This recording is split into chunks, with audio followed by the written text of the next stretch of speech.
In the year 67 of Konoha, within a building in the hot spring village surrounding the Hidden Leaf Village, a yellow-haired youth suddenly sat up from his bed with a start. Where am I? He was engulfed in a haze of confusion, pondering his identity and location. This place feels strangely familiar, as if I've been here before.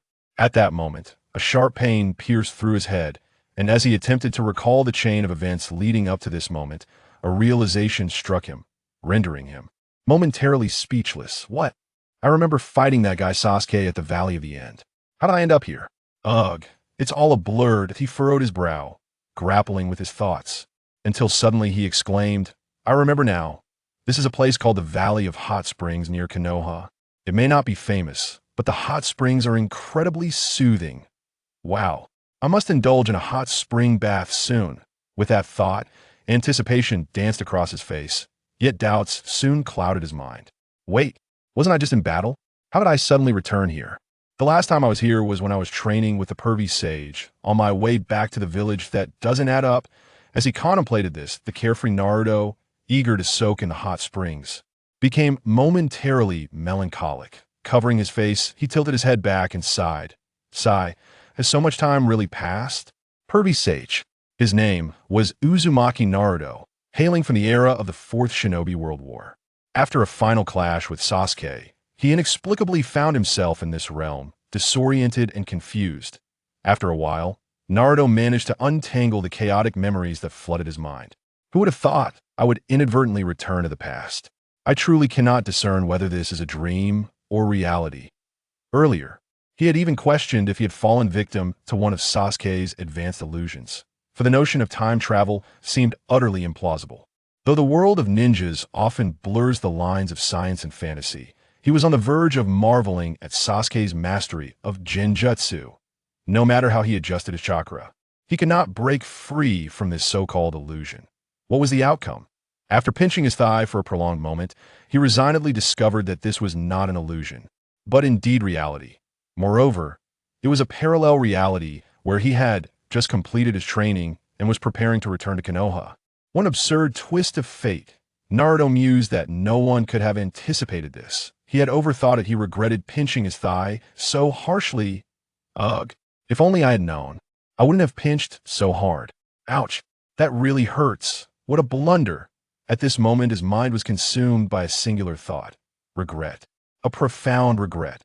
Yet who could have known this was not a mere illusion? Naruto characterized his current state with a single word. Numb. With 2 words, he would say, truly numb. With 3 words, he would exclaim, utterly speechless in numbness.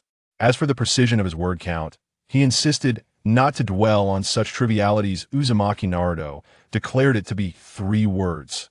Of course, if one insisted on being pedantic, he would graciously apologize. Indeed, he was that sincere. However, soon enough, Naruto rallied his spirits, a glimmer of hope igniting in his eyes. He murmured to himself, if I have returned to the past, does that mean the pervy sage is still alive? Kakashi Sensei hasn't lost his eye. Neji is still with us, and Pain hasn't attacked Konoha. As these thoughts unfolded, his excitement grew, and he clenched his fists, declaring, this means I have the opportunity to prevent the pervy sage from coming to harm, protect the village from Pain's assault, save Neji from death, and rescue Sasuke's lonely heart before he endures so much pain. And that's not all I can do. With this realization, Naruto's heart surged with motivation. Ha ha ha, this is wonderful. What does it mean to have a promising future? I am living it right now. He brimmed with confidence, believing that with the strength and insights from his previous life, he could protect those he cherished this time around. In his past life, he had left behind too many regrets now. With the fabric of fate still unwoven, he would fill those regretful tales with his own strength. Yes, including the fact that I spent half my life as a genin. That is significant. No, it's extremely significant. He couldn't help but emphasize this thought in his mind. Just then, a peculiar electronic sound resonated in his mind, piquing his curiosity. What is that? A message materialized, detected the successful fusion of the host's 2 souls, resulting in the emergence of an extraordinary perception and learning ability. The progress bar system has been successfully activated. This system traverses countless worlds solely to foster the birth of geniuses, possessing only one function: to provide the host with progress in their contemplations and insights. A system? What on earth is that? Upon confirming that the voice truly emanated from his mind, Naruto was startled, leaping from the bed in surprise. Is it a person or a ghost? Or perhaps a prank by Kurama? He was genuinely startled in a physical sense. After all, he had just jumped off the bed. Yet, he had experienced sudden phrases in his mind before. After all, Kurama often communicated with him in such abrupt manners, which had built his resilience. However, this entity claiming to be a system was different. The voice was too cold, lacking emotion. He could ascertain that this was not a guise of Kurama, especially since they had not reconciled at this time. Thus, it could not possibly be Kurama's prank.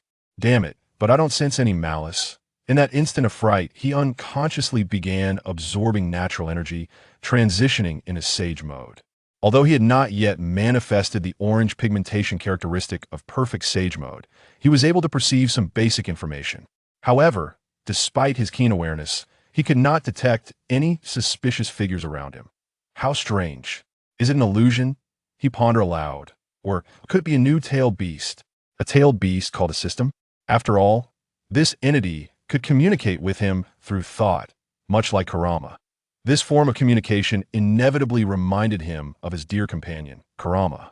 But if that were the case, did it mean he was now not only the host of the Nine Tails, but also the host of a system? Well, if that were the case, it wouldn't be so bad after all. More company is always welcome.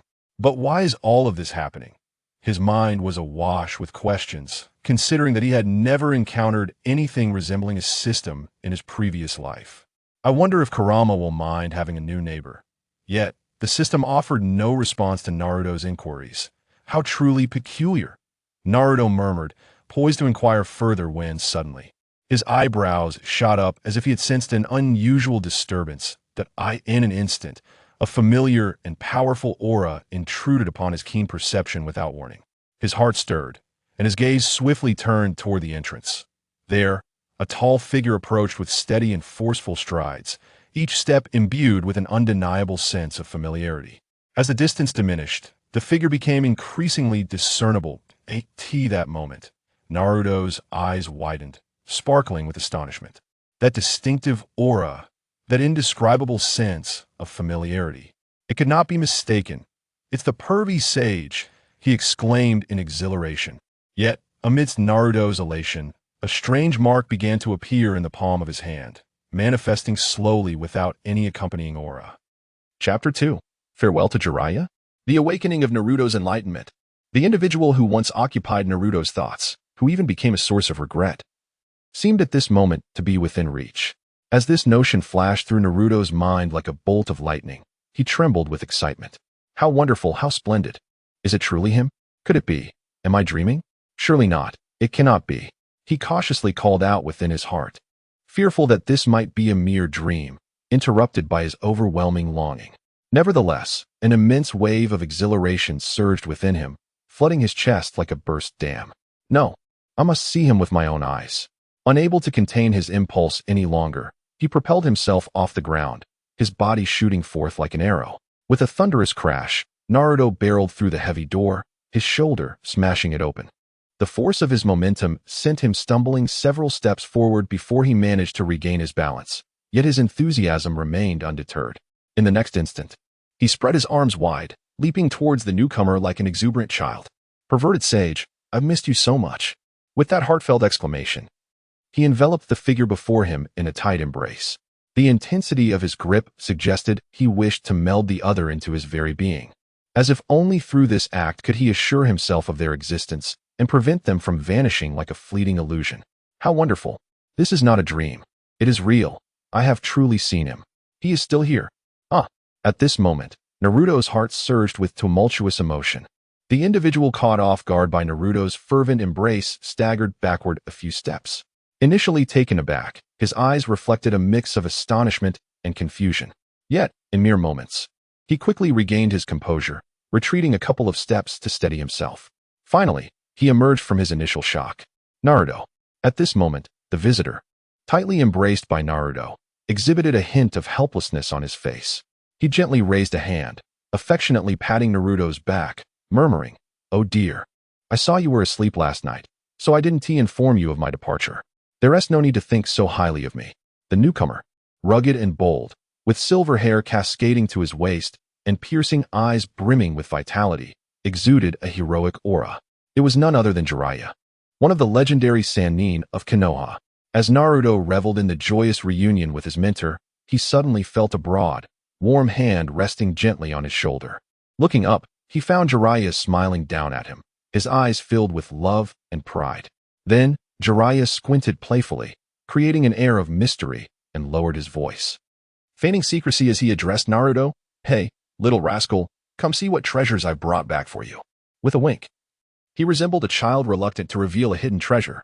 However, Naruto was already keenly aware of Jiraiya's intentions, having developed a profound understanding over the years of their bond. After all, he had experienced this scenario before. Yet, despite this, Naruto feigned ignorance, his eyes wide with curiosity, exclaiming, "Wow, really? What is it? Let me see, perverted sage."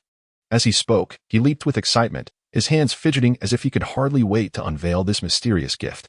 Yet, deep within his azure eyes, a hint of moisture lingered, difficult to conceal. After all, what did it matter if he had reached the pinnacle of the ninja world? What significance did it hold if he had become a man capable of bearing all responsibilities? In this moment, he merely wished to return to the simplicity of his youth, to be that child who still had someone to rely upon. Jiraiya, perceptive to Naruto's emotional state, suddenly produced a uniquely shaped popsicle from behind him, as if performing a magic trick. The popsicle, adorned with two slender wooden sticks, appeared quite tempting. With a gentle yet firm motion, he effortlessly broke the popsicle in half, smiling as he handed one portion to Naruto, kindly saying, "Here, little one. Enjoy this popsicle to cool down. Afterward, we'll pack our things. We should set off back to the village soon." It turned out that today marked the final day of their extensive training journey. According to their plans, if they departed at dawn, they would likely arrive back in Konoha by noon. Returning? Upon hearing the words "back to Konoha," Naruto froze momentarily. He never anticipated that he would be able to embark on the journey home so soon. A wave of complex emotions crashed over him, rendering his feelings inexpressible. He almost forgot. Today was the day I was to return to the village. Staring at the cold mist emanating from the popsicle in his hand, his gaze became unfocused. Just then, the system's notification sound echoed once more. Detection of the host's unconscious perception ability, sensing everything around. Current mastery of Ice Attribute Chakra Nature Transformation is gradually familiarizing. Current mastery level of Ice Attribute Chakra Nature Transformation, 10-100. Congratulations, host. During the mastery process of Chakra Nature Transformation, the effect of related learning has been triggered. Current mastery level of Water Attribute Chakra Nature Transformation, 5-100. Friendly reminder.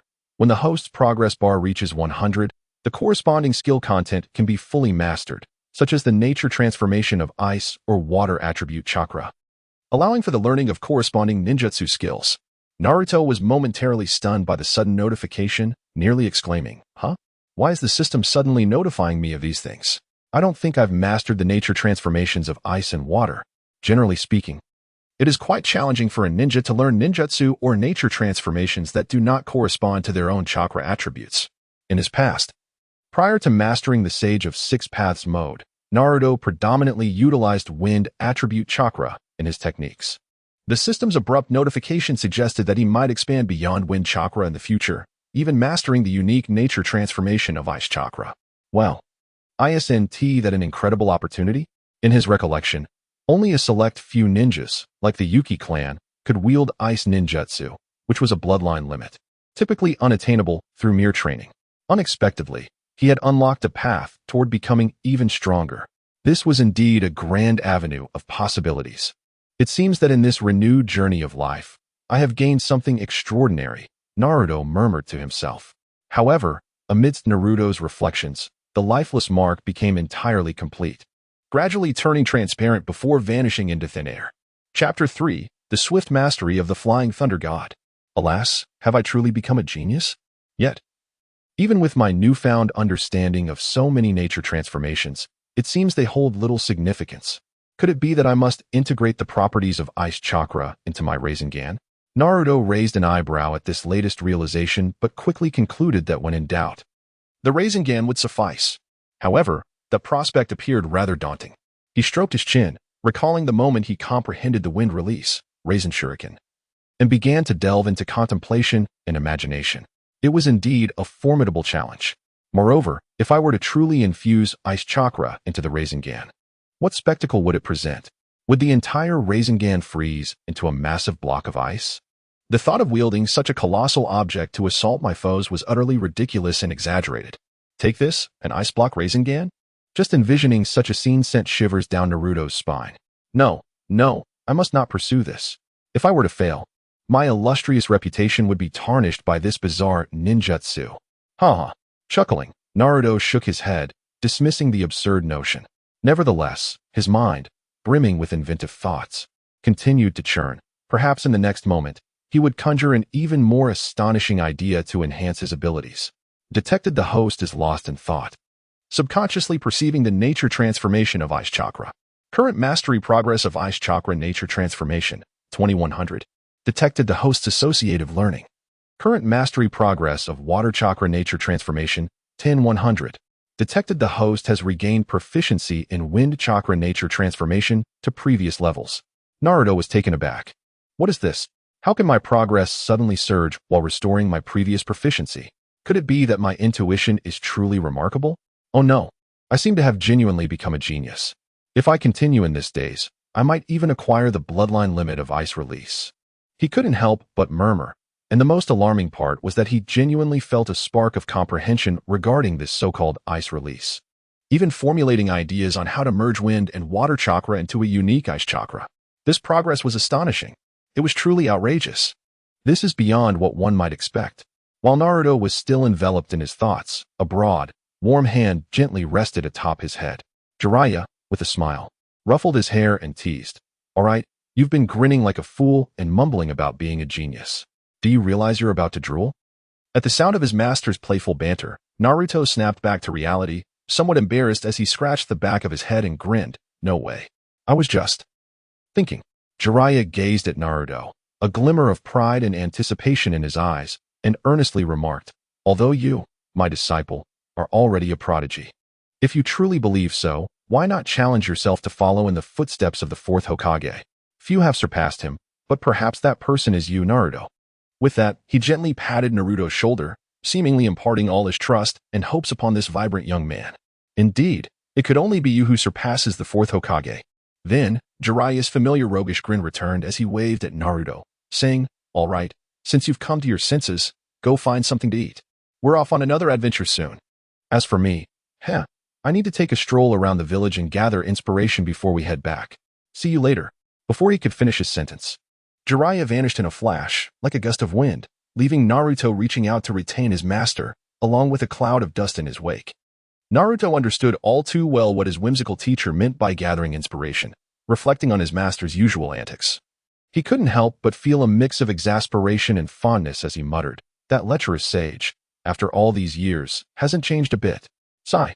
But upon reflection, it seems the one who has truly changed is me.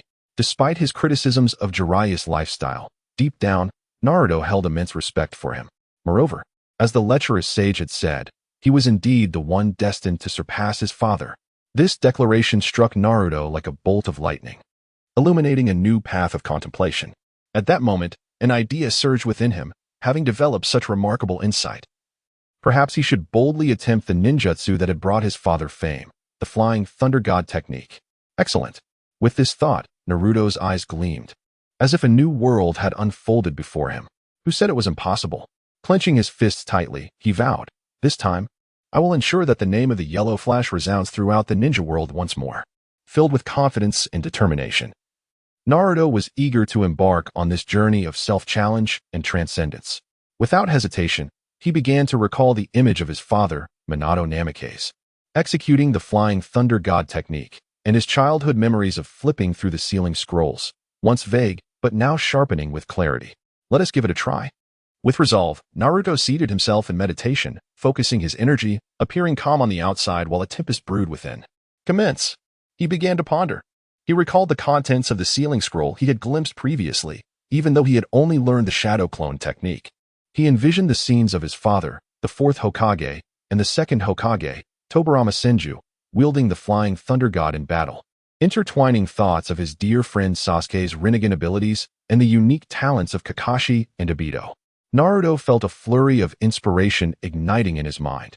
Merging seamlessly, these flashes of insight, once scattered, began to connect and solidify into a coherent vision. I have gained understanding. Excitement surged in Naruto's heart as he rapidly processed his thoughts. Detected the host is recalling the records of the S-rank space-time ninjutsu, Flying Thunder God. Current mastery progress of the S-rank space-time ninjutsu, Flying Thunder God technique, 10-100. Detected the host is visualizing the scenes of the Flying Thunder God technique utilized by the second Hokage, Tobirama Senju. Current mastery progress of the S-rank space-time ninjutsu, Flying Thunder God technique, 3100. Detected the host is visualizing the scenes of the Flying Thunder God technique executed by the fourth Hokage, Minato Namikaze. Current mastery progress of the S-rank space-time ninjutsu, Flying Thunder God technique, 7100. The host is currently drawing upon the experiences gained during the Six Paths era, making connections in a parallel manner. The current mastery of the S-rank space-time ninjutsu, Flying Thunder God technique, stands at 9100. The host is referencing Uchiha Obito's Manjiki Sharingan ability, Kamui, to comprehend spatial abilities. The host is also considering Kakashi Hitaki's Manjiki Sharingan ability, Kamui, to gain insight into spatial capabilities. The host is now utilizing Uchiha Sasuke's Rinnegan ability, Amino Jikara, successfully realizing spatial abilities. The mastery of the S-rank space-time ninjutsu, Flying Thunder God technique, has now reached 100-100. The system confirms that the host has achieved full mastery of the skill, Flying Thunder God technique. In disbelief, Naruto found himself momentarily dazed upon receiving the system notification. After all, this was the Flying Thunder God technique, the most challenging form of ninjutsu to learn within the ninja world. He keenly understood the formidable difficulty involved in mastering this technique, which is precisely why he had approached it with a mindset of mere experimentation. To his astonishment, his attempt bore fruit, and he succeeded in mastering it. He could hardly fathom the ease with which it had transpired. It was truly absurd, utterly preposterous. He felt as though he had attained enlightenment. His capacity for understanding had surged remarkably. Naruto scratched his head, offering a wry smile. The learning of the Flying Thunder God technique is notoriously arduous, requiring an immense amount of chakra and an extraordinary level of precision in chakra control. Without exceptional sensory abilities and chakra mastery, one cannot hope to wield this ninjutsu effectively. Otherwise, it would not be the case that 3 elite jonin from Konoha had to collaborate for successful execution. What an unexpected turn of events. At this moment, Naruto could not help but marvel at the entire process, which had unfolded within a mere hour.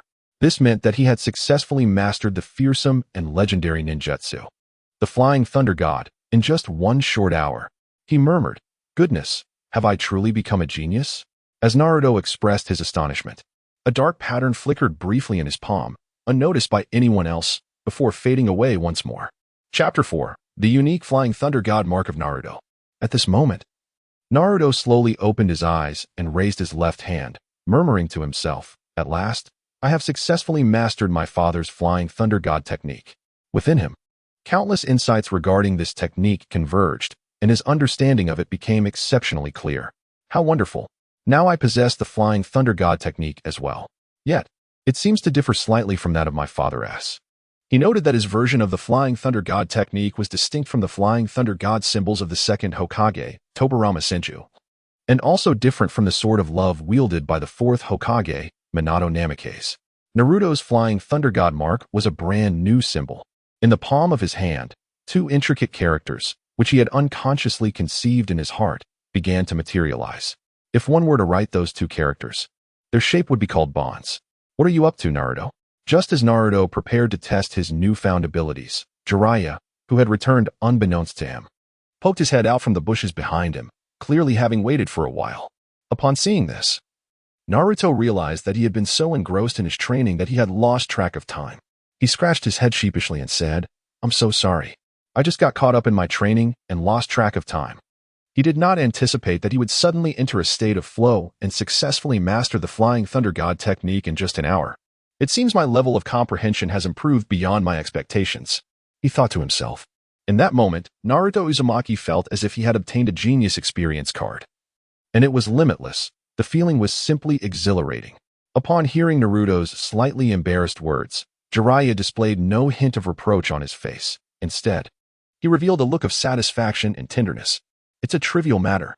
Seeing you so dedicated to your training brings me joy. How could I possibly blame you? As Naruto's mentor, what could bring greater happiness and fulfillment than witnessing his disciples' unwavering determination and commitment to self-improvement day after day? He smiled warmly at Naruto, his eyes filled with admiration and affection, and said, "You, over the past 3 years, have devoted every spare moment to rigorous training. While diligence is commendable, it is equally important to understand the balance between work and rest." He then added, "Now, take a look at what I have in my hand." With that, Jiraiya waved his right hand behind his back, and in an instant, a beautifully crafted bento box appeared. This bento box was exquisitely adorned, featuring several delicate whirlpool patterns. He gently shook the bento box, producing a soft sound, then said to Naruto, "Hee, I had a feeling you would forget about eating soon enough. So, on my way back, I specifically bought this for you. Catch it. You can enjoy a leisurely walk while savoring the delicious food. Just don't return to the village on an empty stomach." As soon as he finished speaking, Jiraiya, with the warmth and indulgence of a loving grandfather, generously presented the bento box to Naruto. At that moment, Naruto gazed at the enticing bento box filled with food, its delicious aroma captivating him. His eyes sparkled with delight, and he wore a look of surprise and gratitude. "If Tsunade hears your stomach growling, she might think I've neglected you for the past 3 years, huh?" Jiraiya laughed heartily, his cheerful voice resonating along the empty road. Long live the perverted sage. Naruto beamed with a radiant smile as he eagerly accepted the steaming bento from Jiraiya's hands. In that instant, his fingers lightly brushed against Jiraiya's sturdy palm. For a fleeting moment, it felt as if a mysterious force connected their fingertips. The next moment, a faint glow flickered, and Naruto quietly imprinted the two characters, symbolizing deep bonds, onto the back of Jiraiya's hand, where they gradually faded until they vanished completely. Naruto gazed at Jiraiya, silently reaffirming in his heart, "With this flying thunder god mark, I will protect you, master. No matter how powerful the enemy, I will not allow them to harm you in the slightest." He clenched his fist tightly, his eyes radiating unparalleled determination and courage. After exchanging a few more pleasantries, the two officially embarked on their journey, their powerful strides bringing them closer to Konoha. Along the way, they leaped and maneuvered through the towering trees. "I can't believe we're returning to the village so soon. This is faster than I anticipated." However, Naruto couldn't help but frown slightly, contemplating his physical condition. Having just completed nearly 3 years of rigorous training, he felt that his physical attributes were now considerably stronger than those of an average Jonin. With the physique of the Uzumaki clan, he could even be deemed extraordinarily formidable within the entire ninja world. Yet, all of this depended on whom he compared himself to. It was not a matter of boasting, but rather that if he were to measure himself against ordinary ninjas, his physical prowess was indeed exceptional. However, he had never aimed to compare himself to mere ordinary ninjas.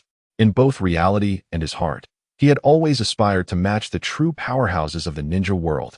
Figures like Uchiha Madara, Senju Hashirama, and even his former self at the peak of his powers. In comparison, he felt that he was still far too weak.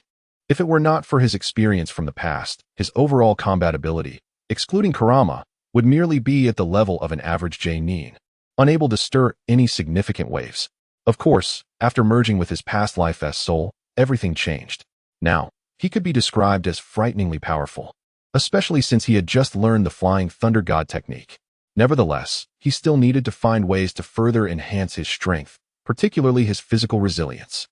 Naruto couldn't help but think this way. As a genuine ninja who had returned from the pinnacle, he understood that there existed enemies capable of absorbing ninjutsu. Such adversaries could render even the strongest ninjutsu ineffective. Therefore, alongside improving his ninjutsu, it was crucial to simultaneously enhance his physical and senjutsu abilities. After all, the limits of senjutsu and taijutsu far surpassed those of ninjutsu. Moreover, these aspects were not isolated. They could develop concurrently and complement one another. Additionally, chakra was a combination of physical and mental energy. If his physical strength were sufficiently robust, his chakra reserves would also increase. Although he had rarely experienced situations where his chakra was insufficient, who would refuse a more abundant arsenal? Indeed, this was the direction in which he should develop. However, all of this remained hypothetical. How could he actually achieve it? At that moment, Naruto found himself deep in thought as they continued on their journey. If there were a method that could enhance my physical constitution with every breath I take, how wonderful that would be. Chapter 5. The Boisterous Son of Naruto? It seems that the Sage Mode can momentarily achieve this, yet it is not sustainable. With this thought, Naruto couldn't help but sigh. Following Jiraiya's signal, he paused, waiting for the latter. At this moment, while contemplating, Naruto took advantage of Jiraiya's brief absence to relieve himself beneath a large tree. With his hands forming seals, he murmured, "If I recall correctly, the Akatsuki organization has begun its movements during this period. I should take precautions and prepare ahead." He deftly executed a shadow clone technique, sending the clone towards Sunagakure, endowing it with a considerable amount of chakra. I hope it will be timely, otherwise, I'll have to engage in another rescue operation for Gaara. This time, he specifically created a shadow clone to swiftly intervene and thwart the Akatsuki's attack on Sunagakure. Otherwise, Gaara would face demise, having his tail beast extracted. Gaara was among the earliest friends with whom he shared a mutual recognition, and he would not allow them to harm his friends so easily again. Naruto murmured, determined to protect everything he cherished, beginning with ensuring his friend's safety. It must be timely, he hoped. After concluding the shadow clone, he pondered anew about his insights regarding Sage Mode, whispering, "However, I remember the first Hokage didn't seem to sit still when he activated Sage Mode." Suddenly, as if struck by a revelation, an idea flashed in his mind. "I recall experiencing something similar when I first heard the system's prompt this morning." He thought back to the initial encounter with the system. He had been unable to fully enter Sage Mode, merely gathering a portion of Sage Chakra, and hastily extending his senses to perceive the surroundings. This led him to contemplate, could I refine a lower level of Sage Chakra continuously to maintain my superior physical and ninjutsu abilities? After all, Sage Mode significantly enhances my prowess. As of now, without Kurama to assist in refining chakra, transitioning directly into Sage Mode mid-battle would be quite challenging and distracting. However, if I start practicing now, could I maintain a semi-permanent Sage Mode while accelerating my entry into full Sage Mode in the future? Naruto couldn't resist stroking his chin, realizing that this approach could allow him to swiftly attain complete Sage Mode while simultaneously enhancing his everyday combat capabilities. What a perfect solution. It seemed feasible. Of course, this was merely a spur-of-the-moment idea. The difficulty level was undoubtedly considerable. Even the revered Mayaboka Mountain had no records regarding this method of cultivation, as their evaluations of Sage Mode indicated it could not be sustained for long, generally around 5 minutes.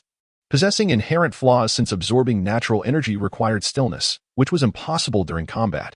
This is why techniques like the Sage Art, two-sided technique were created to extend Sage Mode's duration. Additionally, excessive or unbalanced absorption of natural energy could lead to transformations or petrification. At this moment, Naruto's thoughts were undeniably bold and perilous.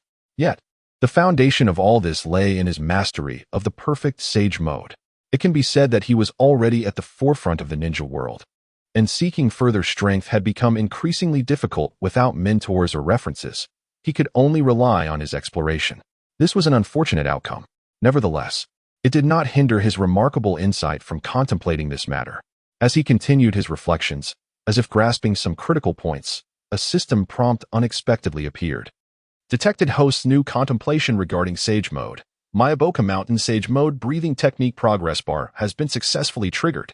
Mayaboka Mountain's Sage Mode breathing technique is a new breathing method derived from the original Sage Mode, capable of overcoming the shortcomings of its short duration and inability to be utilized in combat.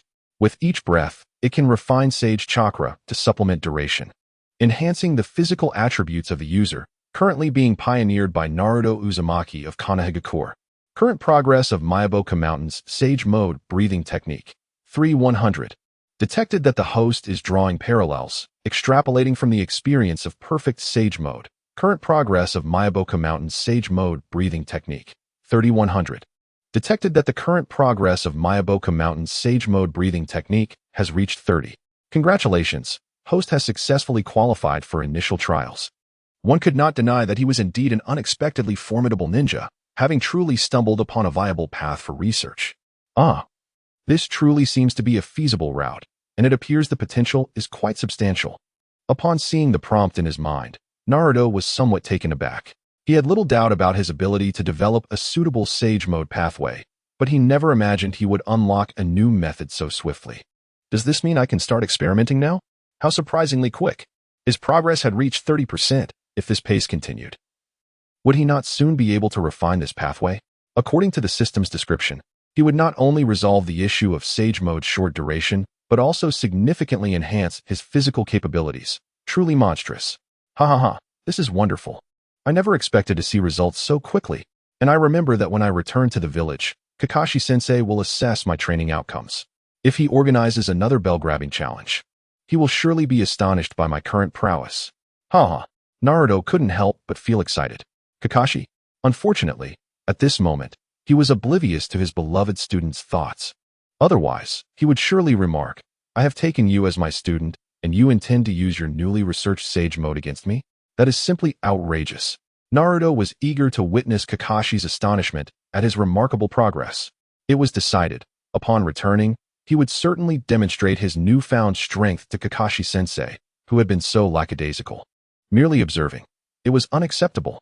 Though he had once been a temporary author of such a narrative, that was of little consequence. In any case, Kakashi-sensei had not shown significant improvement in his abilities over the years. This could not continue. Naruto mused that had Kakashi been stronger, he wouldn't have been so easily outmatched by Uchiha Madara's Sharingan. After all, if it weren't for Naruto's mastery of yang release to heal him, Kakashi would have truly lost an eye. Although, given Konoha's medical standards, it might not have been a major issue. While it may not be entirely negative, it did not change the fact that he needed to showcase his strength to Kakashi-sensei. Kakashi-sensei, just you wait. Thus, under Jiraiya's bewildered gaze, Naruto joyfully bounded towards the direction of Konoha. Chapter 6, Naruto and Kakashi's bid in the village of Konohagakure. At noon, Naruto stood upon a telephone pole. Ah, how nostalgic. This place has truly remained unchanged. Even the visage of Lady Tsunade on Hokage Rock has returned. I recall that after Pain's assault, this village was devastated and such sights were lost to me. He spread his arms wide, as if to embrace the world around him, marveling at its familiarity. It has been far too long since I have seen Konoha like this. As for why he chose to perch atop a telephone pole, Naruto declared it was simply to gain a broader perspective. However, casting a glance at a nearby building that towered even above him, he realized that perhaps his view was not as expansive as he had hoped. Nevertheless, he maintained his stance, cherishing the authenticity and nostalgia of his youth. Indeed, as long as the spirit remains, that is sufficient. Ah, welcome back, Naruto. You've grown quite a bit. A familiar voice, one he could never forget, prompted Naruto to instinctively turn around.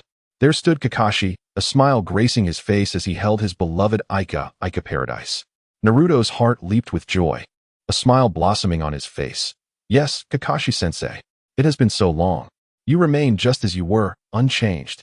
With a swift motion, Naruto executed a backflip, leaping down from the telephone pole to land before Kakashi, his eyes sparkling with the exhilaration of reunion. Wow, your skills have improved, Kakashi remarked, taken aback by Naruto's sudden display of agility, nearly straining his back. Who performs a backflip upon greeting someone? That's quite the spectacle. Yet, while outsiders may view it as a mere show, Kakashi, with his seasoned experience, recognized the underlying mastery in Naruto's movement.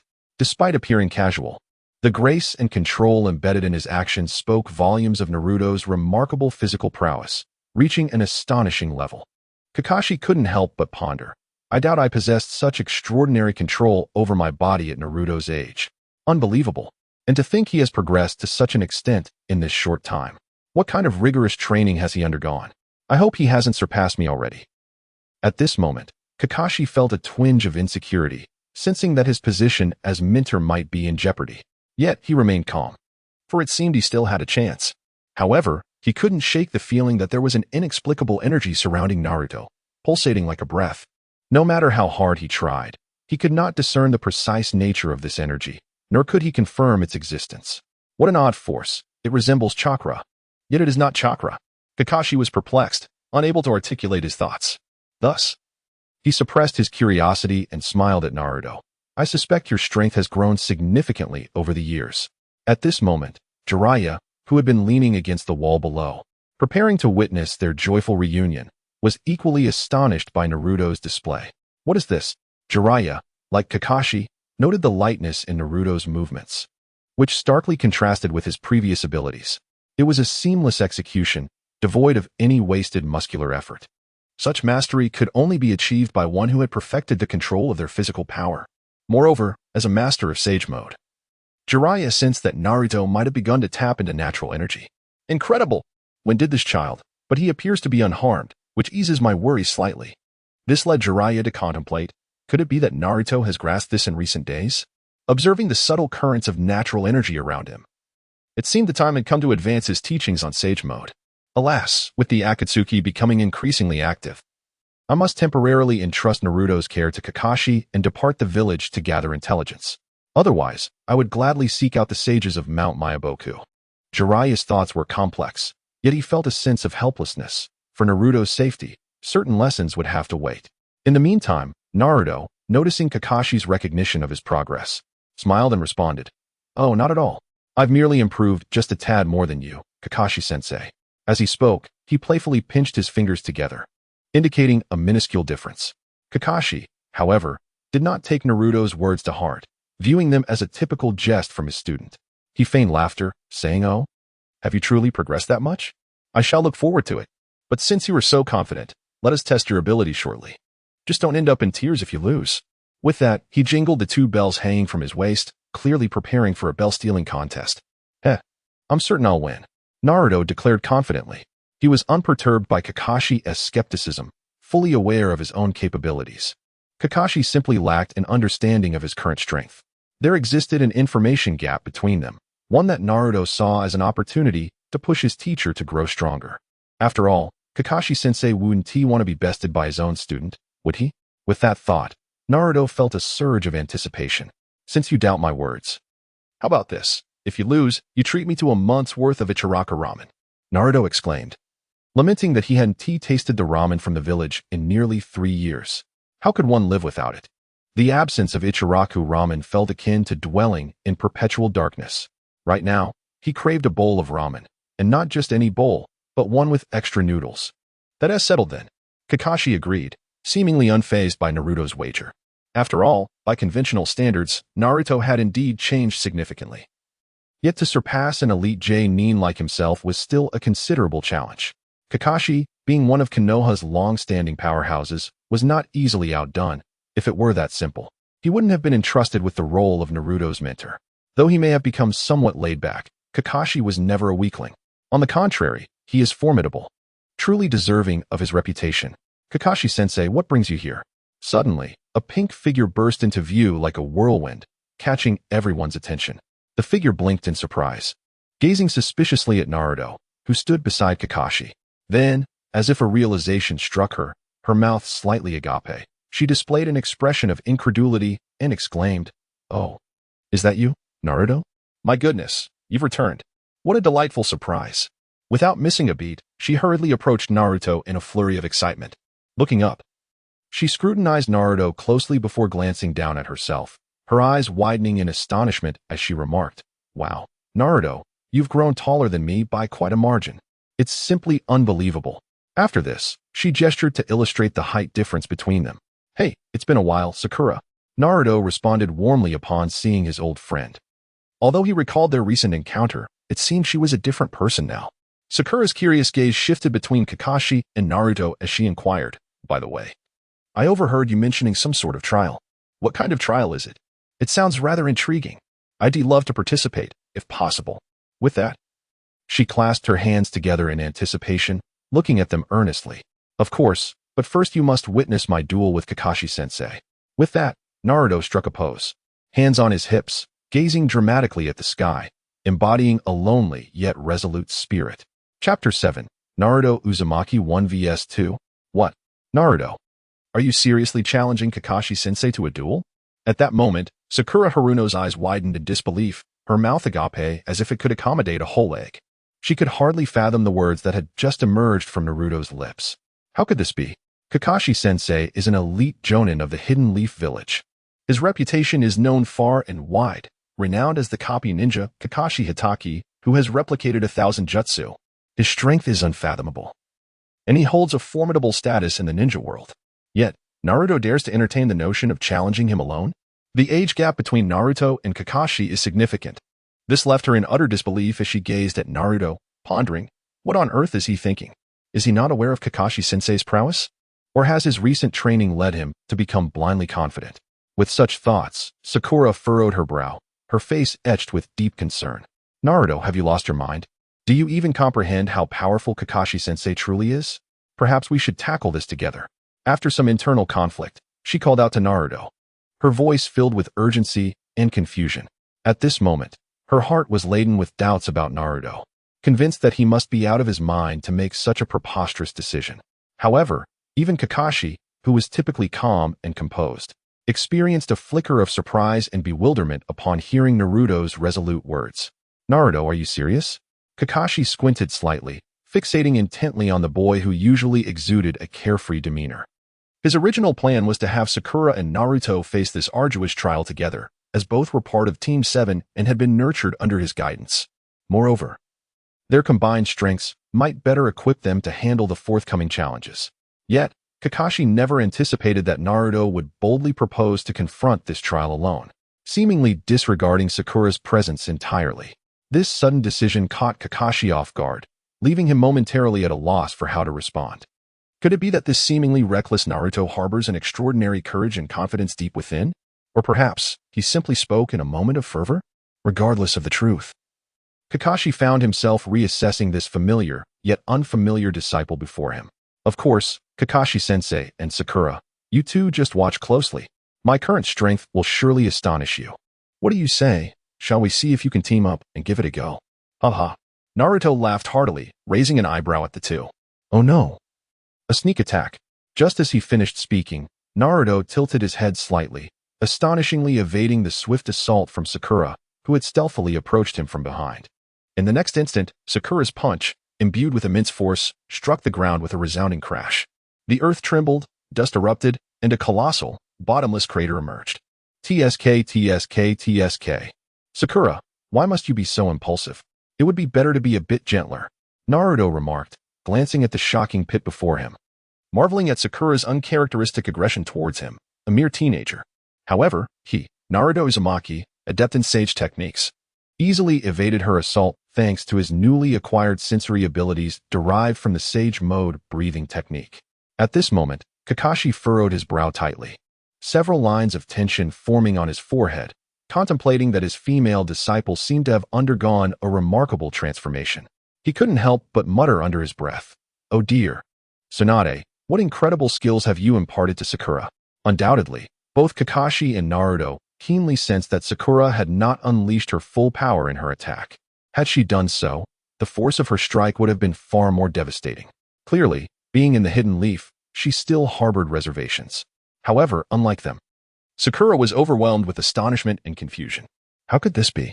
She was certain that when she launched her attack, Naruto's gaze remained fixed on Kakashi-sensei, completely oblivious to her actions. Yet, unbelievably, even in such a disadvantageous position with no line of sight, Naruto managed to accurately predict her impending assault and swiftly respond. This extraordinary insight was simply unfathomable. What has this guy experienced during this time? The transformation is astounding. Could it be that Naruto's earlier proclamations were not mere bravado, but rather expressions of assuredness? Sakura found herself wavering. Although she had indeed not exerted herself to the fullest over the past 2 to nearly 3 years, she had diligently trained without rest. Even so, in the face of her sudden attack, Naruto not only resolved the crisis but did so with apparent ease and grace. So, the question arises, to what astonishing level has Naruto's strength ascended during this time? Ha ha ha, since both you and Sakura seem so eager and ready to engage, let us head to that all-too-familiar old place. Kakashi perceptibly noted the fiery determination in their eyes and smiled, decisively interrupting the standoff between the two. He then declared loudly, "Let us set off. Our destination is the 7th training ground." With that, Kakashi took the lead towards the 7th training ground, while Naruto cheered excitedly. Following closely behind, Sakura, not to be outdone, quickened her pace to catch up. Meanwhile, Jiraiya, who had been with them, chose not to accompany them. Watching the three depart with an expression that slowly shifted from pride to solemnity, as he turned towards the Hokage building. Chapter 8. The Awakening of the Perfect Sage Mode. The atmosphere in the 7th training ground was taut with tension. Naruto stood confidently at the center, arms crossed, and shouted loudly.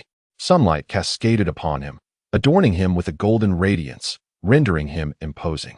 Upon hearing Naruto's challenge, Kakashi narrowed his eyes, a barely perceptible smile curling at the corners of his mouth. Naruto, are you truly certain about this? But since you've said so, I shall not hold back. Just don't blame me for lacking in martial decorum. As he spoke, Kakashi flexed his wrist, preparing for the impending battle. Had this been prior to today, Kakashi might have harbored some reservations about battling a student, often unconsciously refraining from using his full strength. However, after witnessing Naruto's remarkable prowess and astonishing techniques just moments ago, all doubts evaporated.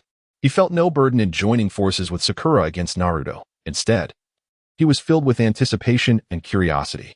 At this moment, no one was more eager than him to discover the extent of Naruto's growth during this period of training. Naruto, let me see your progress, he thought excitedly. Sakura, momentarily taken aback by Naruto's provocation, soon joined in his laughter. Her eyes crescent-shaped, she playfully remarked, Haha, Naruto, you dare to challenge us? It seems you're itching for a fight. Since you wish to experience the sensation of being thoroughly overpowered, we shall gladly oblige. With that, she tightened her gloves and swiftly positioned herself beside Kakashi, ready to confront the confident Naruto. I have also been diligently training, she declared. Let me show you the strength bestowed upon me by Lady Tsunade. With that, she assumed a battle stance. By all means, come at me, Naruto replied, standing firm. Unyielding as a mountain, his face devoid of fear, his voice resolute and brimming with confidence. Concurrently, the rhythm of his natural energy breathing intensified around him, growing ever stronger. It was as if a long-dormant beast was awakening, emanating an astonishing aura. Detected that the host is utilizing the initial version of the Myaboka Mountain Sage Mode breathing technique. Proficiency is steadily increasing. Current mastery level, 44-100. Detected that the host is utilizing the initial version of the Myaboka Mountain Sage Mode breathing technique. Proficiency is steadily increasing. Current mastery level, 45-100. It won't be long now. By the end of this battle, I'll achieve complete mastery of the Sage Mode breathing technique. Naruto thought, exhilarated. He envisioned that mastering Sage Mode would not only enhance his absorption of natural energy, but grant him an inexhaustible Sage Mode, thus transforming him into the legendary perpetual motion machine. Naruto, it seems you are performing something extraordinary. At that moment, sensing the pressure Naruto exerted on them, Kakashi decisively lifted his forehead protector, revealing his iconic Sharingan, murmuring, then I must take this seriously. However, as he gazed at Naruto with his crimson Sharingan, he was instantly taken aback by the scene before him. What is happening here? He thought in astonishment. Surrounding Naruto, an uncountable surge of unknown energy rushed forth like a tidal wave, converging upon him with a frenzied intensity. This energy intertwined and roiled, emitting deep, primal roars, akin to a pack of ravenous beasts poised to break free from their constraints and pounce upon their prey. Incredible! What a terrifying amount of chakra! What on earth is Naruto doing? This is beyond exaggeration. Kakashi's eyes widened, his mind a tempest of astonishment. The magnitude of energy Naruto displayed was beyond anything he had ever comprehended or imagined, coalescing into an endless ocean, unfathomable and awe-inspiring. This chakra must be at least 100 times greater than mine. Even more shocking to Kakashi was that this formidable energy was entirely distinct from the conventional chakra he was accustomed to. It was a unique force that he could neither emulate nor replicate.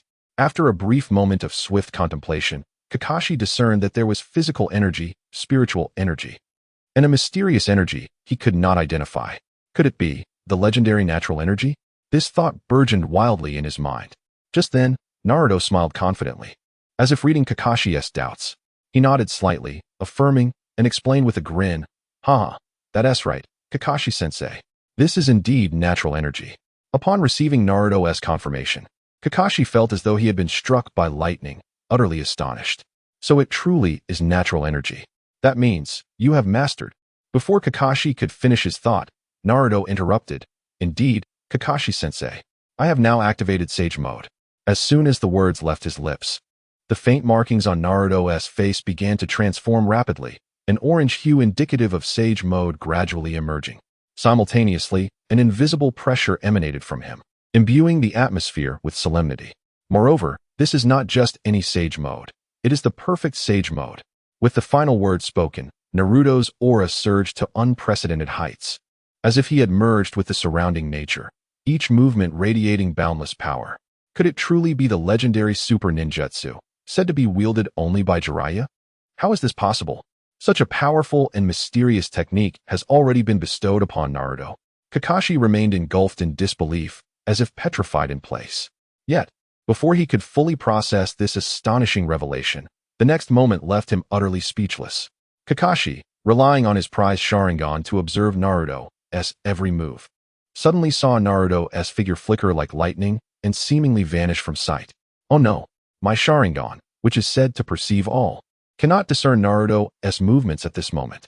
Chapter 9. Kakashi's Kaleidoscope Sharingan. A sense of foreboding surged within Kakashi as an intense feeling of crisis overwhelmed him. Almost simultaneously, he keenly sensed the sudden emergence of a shadow at his side, a formidable presence rushing towards him. He couldn't help but exclaim in disbelief, "This is outrageous. The speed is simply incomprehensible." Naruto's velocity had reached astonishing heights, even with Kakashi fully activating his three-tomo Sharingan in an attempt to discern Naruto's movements. He found it utterly futile. It felt as though he had not awakened a pair of extraordinary eyes, but rather a pair of useless presbyopic lenses, utterly unable to keep pace with Naruto's rhythm. Sage Mode. Sakura, who had been standing beside Kakashi, blinked in confusion upon hearing the term, clearly at a loss regarding Naruto's recent transformation. Unlike Kakashi, she lacked the Sharingan's ability to perceive chakra flow, rendering her unable to grasp this profound skill. Just as Sakura was engulfed in her bewilderment, she sensed a sudden shadow dart past her like a bolt of lightning. She barely had time to react before witnessing her teacher, Kakashi, being propelled away by an unseen force. The speed was so rapid that she couldn't even extend her hand to assist him. In that fleeting moment, Sakura instinctively raised her arms to shield herself. Yet this did little to mitigate the overwhelming force that surged towards her. Almost immediately, she felt an immense power collide with her chest, a force as unstoppable as a raging tide. With a dull thud, she was sent flying backward like a kite severed from its string, twisting through the air. Her heart filled with astonishment and dread. Behind her, a cloud of dust billowed up, obscuring the surrounding scenery. As the dust began to settle, the onlookers finally discerned the scene before them. Naruto stood firmly in a striking combat stance, as if the earth-shattering blow he had just delivered was merely a trivial matter. Kakashi-sensei, Sakura, you can't make me take this seriously. In the next instant, as he retracted his leg, two bells, previously hanging from Kakashi's waist, materialized in his hands, seemingly out of nowhere. It was truly unbelievable. Naruto, I never imagined you were not exaggerating. At that moment, Kakashi, disheveled and covered in dust, struggled to emerge from the rubble. Rubbing the sore spots on his body, he gazed at Naruto with wide eyes, astonished. Your rate of growth is astounding, far beyond my expectations. Kakashi couldn't help but exclaim. Yet, just then, his expression shifted, a resolute look crossing his face. He declared, but do not underestimate your teacher. I have not been idle during this time.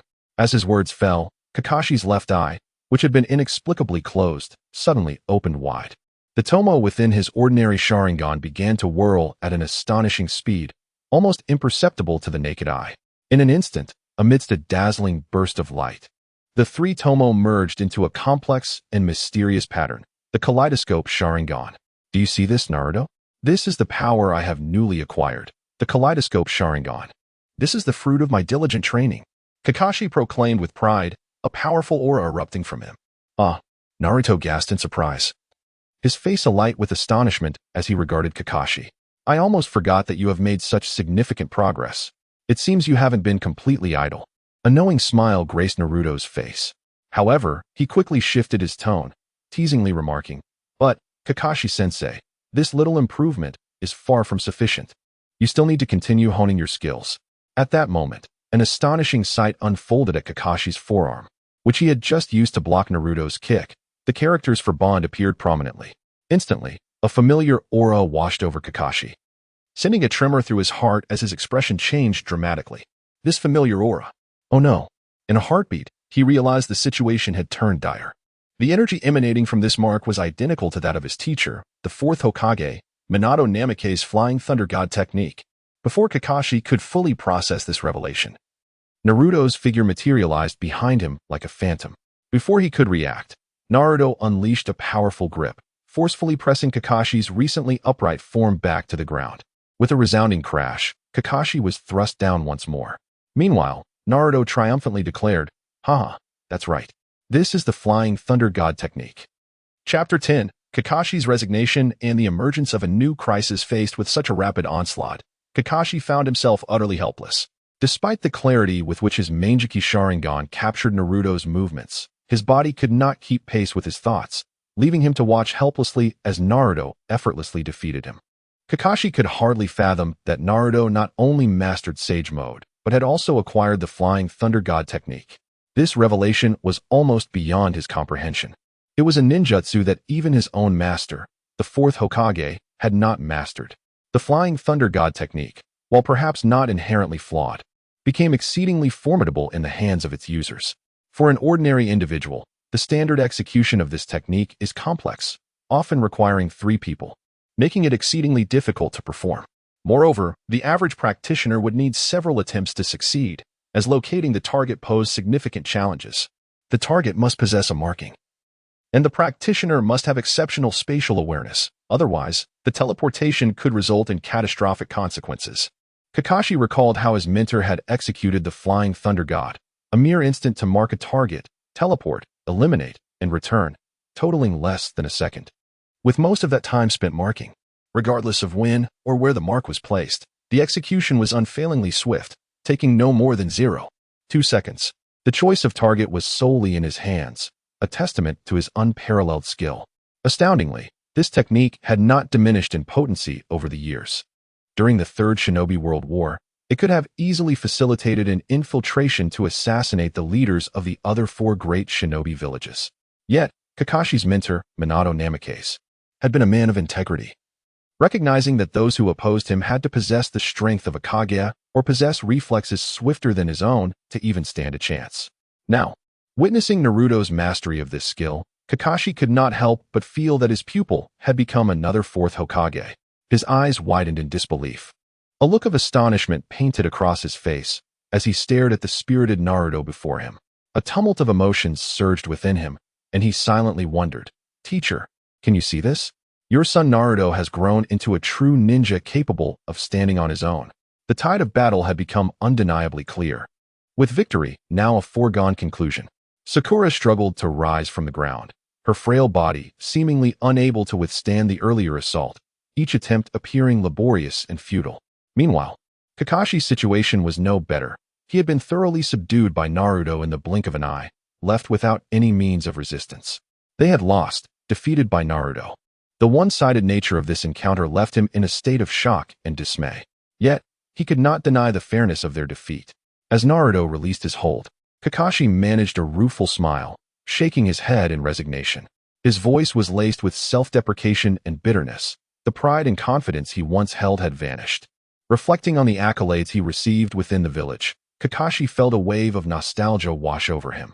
He was hailed as a rare genius, graduating from the Ninja Academy at 5, becoming a CH Nin at 6, and achieving the rank of J Nin at 12, the youngest in the history of Konoha. These illustrious accomplishments had once filled him with pride, leading him to believe he was incomparable. However, standing before this monstrous student, he recognized that those past glories were mere illusions, ephemeral and devoid of substance. Yet, in the face of such circumstances, Kakashi displayed no signs of despondency. On the contrary, a subtle smile graced his usually stoic visage. With eyes slightly squinted and lips curling upward, he spoke softly, "Naruto, you have truly excelled this time." In that moment, Kakashi wholeheartedly acknowledged Naruto's strength and potential. Deep within his heart, he believed that this vibrant, determined youth would one day surpass his own mentor, Minato, and Kakashi, in turn, would willingly become the steadfast support behind Naruto, dedicating himself to assisting his pupil in realizing this grand ambition. With this thought, Kakashi chuckled softly to himself, self-mockingly murmuring, "It seems I, as a teacher, have indeed become somewhat complacent. Naruto, you must strive harder. If you do not seize the opportunity to elevate yourself, one day I might just surpass you, and that would be quite embarrassing. As the last words left his lips, Kakashi erupted into a hearty laugh, as if shedding all the burdens he had carried. In his heart, he made a silent vow. It was time to embark on a deep exploration and development of that ninjutsu. Come, my student, let's go for some ramen. But first, you must take Sakura to the hospital. Kakashi rose to his feet and addressed Naruto, and along the way, do tell me all about your experiences. I imagine it has been quite a journey. At that moment, Naruto also completed his practice of the Sage Mode breathing technique. Detected that the host is continuously practicing the Bokuzen style Sage Mode breathing technique. Current progress, 100. Congratulations. The host has successfully mastered the Bokuzen style Sage Mode breathing technique. Excellent. With this mastery, I no longer need to worry about the sustainability of my Sage Mode. Naruto thought, exhilarated. He nodded in agreement with Kakashi's words and rose to walk towards the village. As they walked, laughter and conversation flowed, yet Naruto's mind wandered, prompting him to murmur, I wonder how Gaara is faring. I hope he made it in time. As he pondered, a breathtaking spectacle was unfolding miles away in Sunagakure. Chapter 11. A successful capture? You insufferable buffoon, perpetually wearing that expressionless scowl. It seems you are indeed deserving of the title of Kazekage of Sunagakure. At this moment, high above the village, a man with dazzling golden hair and a sideswept fringe was perched atop a colossal bird, incessantly grumbling. This individual was Deidara, clad in a striking red cloud cloak, unmistakably a prominent member of the Akatsuki. As he muttered under his breath, he reflected, alas, it was my hubris that led me to underestimate the necessity of ample explosive clay. I had thought it would be a simple task to defeat you. But now it appears that relying solely on a frontal assault is futile. With a sudden shift in his demeanor, his gaze turned menacing as he glared at Gaara, exclaiming, Humph, I have no desire to continue this tiresome exchange, nor do I wish to be disturbed by those fools below. Every time I behold your stone-like visage, I feel a surge of irritation. Since it has come to this, do not blame me for my lack of courtesy. Allow my secret weapon, the meticulously prepared C3 bomb, to bid you farewell. A manic smile spread across Deidara's face as he proudly unveiled the explosive in his grasp. Ha! This is a super weapon infused with the highest concentration of chakra. Its explosive power is nothing short of cataclysmic, a flawless masterpiece of art. Today, this dilapidated, crumbling village shall vanish in a dazzling explosion, reduced to mere dust alongside you. Before his words could dissipate in the air, he lifted the C3 bomb high above his head, as if wielding not a weapon, but the very key to life and death. With all his might, he hurled it towards Sunagakure below. Oh no! Amidst the panicked cries, the once serene Sunagakure plunged into chaos. People looked up in terror, their eyes fixed on the ominous object plummeting with alarming speed. What in the world is that? It appears so dreadful. Could it be another devastating explosive? Someone trembled, their face etched with fear. It can't be. It can't be. It's coming our way. Ah, we are doomed. Quick, everyone, find a place to hide. This is undoubtedly an assault from that villain. Realizing the gravity of the situation, the villagers scattered in a frenzy, screams echoing throughout the village.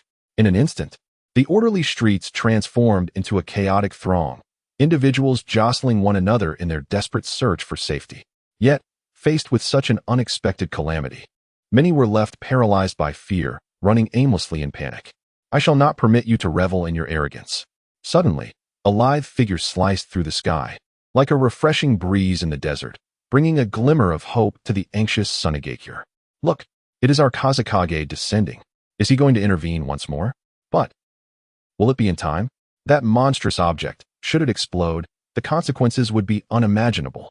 Indeed, the size of that beast would yield an explosive force capable of shaking the heavens. The Kazekage has nearly exhausted his chakra in the previous battle. Does he truly possess the strength to confront this threat? The villagers' words were laden with apprehension, their gazes fixed on the figure standing resolute against the sandstorm, their hearts filled with both hope and trepidation. Gaara, engaged in fierce combat with Deidara, clenched his jaw, veins bulging. The choice of battleground demanded he maintain altitude to protect the villagers below.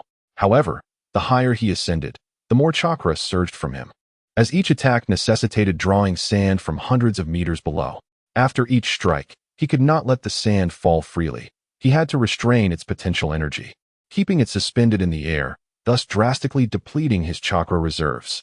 Consequently, the earlier battles had nearly drained him of chakra. And now, Deidara unleashed his trump card. The impending blast capable of catastrophic destruction. Yet Gaara found himself too fatigued to continue. If he chose to safeguard the villagers, he would soon succumb to unconsciousness, leaving the village exposed to enemy fire.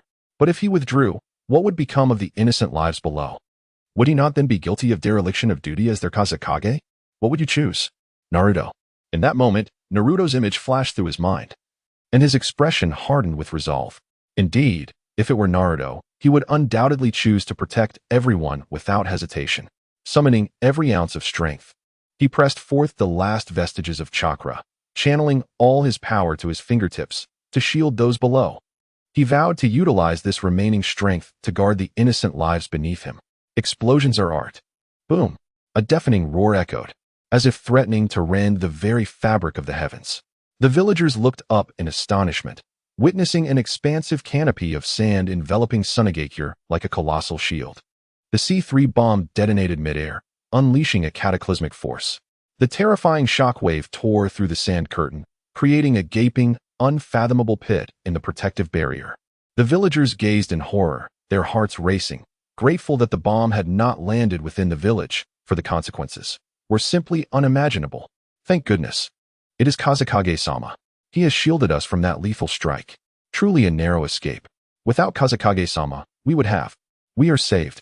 How wonderful! The villagers rejoiced, as if pulled back from the brink of despair.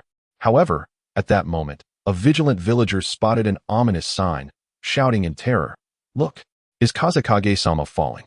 This shout tightened every heart. They gazed intently, witnessing their Kazekage, Gaara, plummeting helplessly through the air. Oh no! Kazekage-sama's chakra is depleted. He has lost consciousness. He exhausted all his chakra to protect us. This is dire. The enemy is charging toward Kazekage-sama, who remains unconscious. What shall we do? The villagers' hearts raced, nearly choking with anxiety. Above, Deidara, witnessing imminent victory, wore a triumphant smile. Humph, no matter how strong your defenses, you are but a fish on the chopping block without chakra. The ultimate victor shall be none other than I, Deidara. One tail successfully captured. A victorious grin adorned his face. Yet, just as Deidara basked in his triumph, a golden flash streaked through the sky like a meteor, snatching Gaara from the brink of defeat. Before he could comprehend, the golden-haired figure swiftly returned, accompanied by a thunderous roar. Do not get ahead of yourself. First, defeat me, Naruto Uzumaki, and then we shall see. Behold my technique, the celestial art, Grand Toad Spiral.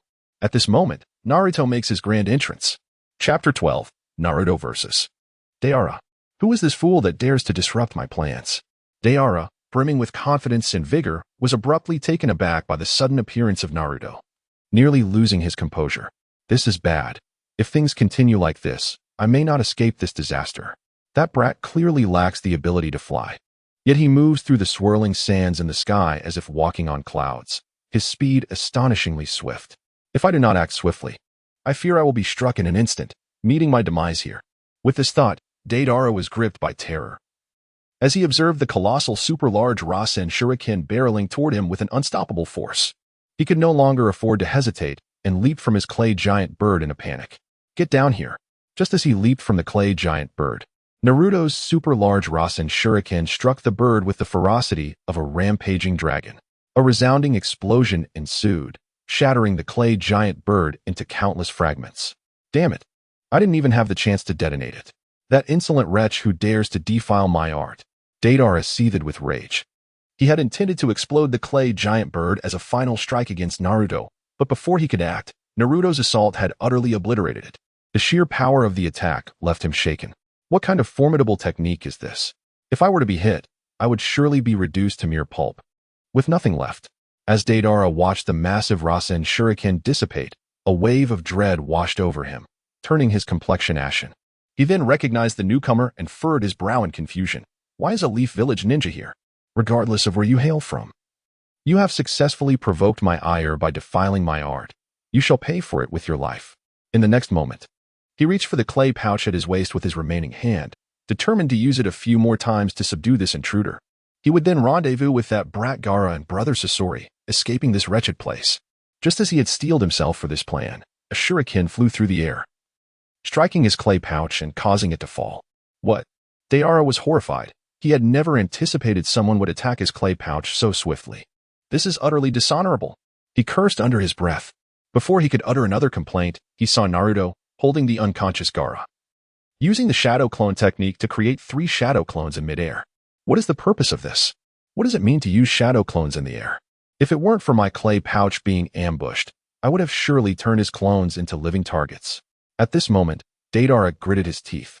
However, the immediate priority was to stabilize his descent and seize the opportunity to capture the Windblade Brat.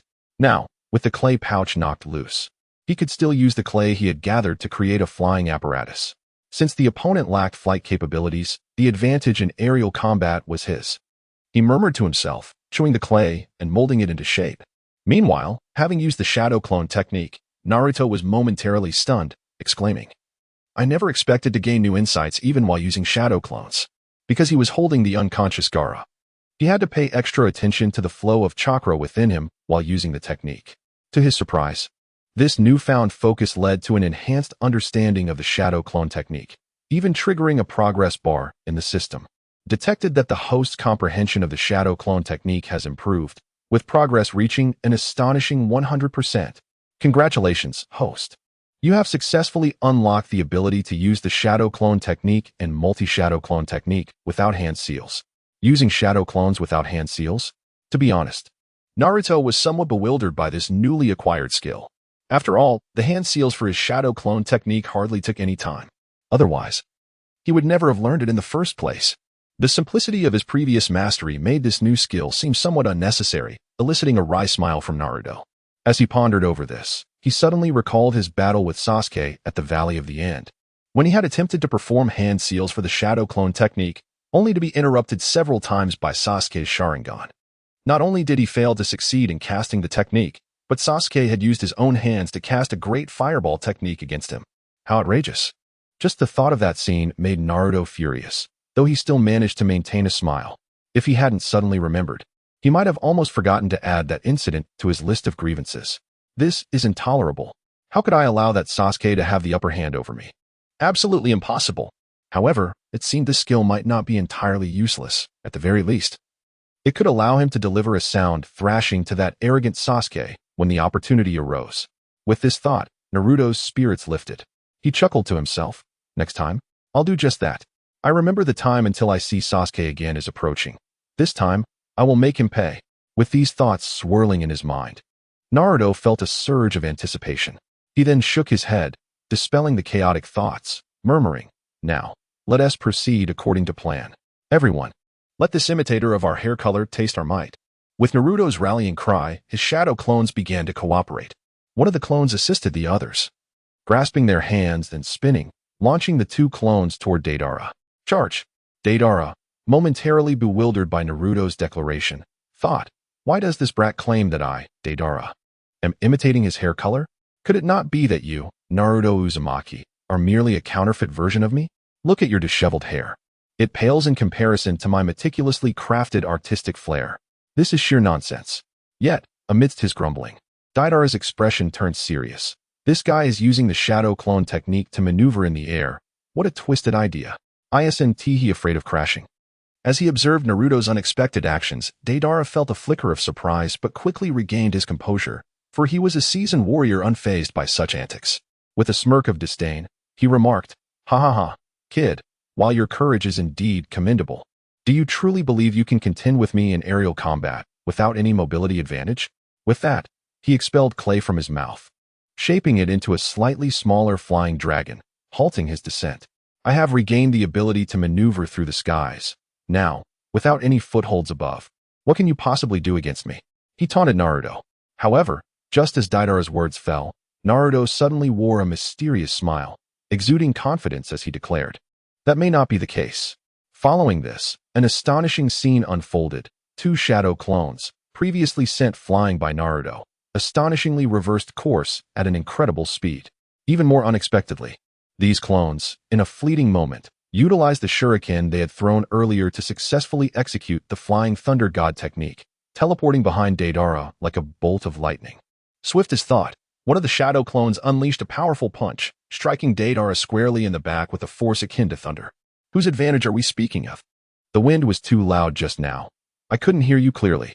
Naruto chuckled. Chapter 13. The plan to save Wine Shadow with a single blow. The force was immense. In an instant, the air seemed to be torn apart, followed by a deafening crash, akin to thunder amidst a raging storm, resounding and heart-stirring. It was astonishingly swift. This speed was almost beyond belief. The strength behind it was overwhelming. Unstoppable, like a wild stallion breaking free. Deidara's eyes widened in shock and resentment. He had initially hoped to counter Naruto's strike with his own skills, but he never anticipated the sheer terror of this punch's might. In an unguarded moment, he was struck by this formidable force, as if he were a leaf caught in a tempest. Ah, damn it! Deidara roared, losing control of his body. Akin to a kite scattered by the wind, hurtling backward, he tumbled through the air, tracing a long, sorrowful arc, reminiscent of a meteor streaking across the night sky. Laden with endless desolation and indignation. Everything unfolded too swiftly, too suddenly. Deidara's mind went blank. He could not muster any effective response. Helplessly watching as he drifted further from the shores of victory. In this moment, he acutely felt the insignificance and helplessness of his own strength, utterly powerless against Naruto's tempestuous onslaught. In the blink of an eye, Naruto's gaze sharpened like an eagle's, seizing the fleeting gap in the battle. And a resolution formed in his heart. I must first ensure Gaara's safety. Without a moment's hesitation, Naruto decisively left several shadow clones to engage Deidara. While his true self tightly held the unconscious Gaara, his eyes quickly scanning the ground for the flying thunder god marks he had strategically placed during his earlier dash, already devising a plan. At that very moment, Naruto's chakra surged within him like a river breaching its banks, and he called out, Flying Thunder God Technique.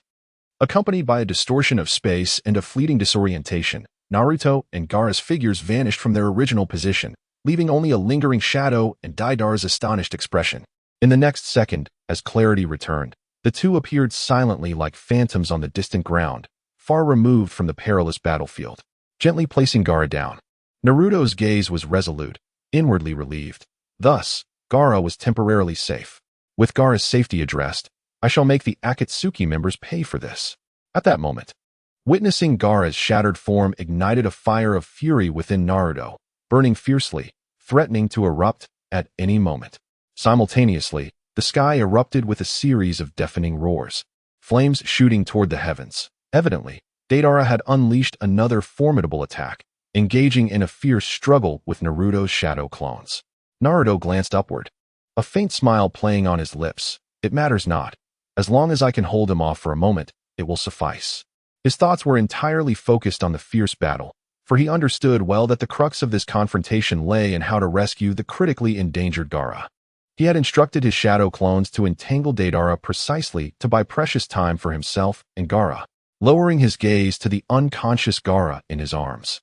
A wave of intense worry surged through Naruto. Gaara's complexion was as pale as a sheet. Even the recent violent upheaval had failed to rouse him. His condition was dire. Naruto sensed the flickering flame of life within Gaara, weak and wavering like a candle in the wind, perilously close to extinguishing. What to do? How can I awaken you? Gaara? Naruto's brow furrowed, anxiety gripping his heart. The cacophony of explosions above did nothing to interrupt his contemplation. Moments later, a flash of realization crossed Naruto's mind. Of course. Since your unconsciousness stems from chakra depletion, if I can transfer my chakra to you, could that not help you recover? He analyzed Gaara's current state, clearly. He was utterly drained of chakra. Chakra, being a fusion of spirit and vitality, once exhausted, meant both mental and physical capacities fell into an irretrievable state. No wonder the last sand shield was so immense, almost blotting out the sky. It was evident that Gaara had recklessly drained every ounce of his power. Naruto murmured quietly, his worry growing heavier. Time was of the essence, and he could not afford to delay any longer.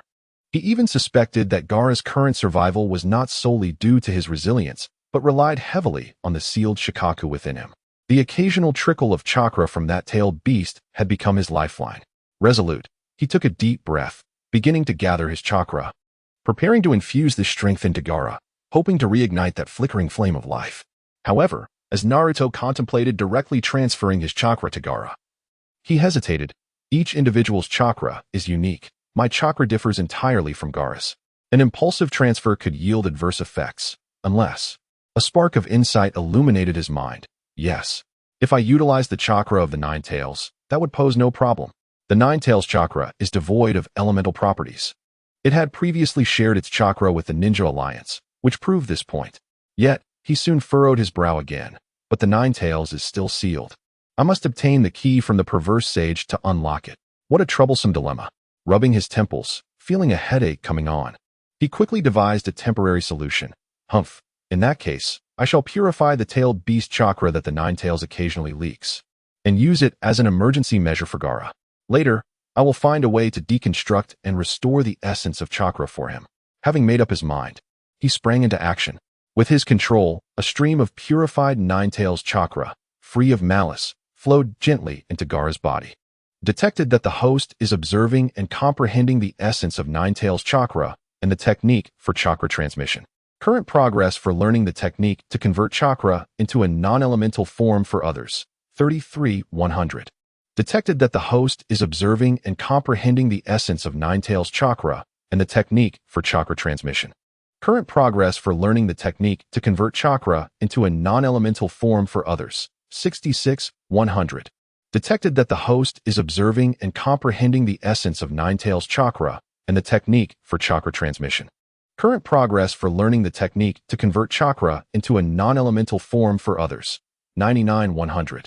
At the moment when Naruto transmitted the last drop of Nine Tails chakra from his body into Gaara, his mastery of the technique finally reached 100%. Detected that the host is observing and comprehending the essence of Nine Tails chakra and the technique for chakra transmission. Current progress for learning the technique to convert chakra into a non-elemental form for others. 100%. Congratulations, host, for successfully mastering the ability to convert chakra into a non-elemental form for others. Splendid. Gaara is saved, ha ha ha ha. At this moment, Naruto was filled with excitement. Then gritted his teeth and declared, once I have rescued Gaara, the Akatsuki shall pay dearly for this. Chapter 14, Naruto vs. Sasori of the Red Sand. A glimmer of hope flickered in Naruto's eyes. He gazed intently at Gaara, observing how the latter's body, nourished by his gentle stream of chakra, blossomed like a withered flower welcoming the spring rain.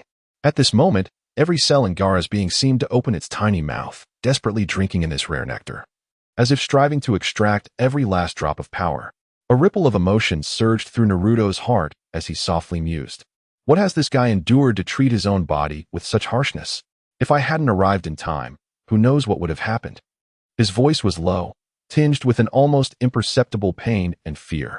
Suddenly, the crowd around them was drawn in by an invisible force, surging forward with expressions filled with concern and urgency.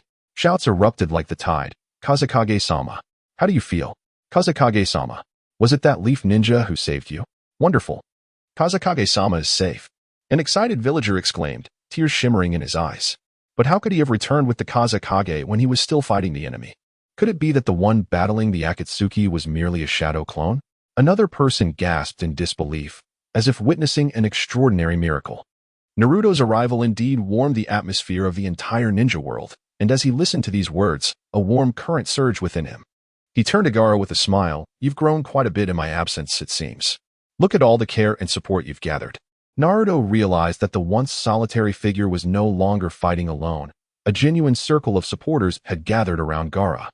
He felt a sense of relief and joy to witness this growth, resolving to work hard himself. If Gaara had become the Kazekage, then he too must strive to become Hokage, hoping that once he attained that title, he could achieve great things as well. Just as Naruto reveled in this comforting thought, Gaara's brow twitched lightly, as if on the verge of breaking free from the shackles of slumber, when a sudden cold chuckle shattered the tranquility. TSK, TSK, TSK. Deidara and Sasori, draped in red cloud cloaks, appeared before Naruto like phantoms. Deidara wore a playful smirk, dripping with sarcasm. Oh, if it isn't the little brat of the Nine Tails. Quite generous of you. He elongated his words, his gaze glinting with a chilling light. I truly underestimated you. I didn't recognize your identity just now, but how bold of you to waste precious chakra on someone near death. Now, your own chakra must be running low, yes? Heh. I'm curious to see what you can do without chakra to fight me. As his words trailed off, he erupted into unrestrained laughter, his mirth brimming with arrogance, as if heralding Naruto's impending doom. Beside him, Sasori's cold laughter cut through the air like a biting wind, clearly dismissing Naruto's presence. How unexpected. No wonder you stumbled earlier. You encountered another Jinchuriki. If I hadn't sensed something amiss and come to assist you, you might have truly fallen to this brat and become a laughingstock. Sasori's words dripped with mockery as he stood beside Deidara, his eyes icy, almost brought to the brink by mere shadow clones. Deidara, your so-called art seems in dire need of refinement. Deidara's expression darkened at this remark, though he refrained from retorting. Indeed, Naruto's shadow clone had caught him off guard, and had it not been for Sasori's timely intervention, he might have met his end. The humiliation and rage burned fiercely within him, intensifying his hatred for Naruto. Ninetales Jinchuriki, you are truly detestable. Although I cannot fulfill my wish of sending you to the afterlife with my art today, capturing you alive will still be a great achievement. Fear not. I will prepare the most splendid farewell ceremony for you. Deidara gritted his teeth, his eyes glinting with malice. In response to Deidara's taunts, Naruto merely smiled faintly, a calm yet confident grin emerging. Do you really think victory is assured? Isn't that a bit premature? And who says my battle with your shadow clone has ended? His tone was laced with jest, as if everything was within his control. Is it possible that I too am merely a shadow clone? In my eyes, you are nothing but a jester. In the next moment, to the astonishment of the onlookers, Naruto's figure began to distort, transforming into a vibrant cloud of smoke that dissipated with a soft explosion, leaving behind a solitary kunai engraved with a faint mark, as if telling a story of its own. What the hell? What does this mean? He really was a shadow clone. The crowd from Sunagakure was utterly bewildered. What? How can this be possible? Deidara's eyes widened in disbelief, his mind racing. I've been watching him closely. How could he possibly perform a shadow clone right under my nose? That's impossible. He roared, struggling to contain his shock. Indeed, I felt certain that was his true form. Sasori's brow furrowed, a flicker of confusion crossing his features. What is happening? Could it be that the one I just fought was merely a shadow clone? Where is his true body? Where is he hiding? I've been battling shadow clones for so long. This little brat is truly insulting. Deidara bellowed, his rage and frustration bubbling like a volcano ready to erupt. Just then, a figure descended from the heavens like a divine warrior, appearing behind them. This is the second stage of Flying Thunder God. The voice was deep and confident, exuding an undeniable resolve. He slowly opened his arms, palms facing upward, as two distinctly different chakras swirled within his grasp, rapidly coalescing into two spiraling orbs rotating in opposite directions, resembling the yin and yang, intertwining and radiating a pulse of energy that sent shivers down the spine. Next comes. Before he could finish, the air seemed to freeze in that instant. Then, with a deafening roar reminiscent of a force powerful enough to tear the skies asunder, the two spiraling orbs burst forth in a brilliant flash, akin to two roaring dragons, striking Sasori's back with an unpredictable and formidable trajectory. Sage Art, Raisin Ringen. Chapter 15. The 100 Machines Manipulation of One Who Could Annihilate a Nation? When, in an instant, both Deidara and Sasori were taken aback, their hearts racing at the sudden appearance of Naruto, still reeling from the shock that Naruto was merely a shadow clone. They were unprepared for the real Naruto's ferocious assault that followed. His speed was akin to lightning, leaving them no time to react, forcing them to pivot in haste. What a predicament! Deidara was somewhat fortunate, but as he turned, he was horrified to see his brother Sasori pinned to the ground by Naruto's dual Raisin Ringen. Those two spiraling spheres, like a raging tempest, tore open two massive wounds on Sasori's back, the cracks rapidly spreading like a spider's web, completely dismantling his formidable external puppet. How careless! At that moment, Sasori's situation was even more dire. The Raisin Ringen infused with Senjutsu chakra effortlessly penetrated his most relied-upon outer puppet, the Hiriko.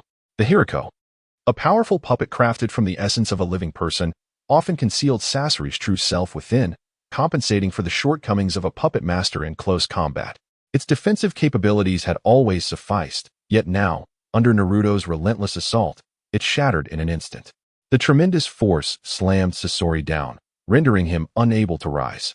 Worse still, for reasons unknown, the Senjutsu chakra within Naruto's Raisin Ringen invaded Sasori's body, causing his chakra flow to stagnate, making it exceedingly difficult to manipulate his puppets. Damn it, Deidara, what are you doing? Lost in thought. Sasori was about to angrily reprimand Deidara for his negligence when, in that very moment of being firmly pressed to the ground, his eyes caught an unforgettable sight. Just a second ago, Deidara, who had been staring at him in shock, was suddenly struck by an invisible force. sent hurtling through the air like a leaf caught in a tempest. What is happening? Sasori was filled with confusion and astonishment, unable to comprehend why Deidara was suddenly propelled away, especially since there had been no sign of an attack in his line of sight. He was equally baffled by how this young man, named Naruto, had appeared before them so suddenly, possessing such extraordinary power. Despite his youth, he displayed a strength that left even seasoned ninjas like them in awe. This is the frog kata. Naruto chuckled softly. This technique allows the user to transform natural energy into an extension of their body, enabling them to deliver physical strikes without direct contact, executing what is termed as an invisible attack. While employing the Senjutsu Raisen Rengen against Sasori, he simultaneously harnessed the natural energy surrounding him, using the frog kata technique to manifest it into a colossal fist that struck Deidara squarely in the face, resulting in Deidara being sent flying without any forewarning. At that moment, Naruto's brow furrowed slightly, a glimmer of surprise flickering in his eyes. Could it be that Gaara has awakened? Before he could finish his thought, the sand surrounding Sasori, which he had been pinning down, seemed to come to life, beginning to writhe and entwine around Sasori's body, evidently under control. This prompted Naruto to tilt his head slightly, his gaze landing on Gaara, who stood there with a faint smile directed at him. Naruto couldn't help but exclaim joyfully, "Excellent. He's awake." With Gaara safe, he only needed to deal with the two members of the Akatsuki to achieve a significant victory. "Next, I shall take care of this fellow," Naruto murmured, a flicker of murderous intent flashing in his eyes. At that moment, Sasori sensed Naruto's killing intent and thought to himself, "This is bad. If this continues, I might truly fall into their hands." He quickly devised a countermeasure and resolutely decided, "It seems I have no choice but to resort to that risky plan." Time was of the essence. With a flash of determination in his eyes, Sasori unhesitatingly detonated his Hiriko. "What?" Naruto was somewhat surprised, but had no choice but to retreat. Accompanied by a deafening explosion, the powerful shockwave forced Naruto to evade. Simultaneously, the raging flames and shockwaves tore through the sand Gaara had been controlling. Amidst the debris and dust of the Hiriko, Sasori's figure gradually re-emerged, returning to his original form. His fiery red hair danced wildly in the wind, complementing his exceptionally handsome visage. However, for the ninjas of Sunagakure present, this face was far too familiar. Too incredible to believe. "What?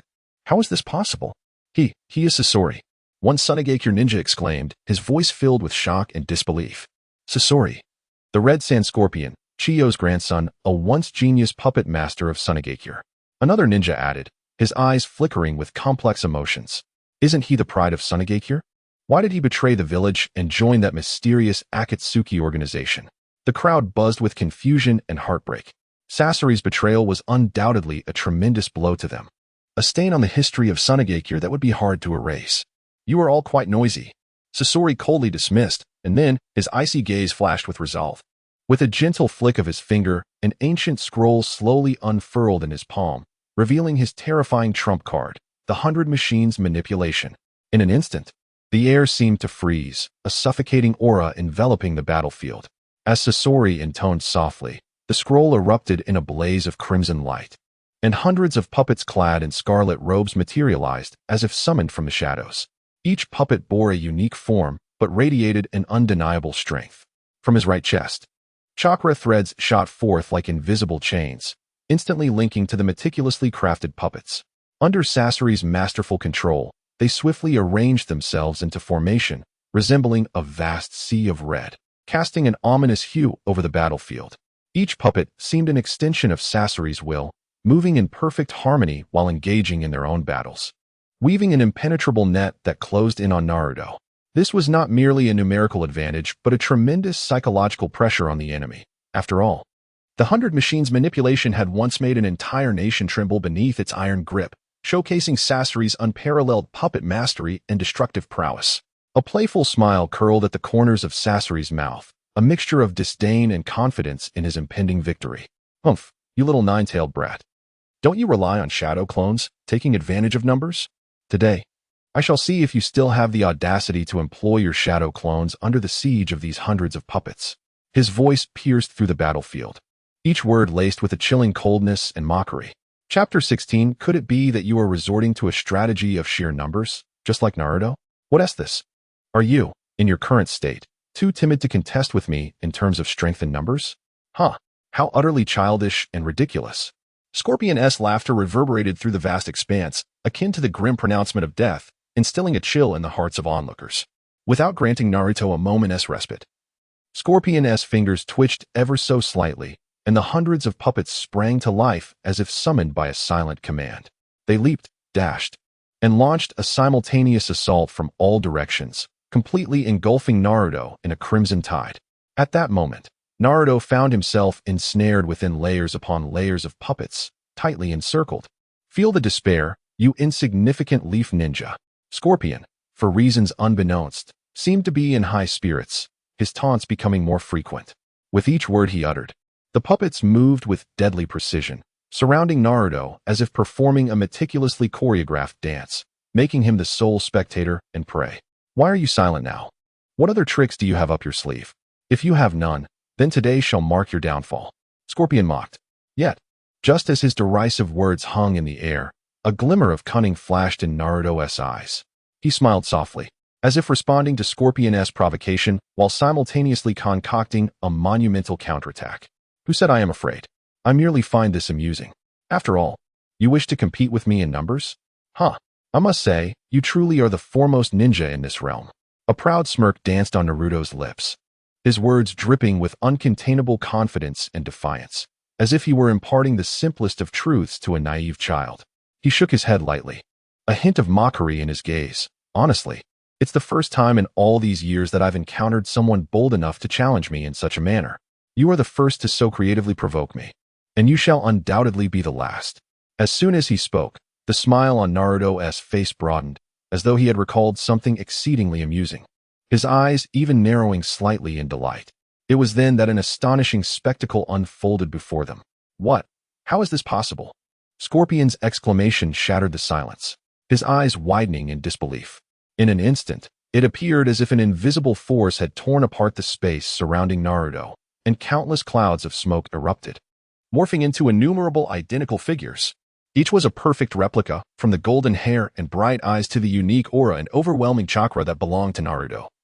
As if they were reflections in a mirror from a boundless world, these shadow clones clustered together, forming an immense sea of figures, and with blinding speed, they unleashed a barrage of punches, effortlessly dismantling Scorpion's proud puppet army, before surging forth like a relentless tide, entirely submerging Scorpion.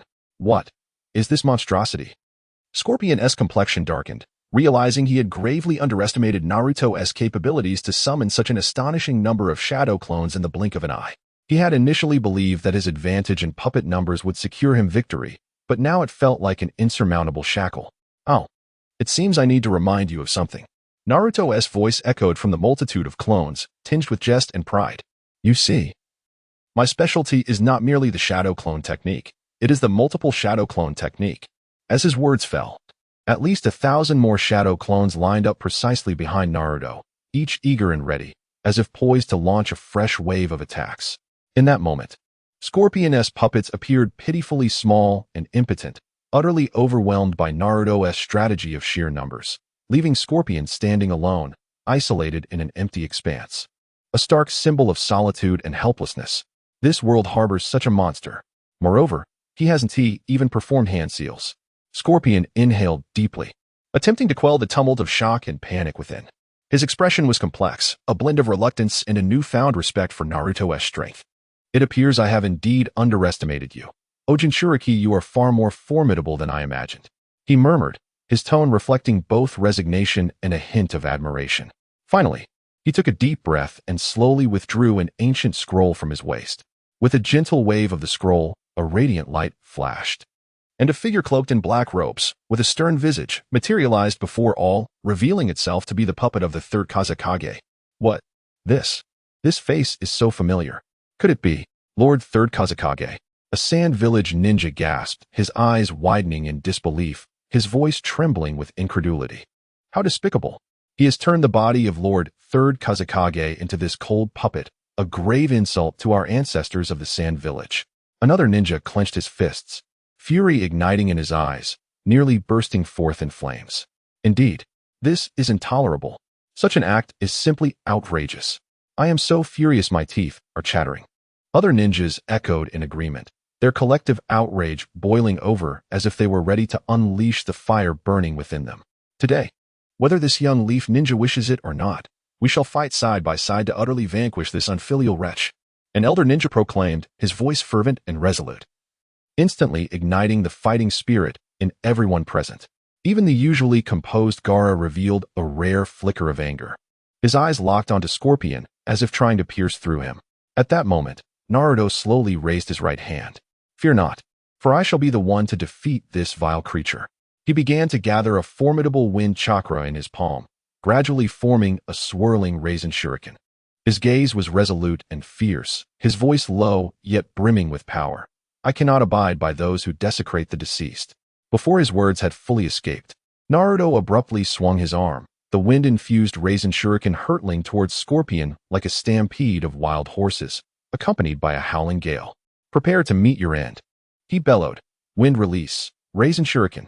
At that moment, the entire battlefield seemed to vibrate with the overwhelming force of the wind chakra, and all held their breath, awaiting the impending clash. Chapter 17, Accidentally Becoming the Hero of Sunagakure? Detecting that the host is contemplatively utilizing ninjutsu. The current mastery progress of the wind release, spiraling shuriken's advanced application is 55-100. Before our eyes, Naruto's wind release, spiraling shuriken, infused with the formidable power of Sage Mode, streaked through the air like a bolt of blue lightning, its speed akin to a tempestuous storm, rendering the red sand scorpion nearly incapable of evasion. Magnet release, sand iron wall. The scorpion reacted swiftly, almost instantaneously maneuvering his third Kazekage puppet before him, attempting to employ the rock-solid magnet release, sand iron wall to thwart this devastating strike. Yet, he ultimately underestimated the terrifying might of Naruto's wind release technique, failing to anticipate the sheer dominance of the spiraling shuriken in Sage Mode. Although both his true form and the puppet retreated at high speed after executing their jutsu, he still witnessed the incessantly rotating wind release shuriken, akin to a massive, razor-edged blade of azure, effortlessly tearing through the sand iron wall as defenses. It collided with the edge of the third Kazekage puppet, instantly shattering one of its arms into fragments, as if the very air trembled at that moment. Boom. In disbelief, the scorpion could not help but narrow his eyes upon witnessing the power of Naruto's jutsu.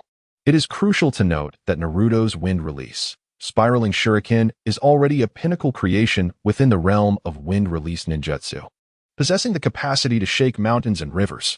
Now, bolstered by Sage Mode, its destructive force was magnified beyond the capabilities of a mere puppet crafted by a deceased individual. Nonetheless, the damage inflicted upon the third Kazekage puppet was not without significance. Its brief defense afforded the red sand scorpion precious time to escape. In an instant, the scorpion's figure separated from the third Kazekage puppet, swiftly maneuvering the puppet into the air while distancing himself from the battlefield. He commanded the third Kazekage puppet to unleash another formidable magnet release technique. Magnet release, sand iron wings. Magnet release, sand iron wings. With a roar of fury, two dense, compressed masses of sand iron suddenly erupted from the puppet's shoulders, rapidly coalescing into a pair of colossal wings, reminiscent of mighty eagles poised to take flight. From the center of these wings, sand iron feathers began to form and launched forth like a torrential downpour of arrows, assailing Naruto with a fierce barrage of ranged attacks. Die! I shall see how you intend to withstand this, he bellowed, his voice brimming with rage and defiance. Each of those sand iron feathers resembled the scythe of death, imbued with formidable magnetic and destructive power. Upon contact, they would paralyze their target instantaneously, rendering all strength dissipated in that fleeting moment. Their speed was astonishing, akin to shooting stars streaking across the night sky. Even the most seasoned jonin would struggle to evade them all. More terrifying was the fact that these sand iron feathers seemed to possess a sentience of their own, capable of locking onto their target and relentlessly pursuing them, leaving no avenue of escape. Faced with this overwhelming onslaught, Naruto's gaze suddenly hardened with resolve. Initially, he intended to evade using the Flying Thunder God technique, but from the corner of his eye, he glimpsed the innocent ninjas of Sunagakure behind him. Should he recklessly abandon his position, they would inevitably fall victim to the merciless assault of the third Kazekage puppet. This cannot be, Naruto thought, a profound sense of responsibility surging within him. If it were merely ordinary ninjas, it would be one thing, but given his friendship with Gaara, he was determined to protect them. Taking a deep breath, he felt his chakra surge once more, his hands swiftly gathering the energy. A powerful gust of wind-released chakra coalesced in his palm, swirling and gradually forming a brand new wind release, spiraling shuriken. What? This? How is this possible? The scorpion's eyes widened in disbelief. He never anticipated that Naruto would still possess the strength to unleash such a formidable jutsu. It is well known that this scale of ninjutsu would deplete the chakra of a typical jonin entirely with but a single use. However, the scorpion's astonishment was short-lived. He quickly recognized that the individual before him was no ordinary ninja. Damn it, is the Jinchuriki truly this formidable? Why? He ground his teeth in frustration. Once, when Naruto first mastered Sage Mode, he could only execute 2 to 3 wind release, spiraling shuriken against the formidable pain. However, he had since mastered the Miyaboku mountain-style Sage Mode breathing technique, making the maintenance of Sage Mode chakra no longer a concern. It was as if he had tapped into an inexhaustible source of energy, freely executing powerful ninjutsu, achieving mastery over the spiraling shuriken. Detecting that the host is becoming increasingly adept at utilizing the wind release, spiraling shuriken, the current mastery progress of this jutsu's advanced application is 9100. This time, allow me to demonstrate my true prowess. Naruto roared, the wind release, spiraling shuriken in his hand resembling a furious azure dragon, surging forth with a cataclysmic force towards the oncoming deluge of sand-iron feathers. Seeing this, the scorpion's heart sank. He was about to command the third Kazekage puppet to mount another defense when he suddenly noticed an inconspicuous shadow clone had appeared behind Naruto. Not good. Another unhanded shadow clone. The scorpion thought, a sense of foreboding washing over him. It was all over. Naruto's voice resonated across the battlefield, imbued with an unyielding resolve. Just as the scorpion stood dumbfounded, the shadow clone transformed into a fleeting specter, vanishing from sight. In the next instant, a perfect sphere of spiraling chakra struck with blinding speed at the core of the scorpion's chest. Indeed, but when did he leave the flying thunder god mark? The scorpion's eyes widened in disbelief. He could not fathom that he had unwittingly been marked by Naruto's flying thunder god technique. In truth, when Naruto had pierced through the scorpion's crimson armor, he had seized the opportunity to leave his flying thunder god mark upon him. This subtle maneuver had turned the tide of the battle. It was this very mark that allowed Naruto to launch a lethal assault on the scorpion without incurring significant cost, preventing the legendary puppet master from even having a chance to counter. How is this possible? The scorpion murmured, his body slowly collapsing. His eyes brimmed with disbelief and indignation, but more so with reverence for Naruto's strength. He never expected to be defeated by a young ninja, and so thoroughly at that. At that moment, the surrounding ninjas of Sunagakure gathered around. When they looked at Naruto, their expressions shifted from wariness to genuine admiration and awe. Awesome, Leaf Ninja brother. You are truly our savior. One Sunagakure ninja exclaimed, his eyes sparkling with adoration. Indeed, that was the legendary Red Sand Scorpion, and you actually defeated him. It's simply unbelievable. Another ninja chimed in, his tone filled with admiration for Naruto. Absolutely.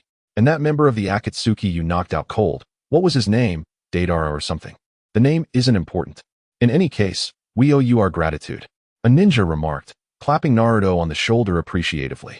Young man, your prowess at such a tender age is truly remarkable. To possess such formidable strength while still so young is nothing short of admirable, rivaling even our esteemed Wind Shadow. It evokes a deep sense of envy among us. Another ninja gazed at Naruto with admiration, as if witnessing the glimmer of hope for the future. Ha! We owe you a great debt, young hero. Thanks to you, our Sunagakure has averted severe losses, and the Wind Shadow remains unharmed. We are at a loss for how to express our gratitude. An elder ninja remarked with a warm smile, his voice imbued with profound appreciation and respect for Naruto. They exchanged words, each contributing to a chorus of praise. In that moment, Naruto felt as though he had ascended to the status of a great hero within Sunagakure. Enveloped by the admiration and accolades of those around him, he basked in the warmth and kindness emanating from all directions, a wave of indescribable emotion swelling within him. The sensation of being recognized and respected transported him back to the moment he triumphed over pain in Konoha, rekindling that exhilarating feeling of heroism and filling his heart with warmth once more. Chapter 18. A Fist Bump Between Men? The unexpected opening of the tailed beast space. detected that the host's mindset has shifted, leading to profound insights and a significant change in perception regarding various matters. The current mastery of wind release, spiraling shuriken, has reached 100%. Congratulations to the host for successfully mastering more advanced applications of wind release, spiraling shuriken. Congratulations to the host for unlocking the skill, planetary spiraling shuriken. Planetary spiraling shuriken, an ultimate single-target attack, centered around a large spiraling shuriken, surrounded by multiple smaller spiraling shurikens, a super ninjutsu conceived by Naruto Uzumaki from the Hidden Leaf Village. Congratulations to the host for unlocking the skill, Sage Art, Mini Spiraling Shuriken Swarm. Description: this ninjutsu comprises countless small wind release, spiraling shurikens, swirling like a swarm of bees. Under the extraordinary perception of Sage Mode, it carries a homing effect, rendering it nearly impossible to evade. A super high difficulty ninjutsu conceived by Naruto Uzumaki, combining Sage Mode perception. Upon receiving the system's notifications, Naruto felt a sense of surprise. Indeed, he had experienced a moment of enlightenment, yet if pressed to articulate his thoughts, he would struggle to clarify them.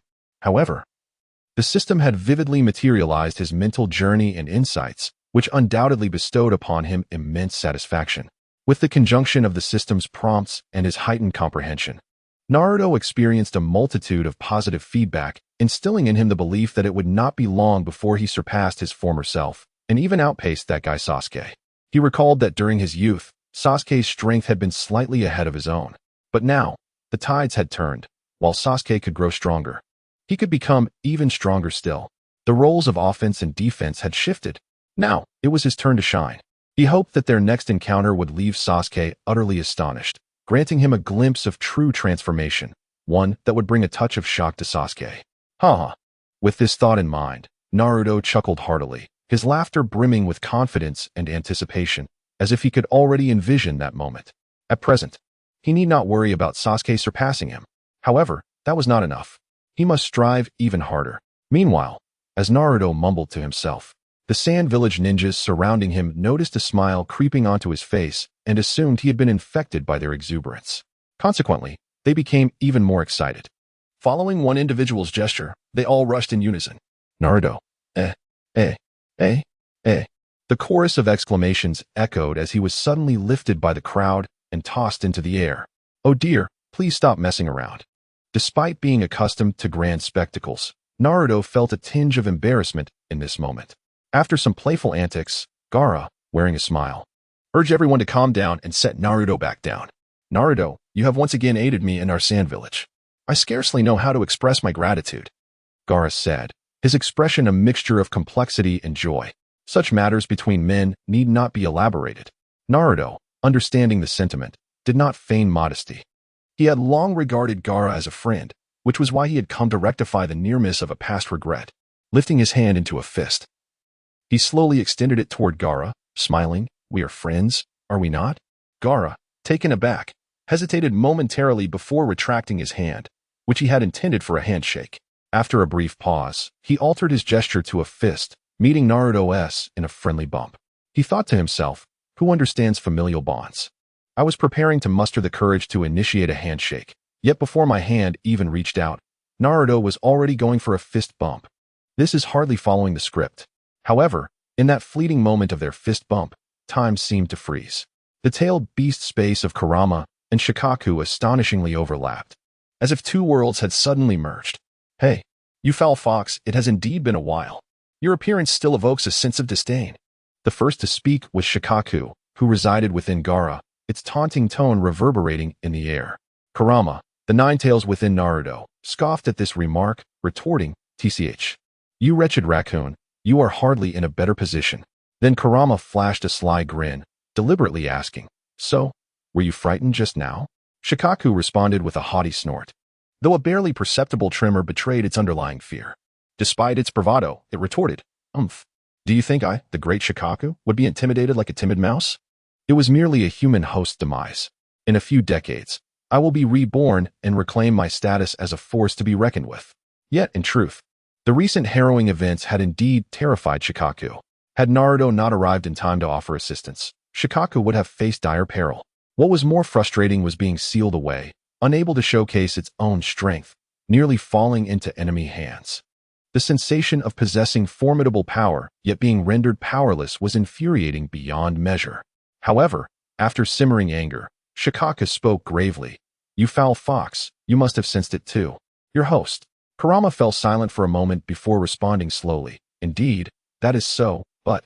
At that moment, Naruto's vibrant and spirited voice suddenly pierced through the air like a thunderclap. Well, it seems all of you are gathered here." The unexpected voice sent a shiver down the spines of Kurama and Shikaku. "What? Naruto? How did he get in here?" Both tailed beasts were left in shock. It was crucial to note that this was the tailed beast space, not a ceiling space. It was a realm only accessible to tailed beasts. Not just anyone could enter. Yet, inexplicably, Naruto had made his way in, and it appeared he was not alone. Gaara. Shikaku could not contain its astonishment. It had never anticipated that Naruto would not only enter, but also bring someone along. This was simply outrageous, akin to inviting a stranger into a shared abode. Shikaku felt as if it were being observed while bathing, and it indignantly shouted, "Foul fox, are you not going to manage your host? Is this a place where one can casually bring others in?" Kurama, overwhelmed by Shikaku's outburst, instinctively covered its ears, thinking, "You wretched raccoon. Do you not see the situation? This is not something I can simply manage." In that moment, Kurama could no longer maintain its fierce and aloof demeanor in front of Naruto. It directly confronted Shikaku. How it longed to retort, "If you want to take charge. Why don't you? You think you're so great. Why don't you manage your own host instead of expecting me to handle mine?" However, contrary to the external confrontation with Shoha, the inner state of the Kyuubi at this moment was one of utter bewilderment.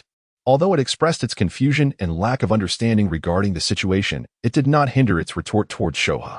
"It's not just my Jinchuriki who has come here. Your Jinchuriki has arrived as well, and I do wish to interfere, but I have no idea how he got here." Naruto, witnessing the familiar bickering between the two adversaries, chuckled as he patted Gaara, who was hiding behind him. "See, I told you they don't harbor ill intentions. They are just like us, not embodiments of evil or malevolence. If we can understand each other, we can all be friends." Gaara, momentarily dazed, nodded in agreement, though he had yet to fully grasp the current situation. Nevertheless, Naruto's words seemed to resonate with a certain logic. After all, he had inexplicably entered this place right after exchanging blows with Naruto, and unlike the dark, oppressive ceiling space he was accustomed to, this environment felt different, leaving him momentarily disoriented. Yet, under Naruto's guidance, he gradually acclimated to the surroundings and soon beheld the monstrous entity he had always feared within himself, now seemingly conversing like a rational being. This revelation astonished him profoundly. It was akin to discovering that a figure he once deemed wholly malevolent was merely acting out of a desire to support their elderly mother. Upon noticing the softening gaze of his Jinchuriki, Shoha scornfully retorted, "Humph, you presumptuous little brat from the fox's den. How dare you presume to judge us?" It followed up with an irate declaration, "Indeed, I detest humans. You are just as self-important as that wretched fox."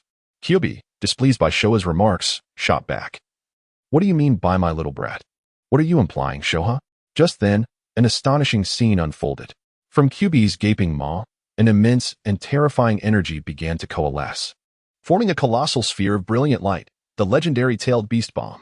In that moment, Kyuubi's fur bristled, its eyes wide with fury, exuding an overwhelming aura of wrath as it fixated on Shoha, as if ready to engage in a fierce battle at any second. "My word, are you two really going to be this rash?" Naruto exclaimed in disbelief. He never expected the usually placid Kyuubi to become so irate. Even more surprising was Shoha, who had always been at odds with Kyuubi, now equally defiant, prepared for a fierce confrontation. Upon hearing Naruto's shout, Kyuubi merely cast a sidelong glance but quickly redirected its focus back to Shoha, its anger unabated. "Humph, you insolent brat, mind your own business. Today, I'm going to teach this presumptuous raccoon a lesson." Shoha, undeterred by Kyuubi's provocation, retorted, "Don't think I fear you, foul fox." It opened its mouth, rapidly gathering a swirling mass of wind chakra, distorting the surrounding air with its power.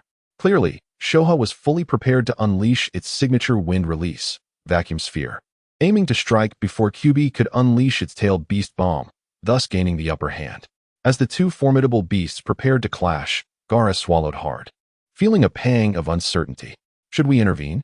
Despite now being the Kazekage, he felt indecisive in Naruto's presence, especially since Naruto had brought him here. seemingly exacerbating the situation. Unable to contain his apprehension, he inquired of Naruto, "Is it all right to let them continue like this?" Naruto, sensing the gravity of the situation, sighed and rubbed his forehead in exasperation. Why are these two always at odds? They are truly a pair of nemesis. He then turned to Gaara, firmly placing a hand on his shoulder. "Gaara, don't worry. I'm here, and I'll take care of everything."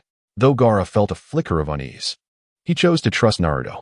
He steadied himself and nodded, softly responding, "I hope so." However, as he glanced back at the battlefield, he realized the situation had escalated dramatically. Shoha, now thoroughly incensed, opened its maw wide, channeling a tremendous force of wind chakra into a massive sphere. Wind release, vacuum sphere. With a roar, the attack surged forth like a cannonball, hurtling towards Kyubi. Almost simultaneously, Kyubi, not to be outdone, halted the expansion of the tailed beast bomb it had been gathering. Tailed beast bomb. In a flash of blinding brilliance, the bomb, infused with terrifying chakra, was unleashed toward Shoha. As the two formidable attacks hurtled towards each other, Gaara gasped in horror. The entire space seemed to freeze, the atmosphere thick with tension. This was a disaster waiting to unfold. Unable to suppress his fear and worry any longer, he murmured to himself in trepidation. Chapter 19. Naruto's transmission of tailed beast chakra, the pinnacle of the flying thunder god technique. As the attacks of the two forces were about to collide, Gaara instinctively prepared to shield Naruto behind him. Suddenly, at that very moment, Gaara was taken aback. He watched in astonishment as Naruto inexplicably vanished beside him, like a streak of flowing light. Such incredible speed. He couldn't help but gasp in surprise, for in that fleeting instant, he caught only a glimpse of Naruto's orange-hued eyes before he appeared, in a manner unimaginable to ordinary people, right between the two tailed beasts. Naruto, no. In that instant, realization struck Gaara, sending a jolt of fear through him, prompting an involuntary exclamation. That was a direct confrontation between two tailed beasts. Even if it was Naruto, the ninja he admired most, the hero who saved Sunagakure, his safety could not be guaranteed. Oh no. At that moment, Gaara was filled with regret, lamenting why he had not intervened to stop Naruto's reckless action. At the same time, not only was Gaara stunned by the sudden turn of events, but even the two-tailed beasts, Kurama and Shikaku, who had merely been playfully bantering moments ago, were now rendered speechless, caught off guard. "Damn it, you foul fox. Why did your Jinchuriki suddenly charge out like a ghost?" Shikaku yelled furiously at Kurama. "Shut up. Don't ask so many pointless questions. Think of a way to fix this." Kurama replied, panic etched across his face. What if he gets hurt? In the blink of an eye, the two-tailed beasts frantically attempted to retract the power they had just unleashed, despite their playful skirmishes appearing fierce in reality. Such exchanges were merely trivial to them. With their rock-solid bodies and immense strength, this level of mutual assault could hardly inflict irreparable damage. However, what they did not anticipate was Naruto's sudden appearance at the intersection of their attacks, as swift as lightning. This is a disaster. We're doomed. No matter how hard we try to retract our power, it's utterly futile. This is infuriating, Kurama exclaimed, gritting his teeth in desperation.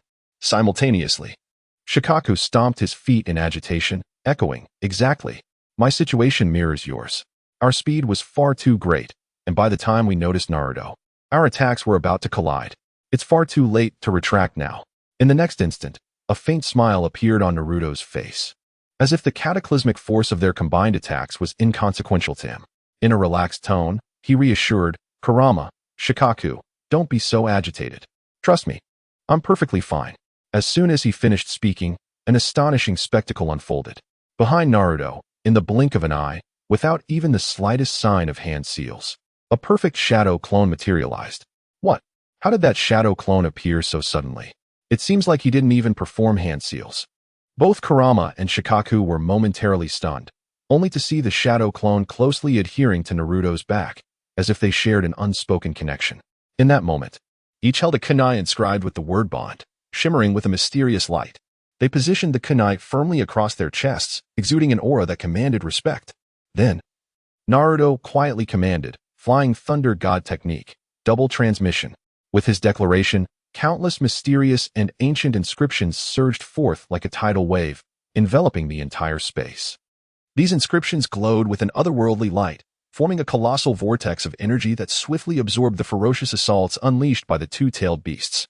In the next heartbeat, accompanied by a deafening roar, The attacks that once held the power of annihilation vanished without a trace amidst the astonished gazes of onlookers. It was as if they had been whisked away to another dimension, transported to a distant realm. Moments later, a thunderous explosion reverberated from the horizon. Boom! The sound echoed like a tempest, resonating through the skies. The two attacks erupted violently in that unreachable place, illuminating half of the vast sky with a blinding radiance. Their power beyond comprehension. That was our attack. Shikaku exclaimed, his jaw dropping in shock, still reeling from Naruto's unexpected use of the Flying Thunder God technique. Yes, it should be our attack. Kurama's expression turned grave as he regarded the smiling Naruto, contemplating silently. When did he learn such a technique? During this time, Kurama had been plagued by strange visions of scenes he had never witnessed, all related to Naruto, leaving him in a state of drowsy confusion. Consequently, he had naturally chosen to follow his instincts, sleep. After all, why endure fatigue without rest? As a tailed beast confined within a seal, with no obligations or pressures of life. There was little else for him to do apart from occasionally cursing the shinobi who sealed him. Thus, with nothing to occupy his mind, he chose to succumb to slumber. In these past few days, his observations of Naruto had been fragmented, and even during Naruto's battle with the Akatsuki, he had only been vaguely aware of the intense chakra fluctuations, soon dismissing them. Little did he know that during this brief lapse of awareness, Naruto had undergone such a remarkable transformation. Not only had he seemingly matured and grown stronger, but he had also mastered the Flying Thunder God technique of the fourth Hokage. Minato Namikaze, truly astonishing. After all, no one understood Naruto's aptitude for learning better than Kurama. With Kurama's reluctant assistance, it was inconceivable that Naruto could not only learn such an extraordinary technique, but also master the precise control of chakra required for its use in less than a decade. Yet, Naruto had not only acquired this incredible ninjutsu, but what was that orange hue in his eyes? You little rascal. Sneaking off to learn those filthy toad techniques behind my back? Kurama scolded Naruto, feeling a sense of betrayal wash over him. Chapter 20, Ninetales. Oh no. Have I been robbed? Kurama could hardly fathom that after merely taking a couple of naps, he had lost his home. His own Jinchuriki had taken to learning the foul techniques of those despicable toads. Was it possible that his illustrious title as the Ninetales was insufficiently renowned? Would it not be far more gratifying to learn how to wield the magnificent power of Kurama? How could anyone, being his Jinchuriki, neglect to cultivate this strength and instead pursue such trivial, unworthy skills? It was utterly absurd. Of course, this perspective belonged solely to the Ninetales. At that moment, Naruto's gaze was firmly fixed upon the agitated and vociferous Kurama, his heart swelling with a hint of indignation. He scratched his head, a slightly awkward yet resolute smile gracing his features, and chuckled. Oh dear, isn't this just another path to becoming stronger? Naruto understood that for someone like him, who yearned for power, any avenue that could potentially enhance his abilities was worth exploring, whether it be the enigmatic sage mode or the awe-inspiring beast mode. If they could serve as instruments for his growth, they were undoubtedly the best choices. The squabbles among various factions, the myriad of convoluted ideologies, seemed to him mere trifles, insignificant as passing clouds, for he was acutely aware that only practical and effective abilities could secure his position in the perilous world of ninjas, fraught with challenges and crises. Moreover, through prolonged interaction and understanding, Naruto came to realize that the power he possessed and the formidable strength Kurama could bestow upon him were not contradictory or mutually exclusive. Rather, they existed in a marvelous complementary relationship. This synergistic combination of powers would undoubtedly become his most steadfast assurance in defeating adversaries, safeguarding his comrades, and fulfilling his dreams. Humph. Is it merely a trivial benefit that has you so utterly bewitched, rendering you disoriented and lost? The Ninetales, oblivious to the underlying circumstances, wore a scornful expression upon hearing Naruto's response, not concealing a derisive snort. Yet, in that very instant, it seemed as though a pivotal realization dawned upon it. Its previously disdainful eyes narrowed slightly, fixating intently on Naruto, before it spoke. Humph. The tailed beast space is not a realm that frail beings such as you humans can casually traverse. But did you not just audibly proclaim my esteemed name, little brat?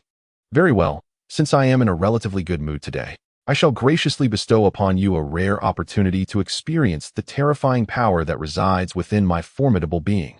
When that moment arrives, I shall see if an insignificant creature like you will still regard those inferior, lowly powers with any reverence. Kurama muttered in a deep, rumbling voice. What does this mean? Naruto pondered, still perplexed. However, before he could contemplate further, he suddenly felt a tumultuous surge within his abdomen, as if an overwhelming torrent was relentlessly cascading through him. This boundless power surged forth like a flood breaching its dam, flooding into his being. This familiar sensation was the Ninetales chakra mode? Almost simultaneously, darkness enveloped his vision, plunging the entire world into an impenetrable void. Just as they had yet to react, an overwhelmingly powerful force swept over them, akin to an invisible hand that grasped them tightly and unceremoniously hurled them away. In an instant, Naruto and Gaara were propelled from the tailed beast space like cannonballs, soaring at an astonishing velocity. Oh dear, this fellow is rather stingy. Was it really necessary to react so vehemently for just a glimpse inside? As Naruto gradually regained his senses from this unforeseen upheaval, he rubbed his rear, which had not truly suffered any pain, while voicing his complaints to the surroundings. At that moment, he bore a look of grievance, his heart brimming with confusion and dissatisfaction. In contrast, Gaara appeared somewhat bewildered, his wide eyes gazing vacantly at the unfamiliar surroundings, his mind a tumultuous whirlwind. After a considerable pause, he finally collected himself and turned to Naruto, stammering, Naruto. Everything that just transpired was not an illusion, correct? Upon hearing Gaara's inquiry, Naruto nodded emphatically, his expression earnest as he replied, naturally. I assure you that what we just experienced was all too real. Consider this. The Shikaku sealed within you is not a vicious beast, but rather a being with emotions, yearning for attention. If we communicate with it on equal terms, treating it as a friend, I firmly believe that one day we can dissolve the animosity between our kind. With that, Naruto extended his right hand towards Gaara, his face radiating encouragement. Gaara observed Naruto's sunlit smile, and his lips involuntarily curled upwards. Suddenly, he slapped his forehead, as if recalling something significant. Today, thanks to you, I have resolved the crisis in Sunagakure and encountered Shikaku. In light of this, I find myself at a loss for how to express my gratitude, so I have concocted a grand surprise, eagerly awaiting to present it to you. A surprise? Upon hearing this, Naruto's eyes sparkled with intrigue, though tinged with uncertainty. The term was akin to a distant star in a long-forgotten memory, one that had not gleamed in quite some time. Noticing Naruto's reaction, Gaara's smile grew even more enigmatic as he slowly produced a finely crafted scroll from his robe, adorned with golden threads and exuding an air of solemnity. Behold, Naruto, in the name of the Kage of Sunagakure, I hereby declare, from this day forth, you, Uzumaki Naruto, shall be our eternal friend, bestowed with the honorary title of Elder. You need not concern yourself with the mundane affairs of the village, nor hold a fixed position. But in Sunagakure, your status shall be on par with mine. Every shinobi who encounters you must regard you with the same respect they afford me. What? Naruto's eyes widened, his mouth agape as if he could swallow an apple whole, staring at Gaara in a state of shock, utterly overwhelmed by this unexpected surprise. Yet, the surprises were far from over.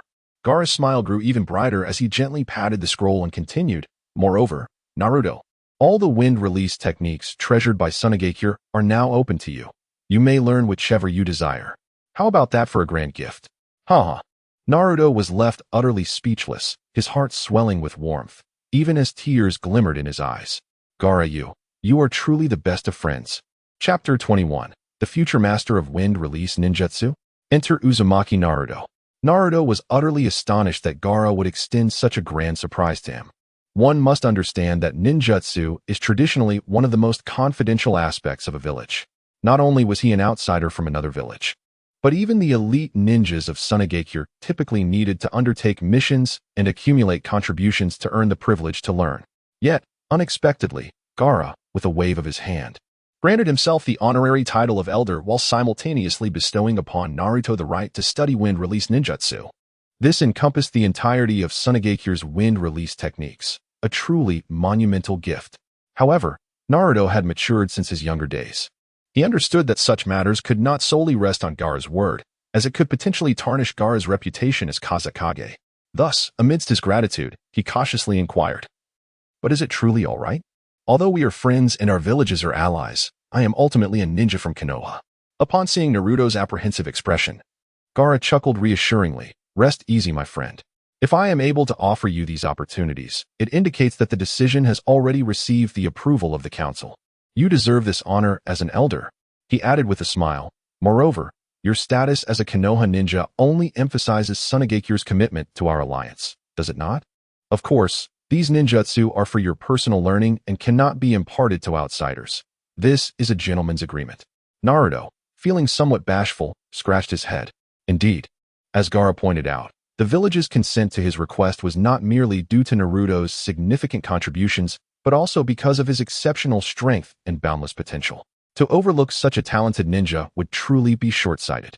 After all, given Naruto's prowess and reputation, it was only a matter of time before he became a true center of power in Konoha. With a solid relationship between the two villages, they could further develop their ties. In comparison, a mere handful of wind release techniques seemed trivial, for the benefits Naruto could ultimately bring far outweighed these skills. Moreover, were they genuinely offering all of their techniques? Faced with this situation, Naruto did not hesitate or ponder excessively. After a brief moment of contemplation, he nodded decisively in agreement.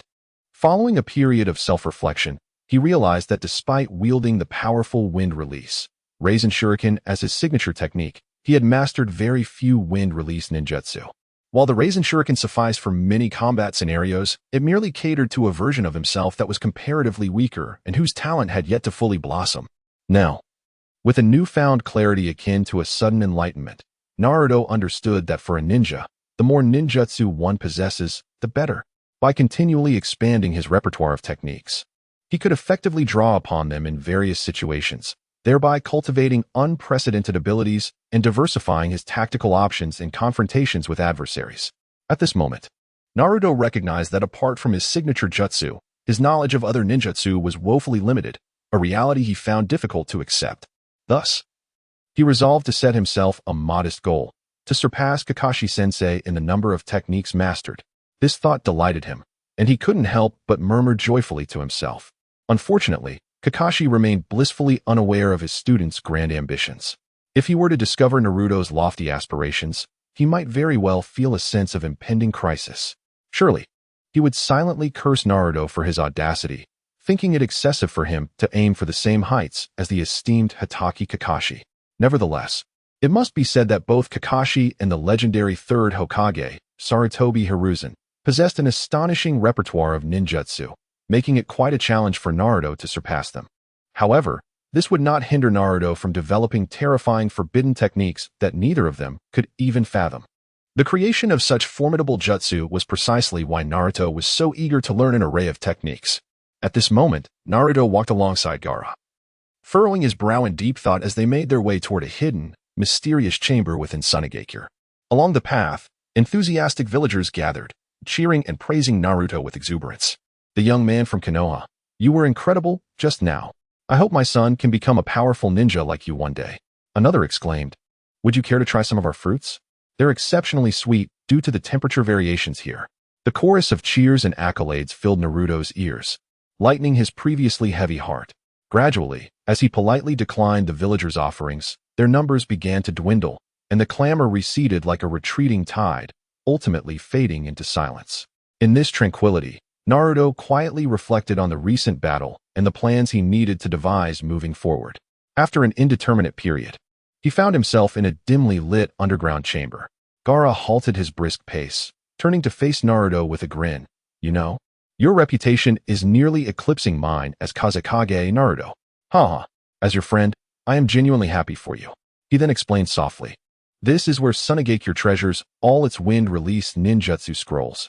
Within these scrolls are recorded powerful and uniquely characteristic techniques. You are free to explore and learn at your leisure. However, should time be pressing and you cannot master them all at once, fret not. You can always return to study further. So take it easy and proceed at your own pace. Gaara smiled and nodded at Naruto, indicating that he could begin his exploration of the precious ninjutsu tomes. Wow, there are so many ninjutsu. At that moment, Naruto's eyes widened as he gazed at the mountains of scrolls, each vibrant and diverse, leaving him momentarily overwhelmed, as if he were adrift in a colorful sea of ninjutsu. Amongst such a plethora of scrolls, where should he even begin? Ah, what a delightful yet perplexing dilemma. Chuckling to himself, Naruto scratched the back of his head, revealing a moment of indecision on his face. Chapter 22. The first man in the ninja world to do this. However, not long after, His gaze was irresistibly drawn, as if magnetized, to a blue scroll placed at the very top. The scroll emanated a faint azure glow, reminiscent of tender grass sprouting in the spring, brimming with vitality and vigor, instantly captivating Naruto. "Well, I shall begin with this scroll," he murmured softly, carefully retrieving the azure scroll and gently flipping open its first page. Wind fuels fire. Upon reading these 4 characters, a thought involuntarily surfaced in Naruto's mind, utilizing his wind-style chakra to assist Sasuke's fire techniques. Yet, he soon shook his head, pondering to himself, "However, it seems this method may not be particularly feasible." Recalling how Orochimaru once compared Sasuke to a windmill, Naruto furrowed his brow and muttered, "If my wind cannot stir his windmill, then it matters not. I shall simply strengthen my own winds. If a gentle breeze cannot lift his long hair, then a hurricane it shall be. I shall blow him and his staff away." With this thought, Naruto felt a surge of clarity. He slowly closed his eyes, his brow slightly furrowing as he began to concentrate deeply. Before long, he seemed to immerse himself in an ocean of knowledge, everything around him fading into insignificance. So that's how it is. Suddenly, Naruto's eyes flew open, his face illuminated with realization. He excitedly spoke to himself. This mixed ninjutsu, combining wind and fire chakra, is truly extraordinary. Its complexity is beyond imagination. It necessitates integrating 70% of wind chakra into the 30% of fire chakra, resulting in a staggering 16-fold increase in power. As he spoke, he nodded thoughtfully, secretly contemplating how to apply this innovative concept to his existing jutsu. Although he had yet to fully master the transformation of fire chakra properties, he mused, "That is of no concern. I can certainly adapt this method and cleverly incorporate it into my other techniques." For instance, the hurricane water vortex technique he had previously executed in collaboration with Captain Yamato sprang to mind. Recalling that thrilling moment, he vividly envisioned their seamless teamwork, each leveraging their unique elemental advantages, one adept at wind techniques, the other skillfully controlling water. When the two forces intertwined, they unleashed an astonishing wave of energy, culminating in the formidable hurricane water vortex technique. Now, if he could infuse the essence of the wind-fire mixed ninjutsu he had just comprehended, he might create an even more powerful and awe-inspiring new technique. Detected that the host is mastering a new transformation of fire chakra. Current progress, 33-100. Detected that the host is studying wind-style ninjutsu. Current development progress for the mixed ninjutsu combining wind and other techniques, 10-100. I see. But what if I consider this from a different angle? Just as Naruto was deeply engrossed in studying the ninjutsu scroll, a sudden epiphany struck him regarding the key technique of wind fuels fire. As his understanding deepened, the system chimed in once more. Detected that the host has successfully grasped the technique of wind fuels fire during the study of this ninjutsu scroll. Current mastery progress, 100. Congratulations to the host for successfully mastering the C-ranked unnamed technique. Wind-blowing technique. Wow. To think I could comprehend a ninjutsu so quickly, although somewhat simple. It is a promising start. Naruto was taken aback by his swift mastery of a new technique, yet it did not diminish his excitement. After all, for someone who had tirelessly strived to enhance his abilities, each advancement felt profoundly precious. At that moment, a radiant smile blossomed on his face, which had grown somewhat monotonous from prolonged training. All right, I shall strive to learn as many skills as possible within a short span. After successfully mastering his first ninjutsu, Naruto was filled with renewed vigor and confidence. Next, he proceeded to do something that no one would ever expect. The multi-shadow clone technique. Naruto's gaze sharpened, and he softly uttered a command. As he did, his chakra surged like a torrential tide. In an instant, dazzling beams of light erupted from Naruto, and countless identical figures swiftly multiplied, filling the entire space at an astonishing pace. These shadow clones aligned densely, resembling a sea of human silhouettes, mesmerizing all who beheld it. All right, everyone, let us get to work. Naruto exclaimed excitedly, his eyes gleaming with confidence and determination. He gestured as if commanding an army, issuing the order for battle. Yes. The multitude of shadow clones responded in unison, their voices deafening, echoing throughout the dimly lit chamber. In an instant, the once quiet room, where even a pin drop could be heard, transformed into a bustling hive of activity, filled with the fervent spirits and passion of Naruto and his clones. Naruto's army, charge. With another rallying cry, all the shadow clones sprang into action. Some held books, engrossed in reading. Others gathered in groups, fervently discussing various topics, while some stood nearby, gesturing at the walls, seemingly contemplating challenging problems. Each clone busied themselves while cooperating and communicating, collectively striving to acquire knowledge. Uzumaki Naruto was the first man in the entire ninja world to read with shadow clones. Chapter 23. The Arrival of Uchiha Obito. Host detected learning wind release. Kamaitachi technique. Current progress. 10-100. Host detected learning wind release. Blade of Wind. Current progress. 2100. Host detected learning ninjutsu. Wind release. Great Kamaitachi technique. Current progress. 46-100. As time passed, Naruto and his multitude of shadow clones immersed themselves in the ocean of knowledge, eagerly poring over precious tomes on wind release techniques. Their eyes raced across the pages, absorbing the profound principles contained within at an astonishing pace. Thus, through their relentless efforts, their mastery of the intricate and complex wind release jutsus soared like a rocket. Incredibly, within just a single hour, the once mountainous pile of wind release scrolls hidden within Sunagakure had been thoroughly perused, and their contents firmly grasped in their minds. At that moment, it felt as though the very winds of the world had become Naruto's loyal followers. Whether it was the gentle breeze or the howling gales at Naruto's command, they would unhesitatingly obey, moving in accordance with his will. This newfound ability to command the wind elements, derived from his understanding of the nature of wind affinity chakra, filled Naruto with immense excitement and pride. It seemed that under the perception of Sage Mode, he could carve out a new path of cultivation. Naruto mused to himself, his mind brimming with ideas for future strength. After all, if he could harness the power of nature, perhaps his wind release could rival Sasuke's Kirin, drawing upon the might of heaven and earth. Today's study session would conclude here. He inhaled deeply, deciding to dispel the shadow clone technique. Dispel. At that moment, all the insights experienced by the shadow clones rushed back to his original self like a tidal wave. Buzz, buzz, buzz. In an instant, Naruto's mind erupted into an unprecedented storm of thoughts. Countless inspirations and ideas regarding wind release jutsus collided, merged, and sparked brilliant revelations. These invaluable experiences would aid Naruto in further refining his wind release techniques, rendering them even more powerful and effective. Beep. Host has successfully completed the study of existing wind release techniques in Sunagakure, achieving comprehensive understanding. Congratulations, Host, for forging a unique path among myriad wind techniques. Comprehending the ultimate skill, wind release, spiral great Kamaitachi technique. This technique is an evolution of the great Kamaitachi technique, boasting greater ferocity and a wider domain. Akin to a blade in a tempest, unstoppable. Wind release, spiral great Kamaitachi technique, inheriting the essence of the great Kamaitachi technique, fuses the principles of the Rasengan. Upon release, the chakra spirals with the speed of a whirlwind, pushing the might of the great Kamaitachi technique to its zenith, transforming into a ravaging storm that cleaves through all. Due to its unique spiral trajectory, the frequency of damage is multiplied, and its cutting power is unmatched, rendering it invincible. So that is how it is. I sensed it. The great Kamaitachi technique seemed to have untapped potential. Unexpectedly, in that fleeting thought, a new technique was born. Naruto's eyes sparkled with delight, as if he had discovered a new world. He excitedly pumped his fist, filled with anticipation for this sudden surge of power.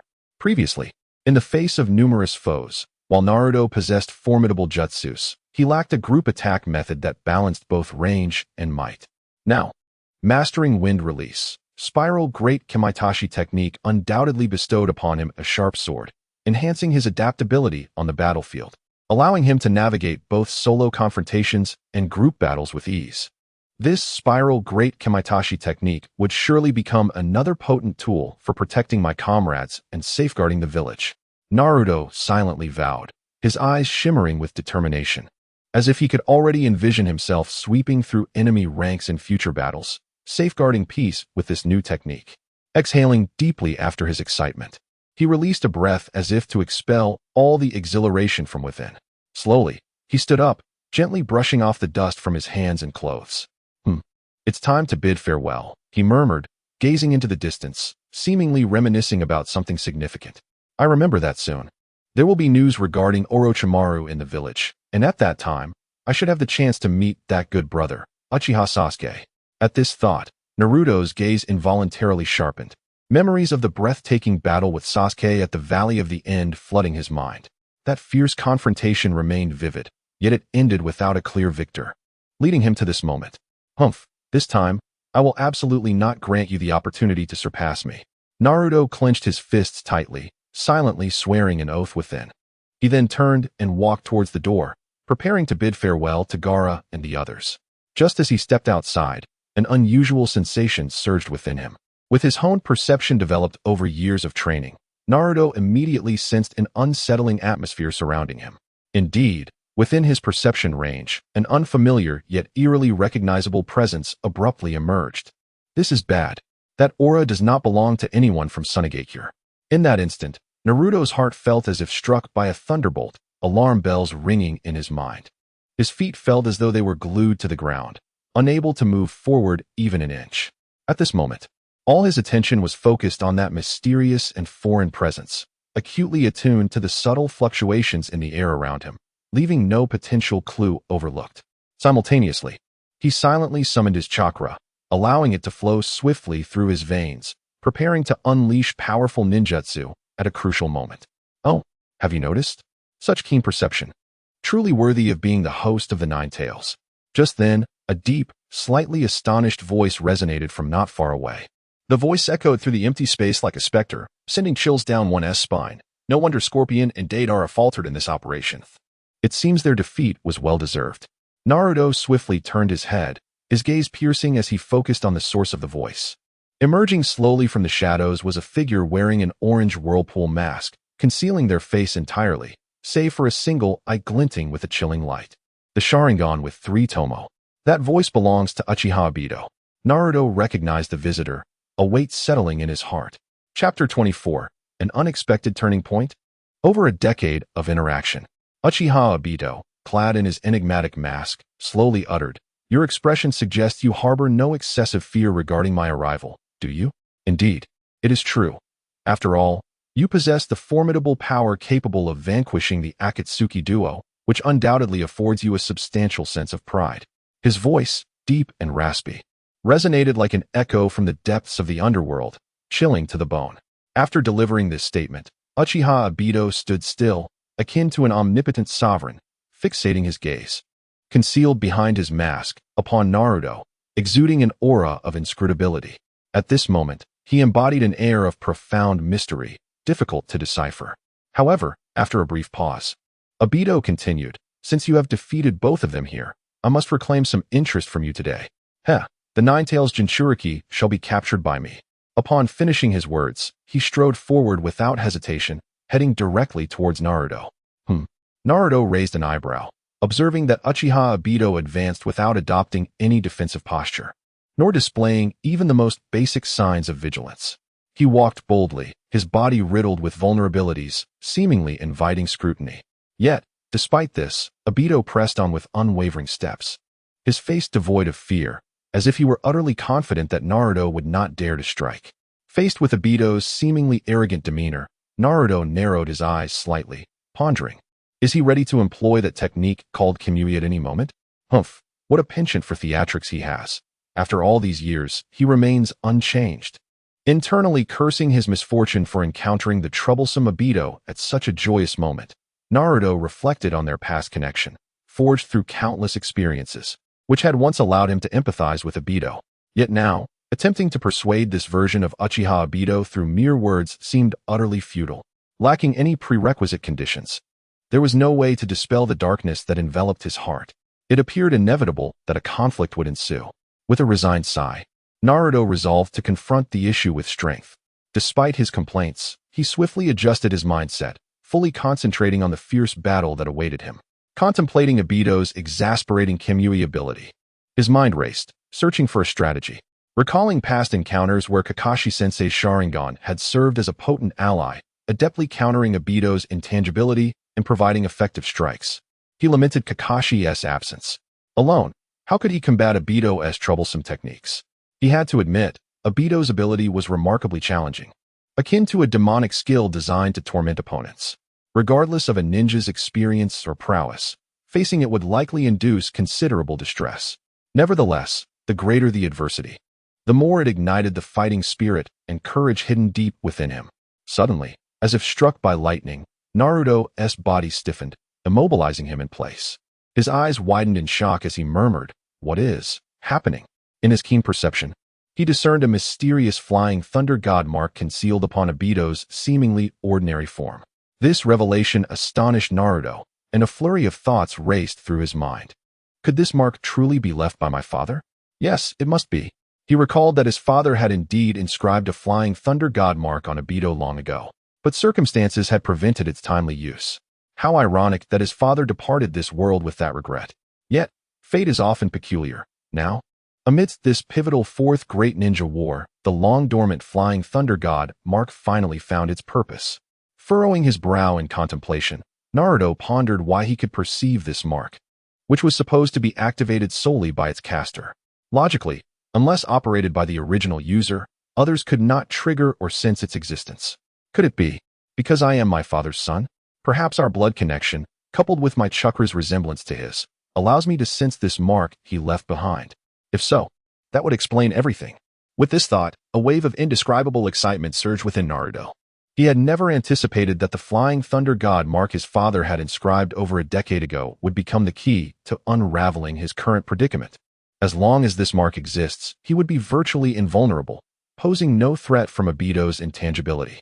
With newfound confidence, a smile graced Naruto's face. However, standing opposite him, Uchiha Obito remained oblivious to Naruto's inner musings. His eyes, hidden behind the mask, remained fixed on Naruto as he coldly remarked, "Humph. Sometimes I truly cannot comprehend whether you are simply dense beyond measure or arrogantly overconfident. Even in such dire circumstances, you still manage to smile?" As he spoke, Uchiha Obito's mind raced with calculations. He contemplated seizing this moment to capture Naruto. After all, his plan to collect the tailed beasts had yet to formally commence. The Akatsuki had always operated in the shadows. If he were to act against Naruto now, it would expose the entire organization. Despite Naruto's unpopularity in the Hidden Leaf Village, he was undeniably backed by the formidable Land of Fire. Even those who typically disregarded Naruto would swiftly direct their ire towards Obito upon learning of an attack against him. This would complicate any future attempts to capture other tailed beasts. Moreover, the Outer Path's Geto statue required a strict sequence for tailed beast absorption, with the one-tail Shikaku being the foremost target.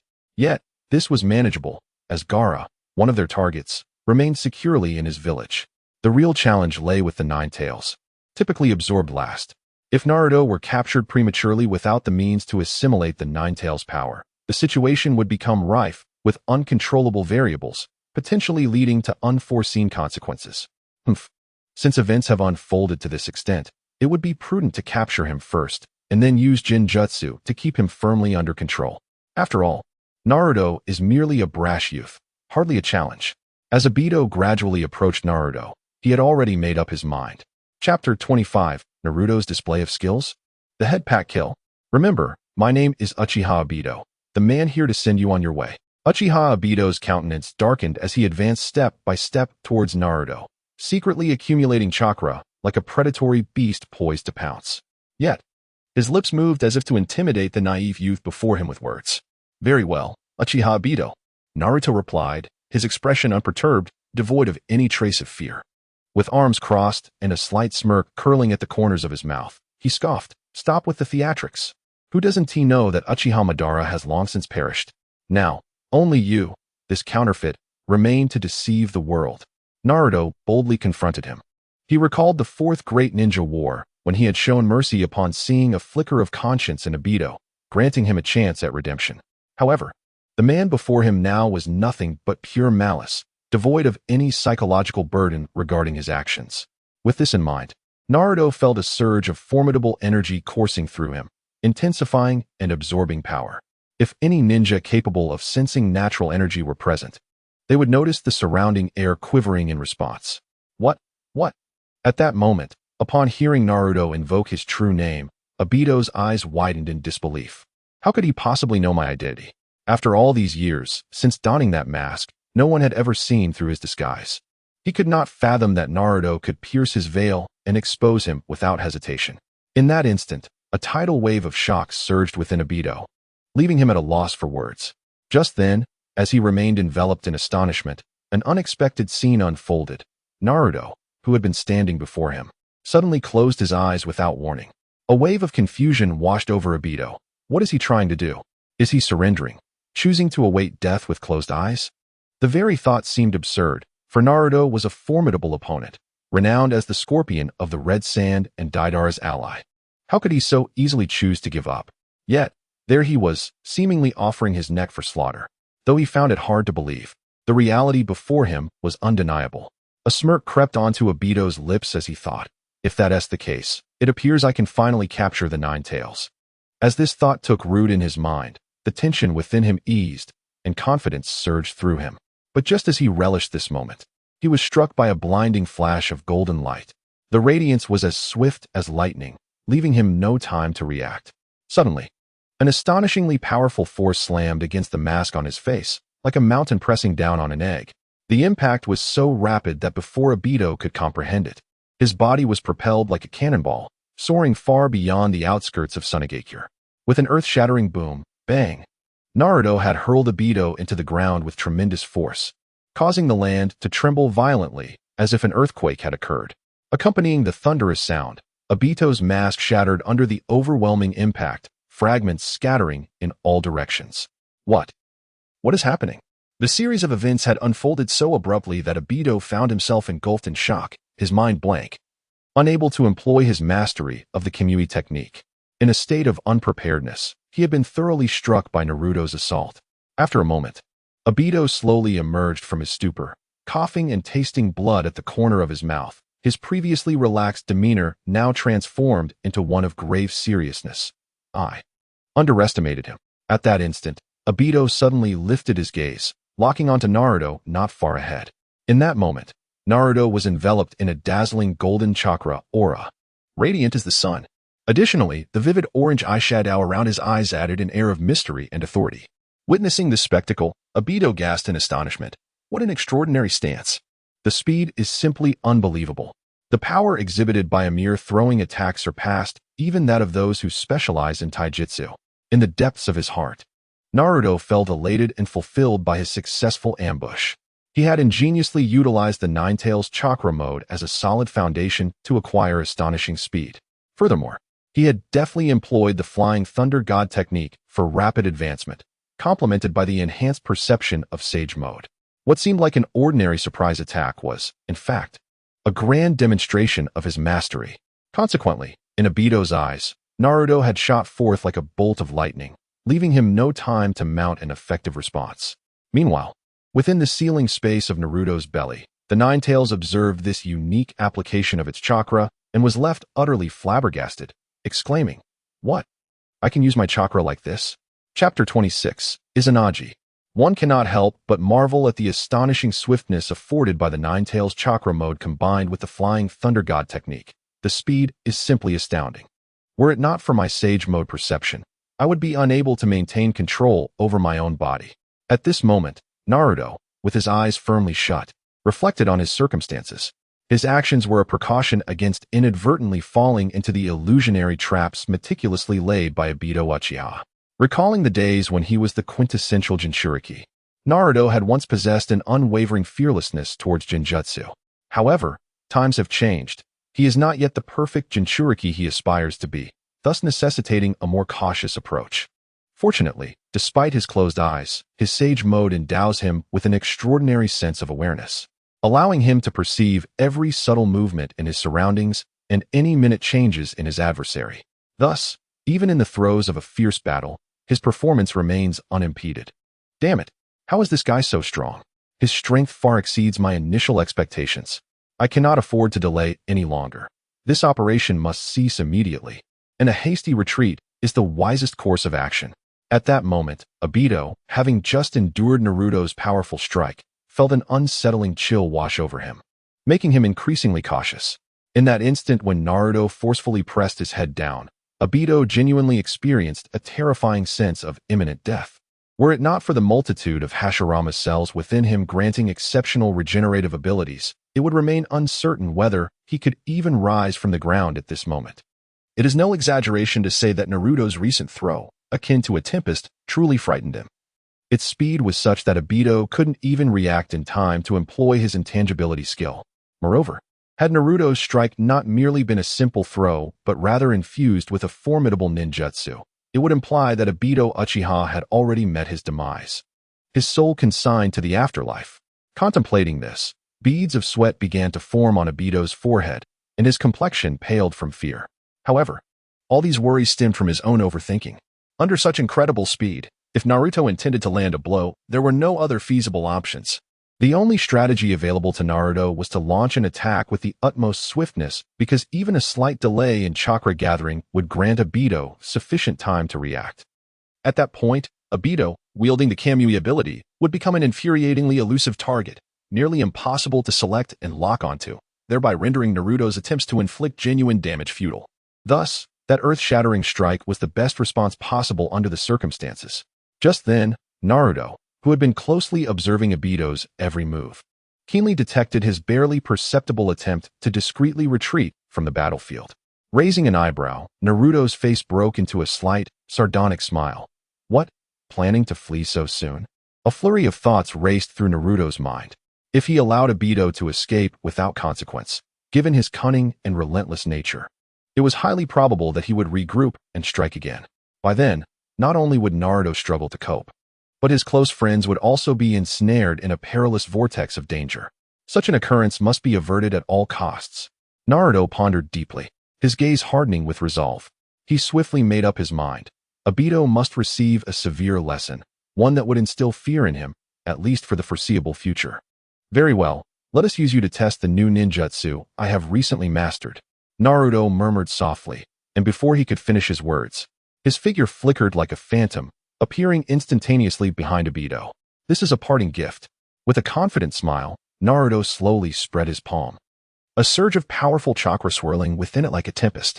Accompanied by a deep, resonant howl, the chakra gradually coalesced into an exceptionally sharp, colossal scythe-shaped energy wave. Prepare yourself. Wind release. Raisin shuriken. Naruto bellowed, swinging his arm forward with ferocity. The terrifying energy wave surged toward Obito like a wild stallion, tearing through the air with a piercing, explosive sound.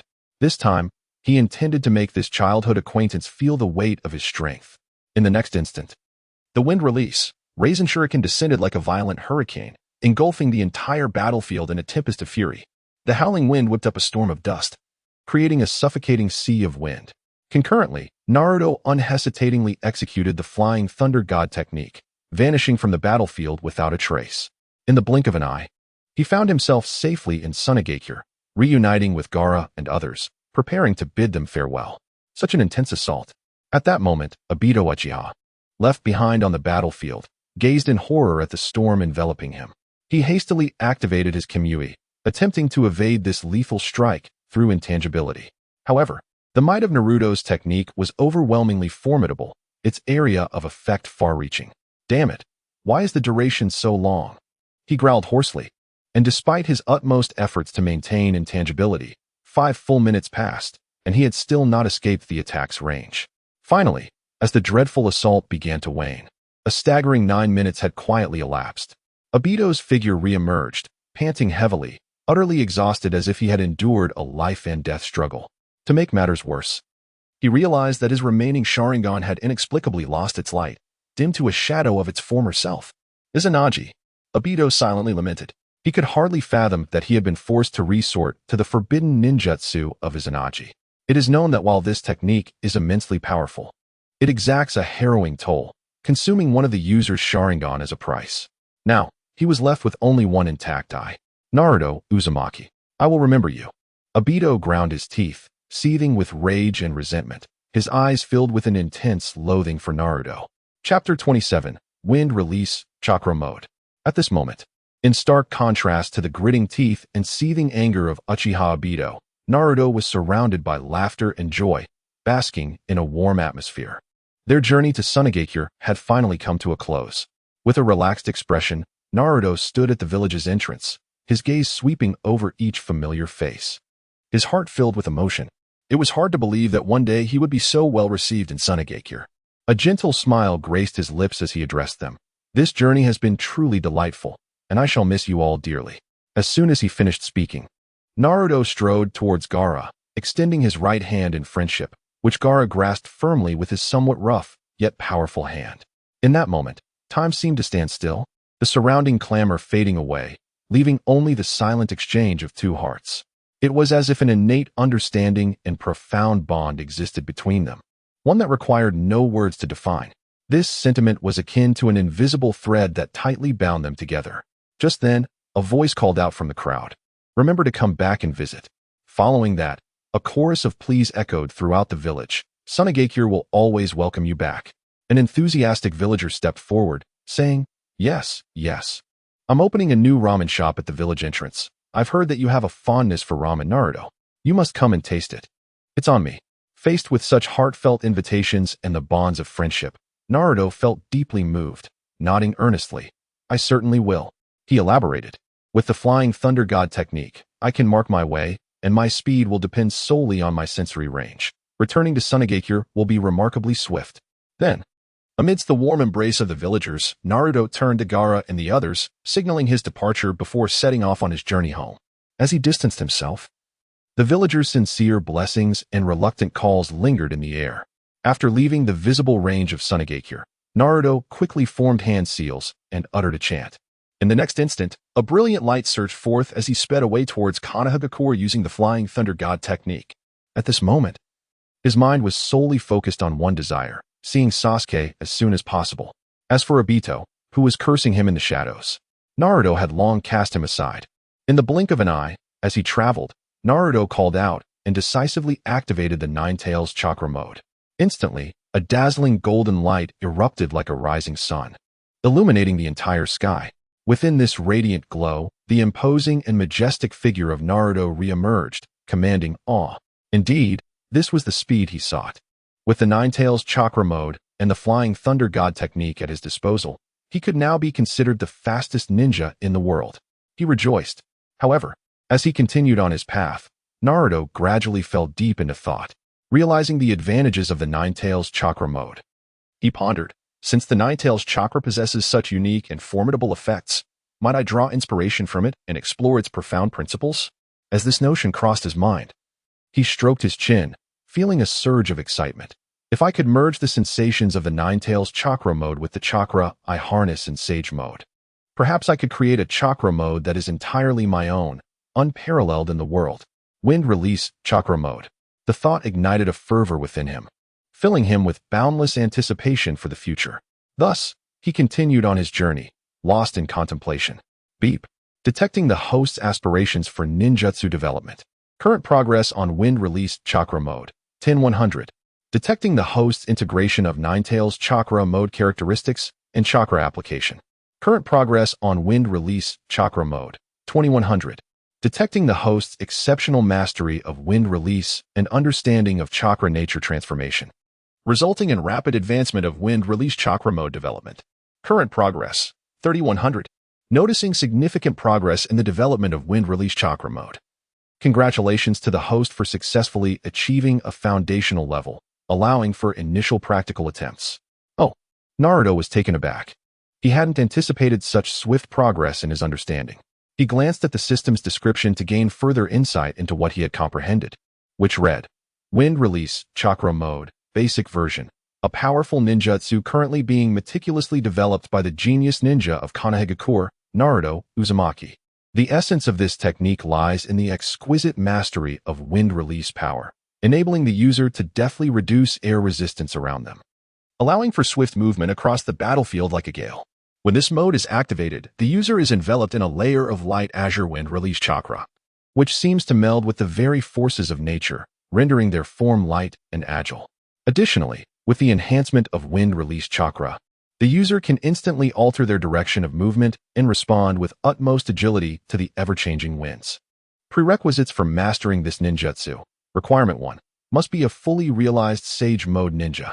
Requirement 2. Must possess a profound understanding of the nature transformation of wind release chakra. Requirement 3. Must have a chakra reserve comparable to that of a tailed beast to sustain its consumption. Hiss. To think I inadvertently created such a demanding ninjutsu. Surely, I am the only one in the entire ninja world who meets these criteria. Upon seeing the stringent requirements for learning the wind release chakra mode, Naruto couldn't help but gasp in surprise, chuckling ruefully. But thankfully, I possess all these attributes, allowing me to develop such a remarkable ninjutsu. Soon, he was filled with joy. This wind release chakra mode would grant him a tremendous boost in combat power, tailor-made for him. It was evident that activating this mode would significantly enhance both his range and speed of movement. Fantastic. The thought made his eyes shine with excitement. Furthermore, it would also provide astonishing agility, enabling him to execute countless extraordinary tactics in battle. This excitement surged within him. Let me see if the effects of this wind release chakra mode meet my expectations. Taking a deep breath, Naruto eagerly began his trial. Boom. In an instant. Like a gentle breeze brushing against him, waves of light azure wind rippled around Naruto, leaving traces of wind. The manifestation of wind release chakra mode. Wind release chakra mode, activate. Chapter 28. The assailant is Naruto Uzumaki. In the next instant, Naruto's figure shot forth like an arrow released from a bow. He took a single step. Yet this seemingly ordinary movement seemed to be imbued with boundless magic, resembling the legendary technique of instantaneous travel. As he effortlessly traversed a distance of several kilometers in the blink of an eye. Hiss! Upon realizing his astonishing speed, Naruto couldn't help but gasp in awe, exclaiming, "This acceleration is simply terrifying." He felt as if his strides were akin to lightning streaking across the night sky, so swift that they were almost imperceptible. Moreover, what was even more astonishing was that each time his foot struck the ground, a powerful gust of wind would roar forth. The intensity of this wind was such that it left profound imprints on the solid earth, highlighting the sheer force bestowed upon him with each step. My goodness, such an overwhelming enhancement is truly unimaginable. Naruto murmured to himself, his eyes sparkling with a blend of excitement and reverence. If only I had possessed this power during the fateful battle at the Valley of the End, the entire course of the confrontation with Sasuke would have surely been transformed. As these thoughts washed over him, Naruto felt a surge of exhilaration and anticipation. He found himself lost in memories of the past, as waves of experiences shared with Sasuke flooded his mind. Yet, at this moment, he was no longer plagued by the uncertainties of old. Instead, he was filled with unwavering confidence. I remember our initial clash, where it was difficult to discern who held the upper hand. But now I am certain I could decisively subdue Sasuke, even though he possesses the formidable Rinnegan, capable of tracking my movements. His body may struggle to respond effectively in time. With this notion, a smile of confidence and pride crept onto Naruto's lips. Suddenly, unable to contain his joy, he burst into laughter. Ha! The exhilarating feeling of having the upper hand over Sasuke is simply intoxicating. Simultaneously, through his precise mastery of wind chakra, Naruto was able to momentarily hover in the air. His form was graceful and agile, akin to a bird soaring freely across the sky, possessing the dexterity to effortlessly evade fierce attacks from opponents, or he could unexpectedly launch a surprise assault from an unforeseen angle, catching his adversaries off guard. In other words, even in the absence of the Sage of Six Paths power, Naruto Uzumaki had once again mastered the extraordinary ability of flight. At this moment, he resembled a soaring eagle, aiming for higher and further aspirations, exclaiming with excitement, "We're taking off." In the next moment, Naruto shot upward like a dragon emerging from the depths, soaring into the clouds, gazing at the vast landscapes below, determined to change everything this time. Following this, he vanished into the air using the Flying Thunder God technique.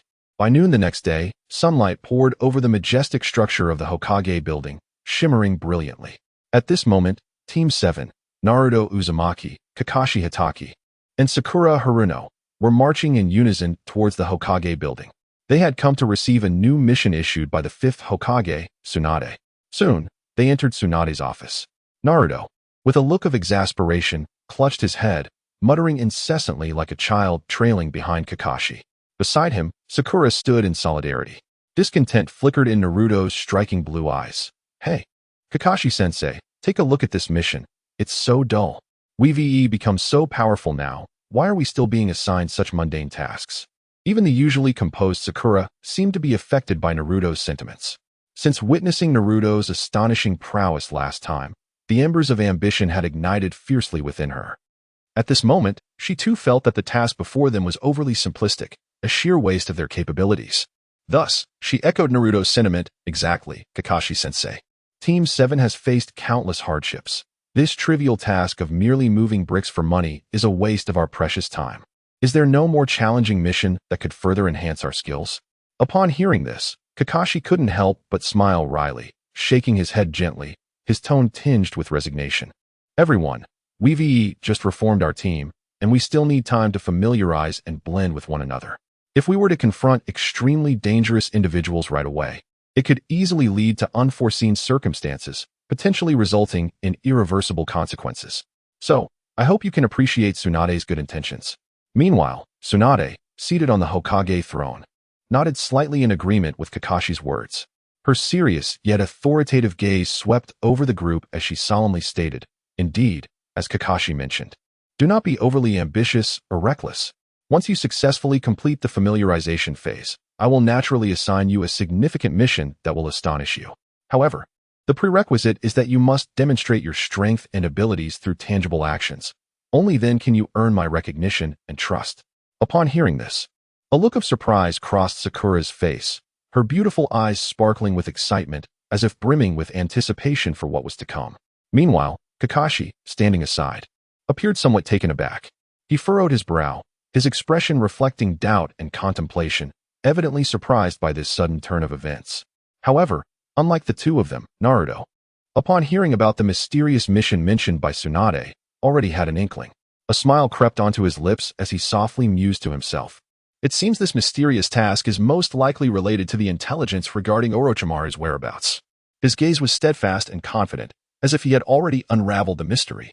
Just as everyone was lost in their thoughts, a messenger hawk from Sunagakure swooped in like a bolt of lightning. Its agile form traced a graceful arc through the air before landing steadily on the rooftop of the Leaf Village Hokage building. A vigilant ANBU member swiftly leaped onto the roof, carefully retrieving a scroll from the hawk's leg. Without a moment's delay, he dashed towards Tsunade, announcing loudly, "Report to Tsunade-sama. Urgent news from Sunagakure. Kazekage Gaara has been attacked. The situation is critical, and we request assistance from Konoha." "What?" Upon hearing this news, Tsunade's expression changed dramatically. She slammed her hand on the table and stood up abruptly, snatching the scroll to read. How could this happen? Sunagakure was attacked? The assailants are from the Akatsuki? A powerful aura erupted from her, sending chills down spines. How could this be? Why would anyone have the audacity to attack Sunagakure, one of the 5 great nations? Moreover, to assault the Kazekage himself? This is utterly outrageous. Just as she prepared to issue commands, another ENBU member rushed in hastily. The member of the Umbu, though bearing a grave expression, spoke with a hint of elation. "Report to Lady Tsunade. We have just received the latest news from Sunagakure. The crisis has been averted, and the one who came to our aid is none other than Naruto Uzumaki." The astonishment in his voice was palpable. Wait, that is, Naruto Uzumaki? What is he doing here? In that moment, he turned and was taken aback by the sight of Naruto's golden hair, rendered speechless. Chapter 29, Tsunade's Challenge? The Rise of a New Star. He shouldn't be in Sunagakure. Why has he suddenly appeared in the Hokage building? Could it truly be as I feared, that our intelligence has suffered a grave error? The one who executed the mission was not Naruto Uzumaki after all. The Umbu ninja, who had come to report urgent news to the higher-ups, was completely engulfed in shock and confusion, standing frozen in place, gazing blankly at the figure of Naruto, who should not have been there. It was utterly unbelievable, beyond comprehension. The Umbu murmured to himself, as if he still could not accept the reality before him. After all, by conventional wisdom, Sunagakure has always transmitted important intelligence via powerful ninja hawks. In contrast, those ninjas who traverse by foot move at a pace akin to that of a snail. Thus, if the intelligence regarding Naruto Uzumaki was indeed accurate, it would imply that this individual had been in the distant Sunagakure just yesterday. Yet within a mere day, he had returned to Konoha as if a phantom, unnoticed. Such a notion sounded like a tale from a fantasy, almost impossible to believe. Even Tsunade, who had been somewhat indignant moments ago, found it hard to maintain her composure upon hearing this information. She was momentarily taken aback, her expression displaying disbelief as she widened her eyes and exclaimed, "Are you certain it was Naruto who acted in Sunagakure? Do you understand how long it takes to travel from our Leaf Village to Sunagakure and back? Naruto has only just returned to Konoha. It must be noted that this was a considerable distance. Even the most fleet-footed ninja would require at least 3 full days to complete such a round trip, and that is under ideal circumstances, without encountering any unforeseen events. Maintaining maximum speed. Should an ordinary person attempt this journey, it would take even longer. However, if this were indeed true, the astonishing reality would be that Naruto had managed to accomplish this feat in such a short span of time. After all, he had only recently concluded his training with Jiraiya and returned to the village. What on earth was happening? Had Naruto's strength grown to such an extent that he could transcend conventional methods of travel between 2 locations? Tsunade's heart was filled with doubt and astonishment. She could scarcely fathom how Naruto had achieved this. Observing the Umbu ninja and Tsunade, both with expressions of shock as they looked at one another, it was as if they were grappling with the incredibility of the information received, even beginning to question its very existence. Their brows furrowed. They fell into deep contemplation, attempting to discern the truth amidst the deception. At that moment, Naruto appeared somewhat uneasy, scratching the back of his head with a hint of embarrassment, and softly declared, Granny Tsunade, actually, it was me. Upon hearing this, Tsunade was momentarily stunned, but quickly regained her composure. She gently waved her hand, reassuring him, It's all right, Naruto. I will immediately send someone to thoroughly investigate where the issue may have arisen. This does not concern you, so you need not worry too much. Yet, Naruto did not relent in his explanation. He earnestly reiterated, I am speaking the truth, Granny Tsunade. Please do not be so surprised. Tsunade, upon hearing this, felt a jolt in her heart, looking at Naruto with a face full of suspicion and asking, Are you truly certain? You must know. There exists only one unique ninjutsu capable of such rapid travel. Without hesitation, Naruto nodded, confidently affirming, Indeed, it is the Flying Thunder God technique. What? Tsunade's eyes widened in astonishment as she stared at Naruto, as if witnessing something utterly extraordinary, standing there in sheer disbelief. She could never have anticipated that her casual remark would elicit such a response from Naruto. Even more astonishing to her was that Naruto's answer was exactly what she had been secretly hoping to hear. Could it be true? Was the intelligence accurate after all? Had Naruto genuinely mastered the Flying Thunder God technique? Tsunade murmured to herself, her eyes filled with incredulity. At that moment, she suddenly realized that her previous assumptions regarding this matter had been overly cautious and bold.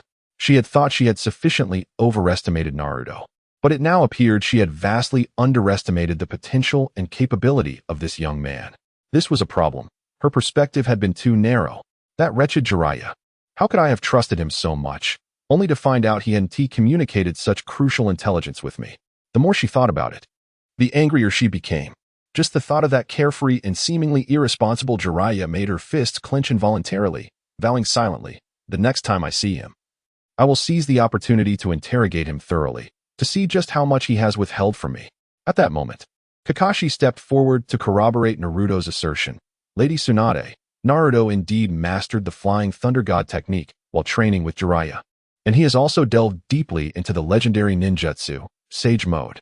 As Kakashi spoke, memories of their previous battle at the 7th training ground with Sakura and Naruto flooded his mind. The scene was vivid, and Naruto's strength had left both him and Sakura utterly astonished. The sheer power, agility, and masterful application of various ninjutsu were nothing short of breathtaking. Kakashi couldn't help but marvel. That moment was simply exquisite, etched in his memory. As he reflected on this, it suddenly struck him, and he added, Based on my comprehensive evaluation, if we are solely discussing combat capability, Naruto has likely reached a level not far beneath your own. Upon hearing this, Tsunade, whose mouth had been slightly agape in surprise, now widened her eyes in disbelief, exclaiming, What? She could hardly fathom that the once mischievous little rascal, who had required everyone's care, could now possess such formidable strength, even comparable to her own as the 5th Hokage and one of the legendary Sannin. Tsunade contemplated. If Kakashi's words held any truth, it would mean that the generational gap of ninjas that had once plagued their village had finally found hope for continuity in Naruto. This news was undoubtedly a tremendous surprise for all of Konoha, but it also brought considerable pressure. With a resolute gaze fixed ahead, she slowly spoke. It seems the moment has come. Shizune quickly retrieved that scroll. Upon hearing this, Naruto's eyes instantly lit up, eagerly hoping, Is it coming? This intelligence must be what I've been anticipating. Is it about Sasuke? It has to be about Sasuke. Chapter 30. Distrust from the higher-ups? Tsunade's voice, though soft, resonated with authority. Standing quietly nearby, Shizune was momentarily taken aback, her face reflecting surprise as she hesitantly inquired, "Lady Tsunade, are you referring to the scroll?" Without a moment's hesitation, Tsunade affirmed, "Indeed, it is the scroll containing the latest intelligence regarding Orochimaru." Shizune's expression grew troubled as she cautioned, "But, Lady Tsunade, you previously emphasized that it was too early for them to be exposed to such information." Taking a deep breath, Tsunade replied with composure, "Circumstances have changed. While I once believed the timing was not right, with Kakashi's unwavering assurance, it is evident that Naruto has made considerable progress during this time. I must see for myself how much he has grown." "Wonderful!" Naruto exclaimed, his eyes sparkling with excitement. He had finally secured the mission he desired. Soon, he would be reunited with Sasuke. His mind wandered to thoughts of what Sasuke might be doing at that moment. At the same time, Sakura and Kakashi exchanged astonished glances, each reflecting the other's surprise and confusion. Sakura murmured, "I never imagined that this intelligence would be connected to Orochimaru and Sasuke."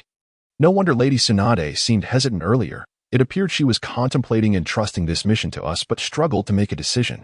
Her brow furrowed slightly, worry creeping into her heart. Kakashi nodded in agreement with Sakura's observation, pondering, in retrospect, Naruto's ever-growing strength has undoubtedly provided Lady Tsunade with a sense of reassurance. With Naruto on our side, the chances of completing this mission have significantly increased. A flicker of pride and satisfaction crossed Kakashi's gaze, for as Naruto's mentor, he had witnessed his student's remarkable growth and progress. Yet, deep within, Kakashi still felt regret over Sasuke's departure. He recognized that his guidance may have had shortcomings, contributing to the current situation. Therefore, he was determined to rectify this regret by bringing Sasuke back to Konoha. With this resolve, Kakashi's expression hardened. He turned to Sakura, who also seemed resolute, her fists clenched as if she had made a silent vow. In unison, they pledged in their hearts, "Sasuke, no matter the challenges we face, we will bring you back this time." Cough, cough. Just as their thoughts drifted into the ether, a crisp cough shattered the moment. Everyone turned to find Tsunade lightly clearing her throat, her authoritative gaze sweeping over the room, instantly capturing their full attention. "Your Team 7 has undergone significant growth during this period, and with your current abilities, you are more than capable of undertaking the upcoming mission," she asserted, first acknowledging their strength before adding, "However, for the sake of the operation's overall safety, an additional vice captain and a new member will be assigned to your team." Upon hearing this, Kakashi and Sakura, still lost in their thoughts, were momentarily stunned, expressions of bewilderment etched on their faces. Even the usually carefree Naruto wore a look of astonishment, his mouth agape. A vice captain? A new member? Kakashi was the first to regain his composure, puzzled as to why additional personnel were being introduced into their already cohesive team. Meanwhile, Sakura anxiously gazed at Tsunade, speculating about the identity of the new teammate. At that moment, Tsunade smiled and clapped her hands, prompting two figures to emerge from the shadows. One, a tall and muscular man with a stern countenance. The other, a slender figure with pale skin and sharp, penetrating eyes. "This is Yamato, who will serve as your vice captain," Tsunade introduced the imposing man, "and this is Sai, your new team member. From now on, they will officially join Team 7. I hope you all can collaborate effectively to accomplish this challenging mission," she advised earnestly. What an unexpected turn of events. Naruto's eyes widened in surprise as he gazed at the approaching duo. He was aware that since Kakashi had not participated in the intense battle for Gaara, he remained vibrant and energetic. Naruto had anticipated that, due to the ripple effects of his own actions, Yamato and Sai would not be rejoining him for a new Team 7. Yet, contrary to his expectations, fate had brought these two familiar faces back into his life. It was indeed a peculiar world. Everything seemed to have shifted due to his influence, yet upon reflection, it appeared as though nothing had truly changed. The decision for Yamato and Sai to join was likely a carefully considered choice made by the higher-ups in Konoha. In comparison, Kakashi's absence seemed less significant. As Naruto contemplated this, he enthusiastically approached Yamato and Sai. For reasons unbeknownst to him, his mind became invigorated, as if a flurry of thoughts raced through his consciousness. It appeared that there were indeed those among the higher-ups who harbored doubts and distrust towards him. Yet, this sentiment did not linger long, as he quickly began to piece together the implications. Soon, a figure emerged in his mind. Sai? He recalled that Sai hailed from the Root organization.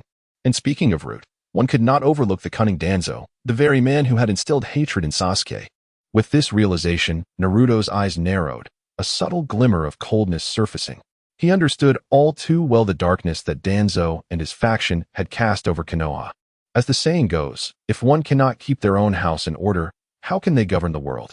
If he truly wished to bring about change and peace to the shinobi world, threats like Danzo must be eradicated.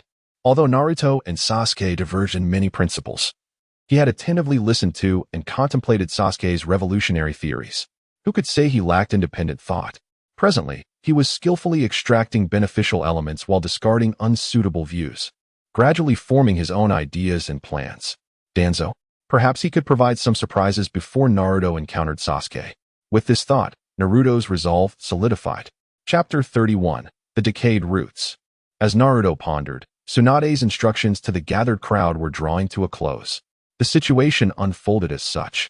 Despite an inevitable sense of trepidation, fearing that everything could be a meticulously laid trap by the Akatsuki, her heart found solace in the formidable strength possessed by her comrades. Even if a bottomless pit awaited us ahead, surely with your capabilities, you would effortlessly shatter it, wouldn't you?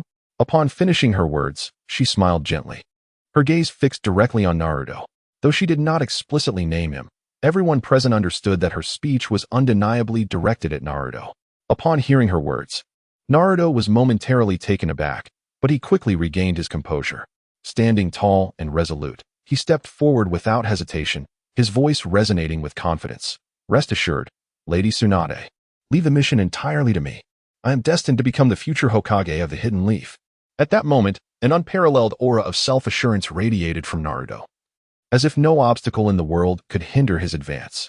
Excitement surged within him, and he joyfully thought, at last, the day has come. Just wait, Sasuke. I will bring you back this time. My power will surpass that of Orochimaru. Naruto's unwavering confidence and determination left Yamato, who had recently joined Team 7, in awe, and even the typically reticent Sai couldn't help but take notice. It was astonishing that Naruto, as the host of the Nine Tails, possessed such overwhelming self-belief. He truly was a spirited and outstanding youth. Yamato mused sincerely. Meanwhile, Sai squinted thoughtfully at Naruto, contemplating. No wonder Lord Danzo has always paid such close attention to this guy. He truly is extraordinary. Upon hearing these words, Tsunade slightly trembled, a fleeting look of distraction flickering in her beautiful eyes.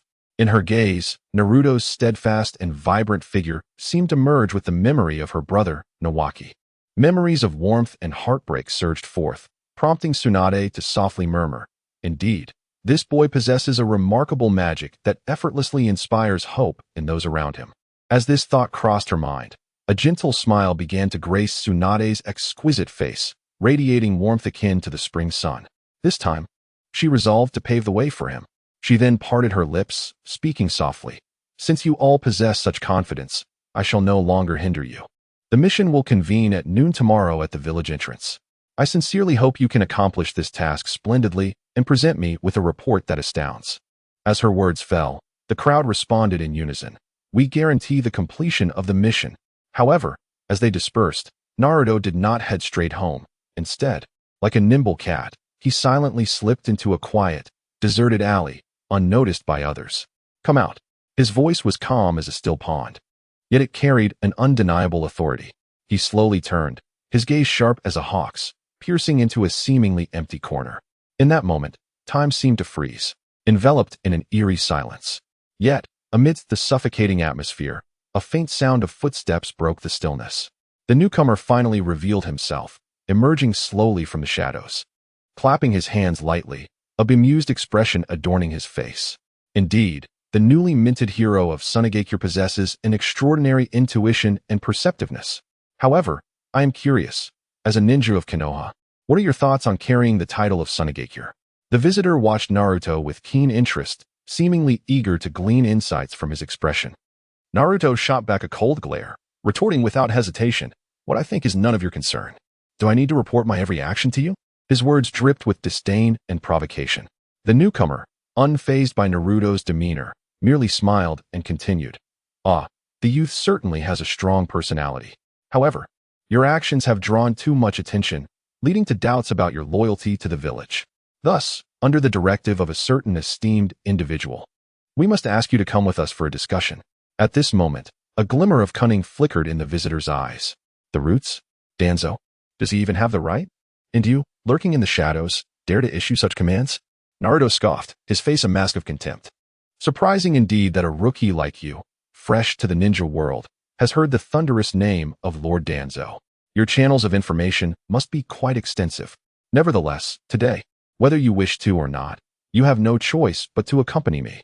As the last words left his mouth, the man trembled slightly. An indistinct chakra began to circulate around him, reminiscent of a beast awakening, emanating an air of danger, clearly intending to intimidate Naruto into submission. Yet at this scene, Naruto couldn't suppress a smirk, perceiving the man before him as a naive child wielding a plastic knife, absurdly attempting to rob him. This level of threat aimed at him, Uzumaki Naruto, was nothing short of ludicrous. However, Naruto refrained from impulsively attacking. Instead, a subtle smile curled at the corners of his mouth, revealing an unexpected warmth. That smile, seemingly innocuous, concealed an undercurrent of chill upon closer inspection. Concurrently, his azure eyes flashed with piercing coldness, enough to send shivers down the spine of those who noticed. Then, he spoke in an unusually calm and resolute tone. Who said I wouldn't go? Lead the way. At this moment, Naruto had made up his mind.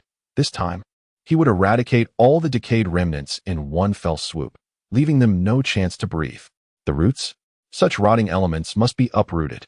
Chapter 32, Destruction of the Roots? This time, Naruto secretly devised a bold plan. He would turn the tables and strike a decisive blow against the dark forces lurking within Konoha, thoroughly dismantling their insidious schemes. At that moment, the mysterious figure dispatched by Danzo to find Naruto could no longer contain himself. He introduced himself, stating, I am Yamashiro Kage, a subordinate of Lord Danzo. Since you have agreed to my request, please follow me. I am confident that before long, your original thoughts will change, and we shall become colleagues. With that, he turned without hesitation. Naruto, observing this, began to follow closely behind, curious to see what tricks they might employ. Yamashiro Kage navigated the terrain with an intimate familiarity, leading Naruto through a labyrinth of narrow alleys and streets. Silence enveloped them, save for the sound of their footsteps echoing in the still air. After what felt like an eternity, they arrived at a dense cypress forest outside Konoha. The grove appeared eerie and tranquil, dappled sunlight filtering through the leaves, casting shadows that seemed to conceal countless secrets. Yamashiro Kage paused, glancing back at Naruto with a subtle glimmer of cunning in his eyes, before stepping into the forest. Is this the destination? Naruto mused, alertly surveying his surroundings. A chilling aura enveloping him as if darkness itself had descended upon the space.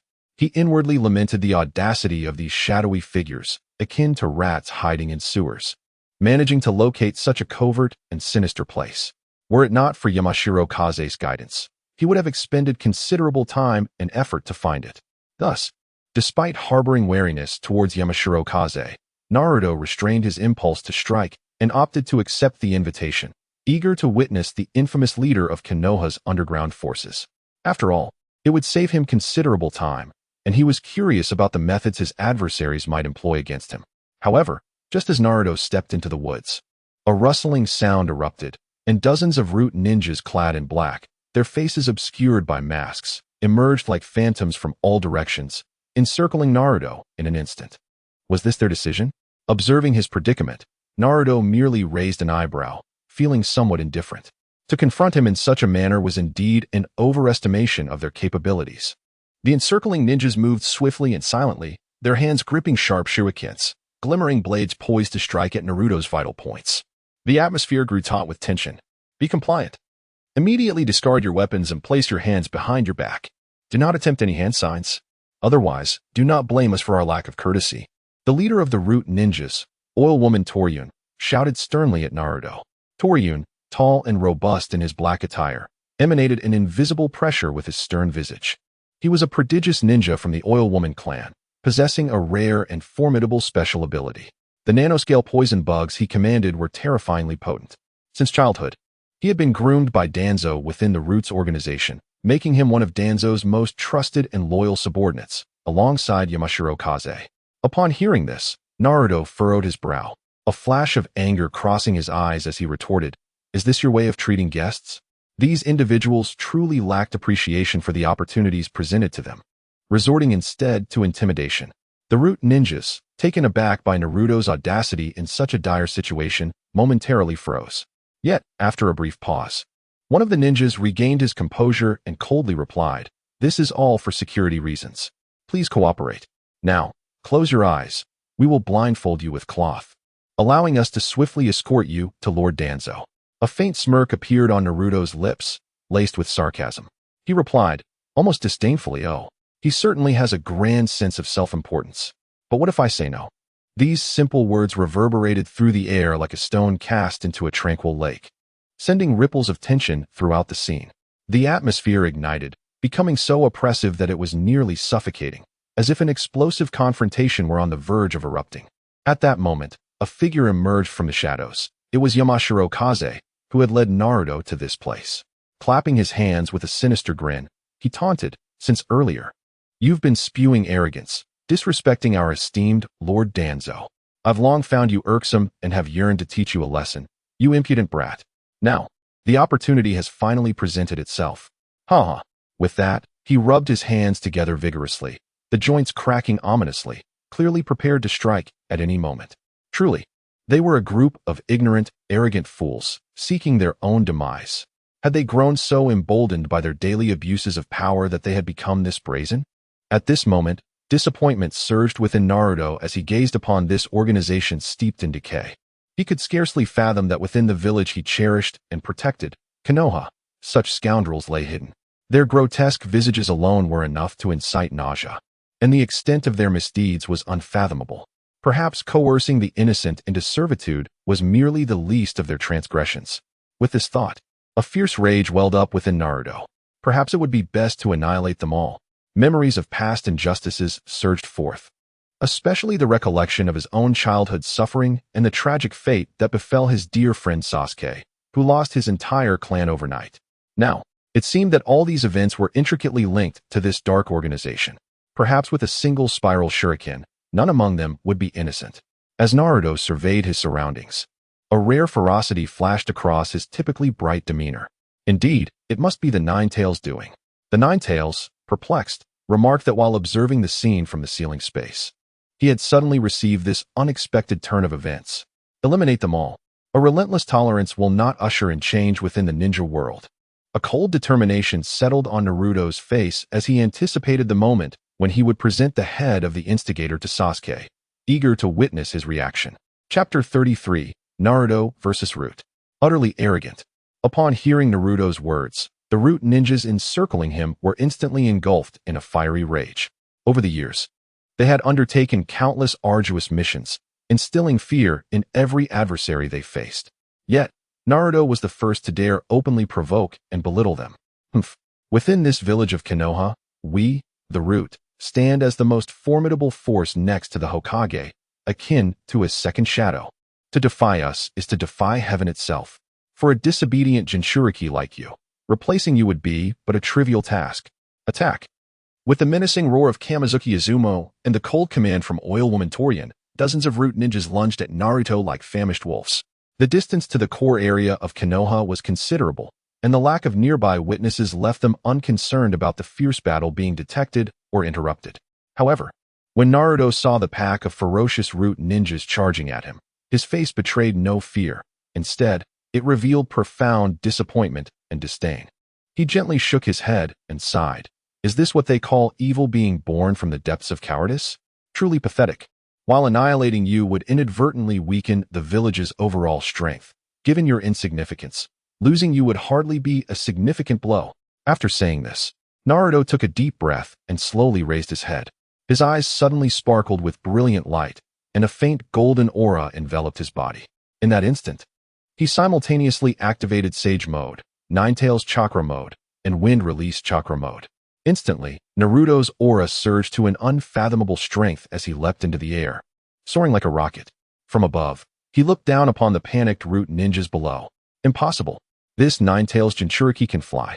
One root ninja exclaimed, his eyes wide with disbelief. No way. Have we encountered the legendary sage? Another ninja stammered. How can he fly?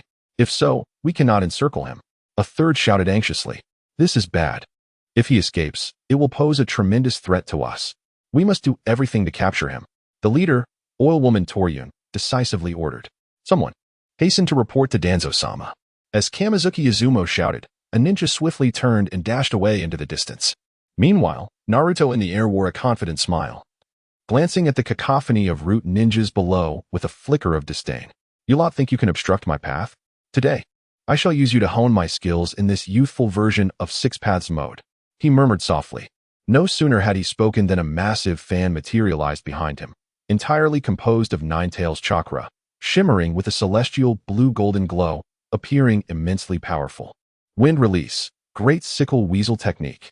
With a clear and resounding shout, a ferocious, surging whirlwind erupted from the colossal fan behind him, roaring forth like a wild stallion. This tempest, imbued with heart-stopping power and unparalleled momentum, swept down upon the root ninjas below like an unstoppable flood. The root ninjas had never witnessed such a grand spectacle. Stunned and terrified, they were rendered speechless, utterly overwhelmed by the unfolding spectacle. The attack radius of Naruto's technique was astonishingly vast, engulfing a significant portion of the forest. Even the ninja who had attempted to sneak away to send a warning was not spared. He was violently struck by the terrifying wind, soaring through the air like a cannonball before crashing heavily to the ground and raising a cloud of dust. Damn it! How can this Ninetales Jinchuriki be so monstrous? Panic surged through their ranks. If this continues, our route may face total annihilation. We must swiftly remove this dangerously powerful foe from the core area. At that moment, as they watched Naruto's wind release devastate their meticulously constructed defenses, Izumo and Toryun's fears finally surged forth like a breached dam. It dawned on them that the gap in power between Naruto and themselves was akin to an unfathomable chasm, utterly insurmountable. Regret washed over them. They lamented their decision to bring Naruto so close to the root base. If they were to perish here, it might still be a minor affair. However, if their blunder led to the exposure of the secrets hidden within the root base, the catastrophic consequences would be unimaginable. This was a matter of great importance to Danzo-sama's reputation. In this moment, they vowed to expend every last ounce of strength, even at the cost of their lives, to prevent such a calamity from occurring. Come, damn it. My venomous insects cannot even approach that Jinchuriki under this powerful wind release. Toryun gritted his teeth, shouting at Izumo beside him. His face was grim, veins bulging on his forehead, as the nano-insects he commanded were swept away like leaves in a tempest. Unable to reach their target. Faced with this situation, Toryun understood that, with his current abilities, it was impossible to contend with Naruto. However, Izumo possessed a unique ability, the clan's heart transfer technique. This enigmatic jutsu might just turn the tide of battle. Upon hearing Toryun's frantic call, Izumo clenched his teeth and replied, "All right, once I unleash my jutsu, you must immediately direct the insects to follow. We cannot allow him a moment's respite. This guy is exceptionally troublesome." As he spoke, he took a deep breath, braving the howling winds around him, and began forming seals with astonishing speed. In a fleeting moment that was nearly imperceptible, Izumo executed an intricate series of hand signs. His hands moved in a blur, fingers dancing gracefully like a splendid ballet. Suddenly, he opened his mouth and unleashed a thunderous roar. Ninjutsu, heart transfer puppet seal technique. With that cry, a powerful and mysterious mental force erupted from Izumo, surging forth like a torrential flood, sweeping towards the puppet he had just summoned with the scroll in his hands. In the blink of an eye, that enigmatic spiritual force fully enveloped the puppet. Once motionless and devoid of life, the puppet seemed suddenly infused with a soul, instantly radiating astonishing vitality and a murderous intent.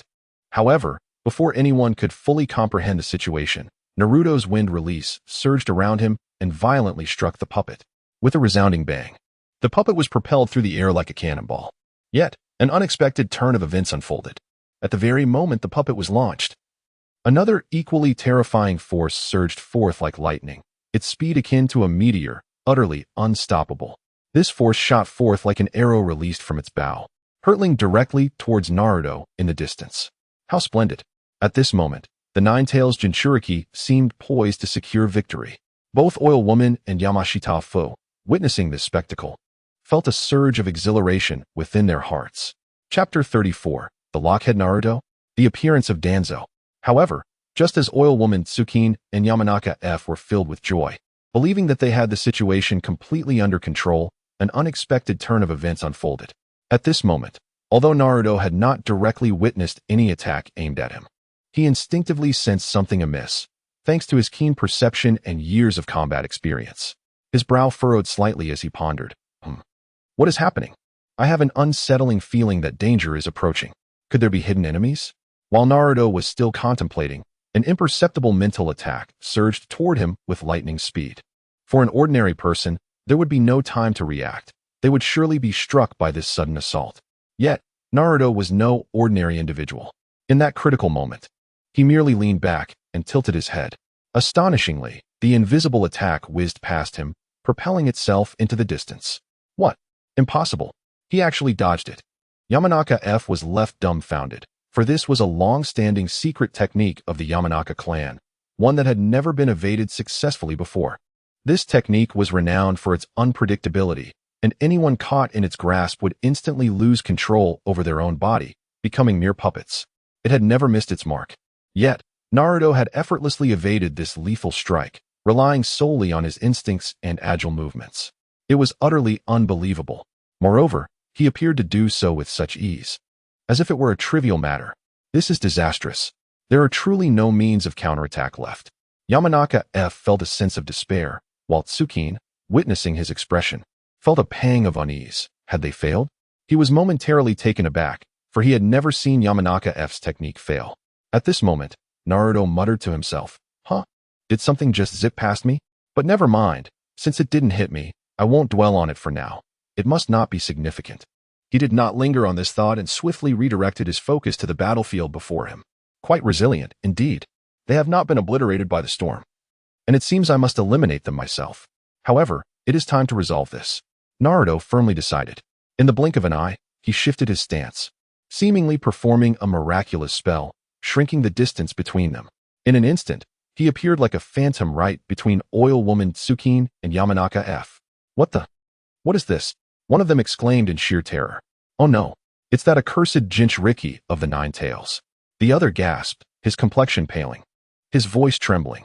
How could he have crossed the distance so quickly? Why is his speed so astonishing? They had no time to respond. A shared sense of dread surged within them. Yet, before they could recover from their shock, their pupils suddenly constricted. They clearly saw Naruto's shoe appearing in their line of sight, rapidly enlarging before them. There was no escaping it. Boom! A thunderous sound reverberated. The overwhelming force surged forth like a tidal wave, and Tsukine and Yamanaka F found themselves utterly powerless against such ferocity. Their bodies lost balance, soaring backward like kites severed from their strings. In that very moment, Naruto's right foot struck out with the might of thunder, the speed and power astonishing. His kick landed squarely on Tsukine and Yamanaka F, and they felt as if they had been struck by a towering mountain. Upon contact with Naruto's foot, an unparalleled force erupted. Accompanied by the crisp sound of shattering bones, their skulls fractured instantly, brain matter spilling forth, blood gushing like a fountain. In an instant, they were lost to the world, devoid of life. Lockhead Naruto, a swift execution. However, just then, a deafening roar shattered the air. You dare? Immediately, a figure, shrouded in white bandages like a specter, materialized abruptly. Oh, is this the main character finally making an appearance? Naruto observed, his face betraying no hint of alarm. Instead, he stood with arms crossed, adopting a condescending posture as he regarded the newcomer. Upon closer inspection, it was none other than Danzo himself. His face was a mask of fury, eyes ablaze with wrath, as he fixed a piercing gaze upon Naruto, exuding an icy aura of lethal intent. Chapter 35, Naruto vs. Danzo. How utterly despicable this little brat is. How dare he lay hands on my foundation? At this very moment, Danzo's heart was ablaze with fury, a torrent of rage surging within him. He could never have anticipated that a mere casual instruction to his subordinates to bring Naruto Uzumaki before him would spiral into such an uncontrollable chaos. Surveying the scene, what was once a fortress-like base for Root had been utterly transformed into a desolate wasteland, littered with crumbling walls and debris. The once well-trained members of Root lay sprawled in pools of blood. The scale of casualties was horrifying.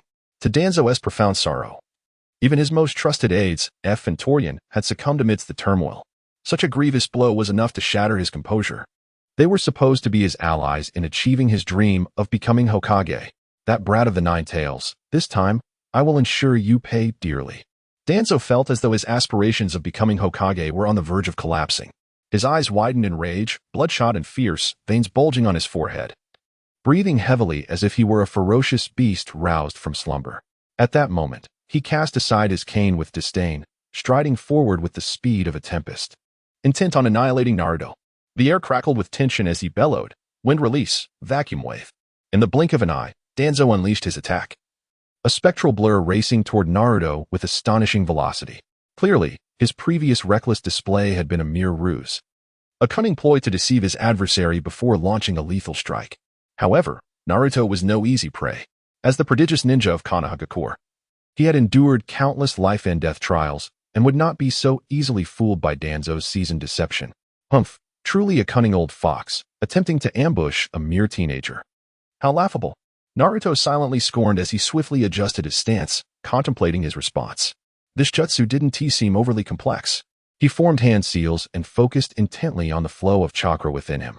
Detected that the host is comprehending the B-rank wind release technique, vacuum wave. Current comprehension progress, 100-100.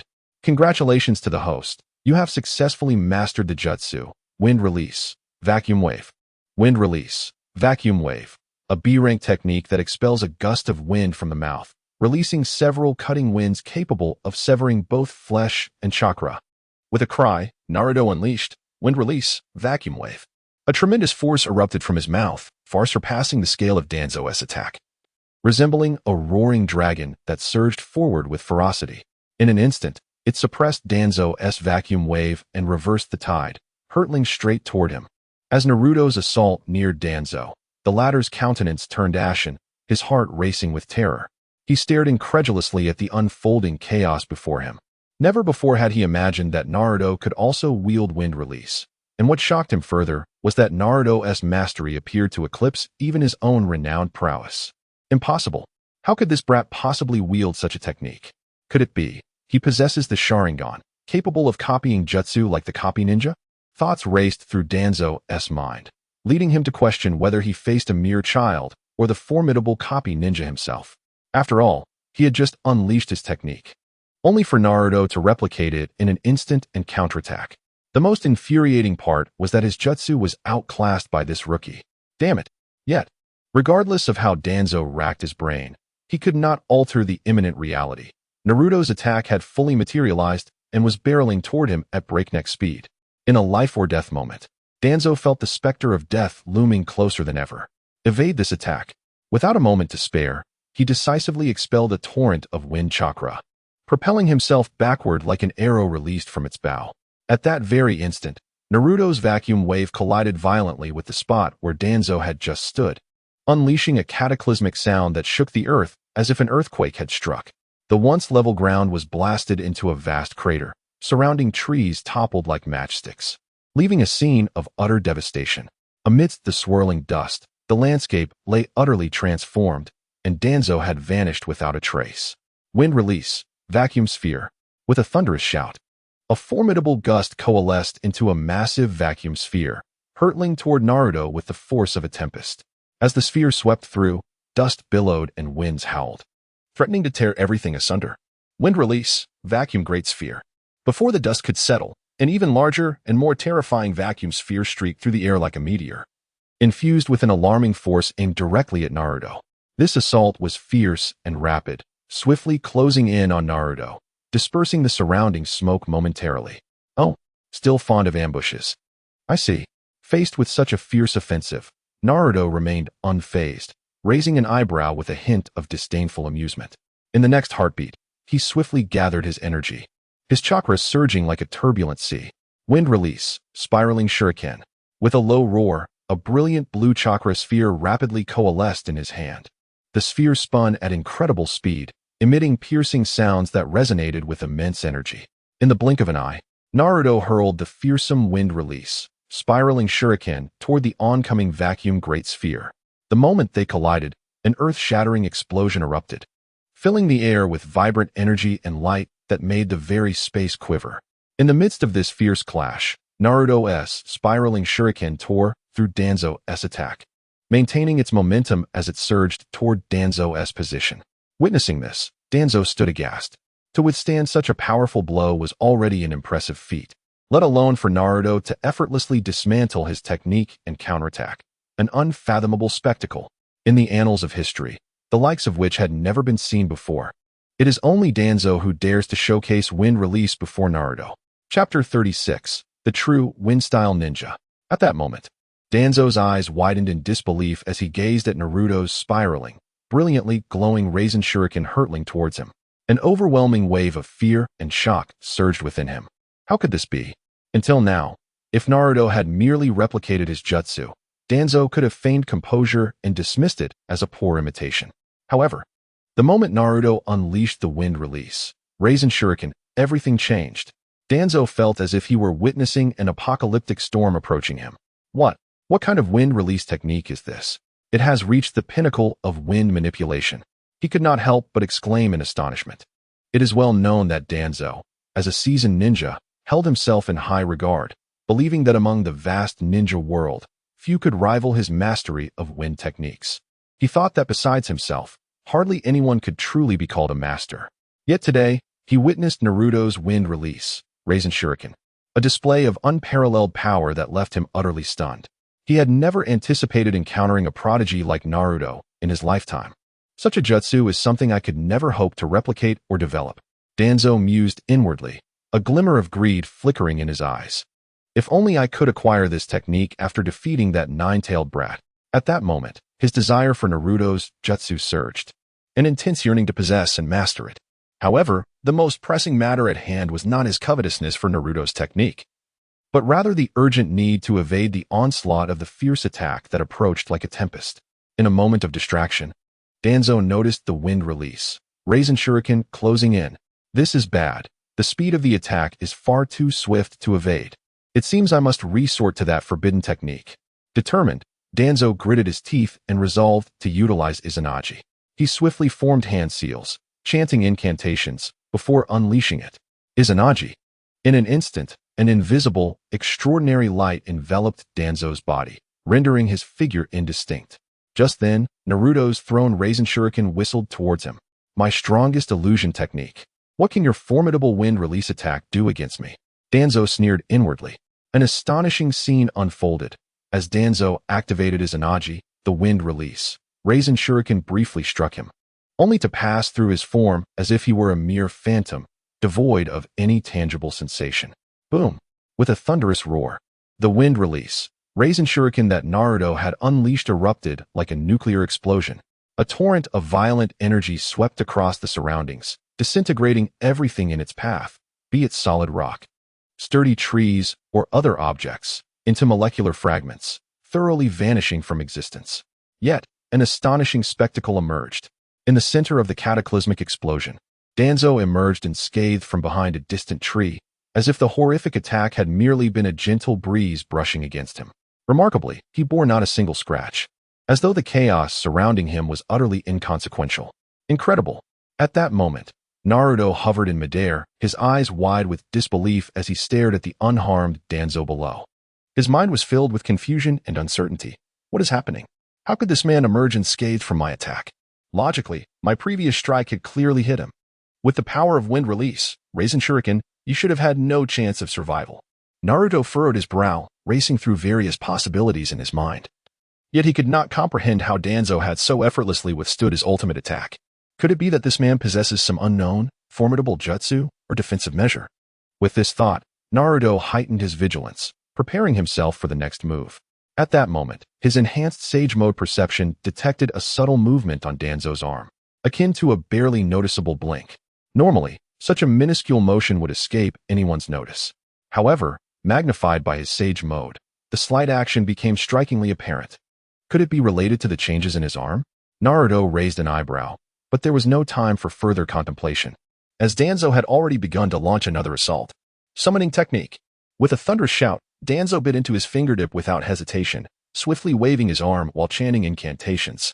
Suddenly, a brilliant light erupted, accompanied by a deafening roar, as an enormous orange summoning beast appeared before Naruto. This creature, known as the Dream Eater, towered like a small mountain, exuding an unsettling aura. The Dream Eater opened its gaping maw and unleashed a thunderous roar. The sound reverberated like a thunderclap, nearly shattering eardrums. Then, its wide mouth began to expand dramatically as an unmatched force of wind release surged forth. This wind power rapidly formed a terrifying vortex, possessing an unparalleled suction that threatened to engulf Naruto in midair, as if it aimed to swallow him whole, leaving him no chance of escape. I must admit, you're remarkable. So remarkable that I am beginning to reconsider.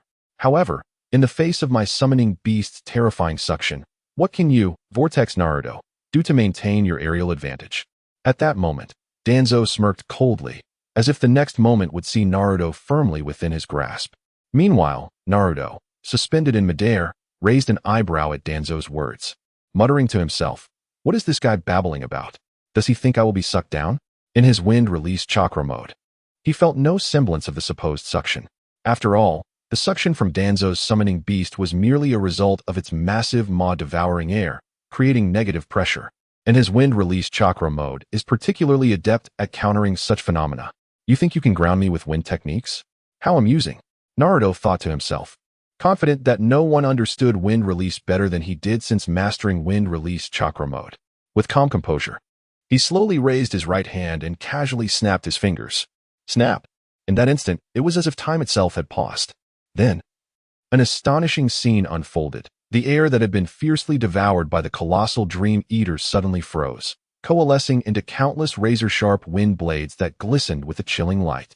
These wind blades surged forth like a torrential downpour, hurtling towards the massive Dream Eater. They sliced through the air, producing a piercing whistle, as if they aimed to tear the very fabric of space apart. This technique is called using force against force. Upon witnessing this, Naruto couldn't help but smile wryly. Meanwhile, both Dream Demons and Danzo's expressions revealed their utter surprise at the unforeseen assault. How could this be? Dream Demon's wind technique had unexpectedly transformed into a blade that struck at its own wielder. Chapter 37. Danzo's use of Kodoeme Tsukumi against Naruto. One cannot help but acknowledge the astonishing prowess of Naruto, which far surpasses Danzo's expectations. He had never encountered such an enigmatic and formidable ability, one that could ingeniously convert an enemy's assault into a weapon for oneself. How infuriating! At this moment, despite Danzo's years of combat experience and agile movements allowing him to evade swiftly, his summoned spirit beast, the Dream Taper, was not so fortunate. Its massive form had now become a fatal vulnerability. What a waste of so much chakra. The once proud enormity now rendered a liability, Danzo lamented bitterly, wishing to retract that decision immediately. At that moment, the once mighty Dream Taper widened its eyes, revealing sheer terror, as it helplessly observed the onslaught of wind blades racing toward it like lightning, unable to execute any effective defensive maneuvers. A thunderous roar erupted. Countless wind blades mercilessly sliced through the Dream Taper's body, leaving behind gruesome, deep gashes that exposed bone. The poor creature howled in agony, yet it was powerless against the tempestuous assault. Ultimately, it could endure no longer, dissipating in a cloud of white mist, severing its contract with Danzo, and retreating in disarray to its own realm. At that moment, Naruto's keen gaze fixated on Danzo's arm, a peculiar sensation swelling within him, as though some hidden secret lay concealed there. Indeed, another strange object had closed. Naruto murmured, focusing intently on the mysterious entity. Gradually, its outline began to clarify. It resembled an eye. Naruto felt a surge of astonishment and confusion, muttering to himself, could this truly be an eye? And judging by its unique pattern, it is highly likely to be a Sharingan from the Uchiha clan. This revelation left Naruto astounded. He involuntarily gasped. Goodness! He had an entire hand of Sharingan. Without delving into how he accomplished such an unfathomable feat, the sheer number of eyes implied a horrific toll on the Uchiha clan's ninjas. Visions of bloody and brutal scenes flashed through Naruto's mind, depicting the innocent Uchiha clan members as sacrifices to another's ambition and desire. Realizing this, Naruto suddenly comprehended why Sasuke harbored such deep-seated hatred toward Danzo. It was likely this nefarious individual who orchestrated the Uchiha clan's tragic demise. This man was utterly vile, irredeemably wicked. Naruto's expression turned grim, a chill flickering in his eyes. Originally, these Uchiha ninjas represented valuable strength and heritage for Konoha, They were meant to play a crucial role in safeguarding their homeland. Yet, due to the machinations of certain individuals, they met a tragic end. With this thought, a resolute glint flashed in Naruto's azure eyes, and he murmured, "Humph. This fellow consistently evades my onslaught by closing one eye as a peculiar price. However, if I employ the strategies and methods used against Uchiha Obito, it should prove effective." The thought barely crossed his mind when, in an instant, Naruto's sharp combat intuition and years of accumulated experience led him to discern the best approach to counter Danzo. In a swift motion, he clasped his hands tightly, an overwhelming surge of chakra pouring forth from his palms like a raging torrent, accompanied by a low yet resounding shout. Wind release, tailed beast wind scythe technique.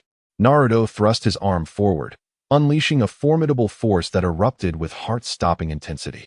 This force transformed into a colossal tempest, sweeping everything in its path, hurtling toward Danzo. In the blink of an eye, this terrifying assault enveloped Danzo's position like an unending net. More alarmingly, due to the extensive range of Naruto's attack, every spot Danzo could possibly reincarnate through Izanagi was ensnared within this deadly zone. Thus, each time Danzo revived, he had scarcely drawn a breath before Naruto's relentless area attack ruthlessly extinguished him, dying and resurrecting, only to be instantly obliterated once more. Danzo, now powerless, stared in terror at the surging, boundless sea of wind around him, inwardly lamenting, "How can I possibly escape?" Under Naruto's overwhelming ninjutsu assault, even the scheming Danzo felt a twinge of panic, cold sweat trickling down his forehead. How could things have spiraled to this? He cursed under his breath, never having imagined that even with the invincible Izanagi at his disposal, he would be directly overrun by an enemy's extraordinarily powerful area attack, continuously bombarding his resurrection points like a relentless onslaught. This unprecedented experience left him shocked and enraged, feeling that the enemy's actions defied reason and fate. How could this young Jinchuriki maintain such a colossal and potent wind technique for so long? While struggling against the tempest, Danzo's gaze remained fixed on the Sharingan embedded in his arm. He watched in horror as they gradually succumbed to blindness, their numbers dwindling at an alarming rate. Soon, these invaluable Sharingan would be entirely depleted. Absolutely not. I cannot remain idle any longer. If this continues, I may truly perish at the hands of this Jinchuriki. With regret, Danzo cursed himself for not having restrained his anger initially and recklessly choosing to confront Naruto. He lamented his underestimation of the situation, failing to prepare adequately before engaging in battle. However, it was too late for regrets. He would inevitably pay a heavy price for his rashness. He fixed his gaze on Naruto, his expression dark as if it could drip with water. He fully understood that this seemingly inconspicuous Jinchuriki possessed remarkable potential and strength. If he did not eliminate him swiftly, it could lead to dire consequences. It appeared that he had no choice but to resort to that forbidden technique. Danzo murmured, focusing his attention on his right eye, tightly bound in bandages, which he had kept concealed. Chapter 38. Returning home. The true use of Flying Thunder God. At this moment, Danzo had made up his mind, regardless of the immense cost. He was determined to defeat Naruto before him. In the next instant, he took a deep breath, and an overwhelming surge of chakra began to coalesce into his right eye. The right eye, once obscured by bandages, suddenly erupted with an ethereal light, followed by an extremely chilling energy that began to gather with ferocity. This energy, reminiscent of the depths of hell, radiated a chilling aura that sent shivers down one's spine. Then, he abruptly opened his Sharingan, inherited from Uchiha Shursui, and bellowed, "Kaleidoscope Sharingan, Kodoamatsukami." Accompanied by his furious shout, the frigid energy shot forth like a lightning bolt towards Naruto. He widened his eyes, fixating on this full-force attack, pinning all his hopes upon it. However, while the use of Kodoamatsukami appeared undetectable, it was merely a matter of perception. In Naruto's Sage Mode, he sensed an unusual energy emanating from Danzo's eye the moment he began to gather his power. What is this? Naruto pondered, feeling as though his opponent was employing some form of ocular technique. After all, both Itachi and Sasuke had showcased the power of the Kaleidoscope Sharingan before him. Thus, Naruto was no stranger to this sinister manifestation. Could it be that Danzo possessed a Kaleidoscope Sharingan as well? He resolved to tread carefully regarding his illusions. Just as Naruto solidified his thoughts, an unexpected turn of events unfolded. In the next heartbeat, Naruto's brows shot up as his keen senses detected that Danzo had silently unleashed his ocular technique. launching a sudden and ferocious attack towards him. Even more alarming was the sheer scale of this assault. It was nothing short of terrifying. How audacious! A silent ambush. Naruto muttered under his breath. I certainly do not wish to experience this technique firsthand. In that very moment, Naruto acted without hesitation, invoking his ultimate technique, the Flying Thunder God technique. Time to make my escape. In an instant, amidst Danzo's furious, predatory gaze, Naruto vanished, leaving Danzo alone amidst the chaotic winds. You wretched nine-tails brat, Danzo seethed.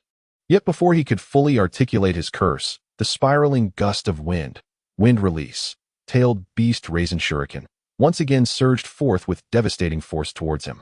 In the blink of an eye, Danzo's partially uttered curse fell silent as he was instantly engulfed by the overwhelming power of the wind. With a thunderous crash, Danzo's form was shattered, blood splattering across the scene in a gruesome display. Moments later, he revived not far from the carnage. However, having learned from the painful lesson he had just experienced, Danzo adopted a more cautious demeanor. He sealed his lips, refraining from the earlier bravado, instead swallowing the bitter consequences of his empty bravado. Rapidly, he produced a sharp kunai from his robes, remaining vigilant and prepared to fend off any impending attacks, determined to survive even for just a moment longer. In stark contrast to Danzo's predicament, Naruto had already returned home. As soon as he landed, his stomach growled loudly. After that intense battle, it seems I'm quite famished. It's no wonder, having played a game of cat and mouse with those root ninjas after visiting the Hokage building. With a few strides, Naruto approached his newly stocked refrigerator and retrieved a bottle of perfectly fresh milk, gulping down several mouthfuls with delight. How refreshing, he exclaimed, patting his stomach, feeling his hunger subside significantly. Now it's time to return and collect the spoils of battle. In the next moment, Naruto activated the Flying Thunder God technique once more, utilizing the silent mark he had previously left behind to return to the battlefield. As he landed steadily, his gaze was immediately drawn to the scene ahead.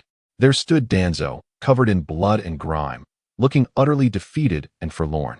Even more shocking was the sight of his Sharingan, which had completely closed. Furthermore, a multitude of twisted branches erupted from his body, as if seeking to consume him whole.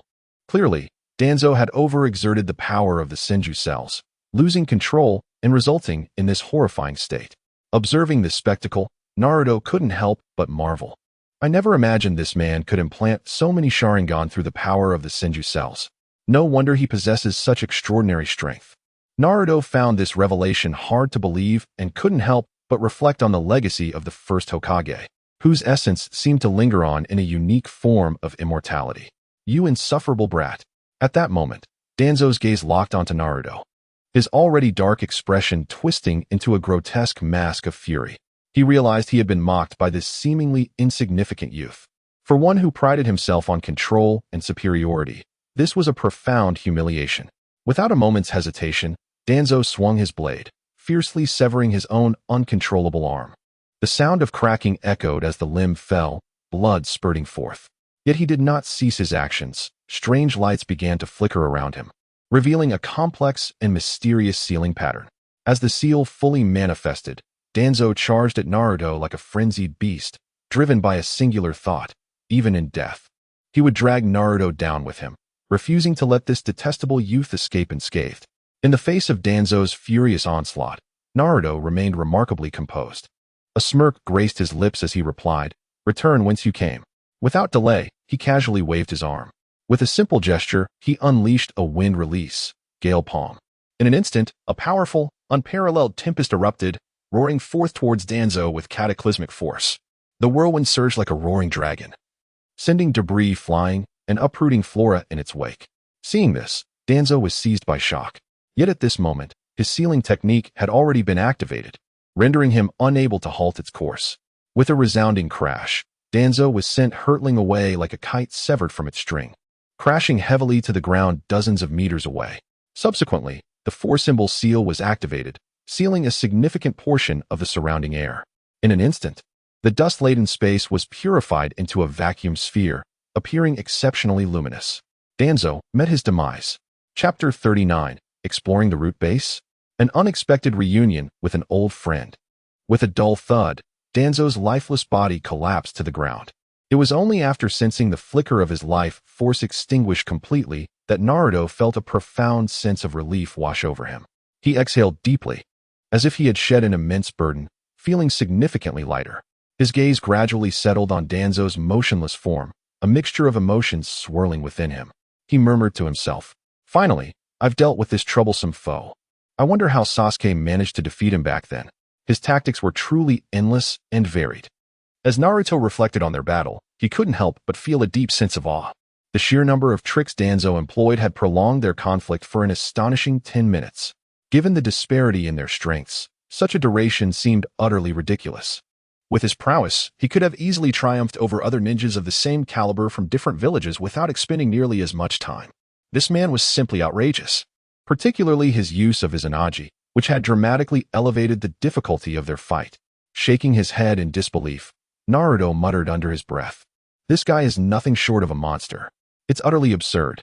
Moreover, during the skirmish, he had sensed Danzo's attempt to deceive him with illusions, aiming to lead him to misjudge the number of Sharingan still active on his arm. Did he think Naruto would fall for such tricks? The thought was laughable, as Naruto possessed an extraordinary sense of perception. Under his scrutiny, Danzo's covert maneuvers were utterly transparent, easily evaded. Furthermore, Naruto chose to employ sheer strength, refusing to fall into Danzo's traps. "I don't care how many Sharingan you have left. Do you think I enjoy showing off like Sasuke?" he thought. With his overwhelming power, he simply bulldozed through. Why complicate matters? This forthright and unambiguous approach rendered all of Danzo's meticulously crafted schemes completely ineffective, leading them to evaporate into thin air. Nonetheless, even so, Naruto couldn't deny the unique aspects of this decayed root of Konoha. Ultimately, however, Danzo could not escape death. His profound cunning and strategy, which could have been used to rejuvenate Konoha, were instead squandered on perpetuating its decay, a lamentable state of affairs indeed. Gazing down at Danzo's lifeless body, Naruto sighed deeply, his previously conflicted expression gradually transforming into one of resolve. It is time to unveil the truth. The darkness within the root must be exposed. Everyone has the right to know. With this determination, Naruto strode purposefully toward the entrance of the root base, which he had long been observing. In mere moments, he reached the enigmatic entrance, moving with the swiftness of lightning. Without a moment's hesitation, he stepped inside, his figure vanishing into the dim, shadowy passage. Upon entering, a voice of disbelief escaped Naruto's lips as he widened his eyes in astonishment, staring at a familiar figure ahead. "Is that Kakashi-sensei?" he murmured, hardly able to believe his eyes. Upon entering the root base, Naruto had anticipated encountering formidable foes, yet unexpectedly found himself face to face with an old friend, Kakashi Hatake. Kakashi stood amidst the chaos, his left hand clutching a thick stack of paper reports while his right gripped a kunai glinting ominously. The blade was stained with fresh blood, droplets falling and splattering on the ground, creating a gruesome scene. Surrounding Kakashi lay several lifeless root ninjas, their cold, rigid bodies indicating they had been dead for some time. Upon hearing Naruto's voice, Kakashi turned, his expression betraying no surprise at Naruto's presence, as if he had anticipated this encounter. "Ah, Naruto, you made it in," he said nonchalantly, his tone as calm as if they were merely meeting for tea. "Kakashi-sensei, how did you end up here?" Naruto scratched his head, puzzled. "And what exactly are you reading? That stack of reports doesn't seem like the kind of material found in Ika. Have you changed your tastes?" Kakashi offered a wry smile, followed by a couple of light coughs, before he replied, Now, Naruto, don't speak frivolously. Your teacher isn't as unreliable as you think." He continued, "The truth is, I noticed someone stealthily following you and was concerned for your safety, so I trailed behind. However, I lost track of you for a bit, and by the time I found you, you were already battling Danzo. Seeing you gain the upper hand, I refrained from intervening, opting instead to survey the area for threats. Somehow, I ended up here quite unexpectedly." Pausing for a moment, a serious expression crossed Kakashi's face as he added, "Upon arriving, I stumbled upon many shocking revelations. Among them, there is something I believe you must see for yourself." "Huh? What is it?" Naruto inquired, his brow furrowing in curiosity as he accepted the report from Kakashi, pondering what crucial matter could have prompted his typically laid-back teacher to be so earnest and insistent that Naruto review it personally. "Just take a look for yourself," Kakashi said, surprisingly cryptic, gesturing toward the report without further explanation. Though his mind buzzed with intrigue and confusion, Naruto complied, slowly directing his gaze to the document in his hands. However, as he lowered his head to read, a single glance rendered him utterly stunned, as if struck by lightning. His eyes widened, fixated on the words before him, unable to fathom the revelations contained within. For the report laid bare countless obscure details, intricately piecing together a comprehensive scheme devised by the Root to isolate and marginalize him. This is monstrous. This is truly monstrous. Chapter 40, Naruto's Vindication? The Awakening of the Konoha Villagers. Naruto could scarcely fathom that, during his naive and uninformed days, he had been so ruthlessly manipulated. He recounted how, before meeting the fourth Hokage, he remained oblivious to the fact that the fourth was his father, indicating that his lineage was shrouded in secrecy. Yet, paradoxically, the news of him being the Nine-Tails Jinchuriki spread like wildfire throughout the village. The narrative propagated was not of a hero's son sacrificing himself to seal the Nine-Tails within, but rather that of the embodiment of the Nine-Tails demon fox. This stark contrast had long left Naruto bewildered. However, today, enlightenment dawned upon him. It became evident that all of this was orchestrated by the Root, intending to engulf him in darkness, and through various manipulative rhetoric, to utilize him, Uzumaki Naruto, as a pawn for their own ends. How utterly astonishing, how insidious. At this moment, as Naruto gazed at the report in his hand, a wave of dread washed over him. But why hadn't the third Hokage? No. Why hadn't Sarutobi Hiruzen intervened? Contemplating this, Naruto furrowed his brow, wishing fervently to return to the battlefield of the Fourth Great Ninja War to confront Sarutobi directly. Did he not realize the repercussions of such actions? Was this worthy of the sacrifice made by his parents, of Uzumaki Naruto himself? Naruto, you are aware that they belong to the past, and the future of Konoha now rests upon us. Kakashi gently patted Naruto's shoulder as he spoke.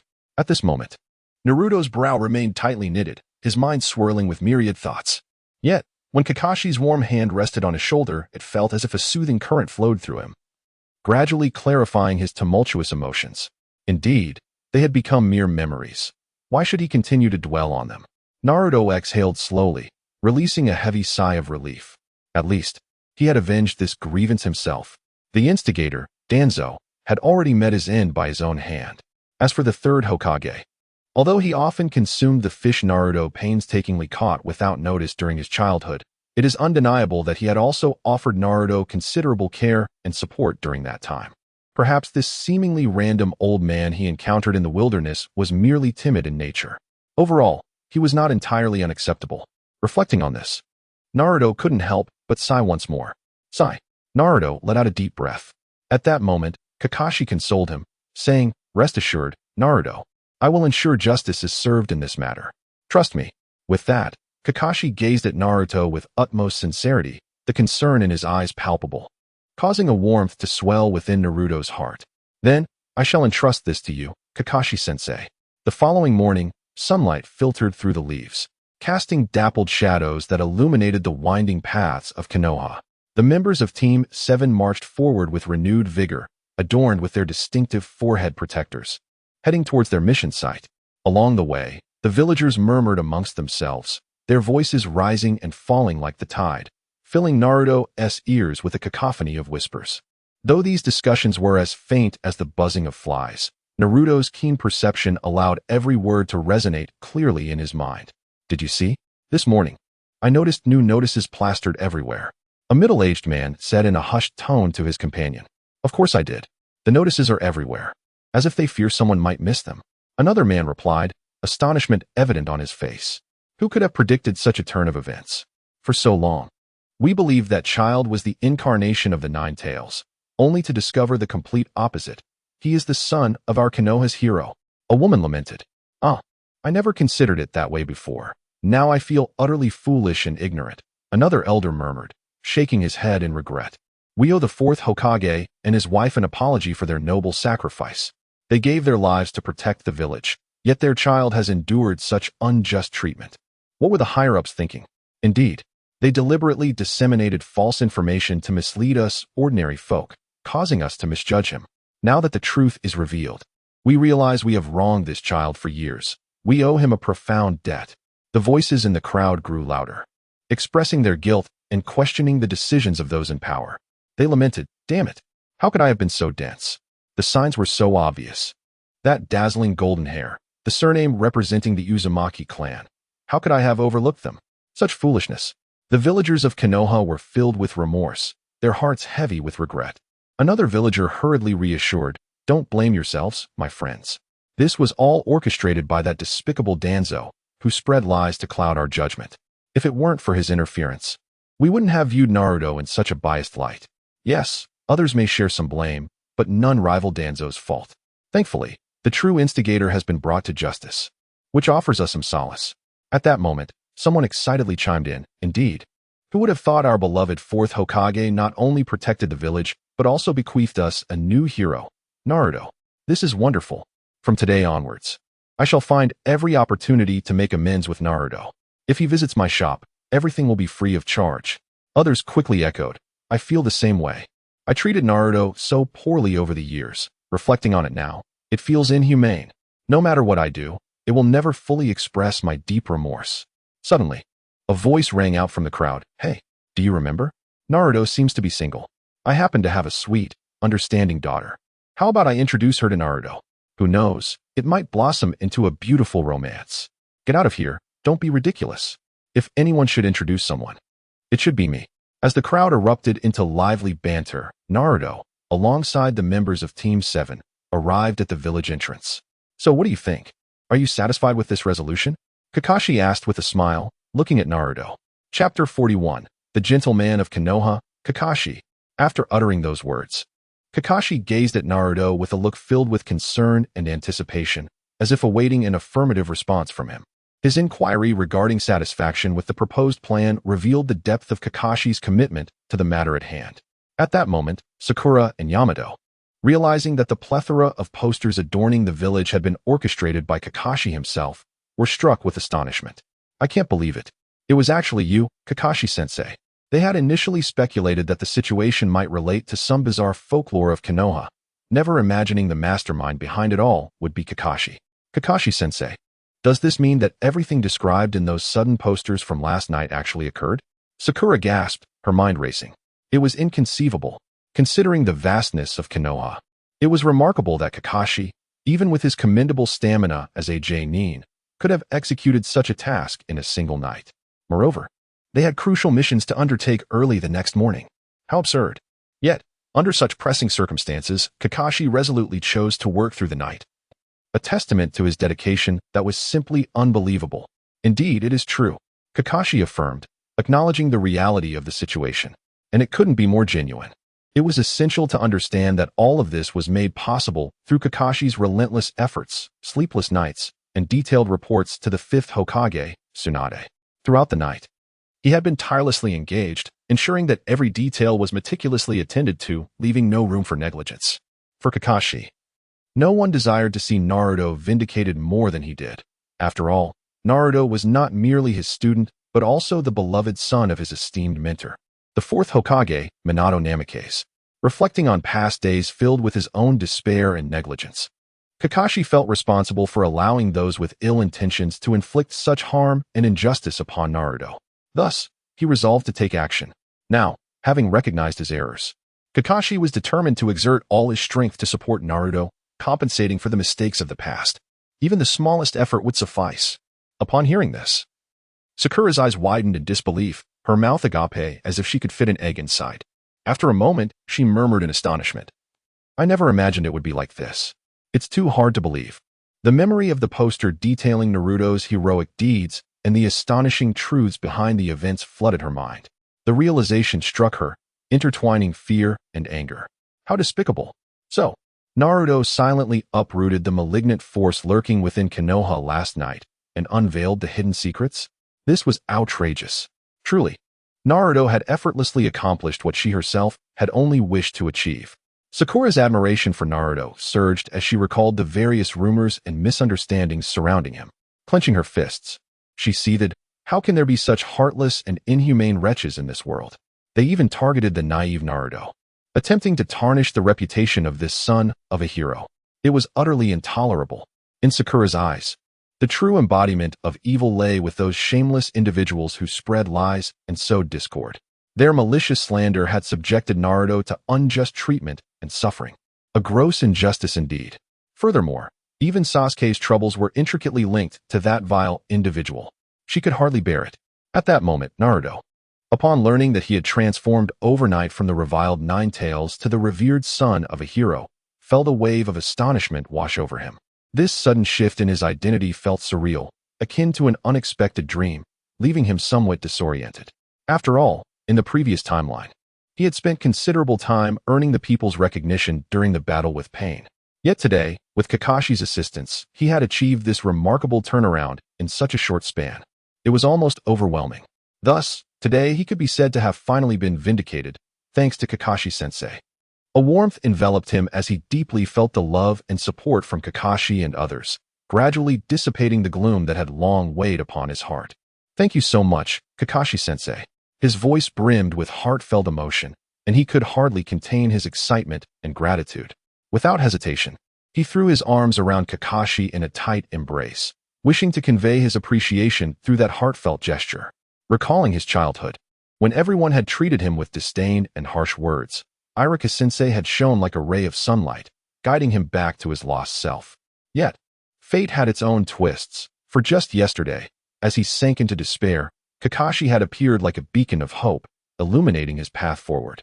Such serendipitous encounters were enough to warm Naruto's heart.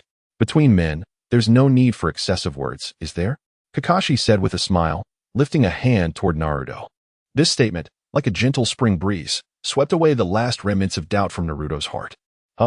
Naruto was momentarily taken aback, his expression one of disbelief. He could hardly fathom that a phrase he had once casually uttered would now resonate from Kakashi's lips, directed at him. In an instant, memories of their shared experiences flooded back, each moment vividly replaying in his mind. Indeed, between men, there truly was no need for excessive conversation. Finally regaining his composure, Naruto burst into hearty laughter, raising his right hand to fist bump the hand Kakashi extended. At that moment, the bond between teacher and student felt even closer, their mutual understanding and trust deepening. After a while, Kakashi chuckled and patted Naruto's shoulder. "Come on, it's time to meet my other student, Naruto. You've been looking forward to this, haven't you?" Chapter 42, Wind Release Chakra Mode, Stage 2. Indeed, it is time to bring him home. Upon hearing these words, Naruto's face immediately lit up with a radiant smile, his lips stretching wide to reveal a row of pristine, well-aligned teeth. He had long awaited this day. Finally, it had arrived. This time, his strength had undergone a qualitative transformation compared to the past. "Just wait, Sasuke, this time the advantage is mine." He found himself whispering in his heart, though he couldn't quite recall who he was thinking of. However, aren't we still missing one member? The one who joined us yesterday, what was his name again? It seemed to start with SAS. At that moment, Sakura voiced her own confusion. She felt a twinge of surprise and bewilderment upon hearing Kakashi-sensei announce their impending departure, for deep within her memories, there should indeed be another person present. Oh, it was Sai? At this juncture, Yamato chimed in, helping to jog their memories. Kakashi then patiently explained to everyone. "Yes, it is Sai. In fact, Sai has been assigned to our Team 7 by root. Although this child has a relatively innocent nature, due to his affiliation with that special organization following Danzo's downfall, he must undergo a strict examination. So that means he is currently in a political review phase and thus cannot join us for our departure," Sakura realized, nodding her head in understanding. "No wonder I felt like someone was missing. But Kakashi-sensei, are we really going to walk there? If we set off for our destination like this, our speed would be far too slow." Naruto scratched his head in annoyance as he complained. He then muttered to himself, "I can hardly contain my excitement." Hearing this, Kakashi wore a somewhat helpless expression as he replied, "There's nothing we can do. This is indeed our fastest method." He shook his head and continued, "Even so, the time we need cannot be cut down. No matter how hard we hurry, our speed won't increase significantly unless we can fly there. Otherwise, reaching our destination more quickly is nearly impossible." He expressed his desire to move faster, but acknowledged the limitations. Unless, of course, it were his own teacher leading the way, which might offer a slight possibility. However, even with his teacher's flying thunder god technique, reaching a target location directly requires prior placement of a mark there. And this mark, even with Naruto having inherited his teacher's legacy, he likely wouldn't possess, given that the direction of their destination was the opposite of Naruto's previous journey. Thus, Naruto would not have a flying thunder god mark at that location. At this moment, upon hearing Kakashi's words, Naruto felt puzzled. Fly there? His eyebrows raised slightly at the mention of flying, and he contemplated. Unfortunately, there is no flying thunder god mark left there, so I can't teleport directly. Otherwise, it would be much more convenient. His thoughts coincided with Kakashi's. Regrettably, this method was not feasible. However, he recalled that he had other means. Pondering, but if it's about flying, I could use the wind release chakra mode as assistance to fly there directly. It might be a bit tricky for Kakashi-sensei and the others, though. Just then, a flash of inspiration struck Naruto. An idea formed in his mind. What if I harness the immense wind force generated under the wind release chakra mode and concentrate it beneath everyone's bodies, creating an upward thrust for each person? Wouldn't that effectively allow us to achieve low-altitude flight? With this thought, Naruto's eyes sparkled with excitement and anticipation. Could it be that Naruto has come up with a solution? Otherwise, why the sudden change in expression? If you truly have a way to get us to our destination faster, that would be amazing and could save us quite a bit of time. The others looked at Naruto with eager anticipation, their eyes gleaming with excitement and surprise. Hey, everyone, hold your horses.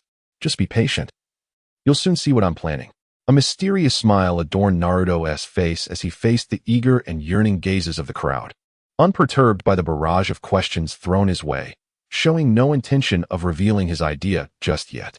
However, it was precisely because of Naruto's composed and enigmatic demeanor that the curiosity within everyone grew more fervent. They widened their eyes, fixated on Naruto, urging, "Oh, come on. Naruto, don't keep us in suspense. Hurry up and tell us your idea."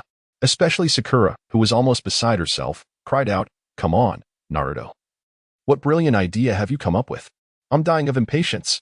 Beside them, Kakashi-sensei and Captain Yamato exchanged puzzled glances, and after a moment, Kakashi spoke first.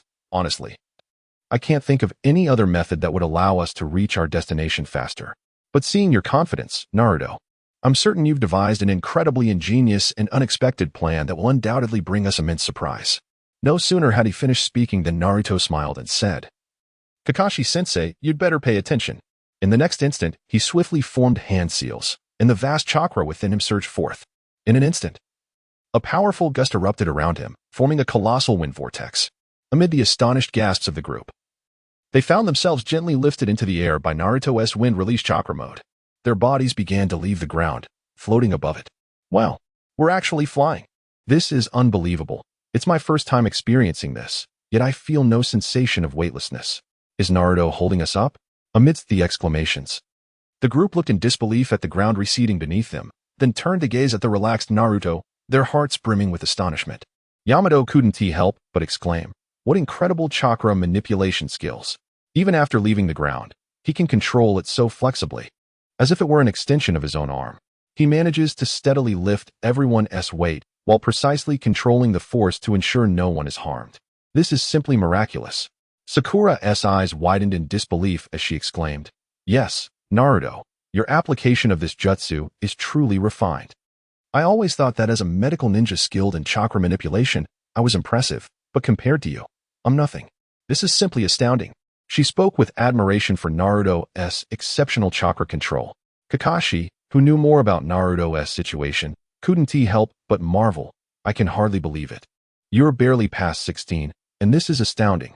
If you continue on this path, in due time, even the Hokage of the past may only see your back." At this moment, faced with the astonished expressions of everyone, Naruto did not have time to revel in their admiration. In his mind, an even more astonishing piece of news emerged.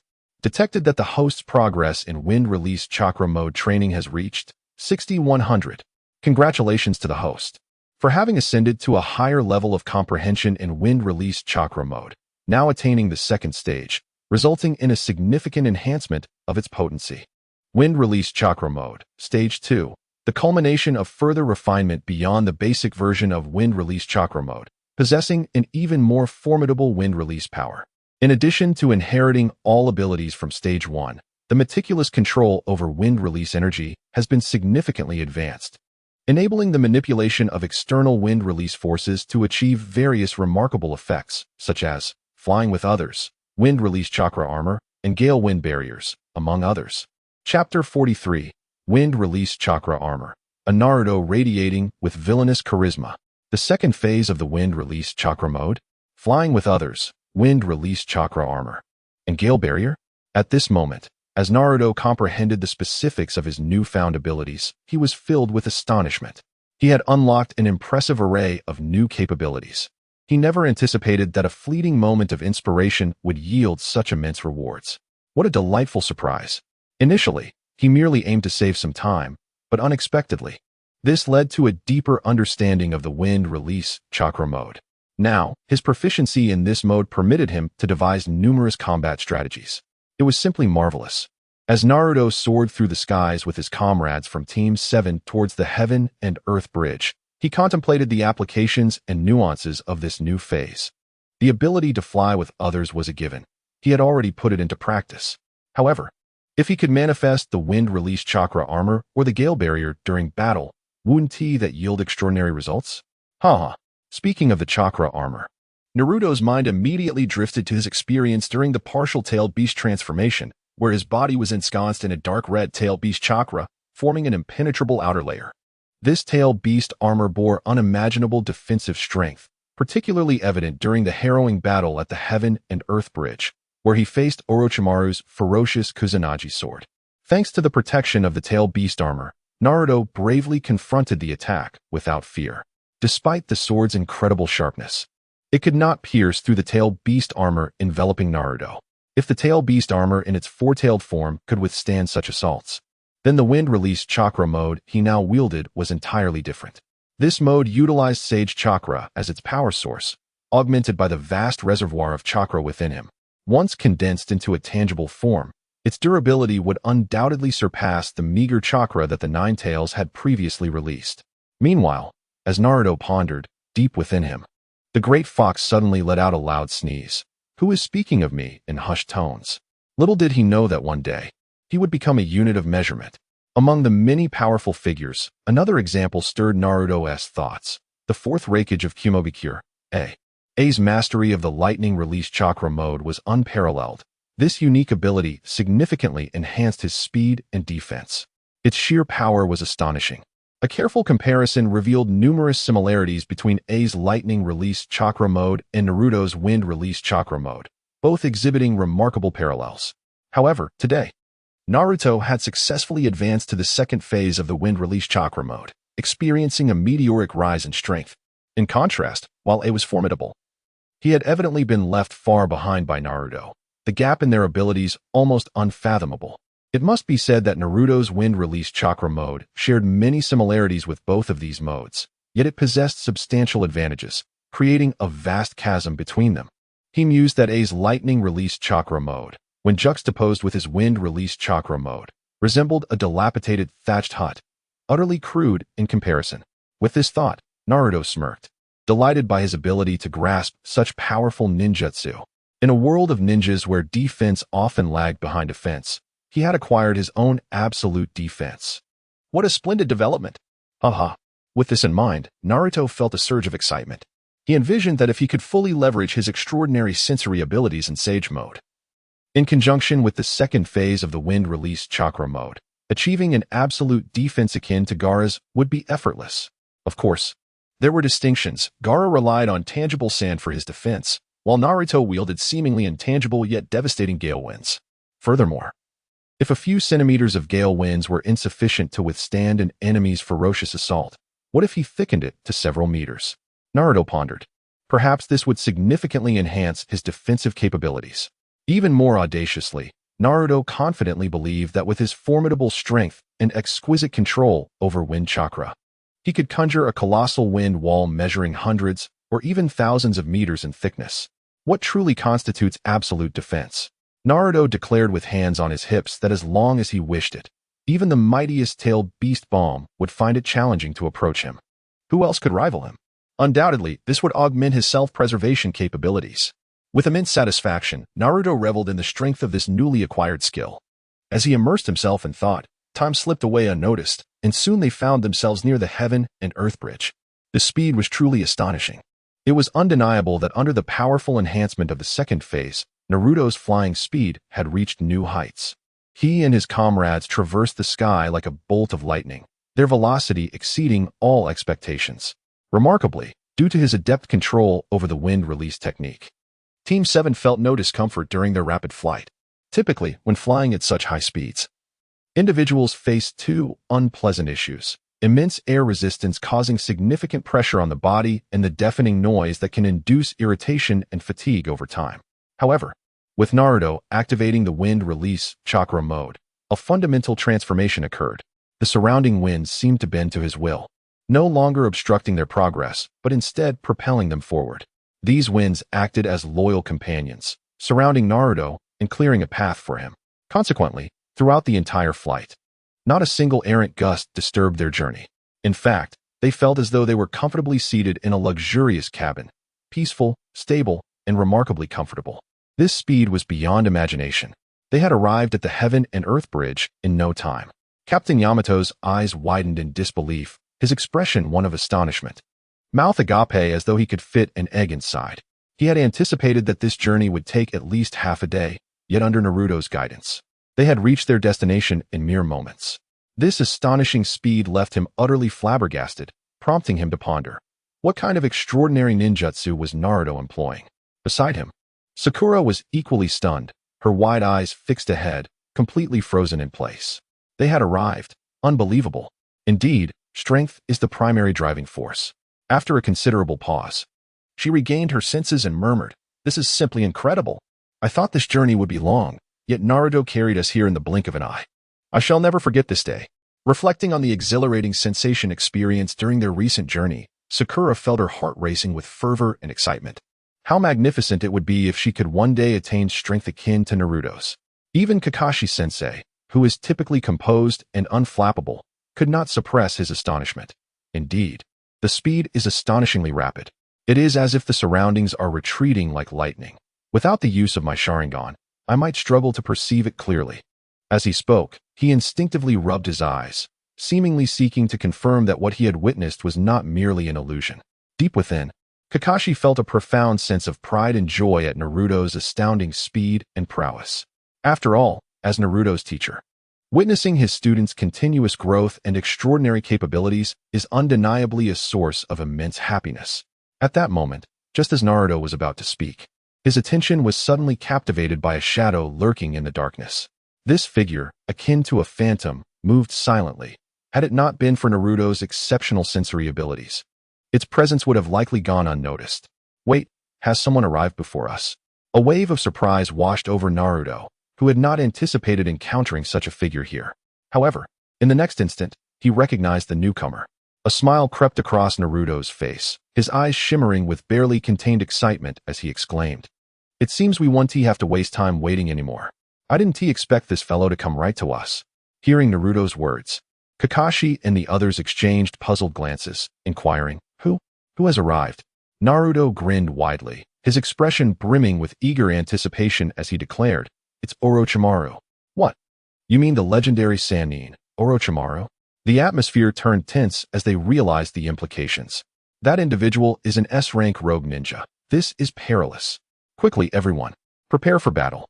At this moment, Team 7 was taken aback by Naruto's revelation about Orochimaru's arrival. They had assumed they had arrived first. So how could their adversary be so much quicker?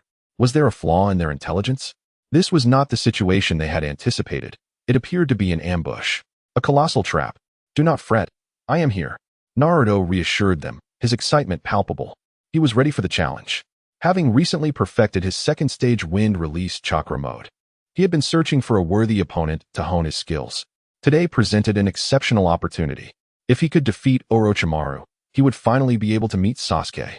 With that thought fueling him, his determination intensified.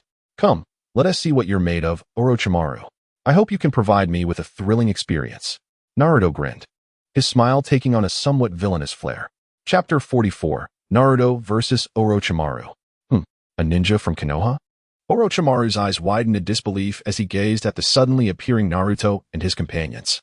At that moment, concealed in the shadows, he had believed himself to be utterly invulnerable. Yet he found himself momentarily stunned by their arrival. He never anticipated that encountering Naruto again would unfold in such an astonishing manner. This fellow has indeed undergone a remarkable transformation. Yet, I wonder how he has acquired the ability to fly. Orochimaru pondered to himself. It must be said, the manner in which Naruto and his group made their entrance far surpassed his expectations. Intrigued, he mused that it would be splendid if he could use this individual as a subject for research later on. However, as Orochimaru was immersed in his thoughts, he remained completely oblivious to the fact that his supposedly flawless concealment had already been laid bare before Naruto's keen perception, as clear as daylight. Let us see how this goes. Naruto smirked mischievously. In a flash, his figure vanished like a specter from Orochimaru's view. What is happening? Where did he go? Orochimaru gasped, his heart racing with sudden fear. Yet, before he could regain his composure, an overwhelming force erupted behind him, akin to a volcanic explosion. Boom! Good heavens! Caught completely off guard, Orochimaru felt as if an invisible giant hand had struck him forcefully on the back, propelling him forward against his will. What is happening? I can't stop myself. Orochimaru's heart raced with dread. He had sensed neither sound nor presence, yet he had been blasted away. Bang, accompanied by a deafening roar. Orochimaru was sent hurtling like a cannonball, crashing into a massive boulder. The path he traversed was a spectacle of swirling dust and flying debris. It was only at this moment that he faintly heard Naruto's voice. Sage art, super large Rasen Shuriken. Only then did Orochimaru awaken from his stupor, realizing that he had just endured an astonishingly powerful ninjutsu attack. But why did I not hear a single sound? Why was there no indication of movement? In that moment, Orochimaru acknowledged that he was truly bewildered. This was the first time he encountered such an opponent. Meanwhile, Naruto merely smiled, inwardly affirming, so it is true. In his recent assault on Orochimaru, Naruto had harnessed the wind-release chakra mode, showcasing an extraordinary speed that allowed him to strike directly at Orochimaru. With the augmentation of the wind-release chakra mode, Naruto's velocity reached an astonishing level. Typically, such incredible speed would exceed the speed of sound, accompanied by a thunderous sonic boom. Yet, remarkably, during this process, Orochimaru claimed he heard not a whisper of sound. Why? Because the wind-release chakra mode negated air resistance, allowing Naruto to surpass the speed of sound without producing any noise whatsoever. Naruto declared, "What constitutes a true assassination? This is it." His method of attack bore a striking resemblance to Kakashi-sensei's Raikiri, a lethal instrument for assassination. Regardless of the noise, as long as the speed is sufficient, everything can be resolved. Such terrifying velocity left Naruto's presence far behind, rendering Orochimaru completely unaware of the impending danger. Before he could react, the colossal Rasen Shuriken in Naruto's hand whizzed towards him, resulting in Orochimaru unwittingly taking the full brunt of the supersized attack. Damn it, I've suffered such a significant setback at the hands of this little brat. At this moment, half of Orochimaru's body lay crushed beneath Naruto's massive Rasen Shuriken. His upper body weakly sprawled on the ground, his gaze fixed on Naruto, brimming with resentment. He could never have imagined that the one who attacked him was the very Naruto Uzumaki who had once been utterly powerless against him. What on earth has this kid experienced over the years to become so formidable? I had thought Sasuke, under my tutelage, was already astonishingly powerful. Yet here stands an even more outrageous individual. He even questioned whether Jiraiya had inadvertently given Naruto something extraordinary. For how else could he have become so terrifying? Chapter 45, Orochimaru stunned. The Restless Nine Tails. Wind release, spiraling shuriken. At this moment, as Orochimaru pondered deeply, he was suddenly jolted by Naruto's thunderous roar, causing his expression to shift dramatically. His pupils constricted to the size of pinpoints, a visage of disbelief and terror etched across his face. What on earth is this? In the blink of an eye, Naruto moved with astonishing speed, his actions flowing seamlessly like a river.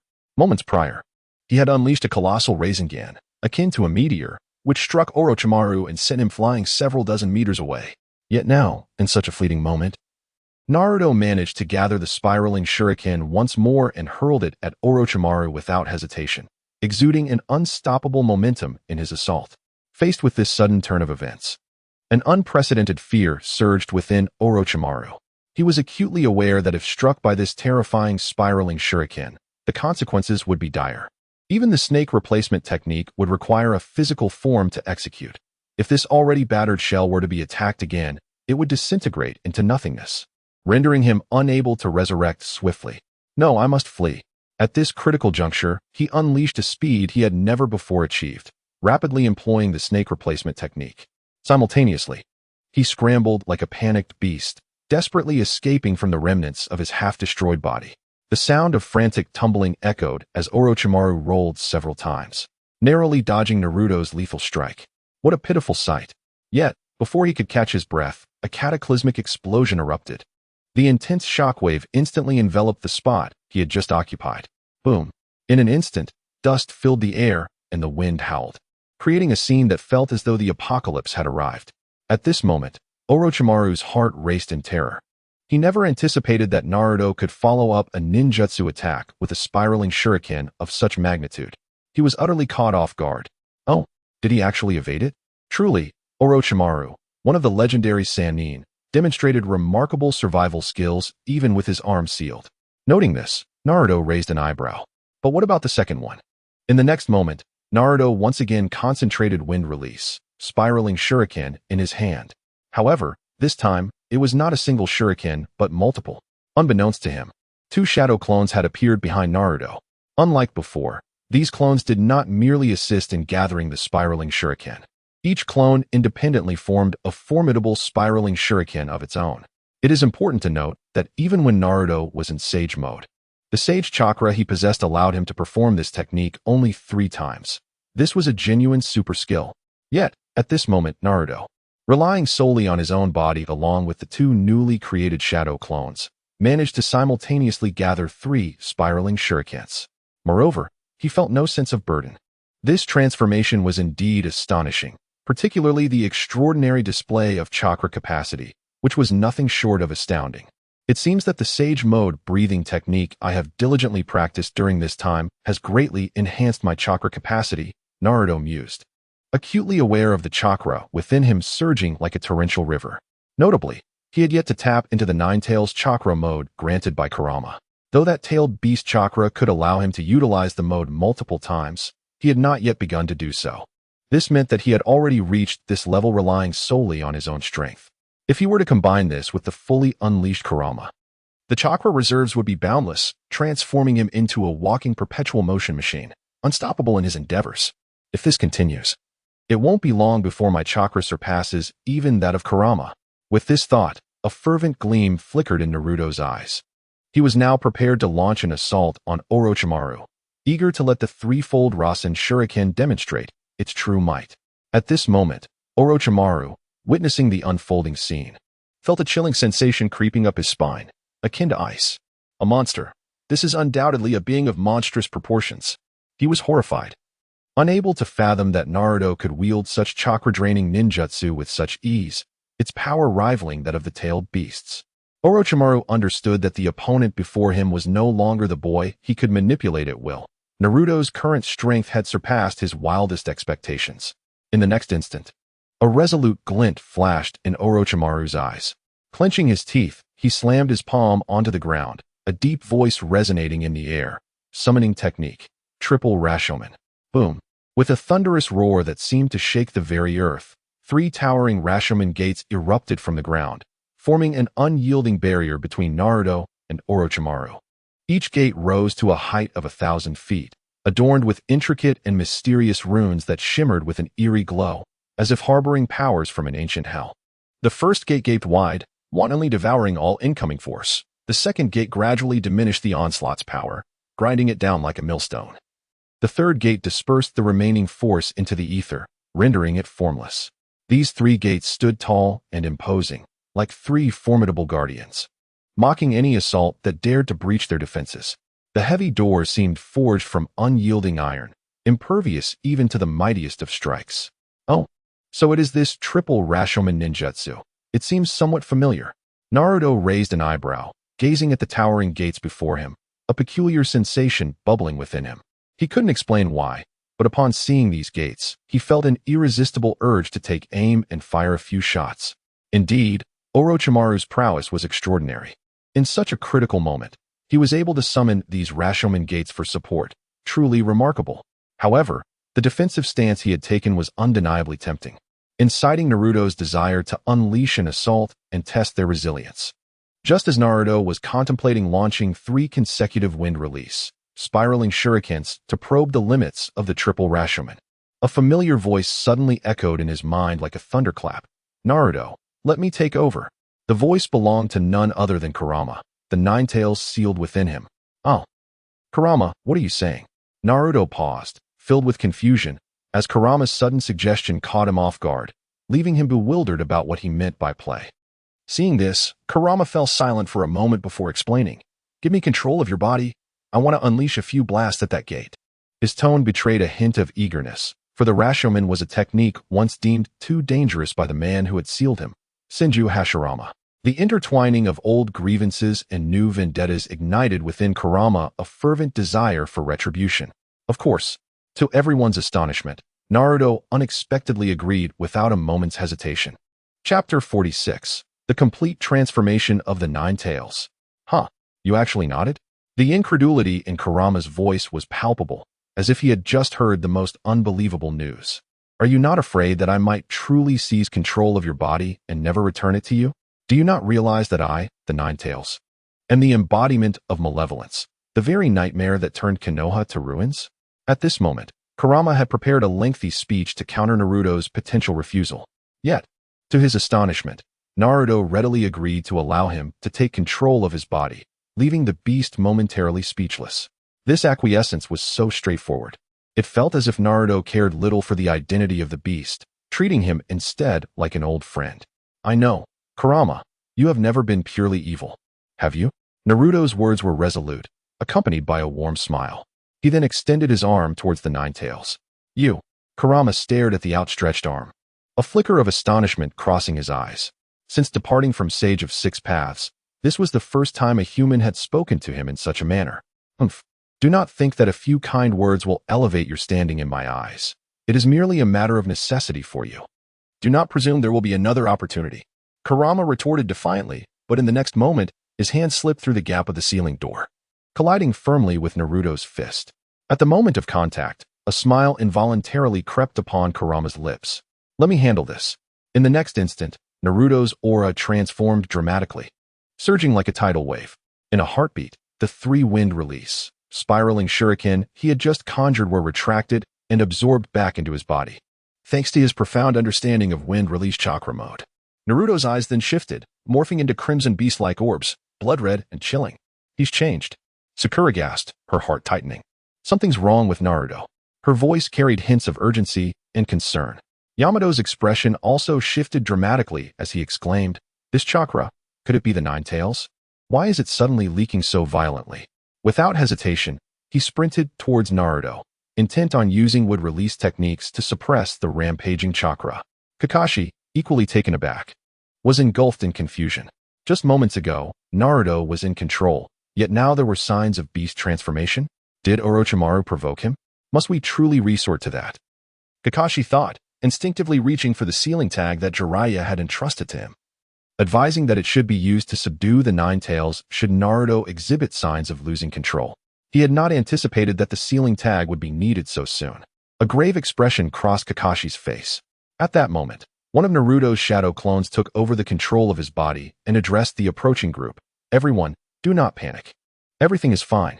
Upon hearing this, the members of Team 7 slowed their pace. Observing the clarity in the shadow clone's demeanor, their worries alleviated somewhat. Yet remnants of concern lingered like wisps of smoke, difficult to disperse entirely. Sakura furrowed her brow, unease flickering in her eyes. Is it really okay? The aura around Naruto is too cold and terrifying, akin to a beast poised to strike. Yamato's brow was also furrowed, his mind entangled in confusion. Just then, Kakashi stepped forward, placing a reassuring hand on their shoulders, resolutely declaring, Trust in Naruto. If he says it's fine, then it is. With that, he cast a serious glance at Naruto and nodded towards the shadow clone he controlled. Humph. Naruto, your companions seem to harbor quite the apprehension towards me. At that moment, Kurama, who was in control of Naruto's body, smirked sarcastically. Naruto, feeling somewhat embarrassed, scratched his head and chuckled. Heh, they just don't know you well, Kurama. They're worried about me, not trying to offend you. For your sake, I shall not hold it against them today. Kurama conceded, then refocused his gaze on the threefold rebirth gate summoned by Orochimaru, a glint of cold determination flashing in his eyes. Today, I shall reclaim my lost honor. As his words fell, a crimson cloak of chakra enveloped Naruto, bubbling with energy like a blazing inferno, wrapping him tightly. One by one, tails began to sprout. And in the blink of an eye, 3 emerged. However, as Kurama attempted to manifest a 4th tail, he realized with embarrassment that his chakra was insufficient to continue expanding his form. For tails, while powerful, felt inadequate to Kurama at this moment. I cannot allow my first proactive strike to end in such disarray. With a hint of reluctance, Kurama awkwardly admitted, "Hey, kid, lend me some chakra." He was taken aback by his own words, never imagining he would one day ask a human for chakra. When had the illustrious Nine Tails ever sought chakra from anyone, let alone his own Jinchuriki? Naruto paused, then a smile creased his face. Of course, no problem. Kurama, we are partners. Before the words had fully left his lips, the shadow clone conversing with Kurama collided fists with the 4-tailed beast, as if sealing a pact. In the next moment, radiance erupted, golden chakra surged like a tidal wave. And the might of the Nine Tails shook the heavens. The complete form of the Nine Tails made its grand entrance.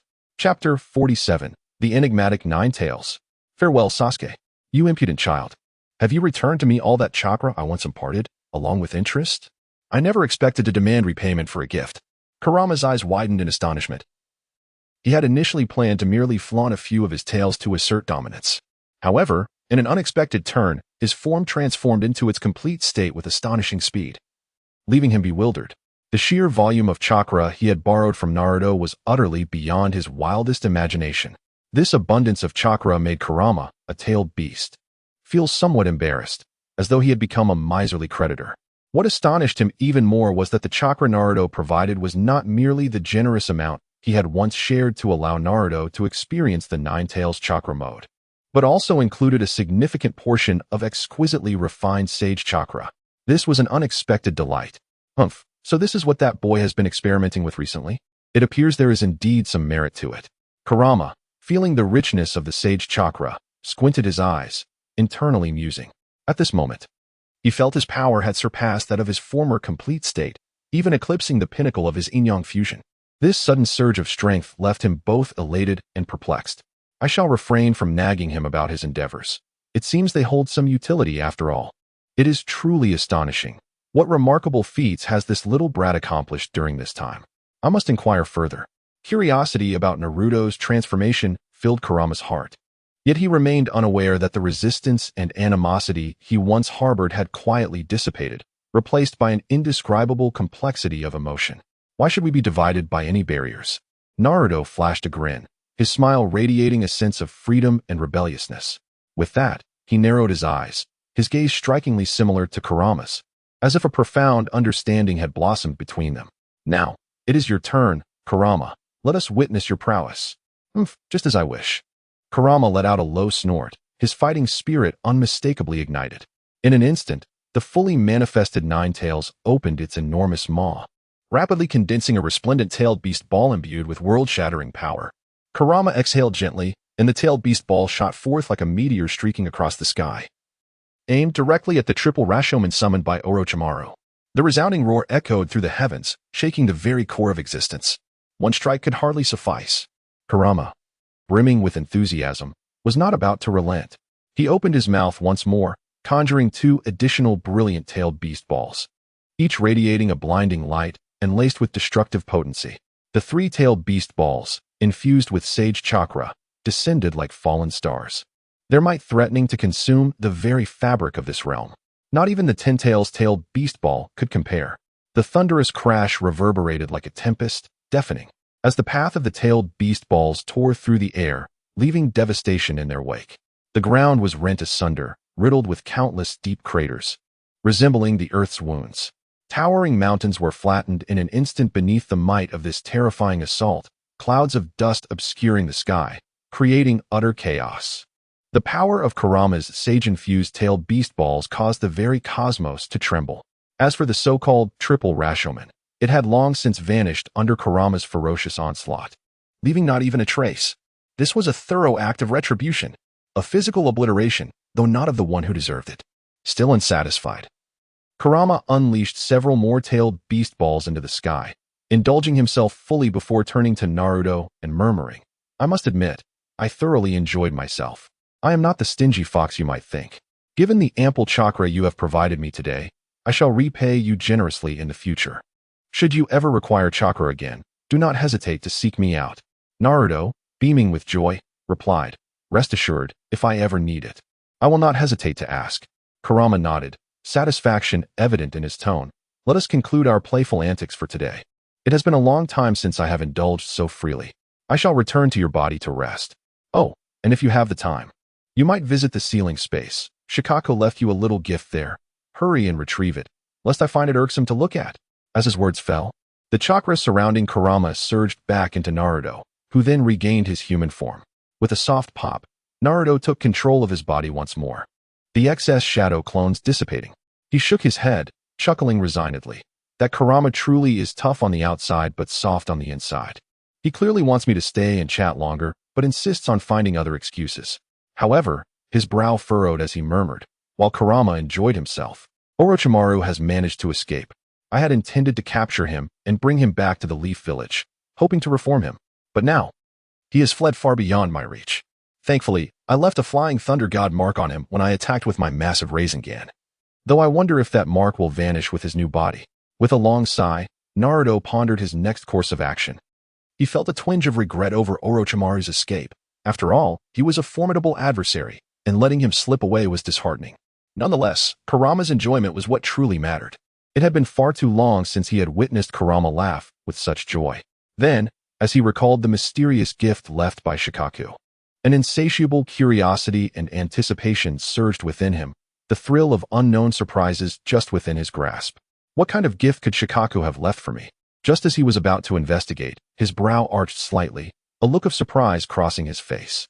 Orochimaru may have fled swiftly, but he has left Sasuke behind. He mused internally. Beneath a layer of rubble, he discerned faint traces of structures, evidently disturbed by the residual shockwave of Kurama's tailed beast ball. Upon closer inspection, was that not Orochimaru's secret lair? Haha, what a stroke of fortune. Naruto's heart raced with excitement, a radiant smile illuminating his face. He felt immensely fortunate to unexpectedly encounter Sasuke. "At last, I found you, Sasuke," Naruto whispered, knowing full well that this time, he would not allow Sasuke to slip through his fingers again. Chapter 48. The first encounter with Sasuke, a shift of roles. "Naruto, are you alright?" At this moment, Sakura, seeing Naruto return to his usual self, inquired with a face full of concern and worry.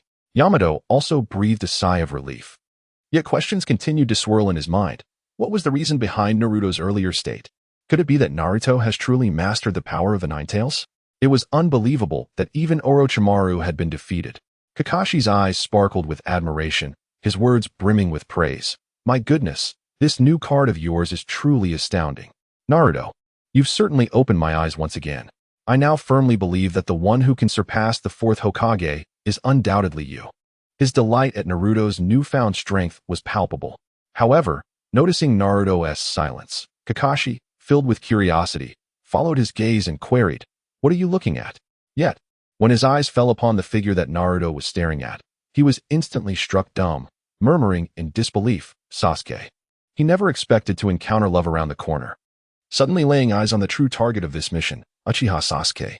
"Kakashi-sensei, what are you talking about?" Sakura, bewildered by Kakashi's expression, turned her head in curiosity. As she pondered what kind of scene could leave the well-experienced Kakashi so stunned, she discovered that upon turning, she herself was rendered speechless, her beautiful eyes widening in astonishment. She had never anticipated that Sasuke would appear before her so suddenly, a companion she had long yearned for. Yamato observed the scene, sighing inwardly. So, this is the Sasuke that Naruto and Sakura often worry about? Truly remarkable. The young man stood with raven-black hair, strikingly handsome, dressed in snow-white garments that seemed to float effortlessly, embodying the essence of a charming youth. Who else could it be but Uchiha Sasuke? At that moment, Sasuke gazed solemnly at Naruto. Upon his arrival, he had just witnessed the overwhelming power of the Nine Tails slowly retracting, returning to Naruto's body. This sight was overwhelmingly stimulating, causing his pupils to constrict as he gasped, "That S. Naruto." A myriad of doubts clouded Sasuke's mind as he pondered, why is Naruto here? And how has he gained such power? Could it be the force of the monstrous entity that had long lain dormant within him? Amidst his astonishment, a complex array of emotions surged within Sasuke as he reflected. I never imagined he would master that power so swiftly. He has indeed grown significantly. To his surprise, his once dear friend seemed to have evolved into someone extraordinary. He never anticipated that their reunion would occur under such circumstances. In the azure sky above, Naruto shone with brilliance, while he felt like a serpent hiding in a cave, shielding itself from the scorching sun. Sai, we are no longer on the same path. The bonds that have been severed need not be rekindled, unless... Sasuke sighed lightly, turning to depart. He walked away, his steps resolute and decisive, as if intending to forget all that had transpired. However, just as he turned, an overwhelmingly familiar aura enveloped him, causing him to pause in surprise. Who is it? In an instant, Sasuke instinctively reached for the sword at his waist, only to realize that a warm hand had gently pressed down on his wrist. Just as he was filled with uncertainty, he felt the owner of that hand place another on his shoulder. A familiar voice echoed in his ear. Long time no see. Sasuke. The voice carried a teasing tone laced with warmth, stirring a complex emotion within Sasuke. To think it was that guy? This voice, like the gentle caress of spring breezes, evoked a sense of nostalgia within Sasuke. Indeed, it has been a long time, Naruto. In the next moment, Sasuke struggled to suppress a smile that threatened to break through, opting instead to maintain his aloof demeanor as he replied. Naruto, noticing Sasuke's reaction, gently released his grip on his wrist and smiled. Relax, Sasuke. I'm not here to fight you to the death. Sasuke merely snorted in response, stating coldly, Aren't you the one who dreams of becoming Hokage? Rather than wasting time chasing after me, shouldn't you be focusing on your training? Before he could finish, Sasuke's wrist flicked, attempting to draw his sword once more, but Naruto was quick to restrain him again. Don't be hasty. You know that someone who can't even protect their comrades has no right to become Hokage, right, Sasuke? Naruto's voice was filled with determination. At that moment, an invisible force seemed to clash between the two, the air itself appearing to solidify. Meanwhile, the blade trembled as they unconsciously engaged in a contest of strength. Ultimately, Naruto's power prevailed, firmly pressing Sasuke's unsheathed sword back into its scabbard with a resounding clang. At this moment, Sasuke frowned, a flicker of reluctance in his eyes.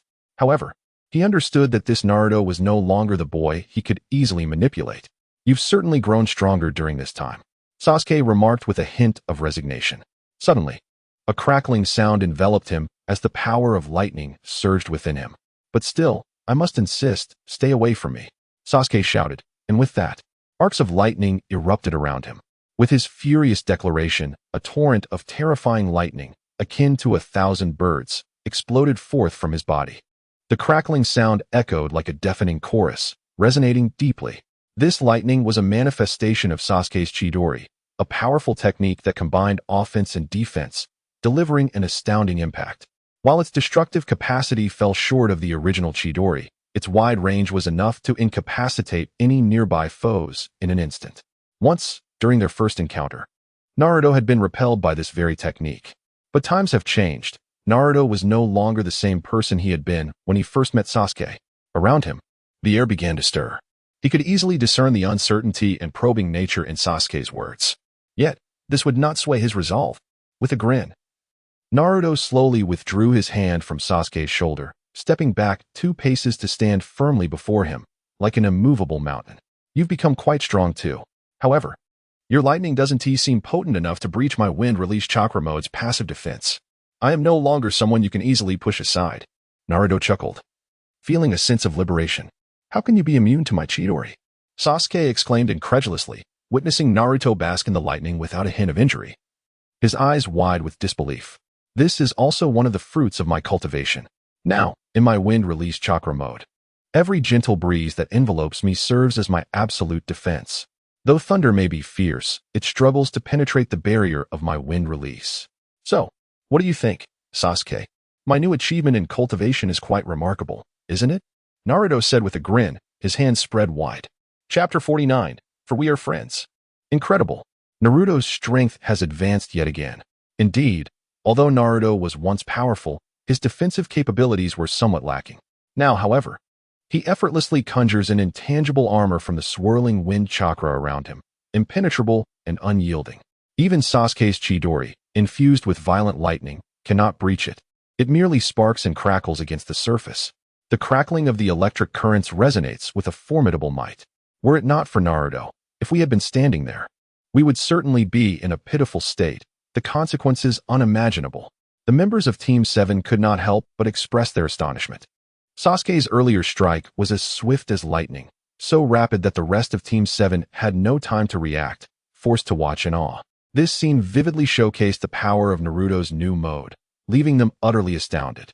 They marveled at Naruto's ability to withstand Chidori's electricity, never anticipating that Sasuke would directly confront him. The next moment, they instinctively sought to assist Naruto, but halted at his gesture. There's no need to be alarmed. It is merely a misunderstanding, Naruto reassured, raising his hand to stop them. He then revealed his true intention. Sasuke, I believe you have reached a plateau under Orochimaru's tutelage. Haven to you?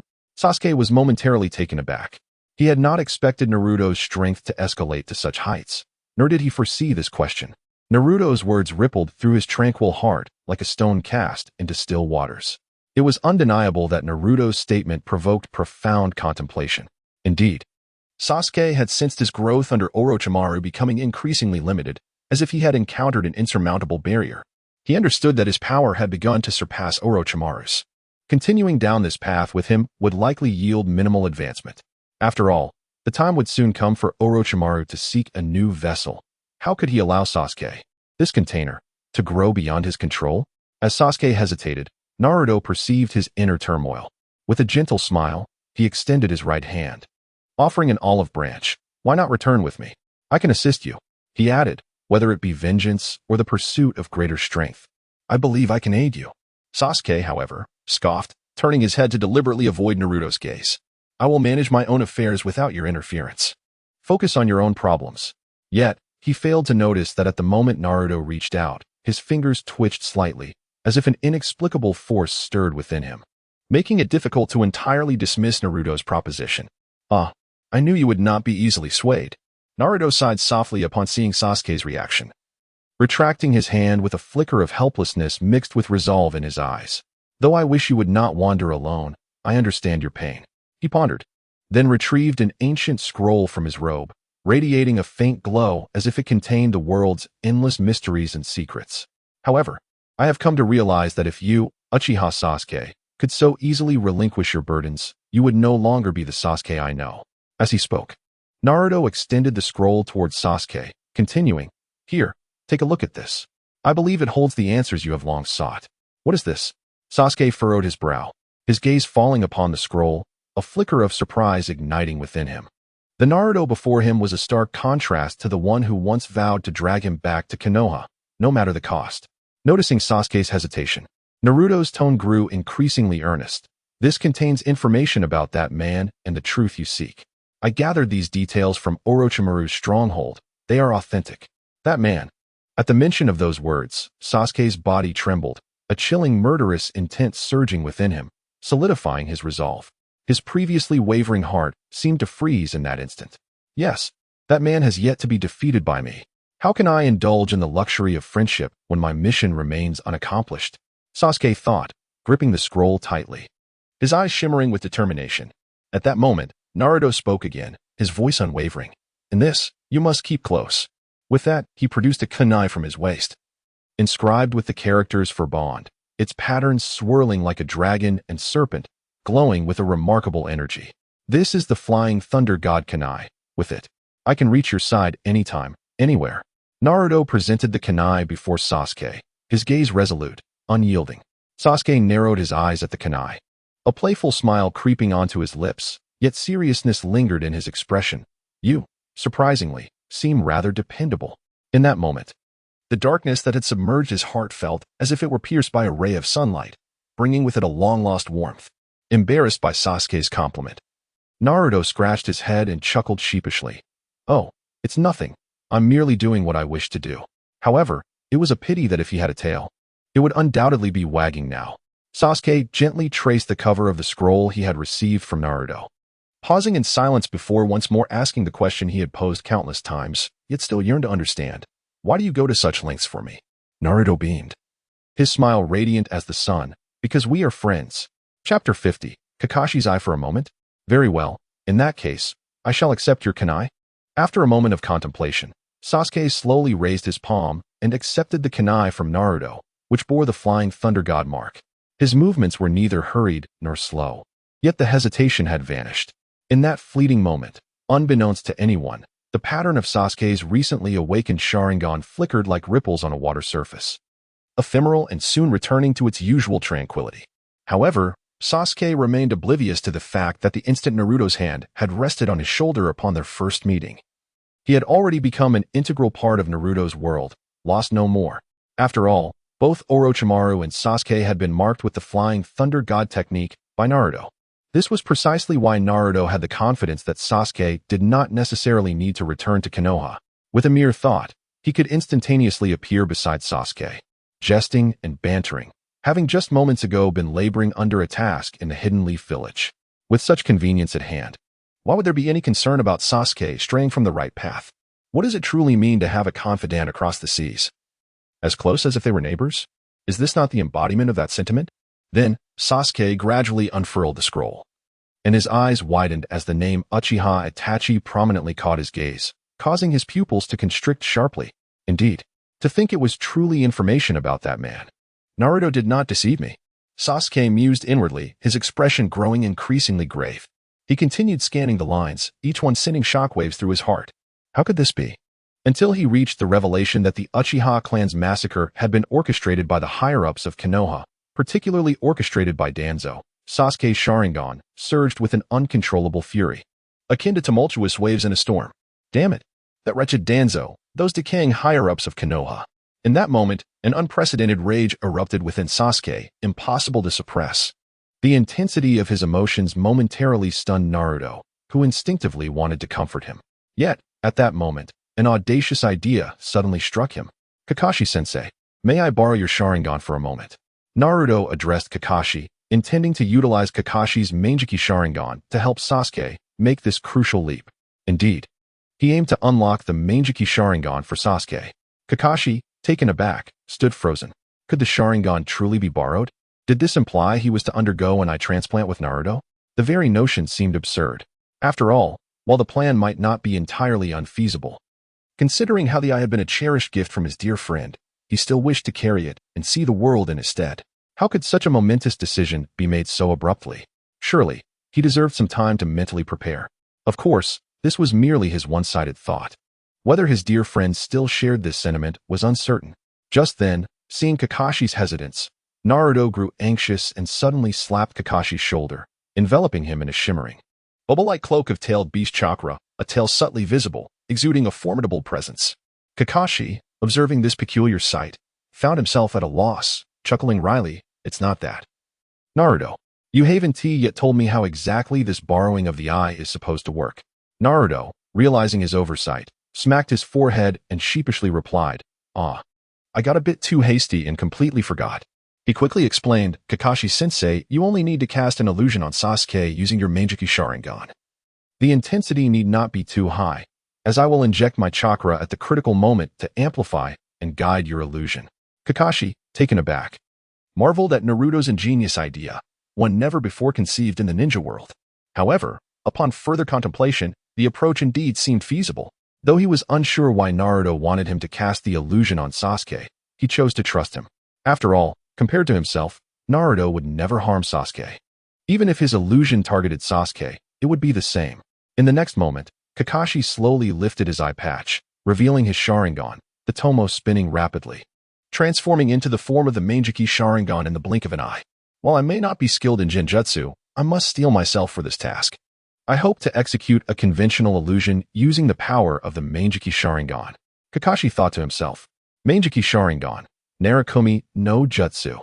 While Kakashi was unfamiliar with the advanced Genjutsu of the Mangekyou Sharingan, he still retained the ability to perform the basic Genjutsu, Narukami no Jutsu, with a concentrated mind.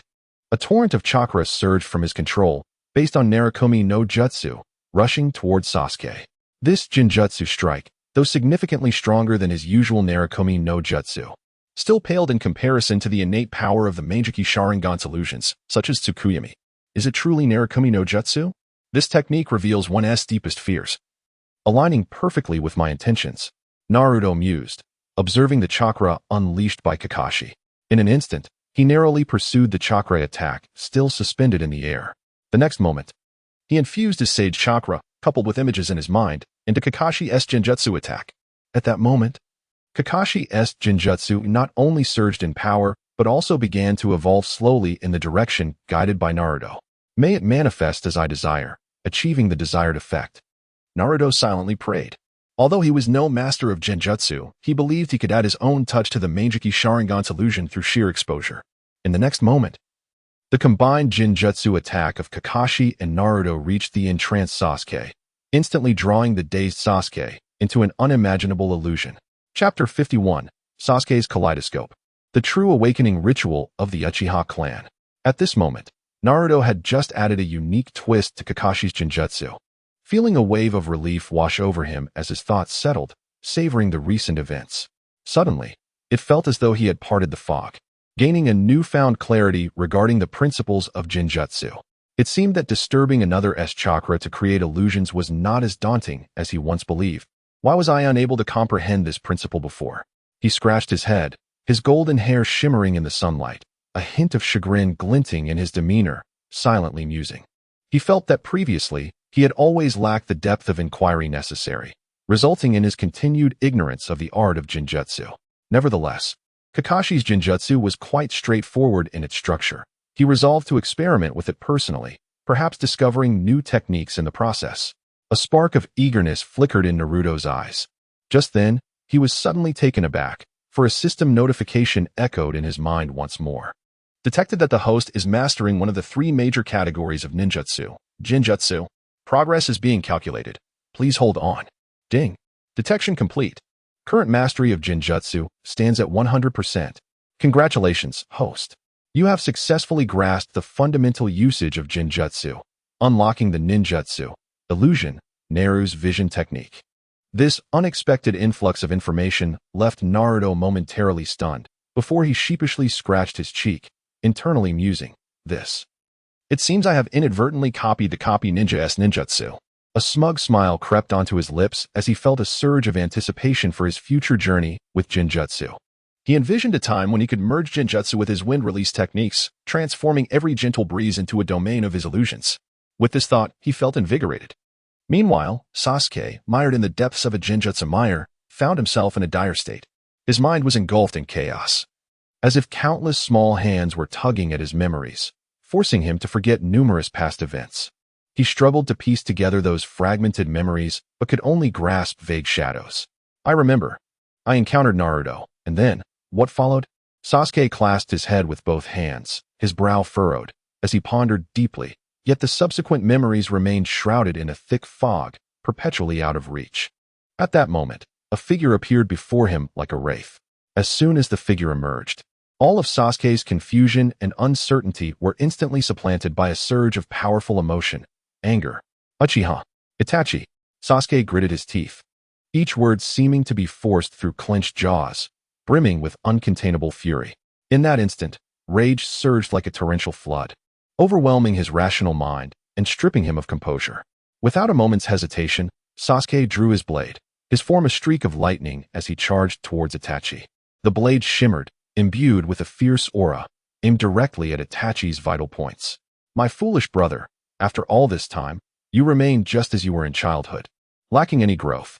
Itachi's voice echoed in Sasuke's ears, laced with mockery and disdain.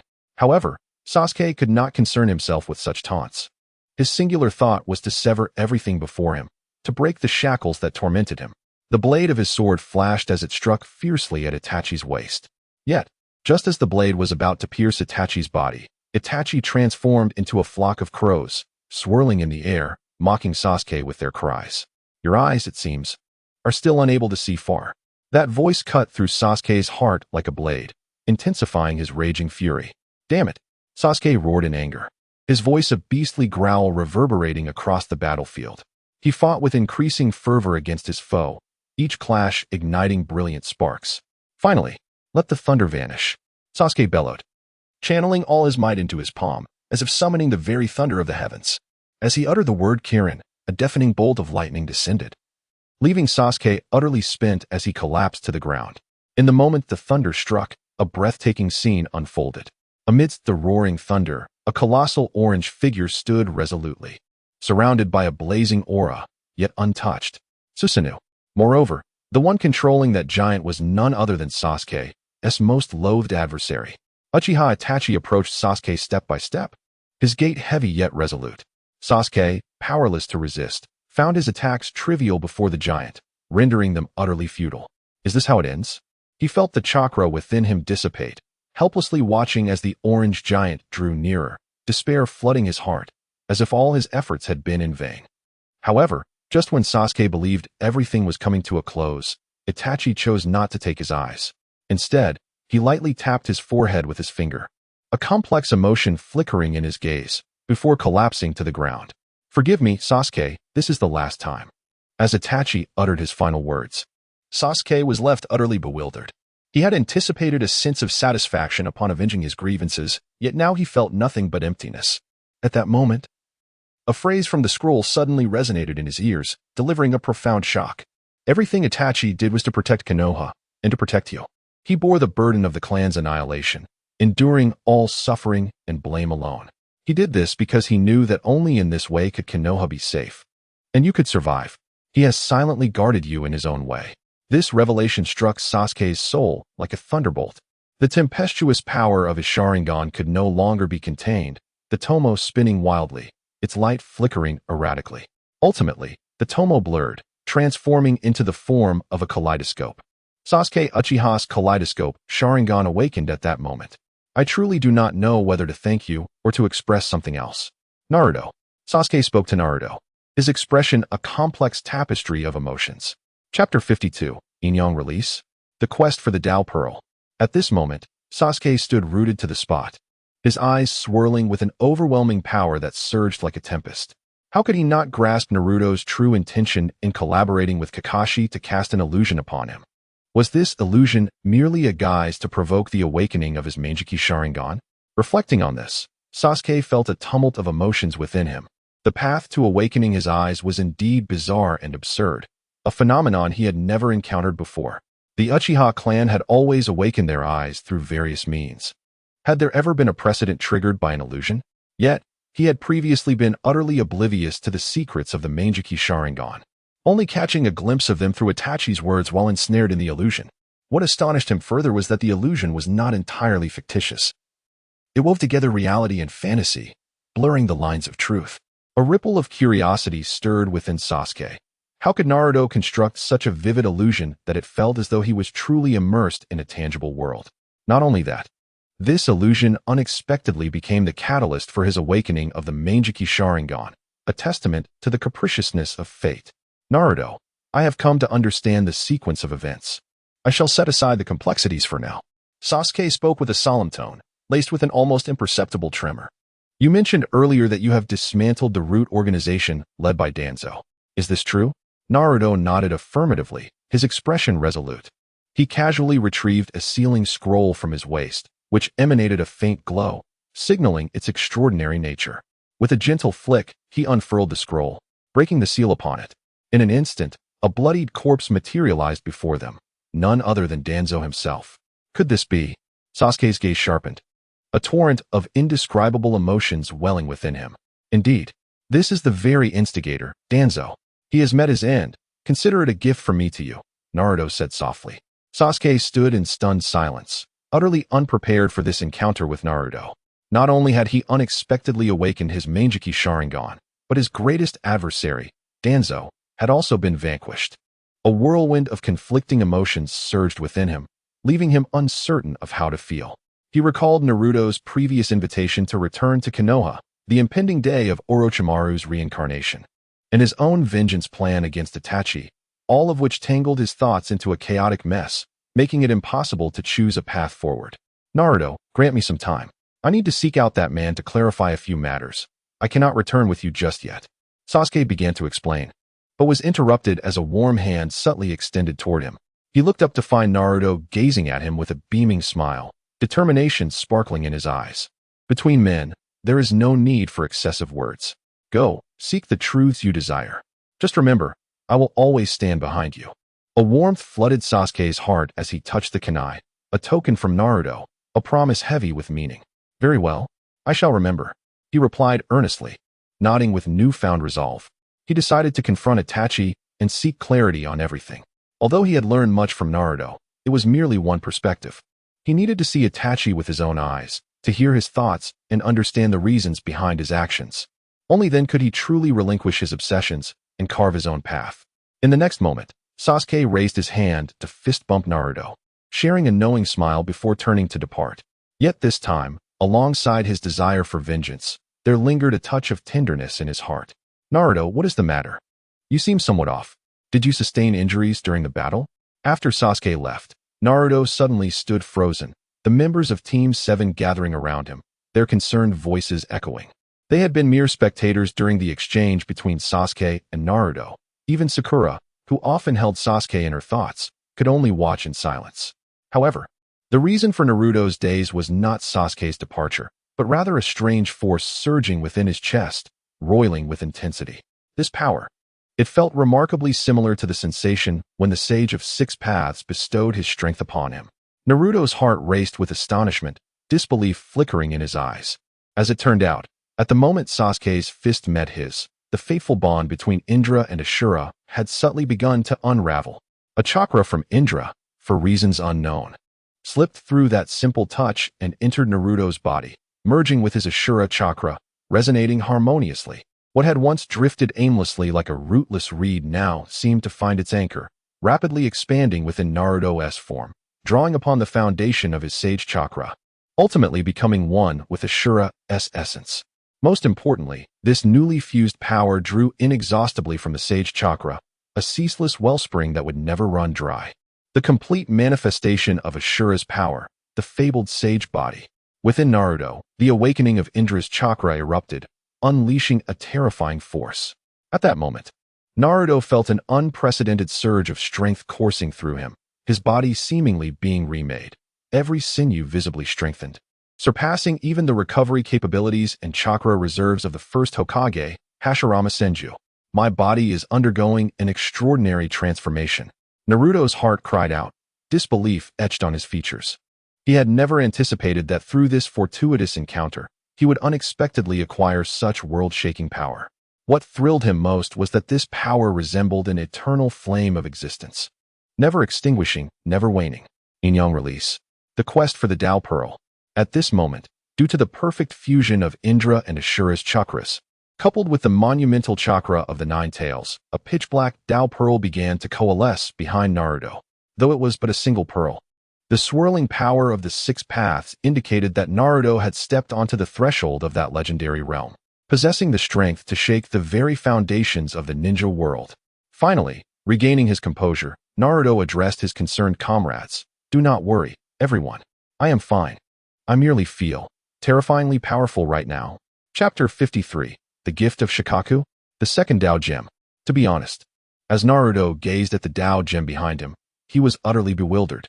He never anticipated that this encounter with Sasuke would bestow upon him such immense benefits. This truly grants me an extraordinary surprise, Naruto murmured to himself, overwhelmed by a shock that words could scarcely articulate. Setting aside the Tao Gem itself, the Yin-Yang release technique alone would confer a significant advantage in his battles. It was not long ago that he had saved his teacher, the rough-browed guy who had opened the Death Gate, through the use of Yin-Yang release, rather than relying on the sealing power of Yang. Naruto, what is that large black sphere growing on your back? At that moment, the nine tails within Naruto suddenly erupted in astonishment. It had been ready to take a nap, only to be jolted awake by an unexpected upheaval within Naruto's body. Well, it was no big deal. The nine tails thought to itself, just a little disturbance while I was trying to sleep. I could simply return to slumber. But then, out of nowhere, a massive, dark sphere suddenly emerged from Naruto's back. This was quite alarming. The aura and appearance of the sphere were unmistakable to the nine tails. Who could possibly accept such a phenomenon? While others like Yamato, Sakura, and Kakashi remained blissfully unaware of the gravity of the situation, the nine tails, having encountered the Sage of Six Paths, was keenly aware of what this entity represented, the Tao Gem. Goodness, how did this thing end up on Naruto's back? The nine tails was utterly astounded, unable to express its shock adequately. At that moment, Naruto, too, recognized the distinction and pondered, why did I previously gather 9 Dao gems, yet now only possess one? He mused, curious if it was because the chakra within him was solely that of the 9 tails. Just then, the 9 tails, overhearing Naruto's thoughts, became incensed. Hey, you little brat. What do you mean? Is having one fox not enough for you? Do you want more? Ah, you know that's not what I meant. Naruto exclaimed, startled by the 9 tails' reaction. He was about to consider how to explain himself when suddenly, a shrill laughter echoed from behind him. Ha, this is hilarious. Stinky Fox, I never thought you'd have a day like this. Upon hearing this, the 9 tails huffed, humph. What does it matter to you, you filthy weasel? Naruto turned in surprise. Shikaku, what are you doing here? He was taken aback, never expecting Shikaku to appear in his ceiling space. Then, as if struck by a realization, he pondered. Could it be? At that moment, the 9 tails confirmed, indeed, that is the gift left for you by that filthy weasel. Originally just a ring made of sand, it has inexplicably transformed into its current form, truly vexing for a fox.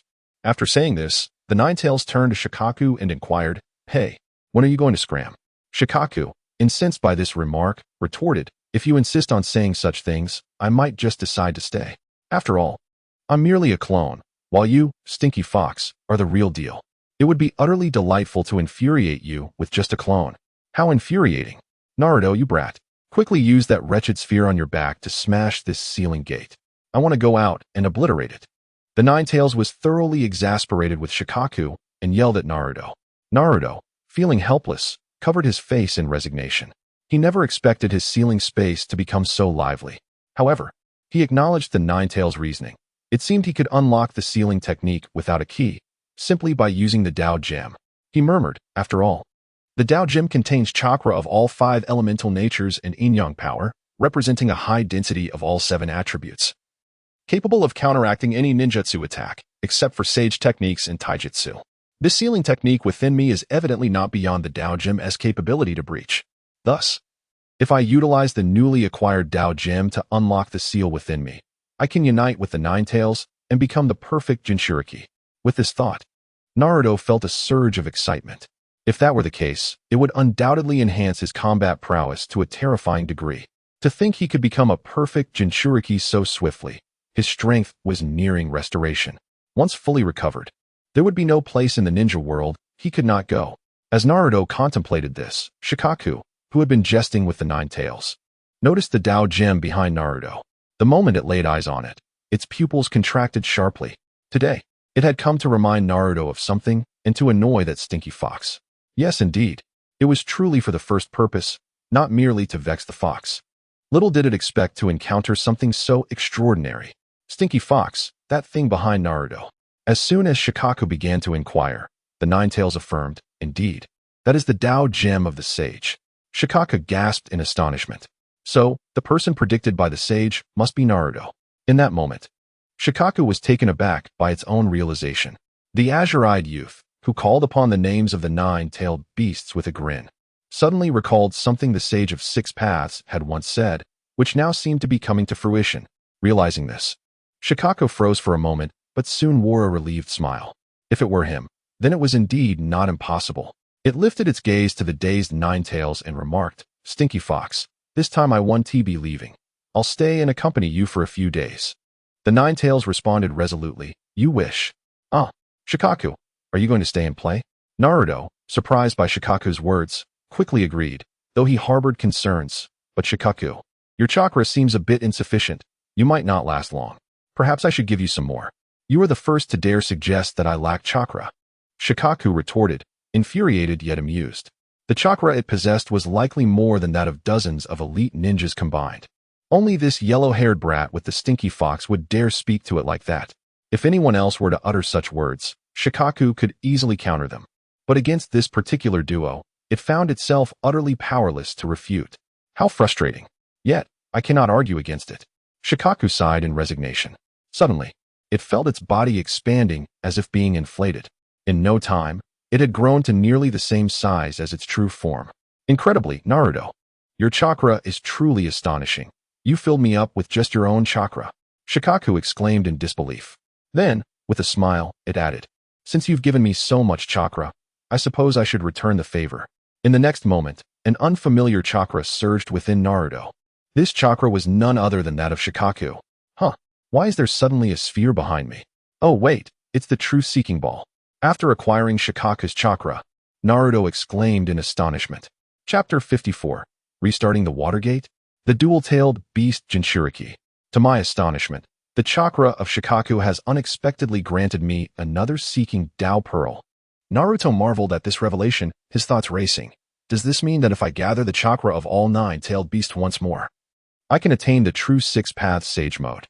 If that is the case, could I not become the second true six-path sage through my own efforts? With my newfound strength, I could usher in genuine transformation for the entire ninja world. In this moment, Naruto contemplated much: Nagato's vision of peace, Obito's despair, and Sasuke's transformation, all of which fueled his thoughts on reshaping the dynamics of the ninja realm. With clarity of mind, he resolved to begin gathering the chakra of each tailed beast within himself. Unlike in the past, this time he possessed experience. He would not find himself once more unable to enter the six-path sage mode when the tailed beast chakra was depleted. As long as I continuously nourish the tailed beast chakra within me with my own chakra, theoretically, as long as I do not exhaust it, my tailed beast chakra will be inexhaustible. Thus, my six-path sage mode could persist indefinitely. The mere thought of this filled Naruto with exhilaration. If this were to be true, it would be nothing short of magnificent. At that moment, he was brimming with motivation. All right, it is time to take action. I shall begin by becoming the perfect Jinchuriki. He mused that if he failed to achieve this, Kurama would surely be dismayed to tears. The image of Kurama, utterly exasperated, made Naruto chuckle in exasperation. After all, the fragment of Shikaku residing within him was not sealed away. With Naruto's sage mode chakra nourishing him, Shikaku's chakra was now nearly indistinguishable from its original form. Indeed, this avatar had even surpassed its original state. In essence, his body was now akin to Gaara's, housing a complete chakra equivalent of Shikaku. Thus, in a certain sense, he had become a perfect Jinchuriki of Shikaku. Moreover, he was the first dual-tailed beast Jinchuriki in the history of the ninja world, aside from the ten-tails Jinchuriki. The irony of becoming Shikaku's perfect Jinchuriki before achieving the same with Kurama was not lost on him, leading to a mix of amusement and disbelief. No wonder Kurama was so agitated. This was precisely the reason for Kurama's strong reactions. However, he realized that this sealing could not be recklessly undone. A portion of his father's soul and chakra remained within. Should he break it with the seeking Tao Pearl, it could potentially harm that essence, sending it back to the Pure Land, thus forever severing their bond. Gazing at the lively Shikaku before him, Naruto contemplated. If Shikaku's chakra can endure as a manifestation of chakra, why can't my father's chakra do the same? With this thought, Naruto began to formulate a plan. Why not extract his father's power, similar to Shikaku, ensuring its longevity as long as the chakra remains intact? As the prospect of reuniting with Minato filled him with a bittersweet nostalgia, he prepared to act. Just then, Shikaku's voice broke through. Naruto, what do you intend to do? Are you planning to let that foul fox out for some fresh air? Shikaku was taken aback by Naruto's swift decision, admitting to itself that it had merely been jesting moments ago. Wait, you're really going to help me break the seal? Just be careful, don't harm this old man. Kurama, too, felt a twinge of anxiety, realizing that it was effectively Naruto's second source of idle chatter. At that moment, Naruto assured them both, do not worry. This is not something I would carelessly discard. Now suspended before the seal, he found that even without utilizing wind-release chakra mode, he could momentarily fly.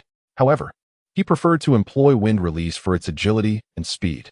He was confident that, even without having gathered all nine-tailed beasts' powers, he could match his previous prowess. With just a single instant, he could unleash a force capable of tearing apart the arm of a six-paths-level adversary. This was evidenced by his ability to catch up with a flight trajectory during the application of ocular techniques. Shikaku and Kurama, please step aside. I am about to commence. In the next moment, Naruto focused intently, vowing within, this time, I will not allow you to miss witnessing my growth, father. Yin-Yang Release. Chapter 55, The Awakening of Minato. The Betrayal of the Nine Tails. At this moment, Naruto was enveloped in an extraordinary aura. This essence was not something an ordinary ninja could possess. It was the legendary power of Yin-Yang Release. It is vital to understand that Yin-Yang Release involves the ultimate manipulation of two distinct chakra nature transformations, Yin and Yang.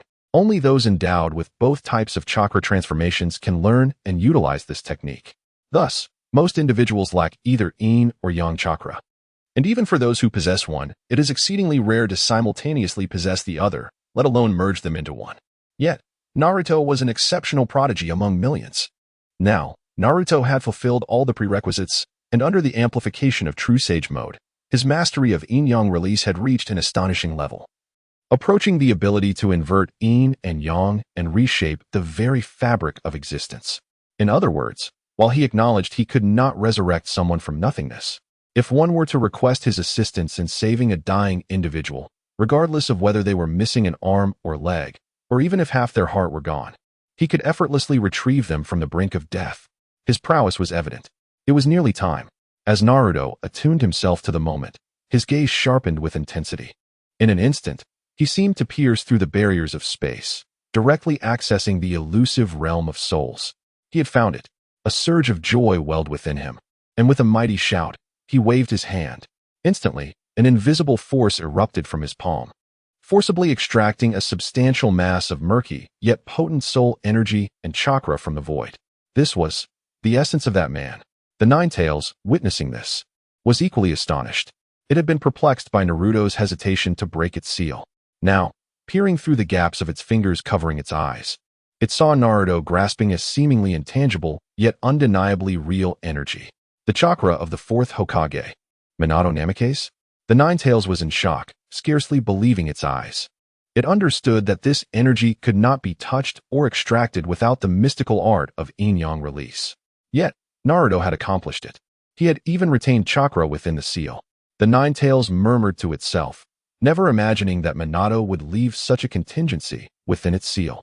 This implied that had it not reconsidered and continued to sway Naruto into unsealing it, when it finally glimpsed the dawn of hope, a strikingly handsome man, Minato, would unexpectedly appear, catching it off guard, and swiftly slammed the door shut, sealing it once more. How cunning! The Nine-Tails, increasingly irate, couldn't help but curse inwardly. How could such a cunning trickster exist? It felt utterly wronged. The Nine-Tails grew more resentful, yet was powerless to change its fate. All it could do was sigh, secretly relieved, those devious humans. Fortunately, Naruto was different. At that moment, as Naruto extracted the chakra of the fourth Hokage from the void, a dormant power seemed to awaken abruptly. Had the Nine-Tails broken free of its seal? I must act quickly to ensure Naruto's safety. Minato's heart tightened, and instinctively, he attempted to rise.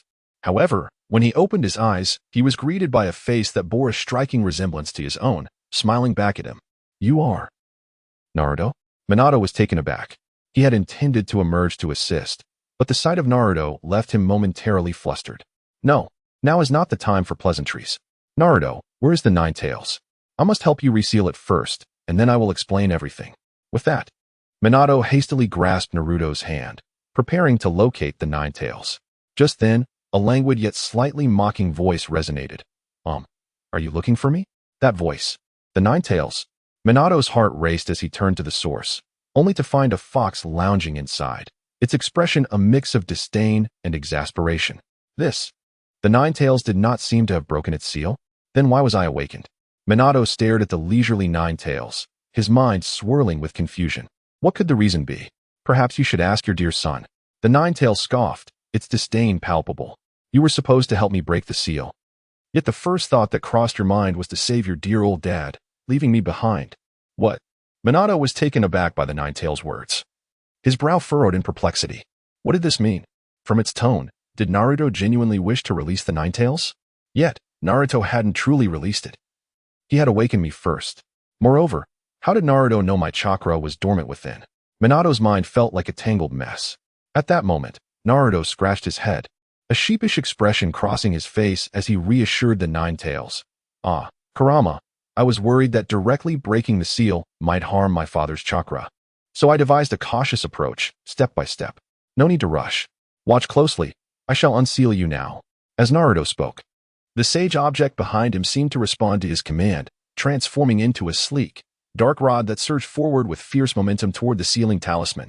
Minato's expression changed dramatically, fear flashing in his eyes as he urgently called out, Wait, Naruto, this is far too reckless. Before he could finish, he moved like a streak of lightning, intending to intervene. However, in that split second, a hand landed faster on his shoulder, its power causing Minato to momentarily freeze. Accompanying this was Naruto's firm and steady voice. "Father, do not worry.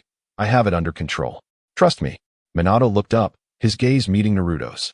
He saw the boy smiling broadly, a smile brimming with confidence and determination, as if everything lay within his grasp. In that instant, the turmoil within Minato's heart miraculously began to dissipate. Even the thought of how Naruto had managed to catch up with him, the fastest in the ninja world, was pushed aside. It is well known that Minato Namikaze, even without the Flying Thunder God technique, possessed speed unparalleled among ninjas, not to be underestimated. He was not a man rendered useless without it, a fact proven countless times in battle. Listening to Naruto, a wave of inexplicable trust surged within him. He nodded, his voice steady and resolute. "Very well, since you say so, I will trust you." With that, he focused intently on Naruto, silently praying that everything would unfold as his son had assured. The next moment, the dark rod shot through the ceiling talisman like a bolt of black lightning. In an instant, the talisman erupted in a dazzling display of light. As if unable to withstand the sudden surge of terrifying power, it began to shatter piece by piece. Then, the entire ceiling gate trembled, a thunderous roar resonating throughout, before collapsing with a cataclysmic crash, scattering into countless fragments that flew in every direction. Roar. The Nine Tails emitted a thunderous roar, its colossal form finally breaking free from its restraints, akin to a ferocious beast escaping from a cage, surging forth with an indescribable might. At that moment, its eyes gleamed with a fervent intensity, while its 9 enormous tails danced wildly behind it, stirring the air into a cacophony of explosive sounds. The sheer force was astonishing, as if it could obliterate any obstacles in its path. What was happening? Minato's expression turned grave, silently pondering. Could it be that the Nine Tails has gone out of control? In the next instant, he braced himself to intervene. However, as he moved, he was met with a devilish grin from the Nine Tails, which spoke. "Well, how about that? Were you frightened by me? Naruto, how do you find my performance?" "Ha." With that, the Nine Tails proudly flicked its tails, reveling in the moment. Once, it had been sealed within Naruto by Minato, and now, relishing the chance to play a prank, it felt an overwhelming sense of satisfaction. "Father, allow me to introduce my companion, Kurama." Naruto smiled and turned to introduce him to Minato. Chapter 56. The Reunion of Naruto's Family? The inner turmoil of Kurama. How could it be like this? Upon witnessing Naruto's genuine reconciliation with the Nine Tails within him, Minato's eyes flickered with disbelief. "Naruto, have you truly come to understand and accept the Nine Tails, or rather Kurama?" Minato's voice held a hint of awkwardness. Clearly the first time he affectionately referred to the creature that had once caused him immense trouble. He could never have imagined that the chakra he had left behind as a last resort to seal the Nine Tails once more would now become the key to witnessing his son's heartfelt wish being fulfilled. Years ago, he had resolutely utilized the Reaper Death Seal to split the Nine Tails in two, partly to give Naruto a chance to master this formidable power. However, fate had other plans, and upon reopening his eyes, he found himself witnessing this miraculous scene unfold before him. This unexpected joy stirred an indescribable excitement and contentment within him. "Kushina, look, our child has grown into an extraordinary ninja."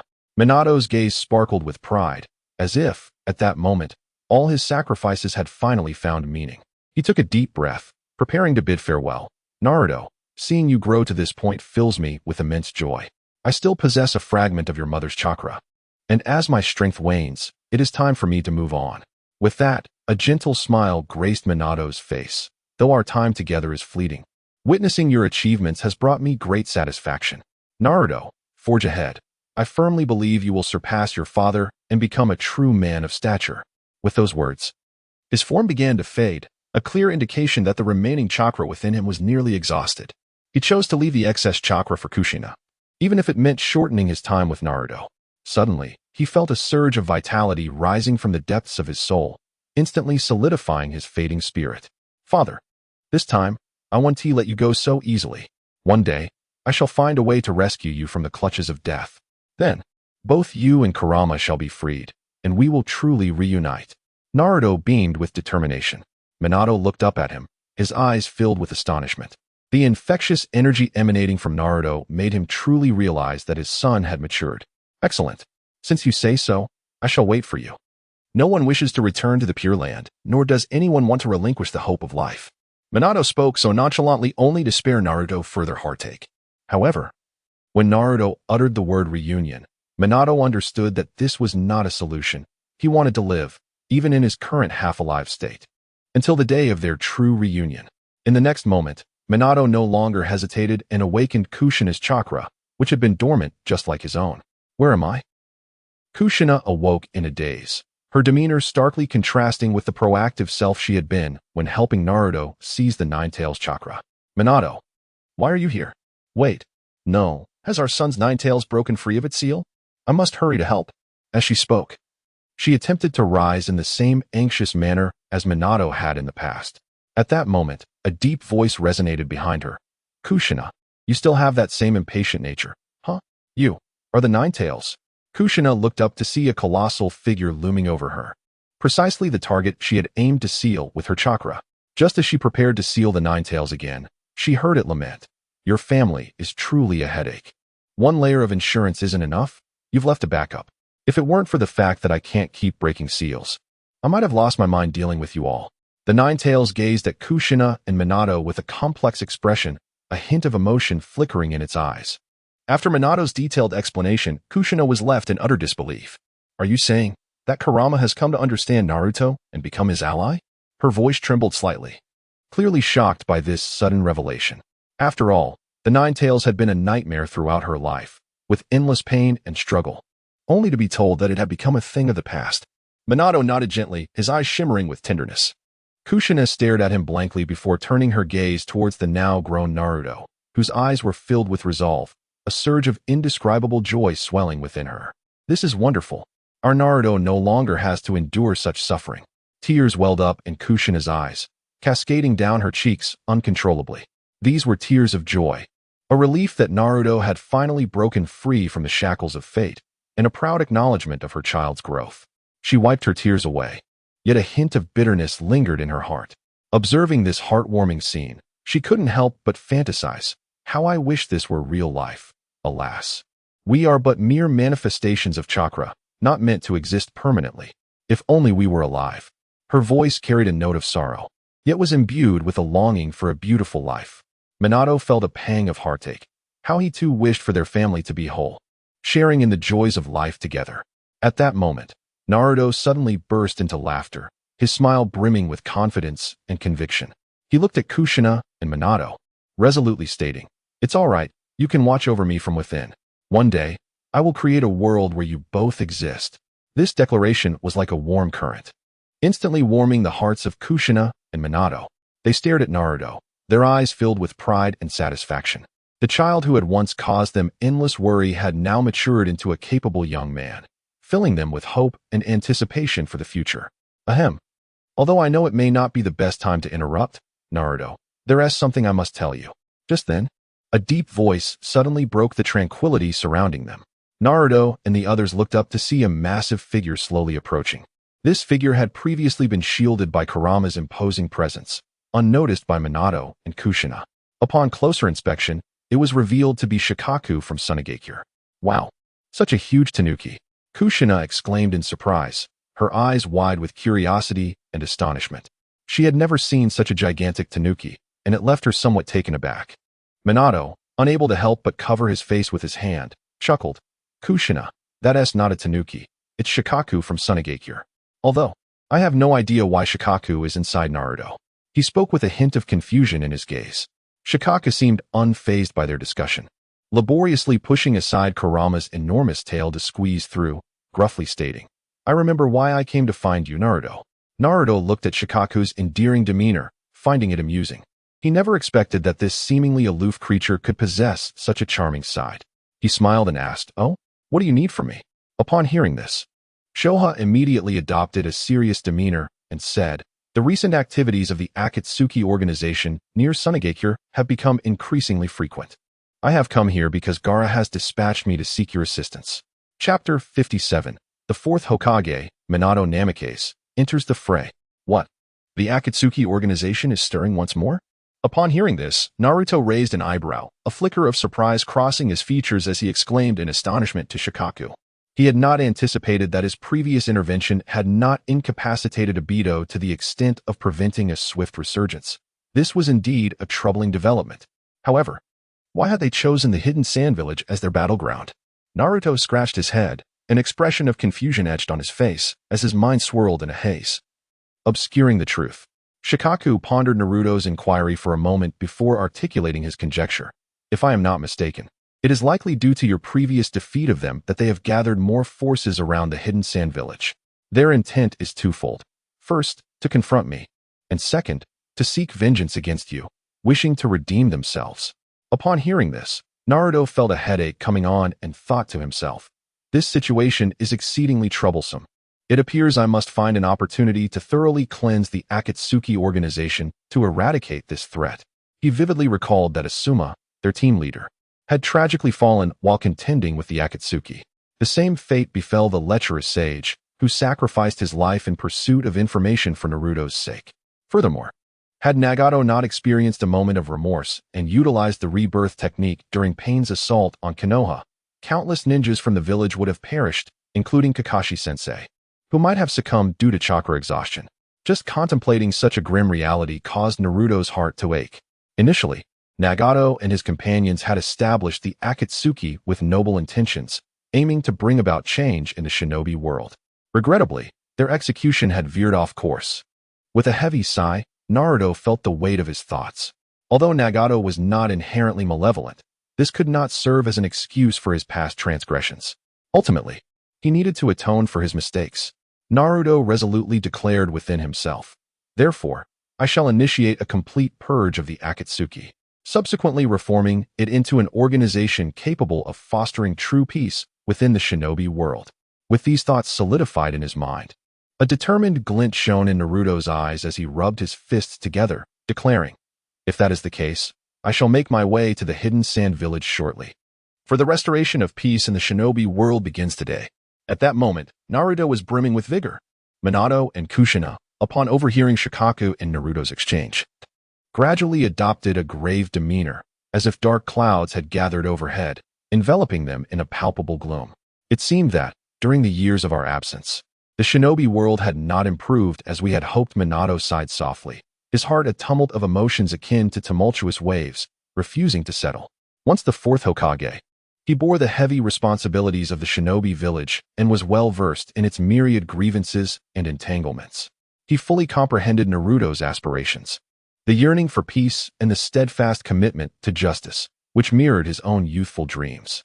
Yet, the chasm between dreams and reality is often vast and insurmountable. Minato understood the monumental challenges that lay ahead for Naruto in realizing his vision. The shinobi world was rife with rivalry, suspicion, and trepidation among the various ninja villages.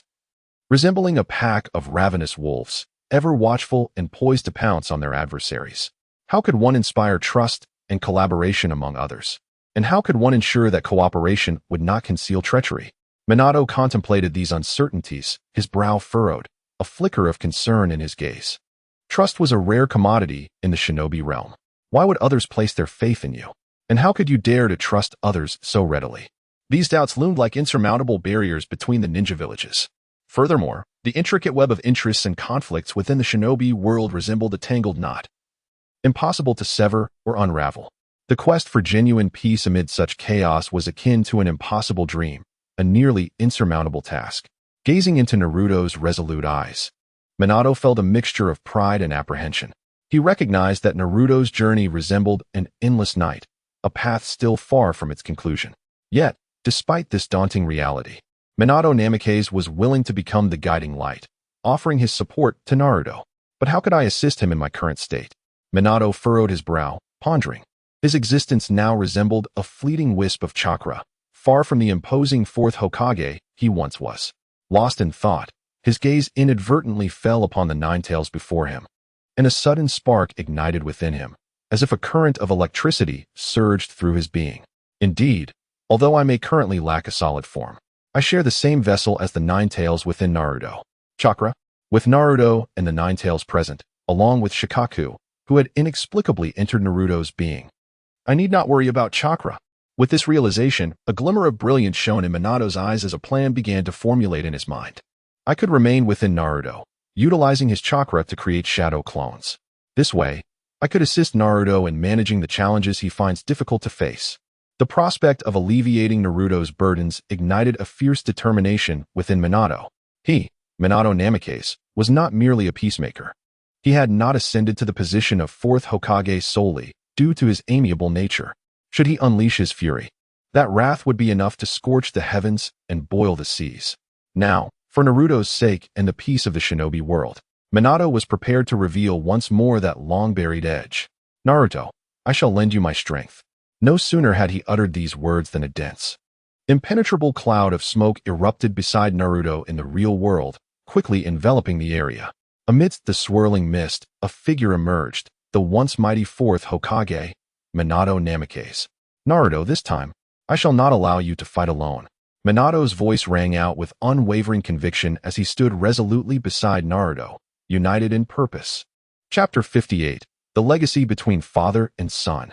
At this moment, the sudden appearance of Minato Namikaze left the members of Team 7 in utter astonishment. Minato-sensei.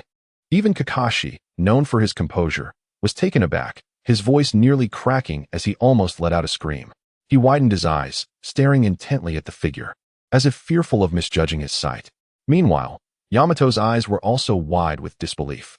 Is that the fourth Hokage? He exclaimed, his heart racing with tumultuous emotions. The face he had seen carved countless times on the Hokage monument was now standing before him, making it impossible to contain his shock. Sakura, usually sharp and clever, was now dazed and confused. What? You mean this person who looks a bit like Naruto is the fourth Hokage? She blinked, seemingly unable to grasp this sudden revelation. However, as Kakashi and Yamato's unmistakable affirmations reached her ears, she could no longer maintain her composure. How could this be? The fourth Hokage has already sacrificed himself, right? Why is he suddenly appearing beside Naruto?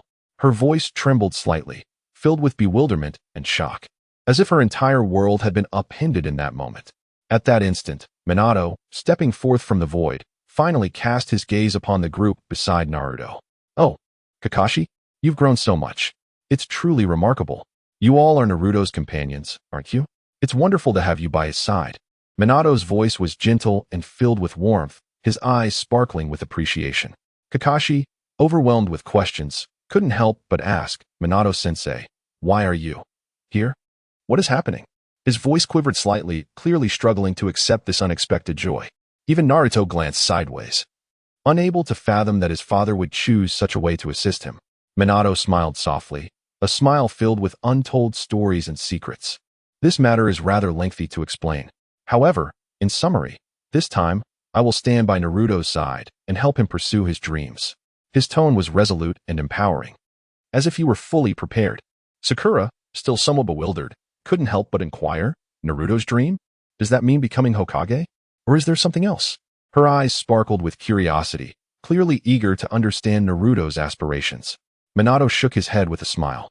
Indeed, becoming Hokage has always been Naruto's dream. But it is not just that.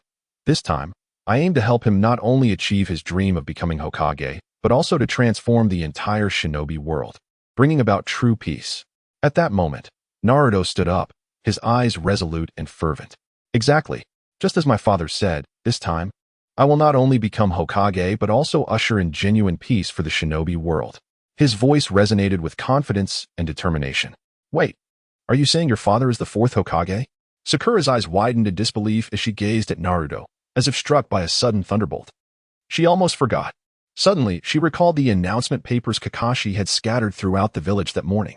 Those papers boldly proclaimed Naruto's identity as the hero's son. Each word etched deeply in her mind.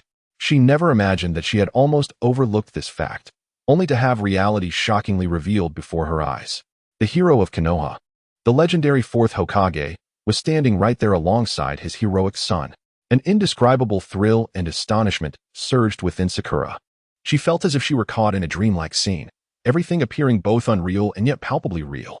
Her gaze remained fixed on the two before her, whispering to herself, what a fantastical scene this is.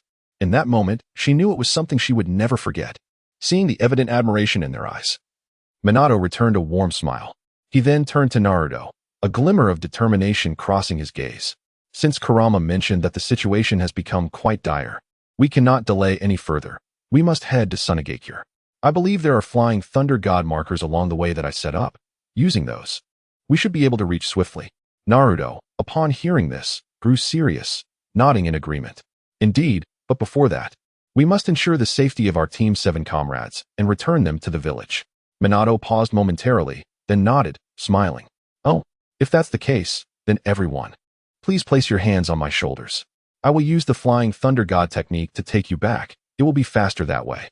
There was an undeniable firmness in Minato's words, yet Naruto, upon hearing this, wore a mysterious smile, a glint of mischief in his eyes.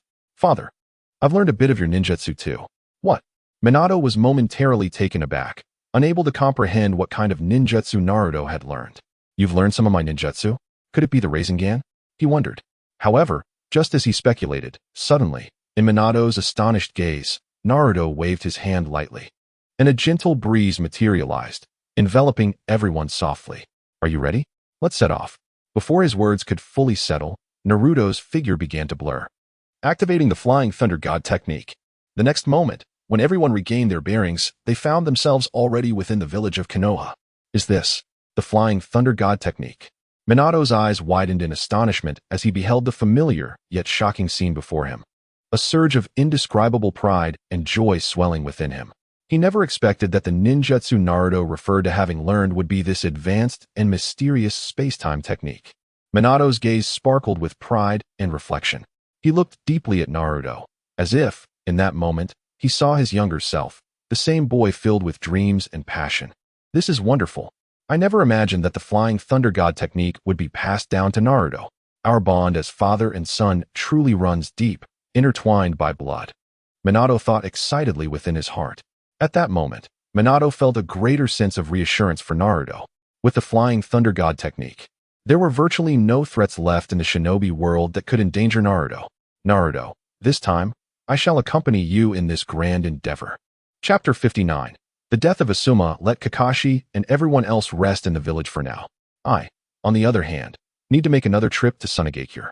There are some matters I must attend to, Naruto announced with a smile as he saw everyone safely arrive in Konoha. Kakashi's brow furrowed at this, a flicker of concern crossing his eyes. He quickly interjected, but Naruto, going to Sunagakure alone is rather perilous, don't you think? At the very least, allow me to accompany you for your safety. Naruto gently waved his hand, subtly indicating towards the figure of Minato, the fourth Hokage.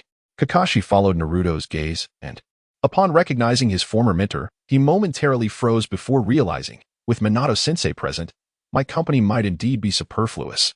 A sense of unexpected melancholy washed over Kakashi, as if he had suddenly become inconsequential, rendered without purpose. Noticing Kakashi's forlorn expression, Naruto couldn't help but chuckle, teasing, Kakashi-sensei, what kind of face is that? Don't think that staying in Konoha means you'll have nothing to do. There's plenty to keep you occupied. I guarantee you'll be so busy you won't even have time to catch a glimpse of the latest issue of Makeout Paradise. Kakashi raised an eyebrow at Naruto's words. Confusion etched across his face as he inquired, so many things? What could possibly require that much attention? He pondered, realizing that apart from leading Team 7 on missions, his leisure time was mostly spent reading Makeout Paradise. What other tasks could there be? Seeing the skepticism on Kakashi's face, Naruto's smile widened.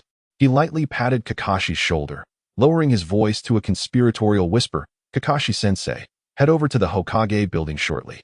There's something quite important that requires your assistance. Kakashi's confusion deepened at this revelation, his brow furrowing tightly as he muttered to himself. What could possibly necessitate my involvement at the Hokage building? What trick does Naruto have up his sleeve? Despite his internal deliberation, he couldn't grasp the reasoning behind it all. However, Kakashi was not one to pry unnecessarily. He nodded, conceding, all right then, I'll go see for myself. He thought, since Naruto hasn't revealed the specifics, I suppose everything will become clear once I arrive at the Hokage building. At that moment, Naruto suddenly seemed to recall something, slapping his forehead with a grin. Oh right. Dad, please leave a shadow clone here. It'll make things easier for Kakashi-sensei. With that, Naruto produced a scroll from his pocket, its surface appearing new yet showing signs of prior handling. He handed it to Kakashi, smiling, Kakashi-sensei, I know you're brimming with questions, but don't worry. Once you reach the Hokage building and open this scroll, everything will become clear. With that, Naruto turned to Kakashi and the others, giving a thumbs up. I'm off. Flying Thunder God Technique. Before the words had fully left his mouth, Naruto and Minato's figures became indistinct and then vanished entirely, leaving only a faint afterimage behind. A shadow clone of Minato remained, standing silently with Kakashi and the others, as if nothing had transpired. Kakashi gazed at the empty space, filled with anticipation and curiosity. He clutched the scroll tightly, resolving to uncover Naruto's intentions. The Hokage building? Let us go see what Naruto needs my help with. Meanwhile, within the territory of Sunagakure, a team from Konoha rushing to assist found themselves embroiled in an encounter with the Akatsuki. Fire style, ash pile burning. With a deep, resonant shout, Asuma, the lead jonin from Konoha, exhaled a dense plume of smoke. The swirling smoke, imbued with a searing heat, surged towards a mysterious Akatsuki member clad in a red cloud cloak. The cloak, illuminated by the flames, appeared even more vivid, resembling a blazing inferno that harmonized with Asuma's fire technique. In the next moment, the grayish-white smoke abruptly transformed into a crimson hue, as if drenched in blood. Following this, a terrifying energy coalesced within, culminating in a deafening explosion. Boom! The blast reverberated like thunder, threatening to shatter the very fabric of the air. While the immense wave of energy rippled outward, causing the surrounding trees to tremble and leaves to scatter. Is it over? Konoha's Shinjutsu Uchiyama stared wide-eyed at the epicenter of the explosion, doubt etching his features as disbelief tinged his voice. How could that individual be so easily struck? After all, he is a member of the Akatsuki. His companion, Tetsu, wore a similarly astonished expression, brows knitted in confusion.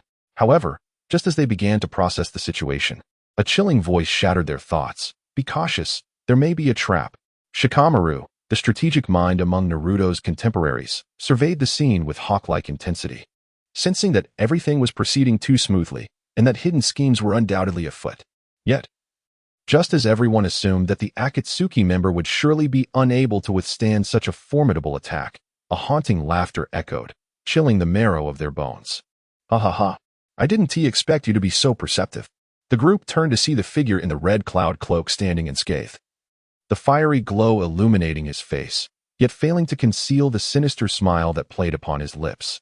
It was none other than Haiden, the immortal. The eerie grin on Haiden's face grew more menacing as he withstood Asuma's powerful fire technique. The scorching flames to him felt like a mere breeze, inflicting no harm whatsoever. Your attack seems rather ineffective.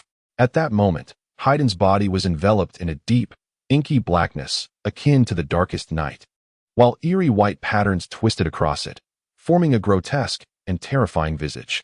This appearance rendered him a nightmarish specter, exuding an aura that instilled dread. Ha ha ha, he laughed uncontrollably, his voice echoing in the air like a merciless taunt toward Asuma's full-force assault, embodying a chilling disdain for life and death. As if he viewed mortality as nothing more than a trivial game. Yamanaka Asuma of Konoha, prepare to embrace eternal farewell. Haiden's voice resonated coldly in the air, carrying an undeniable finality. The weapon in his hand, imbued with a sinister aura, slowly dripped with blood, the crimson droplets trembling as they hinted at unfathomable evil. Secret technique, death deity's blood. Haiden murmured the ominous name of his jutsu, and in that moment, the surrounding air seemed to freeze, as a deadly confrontation was poised to reach its zenith. Chapter 60, Naruto and Minato vs. the Immortal Duo. Alas, this aura is truly peculiar. At this moment, although the true power of the jutsu remained shrouded in mystery, an inexplicable dread gripped the hearts of all present. We must thwart him. He cannot be allowed to succeed. Asuma, perceiving the peril, darted towards Haiden like an arrow released from a bow. His singular thought was to completely interrupt Haiden's bizarre technique before it could manifest. However, fate seemingly conspired against him. The distance between them seemed insurmountable.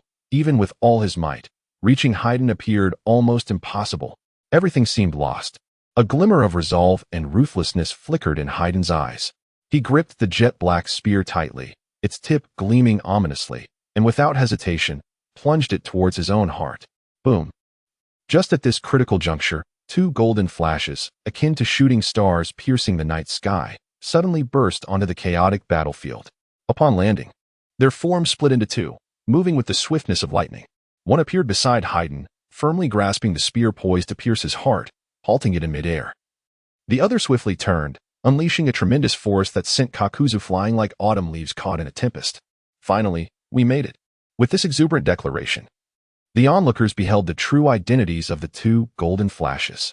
Both possessed resplendent golden hair that shimmered brilliantly in the sunlight. One wore the Hokage robes, emblazoned with the title of the fourth Hokage, unmistakably Minato. The other, with a familiar visage and spirited gaze, was none other than Naruto. Their arrival acted as a potent elixir of hope, igniting a fervor within the hearts of those present. Is this Naruto? Shikamaru and the others gazed in disbelief, their expressions a mix of astonishment and incredulity. He widened his eyes, exclaiming, "What astonishing power! That speed is so swift it nearly eludes my sight. It's as if a bolt of lightning has struck." Kagetsu, equally stunned, nodded in agreement. Indeed. With just a single move, he effortlessly thwarted the opponent's assault. Such prowess is utterly remarkable. It's as though the fourth Hokage has returned, leaving us in awe. Kakuzu, however, was left gaping in disbelief, stammering, No way. Look, that figure resembles the fourth Hokage." Upon hearing this, Kagetsu was momentarily stunned before shaking his head with a smile. "Don't be ridiculous. How could the esteemed fourth Hokage truly be back? Though we wish for his resurrection, it seems impossible. Wait. No, this truly appears to be the fourth Hokage." As he spoke, Kagetsu's voice trembled with disbelief, while others stood dumbfounded, murmuring, "Goodness, what on earth is happening? Why has the fourth Hokage returned, and why is he here? This is utterly inconceivable." At this moment, Kakuzu was sent flying like a leaf caught in a tempest, his mind swirling with doubt, now feeling somewhat numb. Reinforcements from Konoha. He had been leisurely observing from the sidelines. Yet, unexpectedly, a figure with yellow hair, akin to a lightning bolt, dashed forth and sent him soaring like a kite severed from its string. Meanwhile, Haiden stared in shock at the figure gripping his weapon, astonished to the core. Who are you? He truly could not comprehend how this individual had appeared before him so swiftly, grasping his weapon firmly. What astonished him even more was the immense strength displayed by the newcomer. He exerted all his might, his arm nearly cramping. Yet the weapon remained as if it were nailed in midair, utterly unmoving. This mastery of taijutsu is terrifying. The sheer strength is enough to instill awe. Haiden pondered, his eyes reflecting wariness. The one holding Haiden's weapon was, of course, Naruto, while the one who had sent Kakuzu flying was undoubtedly Minato. Both were paragons of speed within the ninja world. Their movements were as swift as lightning. For Kakuzu and Haiden to react now was as improbable as a fantastical tale. "Father, it seems that even after all these years, your speed has not waned in the slightest." Naruto gazed at Minato, admiration gleaming in his eyes, exclaiming. Minato, hearing this, smiled faintly, affirming to Naruto, "Your speed surpasses even mine. And I can see that you are still holding back, aren't you?" He shook his head, filled with emotion, unable to fathom that his son had become so exceptional, so extraordinary. Naruto grinned, his face radiating pride, replying, "After all, I am your child. It is only natural for a son to inherit his father's excellence. This is a matter of course." Upon hearing this, Minato's face lit up with a proud smile, his eyes brimming with pride. However, this heartwarming scene was met with disdain by Kakuzu, who had just been sent flying by Minato. As a formal member of the Akatsuki, when had he ever been so disrespected? These two were playfully bantering before him, completely disregarding his presence. How utterly arrogant. "Haiden, I shall assist you." Kakuzu sneered inwardly, swiftly forming hand seals, exclaiming, "Wind release, pressure damage." In an instant, the mask of the earth grudge fear opened wide, unleashing a high-pressure wind ball that surged forth with the might to obliterate all, sweeping towards Naruto and Minato. The wind ball spun like a vortex, threatening to shred everything in its vicinity, its power capable of delivering devastating blows to its target and everything surrounding it. Yet, in the face of this ferocious wind attack, Naruto remained unfazed, a playful smile gracing his lips. "Using wind release against me? While I might need to adjust my position for other jutsu, against this wind jutsu, one that no one in the ninja world can rival, I need only a flick of my hand for my command." In the next moment, astonishingly, the high-pressure wind ball that had originally surged towards Naruto and Minato abruptly changed course, as if guided by an invisible hand, and redirected itself back towards Kakuzu. Kakuzu, caught off guard, emitted a cry of despair. His eyes widened in disbelief. How is this possible? Why did my attack circle back to me? Before he could finish speaking, Kakuzu's body was propelled away by the overwhelming wind pressure, crashing to the ground like a kite severed from its string, landing in a pitiful heap. Shouldn't your own attack have obliterated your heart? Now, how many hearts do you have left, Kakuzu? Naruto chuckled, confident of his victory. Chapter 61. Bearing the name of Hokage. How could one possibly lose? After briefly repelling Kakuzu, Naruto turned once more to face Haiden, who still obstinately clung to their clash. Humph, relying on blood, are we? Your secret technique is quite intriguing. A playful smile danced upon Naruto's lips, his eyes gleaming with the light of insight. He could distinctly perceive an unusual fluctuation of chakra enveloping Haiden, intricately linked through the bizarre array beneath his feet to Asuma Sensei in the distance. Like an invisible chain extending silently, Naruto advanced deliberately, forcing Haiden back several steps, his tone laced with mockery. In other words, should I rashly strike at you? Every blow I land would reflect back to Asuma Sensei through your mysterious array, as if it were a mirror. Such cunning tactics indeed warrant caution. At this, Naruto grinned. A blend of admiration for Haiden's strategy and confidence in his impending resolution evident in his expression. However, I regret to inform you that your meticulous plans are destined to fail. Upon hearing this, Haiden's expression shifted dramatically, as if he had encountered a ghost in broad daylight. Disbelief flooding his features. What? How could he possibly see through my secret technique? In the realm of ninjas, when prowess is closely matched, the degree of information mastery often tips the scales of victory. At that moment, Haiden felt as though he had been stripped of all pretense, laid bare before Naruto. An unsettling sensation akin to being publicly humiliated. Damn that blonde brat. Do not be so arrogant. Once I find my opportunity, I shall make you taste the true power of the Lord Jashin. Haiden seethed, his eyes glinting with malice, his words dripping with menace. Yet, before he could finish, Naruto moved with the swiftness of lightning. With a casual grip, he lifted Haiden, along with his weapon, as effortlessly as one might hoist a chick. Ah, what immense strength. This wretched boy dares to ambush me, Haiden. Haiden exclaimed in midair, filled with shock and fury, utterly unprepared for Naruto's decisive interruption of his ritual. In rapid succession, Naruto swung Haiden around like a discarded rag, smashing him against the ground multiple times. Each impact reverberated through Haiden's body, leaving him gasping in agony as he howled in pain. Ultimately, Naruto hurled him away, Haiden's form akin to a kite severed from its string, crashing against a massive boulder with a thunderous thud, sending dust soaring. As for the array connecting to Jashin's power, it had been effortlessly erased the moment Naruto activated his wind-release chakra mode, the protective gale surrounding him slicing through it like a razor, rendering it utterly non-existent. Haiden gazed at the now-vanished array, despair and resentment churning within him. Haiden. Kakuzu, witnessing Haiden's devastating blow, felt a surge of anger, his muscles tensing, clearly preparing to retaliate. However, at that moment, a gentle yet unmistakable voice broke through. It is far too late to resist now. Standing a short distance away, Minato wore a serene smile, his gentle tone concealing an absolute confidence in his own strength. Seeing Naruto take the initiative, Minato hesitated not a moment longer. With a swift motion, he produced a sharp shuriken in the palm of his hand. He flung it towards the poised Kakuzu, simultaneously uttering, "Shuriken Shadow Clone Technique." As his words fell, Minato's fingers danced through seals with astonishing speed, the air seeming to tear apart as countless shuriken illusions manifested from thin air. Each shuriken brimmed with the potent chakra Minato infused, gleaming brilliantly as they swirled in the air like miniature explosives, a veritable storm of projectiles, blocking out the sun. Boom, boom, boom.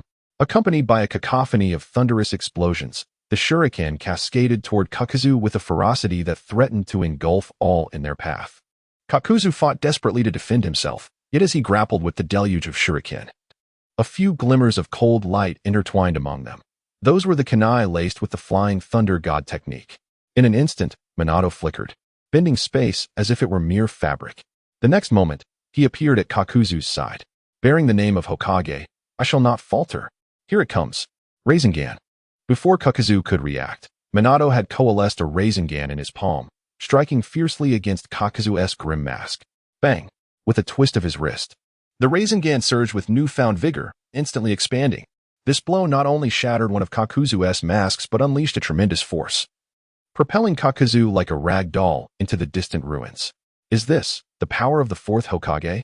Asuma's eyes widened in shock and reverence, his voice trembling involuntarily. The yellow flash, indeed, lived up to its reputation. Steel, standing nearby, felt a swell of admiration for the fourth Hokage's might. They beheld Minato's dazzling combat prowess, their hearts stirred by an ineffable tempest of emotions.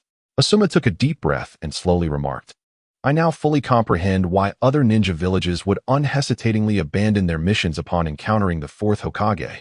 This power is simply overwhelming, utterly terrifying. At that moment, everyone, including Asuma, was profoundly shaken by Minato's extraordinary display. They stood transfixed, their eyes glued to every movement of Minato, unwilling to miss a single moment of this rare spectacle. Minato's prowess had surpassed their wildest imaginations, solidifying his status as an indelible legend in their hearts. Chapter 62. The Inheritance of the Black Pattern and the Spiral Ceiling Sphere. At this moment, Asuma and his companions were utterly astonished. They could scarcely believe that the formidable adversaries they had labored so hard to confront were effortlessly subdued the instant Naruto and Minato made their appearance. This scene unfolded like a sudden summer storm, swift and utterly unexpected, leaving them in a state of bewilderment. Everything transpired with such fluidity that it felt as if they were ensnared in an unreal dream. Steel's eyes widened in disbelief, his voice laden with incredulity. Shingetsu also furrowed his brow, echoing, Indeed, something feels amiss. Have we overlooked a crucial detail? They exchanged glances, their expressions rife with confusion. At that moment, Shikamaru slowly spoke. His voice, though soft, bore a weight that could not be dismissed. You have all overlooked a fundamental truth. That Naruto, who usually appears so unassuming, is, in fact, the most astonishing presence among us.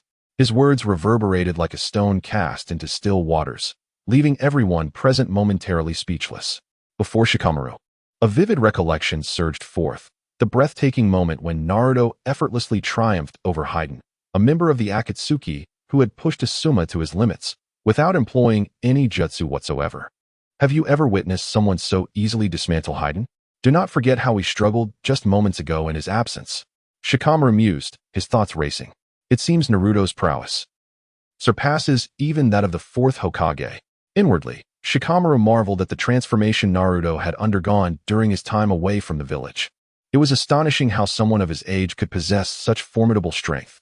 Meanwhile, upon witnessing his father's Rasengan, Naruto's eyes glimmered with fervor. The Rasengan, is it? I can create this jutsu as well.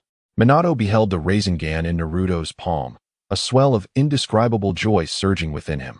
Naruto, I never anticipated you could also master the Rasengan. The whirlpool is planar, while the spiral is three-dimensional. In the symphony of love, the whirlpool ultimately evolves into a spiral. This Rasengan, born from his desire to protect Kushina, had now been passed down to his son. Was it Jiraiya who imparted this power to Naruto? Minato mused, his thoughts drifting back to the time he conceived this jutsu, brimming with enthusiasm and initially wishing to bestow upon it a grand name. The Radiant Wheel Popsicle-inspired Spiral Jutsu by Jiraiya. However, this notion had met with vehement opposition from Kushina, who frowned and looked at Minato with exasperation, as if to say, it's too cumbersome and lengthy. How could you think of such a peculiar name? Even now, Minato could not fathom why they opposed that name, which he believed was melodious and logical. Moreover, father, I have added a personal touch to your Rasengan, Naruto exclaimed, his eyes sparkling with excitement, eager to reveal his creation. A personal touch? Have you truly developed a unique attribute for the Rasengan? Minato mused, unable to suppress his curiosity. Indeed, Naruto replied. Before he finished speaking, the Rasengan in his hand transformed abruptly. A torrent of immense power, emanating from Shikaku, surged forth, merging seamlessly with the Rasengan. In that instant, the surface of the Rasengan appeared to be delicately traced with black ink, intricate black patterns emerging to exude an aura that was both enigmatic and immensely potent. Is this a brand new Rasengan? Minato gazed at this extraordinary version of the Rasengan, a profound sense of shock washing over him. He exclaimed, his voice tinged with excitement. This unique essence is entirely different from the Rasengan of old. Let us call it the Black Pattern Inherited Spiral Ceiling Sphere.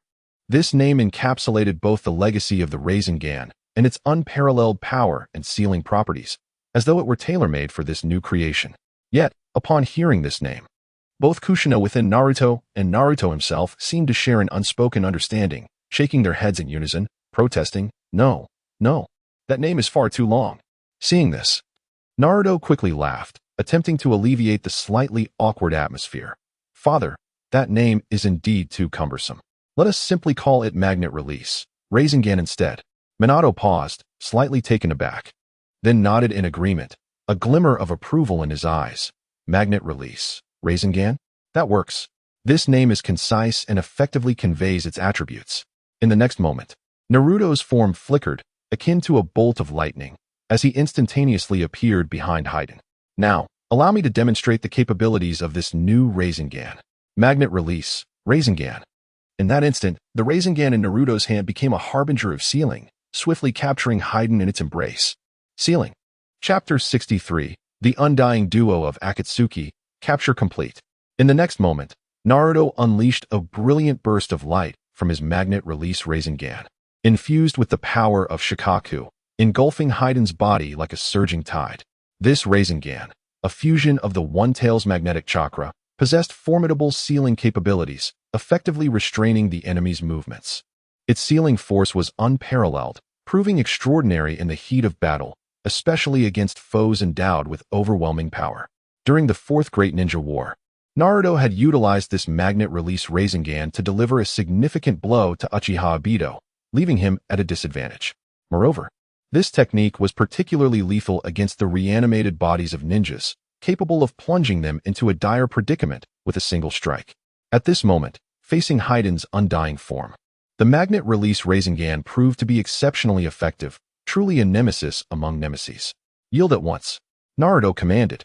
Instantly, the power of Shikaku coiled around Haiden's every inch of skin like invisible chains, binding him firmly in place, rendering him immobile. "What's happening? I can't move," Haiden exclaimed, panic flashing in his eyes as he called out to Kakuzu for help. He had never anticipated that what he thought would be a routine mission would turn into his last. Confronted with Naruto's overwhelming strength, he was genuinely terrified. In the face of Naruto, he had no doubt that his undying body held no utility whatsoever. This was utterly absurd. He had never felt so pitiful, weak, and helpless, akin to a child unable to resist. Meanwhile, Kakuzu, who had just been sent flying by Minato's thunderous strike, struggled to rise, dust swirling around him. He regarded Minato with trepidation, recognizing the formidable prowess of these two adversaries, whom he deemed as monstrous beyond measure. "I need to find an opportunity," he thought, resolute determination flickering in his eyes. However, at this critical juncture, Kakuzu made the decision not to assist Haiden. Instead, he turned and sprinted away, his speed reminiscent of a prey fleeing from a terrifying predator. "What the hell, Kakuzu? Don't leave me behind," Haiden shouted in desperation. Realizing that Kakuzu had abandoned him entirely, he pondered their bond, lamenting that it was insufficient, but never expected such treachery. Who would forsake a comrade in danger without a second thought? It was utterly ludicrous. "I will report this to the leader," Haiden seethed, but Kakuzu reflected with a tone of resignation mixed with resolve. "This place is no longer safe. Retreat is the wisest choice. Haiden, you must fend for yourself." He understood that in this perilous world, self-preservation was paramount. Recalling how he had survived the tumultuous Warring States period, he recognized that his instinct for self-preservation and decisiveness had allowed him to escape from formidable foes, including the first Hokage. Now, faced with unknown danger, he chose to prioritize his own safety, leaving Haiden's fate to chance. "Humph, do you think you can simply walk away? It won't be that easy." Just as Kakuzu reveled in his apparent escape, a gentle yet chilling voice whispered in his ear, akin to the grim Reaper's murmur, sending shivers down his spine. "Get away from me," Kakuzu roared, an ominous premonition flooding his mind. He swiftly activated the power of his cursed mask, unleashing a deadly lightning spear from its maw. The lightning surged like a serpent, sweeping towards Minato with lethal intent. This technique, known as pseudo-darkness, harbored a terrifying power capable of piercing even the hardest rock. Its destructive force astonishing. Yet, Minato remained unfazed, gracefully evading all lightning strikes with effortless agility, drawing close to Kakuzu's side. "Kakuzu, if you continue this reckless behavior, I shall be quite troubled," Minato remarked with a soft chuckle, his tone imbued with undeniable authority. In the next instant, Minato spread his fingers wide, chakra flames leaping at his fingertips like 5 blossoming flames in the void, exuding a destructive aura as they bore down upon Kakazu. For symbol seal, Minato's low voice resonated through the air. With that utterance, an overwhelming sealing technique erupted, the sealing force manifesting as invisible chains, binding Kakuzu's chakra with unyielding strength, rendering him utterly immobile. Such a powerful sealing technique. Kakuzu thought. Horror etched across his face as disbelief filled his eyes. He could not fathom how Minato could wield such an incredible sealing technique, far beyond his expectations. Why is he capable of such an extraordinary sealing technique? Kakuzu's mind screamed in frustration and confusion. Though he prided himself on his mastery of ninjutsu, he felt utterly outclassed before Minato. It's over. I can't summon any chakra. Kakuzu realized, feeling an immense force emanating from Minato's palm, as heavy as a mountain, forcing his body to bend involuntarily. Boom. Minato pressed him firmly against a nearby boulder, which groaned under the pressure, as Kakuzu was pinned, utterly unable to move, at the mercy of Minato. The capture of the Akatsuki duo was complete. Minato smiled calmly, his voice brimming with confidence and composure. Chapter 64. Naruto vs. Itachi Uchiha. After Minato and Naruto successfully sealed and captured the 2 members of the Akatsuki organization, a sudden burst of applause echoed through the clearing of the forest. Indeed, they are the ninjas of Konoha, able to make Kakuzu and Haiden suffer so greatly. Who is it? Such a dangerous chakra. The crowd turned to see 2 figures clad in red cloud-patterned cloaks stepping forward, members of the Akatsuki. One bore deep tear grooves on his face, his eyes reflecting a profound weariness from life's trials. The other was a towering figure, exuding a ferocious aura akin to that of a shark. It was none other than Itachi Uchiha, the S-rank rogue ninja from Konoha, alongside Kisame Hashigaki, also an S-rank rogue from the village hidden in mist. Asuma and the others immediately recognized the 2, their hearts growing wary. I didn't expect there to be a second team of Akatsuki lurking nearby, Steel Iron whispered in astonishment. Thank goodness we have Naruto and the 4th Hokage with us. Otherwise, our team would surely have been annihilated. Shikamaru added. Indeed, facing just one Akatsuki team, we might manage.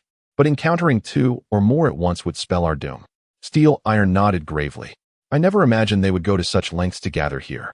No wonder Sunagakure sought aid from Konoha. At this moment, Itachi, noticing Asuma's somber expression, smirked coldly. Oh, you recognized us so quickly?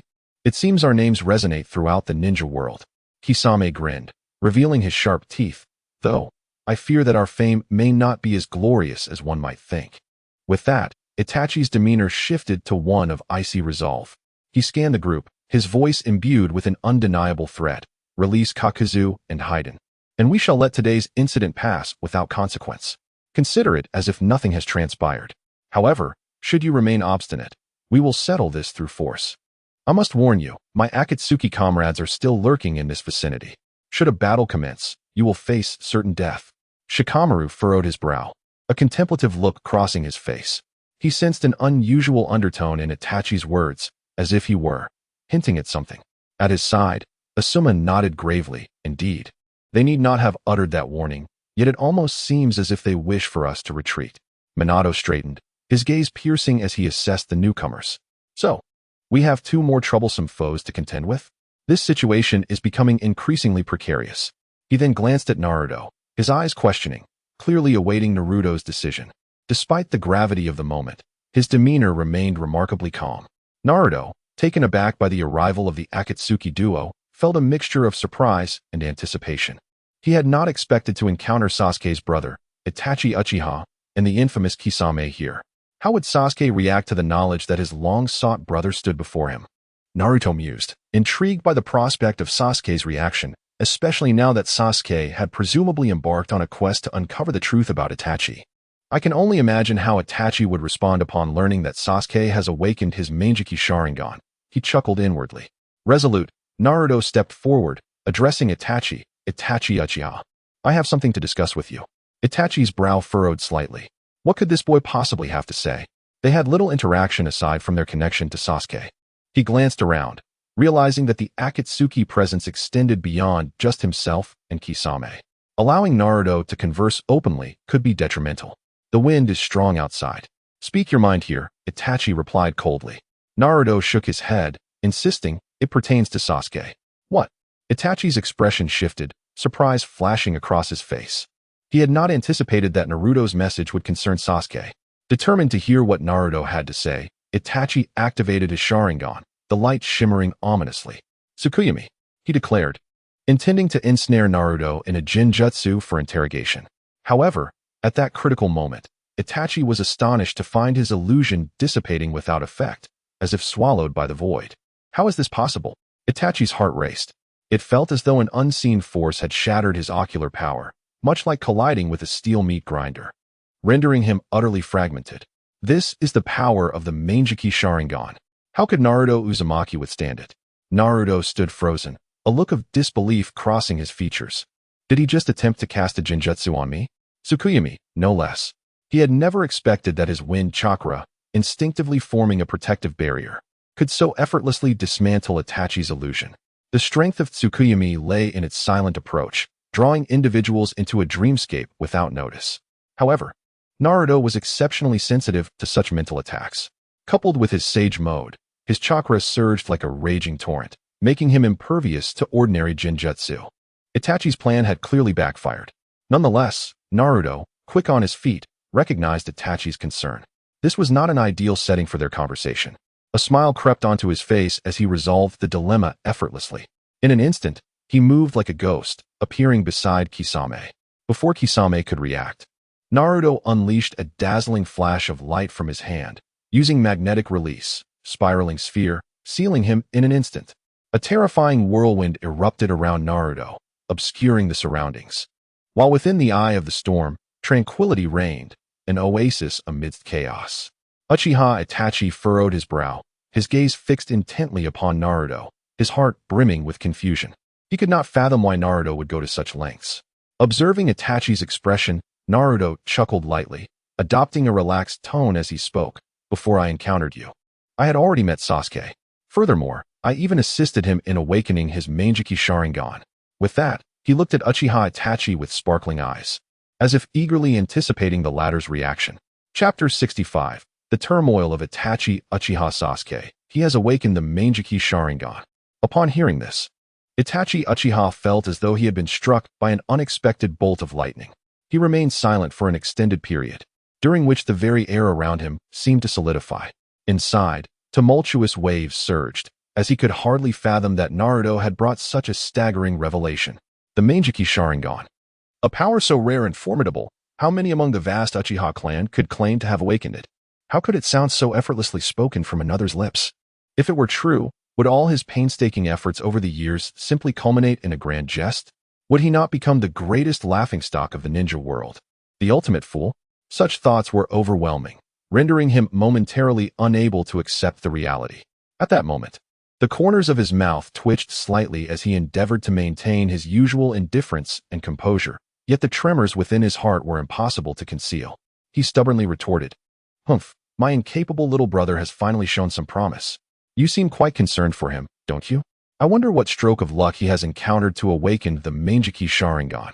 He intended to continue feigning nonchalance, perhaps expressing that Sasuke's progress brought him, as an elder brother, some satisfaction, thus allowing him to attain even more perfect eyes. However, as the words lingered on the tip of his tongue, an invisible force seemed to constrict his throat, rendering him voiceless. At that moment, Naruto's piercing gaze, sharp as a sword, bore into him, as if he had already seen through Itachi's inner turmoil. Without hesitation, he stripped away Itachi's fade, stating bluntly, "Itachi, stop pretending. I know you don't truly think that way. In fact, you care about Sasuke more than anyone else, perhaps even more than I do. Your so-called indifference is merely a mask to conceal your true feelings." Upon hearing this, Itachi's heart quivered, and a complex expression flickered in his eyes. "You." He opened his mouth but found himself at a loss for words, momentarily rendered speechless. Naruto's words pierced his heart like a sharp blade, shattering his ability to maintain the pretense. Seizing the opportunity, Naruto recounted every detail of Sasuke's encounters and his current state to Itachi with sincerity and fervor, his eyes shimmering with unwavering resolve, as though he were gently guiding a wayward soul back to the right path. "Itachi, you know Sasuke needs you the most. He has been searching for your presence, yearning for your acknowledgement and care. Do not wander alone any longer. Return home. Sasuke needs you, and the village needs you. Naruto's words brimmed with warmth and strength, striving to touch the icy core of Itachi's heart. Itachi let out a bitter laugh, shaking his head, his eyes reflecting a tinge of helplessness and sorrow. Naruto, you should understand, I cannot return. The mistakes I have made are irreparable. Infiltrating the Akatsuki as a spy was the greatest act I could perform. His voice was low and hoarse, as though burdened by heavy shackles. Naruto furrowed his brow, then resolutely countered, Itachi, you are mistaken. The past cannot be changed, but the future can be molded. True atonement does not lie in living aimlessly until a predetermined end. It lies in taking action to gradually rectify past errors. You bear the responsibility to amend your relationships with Sasuke, your village, and your kin. To succumb to death is the least valuable choice. Do you not wish to witness Sasuke grow into a formidable ninja, to see the village thrive, to witness the Uchiha clan flourish once more?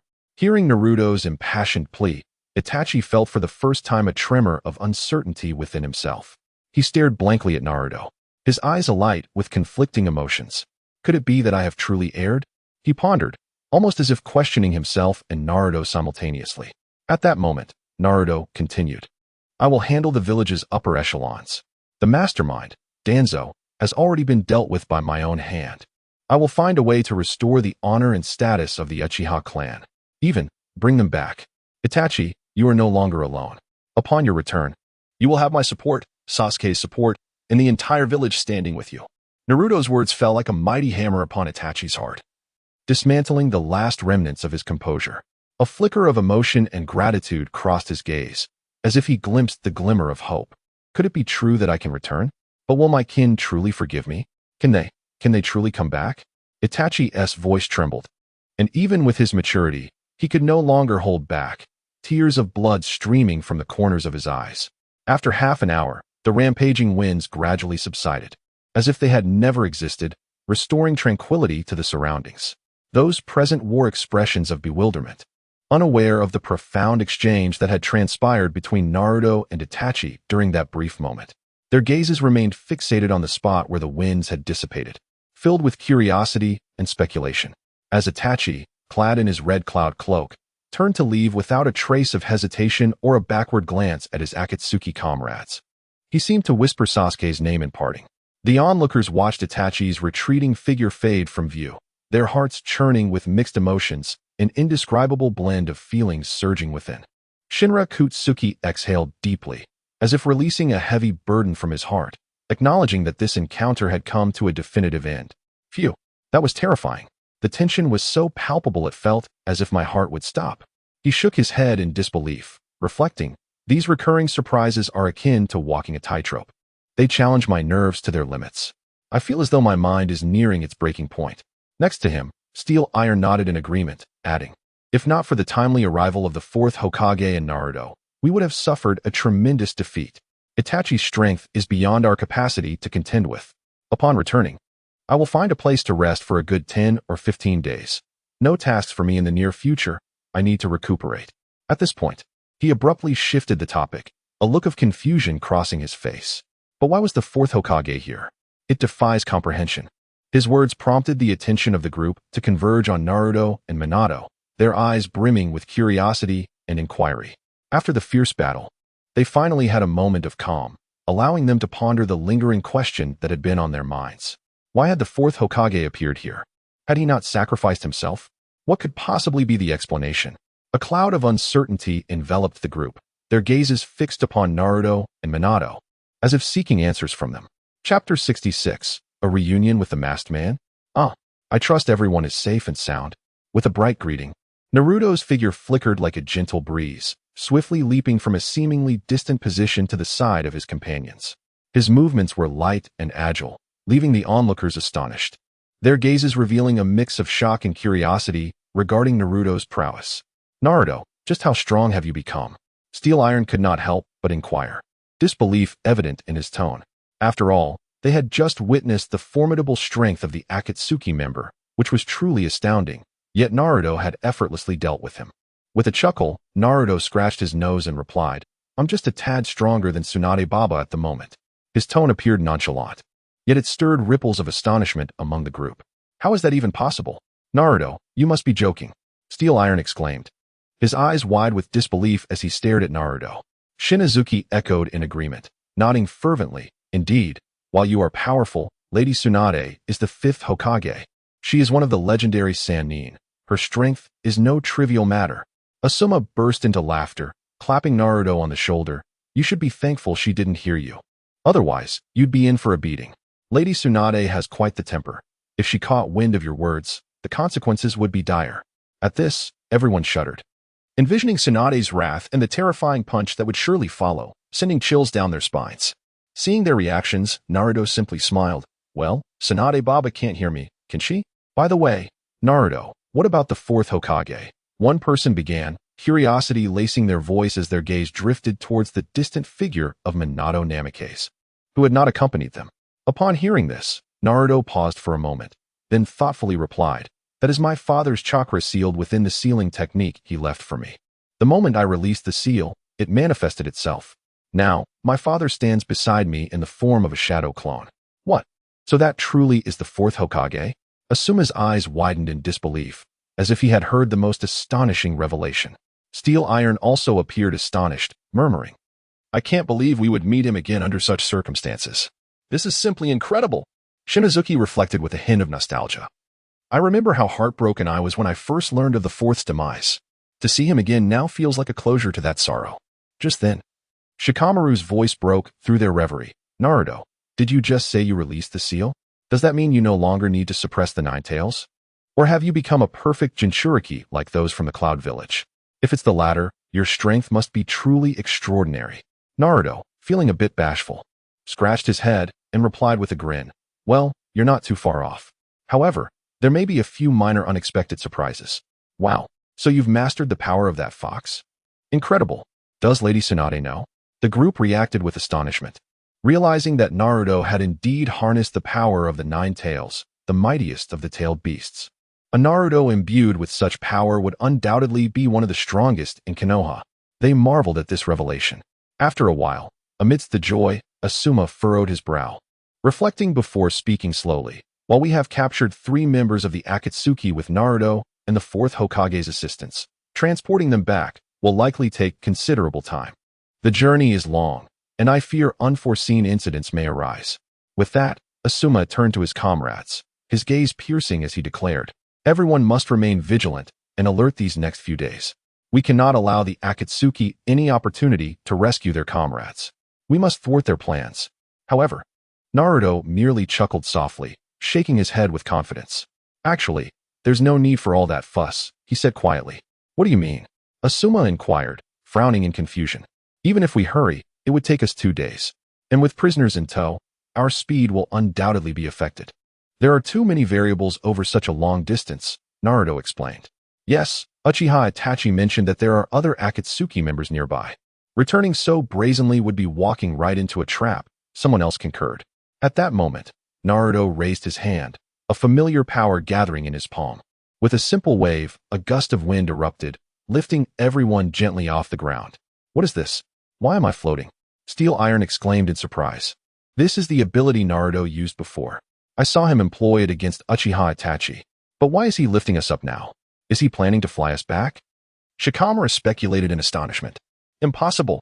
Even if Naruto is from the Uzumaki clan, he can't fly over such a distance. His chakra would surely run out. Shinazuki voiced her doubts. Yet, Naruto burst into laughter, assuring them, everyone, don't panic. Just watch me.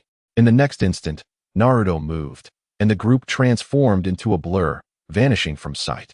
Flying Thunder God technique. The speed was astounding.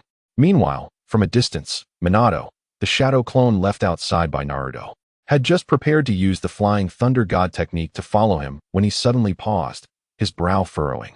His expression turned serious as he gazed into the distance, murmuring, is it that masked man again? This time, I shall make sure you pay. With that, he vanished from the spot, evidently pursuing the mysterious masked figure. Chapter 67, The Konoha Coup, Naruto's Backup. At this moment, Naruto and his companions seemed to be gently swept away by the ripples of time and space. And in the blink of an eye, they had returned to the familiar and bustling Konoha village. Where's Dad's shadow clone? Did he get lost and fail to keep up with us? Naruto scratched his head, a puzzled expression on his face. His curious eyes scanning the surroundings as if trying to capture a trace of the shadow clone lingering in the air. At that moment, the spirit of the fourth Hokage, Minato Namikaze, who resided within Naruto, spoke to him in a gentle yet resolute voice. Do not worry, Naruto. I can sense that my shadow clone is still present. It must have discovered some additional clues or been preoccupied with other matters. When it returns or naturally dissipates, everything will become clear. So there is no need for excessive concern. Upon hearing this, Naruto's furrowed brows gradually relaxed, and a relieved smile crept onto his lips as he nodded. Reflecting inwardly, he's right, it's just a shadow clone. Even if something goes awry, I can simply expend a little more chakra to summon it again. Subsequently, Asuma and the others decided to escort the 3 members of the Akatsuki organization they had captured to a secret holding location, bidding a temporary farewell to Naruto. Now that you're safely back in the village, we won't linger here aimlessly. Our priority is to ensure these individuals are properly secured, Asuma said, patting Naruto on the shoulder, his tone imbued with responsibility and determination. Naruto responded with a swift nod, his eyes sparkling with dedication and enthusiasm for the task at hand. Indeed, the mission comes first. We each have our roles to play. Asuma smiled, a blend of approval for Naruto and anticipation for the upcoming celebration evident in his expression. You've made a significant contribution during this operation. Don't forget to save some time tonight. Once I settle these fellows, I'll book a table at the best barbecue restaurant in the village. Tonight, I'm treating. Let us celebrate with a hearty meal. Ah, that sounds wonderful. Asuma-sensei, your suggestion is simply delightful. Haha. Naruto laughed heartily, his pure joy seemingly infectious, lifting the spirits of those around him. Ha ha ha. Excellent. It's settled then. We'll meet tonight. In the next moment, the group parted ways. Naruto's expression returned to calm, pondering that Kakashi-sensei should have arrived at the Hokage building to handle matters by now. It was time to set off. With his resolve firm, Naruto adjusted his pace, heading straight for the Hokage building, each step resonating with the threads of destiny. Inside the Hokage building, the atmosphere was bustling, almost palpable with tension. Tsunade, have you truly thought this through? Mito Kazan and T.N. Kamatsu, 2 elders from Konoha, glared intensely at Tsunade, their voices filled with resentment and anger. Tsunade maintained a serene demeanor, seemingly unfazed by the brewing storm around her, and spoke softly. You 2 are of advanced age and should be enjoying your golden years. My decision to have you step back is truly for your benefit. I hope you can embrace a peaceful retirement. Humph. Are you expecting gratitude for such words? Mito Kazan retorted with a cold laugh, sarcasm dripping from his tone. T.N. Kamatsu, unable to contain her fury, slammed her hand on the table. How long have you been Hokage, and you're already so eager to seize power? Without our support, do you think you can hold on to that position? Though Danzo is dead, we are still here. Don't think that eliminating him through the Nine-Tails Jinchuriki has uprooted Konoha's foundation.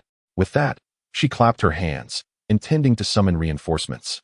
However, moments later, silence enveloped the outside. Not even the slightest whisper of wind could be heard. Observing this, a faint smile graced Tsunade's lips, a blend of confidence in her victory and anticipation for the future evident. It appeared the elder's plans had come to naught. She straightened her posture, an overwhelming presence emanating from her, as if she were a mountain, instantly filling the room.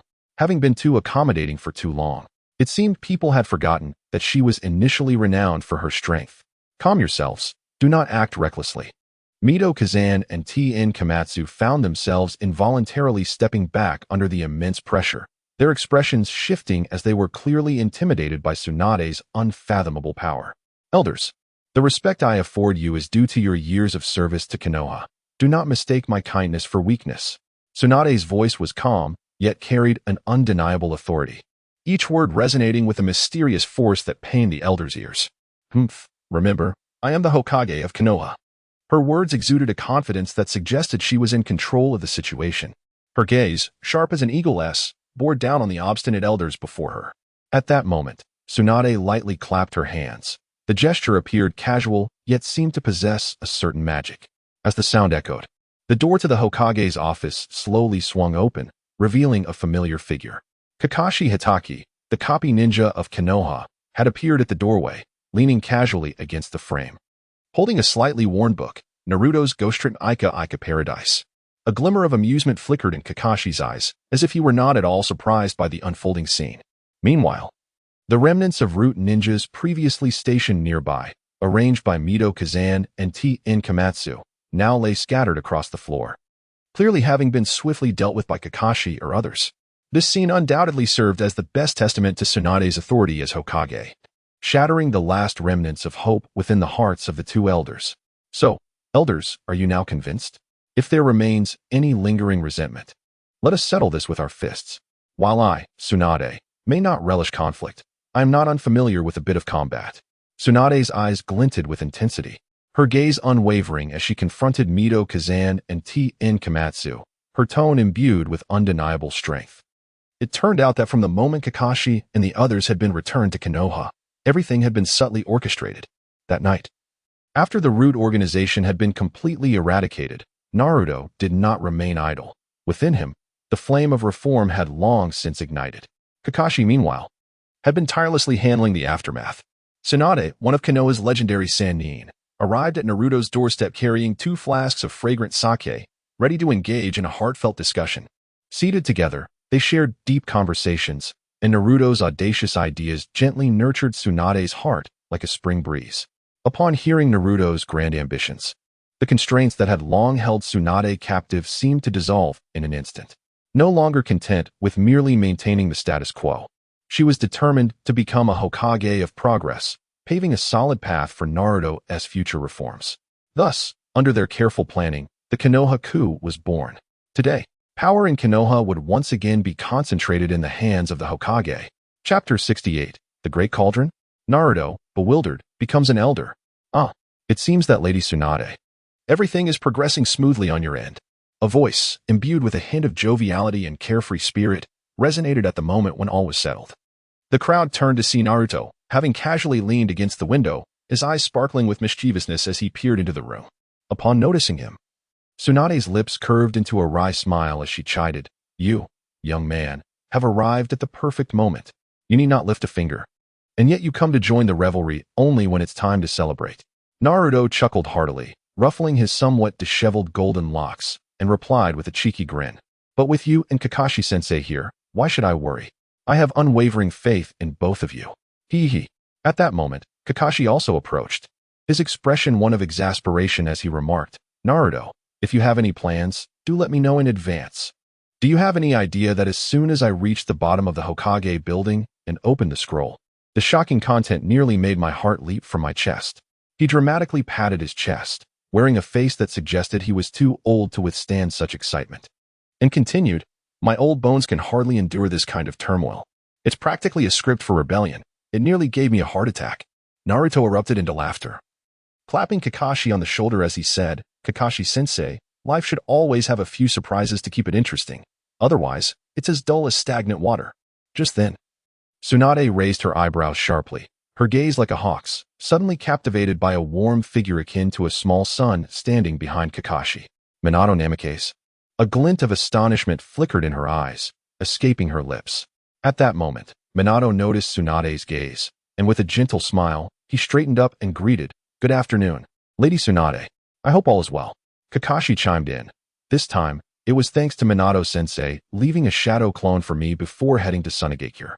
Otherwise, handling that group of root ninjas at the entrance on my own would have been quite a challenge. He gestured towards Minato, clarifying that this was not the shadow clone left in Sunagakure, but another source of support prepared by Naruto. Although the chakra of this shadow clone was not as potent as that of the one in Sunagakure, it was more than sufficient to deal with the root ninjas. After all, the brilliance of the shadow clone technique lies in its resilience. Unless it suffers a fatal blow, it does not easily dissipate. In the entire ninja world, those capable of confronting Minato and attacking him are few and far between. This shadow clone was undoubtedly a safeguard from Naruto to Kakashi, an essential part of their plan. Following another explanation from Naruto, Tsunade understood why Minato, despite having sacrificed himself, appeared here. "Phew, I must say, you truly are full of clever ideas. Even your deceased father could be summoned to lend a hand. I can only imagine how ecstatic Jiraiya would be if he knew Minato was still wandering around the village." Tsunade shook her head, her tone a mix of exasperation and admiration. Afterward, a sly smile crept onto her lips, her eyes gleaming with cunning. However, this means that my thoughts can proceed without issue. Huh, what thoughts? Naruto looked utterly perplexed, clearly unable to follow Tsunade's train of thought.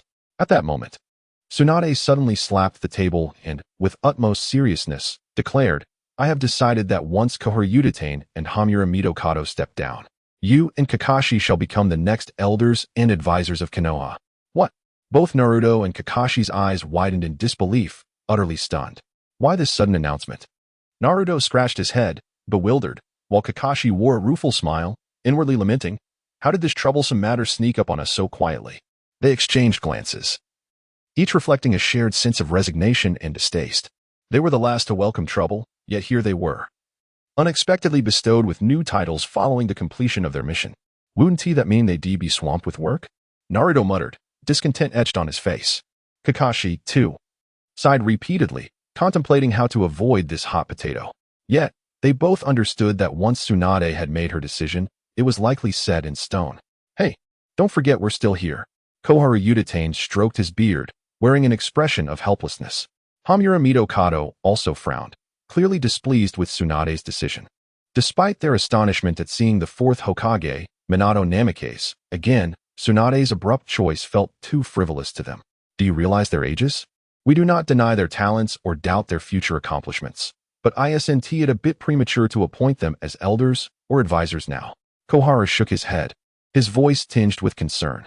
Hamura agreed, adding, yes, from our perspective, you could assign them some significant tasks to prepare them, but this direct elevation feels too abrupt. Otherwise, what will the villagers think? How will other villages perceive this? It might give the impression that you are favoring your own, suggesting that Konoha has no capable individuals left. They voiced their protests, seemingly oblivious to Tsunade's earlier words. Tsunade raised an eyebrow and retorted coldly, Gentlemen, have you forgotten that you are no longer elders of Konoha? My decision does not require your input. With that, she paid no heed to Naruto and Kakashi's exasperated expressions, striking the table decisively, proclaiming, my mind is made up. No more discussion. Her words exuded an undeniable resolve. Thus, Naruto and Kakashi unexpectedly found themselves as the new elders of Konoha. Chapter 69, Reforming Konoha? Naruto's desire to break the cage of the caged bird.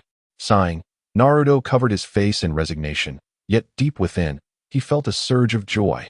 For now, he had justifiable reasons for many of his endeavors, such as reforming Konoha. Prior to meeting Minato, Tsunade harbored some reservations about this idea. After all, both Kakashi and Naruto seemed rather inexperienced. On the battlefield, heroes are not judged by their origins. Strength alone speaks.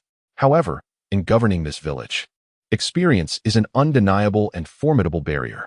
Tsunade ascended to the position of Hokage not merely due to her strength and wisdom, but also because of her illustrious lineage. As the granddaughter of the first Hokage, the direct disciple of the third Hokage, and one of the legendary Sannin, she had the unwavering support of Jiraiya, which allowed her to firmly secure her seat.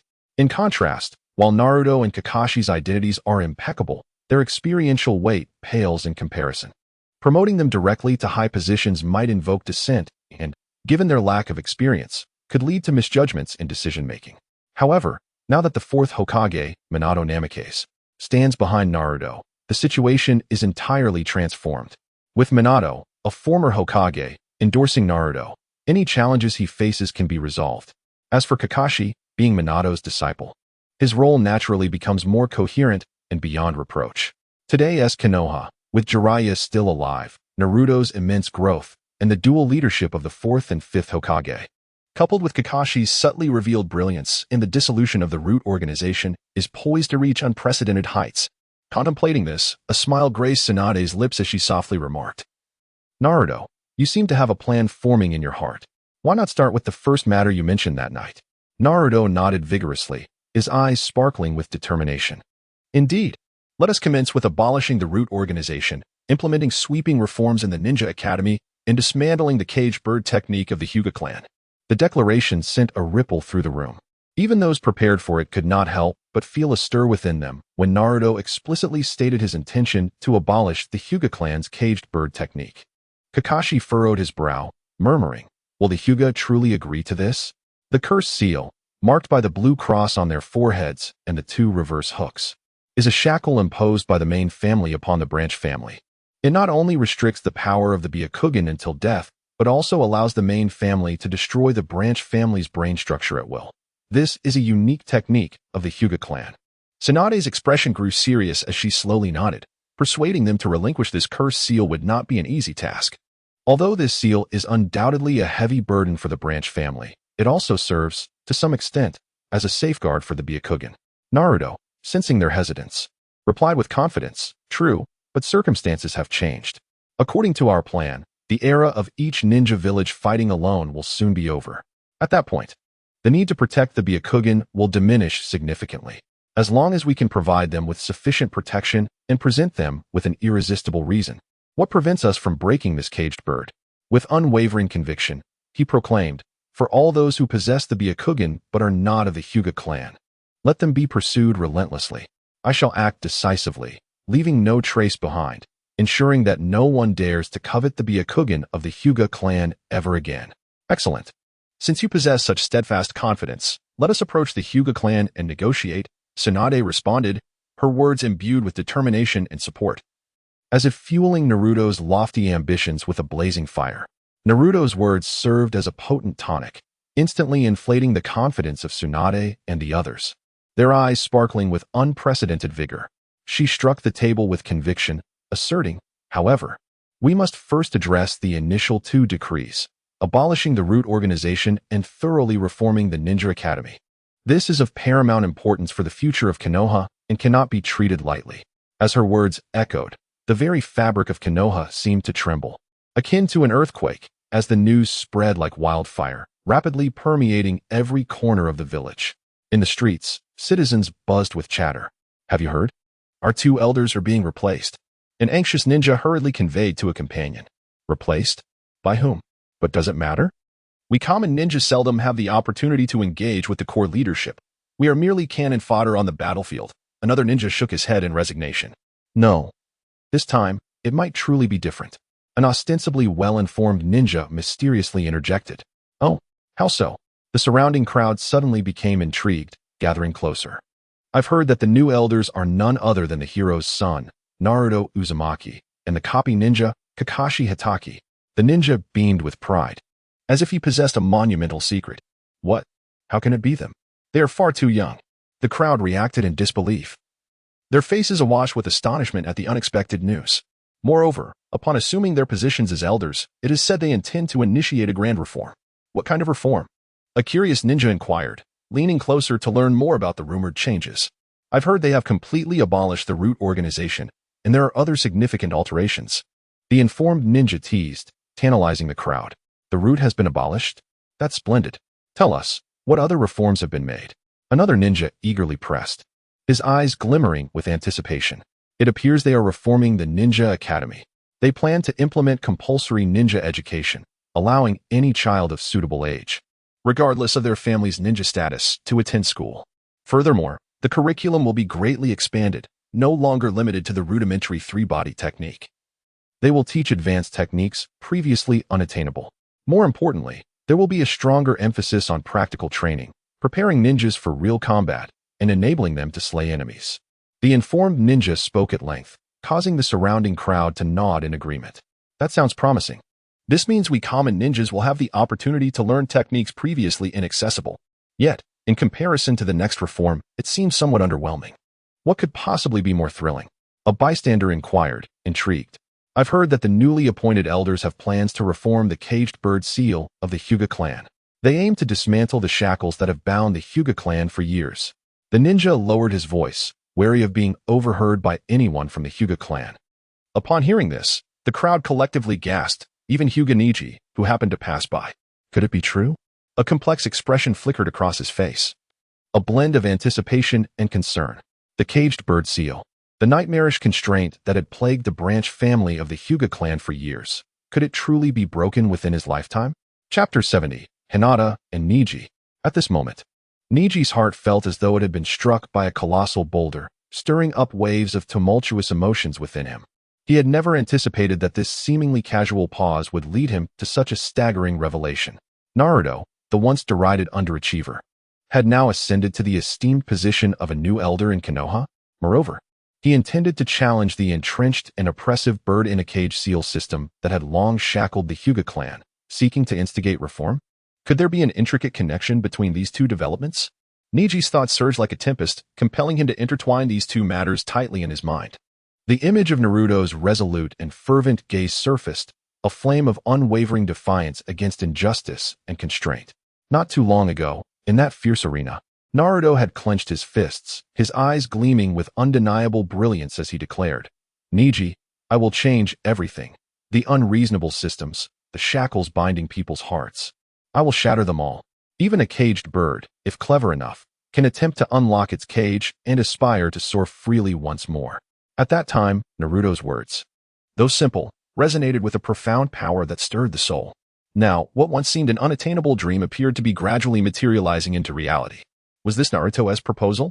Niji pondered softly, a mixture of anticipation and trepidation swirling within him.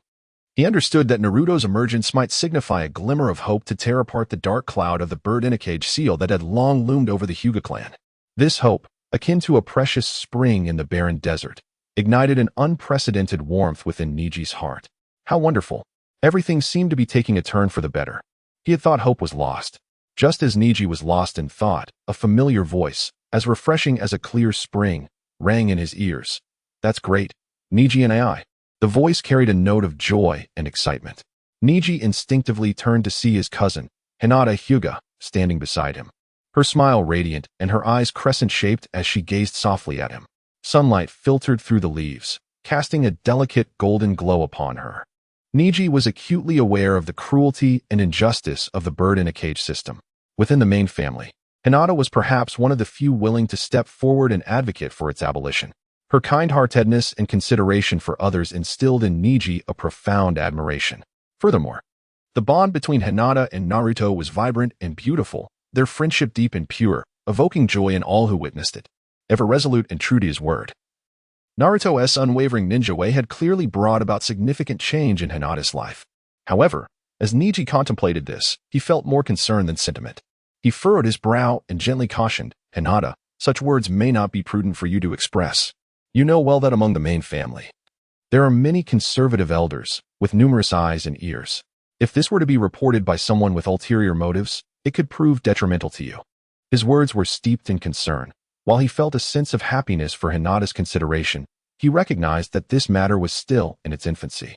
If the outcome were to fall short of expectations, her words could easily become a source of her own downfall, potentially leading her into the same fate as the caged bird. After all, he had recently heard whispers that the main family was not entirely satisfied with Hinata's progress in strength and character. In the ever-shifting dynamics of the Hyuga clan, a single misstep could lead to irretrievable consequences. Niji looked at Hinata, his heart brimming with anxiety, unwilling to see this kind-hearted girl embroiled in peril due to his circumstances. Yet, upon hearing Niji's concerns, Hinata did not waver in the face of the elder's authority. Instead, her eyes sparkled with unwavering determination as she replied, "It's all right, Niji and I believe in you, and I believe in Naruto. If we can break this unreasonable system, it would be the best outcome." With that, Hinata's thoughts seemed to take flight, drifting away to reminisce about the man who had once burst into her world like a blazing sun, transforming her entirely. That warmth and resolve were etched deeply in her heart. Just then, a bright voice, as invigorating as a spring breeze, interrupted their reverie. "Hey, Niji, Hinata, what are you two doing here?" They looked up to see a golden-haired youth standing tall against the wind, sunlight cascading upon him, his hair glimmering like a divine warrior. That familiar figure could only be Naruto. "Naruto, what are you doing here?" Niji exclaimed, his eyes widening in surprise. A tumult of emotions swirling within him, joy intermingled with a hint of confusion. He had not expected Naruto to appear here at such a critical moment, as if he were a divine emissary. However, before Niji could fully process this astonishment, he suddenly turned around, only to find that Hinata, who had been standing beside him moments ago, had vanished without a trace. Where did Hinata go? Is she in danger? The abrupt change sent a chill down Niji's spine, his brow furrowing in concern. Byakugan. Niji, in his urgency, activated his Byakugan. His pure white eyes sparked with the power of insight. He quickly scanned the surroundings, searching for Hinata's presence. In the next moment, he spotted her behind a nearby telephone pole. "Hinata, why are you hiding back there?" Niji's mind was filled with perplexity. At that moment, Hinata's face was flushed crimson, as if boiling water were about to overflow. Her bashful demeanor caused Niji's lips to twitch involuntarily. Meanwhile, Hinata stammered her greeting to Naruto. Naruto-kun, good afternoon. Her voice was as delicate as a whisper, yet brimming with shyness and excitement. Chapter 71, Hinata's Courage. At long last, I have found you too. Upon seeing the individuals before him, Naruto's eyes sparkled with joy, and he exuberantly exclaimed, his voice brimming with a sense of relief. Niji and Hinata were momentarily taken aback, their eyes reflecting a hint of astonishment. Niji furrowed his brow and inquired with curiosity, Naruto, you specifically came looking for us?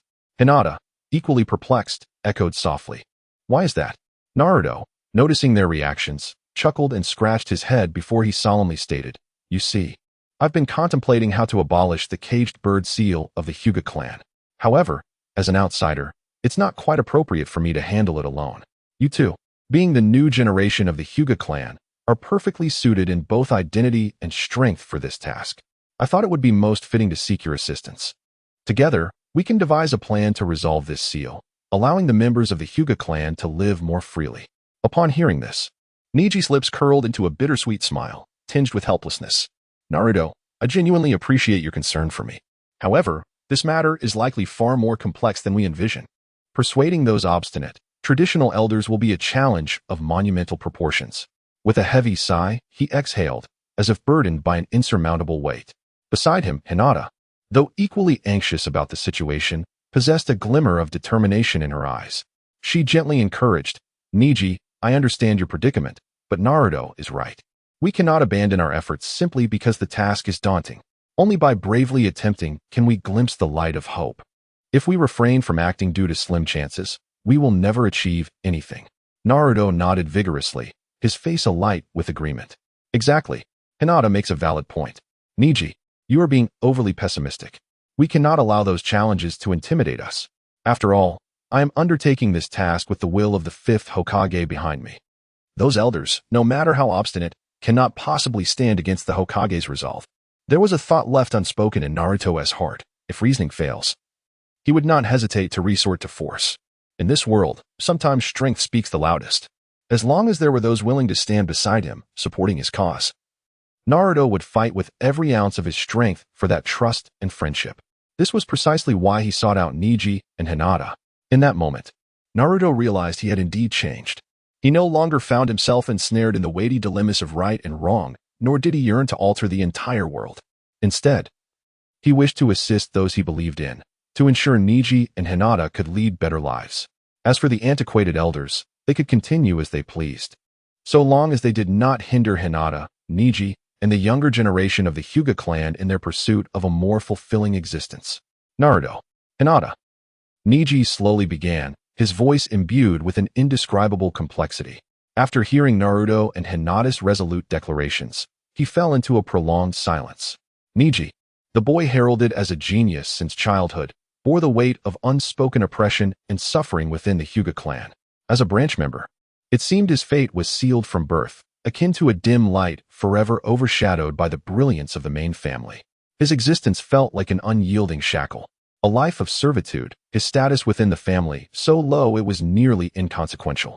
Yet, even as he teetered on the brink of despair, nearly relinquishing his struggle against fate, there were always those willing to extend a hand, attempting to lift him from the mire. This warmth, this persistence, stirred a profound emotion within Niji's heart. Drawing a deep breath, his gaze hardened with resolve, and he finally nodded in agreement with Naruto's proposal. All right, I shall abide by Naruto's wishes. However, I still harbor concerns. Should we proceed, it may significantly impact Hinata's standing within the family. After all, the rules of the Hyuga clan were stringent, and any disruption to certain individuals' interests could lead to dire consequences. Niji's words revealed a deep-seated concern for Hinata. He understood that this path was fraught with uncertainty and peril. Nevertheless, he was willing to take that brave step, for the sake of that precious friendship and the hard-won hope. It's all right, Niji, trust us. Naruto's eyes were resolute, his tone filled with undeniable conviction as he extended his right hand, fist clenched, towards Niji. Surprised, Niji hesitated for a moment, then his eyes softened with emotion. Taking a deep breath, he slowly extended his own right hand, gently tapping Naruto's fist, as if in that instant, they forged an unbreakable bond. Good. I will always believe in you, Naruto. Even if we do not succeed this time, I will have no regrets. Niji's voice, though soft, held unwavering determination. And I too. At that moment, a clear and melodious voice chimed in, accompanied by a delicate hand that gently clasped Naruto's hand. Hinata. Naruto turned, astonished. To see Hinata standing beside him, her expression shy yet her eyes shining with newfound courage and resolve. However, this warm and united atmosphere was abruptly shattered by a sudden, chilling voice. Humph. Let us see who dares. The voice pierced through the air like ice, causing all three to shudder involuntarily. They swiftly turned to see an elder with stark white hair standing nearby, his eyes, characteristic of the Hyuga clan, glinting with cold severity and authority. Humph. You youngsters dare to challenge the rules of the Hyuga clan? Truly, you are unaware of the gravity of your actions. The elder huffed, his tone laced with unmistakable menace. Chapter 72. The anger rising within Naruto. Naruto frowned slightly, a hint of confusion in his gaze as he regarded the imposing newcomer. The individual emanated an undeniable aura of authority, complemented by the distinct white eyes characteristic of the Hyuga clan, which glimmered with a cold light. Internally, Naruto pondered, could this person be an elder of the Hyuga clan? With this thought, he began to comprehend the situation, nodding to himself. If this was indeed one of the clan's esteemed elders, then such behavior could be somewhat justified. After all, without such a status, how could one act like a mouse with its tail stepped on, appearing fierce while harboring deep-seated fears? At that moment, Niji and Hinata visibly tensed upon seeing the visitor. A fleeting look of unease crossing their faces. Niji's lips quivered as he managed to utter a few words. Elder. The elder of the Hyuga clan scoffed disdainfully at his words, retorting, Humph. I cannot bear the title of elder from you. The laws of our ancestors are the foundation of the Hyuga clan. How dare you attempt to alter them? This is sheer forgetfulness. Though Niji and Hinata felt a surge of discontent and wished to retort, the elder's long-established reputation and high status within the Hyuga clan left them momentarily at a loss for words. Just then, a figure suddenly stepped in front of Hinata. Standing firm like an indomitable wall, Naruto stepped forward, positioning himself protectively in front of them. With unwavering resolve, he declared, Is it not a given that this has always been the case? While the laws of our ancestors should not be easily violated, if they no longer suit the times, must we blindly adhere to them, remaining stagnant? Humph. I wondered who was so audacious. It turns out to be you, the Nine-Tails Jinchuriki. I've heard your status has changed, but even if you have become the new elder of Konoha, what difference does it make? Without the support of a prominent clan like the Hyuga, you are merely a figurehead. You wish to reform the Hyuga clan as traditions? You are merely daydreaming. With that, the elder smirked coldly, spitting contemptuously towards Naruto, the saliva tracing a derisive arc through the air. Do not speak of Naruto in such a manner. Hinata's heart raced as she felt a surge of urgency, her eyes welling with tears. Gritting her teeth, she summoned her courage to counter the elder, her voice quivering yet resolute. However, at that critical moment, a large hand shot through the air like lightning, seizing the elder by the throat. The grip seemed to contain the strength of mountains, causing the elder's face to flush red as he struggled to breathe, managing to croak out, Who? After all these years, you remain so antiquated. A calm yet authoritative voice resonated like a thunderclap in the elder's ears, laced with a mix of exasperation and anger. My child is not someone you can freely insult or bully. The familiar voice sent a jolt of shock through the elder of the Hyuga clan. Once upon a time, Minato Namikaze had contemplated reforms for both the main and branch families of the Hyuga clan. However, his brief tenure was marred by numerous upheavals, preventing those reforms from materializing. The individual before him now was a significant obstacle from that reformative path. With wide eyes and disbelief etched across his face, the elder stammered, Minato Namikaze. He could hardly fathom that someone would dare to treat him, an elder, with such disrespect on Hyuga territory. What was even more astonishing was that the one gripping his throat was none other than the long-fallen fourth Hokage, Minato Namikaze. The grip did not waver in the slightest, as if it intended to snuff out his life, instilling in him an unprecedented sense of mortal peril. At that moment, a gentle voice interjected, Enough, father, let him go. Upon hearing Naruto's plea, Minato's gaze flickered momentarily before he gradually released his hold on the elder's throat. He then discarded the elder as one would a tattered rag, leaving him in a state of disarray. The elder, rubbing his reddened neck, looked at the two with a mixture of fear and indignation. I do not comprehend the situation entirely, but you dare to lay hands on me. An elder of the Hyuga clan. This is an affront to us. Even if the 5th Hokage shields you today, the Hyuga clan will seek retribution. Just wait and see. Yet, before he could finish, a massive foot loomed large before him, accompanied by a fierce gust of wind, descending like a mountain upon him. In the next instant, he was sent flying like a leaf caught in a storm, crashing to the ground in a disheveled heap. Naruto shouted angrily, I forgot to mention, my release of you was not out of fear. I simply could not be bothered to engage with you. But since you have chosen to humiliate yourself, I shall indulge you. Allow me to clarify. You are nothing but a disgrace within the Hyuga clan. What right do you have to represent them? What right do you have to bark at me, flaunting your power? Naruto's fury surged within him. While he could begrudgingly tolerate the elder's antiquated mindset, after all, the world is rife with obstinacy, he had steeled himself to address this stubborn issue within the Hyuga clan for Niji's sake. However, what he could not endure was the elder's audacity in speaking harshly to his father, causing Hinata to shed tears. This he absolutely could not tolerate. With a piercing gaze, sharper than a blade, he glared at the elder sprawled on the ground, coldly stating, it is evident that the Hyuga clan has become rotten from within, laden with issues. You should return and await my arrival. Tonight, I shall personally bring a group to confront you. Let us see whether it is the Hyuga clan that resists reform or you, the entrenched beneficiaries, who cling to outdated traditions and refuse to let go. Chapter 73, Stepping into the Hyuga clan's gate, Unbinding the Caged Bird's Curse. As night descended, the usually tranquil and serene courtyard of the Hyuga clan was now abuzz with fervent voices, a cacophony reminiscent of boiling water. The moonlight, though cast down, seemed momentarily bewitched by the clamor surrounding it. Esteemed clan leader, I dare to speak. That brat Naruto Uzumaki has truly become arrogant with his newfound power. How dare he lay hands on our Hyuga clan? It is utterly audacious. An elderly man, his hair and beard white as snow, leaned on his cane. His voice laced with indignation as his beard quivered with fury. Indeed, clan leader, look how he presses us for reform today. What will tomorrow bring? Will he audaciously demand the dissolution of our clan? Another elder chimed in, gesticulating wildly, as if the very presence of Naruto threatened to sever the roots of their lineage. That boy's reach exceeds his grasp. He is merely a newly appointed elder from a village. What right does he have to meddle in our affairs? A third elder scoffed, his eyes flashing with anger, as if he wished to consume Naruto whole. At this moment, a throng of elderly men encircled the clan leader, Hyuga Hisashi, each contributing their fervent opinions, their voices rising like a tide threatening to engulf him.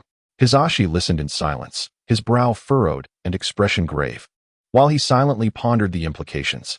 Meanwhile, the younger generation of the Hyuga clan, akin to butterflies yearning to break free from their cocoons, eagerly awaited Hisashi's stance. They speculated whether the clan leader would present a perspective starkly different from the obstinate elders. Alas, I wonder what thoughts occupy the clan leader's mind. I hope he will not be swayed by the antiquated notions of those elders, a young member sighed, his gaze shimmering with a yearning for freedom. The curse of the caged bird weighed heavily on him, akin to shackles, and he longed to soar through the skies like a free bird. Am I not the same? Another youth echoed, his brow knitted in frustration. But you know, the resistance to change is as formidable as a mountain. Even if the newly appointed leaf elder desires reform, it is unlikely to shake the deeply entrenched family structure. Indeed, the inertia of our esteemed clan flows like an unyielding river, and to alter its course is a task not to be taken lightly. Yet another youth remarked, shaking his head with a sense of resignation. I suspect the new leaf elder's visit will yield little benefit, and may even invite trouble. Regardless, we must make the attempt.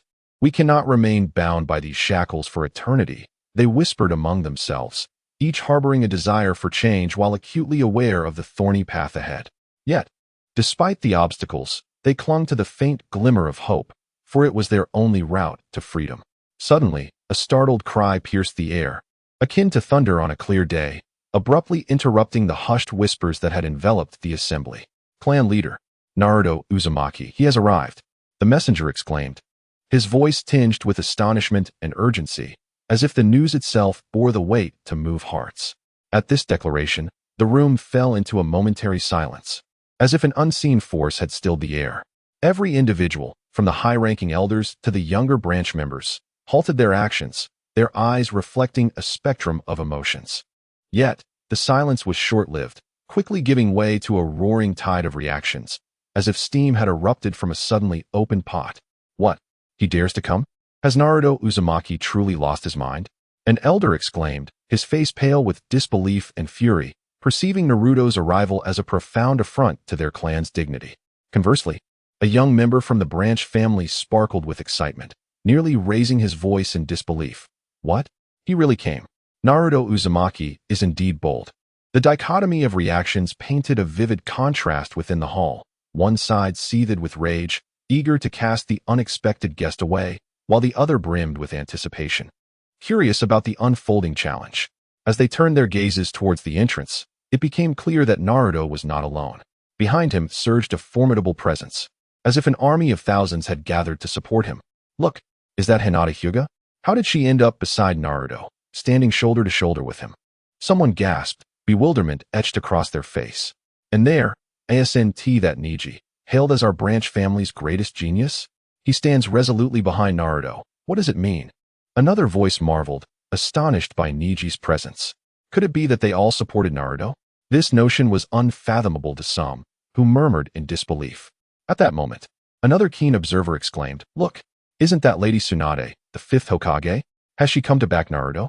Following her were the young heirs of the Inuzuka, Nara, and Akimichi clans, and even members of the Umbu. Tonight, it seemed, would not conclude simply. Then, a more shocking shout erupted. Wait, is that the fourth Hokage? At this revelation, the entire assembly gasped, their eyes fixating on the figure of Minato Namikaze. How could he appear here? Hadn't he sacrificed himself? Was it possible that he had returned, standing alongside Naruto, supporting his choices? The shock was palpable, leaving many speechless, their astonishment evident. In that moment, the array of supporters behind Naruto resembled an unstoppable tide, bearing the collective strength of the entire village, imposing unprecedented pressure upon everyone present. Clan leader Hisashi. How fair you are, Naruto announced, stepping boldly into the Hyuga clan's gates with a smile. Chapter 74, The Acknowledgement of Hyuga Hisashi. As he beheld the spirited figure of Naruto Uzumaki striding confidently through the gates of the Hyuga clan, Hyuga Hisashi, the clan's patriarch, felt a wave of disbelief wash over him. This scene was surreal, almost dreamlike, rendering him unable to trust his own eyes. Once upon a time, that boy, regarded as an outcast by the villagers and shunned by all, including the attendants of his beloved daughter, was a pillar of solitude and despair. In those days, Naruto seemed a mere shadow in the darkness, unnoticed and uncared for. Yet, the tides of fate are ever-changing. Who could have anticipated that in such a brief span, the boy once scorned would emerge from his chrysalis and soar to unprecedented heights, becoming the new elder of Konoha? Now he wielded immense power, his every word and action capable of influencing the very fabric of Konoha's destiny. Even more astonishing to Hisashi was the subtle realization that even the fifth Hokage, Tsunade, appeared to be gradually ceding authority to Naruto. This delicate shift stirred an indescribable tumult within Hisashi. Why did it feel as though Naruto was the one orchestrating this endeavor, while Tsunade seemed merely a supporting figure? Hisashi pondered, furrowing his brow. As the politically astute leader of the Hyuga clan, he quickly sensed the underlying tension. This was simply too outrageous. Tsunade's standing in Konoha was unparalleled, second only to none. And what of Naruto's identity over the years? How could such a monumental transformation occur so swiftly? From the once maligned youth of the Hyuga clan to a revered elder, now deserving of respect from all. The contrast was staggering and utterly unforeseen. Hisashi silently lamented the capricious nature of the world, which often defied comprehension. Yet, moments later, he swiftly composed himself and turned his attention to Hinata and Niji, asking with gravity, Hinata, Niji, is this truly your final decision? His tone carried a blend of authority and skepticism. In response to her father's inquiry, Hinata, usually gentle and obedient, summoned an unprecedented courage. Although her voice trembled slightly, it rang with unwavering determination. Father, perhaps it is time for our clan to embrace change. We cannot remain shackled by antiquated traditions. Niji voiced his agreement, affirming, as Hinata has stated, while the caged bird seal has historically protected our Byakugan, its drawbacks now far outweigh its benefits. It no longer suits the evolution of our era. However, The elders of the Hyuga clan scoffed at their words. One elder retorted angrily, "What do you know? Were it not for the caged bird seal, your ancestors might have faced dire consequences for their gifts. Where would you be today?" Another elder chimed in, "You young ones dare to question the laws of our forebears?" With these words, the elders unleashed a torrent of fierce criticism upon Naruto and his allies, their rhetoric as fierce as a tempest. Above the Hyuga clan, dark clouds gathered, obscuring the moonlight and enveloping the clan in a foreboding gloom, as if heralding an impending storm. Yet, after listening to the impassioned discourse, Naruto slowly raised his gaze, a contemplative expression flickering across his azure eyes. He murmured to himself, "I believe I now understand." The elders' opposition to change stems from their lack of security, a deficiency in formidable power to deter potential threats. The elders reacted with indignation, exclaiming, "And what of it? Can you resolve this issue? Konoha may be one of the 5 great shinobi villages, but it has yet to dominate the ninja world. How can we trust you to embrace change?" Contrary to their expectations, Naruto did not exhibit the disheartened expression they anticipated. Instead, a confident smile graced his lips as he replied softly, "If that is the case, it is indeed manageable." The elders exchanged bewildered glances, their curiosity piqued. "What do you mean? Can you, in your youth, truly safeguard the Hyuga clan? If you can, what hindrance would there be to our reform?" One elder spoke with cautious skepticism. "Indeed, do not merely boast without substance." Another elder chimed in with discontent. At that moment, a swirling mass of obsidian chakra began to coalesce around Naruto, its density so profound it seemed to distort the very space around him. "What an astonishing chakra density! What is he doing?" gasped the elders, their astonishment palpable. "Does he intend to annihilate the Hyuga clan?" Another elder exclaimed, his face paling in fear. The sheer density of chakra required an inhuman physique to wield. It was akin to lifting a solid structure. As the crowd stood in shocked silence, the tailed beast bomb, under Naruto's command, coalesced into existence. "Let me show you if I possess the strength to protect you," he proclaimed. The massive energy sphere radiated an aura that sent chills down their spines, as if it sought to consume everything in its path. With a swift motion, Naruto unleashed the tailed beast bomb skyward. The heavens trembled as the tremendous force shattered the clouds, revealing the brilliant moonlight above. "Does this power meet your criteria?" Naruto's voice resonated across the sky, infused with unwavering confidence and determination. In that instant, all present were jolted awake from their stupor. They stared, agape, at the spectacle above, their hearts brimming with awe. "Is this the power of a tailed beast?" One elder gasped in disbelief. With a single strike, he cleared the sky of clouds. Another elder murmured, now recognizing Naruto's formidable prowess. A chill ran down the spine of one elder as he contemplated, "If such an attack were to strike our village, let alone the Hyuga clan, it could obliterate all of Konoha in an instant." He swallowed hard, filled with trepidation and reverence. Even Hyuga Hisashi stood momentarily dumbfounded, only to regain his composure after a lengthy pause. "What a remarkable Uzumaki Naruto. I acknowledge you." Chapter 75, Trouble with the Shadow Clone of Minato? The Alliance of Nagato and Obito. "Marvelous. As expected of you, Naruto." A voice of admiration, resonating like thunder, echoed in everyone's ears. It was Tsunade. Upon witnessing Naruto unleash an astonishing tailed beast bomb into the sky, everyone present felt a jolt of surprise. The sheer power encapsulated within that tailed beast bomb caused even the seasoned Tsunade to cast a few extra glances at Naruto, her eyes reflecting a hint of astonishment. When did this boy acquire such formidable strength? Truly worthy of my prior recognition. Tsunade mused silently, gaining a renewed understanding of Naruto's capabilities. Clearing her throat, she addressed the assembly. Now that Naruto has demonstrated his sincerity, what of you? Hisashi, can I expect a response from you? Her voice, though soft, carried an undeniable authority. Under Tsunade's inquiry, the once proud elders of the Hyuga clan appeared deflated, like frostbitten eggplants. The power of Naruto's tailed beast bomb had thoroughly drained them of any rebuttal.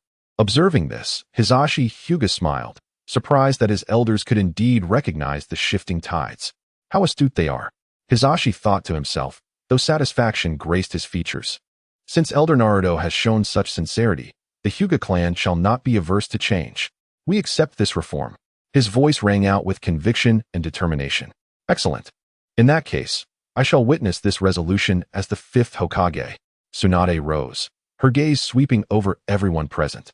If there are any needs, you may present them to the village, which will provide you with utmost support. Her words resonated with authority and strength, instilling a profound sense of confidence in all assembled. In the next moment, following Hisashi's announcement of the reform, the entire Hidden Leaf village felt as if it had been shaken by an earthquake. Did you hear? Did you hear? The most conservative Hyuga clan in our village is actually undergoing reform. A villager rushed in, disbelief etched across his face, as if fearing he had misheard the news. Impossible. They are the most traditional family. Another chimed in, wide-eyed with shock. I once broached the subject of reform with them and nearly faced their wrath. The term caged bird is like a forbidden phrase to them, something to never utter. It doesn't seem like a falsehood, though. Could that tremendous uproar have been due to this reform? Another villager interjected, curiosity and astonishment shimmering in his eyes. Indeed, I heard that commotion was triggered by Elder Naruto's tailed beast bomb. Its might was terrifying, akin to a dragon rising, illuminating the entire sky with an explosive radiance. A villager who had witnessed the astonishing scene recounted vividly, his face still reflecting the shock of that moment. Yes, the brilliance was blinding. So bright I almost thought it was daytime. Elder Naruto is truly exceptional, unparalleled in strength. I wish I could be as strong as he, to contribute to our village. Another villager's eyes sparkled with admiration and aspiration, envisioning a future where he too could shine. Upon Hokage Rock, bathed in moonlight like flowing water, Tsunade reclined lazily atop her likeness's head, with Naruto standing resolutely beside her. Together, their gazes fell upon the twinkling village below. Do you see, Naruto? The villagers are all discussing your heroic deeds from tonight. Tsunade chuckled softly, her tone laced with admiration. Naruto, hearing this, allowed a faint smile to grace his lips, his gaze steadfastly fixed on the joyous crowd below. Yes, I can hear them. It is but a small effort for me, yet it brings me joy to contribute.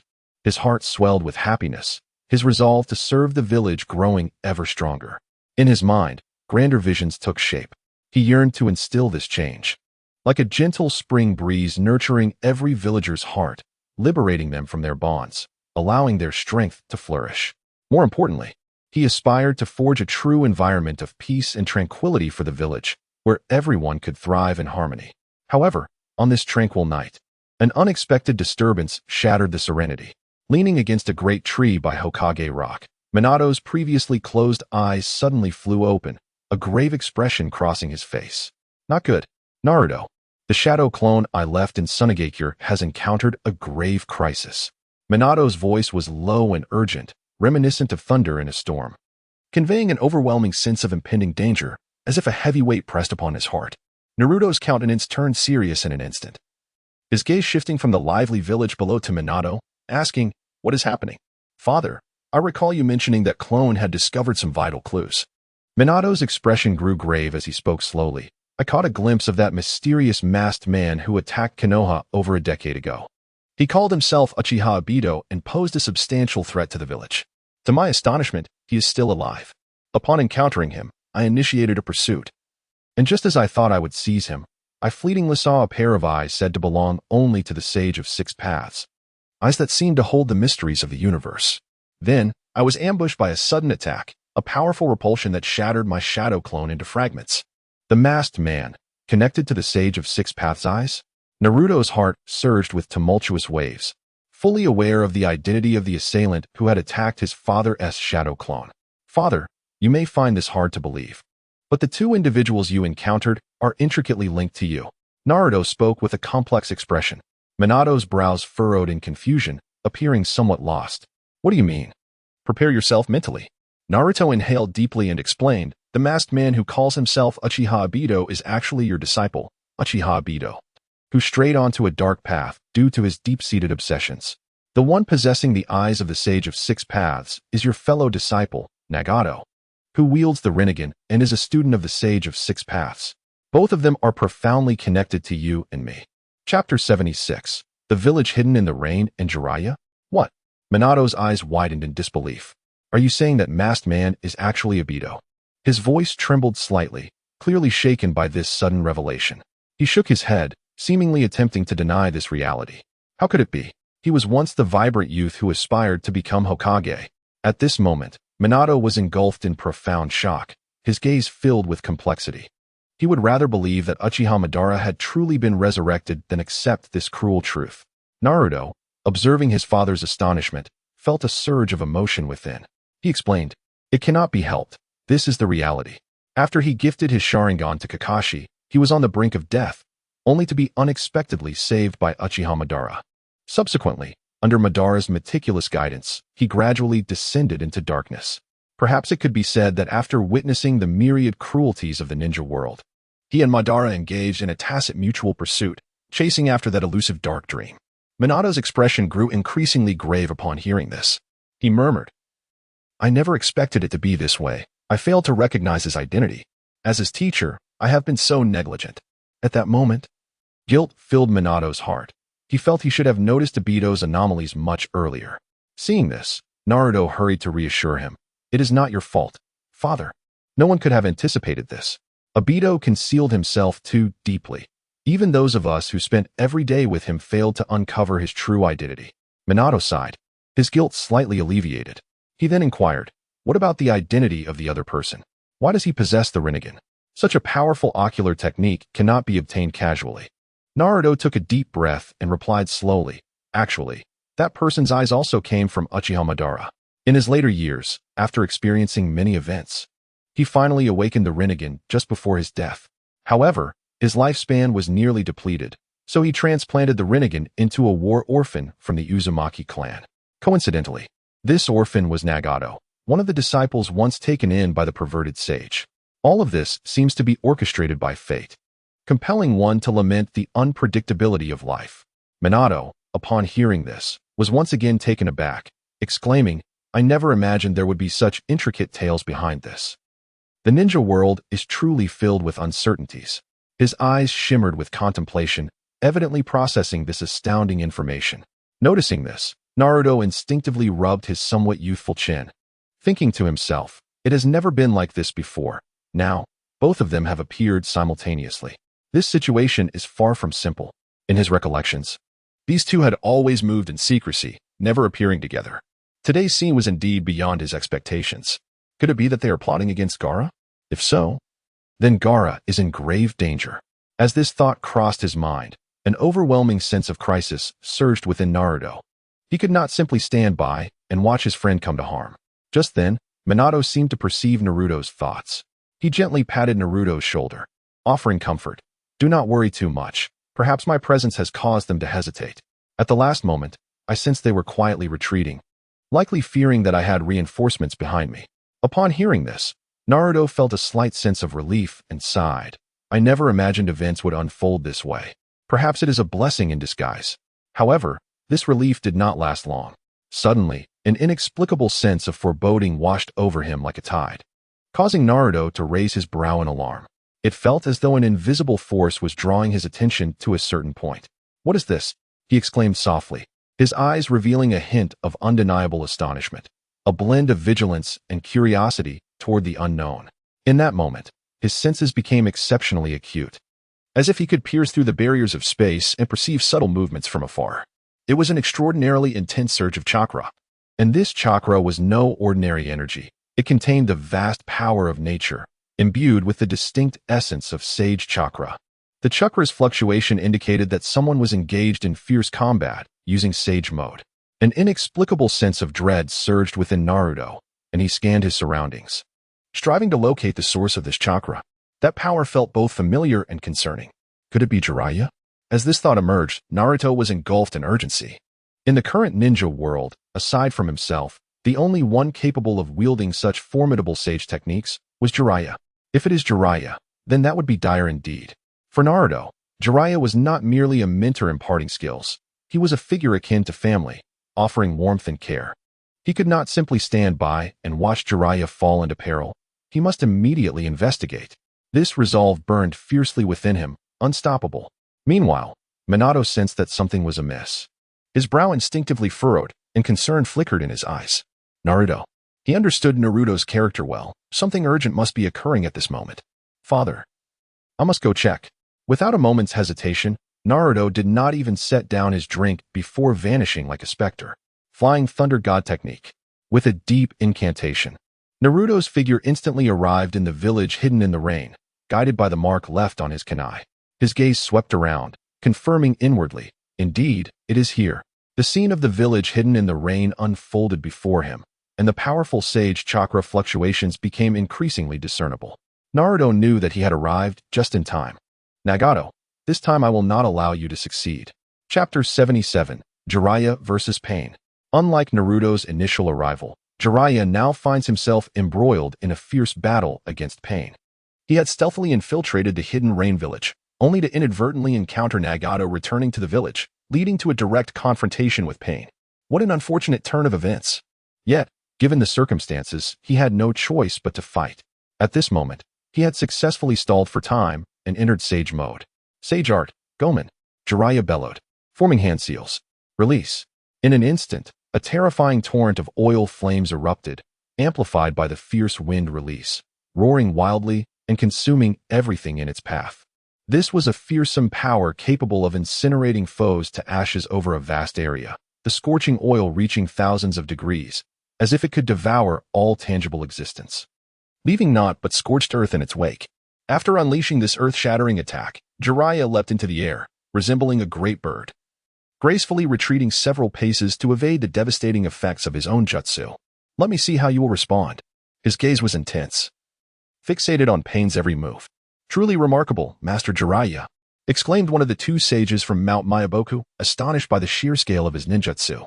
However, in the next moment, Pain coldly scoffed, regrettably, your ninjutsu appears to have no effect on me.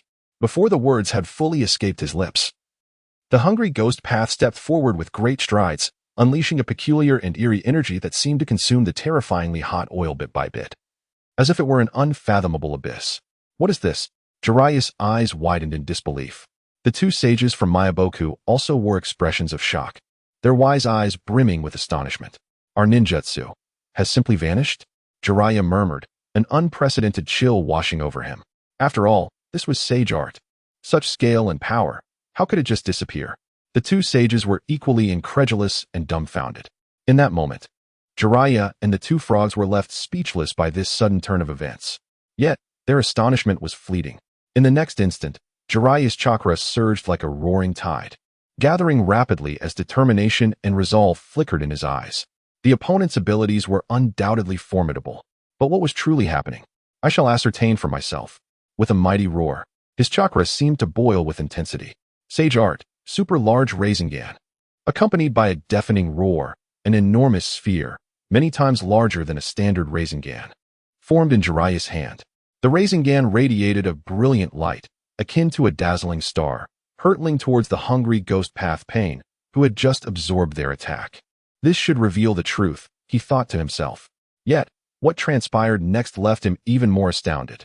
His overwhelmingly powerful super-large Rasengan was effortlessly absorbed by Pain right before his eyes.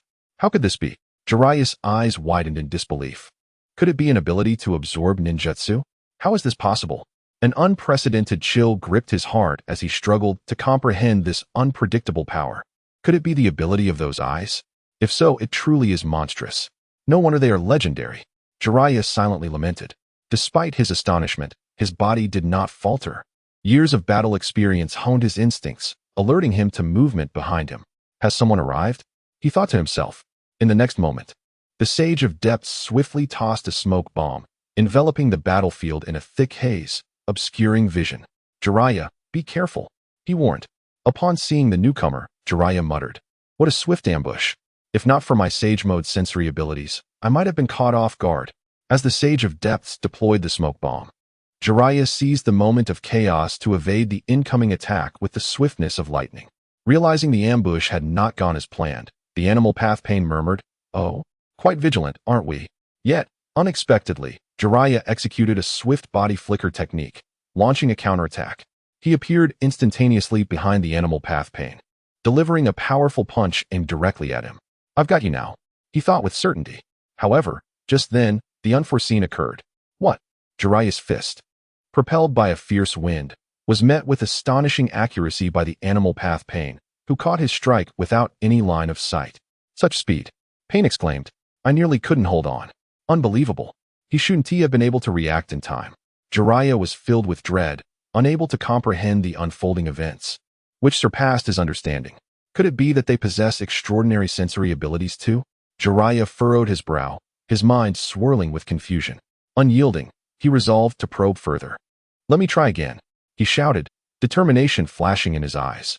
First, he would use a summoning technique to divert their attention, then employ another jutsu to confirm his hypothesis.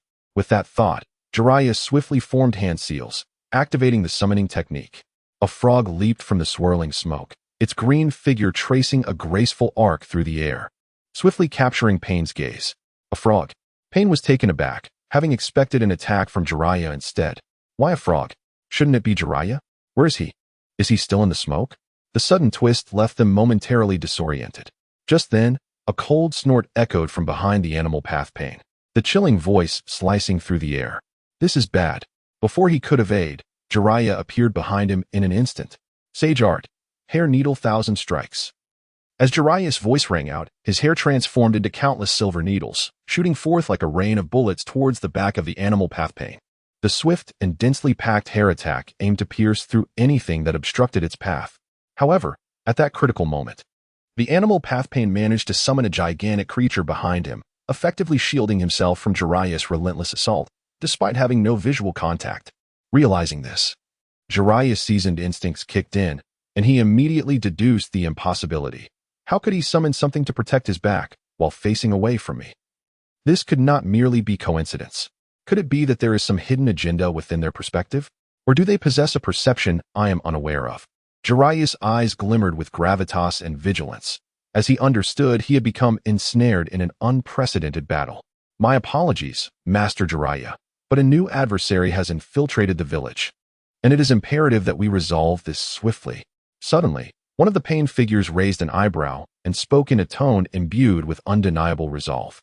Oh, then I eagerly anticipate your swift resolution. However, Jiraiya did not waver. He did not regard this as a mere encounter.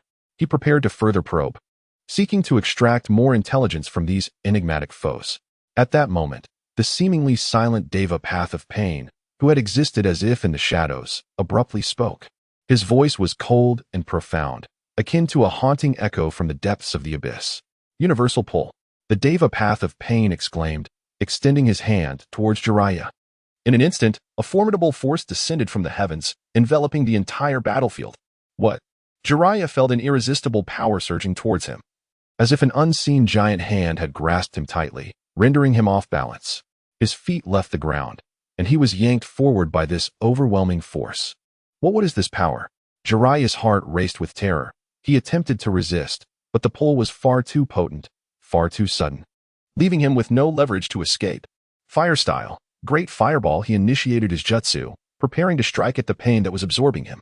Then, in an unforeseen moment, the Deva path of Pain appeared before him with ghostly swiftness, a large hand suddenly gripping Jiraiya's throat. I was careless. He felt an overwhelming difficulty in breathing. His throat constricted as if it would shatter at any moment. Jiraiya, in peril. Chapter 78. Interception by Pain. The rescue of Jiraiya. Damn it. My chakra is in disarray. Is it because of that brat Nagato's eyes? At this moment, Jiraiya felt the chaos within him that was beyond control, his mind a tangled mess.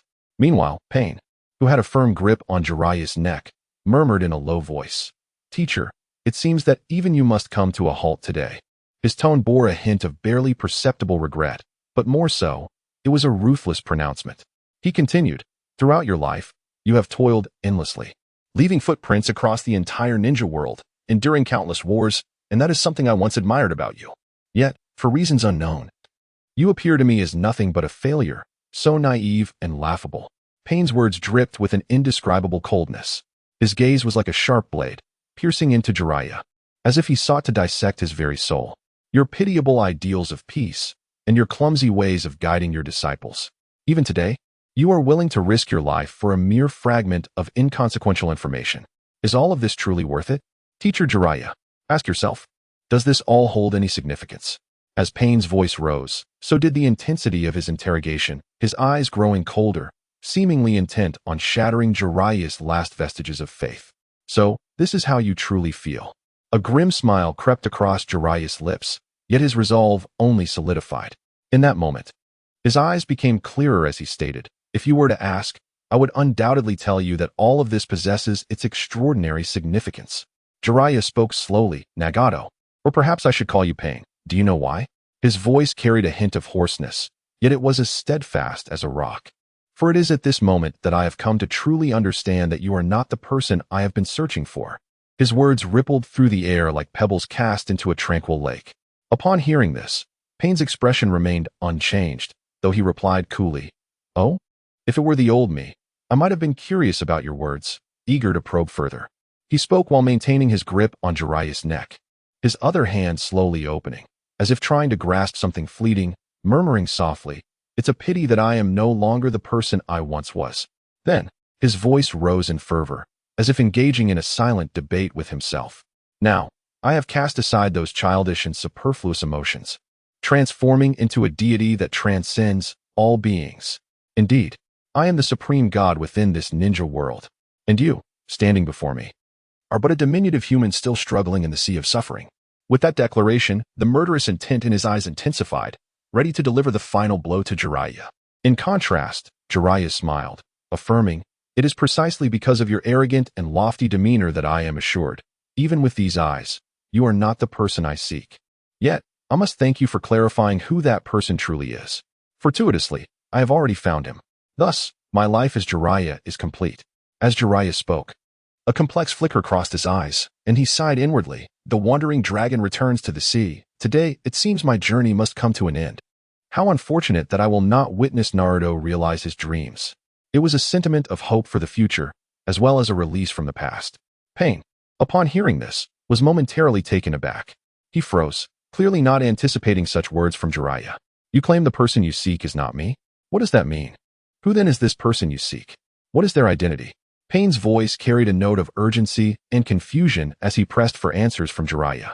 Jiraiya took a deep breath, his gaze resolutely fixed on Pain, and spoke slowly. "I believe you might have already guessed.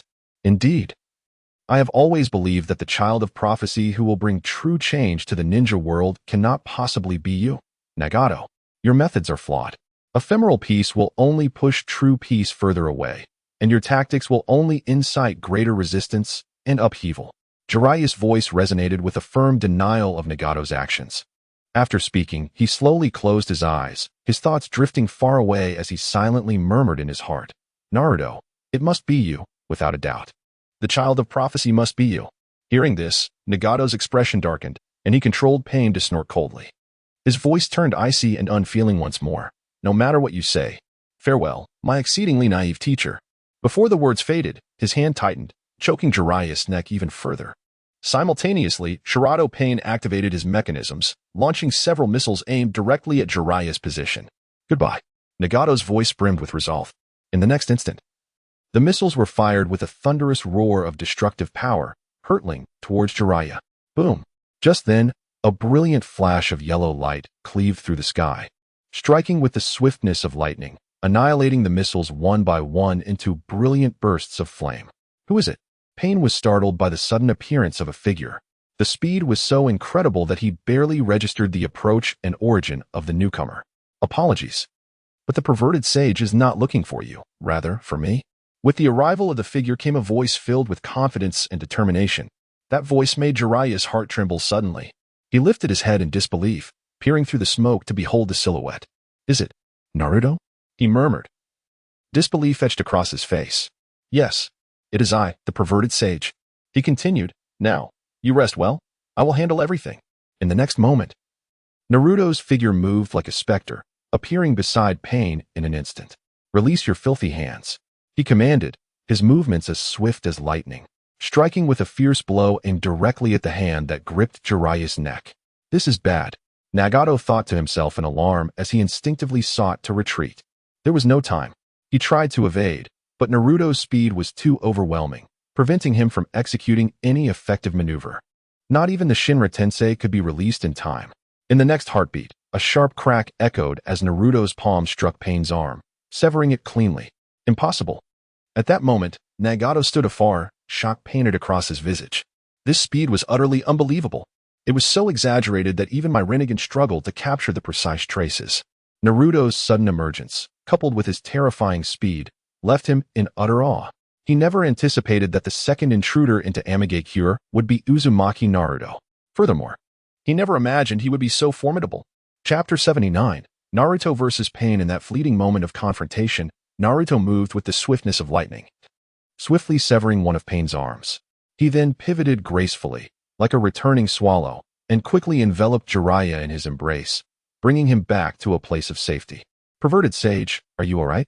Naruto's gaze was filled with concern, as if his eyes could penetrate through all pain, reaching deep into Jiraiya's heart. Upon hearing this, Jiraiya nodded appreciatively, a smile tugging at the corners of his mouth. I never expected you to appear here. What a surprise. Naruto, in turn, smiled back, his expression imbued with confidence and determination. While you were recklessly charging ahead, I was always ready to cover for you. So here I am. As he spoke, he gently placed his hand on Jiraiya's shoulder. A gentle and mysterious energy surged forth, warm and comforting.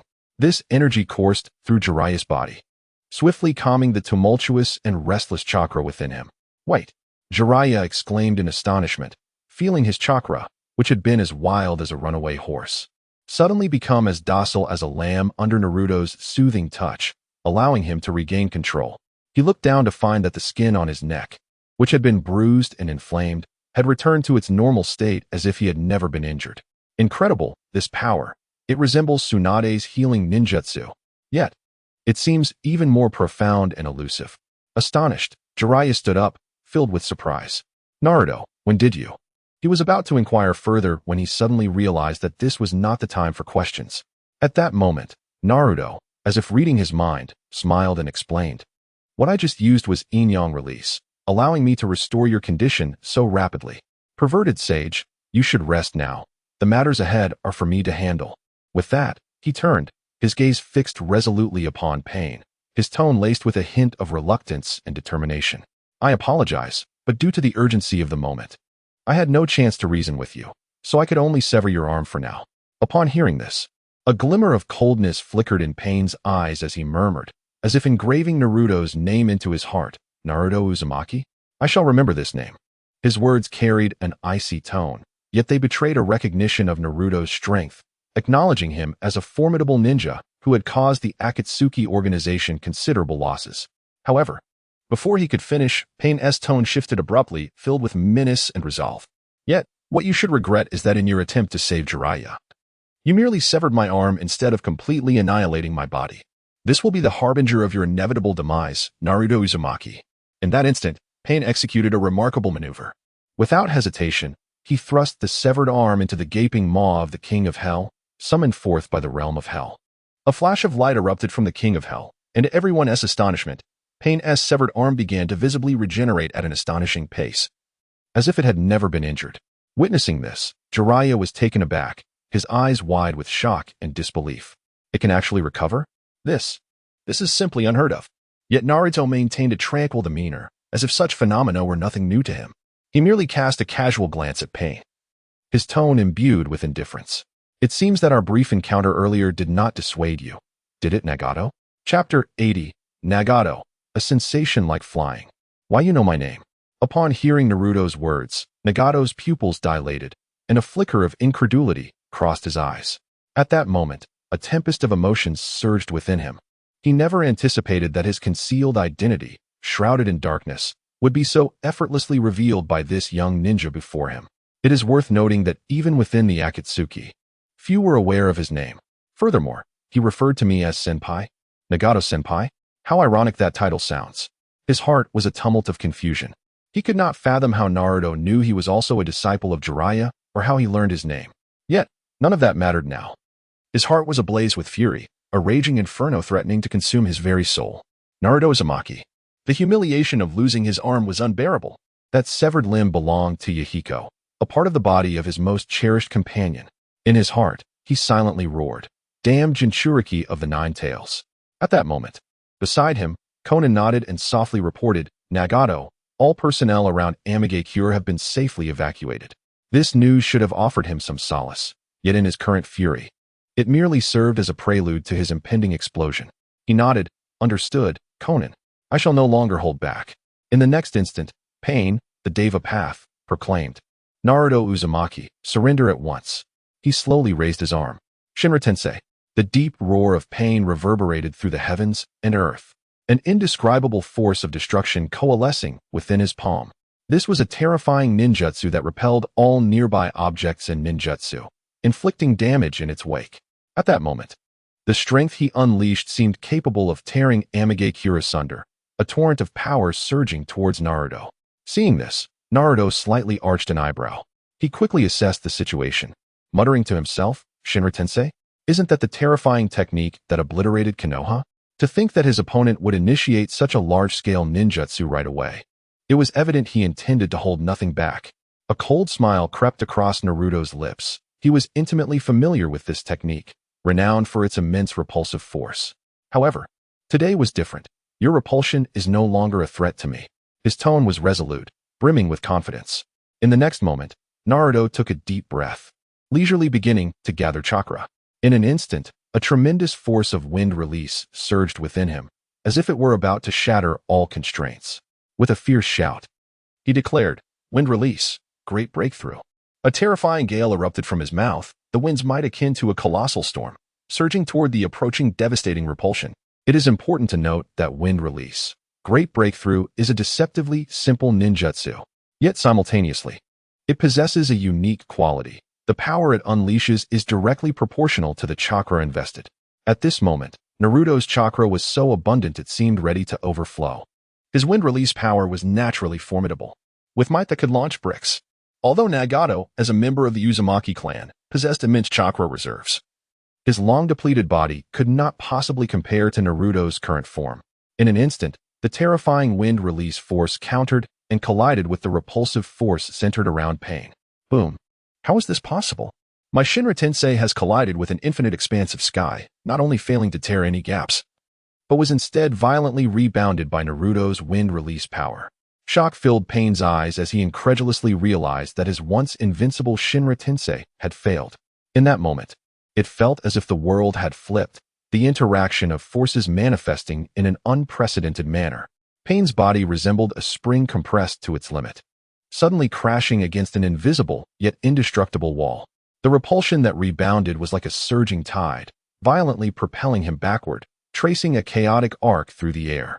Witnessing Pain's disheveled state, Nagato's heart tightened, an ominous premonition overwhelming him. He quickly focused, commanding the hungry ghost path to charge forward, silently cursing, "Damn it.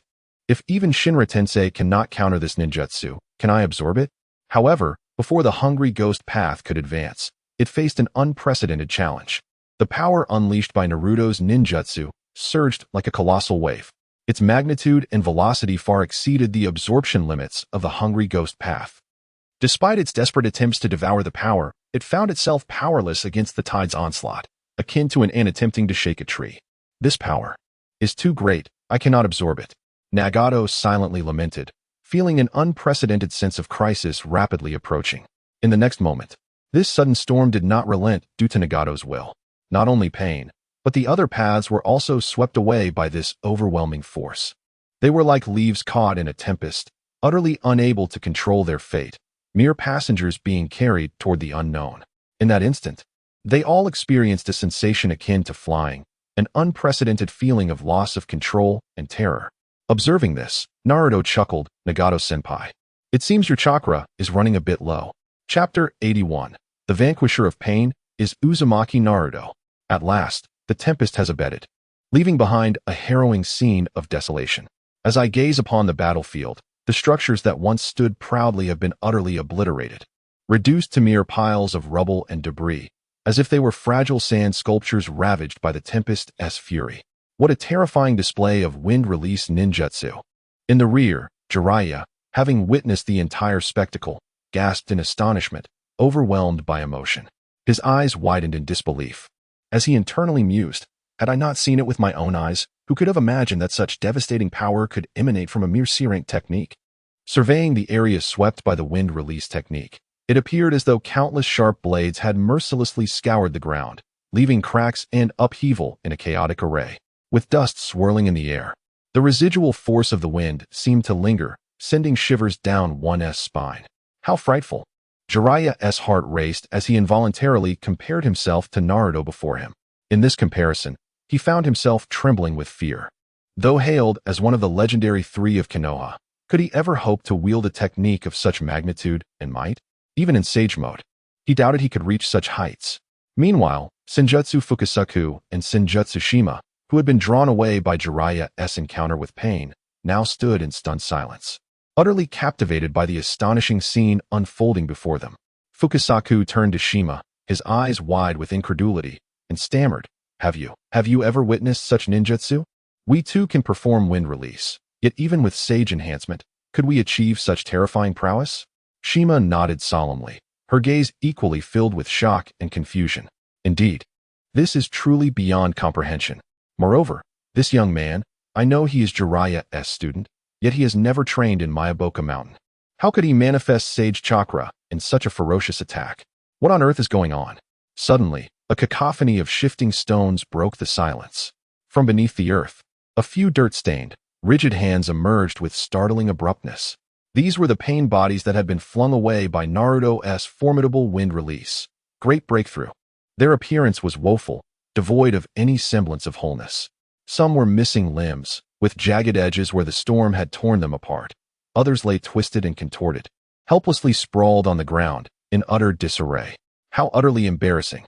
Their faces and bodies were marred with wounds and grime, a stark contrast to their previous imposing demeanor. In the distance, Nagato, the orchestrator of pain, caught sight of his subordinate's disheveled state. His gaze sharpened, and a wave of indescribable shock surged within him. How could this be? Nagato inhaled deeply, feeling the breath penetrate his chest, reaching the depths of his soul. He struggled to calm his tumultuous emotions. Yet the turmoil within remained restless.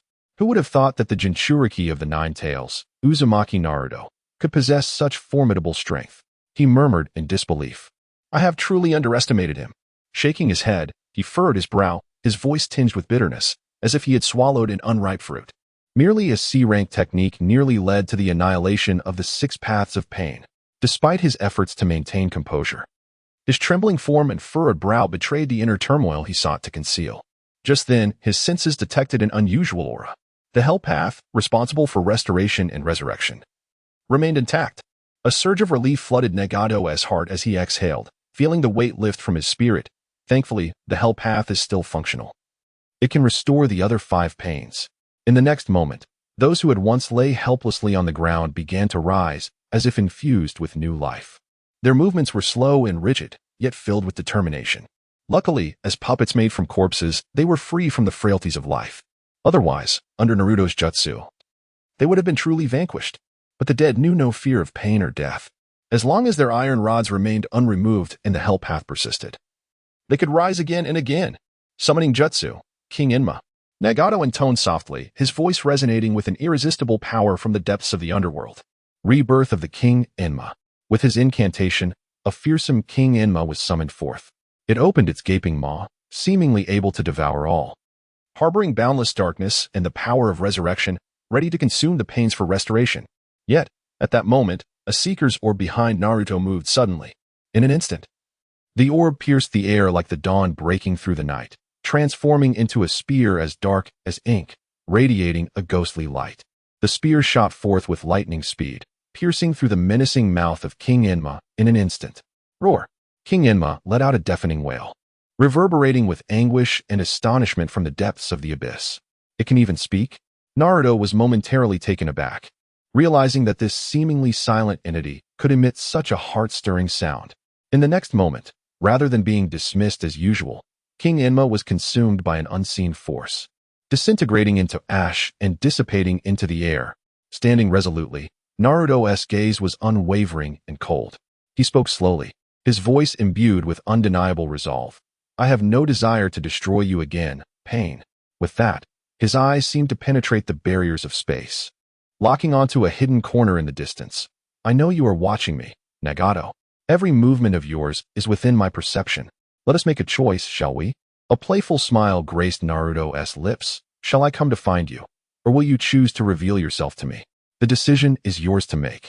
Chapter 82. The Celestial Sphere of Cataclysm? I shall unleash its fury. How infuriating! That damn Nine-Tails Jinchuriki, Naruto Uzumaki. Nagato lurked in the shadows of a concealed structure. his teeth grinding audibly, filled with an uncontrollable rage. Why? Why does he perpetually thwart my plans? First, he hindered the collection of my tailed beasts, leading to my ultimate failure. Now, he has inflicted severe damage upon my pain's 6 paths, whom I painstakingly gathered and crafted. Nagato clenched his fists, his nails digging deep into his palms, oblivious to the pain. Even more vexing is that the Hell Path, which was supposed to restore their bodies, has now become ineffective. What could be the reason? Nagato's eyes widened, burning with an intense fire, the veins on his forehead bulging with fury, twisting like a coiled dragon. It is utterly infuriating. That guy, Naruto Uzumaki, I will not let him escape my wrath so easily.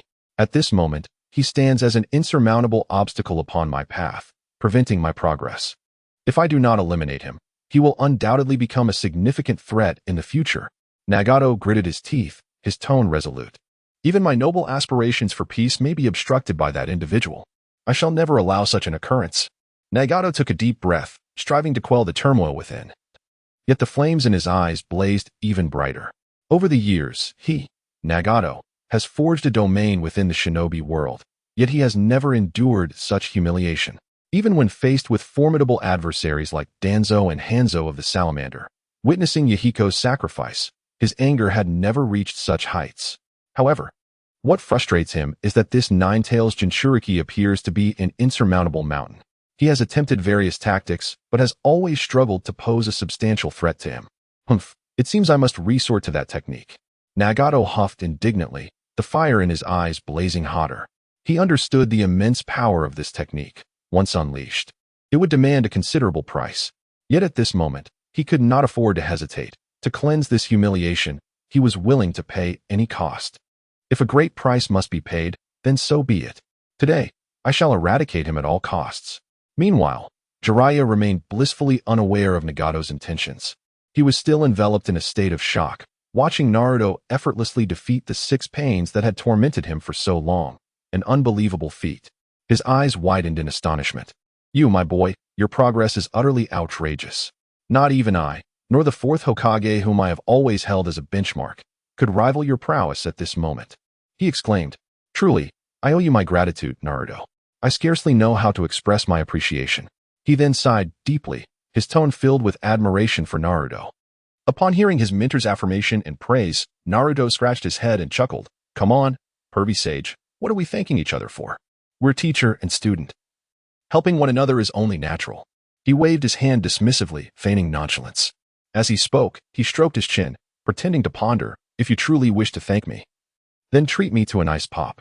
It's rather warm today, and I remember there's a kind with 2 sticks joined together that's particularly refreshing. At this moment, warmth surged through his heart. Though he spoke casually, memories flooded back, of the times he had to enjoy ice pops alone in reminiscence of the pervy sage, and now, he could finally share that joy with someone. What a delightful feeling. He then smiled mysteriously, a glimmer of mischief in his eyes. As for the role model you mentioned, perhaps upon your return to the village, a grand surprise awaits you. A surprise? Jiraiya was momentarily taken aback, unable to comprehend. He scratched his head in confusion, inquiring, What do you mean by that? Naruto gave a thumbs up, grinning widely. That's because my father is currently waiting for us back in the village. Did you not say he has always been my role model? Now you can meet him in person. Upon hearing Naruto's words, Jiraiya was stunned, his eyes widening in disbelief. What? You mean Minato is in Konoha? He could hardly believe his ears. Then he suddenly slapped his forehead, realization dawning. Naruto, when did you find out about Minato's identity? Why didn't you tell me sooner? His tone conveyed both surprise and a hint of reproach. Yet, more than anything, he felt pride and relief at Naruto's calm acceptance of everything. I understand your previous concerns, but among men, is there really a need for such trivialities? Pervy sage, I comprehend everything. Naruto beamed, his smile radiant as sunlight piercing through clouds, warming Jiraiya's heart. All right, since you're so forthright, I'll go see what changes that guy has undergone over the years. Jiraiya was also inspired by Naruto's enthusiasm, breaking into a grin. However, just as he believed everything was settled and prepared to return home, his expression suddenly shifted, his gaze sharpening. What is that? He pointed to the sky, where a black sphere was hurtling towards them at an astonishing speed. This sphere, composed of highly concentrated chakra, exuded an incredible density, causing Jiraiya's nerves to tense instinctively. Naturally, Naruto had long sensed the unusual nature of this black sphere. He sighed inwardly, thinking, it seems this fellow is truly unwilling to accept defeat. He anticipated that Nagato would still be desperately struggling in such a state. Is it the celestial sphere of cataclysm? Given his current physical condition, employing this technique would undoubtedly impose a significant burden.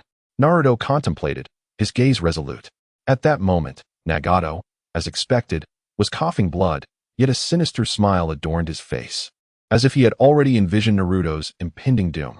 Naruto glanced at the core of the celestial sphere of cataclysm floating towards him, shook his head, as if communicating to Nagato, alas, your current strength renders you incapable of comprehending my realm. In the next instant, he gently waved his hand, and the King of Hell's seeking ball, which had been summoned through the Hell Path, instantly transformed from a spear-like form back into a sphere. Then it swiftly morphed, becoming disc-shaped, moving with astonishing speed, enveloping the core of the celestial sphere of cataclysm in the blink of an eye. Be obliterated. In the next moment, as the seeking ball completed its encirclement, it suddenly contracted. Crack. Just like that, the core of the celestial sphere of cataclysm quietly dissipated under Naruto's manipulation. How is this possible? Nagato's eyes widened in disbelief as he shouted. That was the core of the celestial sphere of cataclysm that he had painstakingly created. How could it be so effortlessly destroyed by Naruto? Meanwhile, Jiraiya stood there, dumbfounded, internally muttering, my disciple wields that black sphere with such finesse. I wonder if I could steal a lesson or two, much like how I learned the Rasengan from Minato back in the day. Chapter 83. Chakra comparable to the 10 tails. Nagato found himself confronted with an unbelievable sight. After widening his eyes in shock, he abruptly turned to Konan and said urgently, we must retreat. This boy's strength is beyond imagination. Our plans have changed, and we must entirely reconsider our future strategies. Upon hearing this, Konan let out a quiet sigh, her eyes reflecting a hint of helplessness and concern. It appeared they had indeed stumbled into a significant predicament. This was the first time she had witnessed Nagato so uncharacteristically flustered. Usually as steady as a mountain, he now seemed somewhat disconcerted, which only deepened her unease. Uzumaki Naruto. This fellow should not be underestimated. She thought to herself, I hope we can escape this situation unscathed. Just as the two were contemplating their retreat, a sudden shift in the atmosphere jolted them. An intense sense of danger surged forth like a tidal wave. What is that? They involuntarily turned towards the source of the ominous presence. Before them stood a figure that instilled fear in their hearts, having appeared without their noticing. Ah, hello there. The newcomer greeted them with an air of confidence. How can this be? Konan exclaimed, her eyes wide with astonishment. Just moments ago, they had been embroiled in a fierce battle with pain. How could he have arrived here in the blink of an eye? Her disbelief was palpable. Nagato's pupils constricted upon recognizing the figure. How could it be him? Yet, after the initial shock, he relaxed slightly, a bitter smile gracing his lips as he spoke. Uzumaki Naruto, you truly have come. Standing before them was indeed Naruto, his face adorned with a confident smile as he slowly began, Nagato-sensei. I told you I know where your true self is hidden. Did you really think I was merely bluffing? In response, Nagato's lips curled into a sardonic smile.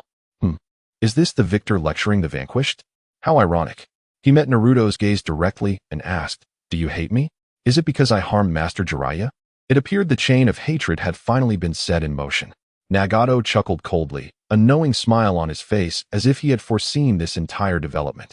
At that moment, Konan, who had been silently standing beside Nagato, suddenly moved, resolutely placing herself in front of him, shielding him behind her. Nagato was momentarily taken aback, surprise flickering in his eyes. Konan, you. However, Konan did not turn back. Instead, she fixed her determined gaze on Naruto. Her voice resolute and unwavering. You need not persuade me, Nagato. It is only in a world where you exist that I can glimpse a glimmer of hope. If you were to vanish, how could I alone in this world of shinobi ever witness the dawn? I will never allow you to face this alone. Her eyes sparkled with a fearless light, as if she had already prepared for the worst, ready to protect Nagato at all costs. Seeing this, Naruto simply shook his head gently, his tone calm and composed. I did not come here to fight you. You must understand, if I truly wished to engage, no matter how formidable you once were, you would have no chance to speak. Both Nagato and Konan furrowed their brows, confusion evident in their eyes. What do you mean by that?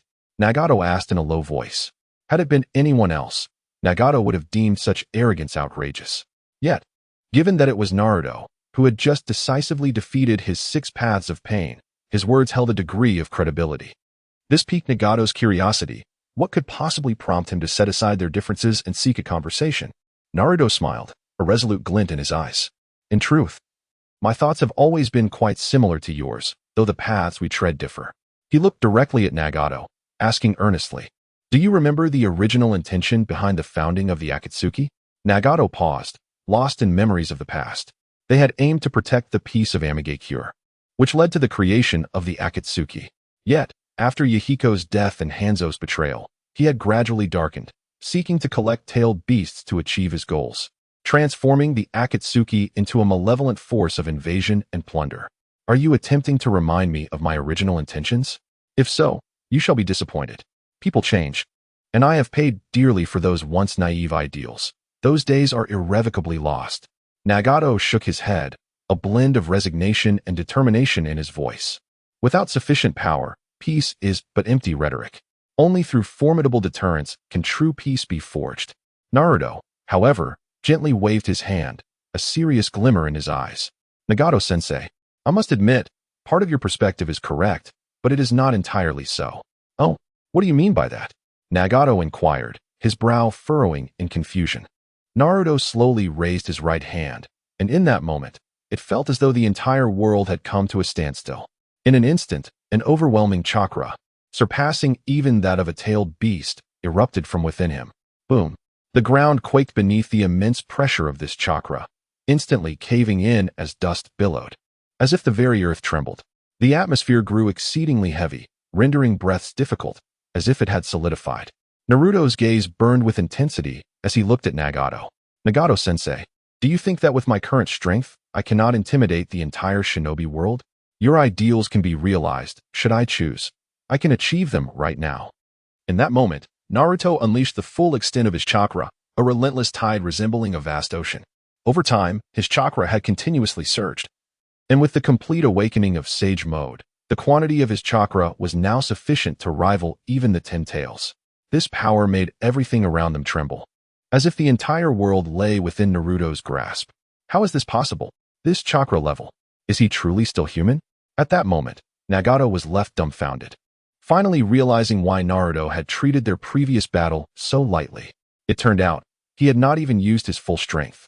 Uzumaki Naruto is truly terrifying. Chapter 84. Capturing and Transforming the Akatsuki Organization. With a deep breath, Nagato emerged from the shock as if awakening from a profound trance. His eyes shimmered with complexity. I must admit, Naruto Uzumaki, your strength has indeed reached a level where you are justified in uttering such words. And you possess the capacity to realize the vision I have long held. Nagato's voice carried a hint of nostalgia and recognition. It became evident that his notion of peace was predicated on an absolute power and the existence of tailed beasts as weapons of mass destruction, meant to instill fear throughout the world, thereby achieving a fleeting and fragile peace. He believed that only through sufficient suffering would humanity truly value the preciousness of peace, delaying the onset of war and extinguishing the flames of conflict, albeit temporarily. However, at this moment, Naruto stood before him, embodying a force potent enough to rival the tailed beasts, even surpassing them. This compelled Nagato to reevaluate his beliefs. If you wield such world-shaking power, why do you not embrace my ideology? If you yearn for peace in the shinobi world, should you not strive to implement this philosophy? Nagato's heart swelled with uncertainty as he questioned Naruto, his gaze filled with inquiry. In response, Naruto gently shook his head. Nagato-sensei, do you not recall why I previously stated this ideology is both correct and flawed? In the short term, it holds some merit, achieving a semblance of peace. Yet, it is ultimately extreme and short-sighted, as it merely addresses the symptoms rather than the root of the conflicts within the shinobi world. With growing fervor, Naruto continued. The true dilemma of the shinobi world is not to threaten the great nations with death and fear to compel them into a temporary ceasefire. Rather, we must unify this fragmented world and establish a genuine order of peace. This requires initiating reforms from the top down, transforming outdated beliefs and systems, and ensuring that every individual feels the warmth of peace. That is my vision of peace. Naruto's words flowed like a refreshing stream, striking at the depths of Nagato's convictions regarding peace. Nagato listened intently, his eyes seemingly illuminated by stars, reflecting a deep contemplation. It appeared he was reassessing the steadfast beliefs and aspirations he had long held. Those once as solid as rock now appeared to waver. After a moment of silence, Nagato furrowed his brow slightly, his voice laced with confusion and skepticism. What you say does indeed possess a degree of truth that renders me unable to easily counter it. Yet, why then do you share this with me? What benefit does it hold for you? Without hesitation, Naruto extended his palm, declaring, because, Nagato-sensei, I wish to invite you to join my team. Together, let us realize this dream. Nagato's eyes widened in astonishment, swiftly followed by a cascade of questions. Join your team? You mean to accept me, your former adversary, as a companion? Your generosity is truly astonishing. But why should you trust me? What need do you have for my assistance? A warm smile graced Naruto's face, radiating sincerity. If you still harbor doubts, why not consider this from another perspective? From another perspective? Nagato murmured, his eyes sparkling with thought. Seeing his response, Naruto patiently elaborated, Nagato-sensei, think about it. If we were to pursue my approach and find it unfeasible, and your method proves more effective, I would wholly accept that and allow your vision to manifest in a different form of peace. Is this not a possibility worth exploring? Naruto's words opened a novel avenue of thought for Nagato. In essence, he no longer needed to gather tailed beasts, for he himself could serve as a different embodiment of such power. Again, he presented an irresistible proposition. What say you? Shall we unite our efforts to unravel this curse plaguing the shinobi world? Naruto extended his hand once more, gazing resolutely at Nagato. At this moment, Konan could not help but turn her head, her voice tinged with concern. Nagato. After a brief silence, Nagato finally nodded, his eyes glimmering with determination. Very well. Naruto, if you dare to take such a gamble, why should I hesitate? I am willing to place my trust in you this once, for the sake of that potential peace. Excellent. It is settled then. Naruto's jubilant voice resonated through the air as he clasped Nagato's hand firmly, their gazes intertwined, solidifying their pact.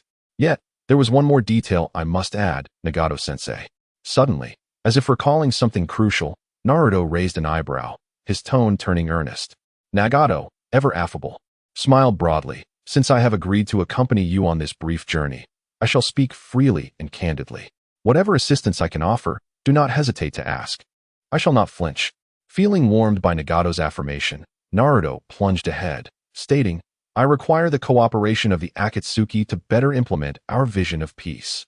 Nagato, taken aback, widened his eyes in disbelief. Do you realize what kind of individuals they are? The current Akatsuki is vastly different from before. How did you even conceive of enlisting their aid? Naruto, observing Nagato's reaction, smiled softly and explained, Nagato-sensei, allow me to clarify. While the original name of the Akatsuki embodied a positive connotation, symbolizing the dawn and the arrival of new hope, its reputation has deteriorated over time. Therefore, I propose that you reorganize the Akatsuki and bestow upon it a new name, Star. Star? What significance does that name hold? Nagato inquired, furrowing his brow in contemplation.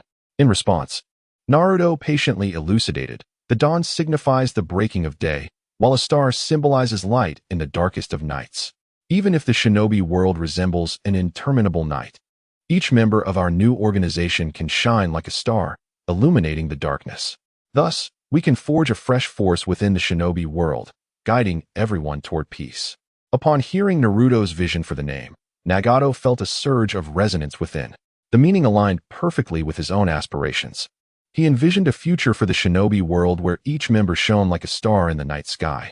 Very well, let us name our new organization Star. Nagato's voice brimmed with conviction and anticipation. Seizing the moment, Naruto added, moreover, the spark of a star can ignite a vast inferno. With those words, a proud smile illuminated Naruto's face. He had dedicated considerable time to studying and learning, filling in the gaps of knowledge he once lacked. No longer was he the Navi youth who could not comprehend Uchiha Obito's scorn, calling him a mere rabble. Nagato found himself momentarily speechless, pondering Naruto's proclamation. The spark of a star can ignite a vast inferno? Chapter 85, Naruto's Rinnegan? Nagato pondered for a moment, a hint of a relieved smile gradually appearing at the corners of his mouth, before he slowly spoke. Your thoughts are truly intriguing. So intriguing, in fact, that I cannot help but wish to present you with a grand gift. Upon hearing this, Naruto's eyes widened in surprise. His face a mask of confusion as he repeatedly asked, "A gift? What kind of gift?" He had never anticipated hearing such words from Nagato. He wondered what the gift might be. Beside him, Konan, who had just lowered her guard, wore a similarly perplexed expression. Furrowing her brow, she silently mused, "A gift? But what could we possibly offer that is worthy?" She found herself unable to comprehend the nature of the gift Nagato referred to. With a serious expression, Nagato continued, "You must have noticed the uniqueness of these eyes. They are known as the Rinnegan, possessing extraordinary power. However, despite their might, they have become a heavy burden for me." He paused, reflecting on the destruction of the 6 paths of pain, and concluded, "I believe it is time for some changes." Before either Naruto or Konan could react, Nagato, without hesitation, extended his hands and gently removed his Rinnegan. The sight left both Naruto and Konan gasping in shock. "How could this be? Nagato, why would you remove your eyes?" They were both taken aback, utterly unprepared for such a decision. Nagato, cradling the blood-stained Rinnegan in his hands, solemnly addressed Naruto, "Naruto, consider this pair of eyes as a gift from me. My body can no longer endure the strain from our previous battle, and I can no longer sustain these eyes. If I continue to force their use, I fear I may not survive to see you achieve your dreams. Therefore, rather than continue this way, I would prefer to bestow them upon you, alleviating my burden while empowering you to elevate your strength. This will enable you to better pursue our shared dream." Having said that, he offered the Rinnegan to Naruto, adding, "As a member of the Uzumaki clan, I believe you will wield them effortlessly." He paused momentarily before continuing, "As for me, losing these eyes will undoubtedly diminish my power significantly. However, I will still be more than capable of assisting with various tasks. In the Akatsuki, your strength will suffice." Hearing Nagato's words stirred something deep within Naruto. He had never anticipated receiving such a precious and meaningful gift. Looking up at Nagato's now hollow eye sockets, he swore to the heavens that he had never harbored any thoughts regarding Nagato's eyes. Thus, this sudden proposal left him somewhat flustered. Yet, after Nagato elucidated the rationale behind this offering, everything seemed to fall into place, making perfect sense. "These eyes belong to Uchiha Madara," Naruto mused, recalling that Madara was the reincarnation of Indra. "With my Azura chakra, perhaps I am indeed the most fitting host for these eyes." The thought stirred a complex array of emotions within Naruto. He paused, torn between his sentimental inclination to reject Nagato's self-sacrificing kindness and the rational understanding that these eyes were indeed perfectly suited for him. When the chakra of Indra and Azura intertwine, they can forge an unparalleled power. His sage mode had already awakened under the stimulation of Indra's chakra within Sasuke. Now, if he were to implant the Rinnegan activated by Indra's chakra, he would truly become a formidable being with the bloodline of the Otsutsuki clan. In the entire Shinobi world, it was unlikely that anyone was more suitable for these eyes than he was. Naruto contemplated that even the Uchiha clan might not match his compatibility, for Azura and Indra were, after all, blood brothers, while the Uchiha were merely descendants of Indra. With this realization, Naruto's gaze grew resolute. As if a fierce flame flickered within, he inhaled deeply, reflecting, though this may seem somewhat unethical, the true owner of these eyes does not belong to Nagato. If he were to retain them, unforeseen complications would surely arise. Whether it be the still unenlightened Obito or the deeply concealed Kage, they would covet these eyes, for they are integral to their future plans, and thus would pose a threat to Nagato. With this in mind, he resolved to accept them, thwarting their schemes. He would then utilize Inyang release, just as he had restored Kakashi-sensei's eyes, to return to Nagato a pair of eyes that truly belonged to him. Once this thought took root in his mind, it grew uncontrollably like a wild weed. Naruto had made up his mind. This time, he would heed his rational judgment and no longer allow sentimentality to dictate his choices. He understood that in this perilous and unpredictable world of shinobi, only through acquiring sufficient strength could he confront unexpected challenges, protect those dear to him, and safeguard the peace of this land. If he was to grow stronger, he would strive to become the strongest. Naruto vowed within himself, "I will become powerful enough that even the Sage of 6 Paths cannot defeat me. Only then can I truly become the guardian of this shinobi world, allowing everyone to live peacefully upon this land." With that, Naruto clenched his fists tightly, his eyes shimmering with unwavering determination. "In that case, I shall graciously accept your offering, Nagato." At that moment, Naruto accepted the Rinnegan from Nagato, along with the legacy of his former identity as the leader of the Akatsuki. Chapter 86. The Successful Transplant of the Rinnegan. At this moment, Naruto received the Rinnegan. A pair of eyes imbued with boundless mysteries from Nagato, and an undeniable ripple of emotion surged within him. He could not help but silently muse. Although this object appears light as a feather, the weight of this gift bears an immense significance. As he gazed at the Rinnegan in his hand, his thoughts raced like wild stallions, unbridled and free. What kind of power shall I possess once I implant these eyes? Will I awaken a unique ability akin to Sasuke and the others? Or will I inherit some of Madara's distinctive powers, much like Kakashi inherited Obito's Kimui? The more Naruto pondered, the more exhilarated he became, unable to contain his spiraling thoughts. Yet, just as he contemplated the procedure for the eye transplant, a bold idea struck him like a bolt of lightning. Why must I, like those ordinary ninjas, remove my own eyes before proceeding with the transplant? With a sudden realization, Naruto slapped his forehead, awakening to the truth. I am a master of yin-yang release. Not only can I transplant eyes, but even recreating a pair would be a mere trifle for me. This power is the miraculous dream of medical ninjas, a pinnacle they can scarcely hope to reach in their lifetimes. So why should I take the long route when I can achieve it directly? Enlightened.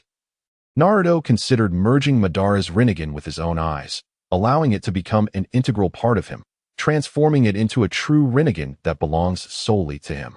Excitement coursed through him as he envisioned himself wielding the newfound strength of the Rinnegan. Yes, this shall be my course of action. With steadfast determination, he resolved to proceed. Eager to begin. In the next moment, amidst Konan's astonished expression, Naruto initiated his audacious operation. Why is Naruto doing this? Konan watched in disbelief as Naruto brought the Rinnegan closer to his own eyes, opting not to wait for skilled medical ninjas to assist with the transplant, causing a tempest of emotions within her. What is happening, Konan? Nagato, who had lost his own eyes, could not witness the scene but sensed the surrounding changes with his formidable perception. He inquired, puzzled. Nagato, Naruto has chosen not to take the Rinnegan back for a transplant. Instead, he intends to perform the procedure right here. Nagato was momentarily taken aback, then replied, there is no need for such urgency. However, considering that Naruto, like myself, is from the Uzumaki clan with its robust vitality, he should be fine performing the transplant himself. We need not worry excessively. Perhaps he has also mastered some medical ninjutsu. Yet, Konan's subsequent words filled Nagato with renewed astonishment. No, Nagato, if that were the case, I would not be so surprised. Naruto is not merely removing his eyes for the transplant. He is pressing the Rinnegan directly against his still existing eye sockets. What? Nagato was dumbfounded, scarcely believing his ears. Though he never imagined Naruto would leave the extra pair of eyes for himself, such a reckless action was simply unbelievable. At the very least, one can only occupy one eye socket at a time. How on earth could Naruto fit two eyeballs in one go? Doubt and concern enveloped Nagato's mind, fearing that Naruto's reckless endeavor might lead to unforeseen complications. Amidst their exclamations, the Rinnegan bestowed by Nagato made contact with Naruto's eyeballs, and at that moment, Naruto's yin-yang release ignited like a blazing flame. Merge for me, Naruto roared, his eyes shimmering with unwavering determination. In the next instant, the Rinnegan in his hand began to deconstruct and reform, as if melting in the presence of a searing fire. The intricate patterns and colors of the Rinnegan seemed to shatter and flow like rivulets, merging into Naruto's azure eyes. Boom. In that instant, Naruto's mind experienced a cataclysmic upheaval, akin to the earth splitting beneath him. He felt his consciousness being torn apart by a formidable force, as if swept into an endless vortex.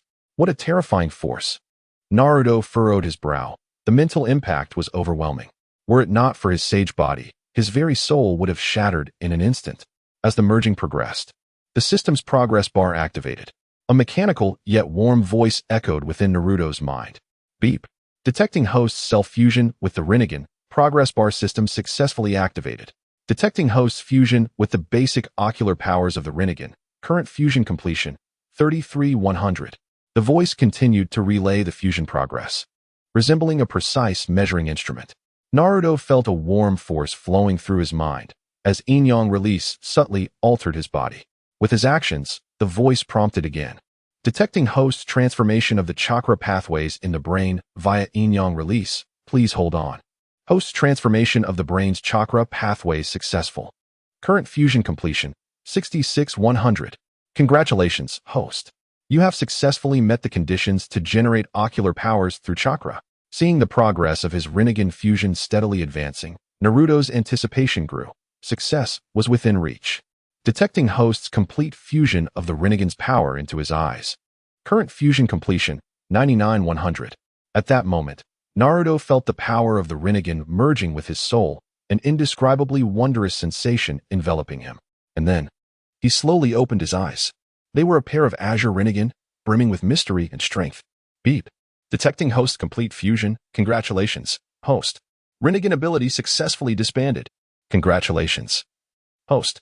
Left eye ability unlocked. Tenchi's constant. Congratulations, host. Right eye ability successfully unlocked. Kanodoko Tachi. As the voice faded, Naruto's heart swelled with excitement. Wonderful. I now possess the Rinnegan. Chapter 87. Ninetales Naruto, please don't. At this moment, as a novel and unfamiliar power surged within him like a tidal wave, Naruto felt a sudden illumination. He couldn't help but exclaim with genuine admiration, truly, this is the esteemed eye that commands life and death, a most exalted ocular ability. This newfound power was simply astounding. Beside him, Konan's gaze was fixed intently on Naruto's extraordinary eyes, her astonishment rising like tumultuous waves, one after another. She distinctly recalled that the Rinnegan Nagato had bestowed upon Naruto was a profound and enigmatic purple. Yet now, Naruto's eyes shimmered with a completely different radiance, a tranquil and profound blue, reminiscent of an expansive ocean, brimming with endless mysteries. How could this be possible? Konan mused inwardly, her words revealing a hint of confusion. Why did Naruto's eye color differ from Nagato's?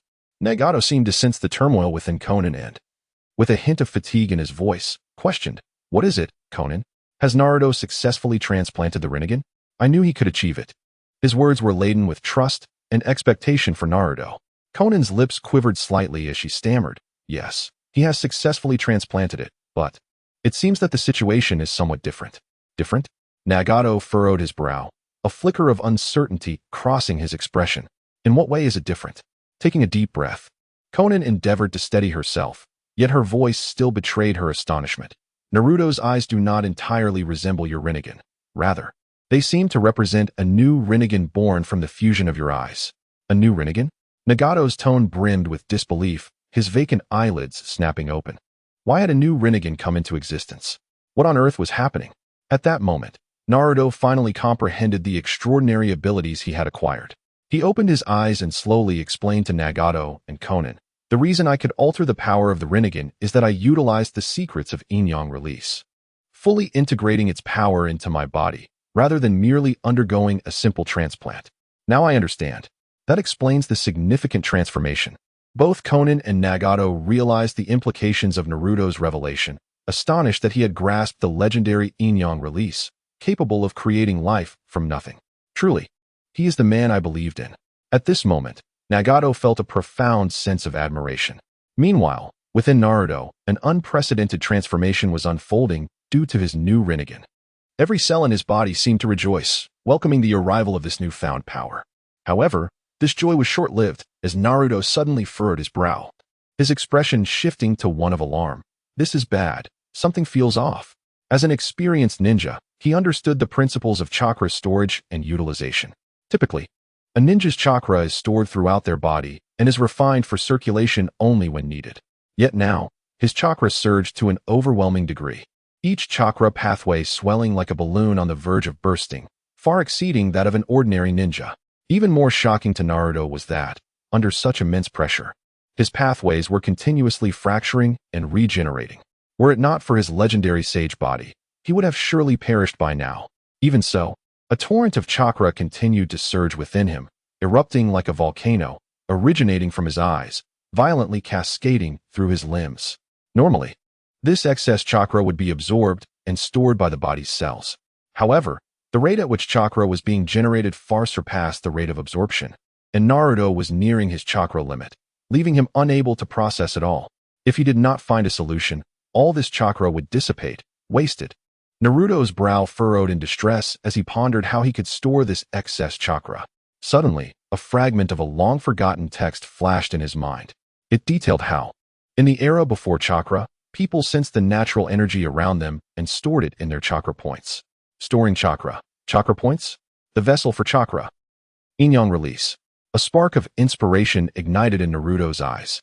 Yes, I remember that the tailed beasts were initially created by using the chakra of the 10 tails as a foundation, employing Inyang release to forge new life. Could I also utilize this method to store my excess chakra for the 9 tails? With this thought, Naruto immediately plunged his consciousness into the tailed beast space. Hello, everyone. Huh. Naruto, what brings you here so suddenly? The 9 tails and the clone left by Shikaku gazed at the sudden appearance of Naruto, curious. With all that chakra in you, why aren't you digesting it properly? What do you want to chat about? Wow, your chakra is so abundant that even I, a tailed beast, envy it. The 9 tails exclaimed. With this much chakra, I might even have a chance to confront that man. As he spoke, the 9 tails began to envision scenarios of thrashing Uchiha Madara and trampling Senju Hashirama after unlocking Naruto's chakra mode. Even Minato and Kushina, who were currently contemplating names for Naruto's future children, turned to him, intrigued. What are you planning to do, Naruto? However, Naruto, unusually serious, flashed a smile and replied mysteriously. As the partner of the 9 tails, I must fulfill your dream. It's decided, you shall have it, 9 tails. Before his words could fully settle, the vast, terrifying torrent of chakra within Naruto began to converge toward the 9 tails like a tidal wave. Wait, Naruto, what are you doing? No, the 9 tails exclaimed in alarm. Chapter 88, The 10 Tails, Kurama. At that moment, Kurama's eyes were filled with terror. His form seemed to be drawn by an invisible force, beginning to expand uncontrollably. Initially, this transformation was gradual, but in the blink of an eye, he had already surpassed Shikaku's height by a considerable margin. Moreover, this trend of enlargement showed no signs of abating. Rather, it intensified. Stop it, Naruto. Please, don't do anything reckless. Kurama's voice trembled with urgency and panic. The inner turmoil of Kurama was particularly overwhelming at this moment. He never anticipated that a mere jest would be taken so seriously by Naruto, who was pushing things to such extremes. Such an immense chakra flowed into him like a relentless torrent, overwhelming for any mere fox to withstand. Kurama silently lamented. But his distress was futile. Amidst his cries, his form continued to enlarge, seemingly without end. His fur became taut from the excessive inflation, with each strand appearing on the verge of bursting. Finally, when he had reached a height 4 or 5 times that of Shikaku, Kurama realized he had reached his limit. I can't take it anymore. Naruto, if you keep this up, I swear I'll explode. Kurama's voice quivered, experiencing for the first time that there was indeed a limit to how much chakra he could contain. Under Naruto's relentless infusion, his body had swelled to an incredible extent. His belly bulged, reminiscent of a balloon about to burst. Kurama had no doubt that if Naruto did not seize this moment, he would indeed explode like a balloon, scattering into pieces. That sense of dread nearly drove him to despair. Even Kurama is filled to the brim, Naruto muttered, a glimmer of surprise flashing in his eyes. At that moment, he was pouring forth the excess chakra from his body into Kurama. He had initially thought that such an abundance of chakra would suffice, only to discover that Kurama too had limitations and could absorb no more. What should I do? Is this surplus chakra to go to waste? He pondered. Or perhaps, to infuse it into Shikaku? But Shikaku was merely a clone at this moment, not its true essence, which remained safely within Gaara. Naruto furrowed his brow, rapidly calculating the possibilities in his mind. He did not wish to see this hard-earned chakra dissipate in vain. Every grain was a labor of love. Just then, a thought struck him like lightning. Of course, Kurama was a being forged from Inyang release. Could I perhaps elevate Kurama's life essence through Inyang release? With this possibility in mind, a spark of excitement glimmered in Naruto's eyes. He felt as if he had grasped a lifeline, perhaps the best solution to the current dilemma. Naruto, what are you planning? Could it be, you have a solution? Kurama, sensing the change in Naruto's aura, shifted to a serious tone, recognizing that Naruto had formulated a plan. Although Kurama had been jesting moments ago, he had not resisted nor opposed the chakra. After all, this chakra was precious energy to him. Who would turn away from chakra? For both Kurama and Naruto, this chakra was akin to wealth to ordinary humans. The more, the better, and never too much. Indeed, I am preparing to elevate your life essence significantly, Naruto asserted earnestly, his eyes shimmering with anticipation. Kurama was momentarily stunned, with countless questions swirling in his mind. What does this mean? Elevating life essence? How does one do that?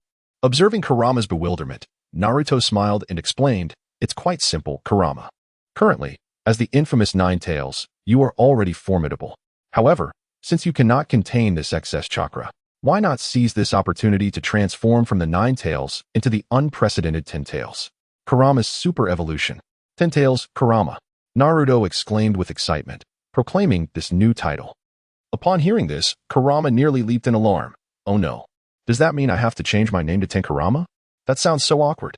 Yet before he could further dwell on the name issue, he felt Naruto's hand gently pressing on his paw. In that moment, a warm and powerful energy emanated from Naruto's hand, instilling a sense of inexplicable reassurance within him. It's about to begin, Naruto softly announced, preparing Kurama mentally. As soon as his words fell, Kurama felt his body, which had been incessantly inflating, miraculously halt its expansion as if a pause button had been pressed. What is this? He gasped, the sudden change leaving him bewildered and filled with questions. That familiar power felt reminiscent of the warmth from his inception, yet he felt an unusual itch. This sensation was peculiar. Soon after, Kurama sensed an itch at his rear, as if something was quietly growing. He fought the urge to scratch, fearing that doing so might disrupt this mysterious transformation. Suddenly, a bright light caught Kurama's peripheral vision. To his astonishment, he discovered that a brand new tail had actually sprouted behind him. This tail was entirely different from his original 9. It was composed of golden chakra, shimmering with dazzling brilliance, as if it contained boundless power. Wow, I really have grown a tail, Naruto, Kurama exclaimed, his voice brimming with disbelief and joy. He turned to see that he now possessed a full set of 10 tails, each radiating vitality and strength, making him appear even more formidable and powerful. I truly have 10 tails. Am I a 10 tails now?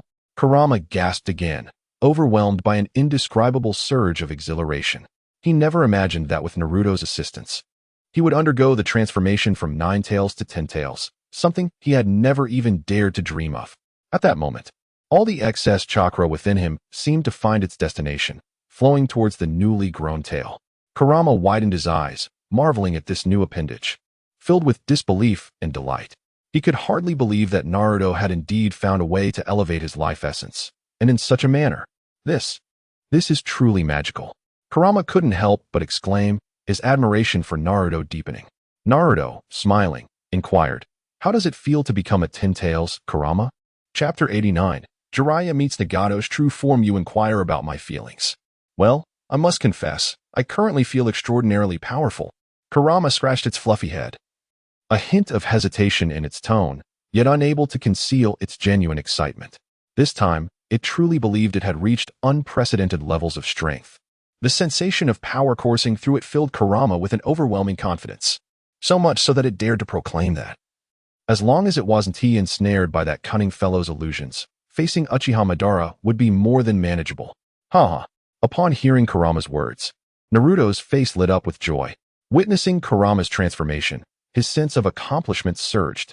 After all, Kurama was no ordinary tailed beast. It had become the second entity in the ninja world to wield the power of the 10 tails. This honor, this strength, how could he not feel exhilarated? At that moment, the other companions in the tailed beast space suddenly exclaimed as if they had discovered a new world. Naruto, your eyes. What happened to them? Kurama was taken aback by their sudden outcry, nearly bouncing off the ground. Whoa, I hadn't noticed until now. I was too busy admiring my new tail. Naruto, how did your eyes change to resemble the old man's? No, wait a minute. Upon closer inspection, there is a slight difference. The old man's eyes are purple, whereas yours are a profound blue, akin to the sky. Kurama mused quietly. Naruto's transformation is likely even more intense than mine. Those eyes are undoubtedly the Rinnegan. Then, Naruto slowly began to recount the events that led to this transformation in detail. Each individual present listened intently, and upon finishing, their faces displayed disbelief, as if witnessing a golden nugget falling from the sky. Kushina was the first to express her astonishment. I never imagined, Naruto, that you could master such a level of ocular technique. It's truly remarkable. Be sure to thank Nagato later. Minato quickly echoed, indeed.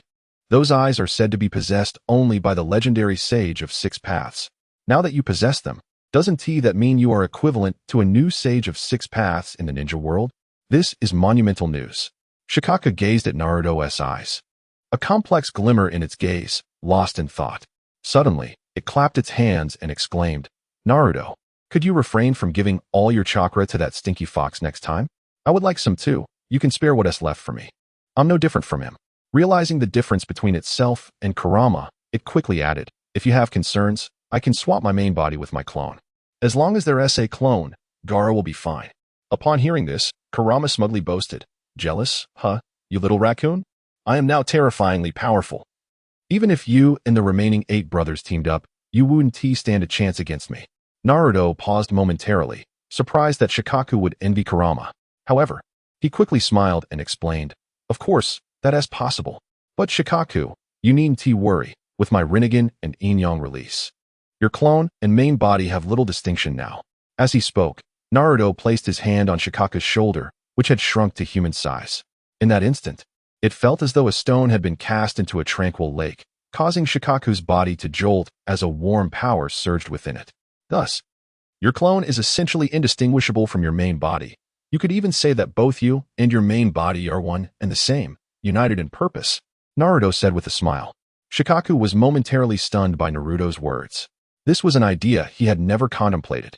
After a brief pause, he stammered. So does that mean next time, I too can have a tail like that stinky fox? Though a tail does not affect strength.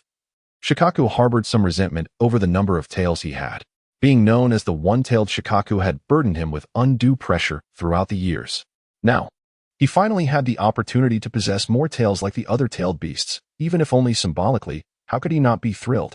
After readily agreeing to Shikaku's request, Naruto waved goodbye to everyone and swiftly returned to the real world. At that moment, the terrifying chakra that had uncontrollably surged from him upon awakening the Rinnegan had receded like a tide. The surrounding scene appeared as though it had endured a tempest, with trees toppled and the ground cracked. Nagato and Konan stood amidst the chaos, seemingly unfazed. Fortunately, Konan's thick paper defenses acted as an impenetrable shield, safeguarding them, even against the astonishing fluctuations they had just experienced. The intensity of the disturbance was immense, akin to a massive stone cast into a still lake, the ripples swiftly extending, even drawing Jiraiya from afar. What are you all doing? Jiraiya muttered to himself as he hurried to the scene. Upon seeing Nagato, Konan, and Naruto facing each other, his mind momentarily short-circuited, as if struck by lightning. These 3 children were all his disciples. Chapter 90, The Tale of Black Zetsu's Rescue of His Mother Naruto. What has happened to your eyes? Are those not Nagato's eyes? Jiraiya, filled with confusion, posed another question after his initial inquiry. The transformation between Naruto and Nagato struck him as exceedingly abrupt. Why did Nagato's eyes manifest in Naruto? Moreover, their demeanor seemed no longer combative. Rather, they appeared to have reconciled, akin to long-lost friends reuniting. Jiraiya's mind was awash with questions. Upon hearing Jiraiya's bewilderment, Naruto felt a sense of helplessness. After all, his eyes were rather conspicuous, prompting inquiries regarding their origin from everyone who beheld them. Thus, he resolved to deactivate the Rinnegan for the time being. After patiently explaining to Jiraiya, Naruto's eyes underwent a transformation. The deep ripples that seemed to encompass everything faded into nothingness. The Rinnegan was closed. Naruto had reverted to his original eyes, though just before the Rinnegan's closure, a flicker of light emanated from his right eye, a fleeting external manifestation of chakra concentration. Your Rinnegan can actually close on its own. Konan was taken aback upon witnessing Naruto's effortless control over the Rinnegan. In her memory, that pair of eyes had never once closed while they resided with Nagato. Not only could Naruto adeptly wield and utilize this power, but he could also deactivate it at will, mastering it with remarkable finesse. One might recall Kakashi from Konoha, whose single eye had been drained to a mere shadow of its former self. Yet Naruto bore no such burden. Though he chose to disregard the Rinnegan, his constitution meant that even if he allowed his eyes to absorb energy aimlessly, he would suffer little strain. Alas, Kakashi remained oblivious to Naruto's perspective. Otherwise, he would likely be incensed. At that moment, Nagato, astonished, exclaimed, "Incredible! Since I acquired these eyes, they have continuously absorbed my chakra. I never imagined you could activate and deactivate them with such ease. You are truly more suited for them than I am." In that instant, Nagato recognized Naruto as the genuine child of prophecy. Seeing the evident admiration in Nagato's gaze, Naruto scratched his head in embarrassment and replied, "This is because my eyes are essentially an upgraded version of my original ones, endowed with enhanced capabilities, thus allowing me to operate them freely."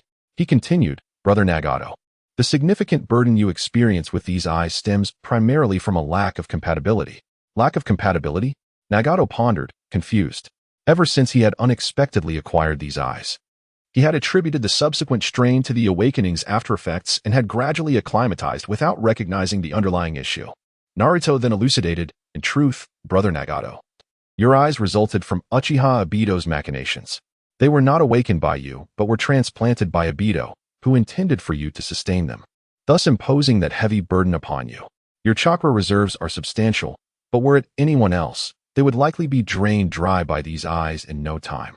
Naruto proceeded to enlighten them about Uchiha Obito's schemes and the tale of Black Zetsu's rescue of his mother, imparting this new intelligence to a captivated audience.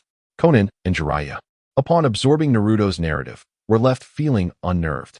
After taking a deep breath, Konan remarked, "So it is. The legendary Uchiha Obito is indeed cunning. He could conceive such a plan. Fortunately, we learned of this in advance and can take precautions." Nagato nodded in agreement, affirming, "Indeed. I now believe that entrusting these eyes to Naruto was an exceedingly wise decision. Naruto, you are undoubtedly the true child of prophecy." Turning to Naruto, he could not help but express his admiration. Naruto, scratching his head again, replied, "Brother Nagato, you flatter me. Now, allow me to assist in restoring your eyesight. It is not feasible to remain without vision," he asserted. "There is no need to suffer unnecessarily. We possess the means, why not utilize them?" In the next moment, Naruto invoked the power of Yin-Yang release once more. "Well, Naruto, your abilities have reached an extraordinary level," Jiraiya observed as Naruto gently brushed over Nagato's eyes. To his amazement, the previously sunken eye sockets began to fill once more. With a smile, Naruto encouraged, "Brother Nagato, why not open your eyes and see for yourself?" Konan, stunned by Naruto's words, thought, could it be that it has concluded so swiftly? Has Nagato's sight been restored? In the midst of their astonishment, Nagato slowly opened his eyes. They were a gentle shade of crimson, although they were no longer the Rinnegan. Nagato felt the world around him appear refreshingly new for the first time. This was the true gaze that belonged to him, the world he was meant to perceive. Though he had seen before, it was through Obito's eyes, not his own. Now, with Naruto's help, he could finally behold the world through his own vision. "Naruto, I cannot thank you enough for helping me regain my sight." Nagato expressed his gratitude. Naruto, taken aback by Nagato's appreciation, scratched his head and replied, "Not at all. It is I who should be thanking you, Brother Nagato, for it is because of you that I could awaken the Rinnegan and elevate my strength." Nagato chuckled and waved his hand, saying, "That is a separate matter." He then shifted the conversation, asking, "So, Naruto, have you contemplated our future strategy? How shall we unify the ninja world? What reforms are necessary, and what action should Konan and I undertake? Moreover, how do we prevent the destruction wrought by Obito and Black Zetsu?" Nagato inquired of Naruto. Chapter 91. The Construction of a Unified Nation. Indeed, it is time to calm our minds and reflect deeply on these matters. Upon hearing this, Naruto instinctively rubbed his somewhat juvenile chin. "I believe our strategy should unfold in 3 significant phases," he began thoughtfully. 3 phases? Naruto, what exactly are those phases? Upon hearing this, Nagato and the others perked up, gathering around him, their faces painted with curiosity and confusion. They exchanged glances, evidently puzzled by Naruto's proposed 3-phase strategy. Noticing their reactions, Naruto flashed a mysterious smile. Clearing his throat, he began to articulate his thoughts. These 3 phases have been contemplated thoroughly. The first step is to unify the entire ninja world. This cannot merely be achieved through brute force. It requires a harmonious union of hearts and minds, a confluence of cultures, calming the turbulent waves of the ninja world so that all may coexist peacefully under a shared sky. This foundation is of paramount importance and must not be approached with any degree of negligence. Next, we move to the second step. We must expose and eradicate those who plot in the shadows, such as Obito and Kage. These schemers whose machinations must be dismantled. Only by cleansing the ranks of these malevolent forces can the ninja world truly embrace the dawn of peace. I believe this step can run parallel with the first, both advancing simultaneously for optimal effect. As for the final step, once the first 2 phases are securely established, we must distribute the fruits of peace to every individual. This will require time and the formulation of effective policies. Governing a vast nation is akin to cooking a delicate dish. This step cannot be rushed. We must proceed with caution, ensuring that every person can savor the happiness that peace brings. Having concluded, Naruto exhaled deeply. Nagato and the others listened in stunned silence. their admiration for Naruto swelling further. Who would have thought that Naruto could exhibit such clarity of thought and coherence? Jiraiya exclaimed, his eyes wide in astonishment as he observed Naruto's confident discourse, his mouth agape in disbelief.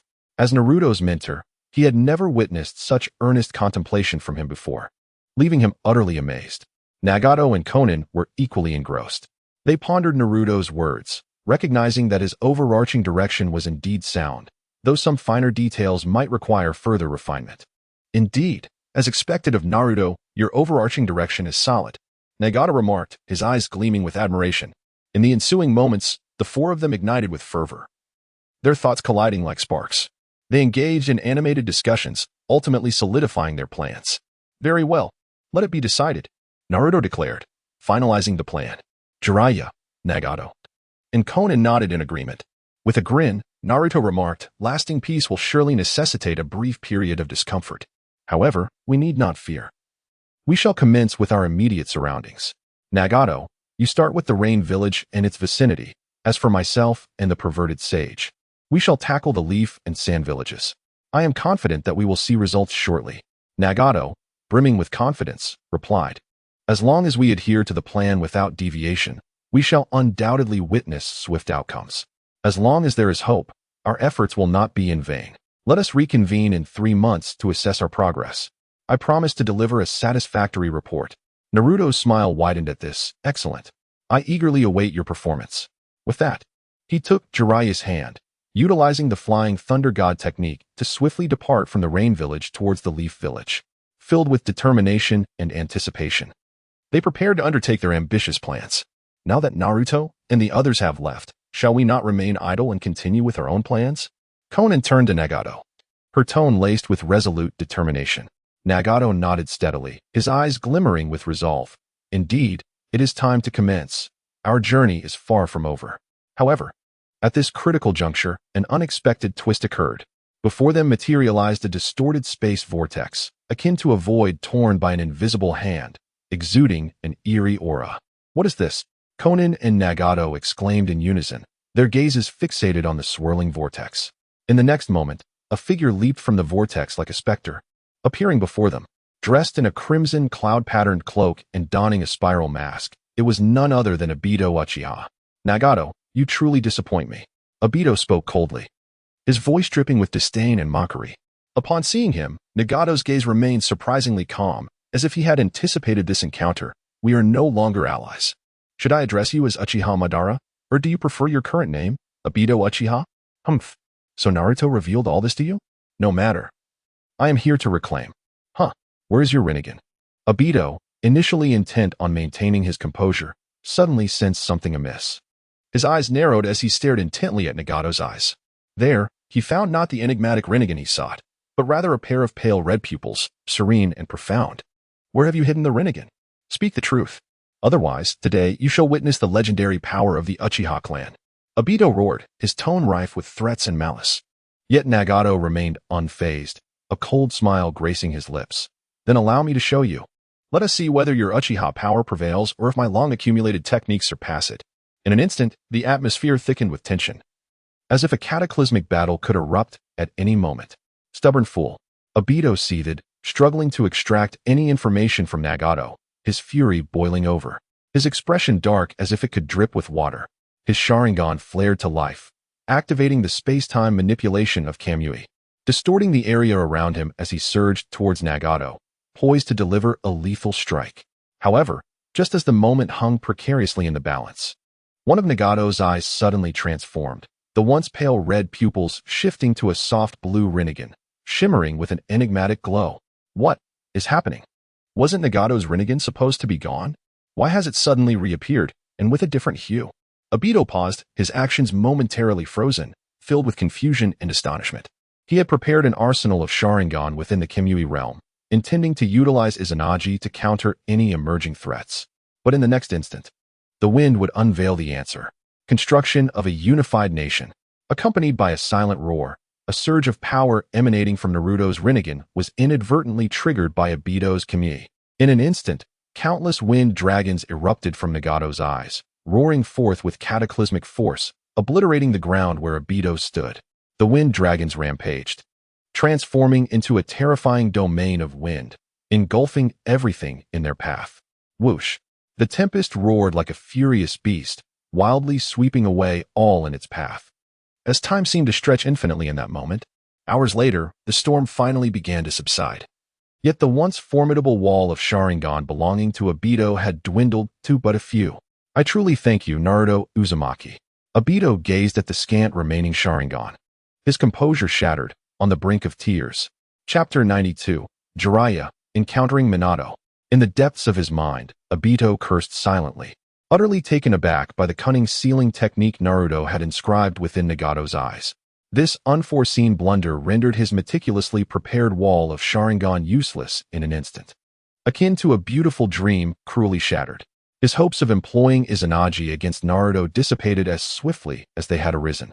At this moment, while activating Kimui to evade the impending onslaught, he frantically sought to transplant new eyes into himself, his movements a chaotic blend of desperation and disarray. Devoid of his usual composure, this wretch is nothing short of a beast. I have never encountered anyone so repulsive, so treacherous. Obito gritted his teeth, his heart brimming with boundless regret and fury directed at Naruto. He loathed his own negligence, despised Naruto's craftiness, and was further incensed by how this sudden turn of events disrupted all his plans.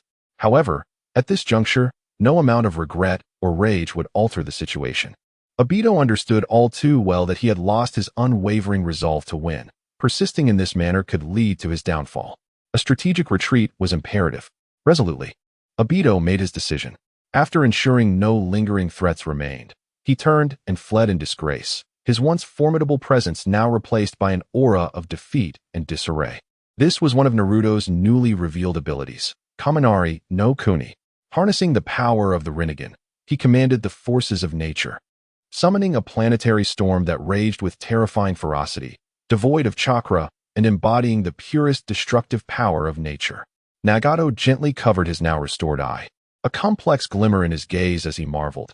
So this is the gift Naruto has bestowed upon me, truly an unparalleled force. His tone reflected both astonishment at Naruto's newfound capabilities and a subtle sense of gratification. In that moment, their eyes naturally drifted toward the retreating figure of Obito. His disheveled appearance elicited shared smiles between them, a silent acknowledgement of their fortunate escape from the storm's wrath. Nagato recalled how Naruto had cryptically hinted at leaving behind some contingency plan, a notion he had initially regarded with skepticism.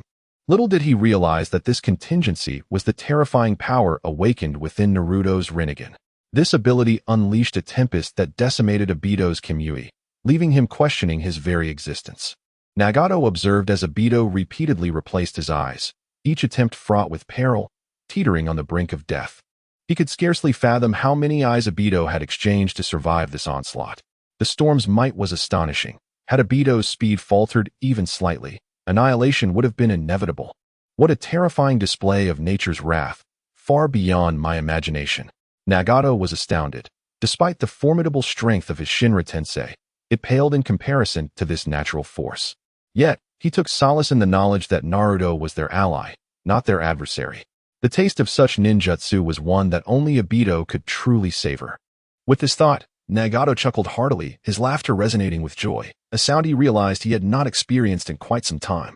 Konan, witnessing this, also wore a radiant smile, the shadows of her hatred seemingly dissipating in the wake of his laughter. Looking at Nagato, her heart brimmed with comfort and anticipation. Now that Obito had retreated in such a manner, we can finally breathe easy and dedicate ourselves to the reconstruction of our Hidden Rain village, Nagato declared, his eyes sparkling with hope for the future. Subsequently, the two began a series of actions, planning the future of their village, their hearts filled with vigor and enthusiasm. Meanwhile, in the Hidden Leaf village, Naruto, having just arrived, suddenly sensed the activation of the ninjutsu he had left behind. Unable to resist, he turned back towards the direction of the Hidden Rain village, a flicker of enigmatic emotion crossing his face. What is wrong, Naruto? Jiraiya, noticing Naruto's unusual demeanor, inquired with curiosity. Naruto shook his head, a playful smile gracing his lips. It's nothing, just that someone might be in for a rough time. His tone radiated confidence and amusement.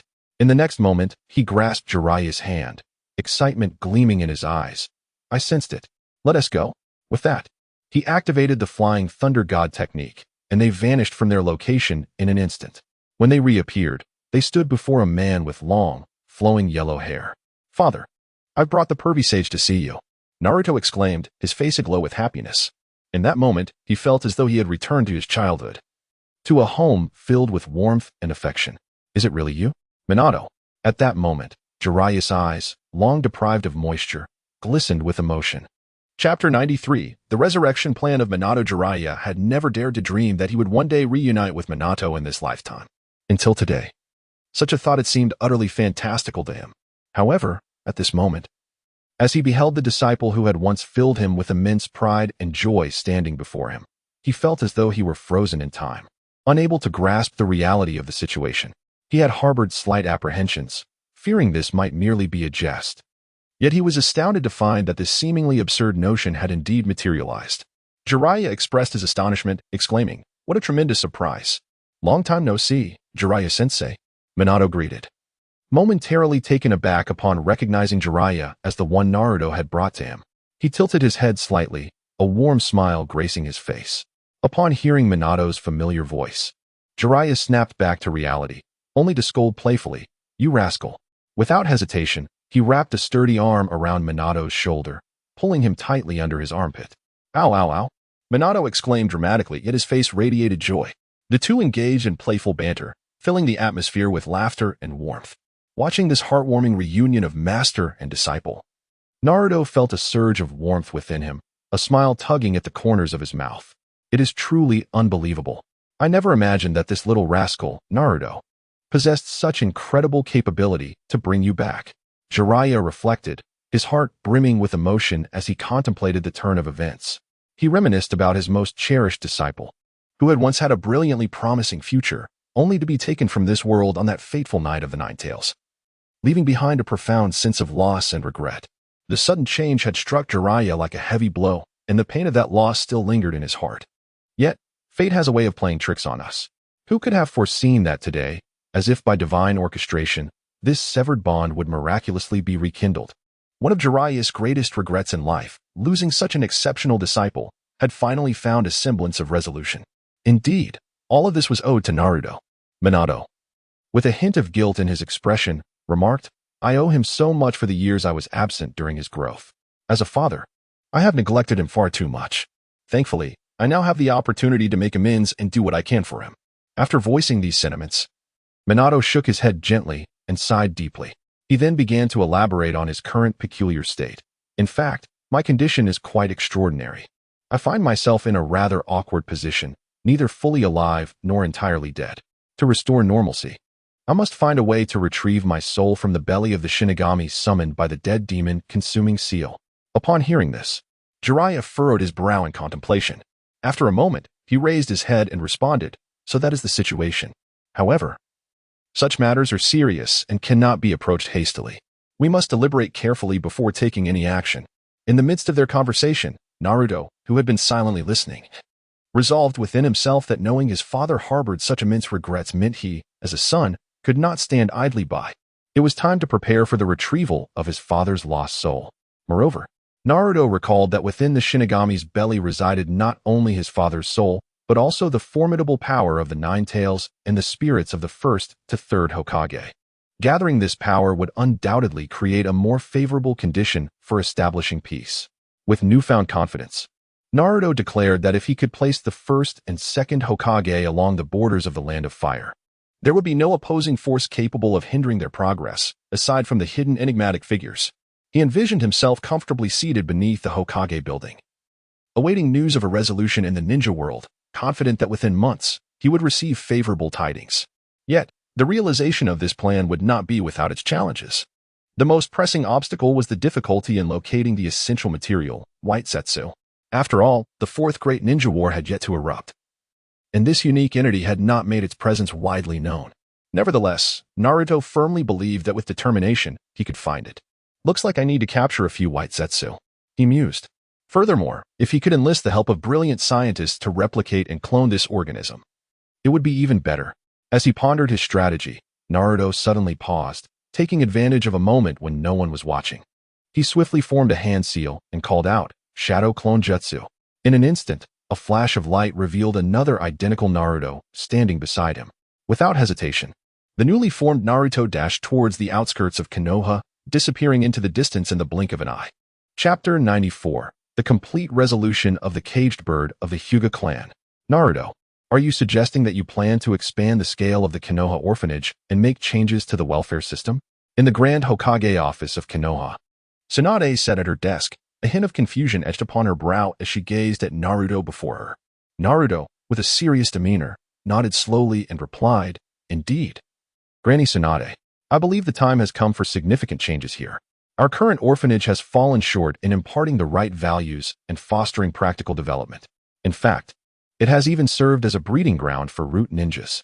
Tsunade's brow furrowed slightly as curiosity peaked within her. "Oh, then, Naruto, what specific adjustments do you propose?" Taking a deep breath, Naruto elaborated, "I think we could integrate the orphanage more closely with the training system of the Ninja Academy, transforming it into something akin to a kindergarten. This way, the offspring of ninjas who have sacrificed themselves in wars or missions can receive proper care and placement within our village." A kindergarten? Tsunade stroked her chin, a glimmer of contemplation dancing in her eyes. "That's an intriguing concept. Please, continue." Seeing her interest, Naruto felt a surge of excitement and continued, "Granny Tsunade, imagine this. We could adopt these orphans and, when they reach an appropriate age, transition them directly from the orphanage to the Ninja Academy for their education. Moreover, I've noticed that upon graduating, students are immediately thrust into ninja teams to undertake missions. While the casualty rate has improved compared to the past, there are still inherent risks." Tsunade raised an eyebrow, evidently intrigued by Naruto's insights. "Oh, do you have any concrete ideas to address this issue?" Naruto nodded, a glint of determination in his eyes. "My proposal is to introduce a transitional period of 1 year after they complete their studies at the Ninja Academy, which we could call the pre-genin phase. During this year, we would focus on teaching them practical combat techniques, ensuring they are not like headless chickens when it's time for missions. Such an approach would be utterly frivolous. Especially for those civilian ninjas lacking inherited techniques, this transitional phase would be crucial for enhancing their skills." As Tsunade absorbed Naruto's words, her furrowed brow gradually relaxed, a flicker of approval shining in her gaze. She nodded and remarked, "Indeed, Naruto, you make a valid point. Konoha is not amidst a war. We need not hastily send these young ninjas to the battlefield. Granting them an additional year for foundational training will greatly benefit their future growth. I approve of your suggestion." With a decisive clap of her hands, she looked at Naruto and smiled. "As for the specifics, that will be up to you. Determine when to arrange for this initiative." Naruto's eyes widened in astonishment. "Wait, Granny Tsunade, are you saying I need to find someone to handle this myself?" Tsunade shrugged playfully, a sly grin on her face. "Of course, I'm swamped with work. Do you expect me to spare some of my staff for you? This is your idea. Naturally, you must see it through yourself. You are now a newly appointed elder of Konoha. If you keep passing everything to me, what is the point of your position? How will you ever be ready to take over my responsibilities in the future?" Stunned, Naruto stared at Tsunade, warmth swelling within him. He was no fool, rather. He possessed a keen emotional insight. In that instant, he understood Tsunade's intention. This was not merely about making him work. It was an opportunity for him to take initiative, to enhance his influence and gain valuable experience. She was paving the way for him to eventually carry the torch of leadership as Konoha's next Hokage. Feeling touched, Naruto met Tsunade's expectant gaze and nodded earnestly. "Granny Tsunade, I understand. I will make this happen and won't let you down." At that moment, Tsunade, witnessing Naruto's unyielding confidence, couldn't help but smile knowingly. She cleared her throat and addressed him. "Since you are so confident, I shall not withhold good news from you to bolster your motivation." Naruto's curiosity was piqued. "Oh, what good news? Granny Tsunade, please don't keep me in suspense." With a playful chuckle, Tsunade said mysteriously, "Remember the reform you pushed for the Hyuga clan's caged bird system?" "Well?" Naruto nodded, a spark illuminating his eyes. "Of course I remember. Has there been progress on the reform?" Tsunade clapped her hands joyfully. "Indeed, the situation has been largely settled.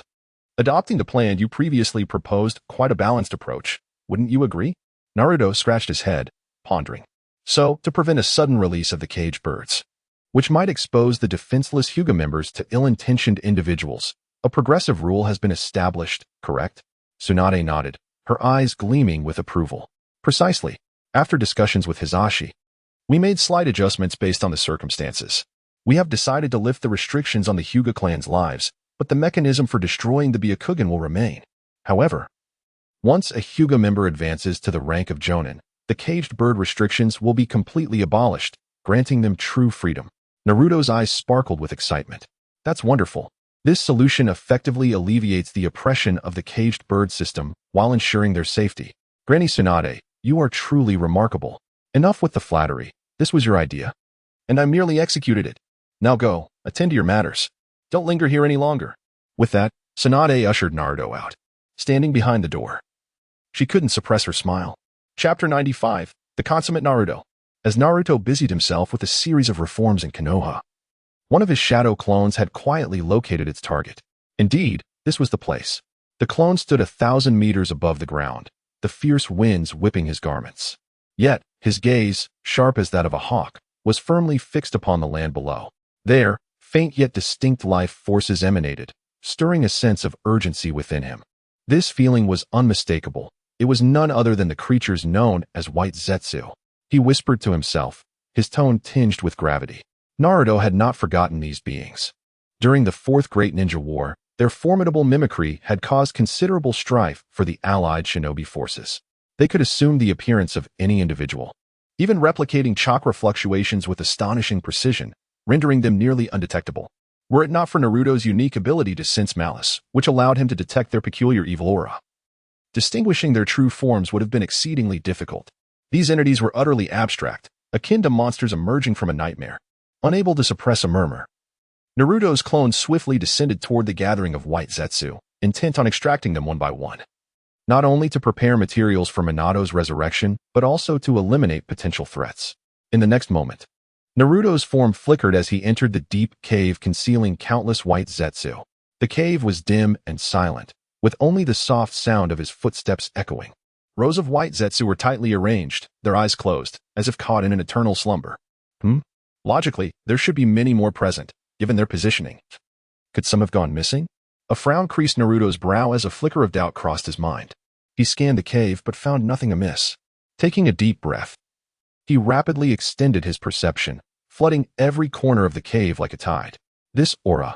Is that Orochimaru and Kabuto? They had actually been here? What a revelation. When Naruto's senses detected the familiar signatures, he was momentarily stunned. He never imagined that Orochimaru and Kabuto would discover this lair of White Zetsu before him. In his previous memories, Orochimaru should have been preoccupied with his plans to possess Sasuke, only to be thwarted in turn, leaving him no time for such excursions. Clearly, the recent series of events had dramatically altered the narrative. Naruto mused inwardly. He had initially planned to enlist a scientist to study the White Zetsu, seeking ways to repurpose their resources. However, it now appeared that this step was unnecessary. Given Orochimaru's nature, if he were afforded some time, by the next encounter, he would likely have made significant progress in his research. A playful smile crept onto Naruto's lips as he contemplated the fascinating implications of Orochimaru and Kabuto's involvement. After all, he had surreptitiously left a flying thunder god mark on Orochimaru, akin to tying an invisible string to him, ready to reel him back at any moment. For now, he would cast his line and reel in the big catch, allowing Orochimaru and Kabuto to stir things up a bit, thus alleviating Naruto from the burden of handling the White Zetsu himself. Yet, what to do about these White Zetsu? He stroked his chin thoughtfully, brow furrowed in contemplation. He calculated that one White Zetsu would suffice for the corpse reanimation technique. If he intended to carry souls and perform the impure world reincarnation, a dozen would be ample. However, the sheer volume before him was staggering, numbering in the hundreds, seemingly stretching into infinity. Retaining them was not an option, as they posed a potential threat. If exploited by someone, it could spell disaster. Yet, annihilating them felt wasteful as they represented a resource that might prove useful in the future. Naruto scratched his head, feeling conflicted. Suddenly, a bold idea flashed in his mind, igniting a thrill within him. Why not simply devour them all at once? A grin spread across his face, mischief sparkling in his eyes. In the next instant, Naruto raised his gaze, his Rinnegan slowly activating, emanating an aura of enigmatic power. Heaven's constant, he exclaimed. This ability encompassed the profound dimensions of space and time. In terms of time, it allowed Naruto glimpses of fleeting future fragments, and even the ability to reverse brief moments of the past, akin to a sorcerer manipulating time. Regarding space, it was even more remarkable. Beyond basic spatial teleportation, it included advanced techniques like spatial immobilization, rendering the entire domain his playground, malleable to his whims. At this moment, Naruto intended to harness this spatial power. He aimed to absorb all the white Zetsu within the subterranean space into the nearest realm he sensed. As the space opened, Naruto discovered it to be the enigmatic origin sphere. With a thought, an immense gravitational force erupted, drawing the surrounding white Zetsu into its embrace, as if an invisible hand had seized them. Thus, the white Zetsu were entirely relocated. Hopefully, their master wouldn't weep upon discovering their absence. Naruto chuckled to himself. In the next instant, a smile adorned his lips as he activated the spatial capabilities inherent in Heaven's Constant. He flickered and, as if traversing an invisible portal, vanished from his original location and entered the mysterious origin sphere. Who would have thought I would return here once more? Standing within the origin sphere, Naruto surveyed his surroundings. The familiar yet foreign scenery evoking a wave of nostalgia. This version of the origin sphere retained its original form prior to his battle, devoid of any traces of his previous conflicts. Kage, that formidable entity, remained sealed in the depths, yet to be awakened. For the time being, this vast origin sphere belonged solely to him. Being alone here felt somewhat disconcerting. However, these white Zetsu fit seamlessly within this space. Naruto gently stroked his chin, his eyes glimmering with reminiscence. He recalled the arduous battle against Kage, which had truly tested his limits and nearly cost him his life. Yet now, armed with the requisite conditions and strength, he could attempt a sincere dialogue with Kage. He murmured to himself, a flicker of anticipation igniting within. He wondered whether it would be possible to transform an enemy into an ally, rendering Kage no longer a threat to the ninja world. With this thought, Naruto's gaze firmed with resolve. Should any unforeseen events transpire, allowing Black Zetsu's scheme to succeed, he would seek an opportunity to engage Kage in conversation. He felt an instinctive sense that her true nature was not malevolent. Rather, it seemed as though she was driven by fear. After stroking his chin, Naruto dispelled the shadow clone technique, dissipating into a wisp of smoke. Chapter 96, The Resurrection of the Water Gate. At this moment in Konoha village, Naruto, with a bold demeanor, secured several Umbu members from Tsunade and meticulously distributed a series of well-planned tasks, ensuring that every detail was flawlessly arranged. Yes, this should be foolproof. I truly look forward to witnessing the results, he mused to himself, a confident smile curling at the corners of his mouth. Suddenly, Naruto arched an eyebrow, excitement flickering in his eyes. Wow, I didn't expect feedback to come so swiftly. He felt a surge of joy as he realized that the memories from the shadow clones he dispatched had arrived. With so many white Zetsus at hand, my plan can finally unfold in its entirety. With exhilaration coursing through him, he wasted no time and set off to find Minato. Minato was currently engrossed in assisting with the deployment of the tasks Naruto had just arranged, his proficiency evident through years of experience. However, upon seeing Naruto unexpectedly appear before him, he was taken aback. "Naruto, what brings you here?" Minato inquired, curiosity evident in his voice. Naruto was straightforward, cutting to the chase. "Father, I would like you to teach me the Shiki F-Gene technique." Minato nearly jumped out of his skin upon hearing this. "Naruto, why do you want to learn this ninjutsu? This is not a trivial matter. It's a forbidden technique that requires a life to be exchanged for another." He was anxious, fearing that Naruto might have encountered an insurmountable dilemma. "Father, please don't worry. I'm fine," Naruto reassured him quickly. "I wish to learn this technique to completely resurrect you." Minato was stunned, his jaw nearly dropping. "Naruto, what did you just say? You want to use this technique to bring me back?" He was utterly bewildered, struggling to comprehend how this could be possible. "Yes, father," Naruto explained with a smile. "I plan to master the Shiki F-Gene to summon the Shinigami that sealed your soul, thus giving me the chance to reclaim your spirit." Minato's eyes widened in astonishment. "Is that even feasible? You truly are my son." However, he soon furrowed his brow. "But using this forbidden technique to summon the Shinigami requires a life as a sacrifice. Regardless of the outcome, summoning the Shinigami is tantamount to certain death. Life and death are no trifles." Naruto, of course, understood this well, otherwise he would not have gone to such lengths to capture so many white Zetsus. Although he had gathered more than necessary, it was not an issue. He flashed his Rinnegan, pointing to his eyes with a grin. "Father, Have you forgotten the name of these eyes?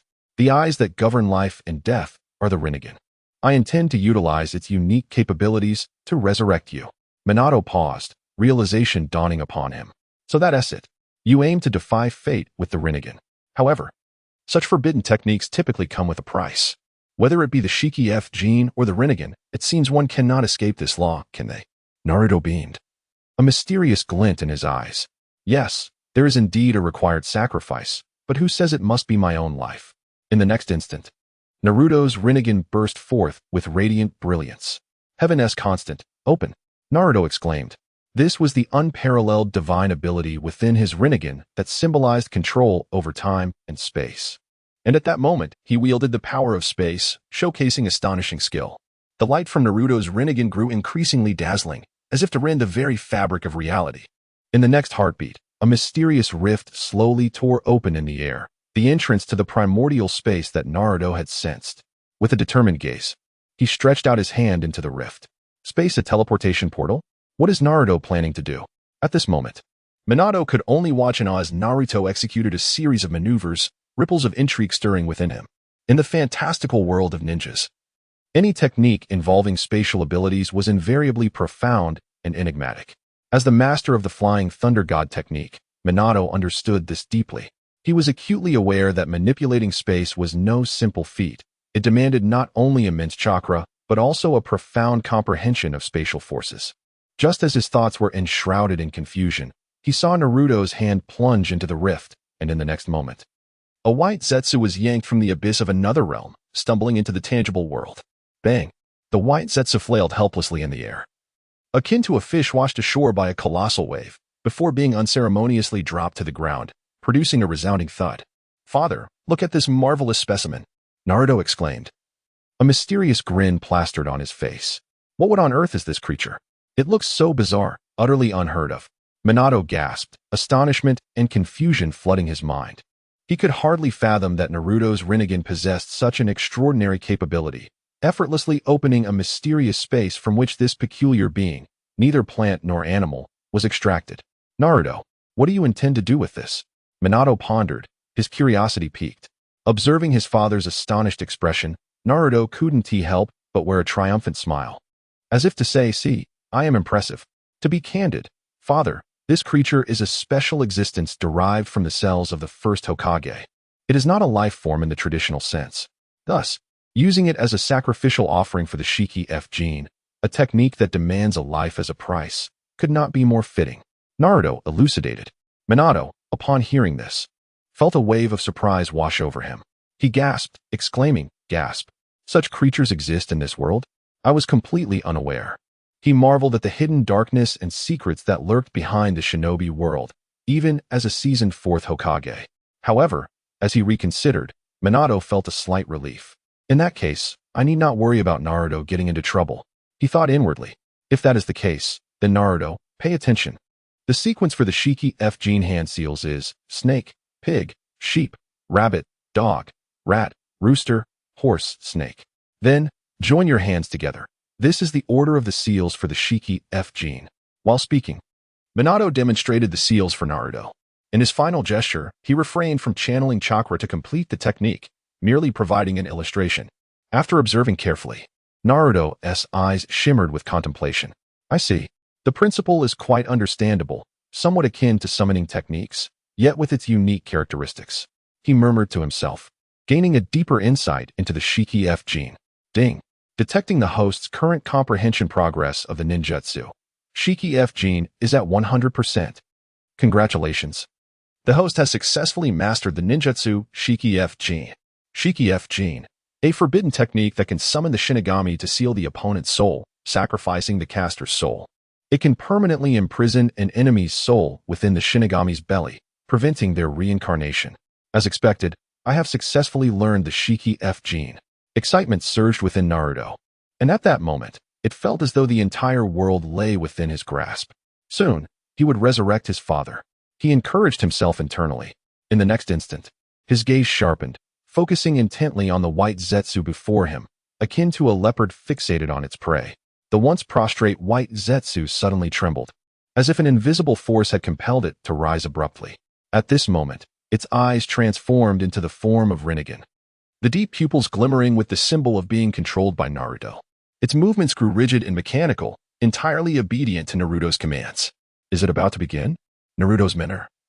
Minato felt a twinge of concern, fully aware of the formidable power of the Shiki F gene and the grave consequences that would ensue once the technique was invoked. Before long, the white Zetsu under Naruto's control began to form hand seals, each movement executed with remarkable precision and familiarity. It summoned the chakra within, every gesture mirroring Minato's earlier demonstration without a hint of deviation. Observing the white Zetsu's actions, Naruto nodded inwardly, satisfied with his command over the situation. It was nearly time. His gaze intensified, as if he could already glimpse the dawn of success. Then, the controlled white Zetsu clapped its hands together and shouted, "Shiki F gene." In the next instant, a chilling aura surged forth, seemingly freezing the entire space. This was the presence of the Shinigami summoned by the Shiki F gene, silently permeating the air, instilling a sense of inexplicable oppression and dread. Remarkably, Naruto had succeeded in employing Shiki F gene. This being's existence was indeed peculiar. Naruto's attention was drawn to the ethereal figure of the Shinigami hovering behind white Zetsu, his brow furrowing slightly, his eyes gleaming with contemplation. To the ordinary observer, the Shinigami's silhouette was undeniably enigmatic, impervious to all but the caster. However, Naruto was an exception, possessing the Rinnegan's ability to perceive all. Coupled with the keen awareness bestowed by Sage Mode, he clearly discerned the nature of the Shinigami. This so-called Shinigami appeared more akin to a unique conglomerate of chakra, sharing similarities with tailed beasts yet distinctly different, resonating with the chakra of the natural world. Naruto mused to himself, his gaze reflecting an insatiable thirst for exploration. Could it be that this was a special soul forged by the Uzumaki clan's ancient techniques, designed as a potent sealing tool? After all, the Shinigami exhibited no self-awareness, responding to summons and commands with unwavering compliance. Naruto murmured, his thoughts swirling like tumultuous waves, yet he knew that contemplation could not delay action. Quickly, he dismissed his distractions and focused intently on the task at hand. "Let us commence," he declared softly, his tone imbued with resolute determination. In the next moment, the sacred jade behind him transformed into a keen scalpel, swiftly slicing open the Shinigami's abdomen. Naruto's movements were precise and delicate, merely parting the Shinigami's belly without harming the soul within. Thus, he successfully liberated the soul contained within the Shinigami. "At last, I possess the essence of my father's soul, as well as the souls from the first to the third Hokage," Naruto affirmed within, his eyes sparkling with an indescribable excitement and satisfaction. Simultaneously, he felt an unprecedented surge of exhilaration and shock. He gazed intently at the Shinigami's ethereal form, observing it as if it were a weaver from the underworld, intricately spinning the surrounding natural energy into its unique chakra, which then transformed into blades, striking fiercely toward white Zetsu's soul, a scene both eerie and magnificent. "This sensation is utterly extraordinary," Naruto whispered, his heart brimming with a yearning for the unknown. Typically, chakra represents a harmonious fusion of physical and mental energy, while Sage Chakra artfully integrates natural energy into this blend. However, the Shinigami's chakra was altogether distinct. It was built upon a foundation of overwhelming natural energy, precisely balanced with mental energy, creating an unprecedented form of chakra. His eyes shone with the light of contemplation, as if he could pierce through the fog to reveal the essence of this mystery. This method of chakra combination was unlike anything he had ever encountered. If he could master it, his strength would surely ascend to new heights. A sudden clarity washed over him, illuminating his thoughts. Indeed, it all boiled down to the playful transformation of chakra. The difference between my chakra and the Shinigami's lay solely in our respective utilizations of natural energy. The Shinigami interlaces natural and mental energy directly, whereas I balance natural, physical, and mental energies, each taking its due share, resulting in a markedly different effect. A confident smile crept upon his lips as a plan began to form in his mind. Why not draw inspiration from the Shinigami's unique application of natural energy to further elevate my Sage Mode? Particularly, the breathing technique that sustains Sage status while enhancing physical constitution and chakra reserves is the key to this transformation. Without hesitation, Naruto unleashed the multiple shadow clone technique, instantly creating a multitude of clones that stood like a forest of will. Each clone began to think independently, exploring unknown realms together. Time flowed like sand through an hourglass. And with each passing minute, Naruto dispelled half of the clones, amalgamating their insights into the remaining ones, akin to streams converging into a river. At last, only Naruto and the final shadow clone remained, the atmosphere thick with tension and anticipation. The outcome hinged on this moment. Taking a deep breath, Naruto dispelled the last clone. In that instant, he felt as though a great gate had swung open within his mind, merging all thoughts, insights, and understandings into an indescribable force. Ding! Detecting that the host has fully comprehended the secret of the Shinigami chakra conversion of Shiki F gene. Congratulations, host. You have successfully mastered this ability and integrated the essence of the Shinigami mode breathing technique into your existing Sage mode, allowing for the free conversion of chakra ratios, enhancing both the efficiency of mental energy extraction and absorption, while significantly amplifying damage to spiritual entities. A wave of elation surged through Naruto, nearly causing him to burst into laughter. I truly did it. An impulse of creativity welled within him. Since this breathing technique transcended the traditions of my Bokuzen and fused the Shinigami's natural energy techniques, it deserved an entirely new name. He stroked his chin, and an idea struck him. Let's call it the primordial breathing technique. Primordial signifies the beginning of all things, a fitting tribute to this technique's uniqueness and groundbreaking nature. With this thought, he could not help but chuckle to himself. He must share this delight with Kurama and SH-10.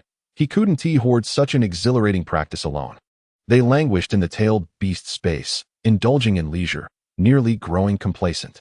This primordial breathing technique would not only enhance his combat prowess, but also continuously augment his chakra reserves.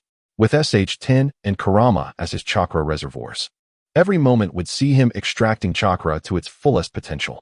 Looking to the future, Naruto's heart brimmed with anticipation. Under his meticulous plan, the current chakra level of the Guardian Shikaku has nearly reached the pinnacle once held by the Nine Tails. With the enhancement of the Taichu breathing technique, it is believed that soon, Shikaku will ascend to the level of the Ten Tails. At that moment, he shall become the first individual in the annals of the shinobi world to possess the dual powers of a Ten Tails Jinchuriki. This honor and strength will belong to him. Uzumaki Naruto. Although he has previously played with a similar dual-tailed transformation, that was merely a technique of transformation. The training of the Taichu breathing technique has finally reached its conclusion, and a profound sense of accomplishment surged within Naruto's heart. However, this joy did not linger for long, for he was about to embark on the most crucial endeavor, to resurrect his father. Naruto silently vowed, his eyes shimmering with resolve.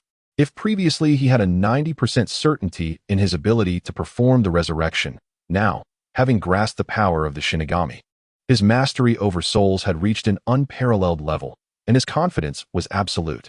He felt that his comprehension of the essence of the soul had delved into an unprecedented realm, and he believed that given sufficient time for thorough study, he would one day unravel the very nature of the soul.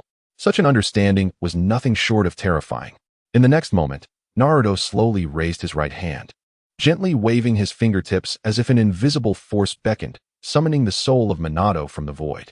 Subsequently, he grasped firmly, and the power bestowed by the Taichu breathing technique transformed into the might of the Shinigami, with the radiance of the Rinnegan illuminating the surroundings. Human path. Naruto called out softly, and the soul of Minato was completely extracted by a powerful force, appearing more vibrant and full of life under the unique nurturing of his chakra. Then, he raised his hand once more, retrieving a white zetsu from the dimensional space. Gazing at the soulless white zetsu, he murmured, I never expected these white zetsu, despite lacking a true soul, to harbor some essence of soul energy. For my father's sake, it is best to eliminate it completely.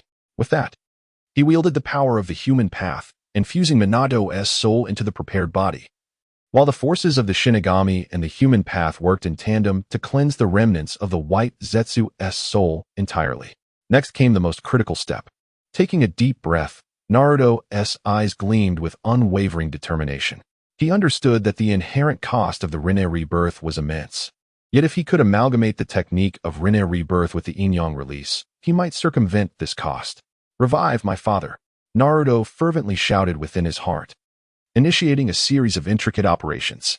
Under his precise control, the Inyang release and the techniques of Rinne rebirth harmoniously intertwined, a torrent of life force surged forth, enveloping Minato's body securely. Finally, After a radiant flash of light that was nearly blinding, the body that was once merely a white zetsu began to transform, as if reborn, into the likeness of Namake's Minato.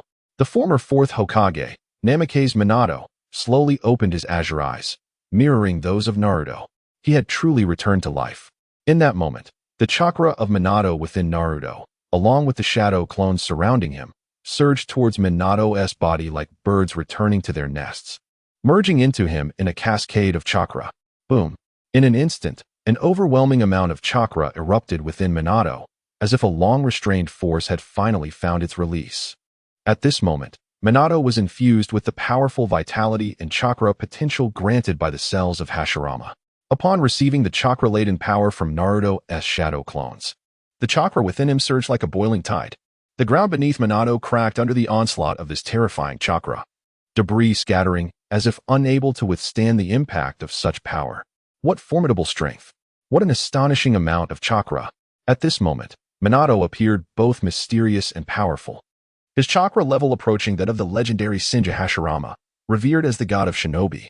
Furthermore, this did not even account for the other half of the nine tails sealed within him. Is this the sensation of resurrection? Minato murmured softly, his eyes glimmering with the light of rebirth, as he felt the surging power within him, a profound sense of mission and determination swelling in his heart. This time, I can truly aid Naruto. Chapter 97. The Former Hokages. Father, how do you feel? Naruto tilted his head, a warm smile gracing his lips as he gazed at the fully revived Minato. Taking a deep breath, Minato's eyes shimmered with an unprecedented brilliance as he expressed, I feel as though my strength could single-handedly flatten the entire shinobi world. Of course, aside from you, Naruto. But apart from you, I doubt anyone else in this world could match my prowess. Such words, emerging from his lips, seemed almost incredulous, given his usual demeanor of modesty and humility. Yet, the sheer sensation of power was so overwhelming that it compelled him to utter words that felt somewhat out of character. Nonetheless, this newfound sense of strength deepened Minato's realization of Naruto's unfathomable potential. If he likened himself to a profound abyss, then Naruto resembled the vast and boundless essence of the universe, eluding any grasp of depth. As Naruto beheld the living embodiment of his father, an indescribable warmth surged within him. This feeling is indeed different. Neither chakra constructs nor Edo Tensei can compare to true resurrection. Father, you have finally returned. At this juncture, Naruto's gaze turned resolute. He understood that reviving his father was not enough. He must also hasten the search for his mother. He silently vowed to seek an opportunity to locate the Edo Tensei scroll, for only then could he better pursue his mother's spirit. If he could summon her soul, everything would become much simpler. He mused inwardly. At that moment, Naruto's attention shifted to the three souls still hovering in midair. They belonged to the first Hokage, Hashirama Senju, the second Hokage, Tobirama Senju, and the third Hokage, Hiruzen Sarutobi. 3 Hokage spirits remain. Should I allow them to rest in peace, or? Naruto pondered for a moment before reaching a decision. Never mind, it's best to revive them all. The peace of the shinobi world cannot rely solely on me. Taking a deep breath, he repeated the intricate procedure from before. His fingers traced intricate patterns in the air, weaving an invisible net that ensnared the souls of the 3. Revive, former Hokages. Naruto intoned softly. In the next instant, 3 familiar yet solemn figures reappeared before him. Hashirama Senju, Tobirama Senju, and Hiruzen Sarutobi stood once more upon this land. Hashirama scratched his disheveled hair, bewildered as he surveyed his surroundings. Where am I? Why does it feel like I've arrived in an entirely unfamiliar place? Tobirama swiftly scanned the area, his brow furrowed with concern. Is this Edo Tensei? No. This sensation feels akin to complete resurrection. It is far too real. Meanwhile, Hiruzen, recognizing Minato and Naruto, was utterly dumbfounded. His eyes widened, and his mouth fell slightly agape, as if he could fit an egg inside. That's Naruto and Minato? How could they be here? Noticing Hiruzen's astonished expression, Tobirama raised an eyebrow and inquired, Monkey, do you know them? You seem quite familiar with them.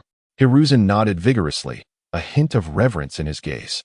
Indeed, Lord Tobirama. They are both ninjas of our Konoha. The one on the left is the 4th Hokage, Minato Namake's. As for the other, he is the current Jinchuriki of the Nine Tails and also the son of the 4th Hokage, Naruto Uzumaki. Upon hearing Hiruzen's explanation, Tobarama nodded in satisfaction, a flicker of understanding crossing his eyes. I see. I hadn't anticipated they would possess such esteemed identities. In that case, there is no need for further speculation. We can simply ask them directly. With that, Tobarama turned his gaze toward Minato and Naruto, preparing to inquire. However, Naruto seemed to sense their curiosity and approached them with confidence, smiling brightly. Welcome back to Konoha, former Hokages. Are you saying this is Konoha? Hashirama paused for a moment, then his eyes sparkled with surprise. He leaped onto a tree branch, surveying the scene below. Wow, what a vibrant sight. Has Konoha transformed into this? It's just as I envisioned it in my dreams. Hashirama marveled, his eyes gleaming with admiration for the flourishing landscape. Tobarama. Intrigued by Hashirama's exclamation, couldn't he resist glancing around as well. He observed that Konoha had indeed flourished beyond what he remembered during his tenure, and a sense of contentment filled his heart. Turning to Naruto, he spoke with a hint of concern. This is not a time of war, is it? Young man, you summoned us, so it must mean you are facing a dilemma that requires resolution. We have seen the village's prosperity. If you need our assistance, do not hesitate to ask. At this moment, Tobarama's demeanor toward Naruto was far more cordial than it had been when he encountered Sasuke during the Fourth Great Ninja War. Perhaps it was because Sasuke was a descendant of the notorious Uchiha clan, whereas Naruto exuded a distinctly different aura, prompting Tobarama to listen and extend his aid. Naruto was taken aback by Tobarama's willingness to offer assistance without him having uttered a word. It was truly the epitome of elder support. Lord Tobarama, the reason I revived you is to share a dream of peace for the Shinobi world. Naruto scratched his head before addressing them earnestly. Chapter 98. A Unified Vision. Peace. I never anticipated that you, young one, would harbor thoughts akin to those of my elder brother. Upon hearing Naruto's words, Tobarama raised an eyebrow, his tone laced with surprise and a hint of mockery. Senju Hashirama's eyes brightened at the mention of Naruto's desire to discuss peace within the ninja world, as if he had discovered a kindred spirit. Ah, young man, you possess ambition.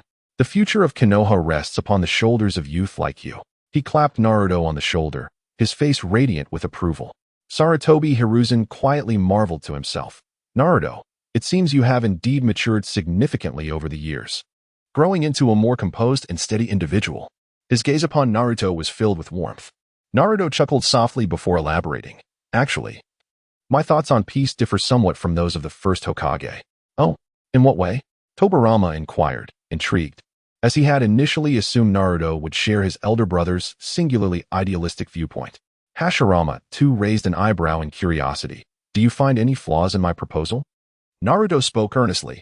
First Hokage, your idea of distributing the tailed beasts among the various ninja villages is commendable, yet after your passing, conflicts in the ninja world have persisted, continuing to this day. While your vision is noble, it may be somewhat overly idealistic. This, I believe, is something you, second Hokage, can relate to the most. Tobarama nodded in acknowledgement, a hint of melancholy flickering in his eyes. Indeed, I even, sigh, during negotiations with the Cloud Village, made sacrifices for the sake of peace. What? Tobarama, you? Hashirama's fists clenched tightly, his chakras surging as if ready to erupt. At that moment, Minato gently grasped Hashirama's fist, his voice calm yet firm. First Hokage, please remain composed. Let Naruto finish his thoughts. With that, Minato unleashed a chakra on par with Hashirama's, gradually easing Hashirama's tension as he pressed down on his hand. Hashirama, astonished by Minato's strength, exclaimed, Fourth Hokage, your chakra is nearly equal to mine. Truly remarkable. Very well. Since you've said so, let us hear Naruto's perspective. Hashirama took a deep breath, his mood settling as he focused intently on Naruto, anticipation gleaming in his eyes. Naruto began to articulate his thoughts, his voice steady and resolute. I believe that since division only yields fleeting peace, why not strive to unify the entire ninja world as one? In this way, any conflicts that arise would merely be internal skirmishes rather than devastating wars between nations. Such localized conflicts would inflict far less harm, and we could implement systemic reforms to manage their occurrence and scale. The notion of unifying the entire ninja world elicited gasps of astonishment from the three Hokages, save for Minato, whose expressions were filled with shock. Tobarama was the first to voice his concerns, a trace of worry and skepticism in his tone. Young man, your vision and ambition are indeed admirable. But have you considered the immense resistance we would encounter during the unification of the ninja world? What price would Konoha pay? If we were to suffer significant losses, we could become prey to others. Sarutobi nodded in agreement, adding, "Indeed, while Konoha is powerful now, we are not yet strong enough to dominate all other ninja villages. Even with the first and second Hokage support, victory would come at a cost." Hashirama's brow furrowed as he reminisced. "I once had a similar opportunity. But considering the weariness of my clan and our need for recuperation, I chose to forego it." "Naruto, your vision is commendable, but should we not prepare further?" Naruto smiled confidently. "Logically, that is indeed the case. We cannot disregard the sacrifice of ordinary ninjas. However, the situation is different now, for I am confident that I can sweep them away. In fact, our village's allies may not even need to intervene." As he spoke, Naruto lifted his hand, a palpable force emanating from him. Boom. In an instant, his chakra erupted like a surging ocean, transforming into a majestic dragon that soared into the sky, coiling above them. This colossal dragon radiated an awe-inspiring presence, as if it were capable of subduing all beneath its might. In that moment, Hashirama's eyes widened in disbelief. "Goodness! Your power has far surpassed my prime." His voice brimmed with astonishment and admiration for Naruto's strength. Tobirama and Sarutobi gaped in awe, their mouths agape, exclaiming in unison, "How could he be so powerful? This is simply unbelievable." Tobirama mentally mused. Even my brother Hashirama, during his zenith, did not exhibit such extraordinary power. Yet amidst their astonishment, a joyful smile soon graced Tobirama's face. Excitement and anticipation sparkled in his eyes as he envisioned Konoha's future unifying the ninja world and restoring peace. "Excellent. It seems we truly have a chance to realize this grand dream. Naruto, your power is the hope of Konoha." His voice resonated with trust and expectation. Naruto, feeling bashful from their praise, scratched his head and humbly replied, "Oh, please, you are all far too kind. Let us not linger in idle chatter. We should earnestly discuss how to unify the ninja world and achieve true peace." The others nodded in agreement. "That is splendid. Naruto, your current strength is unparalleled. With you at the helm, this plan is bound for success. We have complete confidence in you." Initially, they had harbored some reservations. However, witnessing Naruto's prowess, their doubts dissipated, replaced by a sense of stability and assurance. At that moment, a figure suddenly appeared. It was a member of the Umbu, who knelt respectfully before Naruto and said, "Elder Naruto, the Hokage requires your presence for an urgent matter and has dispatched me to escort you to the Hokage building." As he raised his gaze, his eyes inadvertently swept across Naruto's companions. At that instant, his expression froze in disbelief. "Is that the first Hokage, Senju Hashirama? And the second Hokage, the third Hokage, and the fourth Hokage?" A tempest of astonishment surged within him as he struggled to comprehend the sight before him. He had never imagined he would encounter the four legendary Hokages simultaneously, especially in such a context. He felt as if he were drifting into a daze. What was happening? How had he found himself in such a situation? Tobirama, unperturbed by the Umbu's astonishment, raised an eyebrow in confusion after hearing the message. Isn't the fourth Hokage currently in office? He is right here. Why summon Naruto to the Hokage building? Senju Hashirama scratched his head, equally perplexed. If it's not the fourth, does that mean we've reached the fifth Hokage? Time certainly flies. Sarutobi Hiruzen, feeling a bit awkward, explained, "Indeed, we are no longer in the fourth era. In the wake of the Kyuubi incident, I tragically perished in the Nine Tails disturbance, after which I resumed my duties as Hokage. Later, during Orochimaru's assault on Konoha, I employed the Shiki Fujin technique to seal the first and second Hokage. The subsequent events remain unknown to me." Simultaneously, I felt a twinge of astonishment. It was hard to believe that the child who once sought the approval of others had matured into one of Konoha's elders. How profoundly moving. Upon hearing the third Hokage's response, Hashirama was taken aback. What? The Nine Tails can actually cause death? However, he quickly regained his composure and inquired, "In that case, who is the current Hokage?" Naruto replied, "The current Hokage is Tsunade, your granddaughter." "What?" Hashirama exclaimed, his eyes wide with disbelief. "You mean to say that the current Hokage is Tsunade?" The image of his granddaughter, both adorable and somewhat unreliable, flooded his mind, leaving him with a complex mix of emotions. It was indeed unexpected. Tobirama and Sarutobi also expressed their surprise, as they too had not anticipated Tsunade would be the Hokage of Konoha at this moment. However, since Tsunade summoned Naruto to the Hokage building. It must have been for a matter of significance. After a moment of contemplation, Hashirama proposed, "Fellow Hokages, let us accompany Naruto and discuss the pressing issue of unifying the ninja world with Tsunade." "Very well, let us proceed together and uncover the nature of this matter." They agreed.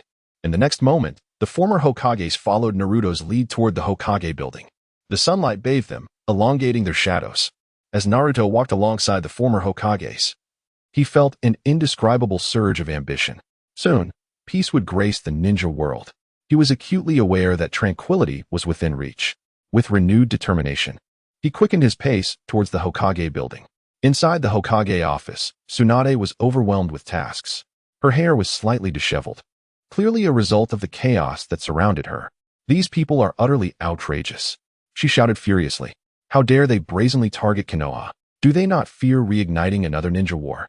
With that, she slammed her palm onto the table, causing the documents to leap in alarm.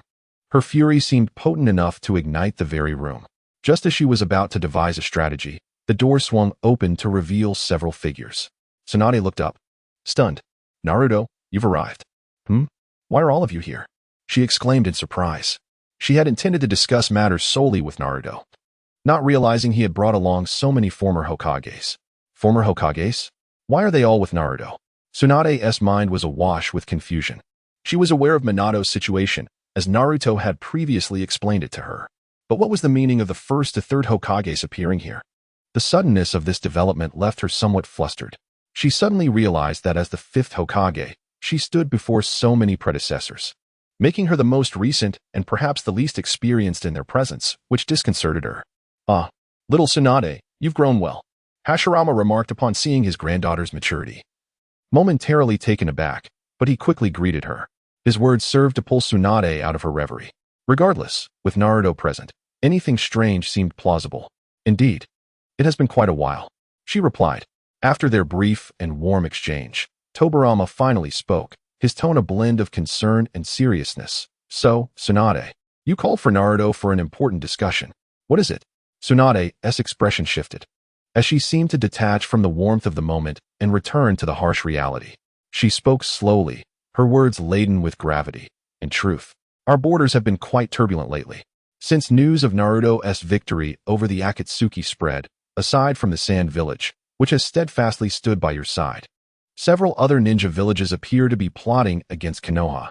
Worse still, the Cloud Village has instigated conflicts at the borders, resulting in the unfortunate deaths of several of our Chunin."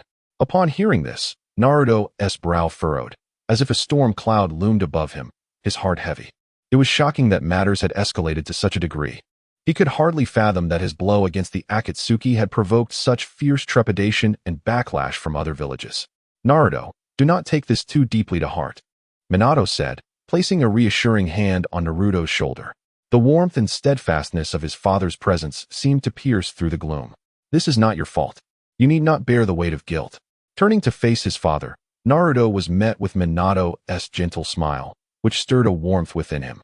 He shook his head, determination shining in his eyes. "Father, I do not feel guilt or regret. I am merely overwhelmed by a mix of emotions. It is unbearable that they would so easily instigate conflict for their selfish desires, treating the lives of lower-ranking ninjas as mere fodder." The mention of the fallen Chunin weighed heavily on Naruto's heart, causing him pain. He understood that every life lost was an irreversible tragedy, particularly such senseless sacrifice, and it pained him deeply. He vowed silently never to allow such a tragedy to recur. Hashirama, having listened to the reports, furrowed his brow in contemplation. After a moment, he raised his head, his eyes shining with determination, and declared, "In that case, we cannot allow the blood of our ninjas to be shed in vain. However, we must also act with caution to avoid causing further innocent casualties." Upon hearing this, Tobirama's expression hardened, his voice resolute. "Indeed, it is time for Konoha to strike back. We shall begin with those who dare to provoke us, ensuring they understand the strength of Konoha." Chapter 99. The Commencement of the Ninja World Unification War. At this moment, the third Hokage, Sarutobi Hiruzen, stood tall, reminiscent of his valiant days as a fearless ninja. Miraculously revived, under Naruto's intentional guidance, his physical state astonishingly returned to that of his youth, radiating an indomitable fighting spirit. Peace in the ninja world has never been easily attained. Sarutobi's voice resonated with unwavering determination. This time, I, Sarutobi Hiruzen, shall resolutely stand alongside the two former Hokages to protect the glory and peace of Konoha. In that instant, he seemed to be transported back to the tumultuous era of war, filled with exuberance. Tobirama observed Hiruzen's revitalized demeanor and chuckled. Monkey, that's more like it. That previous frail appearance hardly reflected the essence of a Hokage. With that, he turned to Minato. So, fourth Hokage, what are your thoughts on this? Minato nodded slightly at Tobirama, his eyes glimmering with trust. I believe we should heed Naruto's opinion. I am confident that his choice is undoubtedly the right one. Naruto was taken aback that his father would entrust the decision-making power to him. Surveying the room, he felt a surge of responsibility as everyone's gaze fell upon him. Without hesitation, he declared, since everyone is so spirited, let us consider this counterattack as the clarion call for the unification of the ninja world. His gaze shifted to Tsunade, his eyes resolute. Tsunade, if you trust us, please remain in the village. The former Hokages and I will head to the borders of Konoha to teach those scoundrels a lesson. As his words lingered, a glint of coldness flashed in his eyes. Those who regard ninja lives as mere trifles, prioritizing their own interests over all else, are the stumbling blocks of this new era. Keeping them around will only bring endless calamity. Our primary objective this time is to eradicate them. Tsunade nodded in agreement, her tone filled with conviction. You're right. Most ninjas are innocent, merely following orders. The true culprits are those who issue them. This time, let you former Hokages and Naruto together teach them a profound lesson. Turning to Naruto, she completely entrusted him with the decision-making. Then, you shall determine the specifics of this operation. Very well. I shall make the arrangements. Naruto replied with confidence. Approaching the ninja world map on Tsunade's desk, he scrutinized it closely, his finger tracing the contours. Currently, the primary threats emanate from the land of earth and the land of lightning, particularly Iwagakure and Kumogakure, which are eyeing our territory. As for Sunagakure in the land of wind, under Gaara's leadership, they stand firmly by our side, so we can rest easy regarding that direction. I trust Gaara to handle it well. The land of water, being overseas, poses a relatively minor threat. Having completed his analysis, Naruto decisively began assigning tasks. Given the clarity of the situation, I would like the first Hokage and the second Hokage to proceed to Iwagakure, while my father and the third Hokage head to Kurogakure in the land of water. As for myself, I shall go to Kumogakure to confront those fellows. As he spoke, a sharp battle intent flickered in his eyes. Kumogakure is among the strongest of the major ninja villages. Thus, he had chosen to take on this formidable challenge himself. This time, he vowed to completely shatter their ambitions and bring long-awaited true peace to the ninja world. Furthermore, Naruto harbored an important plan. He vividly recalled that Kumogakure possessed two-tailed beasts. Having previously defeated Haiden and Kakazu, the two-tailed Jinchuriki had been spared from capture by the Akatsuki. Now, the Akatsuki had undergone a transformation into the Star Organization, thus halting their plans to capture tailed beasts. This journey to Kumogakure presented Naruto not only with an opportunity to reshape peace, but also with a prime chance to gain the recognition of the two-tailed beasts. Should he successfully earn their endorsement, his strength would ascend to new heights, propelling him closer to his aspirations of becoming stronger. With these thoughts in mind, Naruto's gaze grew even more resolute. The curtain on the ninja world revolution had been drawn, and the unification war officially commenced at this moment. His words brimmed with determination and resolve. Subsequently, Tsunade stepped forward, announcing, "You may embark on your expedition. I shall safeguard everything within the village." She seemed to envision a victorious future. At this moment, Tsunade's heart brimmed with confidence. This assembly was nothing short of extraordinary. Coupled with the current mightiest ninja, Naruto, it was not beyond possibility for Konoha to sweep across the entire ninja world. Moreover, Konoha had the steadfast ally of Sunagakure supporting them from behind. All right, then I entrust everything in the village to you, Tsunade. Naruto rubbed his fists together, brimming with combativeness. Let us see who can achieve their objective first, he suggested, a smile dancing in his eyes. Tobirama couldn't help but tease. You really are quite naive. However, this time, it's definitely my brother and I who will complete the task first. His words were filled with confidence. Hashirama responded with a grin. Don't be too cocky, Naruto. If you lose this time, you'll have to treat me to a meal. The third Hokage laughed heartily. My task is the simplest, especially with Minato's assistance. What is there to fear? His tone was relaxed and composed. Minato smiled gently. Be cautious, Naruto. Don't let us surpass you. In the next moment, everyone dispersed, marching toward their respective destinations. The unification war of the ninja world had officially begun. At this juncture, along the border between the land of fire and the land of lightning, a tense atmosphere hung palpably in the air, suffocating in its intensity. The ninjas of Konoha faced off against those of Kumogakure. Both sides stood on the brink of confrontation, with an impending battle seemingly imminent. Meanwhile, the number of ninjas dispatched by Kumogakure far exceeded that of Konoha, including numerous elite jonin. Jonin, the CR de la CR of the village's elite. Kumogakure's decision to deploy such a formidable force made their intentions unmistakable, an all-out assault to breach the defenses of the Land of Fire. This left Konoha's patrolling squad utterly bereft of the capacity to resist. Deidara, do you think our operation is a bit hasty?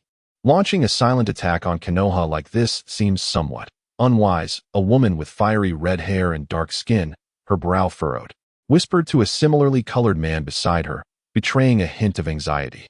Deidara, the elite jonin from Kumogakure, shook his head in resignation upon hearing her words, a flicker of complexity in his eyes. Karui, this is an unavoidable situation. The higher-ups in the village have decided this, and as ninjas, we must obey orders. Even Reikage-sama leans towards this plan. What can we do? His voice conveyed a blend of reluctant determination. Karui sighed upon hearing his response, her tone similarly laced with resignation. Alas, we can only blame the bad luck of those Konoha patrolling ninjas. They just happened to be assigned to the border at this time. Her gaze swept over the Konoha team, encircled by Kumogakure ninjas, a group led by Chunin commanding Jinin. Before them, the elite Kumogakure squad advanced like a ferocious tiger descending the mountain, exuding an overwhelming presence. The ninjas of Konoha, though resolute in demeanor, were undeniably aware of the vast chasm separating them from the hidden village of Kumogakure. In terms of both numbers and strength, this contingent from Konoha posed no conceivable threat to the elite forces of Kumogakure. Indeed, fate can be exceedingly cruel. They were merely ninjas on a mission, yet they found themselves caught in this tempest. Deidara, too, could not help but express a flicker of pity in his gaze. However, as a ninja, he understood that in this world governed by the law of the jungle, compassion often becomes one's Achilles heel. Thus, this small team from Konoha seemed ensnared by the unyielding grip of destiny, their fates seemingly sealed at that very moment. The impending conflict at the border was poised to unveil a bloody chapter. At this juncture, Nara Shikishi, the J-Nin leading Konoha's team, gazed upon the relentless tide of Kumogakure ninjas advancing towards their border, her heart ablaze with indignation. How infuriating! These Kumogakure scoundrels are brazenly encroaching upon our territory. What distinguishes this from declaring war outright?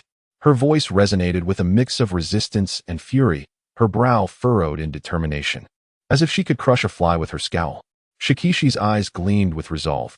She grasped the gravity of her responsibility. I must relay this information back to the village swiftly. Kumogakure has declared war without warning. This is far too serious to handle carelessly.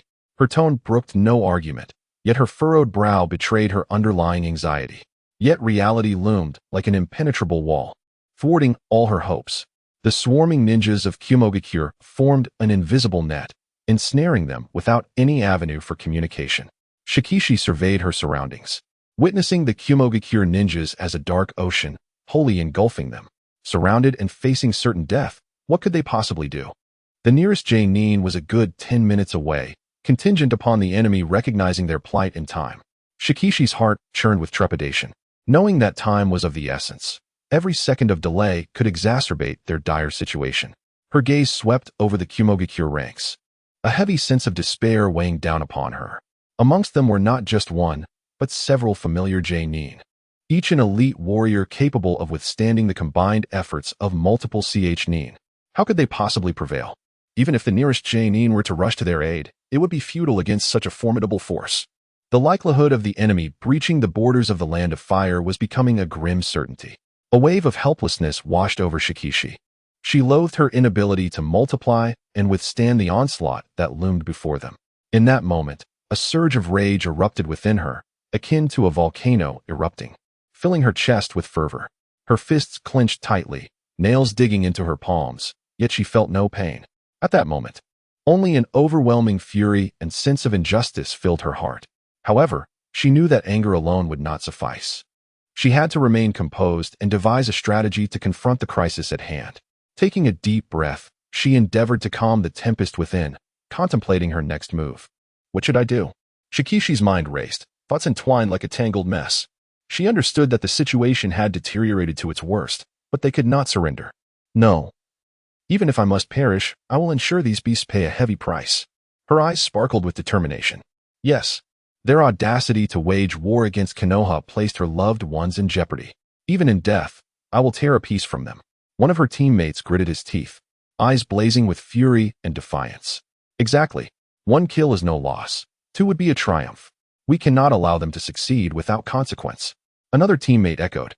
At that moment, the members of Shikishi's team bore expressions filled with resolute determination, aware that this battle might very well be their last, yet they would not waver. Shikishi glanced at her comrades, a wave of melancholic despair washing over her. They had no retreat, only the option of fighting to the death. Still, she hoped to leave behind valuable intelligence to assist those who would follow. In that instant, she discreetly employed the shadow tendril technique, concealing crucial information within the crevice of a stone. This was her final contribution, and she wished for it to serve its intended purpose. Comrades, behind us lies Konoha. We cannot allow them to breach our defenses without cost, Shikishi declared resolutely. The next instant, her rallying cry ignited a fierce resolve across her team, each face reflecting a readiness to embrace death. They knew they must give their all for Konoha, for their families and friends, for their convictions. What are we afraid of? The outcome is the same. Let us eliminate them. One teammate bellowed, his voice brimming with valor and defiance.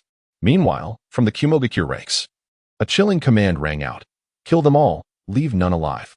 With that merciless order, the Kumogakure ninjas surged forward like a relentless tide. Shikishi and her team gripped their weapons tightly, acutely aware that reinforcements would likely not arrive in time. This battle would be their final stand. Yet, they faced it unflinchingly, emboldened by their steadfast beliefs and boundless courage. May our sacrifice hold meaning for the village, they thought, relinquishing any hope for support and charging forth with a resolve to meet their fate head-on. Darui watched the Konoha ninjas, their faces etched with the acceptance of death, and shook his head in resignation. A complex expression flickered in his eyes, a mixture of respect for the Konoha ninjas and the inevitability of the impending conflict. Yet that flicker of resignation was swiftly replaced by a steely determination. Taking a deep breath, he lifted his gaze once more, his eyes now filled with resolve. As a ninja of Kumogakure, he understood his duty, even if it meant extinguishing the lives of these Konoha ninjas with his own hands. Storm release, lightning dispersal technique, Darui exclaimed, his hands swiftly forming the seals necessary for the technique. This was his unique bloodline limit ninjutsu, a breathtaking fusion of lightning and water, capable of immense power.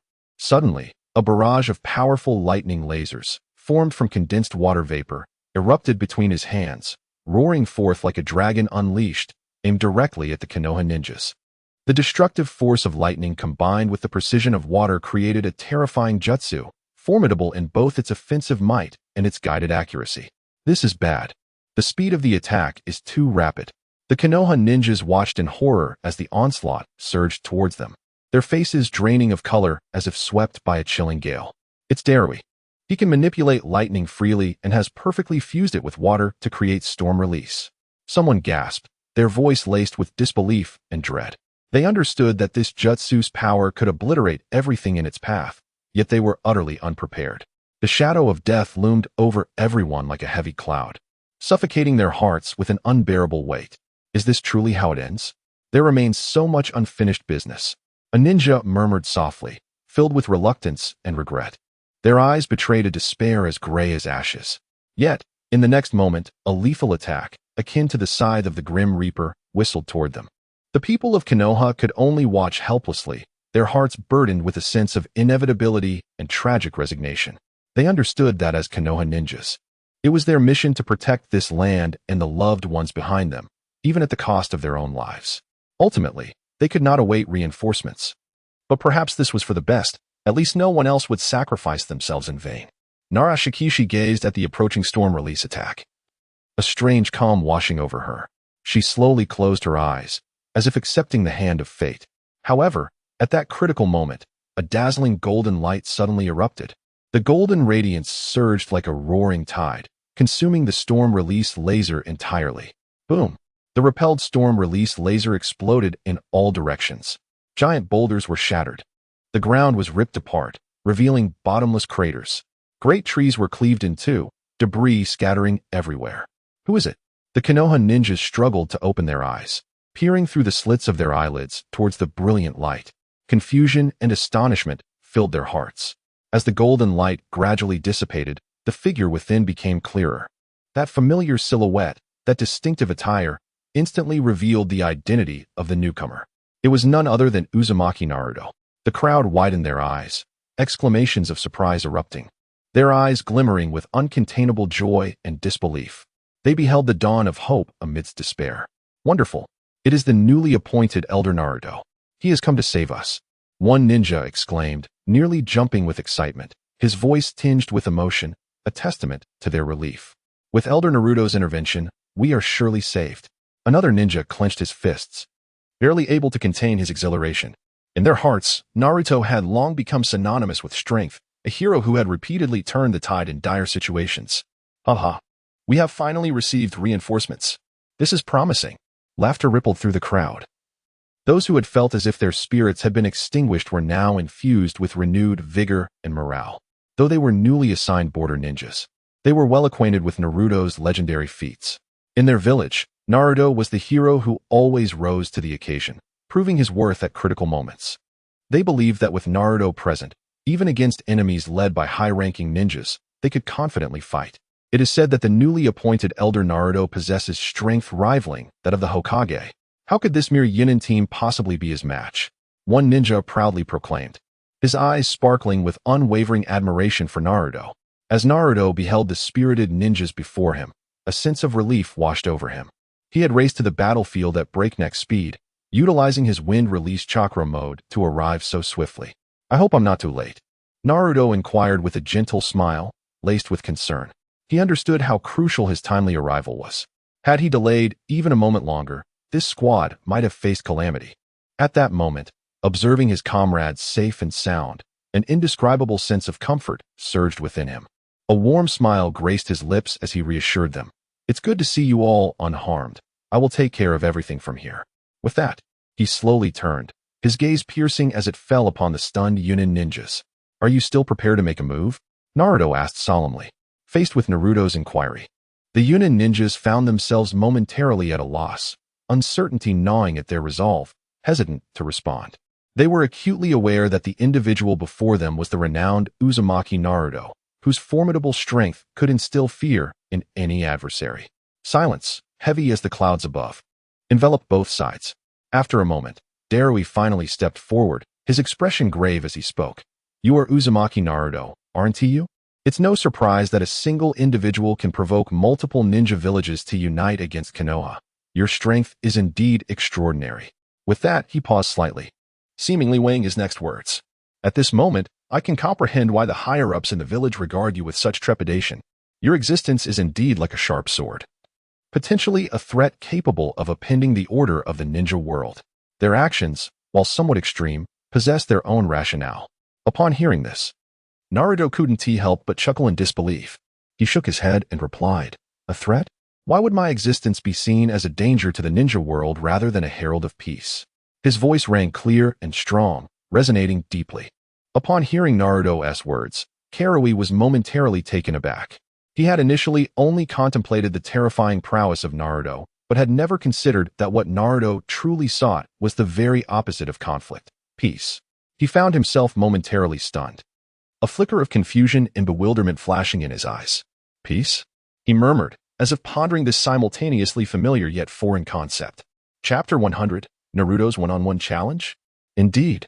What I pursue is that invaluable peace. At this moment, Naruto stood before Darui, who wore an expression filled with skepticism, his tone resolute and unwavering. Naruto's words prompted Darui to furrow his brow and retort, you are indeed a seasoned ninja. Refrain from dragging the conversation into those naive fantasies.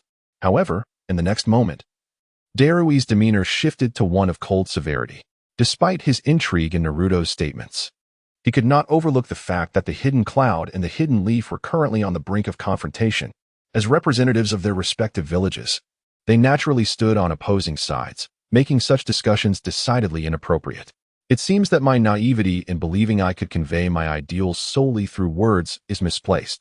Naruto gently shook his head, a hint of resignation flickering in his gaze.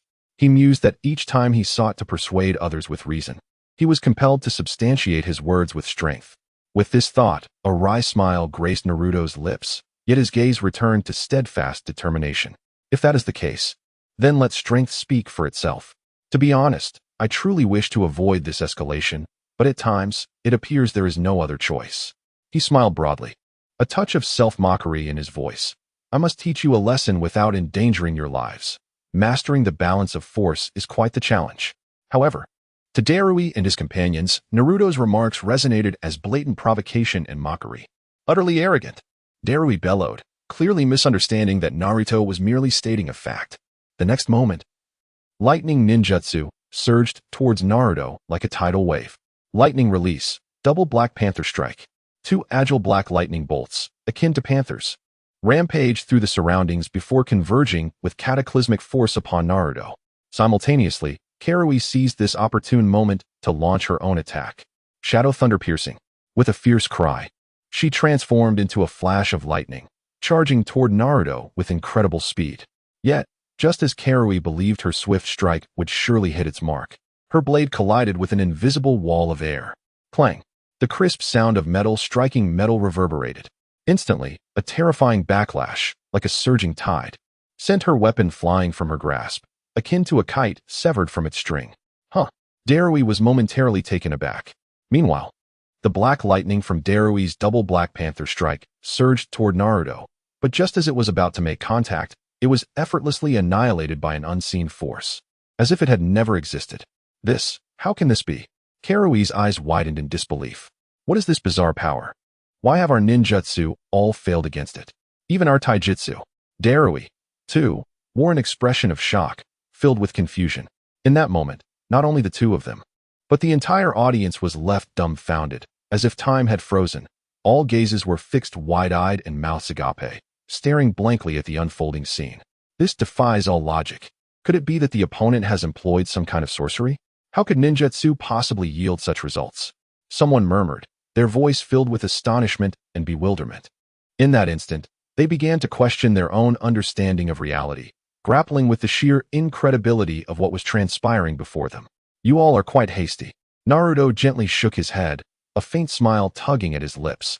He had sensed their impending attacks long before. However, mere awareness did not necessitate action. After all, if they were unable to breach even the invisible defense provided by his wind-released chakra, how could they inflict any harm upon him? To penetrate this passive defense, one would require power on par with a complete Susanoo, wouldn't they? And they, with only these basic ninjutsu, sought to impact him? What a jest! Did they truly believe that the wind-released chakra mode he painstakingly developed was mere decoration? In the next moment, Naruto's gaze swept across the multitude of hidden cloud ninjas, far exceeding the number of the Leaf S team by tenfold.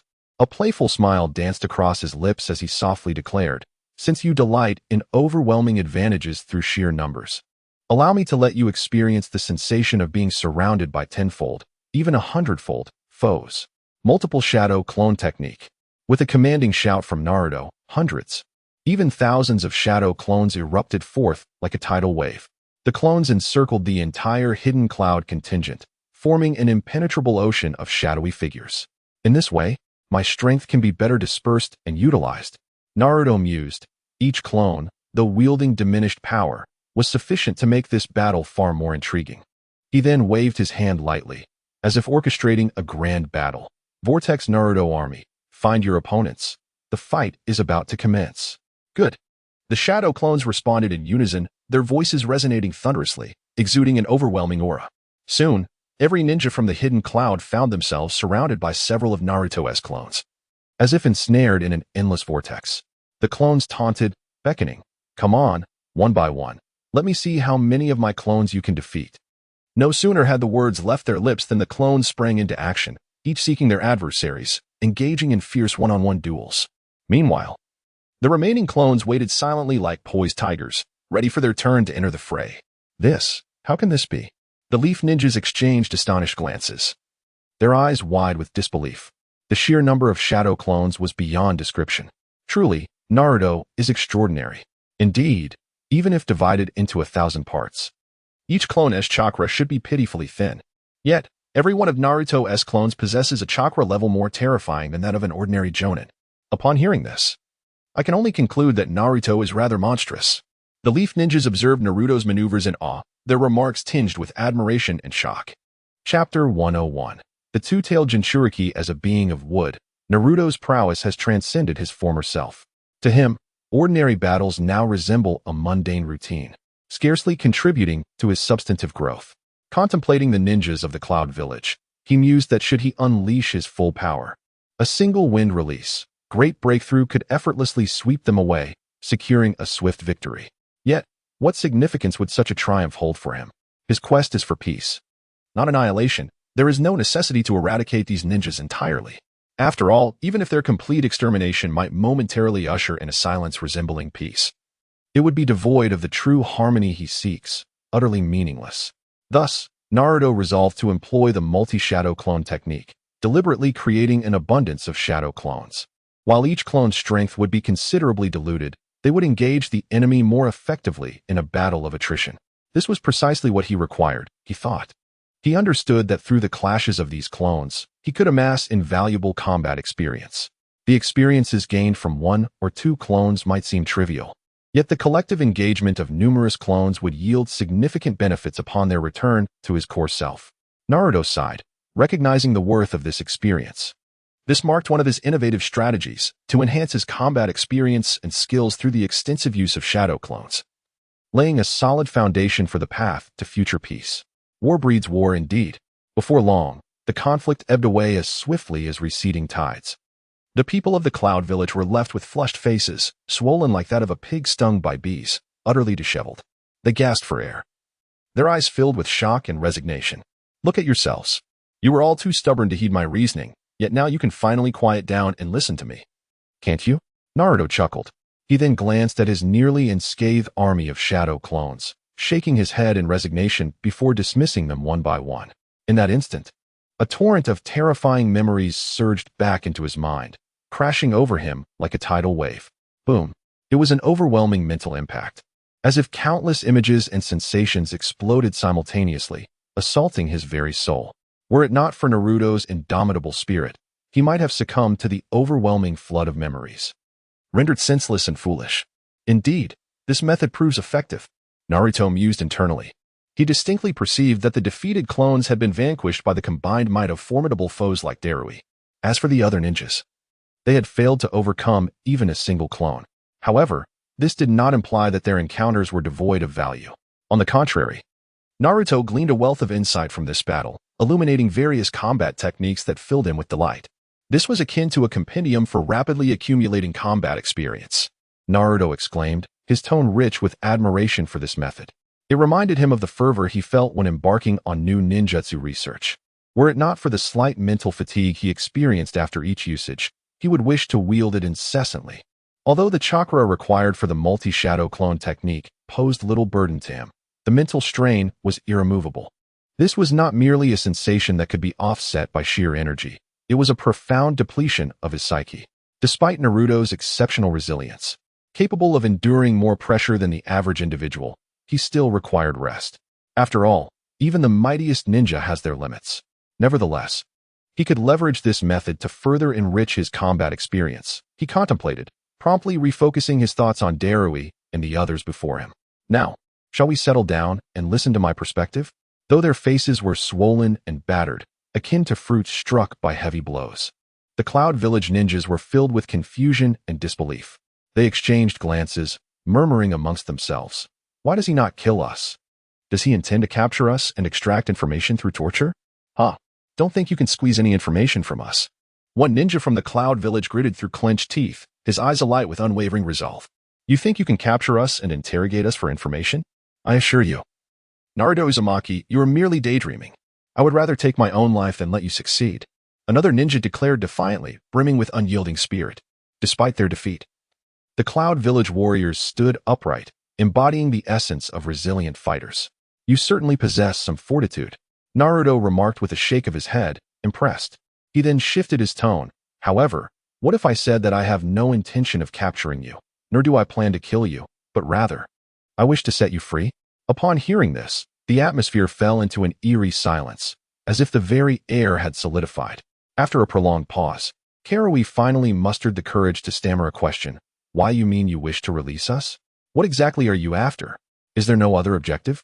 A nearby Cloud Village ninja echoed her sentiments, his voice laced with skepticism. Indeed, you have bested us, yet you seek no benefit from us. It seems as though you treat this war as a mere game, a farce. His gaze shimmered with confusion, unable to fathom the unfolding reality. Darui, too, inquired gravely. Attempting to discern Naruto's true intentions, what are you truly planning? What trickery lies beneath this facade of releasing us? Naruto offered a subtle smile. His eyes resolute and bright.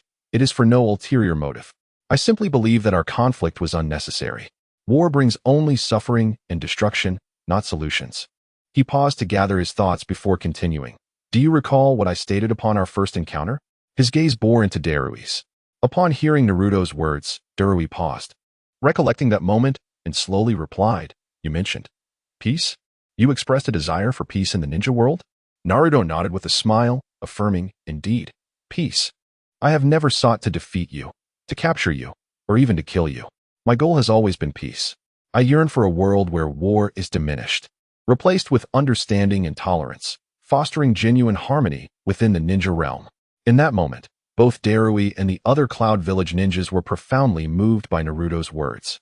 They had never anticipated that amidst a sea of empty rhetoric about peace, someone would be willing to make such significant sacrifices and efforts for its realization. They regarded Naruto with eyes glimmering with admiration, emotion, and a complex mix of feelings towards their adversary. Yet, just as this atmosphere turned delicate and Naruto prepared to release the Cloud Village ninjas, a thunderous voice erupted like a clap of thunder. Darui, do not fear. I am here. The voice brimmed with power, capable of piercing through all barriers. In the next instant, a female ninja, wreathed in ethereal blue flames, descended like a divine warrior, darting through the dense foliage with lightning speed, heading straight for Naruto. Her hair was intricately woven into a waist-length braid, swaying gracefully in the breeze. Her gaze was as piercing as that of an eagle, and with a swift motion, she lunged toward Naruto with a claw-like hand. The strike was fierce, exuding an undeniable power. Who is this? It seems to be the host of the two tales. By the Sage of the Wood. This scene unfolded so abruptly that it left everyone present in utter astonishment. Chapter 102. Darui. He is using all my words. Humanoid cat claw, manifest.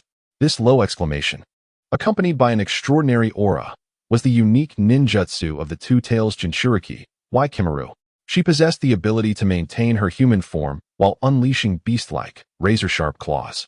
In an instant, her fingertips extended into sword-like talons, gleaming with a cold light, as if they could rend apart any obstacle in their path.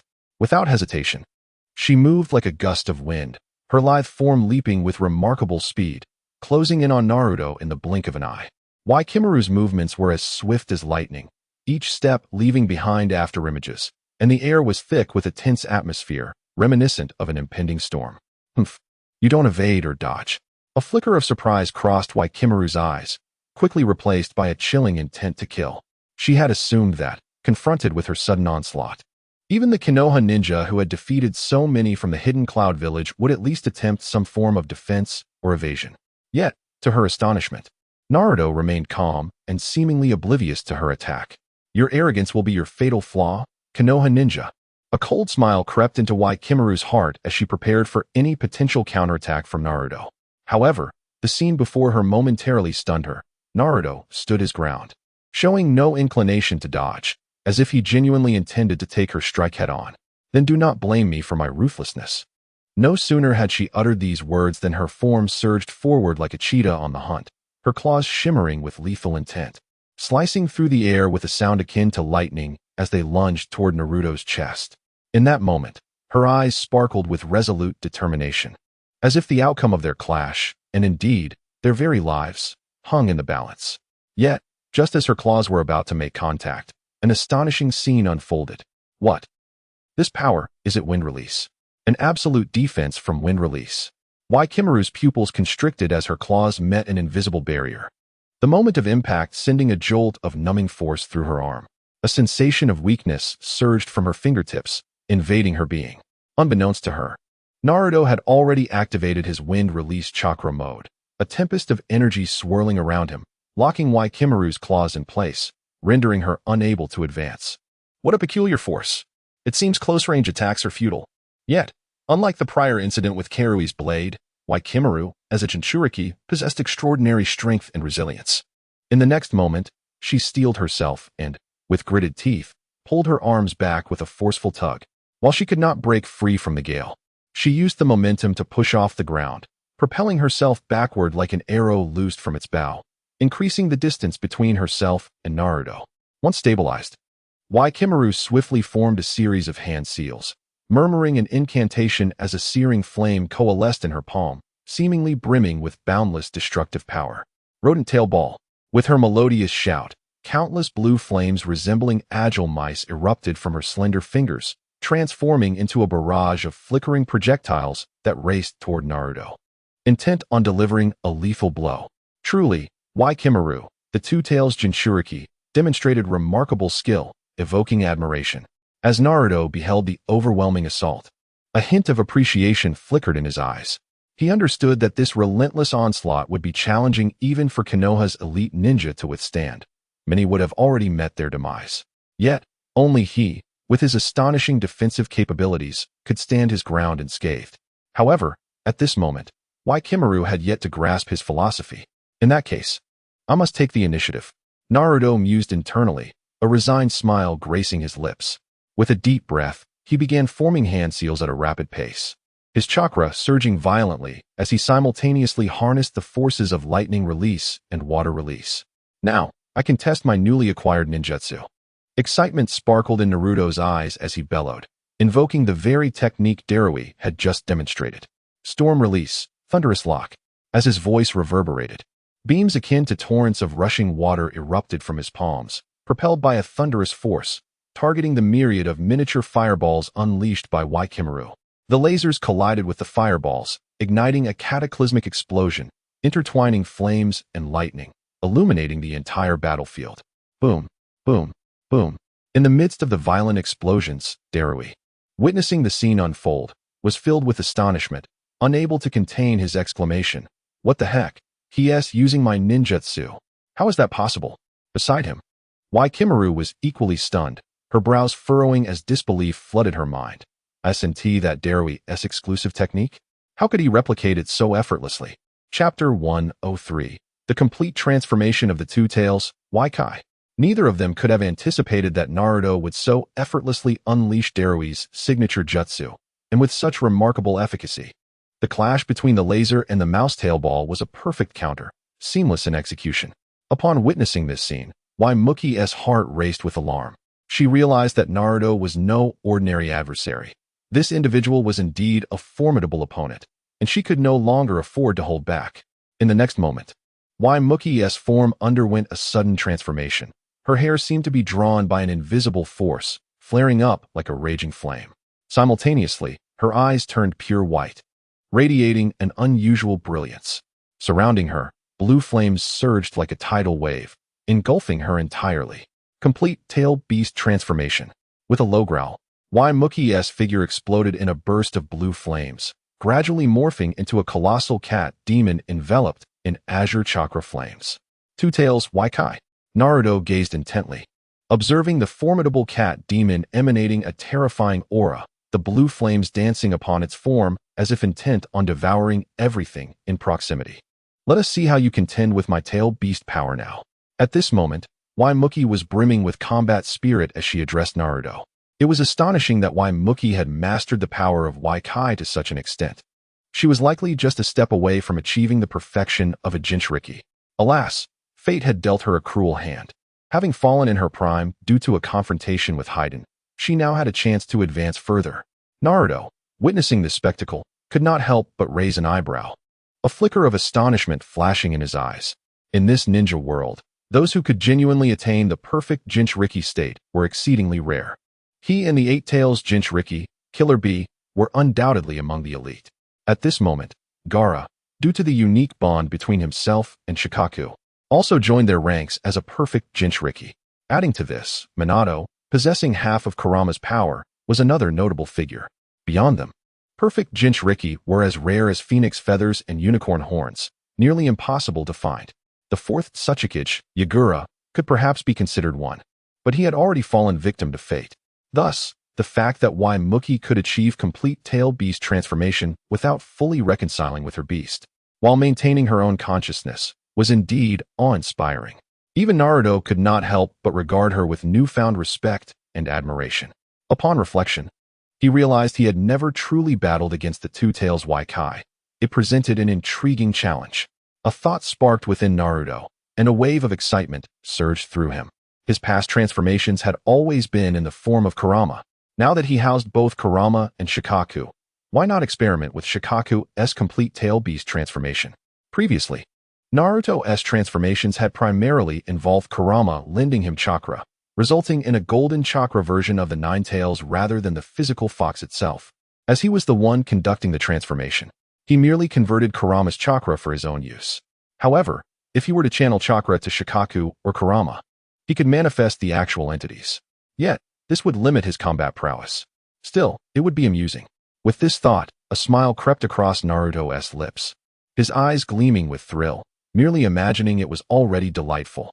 Yin release could shape forms from the formless, while Yang release could breathe life into those forms.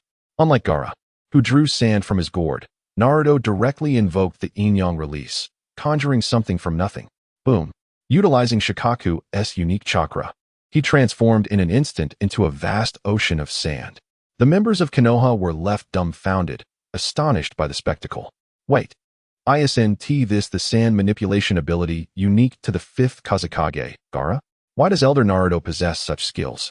They recalled that this ability originated from the legendary tailed beast, Shikaku. How could Naruto, a Jinchuriki of the Nine Tails, possibly wield the power of the One Tail? Indeed, Shikaku resides in the land of wind, in Sunagakure. How could its power manifest in Elder Naruto? The crowd buzzed with confusion and disbelief.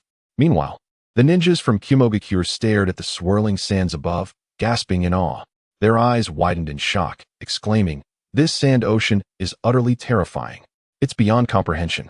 Had the opponent been earnest, our squad would have likely been annihilated without a trace." One ninja trembled, his voice quavering, clearly shaken by the might of the sandy expanse. Thank goodness it seems they only wish to confront Muki. Otherwise, if this sand were to rain down upon us like a waterfall, we would surely perish within its depths. Another ninja lamented, beads of sweat forming on his brow, clearly alarmed by the heart-stopping scene. At this moment, the ninjas from Kumogakure profoundly felt their own insignificance, as if they were mere ants in the face of this vast sand sea. Muki, gazing at the boundless expanse of sand, was equally entranced, her eyes filled with disbelief. This power, could it be that the opponent is also a Jinchuriki? It bears a resemblance to Shikaku from Sunagakure. She murmured, her heart brimming with questions and astonishment. Why would a mere ninja from Konoha possess the power of Shikaku? In that instant, she felt her mind struggling to comprehend the situation. Just then, the Two Tails, Kai, within her stirred, suddenly opening its eyes. What is this power? It bears the essence of Shikaku. Kai growled, its voice laced with surprise and unease. In the next heartbeat, its consciousness plunged into the tailed beast space, seeking answers. However, upon entering, it was utterly taken aback. What? Kurama, Shikaku, how could you two old adversaries be together? Kai exclaimed, astonished, as it witnessed the two old friends coexisting harmoniously in the tailed beast space. Is this some form of transformation? It never anticipated encountering its two old companions in the tailed beast realm. Chapter 104. Shikaku, fully transformed into a tailed beast. Ah, is that you, GYK? You finally arrived. Please, make yourself comfortable. The rugged voice of Kaibai echoed within the tailed beast space, with a grand gesture. It seemed to invite a long-lost friend. Shikaku eagerly chimed in with its slightly high-pitched voice. Yes, yes. Don't be shy. This place feels just like home. Feel free to relax. They both settled on the grassy expanse composed entirely of pure chakra, their demeanor relaxed. Previously, they found the space too simplistic, prompting Naruto to transform it into a lush, vibrant meadow, visually pleasing and uplifting. Meanwhile, they remained blissfully unaware that their respective Jinchuriki were currently embroiled in a fierce struggle outside, as if it bore no relevance to them. The Two Tails, Gyuki, observed the two familiar beings and shook its head in resignation, exhaling a sigh. You two really are carefree. Aren't you the slightest bit concerned about that? That blonde kid. Kage, upon hearing this, curled its lips into a smirk and nonchalantly replied, You mean Naruto? What is there to worry about? He can stir up trouble however he pleases. We just need to focus on enjoying ourselves. With that, it stretched languidly, epitomizing leisure. Shikaku quickly nodded in agreement. Echoing Kai's sentiments, exactly.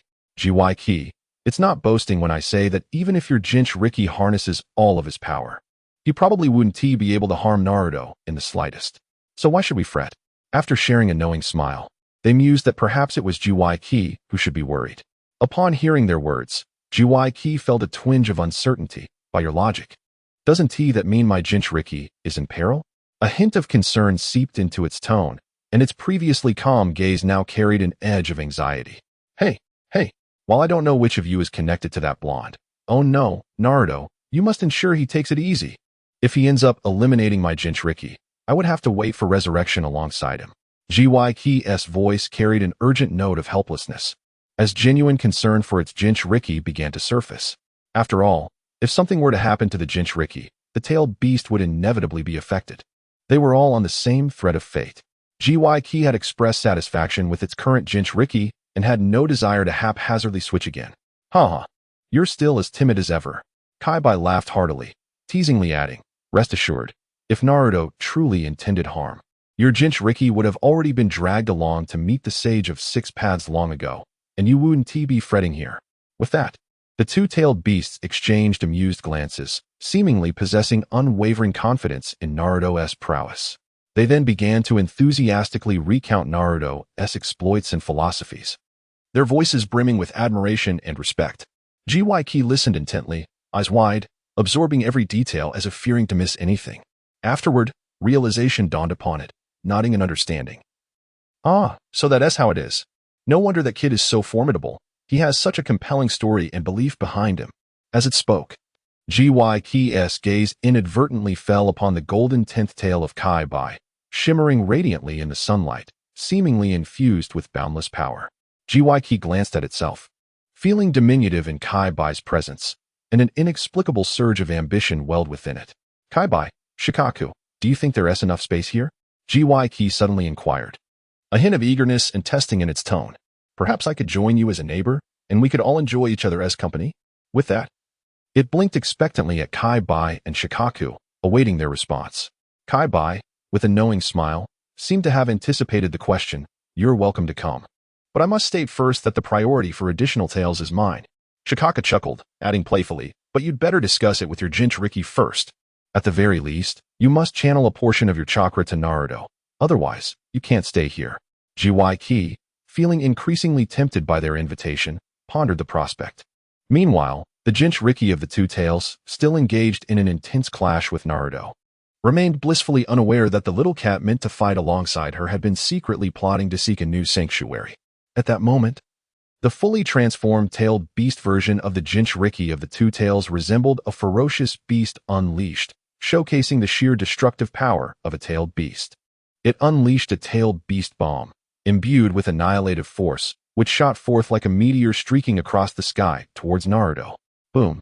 Faced with this sudden onslaught, Naruto remained unfazed. He formed hand seals, summoning the magnetic release, instantly commanding the surrounding sea of sand as if the very earth obeyed his call. In an instant, countless grains of sand seemed to come alive, transforming into towering mountains, layered and unending. The tailed beast bomb collided with the mountains formed from the sea of sand, only to be sent soaring away, akin to a meteor rejected by the heavens, helplessly drifting into the distance. Then, the tailed beast bomb erupted in midair. Boom! The explosion of the tailed beast bomb unleashed a cataclysmic force. A massive mountain was flattened in an instant by this overwhelming power. Dust billowed, obscuring the sky. The full transformation under a Jinchuriki's control truly showcases astonishing combat capability. Naruto gazed at the obliterated mountain, a flicker of awe crossing his eyes. Indeed, engaging with tailed beasts is exhilarating. He mused. Now, it's my turn to fully transform into a tailed beast. Just then, as he finished speaking, the sand that Naruto had been controlling seemed to respond to his summons, swirling back like a tidal wave, swiftly engulfing him. With a resounding thud, akin to a heartbeat, the surrounding air quivered in response. As the sand settled, Naruto re-emerged, but now he had assumed the complete form of Shikaku, his body sculpted from solidified sand. Resembling a war deity descended upon the earth. Even more astonishingly, behind him, in addition to a tail composed of sand, there floated 8 golden tails. These tails radiated brilliant luminosity, embodying immeasurable power. This was the might of Shikaku after complete transformation, truly fascinating. At that moment, Naruto, wielding Shikaku's body, couldn't he help but marvel. Chapter 105. The Surrender of the Two Tails. At this moment, the colossal figure of Shikaku stood resolutely, resembling an immovable mountain. Its overwhelming presence rendered the previously imposing and fully tailed beast form Jiraiya insignificant, akin to a docile kitten before a giant elephant. Is this Shikaku? Why does its size differ so drastically from mine? Jiraiya felt an immense shock, disbelief evident in its gaze. This is simply too large. It couldn't help but reflect that, despite both being in a fully tailed beast form, the opponent's body was dozens of times larger than its own. The shadow that obscured the sky instilled an unprecedented sense of heavy oppression with a mere glance upward, as if the very heavens had dimmed. Meanwhile, the ninjas of Konoha, witnessing Naruto's transformation, revealed smiles of relief. Elder Naruto has also transformed into a tailed beast. It appears he is indeed a perfect Jinchuriki, one ninja remarked, admiration shining in their eyes. Indeed, although the reason for his transformation into Shikaku remains unknown, it must be said, he looks incredibly impressive. Another ninja echoed, excitement lacing their tone. I feel that Naruto's complete tailed beast form is even more astonishing than the true tailed beasts. The aura he exudes is simply unparalleled. A young ninja exclaimed, enthusiastically waving their arms as if touched by the power emanating from Naruto. Truly, look at the two tails Jinchuriki across from us. In its fully tailed beast form, it appeared somewhat fearsome, but in the wake of Elder Naruto's transformation, it resembles nothing more than a diminutive blue kitten, utterly insignificant. Someone pointed at the two tails and chuckled. Ha ha ha, it indeed pales in comparison. Elder Naruto's tailed beast form is simply too majestic. We need not worry about the outcome of this battle. The ninjas laughed heartily, the atmosphere filled with exuberance. In stark contrast, the ninjas from Kumogakure wore solemn expressions. Their brows furrowed as if burdened by an immense weight. Indeed, the opponent had shown only a fraction of their strength. This intimidating form might well surpass even Jiraiya's complete tailed beast transformation. One ninja spoke in a hushed tone, a profound worry evident in their voice. Yes, we can only hope they will honor their previous promise and refrain from striking us with full force. Another ninja chimed in, a glimmer of hope in their eyes. They all sighed, the vast disparity in power having thoroughly eroded their pride. Though they had previously spoken bravely, who would willingly forsake the hope of survival? At that moment, Jiraiya gazed up at the fully tailed beast form Naruto, inadvertently catching the expressions of those around them, and could not help but sigh inwardly. It seems the tide has turned. Perhaps I should seek an opportunity to feign an attack, and then retreat. Deep down, she understood that her comrades had entirely lost their fighting spirit. Continuing the battle would be futile, unless they could await reinforcements from the village, which seemed highly improbable. Thus, rather than engage in a fruitless struggle, it would be wiser to withdraw and preserve their strength. With this thought, Jiraiya, in her tailed beast form, began to gather a massive fireball in her mouth, intending to launch a surprise attack on Naruto while he had just completed his transformation. Retreat, she called out. In the next instant, the enormous fireball shot towards Naruto with tremendous ferocity. The fireball blazed fiercely, radiating intense heat. Yet, in a fleeting moment unnoticed by any, a blue ripple flickered within the fireball, revealing the unique flame mark of Jiraiya. It turned out that within Jiraiya's attack, she had subtly infused her own strength. It was Jiraiya's power. Naruto felt a jolt of surprise. He had initially planned to swat the fireball away, but suddenly sensed the trace of Jiraiya's original power within it. This was a silent gift from Jiraiya to Naruto. In an instant, Naruto comprehended Jiraiya's intention and contemplated, if that is the case, I shall grant you this favor. Boom. The next moment, Naruto feigned surprise, and allowed the flames to strike him. Shikaku's massive form staggered slightly, but in reality, Naruto seized this opportunity to guide J-Bai's trace of original power into his own body. Boom. Instantly, a brilliant blue flame ignited within Naruto's tailed beast space, radiating light in all directions. Subsequently, the flame transformed into the image of an adorable blue flame kitten, playfully blinking its eyes. "Hello, everyone. I'm back," J-Bai exclaimed cheerfully, her voice brimming with uncontainable excitement. "Welcome back." Naruto's consciousness appeared in this space, greeting J-Bai with a smile. "You must be Naruto. Kurama and Shikaku have spoken of you, and your deeds truly impress me." J-Bai praised without reservation, admiration sparkling in her eyes. Naruto, slightly embarrassed, scratched his head and humbly replied, "Oh, no, it's just trivial matters. However, J-Bai, are you planning to stay with me long-term? If you wish, I can utilize Yin-Yang release to reshape a new body for you, allowing your essence to coexist as one with Shikaku, continuously growing stronger, indistinguishable from the original." With that, Naruto began to explain in detail the principles of Yin-Yang release and its potential effects. Upon hearing Naruto's words, J-Bai's eyes lit up with excitement. She was nearly bouncing with joy. "I never imagined such a wonderful opportunity existed. Then of course, I am willing." She could hardly fathom residing in this spacious and bright-tailed beast space and becoming so powerful. Her heart was filled with joy. What touched her even more was that Naruto treated her as a friend, unlike other Jinchuriki who regarded tailed beasts with suspicion and animosity. This warmth and trust filled J-Bai with immense happiness and satisfaction. She realized she had truly found the right place. "Great. In that case, I warmly welcome you once more, J-Bai." Upon hearing J-Bai's affirmative response, Naruto replied with a smile. He then placed his hand on J-Bai's head and gently stroked it. Yin-Yang release, activate. Chapter 106, The Awakening of the Wooden Man. As Naruto formed hand seals. The moment the Yin-Yang release technique was unleashed, the body of the two tails, Matatabi, expanded rapidly, akin to a balloon suddenly inflated by a fierce gust of wind. Following a flash of brilliant light, it regained its majestic form, as befitting a tailed beast. "Am I restored?"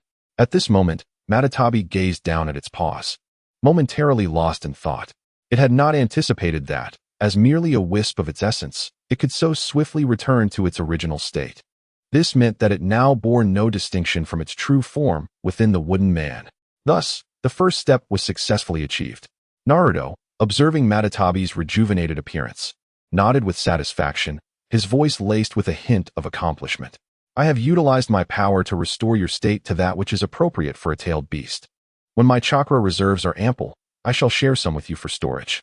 At that time, you will be able to manifest a colossal presence, akin to Shikaku and Kurama." Naruto smiled at Matatabi, for tailed beasts are ultimately embodiments of chakra. The amount of chakra directly influences their size. A principle established by Sage of Six Paths, which Naruto had no intention of altering. After all, a grander form exudes a more imposing and majestic aura. "Understood. I eagerly anticipate that day." Matatabi's voice brimmed with expectation as it resolutely replied. Subsequently, Naruto bidded a brief farewell, and his consciousness returned to the realm of reality. In this moment, time seemed to have passed in the blink of an eye, although everything transpired in a fleeting instant. Meanwhile, the wooden man, upon witnessing that her attacks had indeed affected Naruto, felt a surge of joy in her heart. With a swift flick of her fully tailed beast form's tail, she quickly fled with the people of the Cloud Village. Humph, this is the consequence of underestimating the opponent. "So, you are the newly appointed elder of Konoha, Uzumaki Naruto? I shall remember your name. Wait, the next time, I will not retreat so easily," she silently vowed, casting a furtive glance back at Naruto, as if to engrave his image deeply within her memory. Naruto watched the fleeing members of the Cloud Village, shaking his head helplessly, yet remaining vigilant. However, allowing them to escape so effortlessly seemed too lenient. An idea suddenly struck him, and a glint of cunning flickered in his eyes. At that moment, Shikaku, in its complete form, suddenly struck its swollen belly. Instantly, a large portion of its belly caved in, and an unprecedented wave of terrifying wind pressure erupted from its massive mouth. "Wind release, vacuum sphere," Naruto exclaimed. This technique involved condensing a vast amount of chakra into a colossal sphere of wind. then forcefully expelling it from his mouth to strike the enemy with remarkable speed and power. In this moment, Naruto executed the technique to perfection. However, as he aimed, he deliberately adjusted the trajectory slightly, allowing the overwhelming wind pressure to roar past the heads of the Cloud villagers like a raging dragon. The force was so aggressive that the Cloud ninjas felt as if they were being violently shoved by an invisible giant hand, their bodies swaying unsteadily, their scalps tingling, overwhelmed by an unprecedented sense of terror and shock. "Oh no, my hair." Suddenly, one of the Cloud ninjas, already thin on hair, let out a wail. It turned out that his carefully affixed wig had been torn away by the ferocious wind pressure. If that wind pressure had been even slightly weaker, we would have been torn to shreds, scattered across this wilderness. Another ninja, pale and shaken, remarked, "The power of the tailed beast is indeed terrifying. No wonder they are regarded as strategic weapons by the great ninja villages." The Cloud ninjas lamented, their eyes reflecting awe for the might of the tailed beasts. At that moment, Naruto's vacuum sphere slammed into a towering mountain. Instantly, the terrifying wind pressure exploded outward, and the once indomitable mountain was blown apart by this force. The mountain crumbled, boulders rolled, and dust billowed, leaving behind only scattered remnants of what had once been a formidable range, standing solitary as if narrating its former resilience. The probability of your perceived escape is as laughable as the defense of these fragile mountains. Naruto chuckled lightly, his words tinged with mockery. At this juncture, the wooden man stood frozen, initially believing that her strength and meticulous planning had allowed her to lead the Cloud villagers to safety. However, the scene before her caused her mind to short-circuit. It turned out, he had never truly exerted himself. The wooden man was filled with astonishment. "This time, our survival is not due to luck, but because he chose to let us live," she murmured, a complex surge of emotions welling within her. "Otherwise, I would have surely met my demise and become mere dust." She stared blankly in Naruto's direction, her gaze reflecting a myriad of intricate emotions. "Uzumaki Naruto, you are an enigma," she mused, finding his presence increasingly mysterious. "Sometimes, I truly wonder what peculiar thoughts occupy his mind," she thought, shaking her head in resignation, yet feeling an inexplicable sense of relief. Thankfully, everyone had survived. In the next moment, she began to lead the Cloud villagers in an orderly retreat. Their pace was no longer frantic, as if they had tacitly accepted that Naruto would not pursue them further. Observing this, Naruto chuckled to himself. "It seems I may have gone a bit too far just now, but thankfully, it's not a significant issue." With that said, he paid no further heed to the fleeing Cloud villagers, transforming from Shikaku's complete form back to his human guise. He gracefully descended from the heights, landing firmly on the ground. "Is everyone all right?" Naruto surveyed his surroundings, his warm smile illuminating the faces of the Konoha villagers, who gazed at him with sparkling eyes. Chapter 107. The man who almost kicked out the grand finale. At this moment, as Naruto's words faded, an invisible force seemed to draw upon him from behind, gradually coalescing into a perfectly round, jet-black, truth-seeking orb. Have I conjured another truth-seeking orb? Sensing the change behind him, Naruto raised an eyebrow, a flicker of surprise and curiosity dancing in his eyes. The orb now hung before him like the deepest star in the night sky, quietly suspended. Truly, it is a sphere imbued with the power of all creation. Every time I gaze upon these orbs, I feel a subtle resonance within. At this moment, the newly formed orb gently floated, ultimately resting beside the two existing orbs. It was as if an innate harmony existed among them, the distance between each perfectly calibrated, akin to nature's most precise artistry, forming a harmonious tableau of golden proportions. He pondered, "This must be a result of my recent absorption of the immense power of the two tails, which has intertwined with the chakra within me, facilitating the birth of this orb. With this, in addition to the two I already possessed, I now have 3 truth-seeking orbs." With this thought, an indescribable anticipation surged within Naruto. If I can swiftly gather the powers of all 9-tailed beasts, bringing together the 9 truth-seeking orbs, then my Sage of 6 Paths mode will blaze like an everlasting flame, achieving infinite endurance. In that case, the possibilities before me will be boundless. This notion ignited within him like wildfire, filling his heart with uncontainable excitement and exhilaration. Soon, that day will not be far off. He silently yearned, his eyes brimming with resolve. Just then, The ninjas of Konoha finally regained their composure from the earlier shock. They gathered around, their faces radiant with joy and admiration. Someone exclaimed loudly, as expected of Elder Naruto. Those ninjas from the Cloud Village were utterly powerless against you, as insignificant as ants. Indeed, they were so arrogant before. Yet once Elder Naruto made his move, their true colors were revealed instantly. What a satisfying turn of events. Another chimed in, laughter lacing their words with delight. Yes, I've always said those Cloud Village fellows were mere paper tigers, easily punctured, and hardly a threat. Yet another joined the discussion, their words imbued with reverence for Naruto and the joy of victory. Laughter filled the air momentarily. At that instant, reinforcements from Konoha finally arrived. Everyone, are you all safe? A familiar, vibrant voice rang out, causing Naruto's ears to perk up involuntarily. He turned to see a figure with a signature watermelon hairstyle. Thick eyebrows reminiscent of a cartoon character, donned in a tight green outfit that clung to his muscular frame, resembling a streak of green lightning.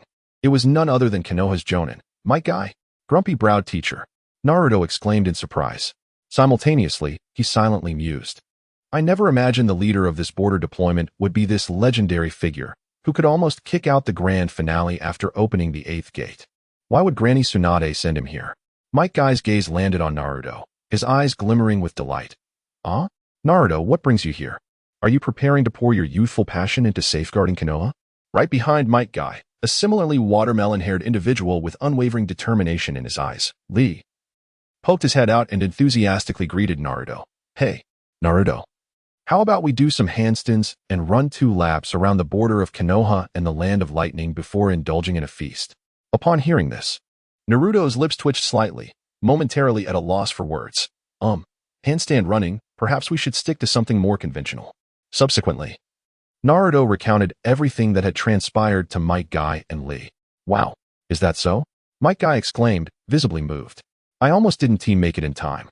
Thank goodness for you, Naruto. Your youth burns so brilliantly. He continued, explaining, from a distance, I saw Shikaku fully transformed and thought Sunagakure had suddenly launched an attack. I rushed over with Lee and the others, and thank goodness you were here. Otherwise, the consequences would have been unimaginable.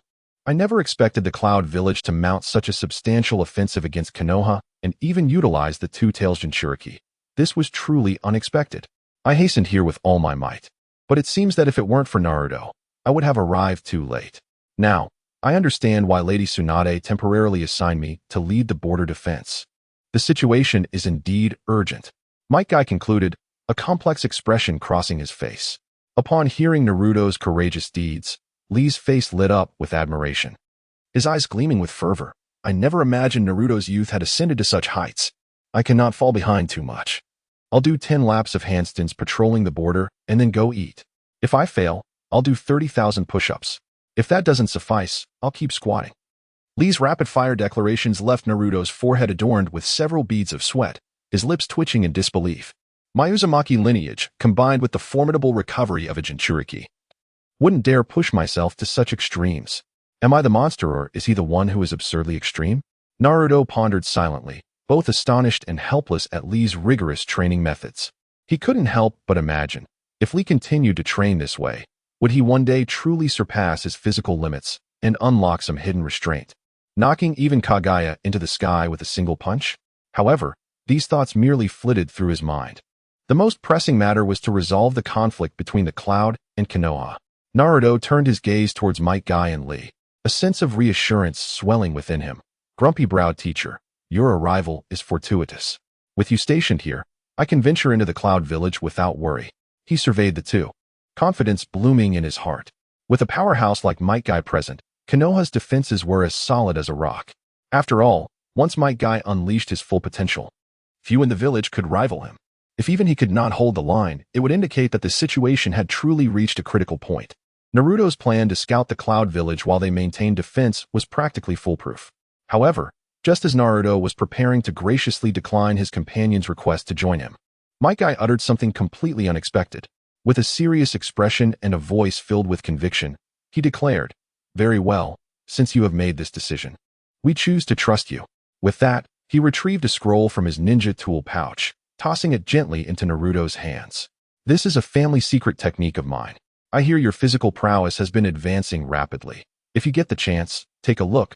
Perhaps it will be of assistance." Might Guy smiled, revealing a set of pearly white teeth and giving Naruto a thumbs up.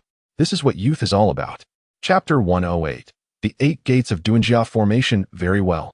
Since you, teacher thick eyebrows, have said so, I shall gladly accept this gift, Naruto exclaimed, receiving the scroll with both hands. At that moment, he felt the weight of the scroll, not just its physical heft, but also the profound friendship and trust it represented. This sentiment stirred an indescribable emotion within him. He never anticipated receiving such a precious gift at this moment. The gesture deepened his sense of recognition and belonging within the village, as if a warm force surged within his heart. After bidding farewell to Might Guy and Lee, Naruto set forth on his journey to the hidden cloud village. Throughout the journey, his heart was restless, tightly clutching the scroll, filled with curiosity and anticipation. What secrets did this scroll hold? He couldn't help but ponder. The secret technique passed down from the Might Guy family was certainly no ordinary thing. It must possess extraordinary qualities. However, speculating was futile. He would soon find out. With a resolute heart, Naruto decided to cease his conjectures and directly unroll the scroll to unveil its mysteries. As the scroll unfurled, his gaze froze, and he gasped in astonishment. Incredible! It is indeed the 8 Gates of Doujia technique. His eyes widened in disbelief. He never expected Might Guy to be so generous as to pass on such a treasured secret technique so readily. This level of trust was overwhelming. The 8 Gates of Doujia technique was a formidable ability that released the body's restrictions on chakra, allowing surplus energy to flow freely. He knew that such ninjutsu was typically kept secret, so how could it be so easily imparted to another? Yet, here he was, unexpectedly entrusted with it. It was truly a testament to the genuine bonds of humanity. Eager to delve deeper, he scrutinized the contents of the scroll. Soon, the intricacies of the 8 gates began to reveal themselves before him. The opening gate, rest gate, life gate, injury gate, dismissal gate, view gate, shock gate, and death gate. These 8 gates controlled the flow of chakra within the body, imposing layers of restrictions. The 8 Gates of Doujia technique was the key to dissipating these limitations, allowing chakra to transcend its confines and unleash power exponentially greater than one's own. However, such power came at a cost. The practitioner would endure tremendous physical harm when employing the 8 gates, which is why it was classified as a forbidden technique. Nevertheless, Naruto felt no fear. With his current physical resilience, he could withstand the burdens of the 8 gates. Yet, the death gate was the essence of the 8 gates, albeit with the greatest price to pay. Rubbing his chin thoughtfully, Naruto mused, is there a method to bypass the side effects of the death gate while still harnessing its power? Perhaps the yin-yang release? Or Tsunade's mitotic regeneration? He even began to envision a scenario where, with proper control, he could unleash all 8 gates simultaneously, transforming into the 8 gates of Doujia formation, potentially achieving this without incurring a cost. After all, he possessed the yin-yang release, a miraculous power capable of turning decay into vitality, making it the perfect complement for the life force-dependent 8 gates. Filled with anticipation and determination, Naruto vowed to master this secret technique to its fullest, elevating his strength to unprecedented heights. Tsunade's mitotic regeneration was indeed a marvel of the ninja world. At the moment of injury, her body activated like a self-healing machine, rapidly and continuously regenerating without disrupting her offensive rhythm, as if pain were merely a trivial concern. However, this technique was not without its flaws. Its automated healing process could not be manually controlled and consumed chakra at a rate far exceeding that of ordinary medical ninjutsu. Even minor injuries would trigger this self-healing mechanism, which, if treated with standard medical ninjutsu or temporarily left untreated, would pose no significant threat. Yet, this drawback was of little consequence to him, Naruto pondered. For chakra was an inexhaustible resource for him. Any issue solvable with chakra was trivial in his eyes. Moreover, Tsunade's mitotic regeneration might have drawn inspiration from the first Hokage, Hashirama Senju's self-healing prowess. Now, having awakened the perfect sage body, his power rivaled that of the first Hokage. A glimmer of confidence shone in Naruto's eyes. In other words, he had quietly grasped the essence of mitotic regeneration and, with a slight spark, could surpass Tsunade, especially when paired with the yin-yang release. His heart brimmed with hope, as he envisioned surpassing those who came before him. In a certain sense, he was now the foremost medical ninja within the ninja world. He felt a twinge of bashfulness as he touched his nose, then contemplated, once I possess this healing power, should I engage the 8 gates of Duanjia? Enhancing my physical prowess, it would be akin to adding wings to a tiger, utterly unburdened. Even upon opening the death gate, as long as my recovery speed surpasses the rate of consumption, I will remain unscathed and fearless. With a heart of tranquility, Naruto envisioned the boundless possibilities awaiting him on the path of physical training. A surge of ambition welled up within him. To unleash the 8 gates of Duanjia formation without mental burden would undoubtedly elevate his martial prowess to an unparalleled and terrifying height. He silently chanted, his eyes alight with fervor. It is essential to note that Naruto's physical prowess was already extraordinary after entering the Sage of Six Paths mode. His bodily strength could withstand Kage's 80 godly airstrikes. Now, combined with the 8 gates of Duanjia formation, he could hardly fathom the heights of power he would achieve. Not only would he confront the 80 godly airstrikes, but he also felt he could elevate himself from previous obscurity to become the master of the situation. Soon, he would reclaim his power. This strength filled him with boundless dreams and expectations for the future. Chapter 109, Naruto vs. Raikage. Yet, amidst Naruto's profound contemplation, his speed remained unimpeded, surging forward with astonishing velocity. In but a fleeting moment, he had quietly approached the outskirts of the hidden cloud village, where a familiar yet alien aura enveloped him. Why does the ninja world feel so remarkably small to me now? Naruto mused, as the vastness of the ninja realm seemed to have diminished in his eyes since he mastered the secrets of wind release chakra mode and the flying thunder god technique. Now, traversing the world felt as simple as leaving a mark of the flying thunder god. The farthest corners of the earth were merely a thought away. This sensation was akin to being a bird in a cage, albeit a cage significantly larger than before. Yet, he wondered if beyond this cage lay an even more boundless expanse. Lost in these reflections, waves of emotion stirred within Naruto as his thoughts drifted toward the unknown horizons, envisioning the vibrant world beyond the confines of his current reality. However, just as he succumbed to this endless reverie, a thunderous command abruptly shattered his thoughts, pulling him back to the present. Who goes there? Halt immediately. The voice resonated like a bell, powerful enough to shatter mountains and shake the heavens, instilling a sense of reverence. Naruto raised an eyebrow and looked up to see a towering figure before him.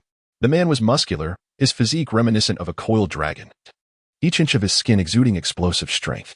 Clad in a white open-collared long-sleeve coat that billowed in the wind, a large kanji for thunder emblazoned on his back, he unmistakably displayed his identity and exceptional status. The fourth Raikage, eh? Naruto immediately recognized this long-lost friend, a unique feeling swelling within him. As the second ninja to inherit his father's legacy of unparalleled speed, Ace wielded the lightning release chakra mode, capable of shattering ordinary Susanoo. His strength unparalleled in the ninja world. At that moment, Ace's fiery temperament was evident. Even before he arrived, his thunderous voice resonated like a storm. You dare to intrude upon my hidden cloud alone? Such audacity. With those words, Ace's figure suddenly flickered, and a massive punch, accompanied by a deafening roar, was hurled toward Naruto. The punch was swift as lightning, precise as an arrow, ferocious as a tiger descending the mountain, seemingly intent on obliterating everything in its path. Seeing this, Naruto raised an eyebrow, silently admiring such speed. In this ninja world, few possess such rapid assault capabilities. However, speed is relative. Before Naruto, who was hailed as the pinnacle of ninja speed, this velocity was merely inadequate. With a subtle shift, Naruto evaded the blow, as fluid as a dragon dancing through water. Graceful yet powerful, Ace's thunderous punch whistled past his ear, missing entirely. Naruto's movements were devoid of any superfluous motion, flowing as naturally as clouds drifting in the sky. What? He dodged my punch so effortlessly. Ace's heart raced, disbelief flooding his mind. Though he had not unleashed his full power, such a strike should not be evaded so easily. Yet, Naruto had effortlessly neutralized his assault, leaving Ace in a state of astonishment. Just as he was grappling with this shock, a blur suddenly flickered before him, as if an ethereal light raced by at an inconceivable speed. What was that? He murmured, confusion etched upon his face. The object moved too swiftly for his eyes to grasp, leaving only a fleeting, indistinct silhouette in its wake. Then, a faint sound reached his ears. But the sound was too elusive. He could not discern its content, only sensing an extraordinary aura. Bang! A deafening explosion erupted, and he felt an irresistible force surge from his forehead, sending him tumbling through the air like a leaf caught in a tempest, spinning several times before barely regaining his balance. Wow, the Raikage Lightning Release Chakra mode is indeed formidable. At this moment, he finally recognized the source of the earlier sound. It was a familiar voice, laced with pride and excitement. Was it a leaf ninja? Struggling. He lifted his gaze to see Naruto enveloped in a whirlwind of wind and lightning, the lightning release chakra invigorating his body, elevating his power, while the wind release chakra mode propelled his speed to unprecedented heights. It turned out that upon their initial encounter, Naruto had developed a keen interest in the Raikage's lightning release chakra mode. Now, unable to restrain his curiosity and anticipation, he eagerly put it to the test. He activated the lightning release chakra mode, the blue lightning flickering around him as if donning a suit of armor. Subsequently, he merged the wind release chakra mode into it, creating a marvelous resonance between the two. Wind and lightning chakra mode, Naruto proclaimed, his form bursting forth with astonishing speed, akin to a flash of lightning. As he appeared before the Raikage, before it could react, he felt a sharp pain in his forehead as Naruto delivered a playful headbutt, causing his head to ring with a resounding thud, leading to the present scenario. Bravo! You truly are bold, venturing alone into my hidden cloud, A exclaimed, now looking at Naruto not as a mere child, but as a worthy adversary deserving of serious regard. His eyes gleamed with fervor, akin to a blazing fire, revealing his yearning for battle and respect for formidable opponents. Yet, no matter how powerful you are, this is ultimately my territory. I shall demonstrate to you through this battle that the Raikage's authority is not to be trifled with. A's voice was deep and resonant, each word echoing with the force of thunder. As his words faded, the lightning release chakra mode erupted around him. The immense energy enveloped him like a surging tide, illuminating the surroundings with flickering lightning, transforming into a brilliant armor of thunder that crackled ominously, exuding a palpable pressure. Let us fight. A roared, his figure lunging forward like a tiger descending a mountain, charging once more toward Naruto. His movements were swift and ferocious, imbued with an unstoppable momentum, as if he sought to obliterate everything in his path. Yet, Naruto wore a sly smile. In that case, let me test my newfound mastery of the 8 gates. In the next instant, the wind and lightning surrounding Naruto began to subside. As he contemplated, I must not allow the Raikage to fall victim to a careless mistake. However, this did not diminish his resolve or vigor. With a powerful tremor, an extraordinary aura suddenly erupted from within him, chakra surging through his veins like a raging river, filling every fiber of his being with overwhelming strength. The first gate, open, Naruto declared, his voice resonating with undeniable conviction. The second gate, rest gate, open, he shouted once more, swiftly unlocking 2 gates in succession. For most beings, the strength of their muscles is often limited, as a full release could lead to fragile bones being unable to withstand the strain, resulting in injury. Unless in a life-or-death situation, few would readily unlock such restrictions. Coincidentally, the first key point to open the gate lies within the brain, capable of liberating the mind's constraints on physical strength, enabling Naruto to unleash his full potential.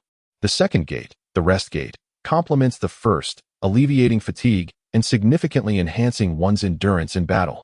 At this moment, with both gates opened, Naruto felt an overwhelming surge of power within him, almost terrifying in its intensity. He raised an eyebrow, a smile playing at the corners of his mouth. This sensation is oddly reminiscent of when I wield the boiling release. Unparalleled strength. Naruto quickly grasped that feeling of mastery, his smile broadening. Konoha Great Whirlwind, he shouted, then moved swiftly, executing a powerful kick from a distance. Yet, even this kick, though empty, sent forth a fierce wind that tore through the air.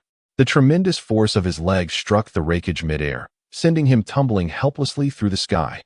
How can this be? Who is this person? The Raikage, twisting and turning in the air, was engulfed by disbelief, his mind a tumult of astonishment.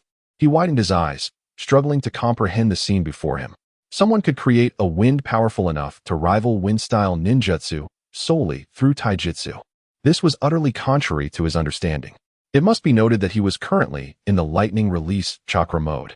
In this state, not even a tempest would deter him. He could slice through boulders as if they were mere shadows. His physical strength had reached a level rivaling the tailed beasts, placing him among the elite in the ninja world. Yet, a simple whip kick from Naruto, driven by that generated wind, had disrupted his lightning-quick momentum, nearly sending him crashing to the ground in a most undignified manner. This was beyond incredulity, a reality too difficult to accept. He prided himself as a master of taijutsu, having traversed the ninja world for years, yet had never witnessed such an extraordinary phenomenon. If he were to attempt what Naruto had just done, kicking with such force from that distance, he knew in his heart it would be utterly impossible. At this moment, the Raikage gained a newfound respect for Naruto's strength. An unprecedented sense of caution surged within him. He marveled inwardly. This individual is undoubtedly a hidden trump card of Konoha. If I do not eliminate him now, he may one day become a grave threat to my village. Perhaps he possesses the potential to annihilate Kumobikure. This is no mere exaggeration. In the Raikage's heart, Naruto's threat level had escalated to that of a tailed beast. He understood that such an adversary must not be underestimated. Naruto, of course, did not miss the subtle shift in the Raikage's expression and sighed softly to himself. Then, a playful smile tugged at his lips. He seems to harbor intentions of violence. It seems that during this time, understanding among us is still a distant dream. With such propensity for violence, if I did not possess absolute power, I would be utterly powerless. Shaking his head, a hint of resignation mingled with insight into the world's dynamics colored his tone. Instantly, Naruto's chakra surged anew, as if an invisible force within him roiled, ready to be unleashed. Having opened 2 gates, if he could send the Raikage flying with just the wind from his kick, well, what would occur if he opened 2 more? Filled with anticipation, Naruto acted without hesitation. 3rd life gate, open, he declared, his voice imbued with determination. 4th injury gate, open, he roared next, as if to unleash every ounce of potential within him. Boom. A more explosive chakra aura enveloped him, causing his skin to flush momentarily, but under his formidable regenerative ability, he returned to normal in the blink of an eye, as if that brief flush had been but an illusion. Indeed, reaching the 4th gate began to impose significant strain on his body, as he felt the raging power within. He mused that this level of strain would likely leave most taijutsu masters incapacitated for days afterward. He was acutely aware that the 8 gates technique wielded both tremendous power and inherent risks. The 3rd life gate further amplified his speed and power. Had it been Lee or Guy, their bodies would have begun to flush red, an indication of increased power alongside the burden. The term injury gate was no misnomer. It signified stepping onto the precipice of danger. Having surpassed the life gate, his attack and speed soared to new heights, entering a true state of desperation within the 8 gates. Only Naruto, with his extraordinary healing capabilities, could swiftly suppress such changes, avoiding any significant impact on his body. The 8 gates technique becomes more terrifying the stronger the body. While Naruto possessed a physique beyond the ordinary, the resulting power was equally staggering. And so too were the side effects and burdens it inflicted. Only he could match such a degree of resilience, remaining unscathed. Had it been anyone else, they would have surely crumbled. In the next moment, Naruto cast aside the myriad thoughts swirling in his mind, his gaze sharpening with resolve. He moved swiftly, delivering a powerful punch towards the Raikage, who was poised for a sneak attack, his voice laced with mockery and warning. As the Raikage, a sneak attack is hardly commendable. Instantaneously, a terrifying gust of wind erupted from his fist, sweeping through like a tempest, imbued with Naruto's indomitable spirit and power, causing the very air around them to tremble.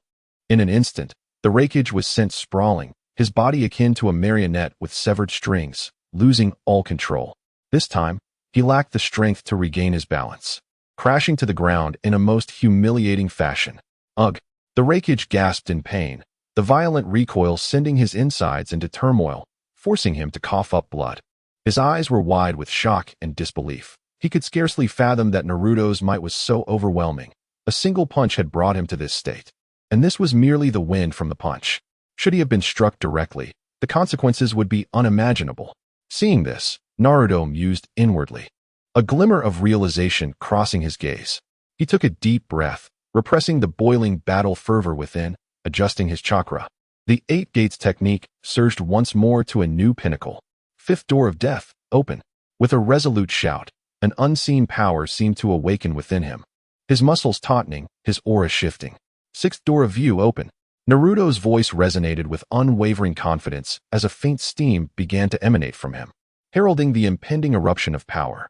7th door of shock, fully open.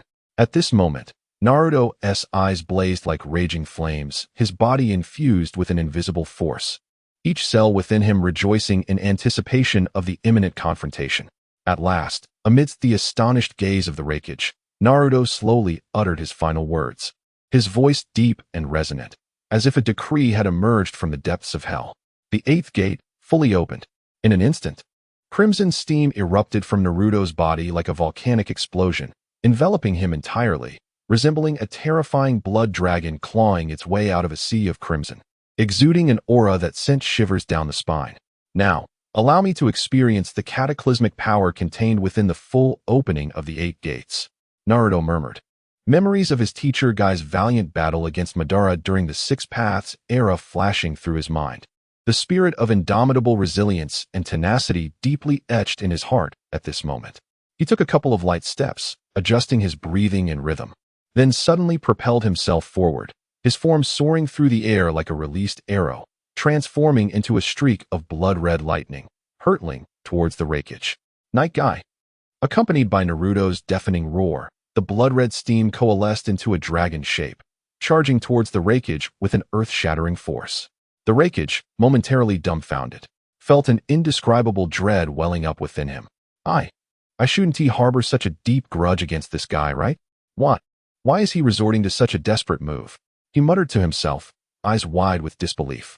At this moment, terror gripped the Raikage's heart as he beheld that foot, imbued with the power of the blood dragon, hurtling towards him like a tempest. He had no doubt that if struck, he would surely meet his demise. There was no alternative. No, I cannot allow myself to be hit by this attack. At the brink of life and death, he summoned his most potent lightning release armor, the ultimate state of the 4th Raikage. His hair stood on end as the power of lightning surged forth, reaching an unprecedented peak. Cloaked in the lightning armor, his speed surpassed that of lightning itself. Even the eyes of the Sharingan struggled to track his movements, as he had effortlessly evaded Sasuke's world-destroying Amaterasu in another timeline. However, at this critical juncture, he discovered a shocking truth. This guy's strike was distorting space even from such a considerable distance. The Raikage's heart raced in shock as he attempted to twist his body to evade the lethal blow, only to find himself shackled by invisible chains, unable to move an inch. This was terrifying. To think that a mere human could warp space itself. Was he still human? The Raikage gasped internally, fear washing over him like a tidal wave, threatening to engulf him completely. He stared helplessly at the approaching Night Guy, filled with despair and a sense of impending doom. It's over. Not only will I perish here, but the entire Hidden Cloud village will likely be reduced to ashes by this strike. The Raikage lamented internally, a flicker of hopelessness flashing in his eyes. Just then, an utterly bewildering scene unfolded before him. He was smiling?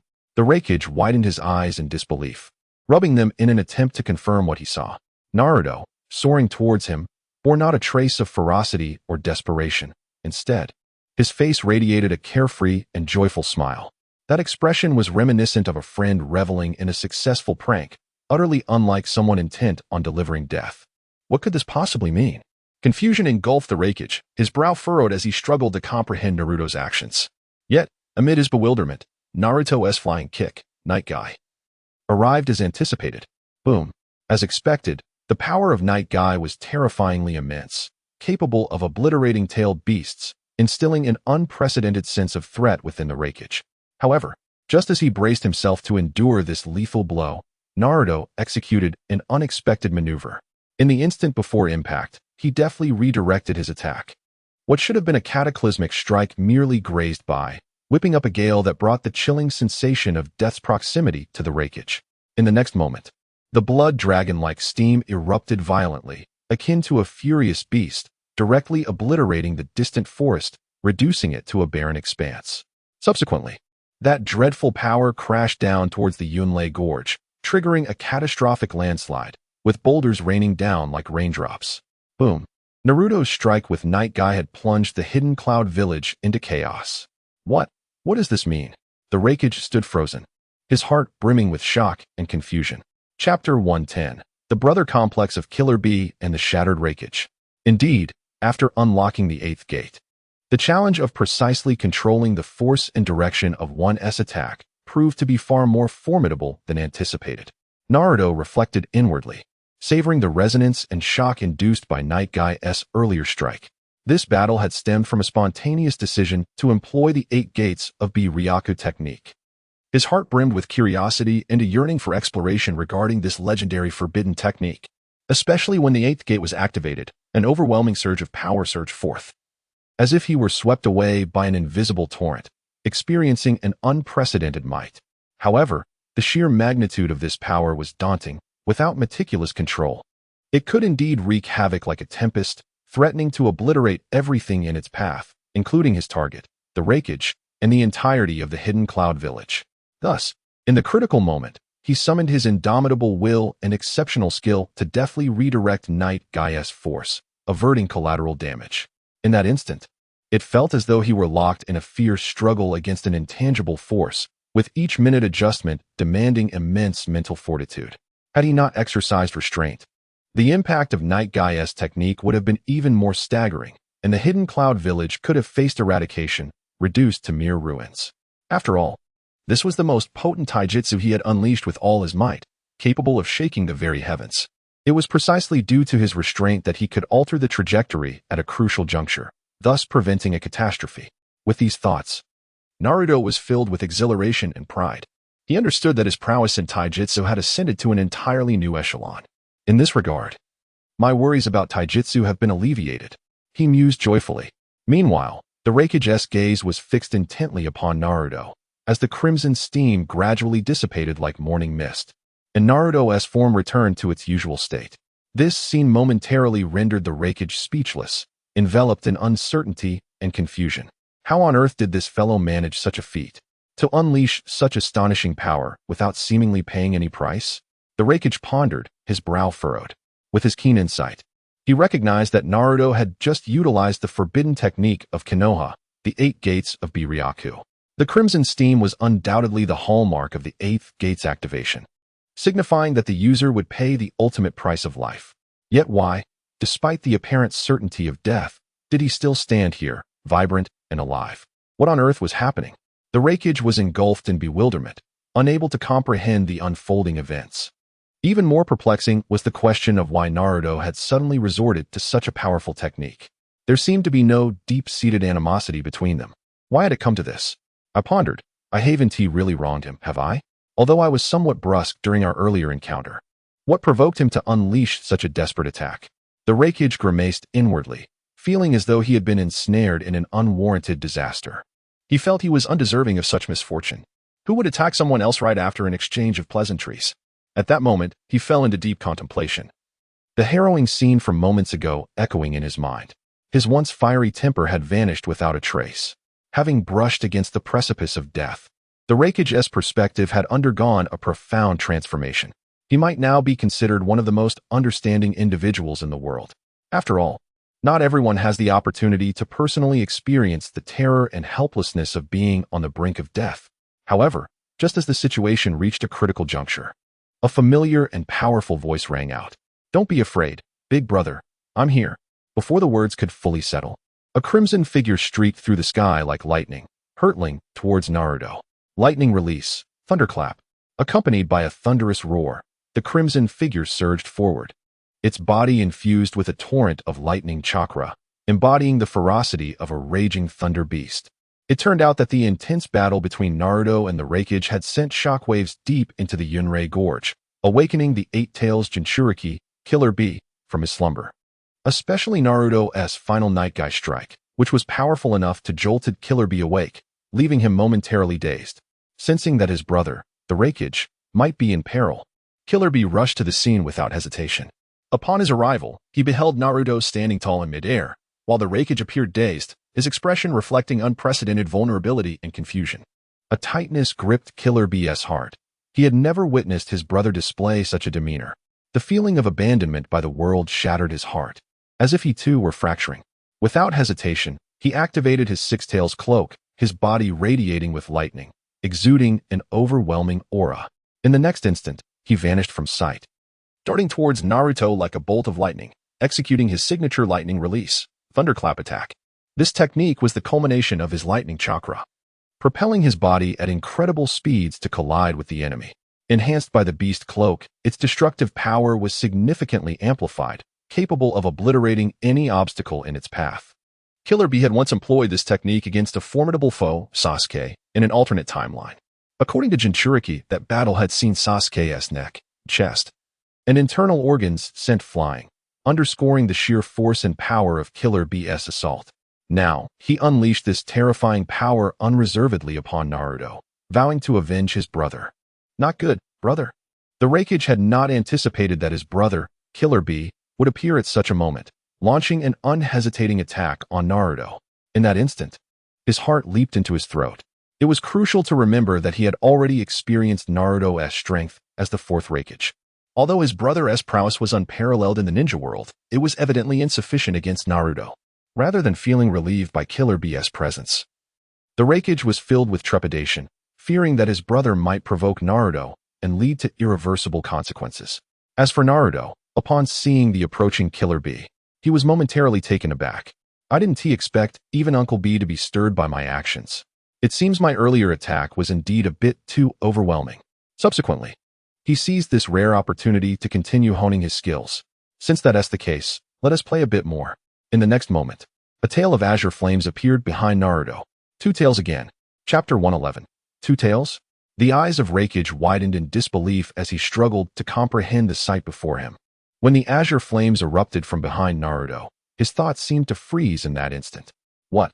How could this individual possibly command the power of the two tails? Raikage gasped internally, incredulity evident in his voice. The aura emanating from Naruto led him to ponder further. Could it be that Mori had met with misfortune, and that the tailed beast within him had been extracted by this leaf ninja? If that were the case, then the person standing before him must be the infamous Naruto Uzumaki, who had dealt a significant blow to the Akatsuki organization. If that were indeed the truth, everything would fall into place. It was no wonder he could achieve such feats. This individual was more terrifying than a humanoid-tailed beast, truly formidable. Raikage speculated in silence, his brow furrowed. Yet, he recalled the message sent by Mori, who had distinctly claimed to be safe and merely requested that he reinforce the village's defenses. But now, this scene unfolded before him. What on earth was happening? Unbeknownst to Raikage, Naruto had been traveling at an astonishing speed, far surpassing that of Mori and the others, who were still on foot. Consequently, by the time Naruto arrived at Kumogakure, Mori and her companions were likely still en route, unable to return to the village in time. This was precisely why Raikage was aware of their encounter with Naruto, yet could not fathom how Naruto had arrived at the village so swiftly, nor could he comprehend how Mori's powers had manifested in him. Naruto himself marveled at the situation, reflecting on how his own speed had surged upon manifesting the azure flame tail. With a single leap, he effortlessly evaded Killer Bee's lightning-infused attack. How could this be? His speed was so extraordinary that he could elude the lightning blade? It was utterly inconceivable. Killer Bee watched in shock as his attack missed its mark. He had unleashed his full power at his quickest speed, convinced that this strike would be unavoidable. Yet, reality had proven him wrong. Naruto's speed was truly astonishing. It surpassed even that of the man famously known as the Yellow Flash. Moreover, they bore a striking resemblance. Killer Bee pondered silently, questioning any potential connection between them. However, realizing he could not gain the upper hand in speed, he decided to settle the matter with sheer strength. Raikage instantly understood Killer Bee's intention. No, B.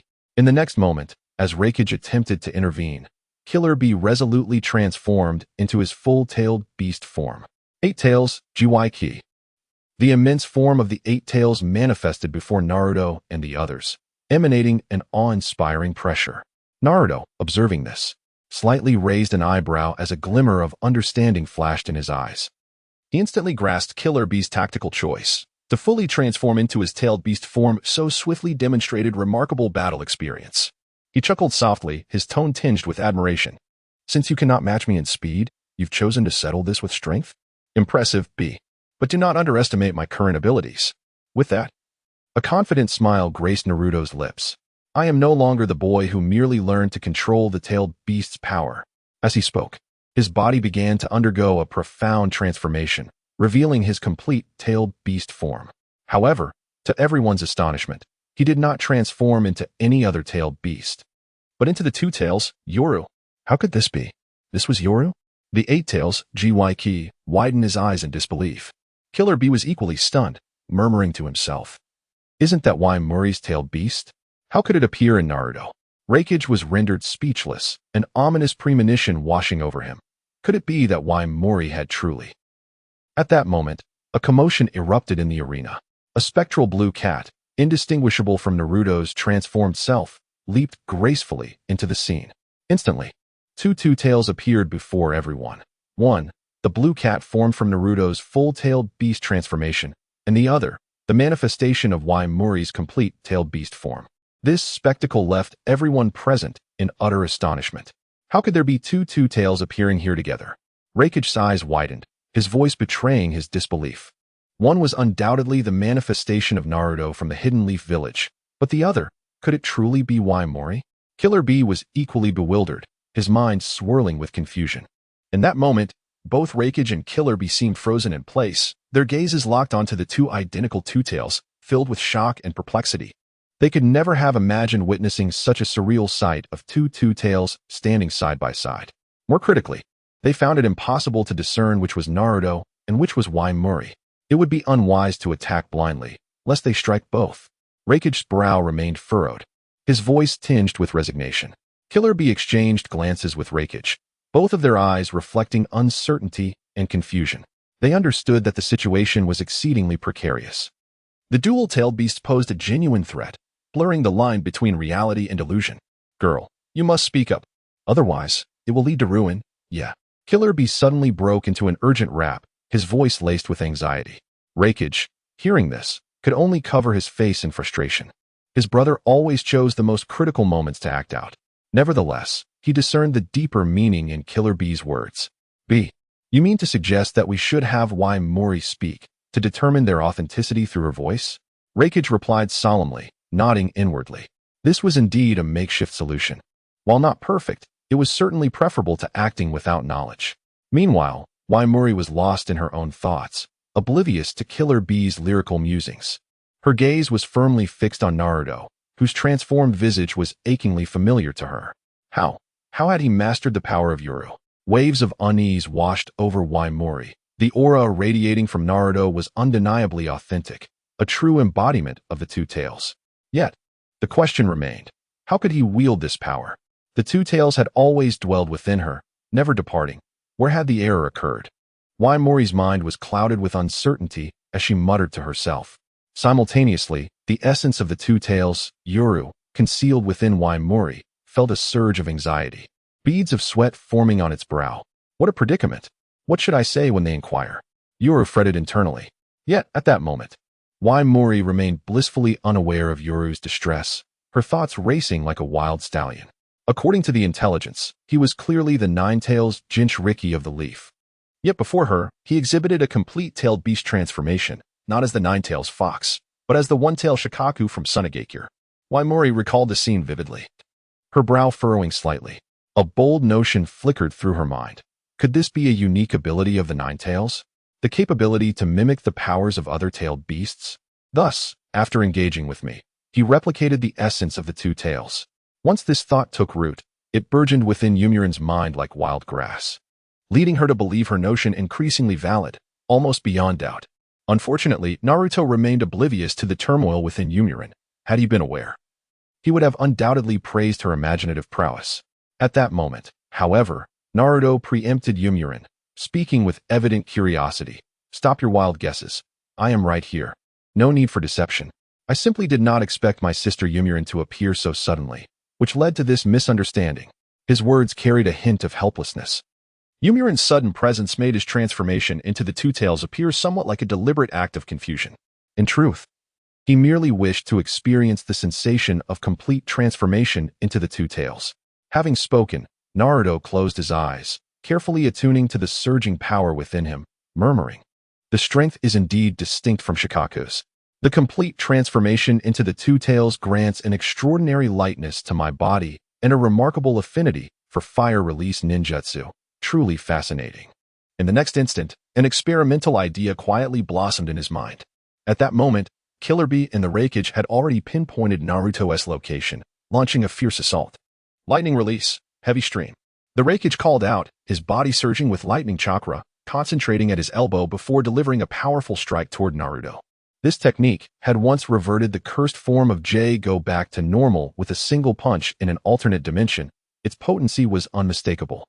Simultaneously, Killer Bee manipulated the Eight Tails tentacles, spinning them at high speed, each appendage resembling a colossal hammer, striking forcefully toward the fully transformed Naruto, exuding an overwhelming momentum.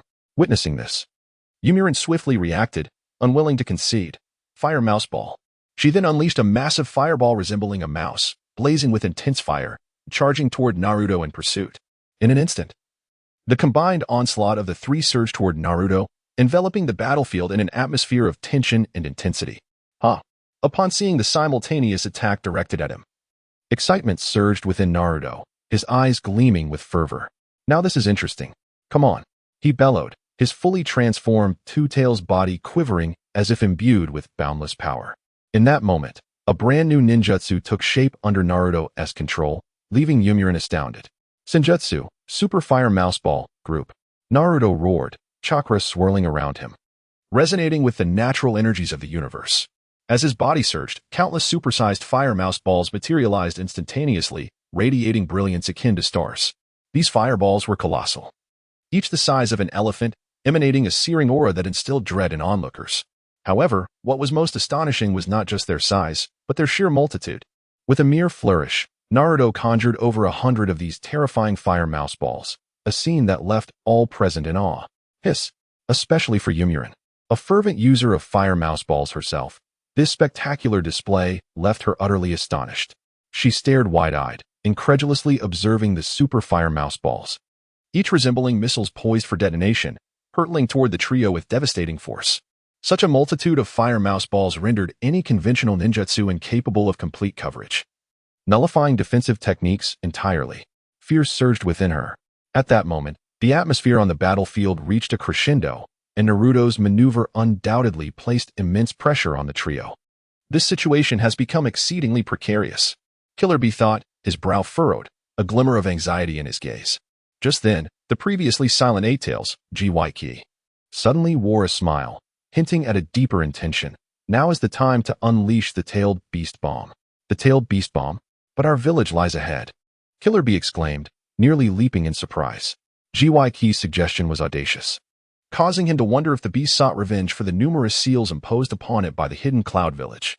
Indeed, it is imperative to unleash the Tailed Beast Bomb without hesitation, Gyki urged, sensing Killer Bee's hesitation, his tone resolute, eyes brimming with trust. Furthermore, he added, moreover, it is essential for Yumurin to collaborate with you. Oh, this is utterly insane, but I relish the challenge. A spark of excitement flickered in Killer Bee's eyes. He realized it might be the key to turning the tide of battle. In the next moment, Killer Bee and Yumurin exchanged determined glances, each recognizing the resolve reflected in the other's gaze. They inhaled deeply, closed their eyes, steeled their hearts, and together shouted, Tailed Beast Bomb. In an instant, two Tailed Beast Bombs began to rapidly coalesce within them, chakra surging mightily, as if to consume everything around them. They raced against time, pouring their utmost effort, finally completing the Tailed Beast Bomb just as the torrent of fire mouse balls surged toward them. Boom! The Tailed Beast Bomb collided with the swarm of fire mouse balls, triggering a cataclysmic explosion. The force of the blast threatened to rend the very fabric of the universe, sending shockwaves throughout the land of lightning, the violent tremors instilling sheer terror in all. Chapter 112. Confronting the Reikage with Byaetian Mouth. At long last, amidst the cataclysmic explosion, the earth seemed to tremble violently as if gripped by an invisible giant hand. In the wake of the shock, the chaos and debris gradually dissipated into nothingness.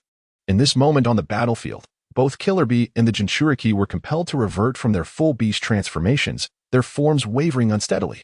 The Reikage, fortuitously shielded by the colossal body of the Eight Tails, appeared notably better off than the other two, yet his face still bore the marks of exhaustion, despite their disheveled states. It was a stroke of luck that none had sustained fatal injuries. Phew. Big brother, Miss Jinchuriki, are you both all right? Killer Bee gasped, beads of sweat rolling down his forehead as he cast a concerned glance at the Reikage and the Jinchuriki, his voice tinged with a barely perceptible tremor. I'm still holding on. How about you, Jinchuriki? The Raikage patted Killer Bee's shoulder, also panting heavily, his gaze filled with worry as he turned towards the Jinchuriki. Oh, I should still be able to stand. The Jinchuriki strained to support herself with both hands on her legs, her body trembling slightly, yet managing to force a smile. The earlier clash of tailed beast bombs had unleashed a staggering force, and the trio had exerted themselves to their utmost just to withstand it, which explained their current predicament. I wonder how that guy is faring now. The Raikage looked around, his gaze sharp as he sought Naruto's figure on the battlefield, attempting to ascertain whether he still possessed the strength to continue fighting. Probably not well. After all, that was an unprecedented joint-tailed beast bomb from two-tailed beasts. Even the strongest would be reduced to ashes. The Jinchuriki forced a bitter smile, inadvertently aggravating her wounds, causing her to wince. We must remain cautious. I have a feeling that this isn't as simple as it seems, Killer Bee remarked, his earlier mirth replaced with a serious expression, his eyes flickering with vigilance. I just feel that our opponent will not be so easily defeated. Before his words could fully settle, a sudden howling wind echoed across the sky, as if nature itself were heralding the prelude to their conversation. Everyone looked up to see Naruto, in stark contrast to their beleaguered states, descending from the clouds unscathed. Resembling a deity descending from the heavens, his attire bore not a speck of dust, appearing as though he walked upon the wind itself. Hey. There's no need for everyone to look so tense, is there? Naruto observed the wary expressions surrounding him, shrugging his shoulders helplessly, his hands gesturing casually. I'm not here to fight you all. To be honest, if I had intended to do so, you know very well I would have seized the opportunity long ago. He sighed, sincerity emanating from his gaze. I have come, on one hand, to spar and exchange ideas with you, on the other, to forge friendships as we confront the looming threat of war together. War threat? Are you implying that our Cloud Village is planning to attack your Leaf Village?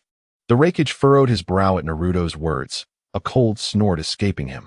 Given the current situation, unless you willingly relinquish your power and distance yourself from the turmoil of the ninja world, how can we trust you? His tone grew increasingly frigid. You know all too well the extent of your terrifying power. No one in the ninja world can rival you. Today's incident has only served to expose the threat you pose. Listening to the Raikage's accusations, Naruto rubbed his temples, feeling the onset of a headache. Your logic is flawed. If we were to follow your reasoning of the innocent suffer for the guilty, then wouldn't everyone in the ninja world live in constant fear? No one could possess great strength. He quickly pressed on. Let us consider you, Raikage. You just claimed my strength is a threat. Yet your own prowess ranks among the highest in the ninja world, doesn't it? So, the question arises, does the fourth Raikage himself represent a potential threat to peace in the ninja world? If so, should I also regard you as a risk for war and seek to eliminate you? Furthermore, Naruto added, and your brother, Killer Bee, as a perfect Jinchuriki, represents a rare strategic deterrent in the ninja world. Not to mention Miss Jinchuriki, whose strength should not be underestimated. By your logic, aren't these all threats? Or are you planning to cleanse your own house, and then commit seppuku as an act of contrition? As he concluded, Naruto's eyes sharpened, his tone imbued with unwavering conviction. Do unto others as you would have them do unto you, Raikage. Surely, you understand this principle. With that, Naruto's gaze narrowed slightly, revealing a hint of coldness, as if issuing a warning and a reminder. The Raikage found himself momentarily speechless, having never anticipated such a sharp rebuttal to his argument. A tumult of thoughts swirling within him. Chapter 113. The Decay of the Feudal System? Sincerity, the most poignant. At this moment, Naruto's words struck like a sharp blade, each syllable piercing deep into Raikage's heart, stirring tumultuous waves within him. Despite the multitude of retorts he yearned to unleash, wishing to prove Naruto's assertions as mere hollow fantasies, an inexplicable sense of recognition quietly blossomed within his soul, rendering him speechless. How vexing. I long to counter his claims, yet he speaks with such undeniable logic. Raikage lamented silently within. Then he spoke, his tone inadvertently softening. So, with such conviction, what insights do you possess? He inquired with a hint of curiosity and anticipation, challenging Naruto to provide a concrete solution. Your very existence undeniably poses an unprecedented threat to Kumogakure, even if I can persuade myself to believe in you. How can I convince the others within the village to accept your ideals and trust that you will not jeopardize our interests? Upon hearing this, a resolute glimmer flashed in Naruto's eyes. His response was unexpectedly profound, leaving even the steadfast Reikage feeling as though he had become the voice of moderation.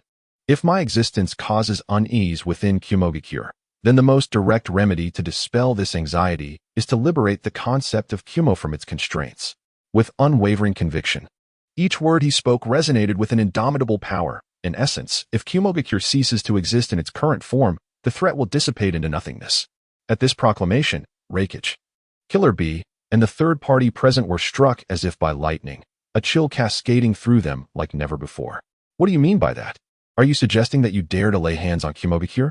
Reikage's voice trembled with incredulous shock. Could this be a slip of anger, a moment of indignation? The ever-watchful Wood Ninja pondered, his eyes narrowing with increasing wariness. This bodes ill. If he truly harbors such intentions, we may struggle to withstand his might. A simultaneous alarm resonated within the trio, an unprecedented sense of crisis enveloping them. In that instant, the air felt as though it had solidified, a tense atmosphere saturating the hearts of all present, as if a storm was on the verge of erupting in this realm. However, just as Naruto was about to articulate the intentions swirling within his mind, an unexpected turn of events shattered the momentary stillness. A flurry of hurried footsteps, accompanied by the rushing wind, surged towards Naruto, Reikage, and their companion, moving with a velocity as if in pursuit of time itself. Who could this be? Reikage furrowed his brow, instinctively turning his head at the sound, only to find the attire of the approaching figure igniting a sense of familiarity within him. Is this not the envoy of the daimyo? Reikage mused inwardly, filled with suspicion, struggling to comprehend why the envoy of the Land of Lightning would appear in this recently contested area. As Reikage wrestled with his confusion, the envoy arrived at the scene in a whirlwind, breathless yet unyielding in demeanor. You four, what on earth are you doing? Fighting is one thing, but cannot you control your strength? With hands on hips, he continued to reprimand them. Do you realize that commotion nearly disturbed the daimyo's carriage? What punishment do you deserve? His words dripped with undeniable authority, as if he were the sovereign of this realm, utterly disregarding the taut atmosphere surrounding them. Naruto, Reikage, and the other two companions stood bewildered, caught off guard by this sudden scolding, their expressions painted with disbelief. We need to control our strength during a battle? Naruto scratched his head, appearing utterly perplexed. This concept was entirely novel to him. Disturbing the daimyo's carriage? What offense have we committed? Reikage's brow furrowed tighter. As the leader of Kumogakure, when had he ever faced such unfounded reproach? An inexplicable fury surged within him. Is this person out of his mind? Or perhaps inebriated? The Wood Ninja and Killer Bee murmured under their breaths, their faces reflecting confusion and indignation at the envoy's baseless accusations. How dare he? At this moment, not only Naruto, but even the members of Kumogakure wore expressions of incredulity. Each of them was a powerhouse within the ninja world, capable of shaking its very foundations. Yet, at this juncture, they found themselves openly chastised by an envoy, devoid of any combat prowess. Where was their dignity? What audacity allowed him to be so brazen? This thought spread like wildfire within the hearts of the four, their confusion and anger towards the envoy's insolence mounting, as if provoked by an invisible force that threatened their dignity. Naruto's gaze shifted slightly to Reikage, who was being reprimanded, and waves of contemplation washed over him. He began to ponder the intricate relationship binding the daimyo of the great nations to the leaders of the ninja villages. The daimyo, a ruler of a nation, held a position of unparalleled esteem. The growth and prosperity of ninja villages were inextricably linked to the daimyo's generous patronage. Funding for training, construction, and missions predominantly flowed from the daimyo's coffers. Conversely, the daimyo provided relentless economic support through taxation and other means, enabling the ninja to pursue the pinnacle of power, undertaking arduous missions without distraction. As Naruto meticulously unraveled this historical connection, he envisioned the first Hokage collaborating with the daimyo to forge the splendid legacy of the ninja villages. Yet, his thoughts did not cease there. He delved deeper into contemplation. Why, then, do these powerless daimyo wield authority over the ninja villages, commanding them with certainty? Is it merely due to economic dependency? If one day we were to free ourselves from such reliance, what would the landscape look like?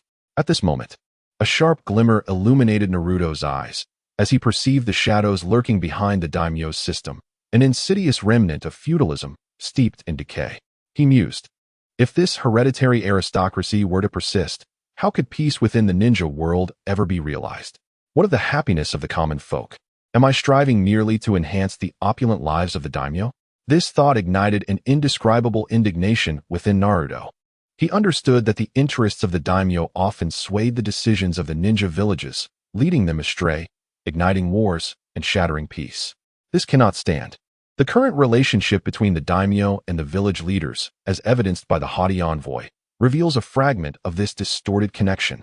Such an aberration may have served a purpose at its inception, but it has become utterly obsolete. With this realization, a sardonic smile crept onto Naruto's face, tinged with irony at the envoy's arrogant demeanor. This individual, merely an envoy, could wield the power of intimidation against Raikage. How would he treat ordinary citizens? Would he not be inclined to abuse them like mere animals? This is not the peace I aspire to achieve. Contemplating this, Naruto silently resolved, one day, I shall abolish this feudal system entirely. This outdated existence is as decayed as rotting wood, devoid of any justification for its continued existence. Within Naruto's heart blazed an unquenchable flame. He was determined to utterly shatter the stumbling block that hindered peace and progress in the ninja world. Chapter 114, Naruto's Vision. Raikage, I have a few heartfelt words that require our discussion.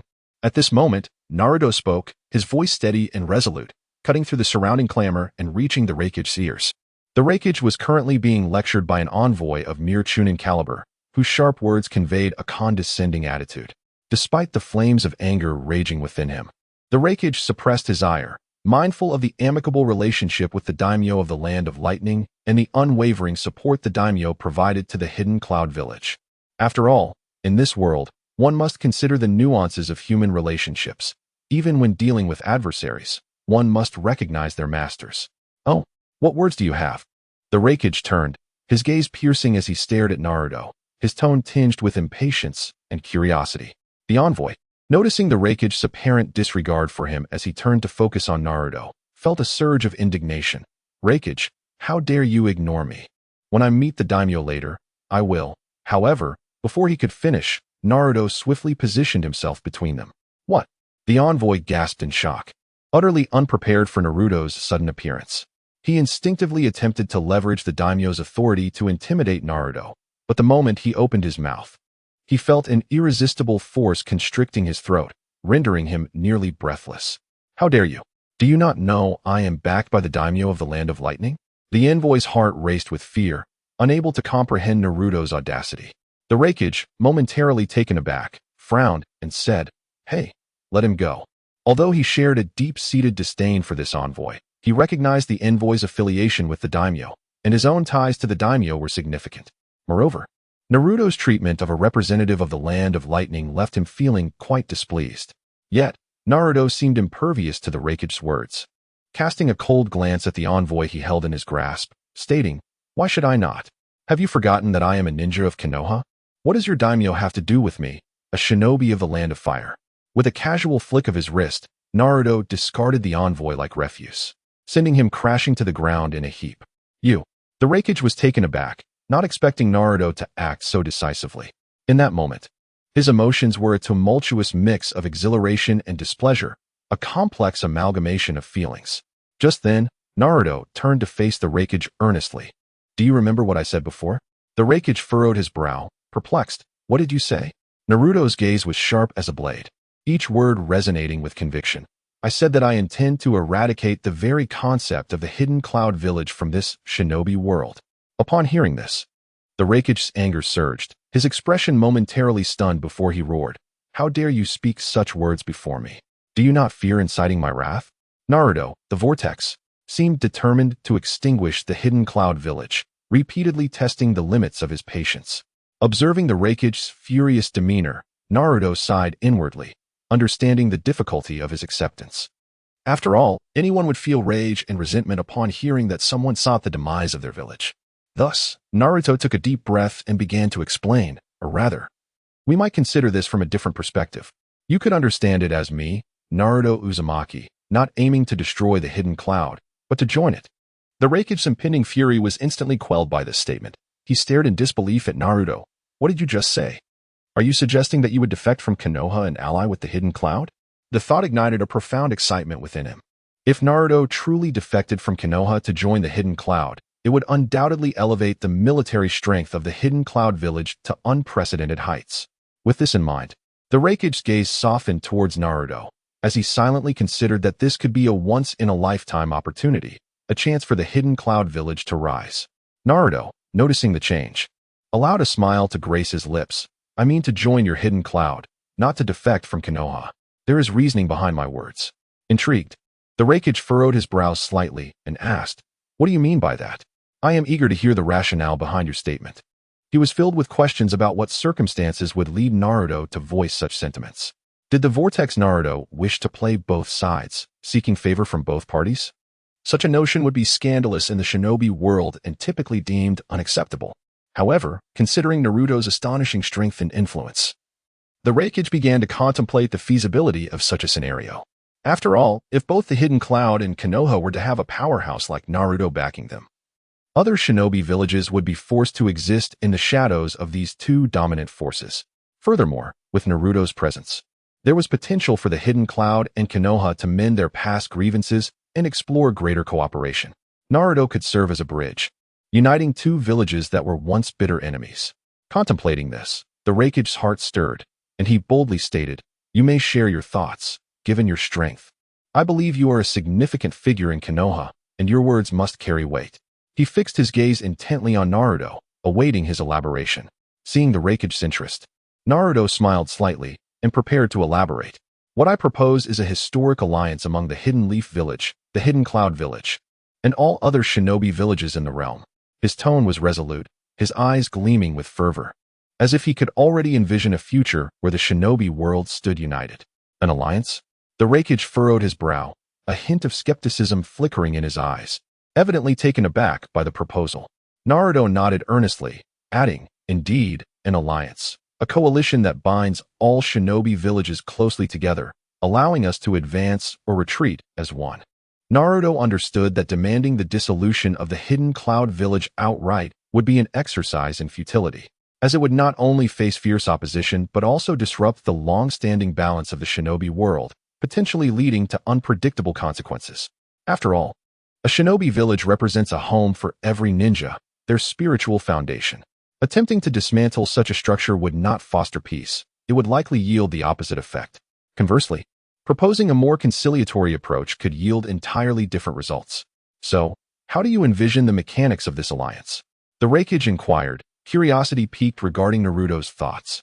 Chapter 115. The Abolition of the Feudal Lords. However, Naruto swiftly shifted the tone of the conversation, his voice imbued with hope and aspiration. If we were to approach this differently, by choosing to form an alliance, the situation would be entirely transformed. In this alliance, the boundaries of the ninja world would be thoroughly dismantled, eliminating the divisions between the ninja villages. Responsibilities would be delineated based on respective jurisdictions. For instance, the primary execution of missions in the Land of Lightning would still rest with the ninjas from the Cloud Village. Yet, this does not imply that the ninjas from Konoha or Sunagakure would be barred from freely traversing between villages. Naruto's words brimmed with passion, as if he could already envision a new order in the ninja world, one devoid of barriers and strife. In this manner, we would all be integral members of this alliance, part of one large family. Regardless of our origins, we would advance hand in hand to safeguard this land and jointly forge a glorious future for the ninja realm. Upon hearing Naruto's proposal, Raikage fell into deep contemplation. His gaze flickered in the firelight, seemingly weighing the merits and drawbacks of the suggestion. Naruto recognized that his proposal was undoubtedly a bold endeavor, yet he firmly believed that only by daring to break from the norm could true peace and prosperity be achieved. "I must admit, this is indeed a thought that requires considerable courage. But Naruto, what leads you to believe that your vision can be flawlessly realized? During the execution phase, how can you ensure that those involved will not harbor ulterior motives and act independently?" Raikage inquired, his gaze penetrating as it bore into Naruto. He posed questions in response to Naruto's suggestion, finding that while Naruto's thoughts had indeed broadened his perspective, they also unveiled numerous concerns. After all, if the ninjas from Konoha were solely focused on benefiting their own village, why should the Cloud Village wade into this murky water and partake in this farcical ninja alliance? His tone carried a hint of disdain, clearly expressing skepticism towards Naruto's proposal. Moreover, even if you and I share this intention. And if the Cloud Village is willing to give it a try, the ninja world is vast and boundless. How can you manage the overall coordination and ensure that every aspect is accounted for? Reikage continued pressing, his brow furrowed, clearly troubled by Naruto's proposal. In response, Naruto not only showed no signs of displeasure but instead smiled gently, replying with calm assurance, "Reikage, I completely understand your concerns. However, rest assured, I have already devised a meticulous plan to address these issues. First and foremost, regarding the fairness of execution, we can establish an alliance council composed of representatives from the major ninja villages to collaboratively discuss and make decisions, ensuring that the interests of each village are duly protected. This would naturally mitigate any accusations of bias. As for the overall management, I am fully aware that I cannot oversee every detail personally. Nevertheless, I have already dispatched envoys to negotiate with the Iwagakure and Kirigakure, and they have shown agreement with my vision. Thus, with the addition of the Cloud Village, we would have at least 4 ninja villages on board, 3 of which are among the 5 great nations. I believe such an alliance would carry considerable weight." Naruto chuckled before continuing. "Furthermore, we can establish a comprehensive alliance framework that allows each ninja village to self-manage while collaborating with one another. This way, we can leverage the unique strengths and advantages of each village while ensuring the overall interests and harmonious stability of the alliance." His words radiated confidence and determination, as if he could already see the nascent formation of a united and progressive ninja alliance. Upon hearing this, Reikage nodded slightly, his brow still slightly furrowed as he fell into contemplation. After a brief moment, he finally spoke, posing the most critical question. "I must say, your words have indeed stirred something within me, and I find myself intrigued. However, let us not overlook the reality. What tangible benefits can the Cloud Village expect to gain from such a large-scale reform?" He elaborated. "If this reform fails to bring actual benefits to the Cloud, I fear the feudal lord will not easily acquiesce. After all, in this ninja world, the prestige and power of the feudal lords hold significant sway. Even the position of the successor to the shadow must receive the feudal lord's endorsement to be solidified." Upon hearing this, Naruto did not display the contemplative demeanor Reikage anticipated. Instead, a playful smile graced his lips, hinting at deeper implications. "The feudal lords? Reikage, why should we be so concerned about their opinions?" Reikage was momentarily taken aback, his thoughts swirling with confusion. "What do you mean by that?" He fixated on Naruto, attempting to glean the answer from his expression. Noticing Reikage's reaction, Naruto's smile widened as he gradually articulated, "Indeed, that is precisely my intention, to abolish the system of feudal lords. Concurrently, I propose to redistribute the power currently held by the feudal lords among various minor official positions, allowing them to check and balance one another.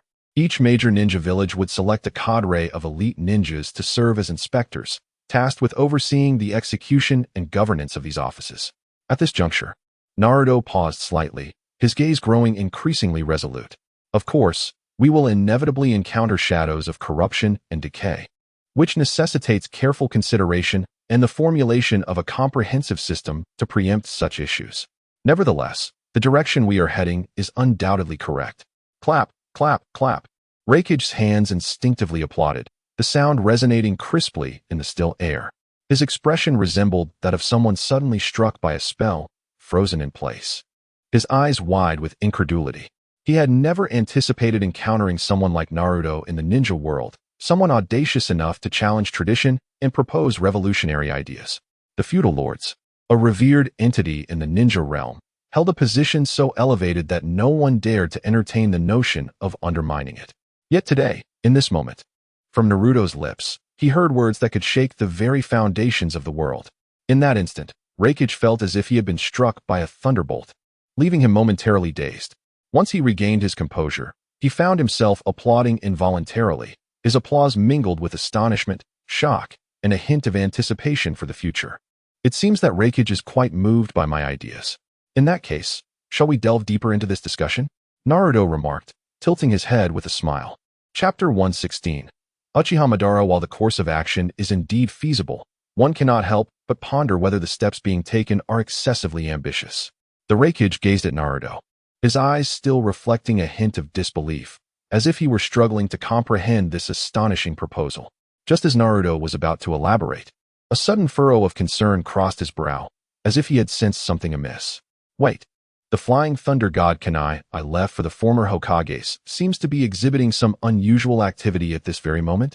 He abruptly turned, his gaze piercing through the void, seemingly searching for something distant. Could it be the Hidden Stone Village? Naruto mused internally, recalling that the Hokages of the Hidden Stone, namely the legendary first Hokage Hashirama Senju and the second Hokage Tobarama Senju, were renowned figures. With their presence, what problem could possibly be insurmountable? Why would they trigger the Kanai's distress signal? An overwhelming sense of confusion filled Naruto's mind. After all, in this world of shinobi, it is rare for an issue to baffle both of these legendary leaders. Could it be that the venerable Inoki has stirred up yet another tempest? Yet even so, this seems implausible. As his thoughts settled, Naruto slowly turned back, his gaze resolute as he looked at the wreckage. A hint of regret played at the corners of his mouth as he said, "I apologize, Reikage-sama, but it seems I must momentarily depart to investigate the situation there." Upon seeing Naruto's sudden change in demeanor, the Reikage and the others couldn't help but express their concern. "Naruto, what's wrong? Have you encountered some trouble? Since we have decided to form an alliance, the affairs of Konoha are now our concerns as well. If there is anything we can assist with, please do not hesitate to ask. The Hidden Cloud Village will not hold back."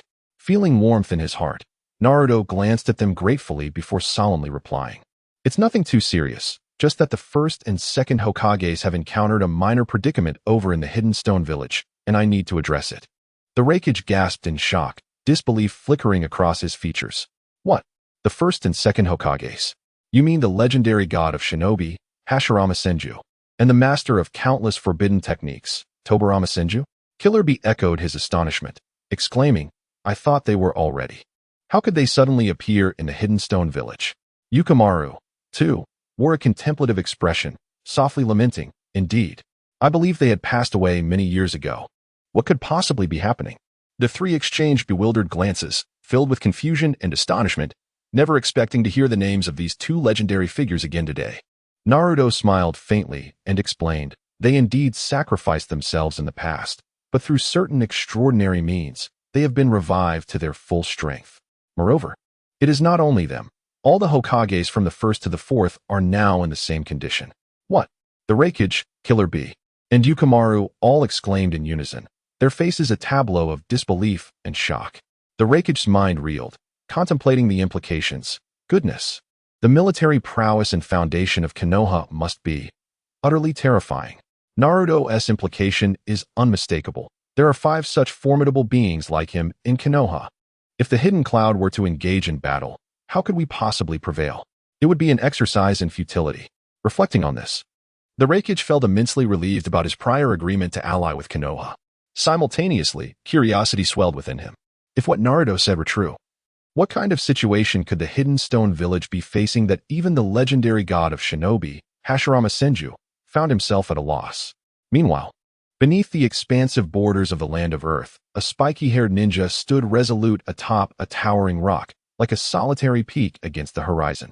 Clad in crimson armor bearing the marks of time, each piece seemed to resonate with the spirits of ancient battles, imbuing him with an aura of intimidation, thick enough to render the surrounding air motionless. "Hashirama, it has been far too long since we last met." He had initially stood with his arms crossed, his gaze deep and contemplative, as if pondering an eternal enigma. But at that moment, his eyes brightened, and with swift strides, he approached the edge of the rock, peering down at the world below, where a familiar silhouette was approaching. Madara. The voice that echoed in Hashirama's ears was both familiar and foreign, causing his heart to tremble as he looked up in astonishment. There stood the figure of his eternally unforgettable friend, Uchiha Madara. "What brings you here? You are not." Hashirama's words were laced with surprise and confusion, a torrent of questions rising within him, yet he struggled to articulate them. However, Madara merely smiled faintly, folding his arms once more, exuding an air of dominance. "That question seems better suited for me to ask. Our states are entirely dissimilar. You are not the ephemeral body of impure world reincarnation, but a truly resurrected individual. It is I who should inquire about what has transpired." As he spoke, Madara's eyes narrowed slightly, sharp as blades, piercing through the void. He pondered the nature of his own rebirth, unexpectedly manifesting in the form of impure world reincarnation rather than the genuine resurrection technique of Nagato. What mysteries lay hidden within this occurrence? Even Obito had yet to reveal himself. As this thought crossed his mind, a cold glint flickered in Madara's eyes. A mixture of vigilance against the unknown and dissatisfaction towards Obito's unfulfilled responsibilities. TCH, that fool is more of a hindrance than a help. With a soft scoff, he turned his gaze back to the now stunned Hashirama. A smirk tugged at the corners of his mouth, and he remarked, "Yet, encountering you here, my old rival, is indeed an unexpected delight." Before he finished speaking, Madara's form shifted like a shadow, moving with such swiftness that even the air seemed unaware of his motion. With a flick of his wrist, he swiftly formed hand signs, each movement echoing with an unspoken rhythm and power. Fire release, great fire annihilation. With a resonant and forceful declaration, Madara thrust his hands forward. In an instant, a terrifying inferno surged forth like a tumultuous wave, seething with heat and fury. As if it could incinerate everything in its path, the flames carried with them an apocalyptic force. Sweeping violently towards the direction of the first Hokage Hashirama and the second Hokage Tobirama. Wherever it passed, the air seemed ignited, and the very heavens trembled at its approach. Chapter 117, The Clash of Wood Release, Senju Hashirama versus Uchiha Madara. How infuriating! How could this man suddenly appear here? The second Hokage, Senju Tobirama, furrowed his brow. His gaze fixed on the overwhelming tide of flames advancing towards him. He was inwardly astounded. He never anticipated that he would reunite with this former rival at the very borders of the land of Earth. A complex swirl of emotions surged within him. Nevertheless, it must be said, Madara's fire release was still as lethal as ever, its power astonishing. Tobirama cast a helpless glance at his elder brother beside him, inwardly muttering, "Brother, even in this dire situation, you remain unfazed. I am but a mortal, and if those flames touch me, I shall truly be well done. Yet, I have no desire to become so intimately acquainted with this familiar face." Before he could finish, Tobirama swiftly formed hand seals and shouted, "Water release, water barrier." Chakra gathered in his throat and then erupted like a waterfall, creating a swirling wall of water that enveloped both him and Hashirama. This water wall spun like a vortex, establishing an impenetrable defense. As the renowned water release ninja, Senju Tobirama's prowess in this art was indeed formidable. Sizzling sounds filled the air as Uchiha Madara's fire release could not penetrate his watery defense, firmly held at bay. "Oh, Tobirama is also here?" Madara's gaze finally noticed Tobirama beside Hashirama, and he snorted disdainfully. "I do not know how you two were resurrected, but aside from Hashirama, you are unworthy to face me." With that, Madara intensified his fire release, unleashing it like a torrential storm upon Tobirama's water barrier. At that moment, Tobirama felt a surge of pressure. His water defense began to waver. This man was as monstrous as ever. He thought, aside from my brother, perhaps only those two young blondes. What were their names again? Minato and Naruto could contend with him. Tobirama lamented inwardly. He then called out to Hashirama, "Brother, how long do you intend to merely observe?" At last, Hashirama snapped back to reality, scratching his head with an earnest smile. "My apologies, I was a bit slow to react." With that, he clapped his hands together and bellowed, "Wood release, birth of the trees." Boom. Hashirama's chakra transformed into the essence of life, surging into the earth. Instantly, towering trees burst from the ground like bamboo shoots after a rain, growing at an astonishing rate, swiftly forming a dense forest. Each tree and leaf within this forest seemed to obey Hashirama's command, constructing an unassailable defense. Remarkably, the growth of this forest surpassed the burning speed of Madara's fire release. In no time, Uchiha Madara's flames were thoroughly suppressed by Hashirama. "Excellent. As expected of my brother, truly impressive," Tobirama exclaimed with excitement as he witnessed Madara falter, admiration and joy sparkling in his eyes. "Humph, another wood release, is it? Hashirama, you truly are dull." A smirk curled at the corners of Madara's mouth. And seeing his opponent once again employ that signature wood release technique, he felt no trepidation. Rather, a spark of interest ignited within him. He mused, "The one who resurrected me possesses remarkable skills. However, given that he has restored a portion of my strength, I shall not hold it against him. After all, I rather enjoy this feeling of tedium." With that thought, Uchiha Madara moved with swiftness, mirroring Hashirama's actions, and clapped his hands fiercely. "Wood release, flowering tree world." With a thunderous shout, a surge of chakra erupted around Madara, flooding into the earth like a river breaking its dam. In an instant, Trees that had slumbered deep within the soil seemed to awaken, bursting forth with astonishing vigor, transforming into a vast, boundless forest. This forest was starkly different from Hashirama's technique. The trunks of the trees were robust as dragons, their roots deeply entrenched in the earth, as if they could cleave mountains and pierce rocks, tightly enveloping the ground. Strangely, vibrant flowers bloomed upon these trees, their fragrant aroma masking hidden dangers. Once the flowers blossomed, they released toxic pollen that, when inhaled, would paralyze and swiftly incapacitate anyone nearby. How is this possible? Tobarama's complexion paled as he witnessed this scene, disbelief etched across his face. He never expected Madara could execute Hashirama's signature technique, leaving him utterly shocked. Even Senju Hashirama, upon seeing Madara employ his own wood release, was momentarily stunned, a flicker of astonishment crossing his eyes. When did this man learn my wood release? This should not be. Hashirama quickly shifted from offense to defense, utilizing Tobarama's Flying Thunder God technique to escape the toxic mist grasp, but he remained on high alert, acutely aware that this battle was far more perilous than he had imagined. How does it feel to be countered by your own wood release? Madara mused with a playful smile, a glint of cunning dancing in his eyes. At that moment, he was filled with an indescribable joy. The sensation of suppressing Hashirama with his own techniques was utterly delightful, almost prompting him to laugh aloud.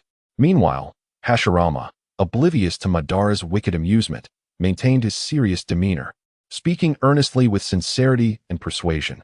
Madara, though I do not understand how you wield my power, this is not the proper path. We should not be adversaries. Do not continue down this dark road. Return to Konoha with me, and together we can forge a peaceful shinobi world. Peace. Uchiha Madara scoffed, a trace of disdain flickering in his eyes. You are a laughable idealist. I have my own methods to achieve peace in the shinobi world. You need not concern yourselves with it. Before he could finish, Madara's eyes underwent a transformation. The patterns of his Manjiki Sharingan began to bloom, radiating a mysterious and formidable light. The Manjiki Sharingan. Is Uchiha Madara finally serious? Tobarama's heart sank, his gaze locked onto Madara's eyes, not daring to slacken his vigilance. Though he had unwavering confidence in his brother's strength, he instinctively channeled chakra into the kunai hidden within his robes. This kunai was specially crafted by Naruto and contained unique power, even if Naruto was far away in the land of lightning. As long as chakra was infused into this kunai, Naruto would instantly sense their call, akin to a telepathic connection. Tobarama understood that should the battle escalate, this kunai might become the key to altering their fate. Hashirama, you remain so naive. Taste my technique, Yada no Kagami. In the next moment, Uchiha Madara's Susanoo surged forth, poised to attack both Hashirama and Tobarama. Chapter 118. The Nine Tails. Do not underestimate the youth and poverty. In the next moment, several streaks of blue light streaked across the sky, like meteors racing toward Hashirama and Tobarama. Each of those blue tomo contained astonishing destructive power. The speed and might of these tomo were such that even the combined efforts of Gaara's sand wall and Naka's stone golem could hardly withstand their brilliance. However, how could Senju Hashirama be compared to them? Has he already activated his Susanoo so swiftly? Madara, you have indeed chosen a path of no return. Hashirama's gaze was piercing, yet his heart remained unperturbed, as if everything unfolded according to his expectations. Alas, it seems peace cannot be achieved. If that is the case, then strength must speak for itself. With a soft sigh, Hashirama clapped his hands together, and an immense surge of chakra erupted forth. Wood release, wood dragon technique. With a commanding shout from Hashirama, an unassuming seed suddenly burst into brilliant light, and in the blink of an eye, a colossal wooden dragon soared into the sky, exuding an overwhelming vitality. This wooden dragon possessed formidable binding power, once causing the mighty Nine Tails to howl in despair. Once ensnared, its chakra would be relentlessly drained. Hashirama had previously used this technique to subdue the Nine Tails, leaving a lasting impression on Madara. Now, employing the same tactic, the wooden dragon, having struck down several blue tomo, surged toward Uchiha Madara's Susanoo, intending to ensnare it tightly. Hashirama, do you think I am still the same as before? You are too naive. Madara sneered, a flicker of chilling light passing through his eyes, as he recalled some unpleasant memories. In an instant, the power within him surged forth like a flood breaking its dam, unreservedly pouring out. Madara's ethereal blue Susanoo underwent a radical transformation. Its already towering form skyrocketed to a height of 100 feet, resembling a moving mountain standing between heaven and earth. This was the complete form of Susanoo. Today, I will use this power to tell you that you have fallen behind this era. Madara's voice resonated through the clouds, imbued with boundless dominance. At this moment, his Susanoo revealed its true form. This was a terrifying force only achievable by refining ocular power to its utmost and possessing an immense reservoir of chakra. Its colossal body surpassed the peaks, akin to a war god descending, with combat prowess capable of rivaling tailed beasts. On its back, a pair of enormous wings unfurled slowly, wielding dual swords, soaring through the skies as if capable of employing all the techniques of its wielder.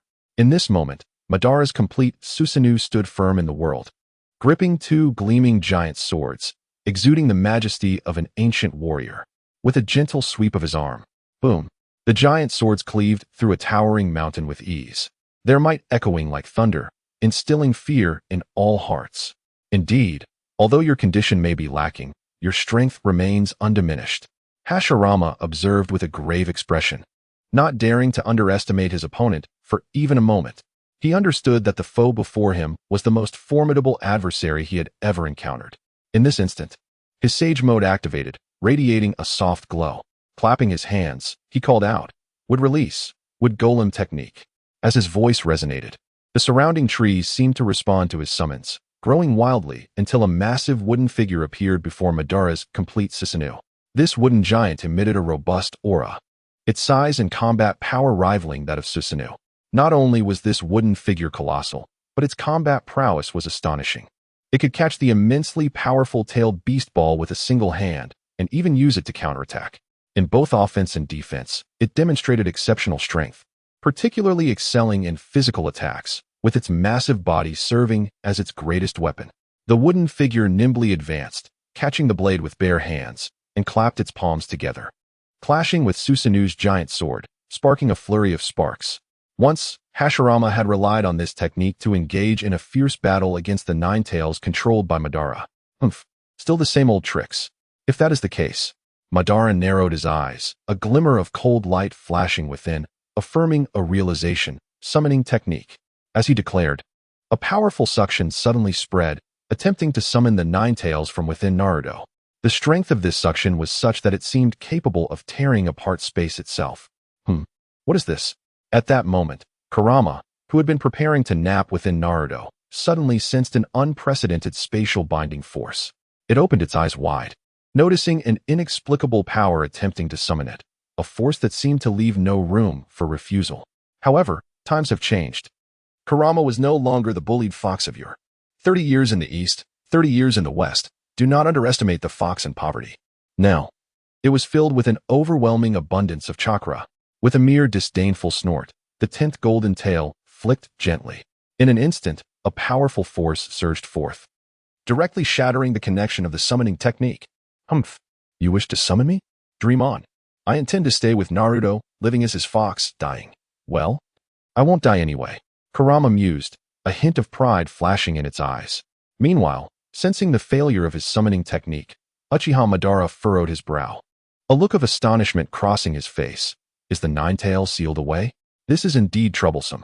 He gazed at the massive wooden figure charging toward him, sighed, and internally praised, as expected of Senju Hashirama, the only man I acknowledge. It seems that without the ability to use a formidable Susanoo, he is indeed quite difficult to handle.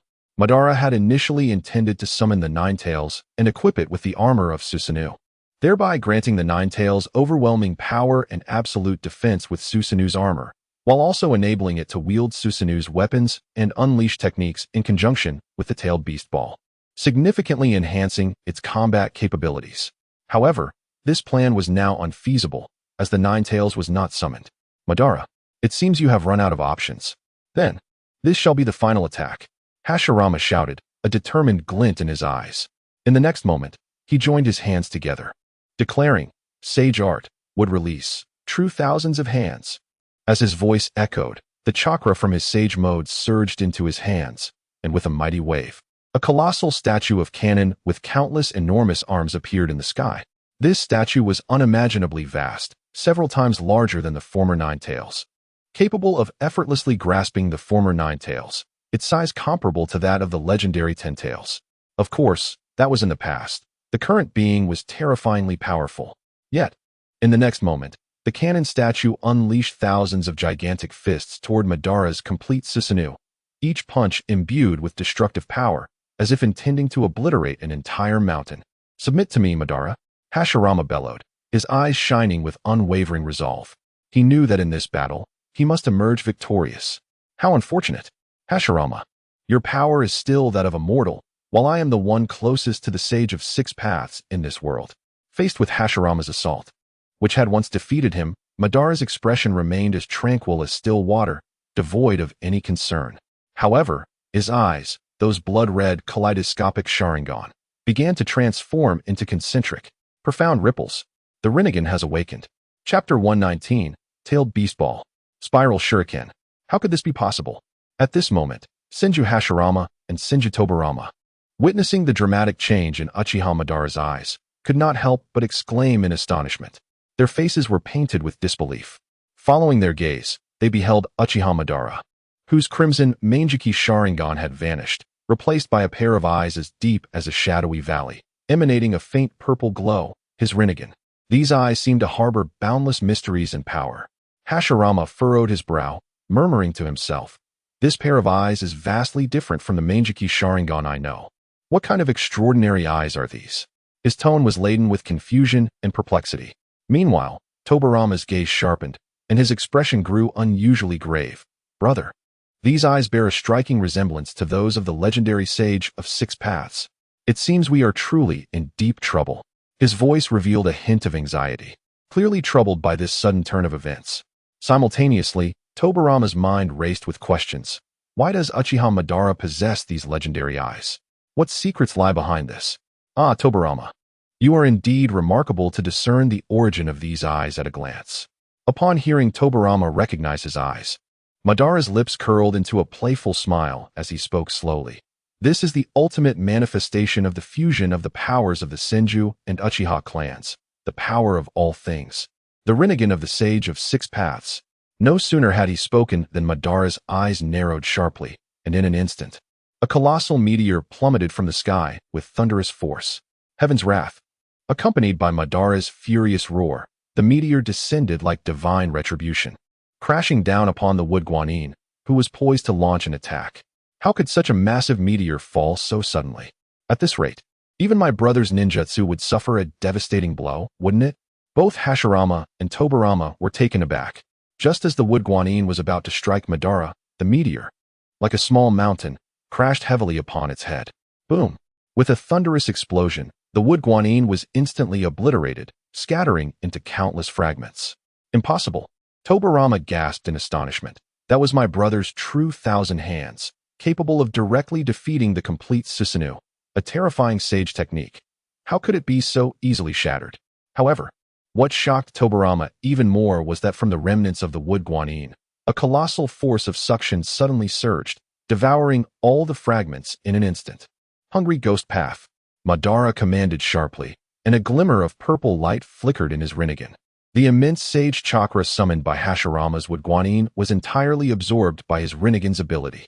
Beneath the tattered clothing torn by the meteor's impact, Madara's upper body was revealed. His visage resembling Hashirama, adorned with the markings of sage mode, radiating brilliant light. "Is this the chakra of a sage? It feels rather unimpressive," Madara mused softly. And in the next moment, his body, previously resurrected through Edo Tensei, returned to its complete form. He cast a cold gaze at Hashirama and Tobirama, stating that the amusement was over. Now, they would witness the true power of Uchiha Madara. Tobirama was struck with a chilling realization. This fiend's strength has not only remained intact, but has intensified. Even my brother is no match for him. Hashirama, panting heavily, stared blankly at the towering Uchiha Madara, momentarily entranced. "Madara, have you truly transcended the threshold?" However, in stark contrast to Hashirama and Tobirama's thoughts, Madara was filled with confusion. He muttered to himself, "Obito and Black Zetsu, why have they yet to appear? What on earth is happening?" Thoughts flickered like shooting stars across the night sky, fleeting and ephemeral. Madara quickly replaced his momentary hesitation with resolve. Taking a deep breath, His gaze sharpened again, as if he had made a decisive resolution. Very well, let me first deal with the troubles before me. He slowly raised his hand, chakra swirling at his fingertips. His voice tinged with an almost imperceptible complexity.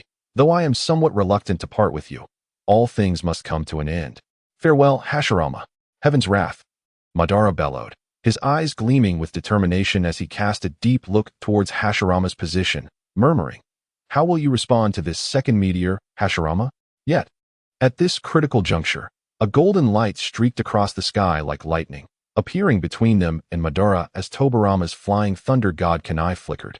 Who are you? Madara frowned slightly at the sudden appearance of this figure, his eyes revealing a trace of curiosity. I am. The golden figure's lips curled into a confident smile, his voice firm and resolute. I am the one who will defeat you, Madara. No sooner had he spoken than Naruto spread his arms wide, gathering an overwhelming energy in his palms. It was an unprecedented spiral shuriken, infused with the formidable power of the tailed beasts, capable of annihilating any obstacle in its path. Tailed beast ball, spiral shuriken, Naruto shouted, unleashing the terrifying power concentrated within this strike. He hurled the lethal attack, surpassing the majority of ninjutsu, forcefully towards the rapidly descending meteor. In an instant, the tailed beast ball spiral shuriken collided with the meteor, erupting in a cataclysmic explosion. The fearsome force unleashed a tempestuous fury, utterly obliterating the meteor. Dust and debris flew in all directions, shaking the entire battlefield. Chapter 120, Naruto vs. Uchiha Obito. The terrifying power unleashed by the tailed beast ball and spiral shuriken surged forth like a colossal wave. For a moment, the entire battlefield fell into silence, as everyone was profoundly shaken by this astonishing spectacle. Witnessing this scene, Uchiha Obito's gaze involuntarily fixed upon Naruto's spirited figure. Waves of emotion stirred within him, and he murmured to himself, when did such a remarkable talent emerge in the shinobi world? This strength could surely rival, if not surpass, that of myself and Hashirama in our prime. On the other side, Senju Hashirama and Tobirama were equally taken aback by this sudden surge of power. Hashirama gazed at the remnants of the meteor that had dissipated in the air, his eyes shimmering with disbelief as he whispered, to think that even such a massive meteor could be reduced to nothingness by a single strike. This ninjutsu's destructive capacity is truly astounding. Meanwhile, Senju Tobirama stared wide-eyed, utterly astonished. He marveled inwardly. This young man's prowess has seemingly surpassed that of my elder brother. I cannot fathom how he is cultivated to such a level. It is utterly unfathomable, almost monstrous. However, amidst the astonishment, a smile gradually crept upon Tobirama's lips. He contemplated, yet, this may not be a bad thing. The stronger this fellow becomes, the more it signifies that our Leaf Village has promising successors for the future. With this thought, Tobirama gazed at Naruto with admiration and anticipation. Naruto epitomized the ideal successor of Konoha in his eyes. At this moment, as the meteor disintegrated amidst the roaring sound, Naruto turned his head with great interest, his gaze cutting through the swirling dust to land upon Uchiha Obito. A playful smile curling at the corners of his mouth. Seeing you in this state truly evokes nostalgia for the past. Upon hearing this, Uchiha Obito frowned slightly, a flicker of confusion flashing in his eyes. He scoffed dismissively. What do you mean by that? Your words are utterly perplexing. After saying this, he scrutinized Naruto closely, feeling a unique aura that stirred his interest. Could you possibly be a Jinchuriki? Humph. Do not think that just because you shattered my meteorite, you can feel smug. This was merely an appetizer I prepared for you. Obito's tone dripped with disdain, and in the next moment, the renegade in his eyes flared to life, a powerful ocular energy surging forth as if to devour everything in its path. You may have destroyed one meteor, but what will you do when they rain down like a deluge? He sneered, then bellowed, Heavenly Star. In an instant, an indescribable, terrifying gravitational force erupted from within Uchiha Obito, surging forth like a tidal wave. In the sky, several meteorites seemed to be manipulated by an invisible hand, rapidly coalescing under the gravitational pull, hurtling towards Naruto with devastating might. Just as the Heavenly Star was about to crash down, Uchiha Obito moved with blinding speed, resembling a phantom as he lunged towards Naruto with the force of thunder. His Preta Path abilities had silently reached their peak, enveloping him in a chilling, ominous aura, as if he could consume all in existence. He prepared to deliver a lethal blow to Naruto at this opportune moment, seeking to capture him. Humph. You old-timer are quite lacking in martial ethics, bullying a mere 16-year-old like me while attempting deceit and sneak attacks. As Uchiha Obito lunged forward, Naruto felt no fear. Instead, a playful smile graced his lips. You wish to attack me with the Preta path? You must first reach me. In a flash, Naruto evaded Obito's reaching hand with the grace of a leaping fish. Following this, he deftly maneuvered beneath Obito's arm, thrusting upward while simultaneously delivering a powerful palm strike to Obito's chest, sending him flying. Before Obito could regain his balance after being struck, Naruto's expression turned serious. He took a deep breath, gathering wind chakra that roared within his throat. Sage Art, Wind Release, Super Great Breakthrough. With a mighty shout, an immense whirlwind erupted from his mouth, akin to a furious dragon breaking free from the sea, unstoppable as it scattered the meteorites formed by the heavenly star into disarray. What tremendous power! Hashirama's eyes widened in astonishment, as if witnessing the impossible. Tobirama, shaking his head in exasperation, turned to his elder brother with a wry smile. Brother, could you not choose a different descriptor? I understand that Naruto's wind release indeed emanates from his mouth, but your phrasing is rather too direct. Wouldn't you agree? He had intended to marvel at Naruto's unique wind release, great breakthrough technique, but his brother's reaction interrupted his thoughts, leaving him somewhat amused yet bewildered. Is this truly how one describes another's ninjutsu? Tobirama mused inwardly. My apologies, it was unintentional. Hashirama scratched his head sheepishly, his endearing demeanor eliciting a chuckle. However, following this strike, Obito is likely to suffer greatly. Hashirama's tone shifted as he became serious, adding, Tobirama nodded in agreement, a hint of concern flashing in his eyes. Indeed, first being struck by Naruto's physical technique, and then being hit by this tremendous power along with those meteorites. Had it not been for his Edo Tensei body, he might have truly been scattered to the winds. Speaking of being scattered, Tobirama gestured dramatically, as if envisioning Obito's dismal fate, a description that was vividly illustrative. Chapter 121, The Resurrection of Uchiha Madara. At this moment, Uchiha Madara's condition was undeniably dire. His body was tenuously tethered to existence in a physical sense. Were it not for the tenacity of the reincarnated body, he would have surely succumbed to the depths of the underworld. How dare this despicable being treat me, Uchiha Madara, in such a manner? This is an egregious affront to my dignity.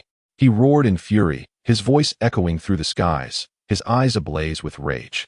Just as he painstakingly labored to restore his body, yearning to unleash his wrath upon Naruto, a sudden turn of events transpired. Boom! A shadow streaked through the air like lightning, surging forth from behind Naruto, revealing itself to be a black, truth-seeking ball. It collided with devastating force against Madara's right arm, producing a resounding crack as his arm was brutally shattered once more. What is this? Could it be that legendary truth-seeking ball?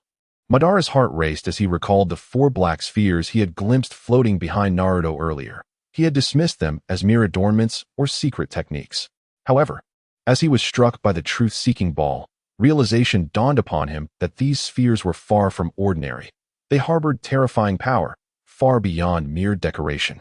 In truth, prior to the arrival of the Flying Thunder God at the Rock Village, Naruto and Killer Bee had forged a tacit alliance, resulting in the formation of a brand new truth-seeking ball behind Naruto.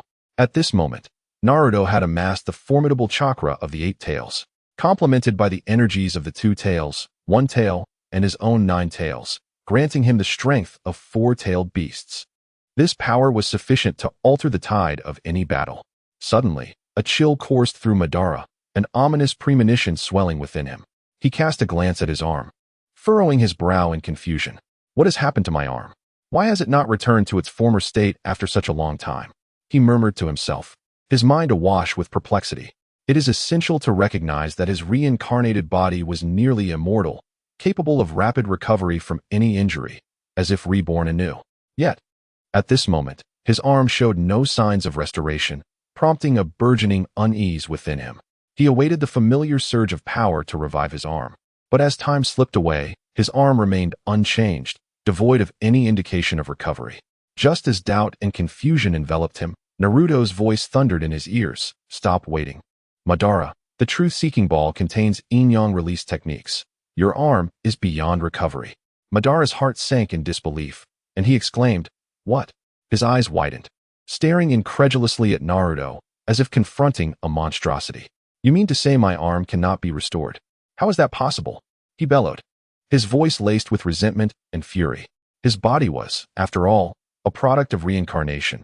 How could he lose an arm from a single blow? In that moment, Uchiha Madara truly panicked. In the past, regardless of how his body was destroyed, he could swiftly recover, never having experienced a moment of dread.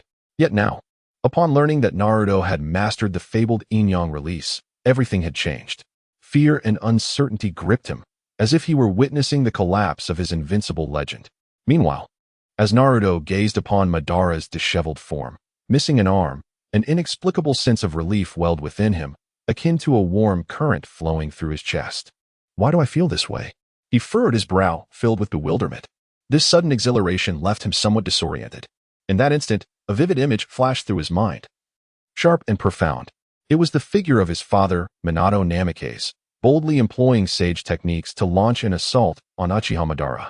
Yet, Madara had wielded the truth-seeking ball imbued with Inyang release, ruthlessly severing his father's arm. That moment of pain and resilience was indelibly etched in Naruto's heart. No wonder I felt such an impulse earlier. There is a rightful retribution for my father. Enlightenment dawned upon Naruto, and he understood why he had been compelled to strike back at Madara with the truth-seeking ball. It was to avenge his father, to fulfill the deep-seated hatred and resentment within him. How infuriating! Were it not for these eyes being mere illusions of the Rinnegan, rather than my true Rinnegan, I would reclaim the battlefield and dominate the situation. Madara's heart brimmed with bitterness, his voice low and hoarse. Yet, amidst this surge of resentment, a black and white figure suddenly emerged beside him, moving as silently as a specter. Madara, it appears you require my assistance. The figure spoke, its tone imbued with undeniable resolve. Black Zetsu, where have you been? Why have you only just arrived?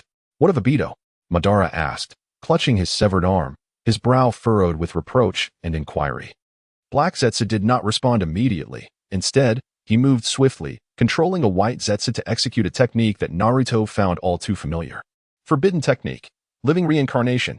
Black Zetsu's voice resonated deeply, as if it contained boundless power. This technique, using the caster's entire chakra as a medium, could transpose life itself to another, even granting life to a puppet.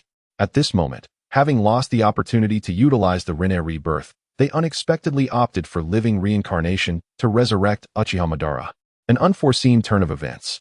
Oh, a technique somewhat akin to Rinne rebirth. A glimmer of surprise flickered in Madara's eyes. Although he was unsure why Obito had not instructed Nagato to use Rinne rebirth for his revival, he was simply pleased to be resurrected, eager to engage in a fierce battle. For powerful beings like him and Hashirama Senju, the notion of infinite chakra was utterly trivial. The reincarnated body constrained their output, preventing them from showcasing their true might.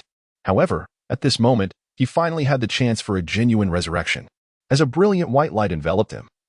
Uchiha Madara was entirely revived. He looked down at his severed arm, shaking his head in resignation. Indeed, the damage inflicted by Inyang release is irreparable, even in resurrection. I remain without an arm. Without hesitation, he severed the arm of the white Zetsu handed to him by Black Zetsu and affixed it to his own shoulder, restoring the semblance of two arms.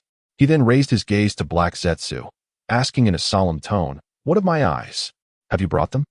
His voice was laced with anticipation and urgency. "Your eyes."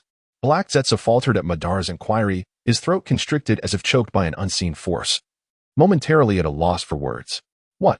Madara's previously serene expression now bore a hint of incredulity, his brow slightly arched in curiosity. His pupil-less gaze fixed intently on Black Zetsu, an undercurrent of confusion and dissatisfaction evident, as if questioning why Black Zetsu's reaction was so unusual. What is the matter? Is there something unspeakable at play?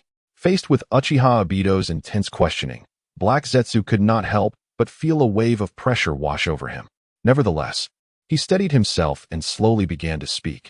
Your eyes, in the current state, have indeed become somewhat elusive.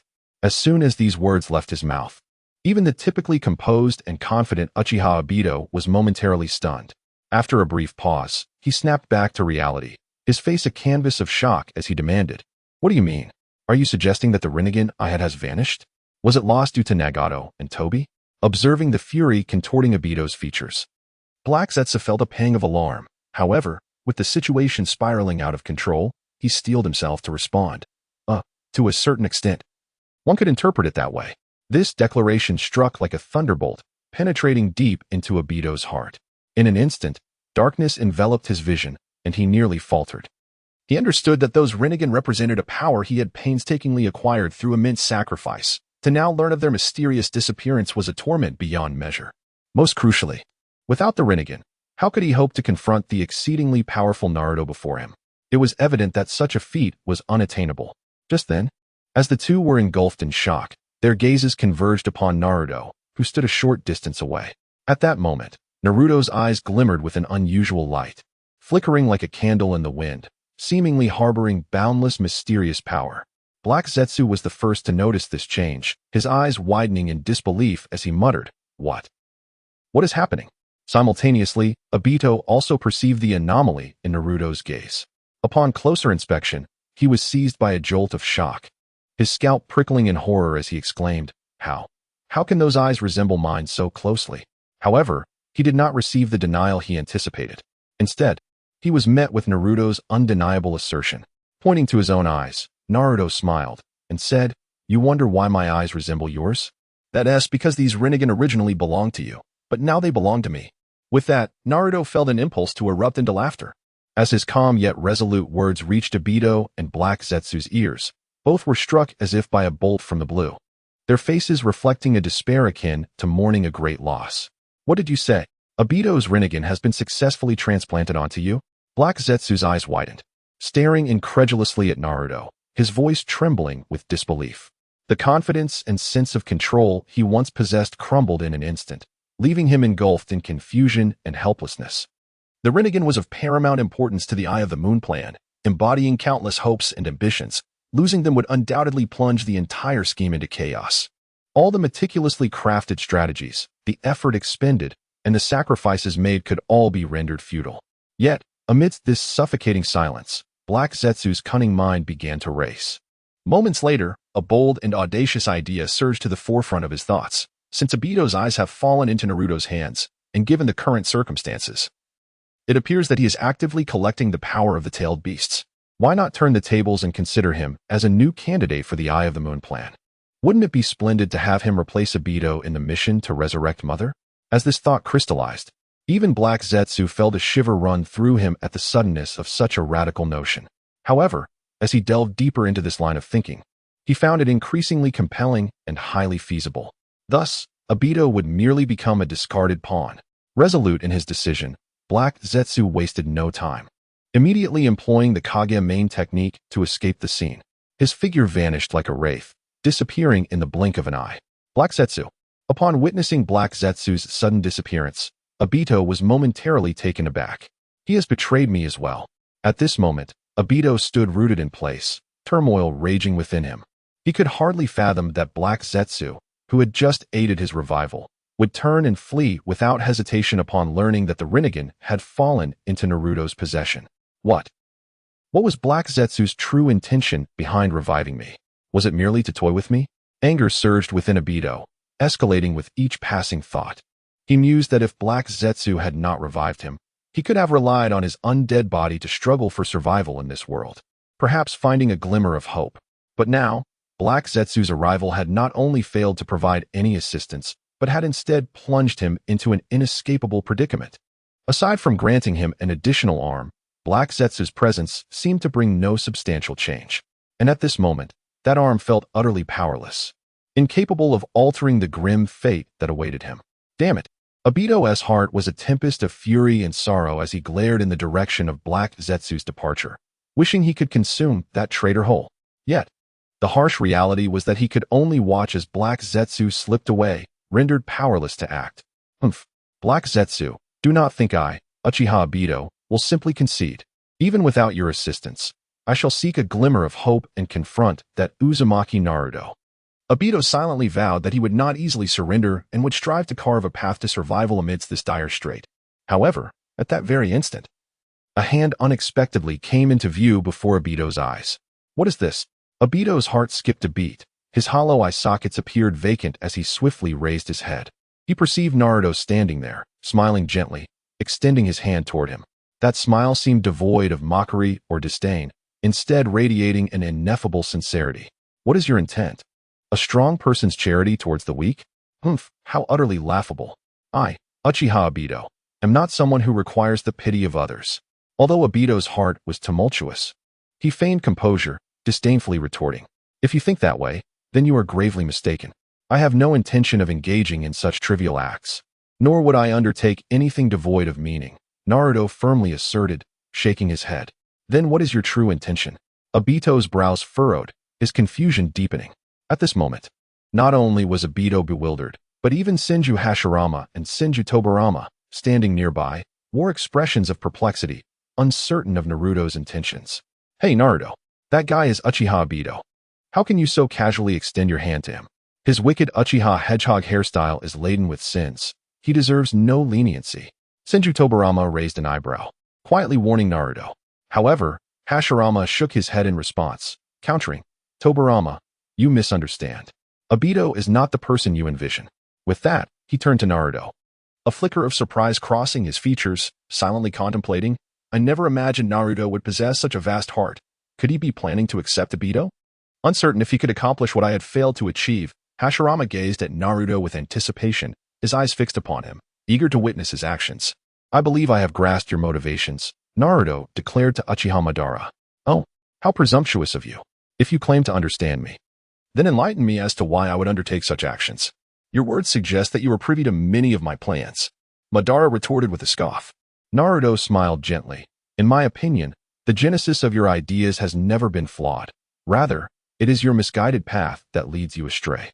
The so-called Eye of the Moon plan is not a salvation for the ninja world. On the contrary, it is a meticulously crafted descent into darkness."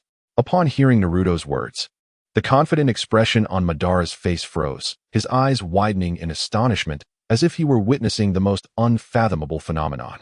You are aware of the Eye of the Moon plan?" Madara stammered, disbelief and confusion lacing his tone.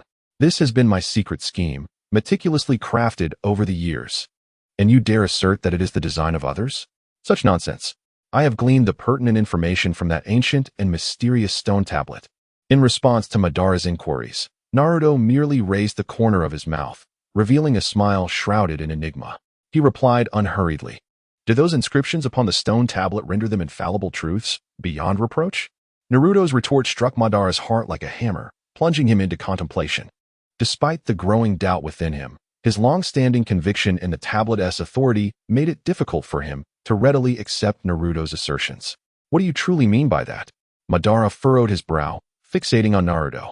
"You must understand that the tablet is a legendary artifact. It is said that only those who awaken the Manjiki Sharingan can decipher its mysteries. I have attained this insight through my immense power and unique bloodline."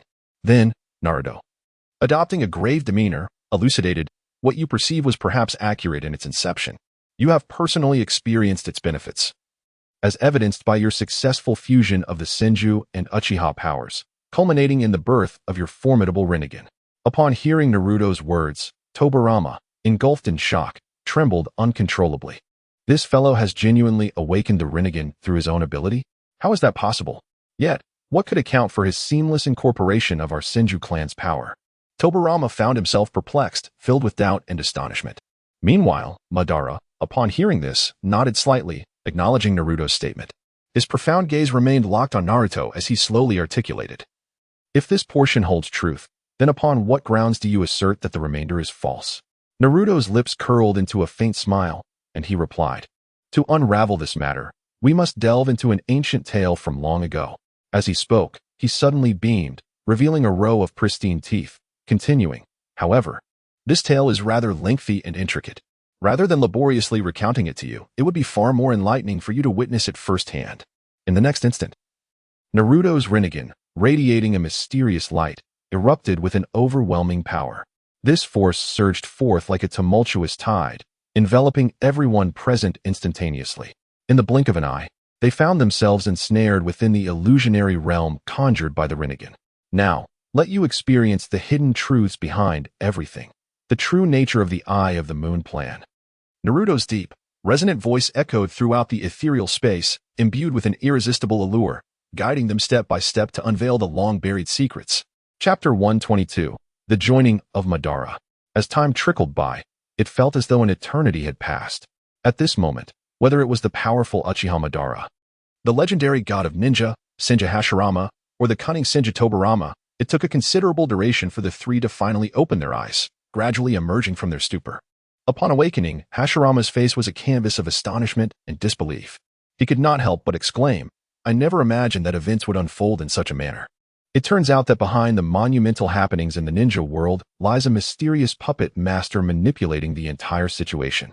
Beside him, Tobirama nodded in agreement, adding, "Indeed, brother. Who could have foreseen that the truth behind all these occurrences would be so unfathomable? Moreover, it is astonishing that both you and Naruto are reincarnations of Ashura's chakra.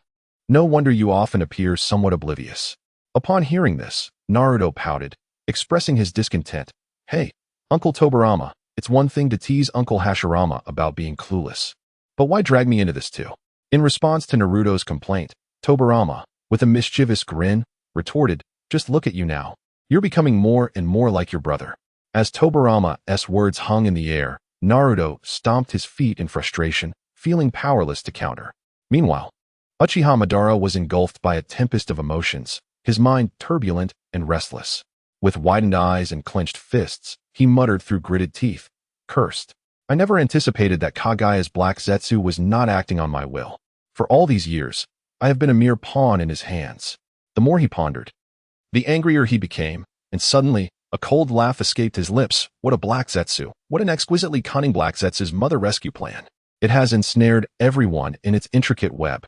At that moment, he felt both anger toward his own foolishness and wariness of Black Zetsu's unfathomable schemes. It was revealed that within Naruto's illusion, scenes unfolded like a grand epic, gradually revealing the intricacies of the situation.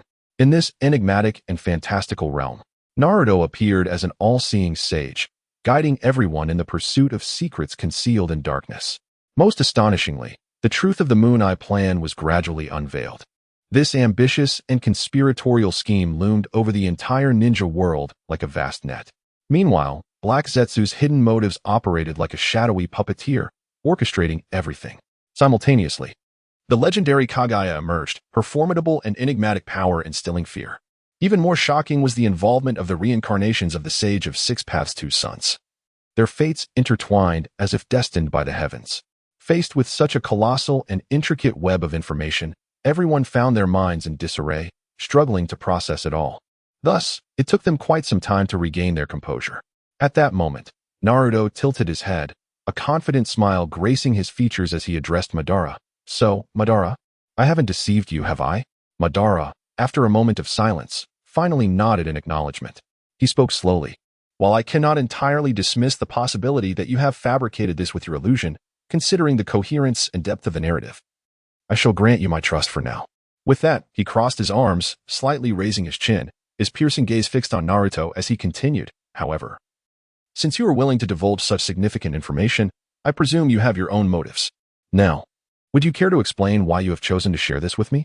Upon hearing Madara's inquiry, Naruto's words flowed forth like a dam bursting. His spirits evidently lifted compared to before. A smile danced at the corners of his mouth as he softly replied, "Madara, do you remember the first thing I said to you?" Madara furrowed his brow, a flicker of confusion crossing his features as he responded, "The initial statement? Which one? Were you referring to when I began my actions with no ill intent?" Naruto nodded vigorously, his eyes shimmering with determination. "Yes, that very one. Everything you have done ultimately aims for the peace of the ninja world. This initial intention is strikingly similar to that of the first Hokage." Madara, upon hearing this, curled his lips into a sardonic smile, exhibiting a haughty demeanor. "Humph, who resembles him? Do not speak such nonsense." Meanwhile, Hashirama scratched his head, appearing somewhat bashful as he chuckled. "Is that truly the case?" Ignoring their reactions, Naruto continued to articulate his viewpoint, his voice imbued with conviction. "Precisely for this reason, even if the outcome may not be satisfactory, the original intention remains commendable. As of now, a negative result has yet to materialize, and I am striving for a positive outcome." At this point, Naruto's clear and bright eyes sparkled with fervor. He unwaveringly met Madara's gaze, a confident and composed smile illuminating his face as he slowly declared, "So, the question arises, why should I not strive to win you over?" To have you fight alongside us in pursuit of our shared dreams, rather than casting you into opposition, fostering barriers and animosity between us? Upon hearing Naruto's words, Madara lifted his head slightly, his sharp brows arching with intrigue, a hint of mockery and amusement curling at the corners of his lips. He replied in a tone that was both casual and veiled with sharpness. "Oh, is that so? You naively believe that mere empty words could sway me to willingly join your ranks, to become your pawn and vanguard? How utterly laughable!" Just as the tension between the two escalated, Hashirama, who had remained silent for some time, suddenly leaped forward with agility. Swiftly extending a sturdy arm to clasp Madara's broad shoulder, he burst into a hearty, boisterous laugh, exclaiming, "Oh my, Madara, do not speak so harshly. Terms like pawn and vanguard are quite unappealing. In my view, this should be called everyone contributing their strengths. We are all seasoned warriors, adept at fighting on the battlefield. Being able to assist in combat and tackle formidable foes is more than enough. As for the trivial and complex matters, others will naturally take care of those.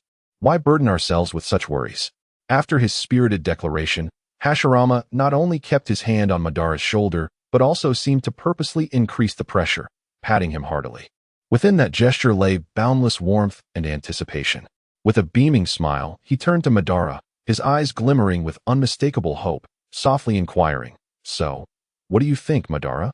What are your thoughts on this?" Upon hearing these words, Madara raised an eyebrow slightly, a complex expression flashing across his features. It must be said that Naruto's earlier remarks had indeed acted like a gentle spring breeze, quietly nourishing the parched soil of his heart. Especially after grasping the intricacies of the situation, the scales within his heart began to tilt ever so slightly. Standing before him was the man he had once held in the highest regard and trust, Senju Hashirama. His counsel undoubtedly added another heavy weight to the already unbalanced scales. Should I accept their invitation or resolutely decline? Uchiha Madara's heart was tumultuous, akin to surging waves that would not be quelled. He, Uchiha Madara, had always been proud and self-assured. Ever since leaving his homeland and the Uchiha clan, he had grown accustomed to solitude. Though solitary existence was lonely, it also brought a sense of freedom. On the other hand, Naruto's fervent ideals and his passionate pursuit of peace within the ninja world ignited a long-extinguished flame of hope within him. Yet, his prolonged pride and self-respect made it difficult for him to relinquish his dignity. He feared that his decision would be perceived as weakness or compromise. Thus, Uchiha Madara struggled internally for quite some time, ultimately preparing to utter a refusal. "Naruto, Hashirama, I." However, just as the words were poised to escape his lips, Senju Hashirama excitedly patted his shoulder with such force that it seemed to disperse all his hesitation. "I knew you would agree, Madara. Congratulations. You are finally returning to our Konoha." As Hashirama laughed heartily, his expression radiated joy and anticipation. Taken aback, Uchiha Madara stared at Hashirama, his heart a tempest of conflicting emotions. "Returning to Konoha? Well, perhaps that is acceptable," he murmured to himself, as if seeking to convince his own mind or affirm this sudden decision. In the next moment, a smile blossomed on Madara's face, albeit somewhat awkward, yet undeniably resolute. "Then I thank you for your invitation," he declared, his voice imbued with a sense of relief and eagerness. "Welcome back, Madara," Naruto exclaimed brightly. He extended his vibrant left hand, tilting his head slightly, a smile illuminating his face. Gazing at Naruto's youthful visage, warmth surged within Madara's heart. After a moment's hesitation, he too extended his hand, and in that instant, their palms clasped tightly, as if two long-lost hearts were finally intertwined. "All right." Madara's brief reply was laden with unwavering determination. At that moment, Uchiha Madara, the once proud warrior, officially returned to Konoha. Witnessing this, Naruto's smile grew even brighter, and he laughed, with Madara's joining. "Our Konoha's martial spirit will surely flourish even more." "Haha, Madara-san." Upon hearing this address, Uchiha Madara felt a few dark lines emerge on his face. His lips twitching slightly, he mused inwardly, "Do I appear so aged? This fellow dares to call me that." It must be noted that Uchiha Madara was a figure of both beauty and strength within the Uchiha clan. When had he ever been referred to as uncle? Such a title was an affront to his handsome appearance. However, recalling Naruto's unique habit of addressing others, calling Tobirama and Hashirama uncle, he found himself somewhat relieved. After all, he and those two were considered contemporaries in Naruto's eyes, making the title somewhat easier to accept. With this thought, Madara couldn't help but smile, warmth blossoming within him. He resolved that now that he had returned to Konoha, he would contribute to its prosperity, proving to Naruto that Uchiha Madara was not someone easily labeled as uncle. Yet, in that brief moment of silence, a sudden realization struck Madara, as if he recalled something crucial. He turned his gaze to Naruto, speaking solemnly, "When you attacked me earlier, was that the legendary Rinnegan?" Naruto paused briefly, then beamed with confidence, admitting, "Indeed, it was an attack infused with Yin-Yang release." Madara nodded, a glimmer of excitement flickering in his eyes, and continued, "Good. In that case, you must have a way to restore my eyes, correct?" His words betrayed an unmistakable eagerness. Naruto, grinning confidently, replied, "Of course, even if you hadn't mentioned it, I would have prepared for you." Hearing this, relief washed over Madara, and he nodded, his tone tinged with urgency. "If I could regain my eyes, that would be most splendid. Though I have lost my sight, I still possess the strength to sweep through the ninja world. Yet, it remains precarious, especially after uncovering so many hidden truths. I am all the more eager to acquire greater power to assist you. Restoring my eyes is undoubtedly the fastest route." With that, Madara elaborated on his thoughts to Naruto. Fearful of being misunderstood, Naruto's smile widened, and he patted Madara's shoulder, assuring him, "I would never doubt your intentions, Madara-san. The Uchiha clan values emotions more than any other, a fact you are surely aware of. Thus, I have never harbored even a sliver of doubt." His words were imbued with trust and respect for the Uchiha clan. Indeed, the recognition of the Uchiha clan was the hardest to earn, yet once attained, they would go to great lengths for you. Wasn't the Sharingan awakened due to the profound and fiery emotions of the Uchiha? Reflecting on this, Naruto felt an increased admiration for Madara. "Well, this is the best outcome," Madara replied, nodding steadily, anticipation gleaming in his eyes. Subsequently, Naruto stepped forward deliberately, his resolute strides radiating undeniable strength. He gently placed his hand over the hollow of Madara's eye socket, a warm aura enveloping them. "Madara-san, your original eyes are the Rinnegan, a pair of eyes containing formidable power. To simply restore them is indeed quite challenging." Naruto began slowly, his tone reflecting the gravity of the Rinnegan's power. "However, fortunately, your body has revived on its own, and since I have previously merged with your eyes, I am relatively familiar with their power, allowing me to assist you in restoring them." With that, Naruto pressed down firmly, and an intense wave of energy surged forth like a torrent, causing Uchiha Madara's robust form to tremble. "Is it coming?" Madara thought in astonishment, feeling an immense power flowing from Naruto into his body, ultimately converging deep within his eye socket. In that moment, the flesh within his eye socket seemed to be reborn, visibly growing. The strength returned like a tide, filling him with renewed vigor. His ocular power gradually awakened, as if a slumbering dragon was about to open its eyes. Witnessing this, Senju Hashirama was astounded. Naruto's power bore an uncanny resemblance to my own regenerative abilities, yet it was more advanced and incomprehensible. Senju Tobirama was equally astonished, unable to close his mouth. Could it be that Naruto can even restore the legendary Rinnegan? This is simply outrageous. Amidst the astonished gazes of everyone, Uchiha Madara slowly opened his eyes, the purple Rinnegan sparkling like brilliant stars, radiating an awe-inspiring glow. He had truly restored them. Tobirama gasped in astonishment, his eyes filled with disbelief. Those eyes, they bear a striking resemblance to Naruto's. Hashirama couldn't help but express his surprise, his gaze flitting back and forth between Naruto and Madara. Madara Uchiha stared blankly at his own hands, feeling the surge of power within him, murmuring to himself, "I truly can see it. It is unexpected that I have regained my strength in this manner. Naruto's magnanimity has truly taken me by surprise." A whirlwind of emotions swirled within him, a mixture of gratitude towards Naruto and an ambitious anticipation for the future. "This time, I will ensure that Konoha regains its former greatness in our hands." Madara felt an immense thrill at having reclaimed this power. Just then, Naruto seized the moment to inquire, "Uncle Madara, what brings you to this place?" His tone hinted at curiosity and a quest for understanding. Tobirama and Hashirama also regained their composure, their minds filled with perplexity, and they chorused, "Indeed, we followed Naruto's meticulous plan to the Hidden Stone Village, aiming to foster peace in the ninja world, never expecting to encounter you here." Tobirama, still somewhat reluctant, murmured under his breath, "Had we not run into you, perhaps the situation would have been resolved by now." His words carried a hint of helplessness and regret. However, in the next moment, Two powerful fists suddenly clasped around Tobarama's head, giving it a gentle twist, accompanied by Madara's teasing voice. "You wicked Senju with white hair, dare to speak again." It turned out that this was a playful act Madara had been waiting to execute, and it finally came to fruition. The others looked on, sharing knowing smiles. They had transformed from foes into friends, and such banter only served to deepen their camaraderie. Hashirama cheerfully approached, exclaiming, "Indeed, I'm quite surprised to encounter you here. Moreover, Madara, your prowess has remarkably advanced. With the Rinnegan unleashed, even I find it challenging to compete." With admiration and respect for Madara's strength evident in his words, the group focused their attention on Madara, their eyes sparkling with anticipation. "So, Madara, have you recalled why you were here?" Their words brimmed with curiosity for the truth. At that moment, upon hearing their inquiries, Madara's previously casual demeanor vanished, replaced by a serious expression. He narrowed his eyes slightly and began, "This matter is rather complex." He then took a deep breath and elaborated. "Not long ago, I was awakened from a deep slumber by a man with unnaturally pale skin, exuding an unsettling aura. He appeared before me and roused me from my sleep. There was something distinctly eerie about him. He emanated an effeminate energy that made him seem far from trustworthy. Yet, he approached me with a proposal for collaboration.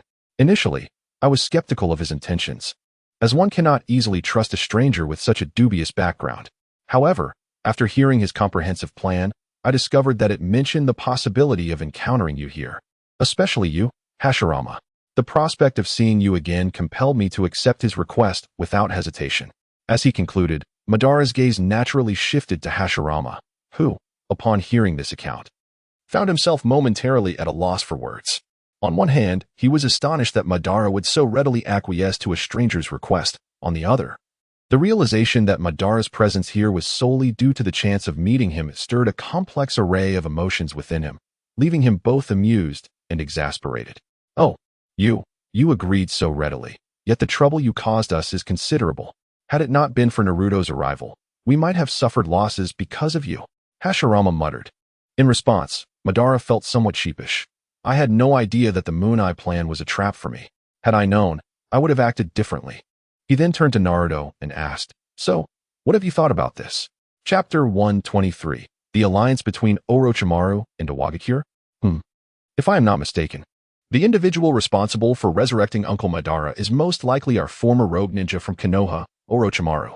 Naruto furrowed his brow, pondering deeply while absent-mindedly stroking his chin. Upon hearing this, the first Hokage, Hashirama Senju, widened his eyes in astonishment and exclaimed, "Oh, another ninja hailing from our village? It seems Konoha is indeed brimming with talent.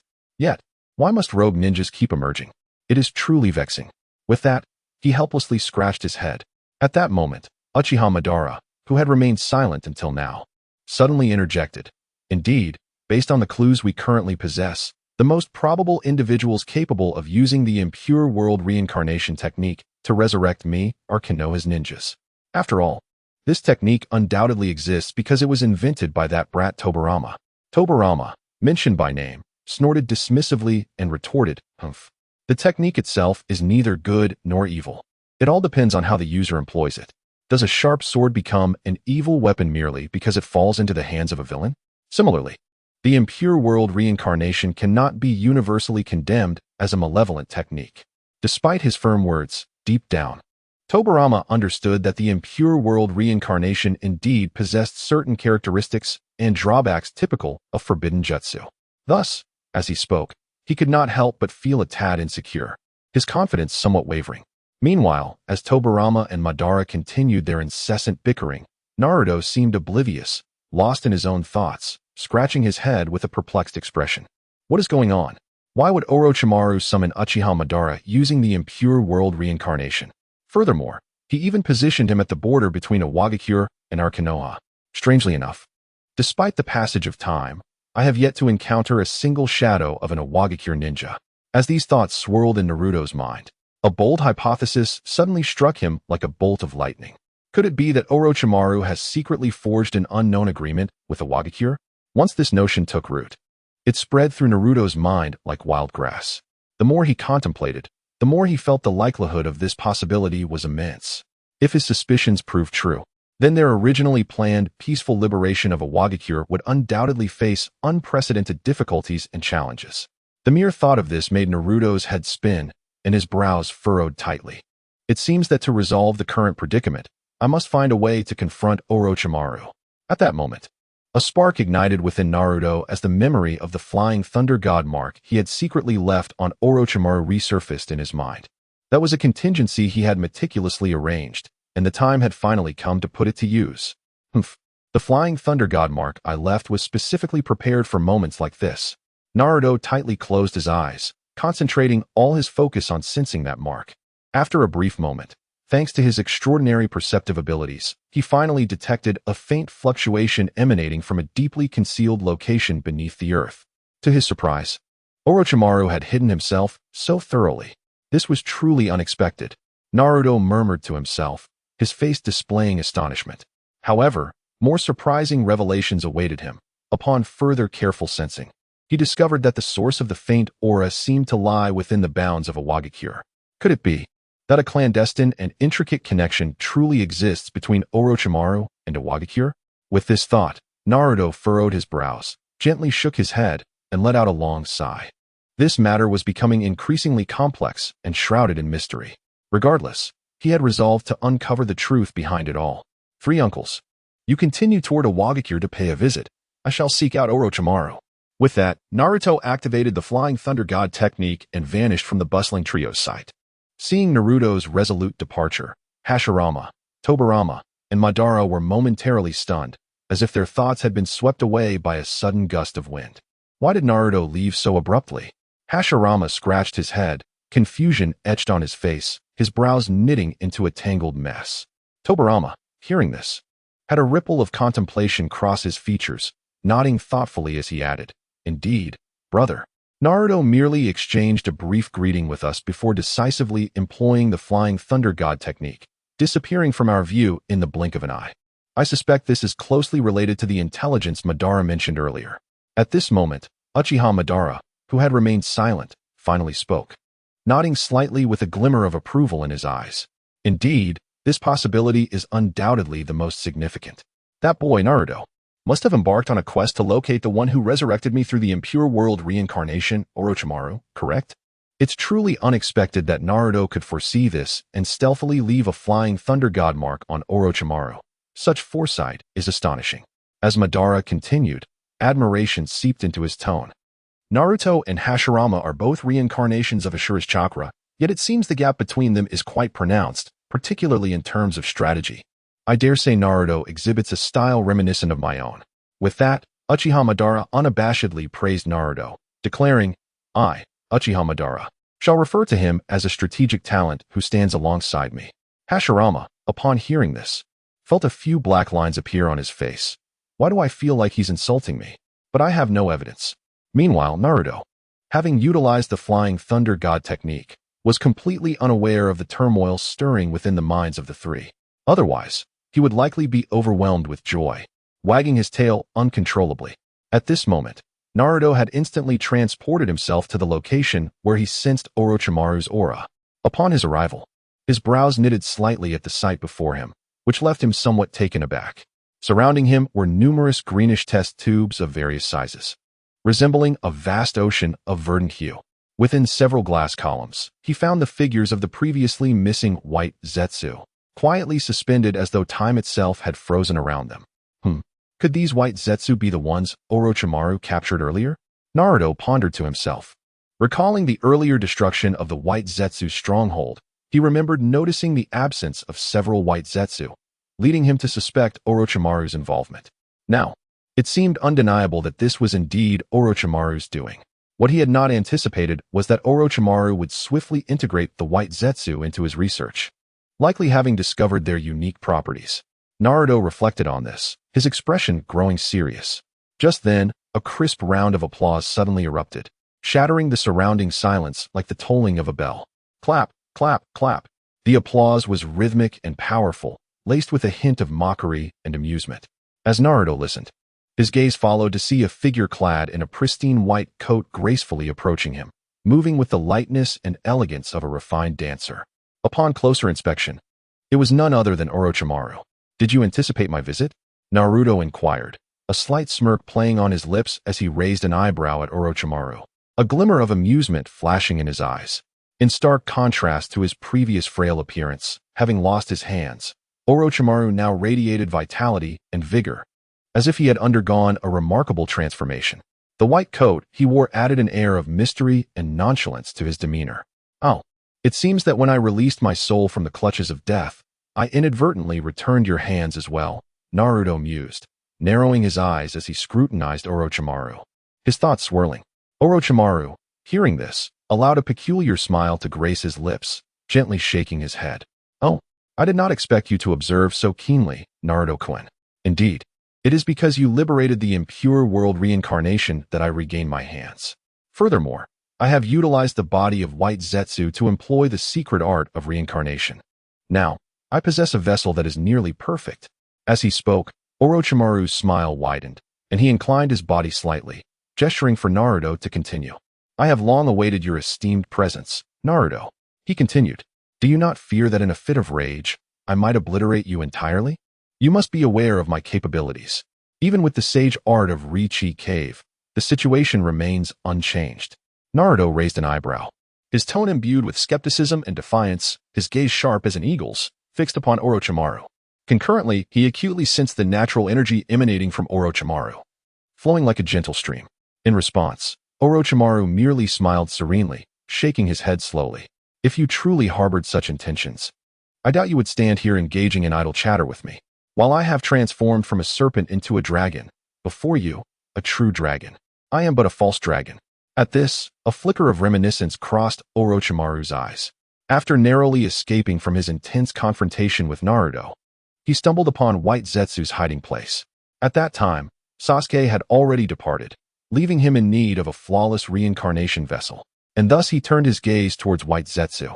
Upon reincarnation, Orochimaru was elated to discover that his lifelong pursuit of immortality had been effortlessly realized. The body of White Zetsu was the perfect experimental material he had always yearned for. Consequently, endowed with a flawless vessel sculpted from Hashirama's cells, Orochimaru confidently embarked on the trials of Richi Cave. Ultimately, he and Kabuto successfully harnessed the enigmatic powers of Richi Cave, which explained why Naruto asserted that Orochimaru had mastered the sage art of Richi Cave. At this moment, the two stood opposed, the air thick with tension. So, the question arises. Naruto narrowed his eyes, his tone laced with inquiry and severity. What audacity possesses you to stand before me, having resurrected Uchiha Obito to thwart my plans?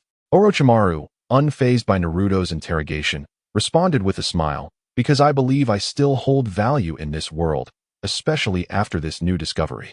Oh, what discovery? Naruto's eyes flickered with curiosity, surprised by Orochimaru's composure.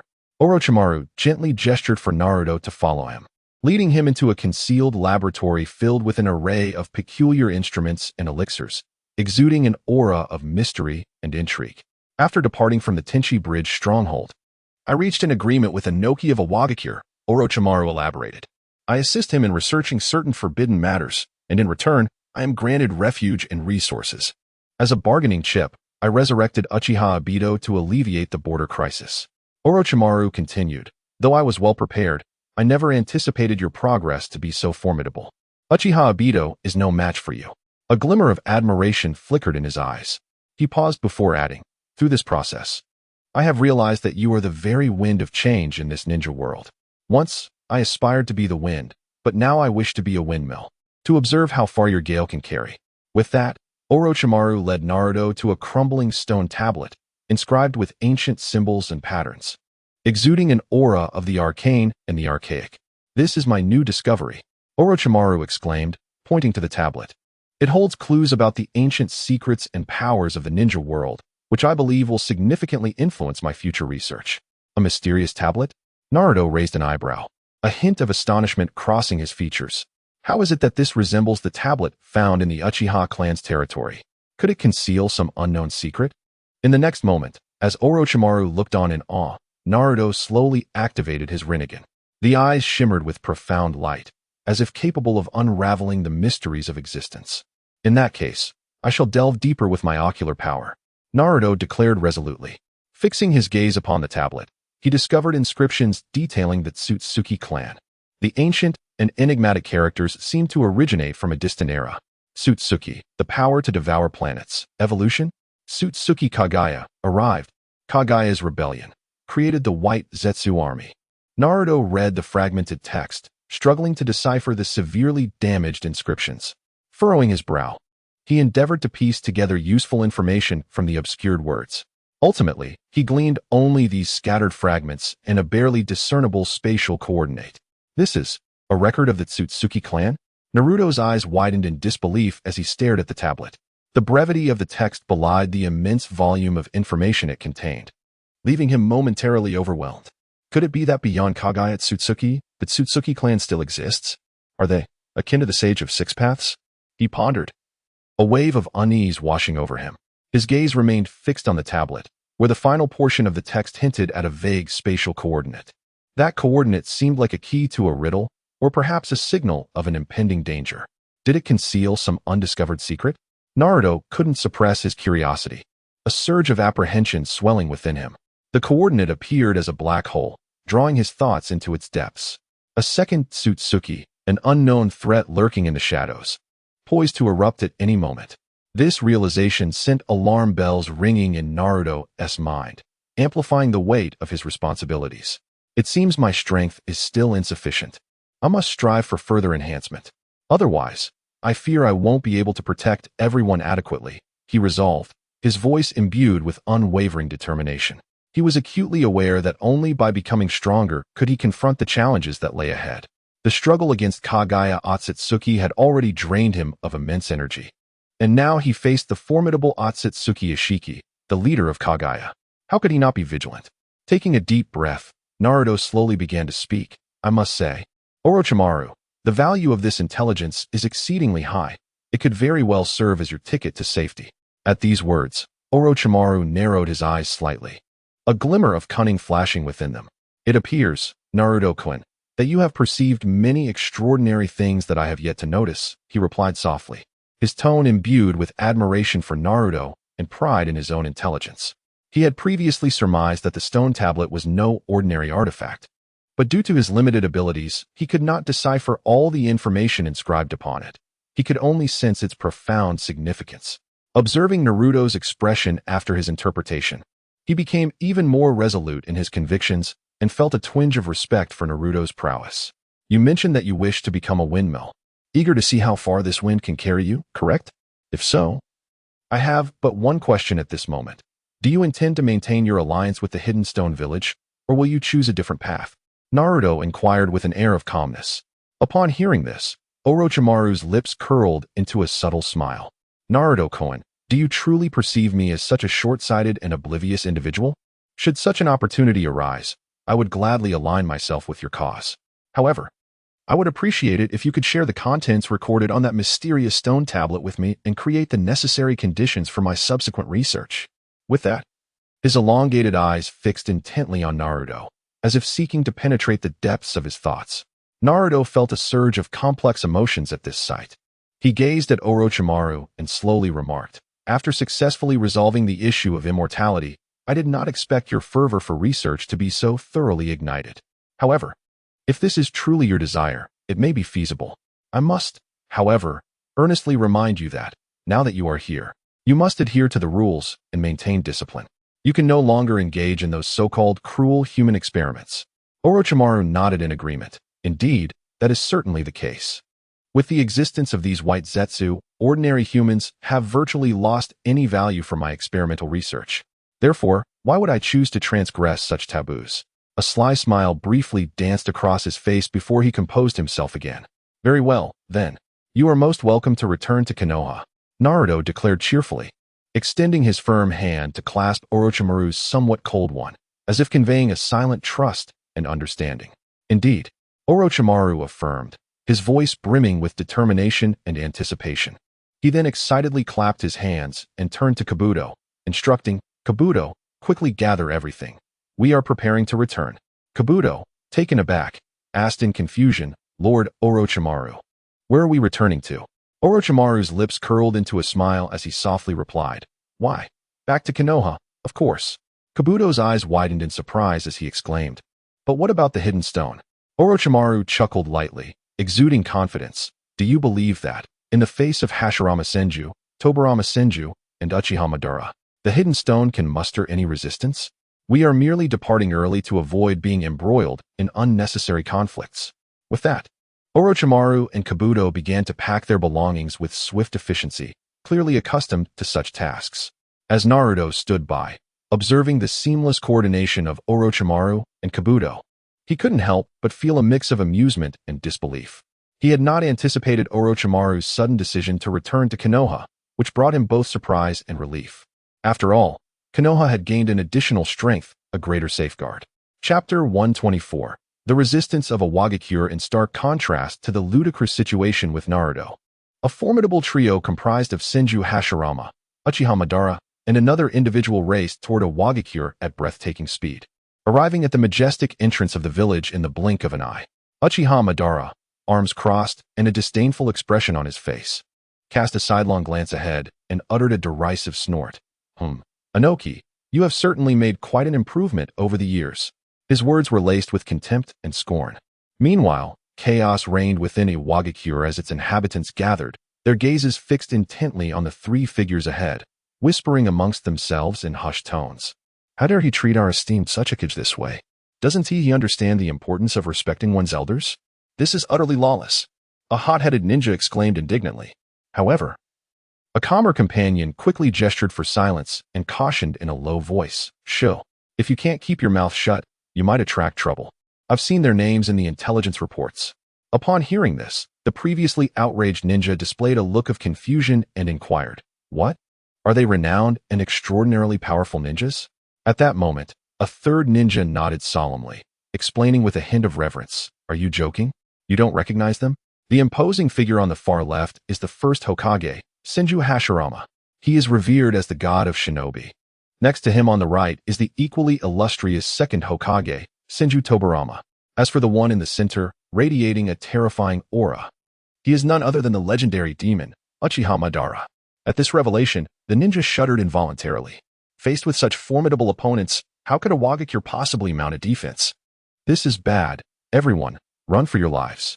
Suddenly, enormous wooden constructs surged through the village like ferocious serpents, toppling homes and shattering roads, transforming the once peaceful and serene village into a scene of utter devastation. In the face of this sudden onslaught, the villagers were thrown into a state of panic, fleeing in all directions. Yet, Inoki suppressed his fear, glaring fiercely at Uchiha Madara in the distance, and shouted, "Uchiha Madara, I never imagined this demon would see the light of day again."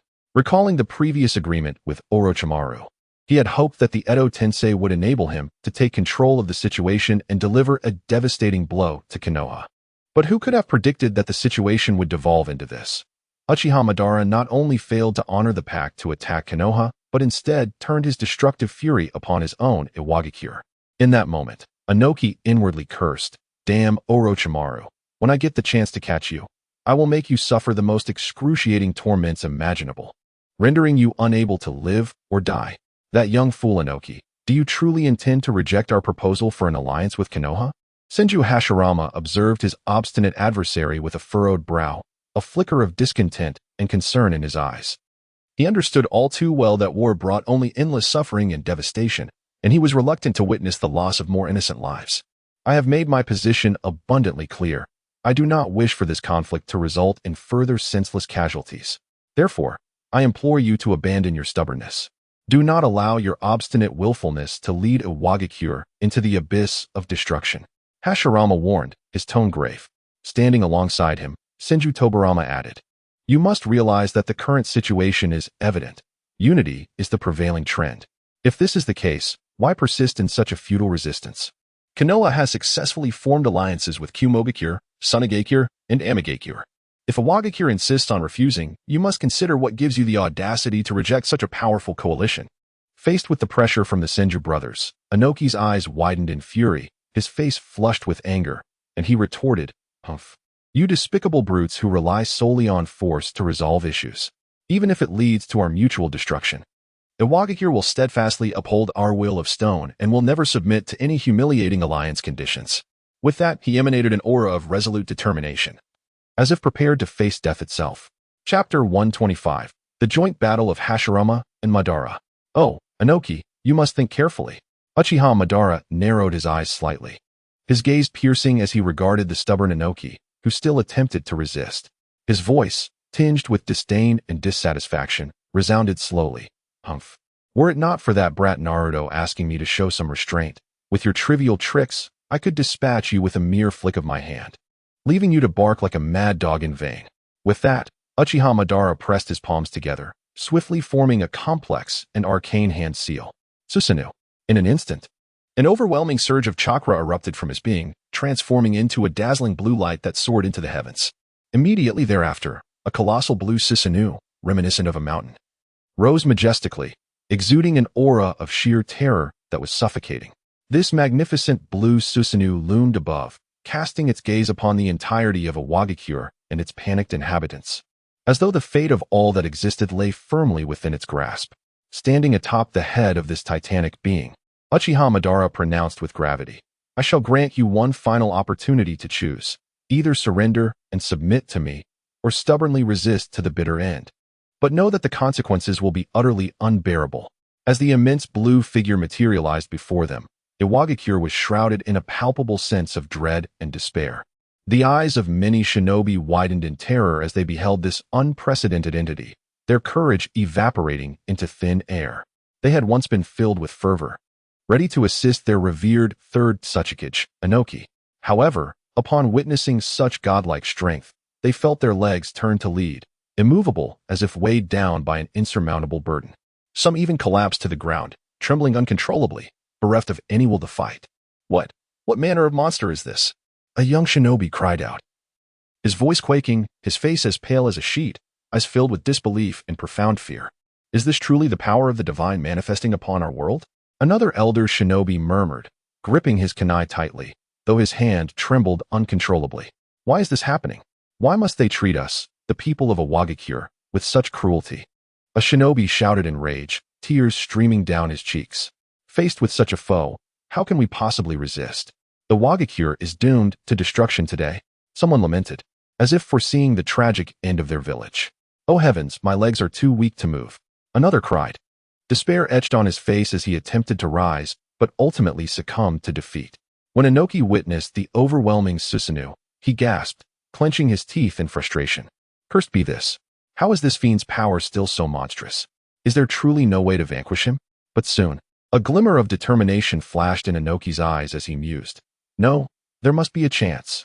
If only I can gather enough chakra to unleash the upgraded version of the Dijutsu, limit removal technique, perhaps I can turn the tide.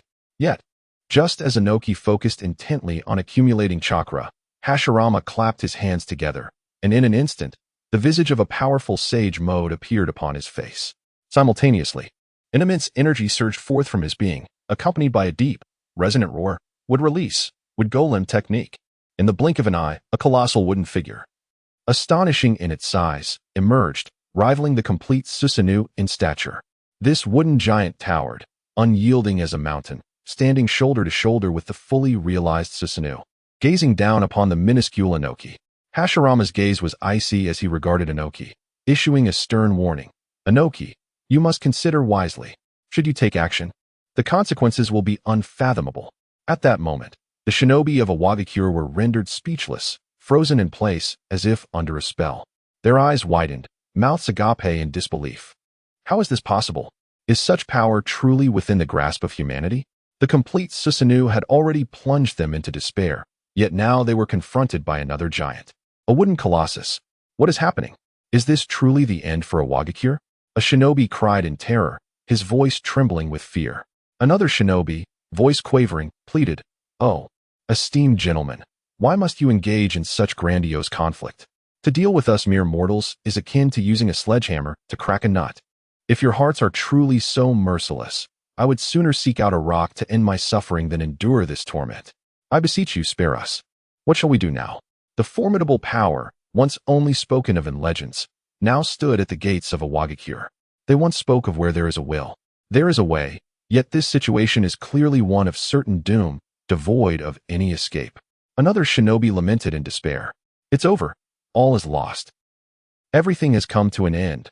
Others echoed hopelessly, the atmosphere descending into chaos and panic. Some shouted towards the beleaguered Inoki, "Sachikage-sama, please.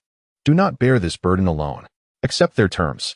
If we can preserve our lives and keep this land, there will always be opportunities for resurgence, rather than perishing here in vain." However, Inoki remained resolute, teeth clenched, unwilling to yield easily. "So, you refuse to submit? Humph, if that is the case. Do not blame me for my ruthlessness. I shall show no mercy in obliterating you all." Uchiha Madara's gaze was cold as he fixated forward, his eyes revealing a hint of resolve and brutality. In light of their unyielding demeanor, he had lost the last vestige of patience and decided to take matters into his own hands. With a series of hand seals, chakra surged violently around him, his overwhelming presence permeating the air. A mere Awagakure dares to stand in the way of the tide of progress. You remnants of a bygone era should have long been swept away, unworthy of boarding the ship of the new age. He regarded the distant inhabitants of Awagakure with scorn, his words laced with disdain and mockery. In contrast, standing beside him, Hashirama appeared hesitant. Watching as Madara prepared to strike, his lips moved slightly, though ultimately, no words of prevention escaped his mouth. Alas, if they remain obstinate to this extent, unwilling to relinquish their resistance, we may have no other recourse. Hashirama sighed inwardly. Despite his desire to avoid unnecessary bloodshed and destruction, the unfolding situation had clearly surpassed his control. Even Tobirama, typically decisive, shook his head in resignation, fully aware that once Madara had resolved to pursue a course of action, it would be nearly impossible to alter his mind. It appears that after today, one of the 5 great ninja villages, Iwagakure, will cease to exist. How regrettable. Senju Tobirama murmured, a look of sorrow etched on his face. Yet, in this brutal world of ninjas, the law of the jungle prevails. Even if he feels a twinge of compassion, he cannot alter the grim reality before him. How infuriating. These scoundrels truly intend to strike against us. It is over. Everything is over. Within the village, panic spread like wildfire. The once orderly village was plunged into chaos, with numerous ninjas and villagers frantically fleeing in all directions, akin to a flock of startled birds, rushing towards the village's outskirts. However, amidst this tumult, Noki, the leader of Awagakure, did not issue a word of restraint. He stood silently, his gaze blankly fixed on the unfolding scene. The spark of hope long extinguished in his eyes, as if all aspirations had crumbled in that moment. Despite Awagakure being on the brink of annihilation, I must ensure that my enemies forever remember this moment. Noki murmured, his voice low and resolute. At that instant, he clasped his hands together, chakra surging violently within him. Dust release, boundary removal technique. With a roar, an overwhelming force erupted from Noki. This energy formed a colossal beam of light that shot into the heavens, its scope and power surpassing any previous application of the dust release, original world removal technique. More terrifying still, this technique possessed a persistent effect. Anything approaching the beam, be it rock, tree, or house, would be disassembled into the minutest atomic fragments, vanishing without a trace. In another timeline, Noki had once utilized this very technique to obliterate the 25 would-release clones summoned by Uchiha Madara, along with their Susanoo. This illustrates just how formidable the dust release, boundary removal technique truly is. Dust release? Haraha. A slight smirk graced Uchiha Madara's lips as he scoffed. I must admit that young Noki does possess some skill, employing dust release with such finesse. He has his unique strengths. However, that is all there is to it. He gently shook his head, as if this so-called dust release were mere child's play in his eyes. It is crucial to remember that Uchiha Madara stands as one of the pinnacle figures in the ninja world. Such an offensive maneuver hardly poses a challenge to him. Let alone dust release. Even more potent and bizarre techniques would likely fail to stir any significant response in his presence. Thus, while Naki's dust release left many in awe, Madara paid it no heed. For ordinary ninjas, such an attack might be considered the pinnacle of power, but against me or Hashirama, it falls woefully short. Noki, you must train harder. Madara crossed his arms, his eyes radiating an air of disdainful superiority. Yet, just as everyone anticipated the battle to continue its established rhythm, an unexpected turn of events unfolded. Naruto, who had been searching for Orochimaru, reappeared on the battlefield at this critical juncture. How did Naruto return so swiftly? Senju Hashirama, Uchiha Madara and the others present expressed their astonishment at Naruto's sudden appearance, each voicing their surprise. They had never anticipated that Naruto would return so quickly, and judging by his demeanor, it seemed he had something significant to convey. Who exactly is that blonde-haired kid? Why do legendary figures like Uchiha Madara, Senju Hashirama, and Senju Tobirama seem to regard him with a certain reverence? Noki gazed at Naruto's figure as it suddenly materialized, and simultaneously, the renowned trio from Sunagakure, Uchiha Madara, Senju Hashirama, and Senju Tobirama, were inexplicably drawn to Naruto, causing Noki to harbor doubts, murmuring to himself in confusion. However, as Noki pondered, he suddenly realized that the energy he had amassed had reached its limit. If he did not release it soon, the consequences would be dire. Thus, he decisively chose to disregard the origins and identity of the blonde boy, bellowing fiercely, no matter who that brat is. He must remain in a Wagakure to accompany us in death. As soon as the words left his mouth, the dust release technique in Naka's hands blazed with light. Its already formidable power swelling like a balloon, surging with a force that threatened to engulf the trio from Konoha and Naruto in its overwhelming wave. Is that a dust release attack? Could the assailant be the third Tsuchikage, Noki? I never expected the conflict to escalate so rapidly. As Naruto felt the fierce aura bearing down on him, he was taken aback, promptly stifling the words he was about to utter. He slowly turned, his brilliant, clear eyes fixated on the dust release attack hurtling towards him with astonishing speed, his expression growing increasingly grave. Oh, it seems that Naruto is preparing to counter. A slight smile crept onto Uchiha Madara's face as his eyes sparkled with interest, as if anticipating an enthralling spectacle about to unfold. Since Naruto has taken the initiative, there is no need for us to intervene. I wonder what means this young lad will employ to counter this formidable dust release offensive. The first Hokage, Senju Hashirama, crossed his arms, softly murmuring, his gaze unwaveringly fixed on Naruto not far away. Senju Tobirama nodded in agreement with his brother's assessment, his brow furrowed as he said, "Indeed, the destructive power of this dust release is unparalleled in the ninja world. Even someone of my strength would find it challenging to effortlessly dismantle it." Amidst the discussions, Naruto took a deep breath, the relaxed expression on his face gradually giving way to solemnity, his eyes reflecting unwavering determination. Clearly, in the face of this powerful dust release technique, Naruto had resolved to unleash his full strength to confront this crisis. "It seems I must get serious now." Naruto's voice was not loud, yet it brimmed with power and resolve, inciting anticipation for the upcoming battle. As everyone watched with bated breath, Naruto steadily lifted his somewhat heavy arm. With this motion, the sage mark that had been concealed on his face gradually emerged, shimmering with a mysterious and brilliant light. Sage Art, Super Rasen Shuriken. Chapter 126, The Peace Offering of a Wagakure. Accompanied by Naruto's deep and powerful roar, an astonishing and unprecedented force of repulsion erupted like a volcanic explosion centered around him. This overwhelming repulsive force seemed to originate from the darkest depths of the universe, sweeping forth with a cataclysmic might.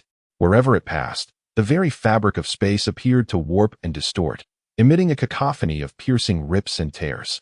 In but an instant, the once menacing attack of dust release limit break was effortlessly dispersed, as if it were mere chaff before this terrifying repulsion. The dust particles, laden with immense energy, scattered into the air before swiftly vanishing without a trace. Witnessing this spectacle, all present could not help but gasp in astonishment. Hiss! Accompanied by this collective intake of breath, the onlookers seemed petrified, their eyes wide with disbelief and shock. Their mouths agape as if they could swallow an egg. Yet their throats felt constricted, unable to utter a single sound. Uchiha Obito, observing the scene before him, could not help but raise an eyebrow, his expression one of astonishment. He murmured to himself, "This power, could it be a manifestation of the Rinnegan's abilities? Yet, why is it that my Rinnegan, while capable of utilizing repulsive forces, cannot unleash such a horrifying magnitude?" Meanwhile, Senju Hashirama gazed at the formidable repulsive attack, internally comparing its might. He marveled, Naruto's repulsion technique is truly astonishing. It could effortlessly assist my Shinju in clearing the battlefield. Such power is simply terrifying, akin to that possessed by the legendary sage of six paths. Beside him, Tobirama was so shocked that he nearly leapt from the ground, his eyes wide with incredulity as he exclaimed, "In my lifetime, I have devised countless jutsu. yet none possessed such a breathtaking aesthetic of violence. At this moment, Inoki was utterly stunned. He stared blankly at the attack he had painstakingly charged, now effortlessly shattered before him. For a brief moment, his mind went blank, causing him to question his long-held perceptions of power. After a considerable pause, he murmured as if awakening from a dream. Is this truly the extent of power that humanity can wield? Is this not the domain of the divine? In that instant, time seemed to freeze, and the world was left with but the solitary figure standing resolutely, akin to a deity of war, and the terrifying repulsion that continued to wreak havoc and expand. Finally, the swirling dust gradually ceased. As the crowd focused their gaze, they gasped once more. Before them lay a gigantic pit, several kilometers in length, astonishing in its scale. Its depth was unfathomable, as if capable of consuming everything. Estimated to be large enough to encompass multiple Iwagakure villages. Yet most astonishing was that this colossal chasm abruptly halted a mere 10 meters from the village, as if an invisible force had intervened at a critical moment. Thus, despite the chaos within Iwagakure, the village remained intact, and its inhabitants miraculously escaped catastrophe. Breathing a sigh of relief, Naruto felt the tension in his body finally ease. Surveying the masterpiece he had just created, he nodded in satisfaction and smiled to himself. It seems I have managed my power quite well. At least, it has not resulted in irreparable consequences. As he slowly retracted his hands, sensing the tumultuous chakra within him gradually subside, he turned his gaze, sharp and unwavering, towards the third Otsutsuki, Inoki, narrowing his eyes, which sparkled with a subtle complexity. He spoke with a hint of mockery. Old man Inoki, do not misconstrue our intentions. We have come not to trouble your village or enact any form of retaliation. Our sole pursuit is the establishment of peace and tranquility across the entire shinobi world. Such grand and powerful jutsu, in my humble opinion, should be used sparingly. After all, a lack of control could lead to irreversible consequences. Upon hearing Naruto's words, Inoki felt an unnameable fury igniting within him. His forehead bulged with veins, and his brows twitched uncontrollably. Internally, he grumbled, how dare you speak of others? Just look at that towering Susanoo behind you, and that colossal wooden construct like a mountain. Who is it that frequently employs such large-scale ninjutsu? Yet, despite his anger and dissatisfaction, Inoki was acutely aware that the current situation was dire for Iwagakure. Raising his head, he gazed at the imposing barrier before the village, akin to an insurmountable chasm, and a chill coursed through him. For anyone with a modicum of sense could recognize that this young and powerful ninja had shown mercy. Were it not for this restraint, Iwagakure would have surely been reduced to ash. With a deep sigh, Inoki wrestled with his inner turmoil, weighing the pros and cons gradually. He clarified his chaotic thoughts and, lowering his voice, spoke slowly. Very well. This incident is indeed a misstep on the part of Iwagakure. On behalf of the village, I offer my sincerest apologies. And I hope you will show us mercy. At this moment, as the villagers witnessed Inoki's decision to bow to Konoha, the atmosphere within Iwagakure erupted into a frenzy. Whispers filled the air, each face reflecting a complex array of emotions. One sighed heavily. I did not expect Lord Otsutsuki to ultimately choose the path of surrender. His words were steeped in resignation and disappointment. Another chimed in. That may be so, but what choice do we have? The current situation is unfavorable. We are weak. And if we do not act, shall we wait until our village faces annihilation? His eyes revealed a flicker of fear and reluctance. Soon, another voice joined. Indeed, had the enemy not shown restraint, our entire village could have been obliterated. Reflecting on the recent harrowing battle, a wave of unease washed over them all. Then, a voice rang out from the crowd. We have all brushed against the brink of death. What is there to be timid about? As long as we can survive. That is what truly matters. This sentiment resonated with many, and heads nodded in agreement. Yet, more hearts remained anxious, fearing that Konoha might impose humiliating conditions or decisions upon them. After all, in this contest of overwhelming disparity, Iwagakure found itself in an undeniably precarious position. However, the unexpected unfolded without warning. Prior to this moment, they were filled with anxiety and dread, fearing that Naruto would utter the nightmarish terms of humiliating treaties, territorial concessions, and exorbitant reparations. However, when Naruto finally spoke, none of their fears materialized. Instead, he delivered words that struck like a thunderclap, resonating deeply within the hearts of all present, leaving them utterly astonished. None could have anticipated that Naruto, the victor of this war, would not impose any unbearable conditions upon them. Instead, he extended his hands with genuine sincerity and earnestly proclaimed, "Given the circumstances, I wholeheartedly invite your village to join our ninja alliance. Let us unite our efforts to contribute to the enduring peace of the entire ninja world." As his words concluded, Naruto elaborated on his unique vision and philosophy of peace, captivating the assembly and evoking gasps of admiration. One individual remarked, "I never imagined Lord Naruto would possess such profound wisdom and far-reaching vision. It truly leaves us in awe and feeling inadequate." The granddaughter of the third Tsuchikage, Kuratsuchi, echoed this sentiment, confessing, "Indeed, just moments ago, I underestimated him, thinking he would demand harsh reparations from our village. Who could have foreseen that he is such a noble person? I must admit, from now on, Naruto-kun is my one and only idol." Her eyes sparkled with admiration. The elder Tsuchikage, Anoki, was momentarily taken aback, a look of astonishment crossing his face. He had not expected such grand ideals to emanate from a seemingly youthful and inexperienced boy. It is known that such aspirations reside in the hearts of many young ninjas. Yet none have successfully brought them to fruition, not even the legendary sage of the Six Paths, Hashirama Senju. However, as Anoki gazed upon the vibrant and determined Naruto, he glimpsed a glimmer of hope, the faint light of realizing the dream of peace within the ninja realm. This stirred within Anoki a surge of excitement and anticipation. If you, young one, have the courage to take action and bravely pursue your ideals, how could I, an old man with one foot in the grave, falter?" he exclaimed.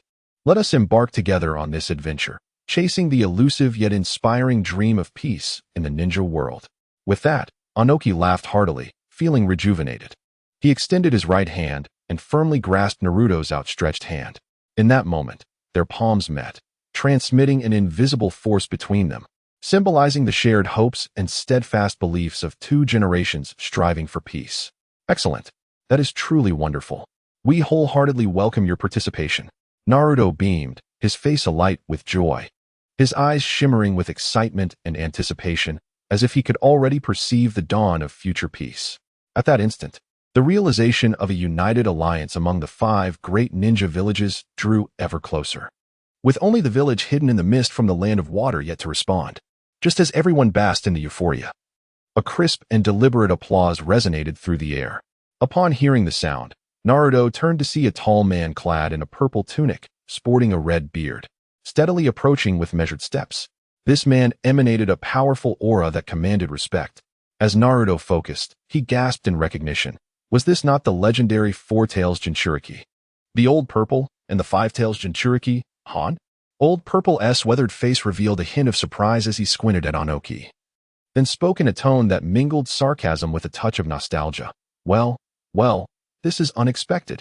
Anoki, the old fossil who has always clung to tradition, has transformed in such a remarkable way. Known for his obstinacy, Old Purple had long maintained a strained relationship with Anoki due to their substantial ideological differences, ultimately choosing to depart from the village and lead a wandering life. Yet, despite his distance from home, he never relinquished his concern for Iwagakure. When he sensed a potential crisis looming over the village, he returned without hesitation, only to be astounded by Anoki's remarkable transformation and the village's drastic changes. At that moment, the crowd noticed another imposing figure standing beside Old Purple. This man wore a wide-brimmed hat that obscured most of his face, leaving only a pair of piercing eyes visible. His mouth was concealed by a vibrant red mask, and he donned a heavy crimson armor that exuded an invisible pressure.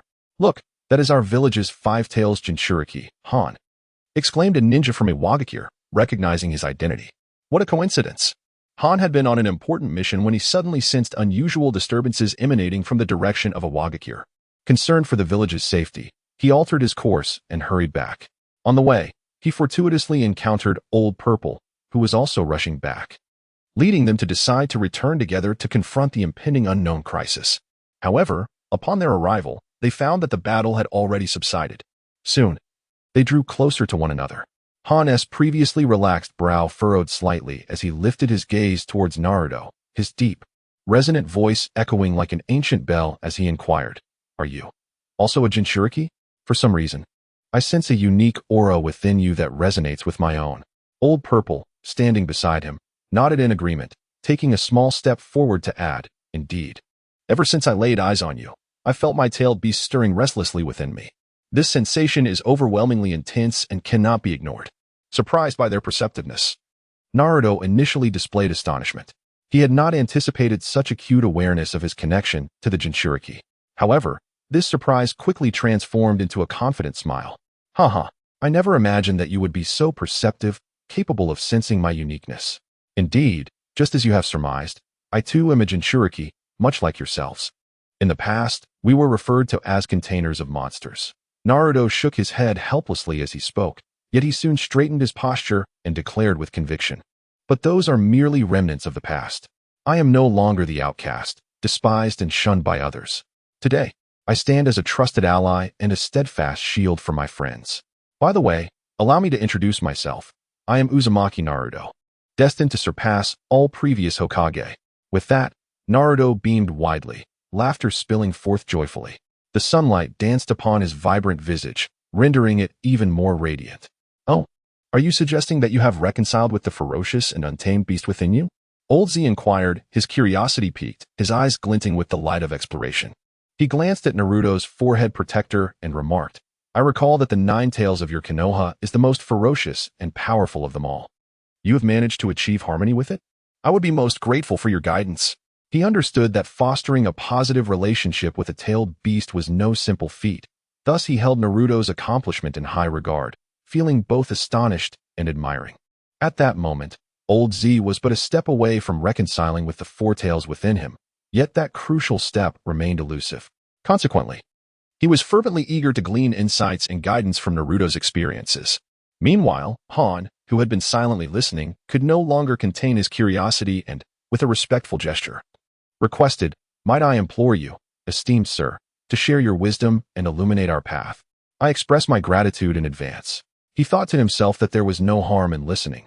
Perhaps he might uncover some valuable methods. Upon hearing this, Naruto was momentarily taken aback. After all, he had always sought opportunities to communicate with fellow Jinchuriki, hoping to learn from their experiences to better control the power of the tailed beast within him. Yet, today marked an unprecedented occasion where others approached him, seeking counsel on peacefully coexisting with their beasts, which genuinely surprised him. Soon after, a smile graced his lips as he cheerfully replied, "What could possibly be wrong with that? We are all close companions, after all. This is but a small matter. Come, extend your hands." Hearing this, Han and Old Z exchanged glances, uncertainty flickering in their eyes. Although they were unsure of Naruto's intentions, their trust in him compelled them to comply without hesitation. At that moment, Naruto slowly raised his clenched fists, his movements gentle and deliberate. As his fists neared those of Han and Old Z, the atmosphere between them grew increasingly tense. Finally, when Naruto's fists softly met theirs, an extraordinary surge of energy erupted forth.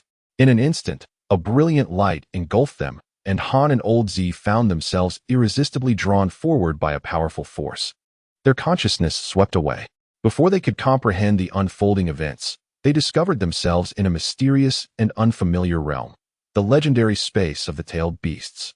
Old Z Han, welcome to the tailed beast space, where you can engage in meaningful dialogue with the beasts, Naruto exclaimed, his face beaming with joy as he warmly introduced them to this enchanting place. Upon hearing Naruto's words, Old Z and Han widened their eyes in astonishment, their faces reflecting sheer disbelief. They began to gaze around in wonder, eager to absorb every detail of their surroundings. The tailed beast space stretched infinitely before them, seemingly without end. The distant scenery appeared hazy, concealing the secrets that lay within. As they marveled at the wonders of this extraordinary realm, they suddenly sensed something amiss and instinctively turned around. In that moment, 2 imposing figures, familiar yet fearsome, materialized before them. It was none other than the 4 tails, Son Goku, and the 5 tails, Mu Wang. At that instant, these colossal and majestic tailed beasts lowered their heads, locking their fiery and piercing gazes upon their respective Jinchuriki. The oppressive aura enveloped them like a mountain pressing down on an egg, causing Old Z and Han to involuntarily gasp and tremble slightly. Chapter 127. The 4 tails Sun Wukong and the 5 tails Mu Wang have been tamed. Fear not, for Sun Wukong and Mu Wang harbor no malice whatsoever. Upon witnessing the terrified expressions of these 2 figures, Naruto hastily began to explain, his urgency palpable. At this moment, The two majestic-tailed beasts stood before the crowd, their colossal forms utterly astonishing and indeed quite intimidating.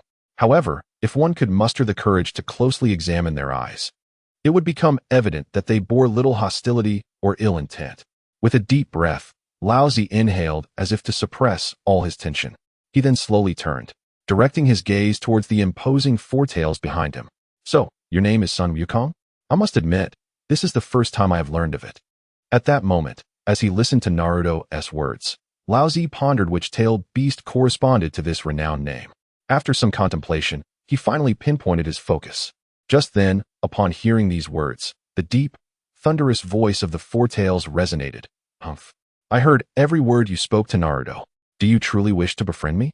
Lao Zi, momentarily taken aback, quickly replied, Is there any need to ask? If I were not sincere, would I have sought out such a rare opportunity? Haha. Very well. In that case, I shall grant you this chance to prove yourself. Before his words had fully settled, the four-tailed Sun Wukong abruptly extended his enormous fists, one reaching out towards Lao Zi and the other towards Naruto, gruffly stating, You must be Naruto. Since they have chosen to trust you, I shall also place my faith in their judgment. Not to be outdone, the five-tails Mu Wong raised its front hoof high and brought it down heavily on the back of the four-tails hand, proclaiming, I too am willing. Let us fight side by side. At this moment, Naruto took a deep breath, cautiously raising his fist to gently meet theirs in a gesture of solidarity. His eyes sparkled with unwavering determination as he declared, Rest assured, Naruto, will give my all and will not disappoint anyone's expectations. In the next instant, their consciousnesses swiftly returned to the realm of reality, as if struck by lightning. What had felt like an eternity was, in fact, merely a fleeting moment. As everyone looked on, they beheld two mysterious orbs of power, the seeking Dao jewels, gradually coalescing behind Naruto, shimmering with an enigmatic glow. What on earth is that? How can it be so uncanny? A ninja from Iwagakure murmured, his eyes wide with astonishment. I can sense the terrifying power contained within it, even without fully manifesting. Just gazing at it sends chills down my spine. Another ninja echoed, his voice trembling slightly. Indeed, I share the same sentiment. Could it be that our innate sixth sense is warning us? A third ninja remarked, nodding with trepidation. At that moment, the Iwagakure ninjas gathered together, whispering among themselves as they observed the gradually forming seeking Dao jewels behind Naruto, their faces a mixture of shock and confusion. Standing not far away, the first Hokage, Senju Hashirama, and Uchiha Madara exchanged glances, both expressing their astonishment. Naruto has indeed grown stronger. It seems he has successfully harnessed the power of two more-tailed beasts. Truly impressive. Hashirama mused, a hint of admiration in his narrowed gaze. Madara smirked. Indeed, Naruto's method of gathering this power far surpasses my Moon Eye plan. Reflecting on his past attempts to forcibly collect all nine-tailed beasts to achieve his ambitious goals, he couldn't help but feel a begrudging respect for Naruto's more ingenious and efficient approach. Yet at that moment, as if struck by a sudden realization, Madara furrowed his brow, muttering to himself, Where is the outer path golem that I left there? I seem to sense nothing of it meanwhile. Naruto had successfully acquired a total of 6 seeking Dao jewels, representing the formidable powers of the one-tail Shikaku, the two-tails Matatabi, the four-tails Sun Wukong, the five-tails Mu Wong, the 8-tails Gyki, and the 9-tails Kurama. It was undeniable that Naruto had surpassed the halfway mark in his quest to gather the powers of all 9-tailed beasts, with only a crucial final step remaining. Next, we must strategize to find the opportune moment to engage with the remaining 3-tails, 6-tails, and 7-tails. Naruto resolutely declared, fully aware that the path ahead was fraught with challenges, yet his yearning for success grew ever stronger. Before long, Naruto swiftly devised a detailed plan for his forthcoming actions. With unwavering determination, he contemplated, First, I must handle the crucial alliance with the Land of Water, and then find a way to gather all the tailed beasts. Only by accomplishing these 2 steps can I possess enough strength and confidence to delve into the hidden secrets behind the Otsutsuki clan. With this thought, Naruto's eyes gleamed with sharpened resolve, as if success was already within his grasp. He then turned to his 3 companions from the Leaf Village, earnestly briefing them on the vital matters regarding the alliance. The task was formidable, requiring their collective effort for a successful completion. These 3 companions were no ordinary individuals. Senju Hashirama and Uchiha Madara were renowned for their valor and combat prowess, and the presence of the astute second Hokage, Senju Tobirama, ensured a well-coordinated command. With them by his side, even the greatest challenges seemed surmountable. Having conveyed his instructions, Naruto inhaled deeply and resolutely declared, "Now that everything is arranged, I entrust this to you. I shall immediately head to the Land of Water to ensure that matters there are promptly addressed." As soon as he finished speaking, Naruto swiftly formed hand seals and exclaimed, "Flying Thunder God Technique." In an instant, a golden flash enveloped him as he vanished like lightning, leaving behind only a gentle breeze that whispered through the air. Chapter 128. Sasuke vs. Minato and Hiruzen. The ninjas of Awagakure looked on in astonishment as Naruto effortlessly executed the Flying Thunder God Technique, vanishing in an instant. Their jaws dropped, and they collectively gasped in disbelief. How could such an incredibly versatile ninja exist in this world? One ninja exclaimed, his face reflecting utter astonishment, realizing that Naruto's strength was not only formidable, but that he could also deftly employ space-time ninjutsu. Another ninja chimed in, expressing that if Naruto were still adversarial towards Awagakure, the pressure they would face would be unfathomable, sending shivers down their spines at the mere thought of it. At that moment, the usually silent Inoki finally spoke, narrowing his eyes in contemplation. "It seems my decision was not misguided," he muttered softly to himself. Initially, he had harbored some reluctance about this choice, feeling somewhat coerced by the circumstances. However, witnessing Naruto's immense power firsthand dispelled any lingering doubts, replaced by profound relief. After all, with his experience, he immediately recognized that Naruto was wielding the signature technique of the fourth Hokage, Minato Namikaze, the Flying Thunder God Technique. The very ninjutsu that had defined Minato's legacy was now manifesting in Naruto, suggesting that his true strength likely surpassed their understanding. As he pondered this, Inoki could not help but emit a heartfelt sigh. Without further hesitation, he extended his hand towards the three guests from Konoha, inviting, "Please, esteemed guests from Konoha, allow us to enter the village and converse further." Simultaneously, far across the vast and tumultuous Land of Water, an intense battle raged on, reaching a fever pitch. Hiruzen Sarutobi moved with lightning agility, desperately evading the onslaught of a strikingly handsome black-haired ninja. Breathing heavily, he shouted, "Sasuke, please believe us. We harbor no malice towards you." Beside him, Minato furrowed his brow, silently lamenting the tense situation. He was reluctant to engage in combat. "Indeed, Sasuke, our intentions align with yours. We do not seek to seize your tailed beast." Yet, Sasuke remained deaf to their entreaties, disdainfully retorting, "Umph. Don't think I'm unaware of how you came back to life. I suspect it has something to do with that vile forbidden technique akin to the Edo Tensei, likely orchestrated by that nefarious Orochimaru." Thus, Sasuke concluded that they were adversaries, and the thought of surrendering the three tails was utterly absurd. With a flash of cold determination in his eyes, he accelerated his hand seals, preparing to unleash a more ferocious counterattack.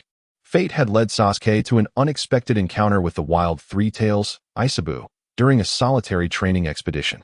The immense and ferocious beast emanated an aura that could instill fear. Yet, Sasuke felt no trepidation.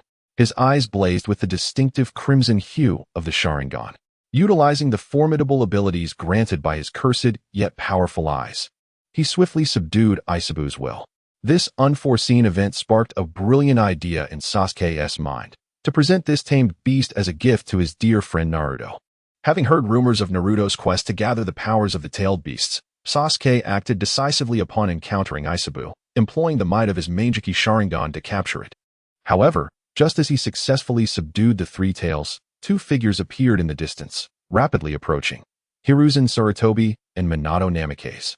Due to his lingering distrust of Orochimaru and the serendipitous nature of their encounter, Sasuke instinctively mistook the two esteemed ninjas as minions of Orochimaru. On the battlefield, Hiruzen and Minato stood side by side. Though they held a numerical advantage, the delicate dynamics of the battle transcended mere numbers. "This is quite troublesome," Hiruzen sighed, feeling somewhat overwhelmed by the extraordinary challenge before him. Though a formidable former Hokage, the situation tested his limits.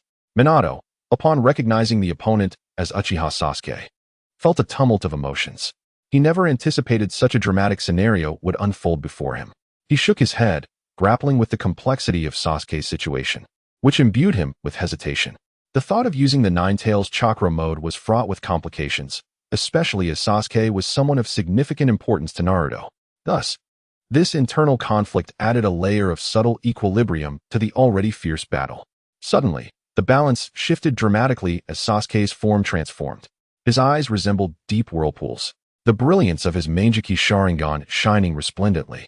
With a thunderous roar, the colossal form of Susanoo emerged, akin to a moving mountain, causing the surrounding space to tremble. Even more astonishing was how Susanoo seamlessly merged with the already formidable Three Tails, dramatically altering the battlefield's dynamics. Submit to me, with Naruto's Azura chakra invigorating him. Sasuke's Manjiki Sharingan evolved into the eternal Manjiki Sharingan. Empowered by this terrifying ocular prowess, Susanoo enveloped Aisabu, each swing radiating cataclysmic force, shaking the very air around them. Faced with such a formidable adversary, the former Hokage duo of Hiruzen and Minato could not mask their solemn expressions. Minato hesitated, contemplating whether he truly needed to resort to the power of tailed beast transformation. However, such a choice would be difficult to control, risking casualties for both them and Sasuke. Chapter 129, The Battle of Sasuke. What's the matter? Do the esteemed Hokages look down upon the power of the Uchiha clan? Sasuke caught a glimpse of the barely perceptible hesitation on the faces of Sarutobi Hiruzen and Minato Namikaze, a cold smile curling at the corners of his mouth, his tone laced with provocation and defiance. Before his words faded, he moved, slowly gathering an unprecedented chakra upon the massive back of the Three Tails Aisabu. As this power surged, a colossal Susanoo wielding a bow and arrow materialized behind him, emanating an aura of divine might, the heavenly bow and arrow gleaming with a chilling brilliance. Let me show you the true power of the Uchiha clan, Sasuke declared, the spectral bow seemingly imbued with life, swiftly aiming at the position of the fourth Hokage, Minato Namikaze. In an instant, the arrow shot forth with a piercing sound, akin to a meteor streaking across the sky, aimed directly at Minato. Die! Sasuke's voice echoed across the battlefield, filled with determination and coldness. The speed of the heavenly arrow was astonishing, beyond imagination. Even shadow-level ninjas would find it challenging to evade such a sudden attack. However, for the yellow flash, Minato Namikaze, no matter how swift the attack, a glimmer of hope always remained. What a fast attack, truly worthy of Sasuke, Minato thought, a flicker of surprise crossing his gaze as he witnessed the arrow hurtling towards him. He knew that under normal circumstances, he could not fully evade this strike with merely his physical speed. At this critical moment, without a hint of hesitation, Minato formed hand seals, activating the Flying Thunder God technique in an instant. A flash of yellow light appeared, and his figure vanished from his original spot, reappearing beside the third Hokage, Sarutobi Hiruzen, effortlessly dodging the lethal arrow. That was close.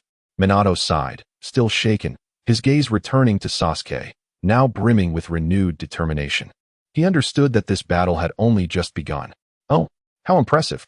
Truly befitting those who bear the title of Hokage, their displayed strength is indeed extraordinary. Sasuke observed the scene before him, a hint of surprise flickering in his eyes, followed by a playful smile as he spoke. His tone infused with a mix of challenge and audacity, as if he were inviting the two Hokages to a new confrontation. Now, can you withstand my next assault? As soon as Sasuke's words fell, he melded with the Three Tails Aisabu, as if an unspoken bond existed between them. In the next moment, Aisabu's massive jaws opened wide, seemingly capable of devouring all. Deep within its throat, an immense chakra rapidly coalesced, akin to a surging tide about to erupt. Water release, iron bullet, lightning release, Chidori stream. Sasuke and Aisabu shouted in unison, as a colossal sphere of chakra was expelled from Aisabu's mouth. The sphere gleamed like a dazzling sapphire, its surface flashing with brilliant light while harboring apocalyptic power. Then, influenced by the Chidori stream, the two techniques combined to create a tempest-like effect, speeding towards the two Hokages. In another time and space, Aisabu had previously unleashed this technique against Gurren, its overwhelming force shattering her crystal defense, revealing its terrifying might. Now, this power was unleashed once more, targeting the two Hokages before him. Truly, the ninjas of the Uchiha clan possess an exceptional understanding and application of ninjutsu. Minato, witnessing Sasuke's continuous array of techniques, silently admired him, realizing that he could no longer hold back. The art of combat encompasses far more than this. Suddenly, A surge of golden chakra enveloped Minato, akin to a raging tide encasing his entire form. The golden radiance shone brilliantly, reminiscent of the sun. Ninetales chakra mode, complete beast transformation. Minato intoned, as a colossal fox apparition manifested behind him, its immense form adorned with 9 golden tails swaying in the wind, exuding an overwhelming presence. How is this possible? That is indeed the 9 tails, identical to Naruto's. Why does he possess the same power as Naruto? Sasuke observed, a flicker of shock crossing his eyes. He never anticipated that Minato had also harnessed the power of the 9 tails, appearing to be equally formidable as Naruto. At that moment, the fully transformed Minato sprang into action. The 9 golden tails behind him, seemingly possessing sentience, swung out forcefully, colliding directly with the combined water-release iron bullet. Boom! A flash of golden light erupted as the water bullet was sent flying, as if propelled by an invisible force. Rumbling. The water bullet traced an arc through the air before suddenly exploding. The deafening blast seemed to shatter the very heavens and earth. The shockwave generated by the explosion was astonishing, instantly flattening a nearby mountain, dust swirling and debris scattering. The third Hokage, Sarutobi Hiruzen, witnessed this spectacle, equally astonished. He remarked, with just the addition of lightning release, the power of this attack rivals that of a typical tailed beast bomb. Sasuke's strength is indeed remarkable, but Minato is equally formidable. Then, he muttered to himself, I cannot afford to slack off. With swift hand seals, Hiruzen executed the movements with practiced ease, as if each seal contained boundless power. Suddenly, several shadow clones erupted beside him, each identical to his original self, perfectly mirroring him like reflections in a mirror. These shadow clones exhibited no hesitation. They began forming seals alongside the original, their movements synchronized as if a well-trained army. As the seals were completed, an immense chakra rapidly coalesced around them, threatening to tear the very fabric of space asunder. 5 Release, Great Bullet Technique. Chapter 130, Sasuke's Revenge. At this moment, a breathtaking scene unfolded. The 4 shadow clones of Sarutobi Hiruzen moved in perfect harmony, as if they were connected by an unseen bond. They each took their positions, chanting incantations, and then, for distinct yet complementary waves of energy erupted simultaneously. One clone unleashed a torrent of flames that roared forth like a dragon, another quickly formed seals, and a dazzling bolt of lightning streaked through the sky, carrying with it immense power. The third clone gestured with its hands, causing a deluge of water to cascade down like a raging river, while the final clone inhaled deeply, releasing a ferocious whirlwind that swept up sand and dust, creating a tempest that obscured the sky. 5 Elements, Great Multi-Shadow Clone Technique. These elemental ninjutsu of fire, lightning, water, earth, and wind surged forth like 5 frenzied dragons, clawing and lunging towards Sasuke. They intertwined and fused in midair, their energies colliding in a way that promised to unleash a cataclysmic explosion. Faced with such a formidable onslaught, any ordinary person would have been paralyzed with fear, yet Sasuke remained remarkably composed. A faint smirk graced his lips as he remarked, "Ah, what a unique method of attack. Truly befitting the illustrious third Hokage, who has mastered the intricacies of elemental techniques. Alas, to me, it is merely trivial." In an instant, with a mere thought, the 3-tailed beast Aisabu, under Sasuke's command, responded immediately. Its massive form, once mountain-like, curled up with astonishing speed, transforming into a compact sphere in the blink of an eye. Suddenly, this sphere shot off like an arrow, deftly evading the oncoming assault. The 5 elemental techniques collided with the ground, igniting an inferno, creating deafening thunder, sending water splashing, earth flying, and wind howling. The entire space trembled from the violent explosion, uprooting trees and leaving a massive crater in its wake, with dense smoke lingering ominously. Observing the destruction, Sasuke scoffed, though the tragedy of the Uchiha clan was orchestrated by that old fool Danzo, as the third Hokage of Konoha. Your negligence towards his actions surely makes you complicit. How fortuitous it is that I have crossed paths with you today. It presents an opportunity to demand some interest on behalf of my fallen kin," he declared through gritted teeth. Without delay, Sasuke swiftly formed hand seals, chanting incantations. Under his control, Aisabu trembled and then arched its back, enveloping itself with its formidable shell. In an instant, Aisabu transformed into a wheel-like entity, charging forward with remarkable speed. Isabu. With Sasuke's furious cry, Isabu barreled towards Sarutobi Hiruzen like a colossal war chariot, leaving deep ruts in the earth and kicking up clouds of dust. Even more terrifying was the layer of purple Susanoo armor that enveloped Isabu, enhancing its already impenetrable defense and amplifying its offensive capabilities. The glistening spikes seemed poised to pierce through any barrier before it. Startled by this sight, Sarutobi Hiruzen's eyes widened in shock. He realized that a tailed beast under someone's control possessed far greater destructive power. Summoning technique. He called urgently, and a plume of white smoke erupted. A massive, fur-covered ape materialized before him, the legendary summoning beast, Enma. Without hesitation, Sarutobi Hiruzen formed hand seals, chanting, transformation technique. In an instant, Enma shifted into a gigantic golden staff, thick as a bowl. Gripping the staff tightly, Sarutobi Hiruzen swung it towards the rapidly approaching Isabu, attempting to knock it away with all his might. Lengthen, he shouted, straining to extend the staff. Years ago, during the harrowing night of the Ninetales attack, he had successfully used this very technique to drive the powerful beast out of Konoha. However, the circumstances had changed. Now, confronted with the whirling Isabu, imbued with the terrifying power of Susanoo, Sarutobi Hiruzen's plans faltered. With a resounding crack, the golden staff shattered upon impact with Isabu, splintering into several pieces. The fragments dissipated into wisps of smoke, vanishing without a trace. How can this be? In just one encounter, my summoned beast has been effortlessly defeated. Sarutobi Hiruzen gasped, his mind swirling with turmoil. He watched, wide-eyed, as the monstrous Isabu, adorned with countless purple spikes, bore down upon him, cold sweat trickling down his forehead. In the face of such a colossal and terrifying assault, he understood that evasion was not an option. His only chance lay in a direct confrontation. Yet, given the current situation, defeat seemed inevitable. Am I truly to perish here today, at the hands of Sasuke? Sarutobi Hiruzen murmured, a wave of despair washing over him. His mind raced, desperately seeking a way to escape this dire predicament, but no solution emerged, no matter how hard he strained to think. Meanwhile, Sasuke, noting Sarutobi Hiruzen's panic-stricken demeanor, couldn't help but smirk disdainfully. With arms crossed, he proclaimed, Today marks the end for you, Orochimaru's lackey. Go back to the afterlife and rest peacefully. Earth release. Earth flow river. Sarutobi Hiruzen attempted to use earth release to buy time, but before he could finish, the spiraling Isabu closed in like lightning. The fierce winds generated by its rotation whipped through the air, causing nearby trees to rustle violently and sending debris swirling into the sky. Standing against such powerful wind pressure made it almost impossible for anyone to remain upright. Sarutobi Hiruzen couldn't help but feel a mix of disbelief and resignation, closing his eyes as he braced himself for the inevitable arrival of death.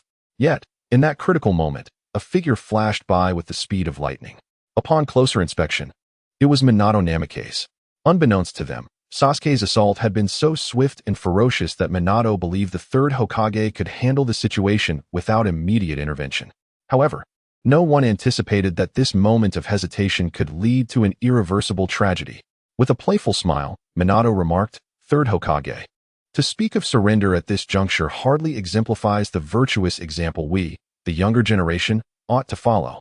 Before his words had fully settled, he swiftly darted to the side of the third Hokage, extending a powerful hand to seize his form with great force. Without hesitation, Minato unleashed his signature ninjutsu, the Flying Thunder God technique. In an instant, a brilliant light erupted, warping the very fabric of space, and the two figures vanished from their original location, successfully evading the perilous zone. Renowned for his swiftness, the fourth Hokage indeed exhibited astonishing speed, effortlessly evading my assault. Sasuke raised an eyebrow in acknowledgement, expressing his astonishment. However, at that very moment, a pitch-black shadow had surreptitiously crept upon Sasuke's form, unbeknownst to him. Chapter 131. The emergence of the Black Absolute. A deafening roar erupted, akin to the thunderous clash of celestial storms. The swift figure of Minato Namikaze darted like lightning, narrowly evading the formidable shadow manipulation technique unleashed by Sasuke, which was controlled through the Three Tails. However, at that very moment of their escape, the colossal form of the Three Tails collided violently with a nearby hill, resembling an uncontrollable mountain crashing down. With a thunderous boom, the once towering hill collapsed, sending rocks scattering and clouds of dust billowing into the air. What on earth is this? At that instant, Sasuke, who had been wholly absorbed in the battle, sensed something amiss. He glanced down in astonishment, discovering peculiar entities gradually crawling up his body. Yet, he could not afford to divert his attention to investigate these mysterious apparitions. For it was just moments ago that the one who had successfully rescued the third Hokage and evaded his powerful strike was revealed to be merely a shadow clone. Meanwhile, the true Minato had silently gathered an astonishingly powerful tailed beast bomb, which he now propelled toward Sasuke with incredible speed. Faced with such an unforeseen development, Sasuke felt a surge of panic, but he quickly regained his composure. He murmured to himself, "Well, for now, it seems this entity has yet to reveal any detrimental effects, so I shall disregard it for the time being. I never anticipated this attack would manifest as a tailed beast bomb. I suppose I must respond with equivalent force to withstand it." With that, he swiftly formed hand seals, channeling an overwhelming surge of ocular power. He commanded the three tails beneath him to pivot sharply while intoning incantations, harnessing the energy to coalesce a tailed beast bomb of his own. In the blink of an eye, a sphere imbued with boundless energy began to materialize from the three tails' mouth, exuding an aura of terrifying potency. It was time to unleash it. With an intense gaze, Sasuke watched as the tailed beast bomb from the three tails shot forth with tremendous speed.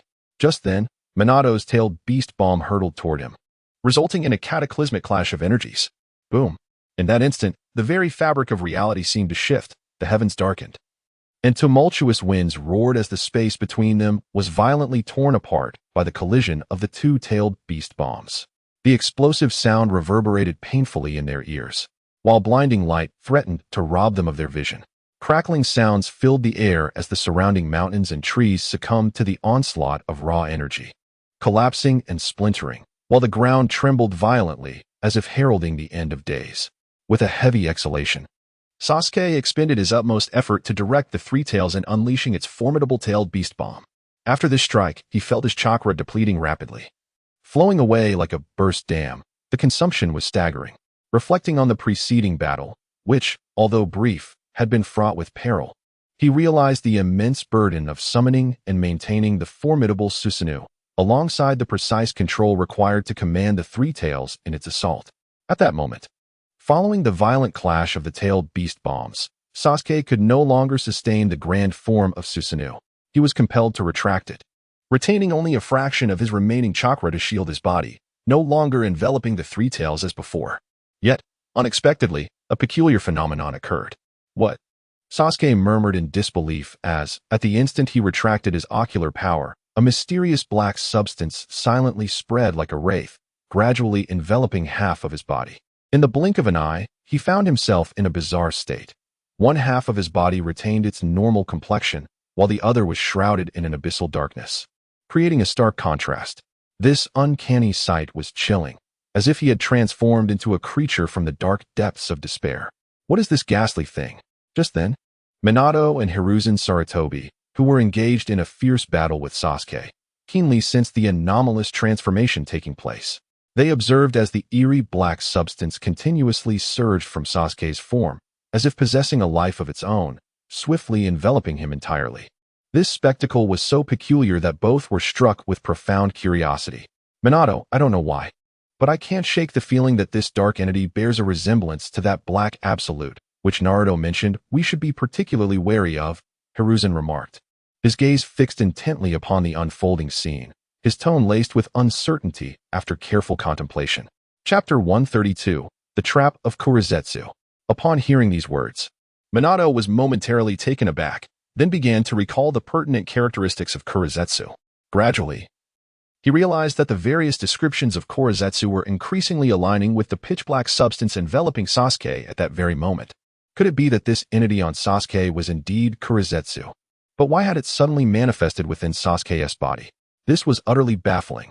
Minato's face was etched with astonishment as he murmured in disbelief. At this juncture, confronted with such an absurd situation, even the two seasoned individuals found themselves at a loss, utterly perplexed. At that moment, Sasuke too halted his fierce battle against the two former Hokage. He stared wide-eyed at his left hand, now transformed into a dark, inky hue. His heart was filled with shock and confusion, He felt utterly helpless, unsure of how to cope with this bizarre predicament. What on earth is this thing? Why has it suddenly appeared on my body? Sasuke muttered to himself, his brows furrowed tightly, his face a portrait of incredulity. However, before he could fully comprehend the shock, a strange sensation surged within him. Such a chilling aura. Furthermore, this presence was inciting an uncharacteristic irritability within him. He felt as though countless ants were crawling beneath his skin, an unbearable itchiness. In the next instant, a sinister, chilling voice echoed within him. Ha ha. Truly a reincarnate of Indra's chakra. The special chakra within you is simply to my liking. As this terrifying voice resounded, the previously shadowed side of Sasuke's face twisted uncontrollably, revealing a grotesque grin. TSK, TSK, TSK. First, I quietly seized a portion of the essence belonging to Uchiha Madara, and now I can obtain the Indra power within you along with some of Ashura's strength. At long last. I can unleash some of the powers that rightfully belong to me. Before the words had fully left his lips, an evil and potent aura erupted from Sasuke's body, causing the surrounding air to feel as though it had solidified. Sasuke exclaimed in astonishment, "Who are you? And why do you control my body?" "I am Kurizetsu." The voice replied with a sneer. "I had previously lain dormant within the Three Tails, biding my time to seize Naruto. Unexpectedly, I caught you instead. This outcome is not too shabby." At this moment, Sasuke felt as though every movement of his was beyond his control, as a chilling force rampaged within him, particularly affecting his eyes. It is known that one of the side effects of the Manjiki Sharingan is heightened emotional fluctuations, which can lead to the user's actions becoming erratic or their personality becoming extreme. Now, the frigid power of Kurizetsu was further exacerbating this process. Damn it. No matter how I struggle, I cannot break free from this damned restraint. Sasuke roared, his visage contorted with fury as the Chidori coursed through him, crackling with electricity. Yet, the Kurizetsu entwining him remained undeterred, steadfast as a mountain. Kurizetsu mocked. "Humph, a tough nut to crack, willing to harm yourself in a futile attempt to escape my grasp. Alas, all your efforts are in vain." With that, Kurizetsu suddenly unleashed his power, flooding Sasuke's eyes with a dark force as thick as ink. In an instant, Sasuke was plunged into darkness, as if the entire world had been engulfed by an endless abyss. Shortly thereafter, a bizarre diamond-shaped mark began to materialize on his left hand, shimmering ominously like a demon's brand, exuding a chilling aura. Ha ha ha ha. The pitiful reincarnate of Indra, from this day forth. Your eyes shall become the curse of your fate, ultimately stripping you of everything that belongs to you. Kurizetsu's maniacal laughter echoed, lingering in the air. Soon, his form began to fade, as if he were destined to vanish without a trace. At that moment, the atmosphere suddenly grew tense as a pitch-black staff, radiating an eerie aura, shot through the air like lightning. Its speed was astonishing, and with a dull thud, the black staff pierced the ground, pinning the shadow that had been attempting to flee in silence. "Kurizetsu, where do you think you're going?" A youthful, vibrant voice thundered through the air. In the next instant, a figure descended with the speed of the wind, firmly planting one foot on the immobilized shadow. Upon closer inspection, it was Naruto. "Oh, is that you, Naruto? Your timing is impeccable, but ha ha ha ha ha. Alas, it is already too late." Kurizetsu, initially taken aback by Naruto's sudden appearance, quickly regained his composure, erupting into a sinister laugh. Before he could finish his sentence, an unexpected scene unfolded. Kurizetsu's body transformed into a cloud of black smoke, vanishing without a trace in the blink of an eye. Kurizetsu actually used the shadow clone technique. Naruto's eyes widened, disbelief etched across his face. He had never anticipated that the ever-mysterious Kurizetsu would resort to such a mundane jutsu to escape. After all, Naruto was intimately familiar with the shadow clone technique. Yet today, he had been outsmarted by Kurizetsu, a fact he found hard to accept. Damn it. After all this time hunting the prey, I never expected to be the one caught off guard. Naruto gritted his teeth, harboring a deep-seated resentment. However, he did not allow himself to be disheartened. Instead, he quickly composed himself, keenly sensing the residual aura in the vicinity. Moments later, Naruto's gaze hardened. "Humph, I have memorized this guy's aura. Should he dare to reappear within 100 miles of me, I am absolutely confident in my ability to take his life." With that, Naruto clenched his fists, emanating a powerful aura. He then swiftly noticed Sasuke's peculiar state and rushed to steady his unsteady form, expressing concern. "Sasuke, are you all right?" Chapter 133. Has Sasuke transformed into a Jinchuriki? At that moment, people witnessed an unsettling spectacle as Sasuke's body began to tremble uncontrollably, as though an invisible yet formidable force was wreaking havoc within him. Accompanying this tremor was a chilling aura that emanated from him, akin to a razor-sharp, icy blade, piercing the skin of those nearby and evoking a bone-deep pain. Naruto, keenly aware of the abnormality, instinctively gasped, his heart sinking with foreboding. Without a moment's hesitation, he activated his Rinnegan, his eyes igniting with a mysterious and profound light as he focused intently on Sasuke. Through the lens of the Rinnegan, Naruto was struck with horror at the scene before him. Sasuke's chakra was entirely siphoned away, the once vibrant energy surging towards his eyes like a torrent unleashed from a dam. Yet, even in this state of evident depletion, an unrelenting and terrifying suction continued to drain Sasuke's very essence. It resembled a gluttonous demon, desperately striving to extract every last drop of chakra from Sasuke to satiate its insatiable hunger. If this continued, the consequences would be unimaginable. Naruto's heart raced as he observed Sasuke, who appeared on the verge of being completely drained by his own eyes. A jolt of realization struck him, akin to a thunderclap in his mind. Given Sasuke's current strength and condition, he clearly had not reached the threshold necessary to successfully activate the Rinnegan. Yet, the cunning Kage had resorted to such treachery, forcibly pushing Sasuke towards the activation of the Rinnegan. This undoubtedly placed Sasuke in an extremely perilous situation. It was well known that the activation of the Rinnegan was no simple feat. It demanded an immense reservoir of chakra. However, at this moment, Sasuke's chakra was far from sufficient to meet this stringent requirement. In other words, had Naruto arrived even a moment later, Sasuke would have inevitably succumbed to the dire fate of being completely drained to death. To think that Kage could calculate this so precisely. Had he long been scheming to exploit Naruto as aid in helping Sasuke activate the Rinnegan? His gaze sharpened, and his thoughts raced. In an instant, he unraveled Kage's sinister machinations. This vile fiend had clearly anticipated that Naruto would not stand idly by while Sasuke was in peril, thus setting this trap. He intended to utilize Naruto's vast chakra to fill the void in his own power and elevate Sasuke's eyes to the threshold of the Six Paths realm. The thought sent a chill down Naruto's spine. Had he not detected the conspiracy in time, the repercussions would have been unfathomable. Yet, despite grasping Kage's general intent, Naruto remained perplexed. What was Kage truly plotting? Why had he chosen to target Sasuke? Did he intend for Sasuke to replace Madara and Obito in order to further his deranged Moon's Eye plan? As Naruto strained to decipher Kage's true motives, Sasuke became acutely aware of his own troubling state. An indescribable discomfort radiated from his limbs, as if every muscle were protesting. This could not continue, if left unchecked. Even with Naruto's assistance, he feared they both might plunge into a dangerous abyss, exactly what Kage desired.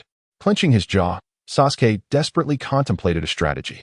At this juncture, he had to seek an alternative path to ensure absolute safety. Above all, he must strive to avert the worst possible outcome. However, little did Sasuke know that within Naruto lay a reservoir of chakra capable of reversing their predicament. His gaze wandered and suddenly fell upon the nearby Aisabu. In that instant, a bold idea surged within him. Perhaps he could harness this powerful force for his own salvation. For now, he would treat this as a contingency plan. He would seize the power of the Three Tails. With renewed determination, a glimmer of resolve shone in Sasuke's eyes. Despite the meager chakra remaining within him, he could still muster some semblance of power through the recently gleaned ocular strength. Under his precise control, a breathtaking spectacle unfolded. Sasuke successfully sealed the massive Three Tails within his own body. What? Sarutobi was taken aback upon witnessing Sasuke's maneuver, while Minato gasped in astonishment, realizing that Sasuke intended to use the chakra of the Three Tails to replenish his own reserves. This was indeed a clever strategy. Before the astonished gazes of those around him, Sasuke transformed into a Jinchuriki imbued with the power of the Three Tails. A surge of overwhelming energy flooded his being, bestowing upon him an unprecedented sense of strength and pressure. However, this newfound power was fleeting, as he soon felt the drain return. After acquiring the formidable strength of the Three Tails, Sasuke, who had previously been on the brink of exhaustion, experienced significant improvement. He was no longer struggling to speak. He had regained enough vigor to communicate more fluidly. With urgency etched on his face, Sasuke shouted to Naruto, "Naruto, do not fall for his scheme. That fiend harbors malicious intent. He merely seeks to exploit you against me, draining your energy so he can strike us down at the opportune moment.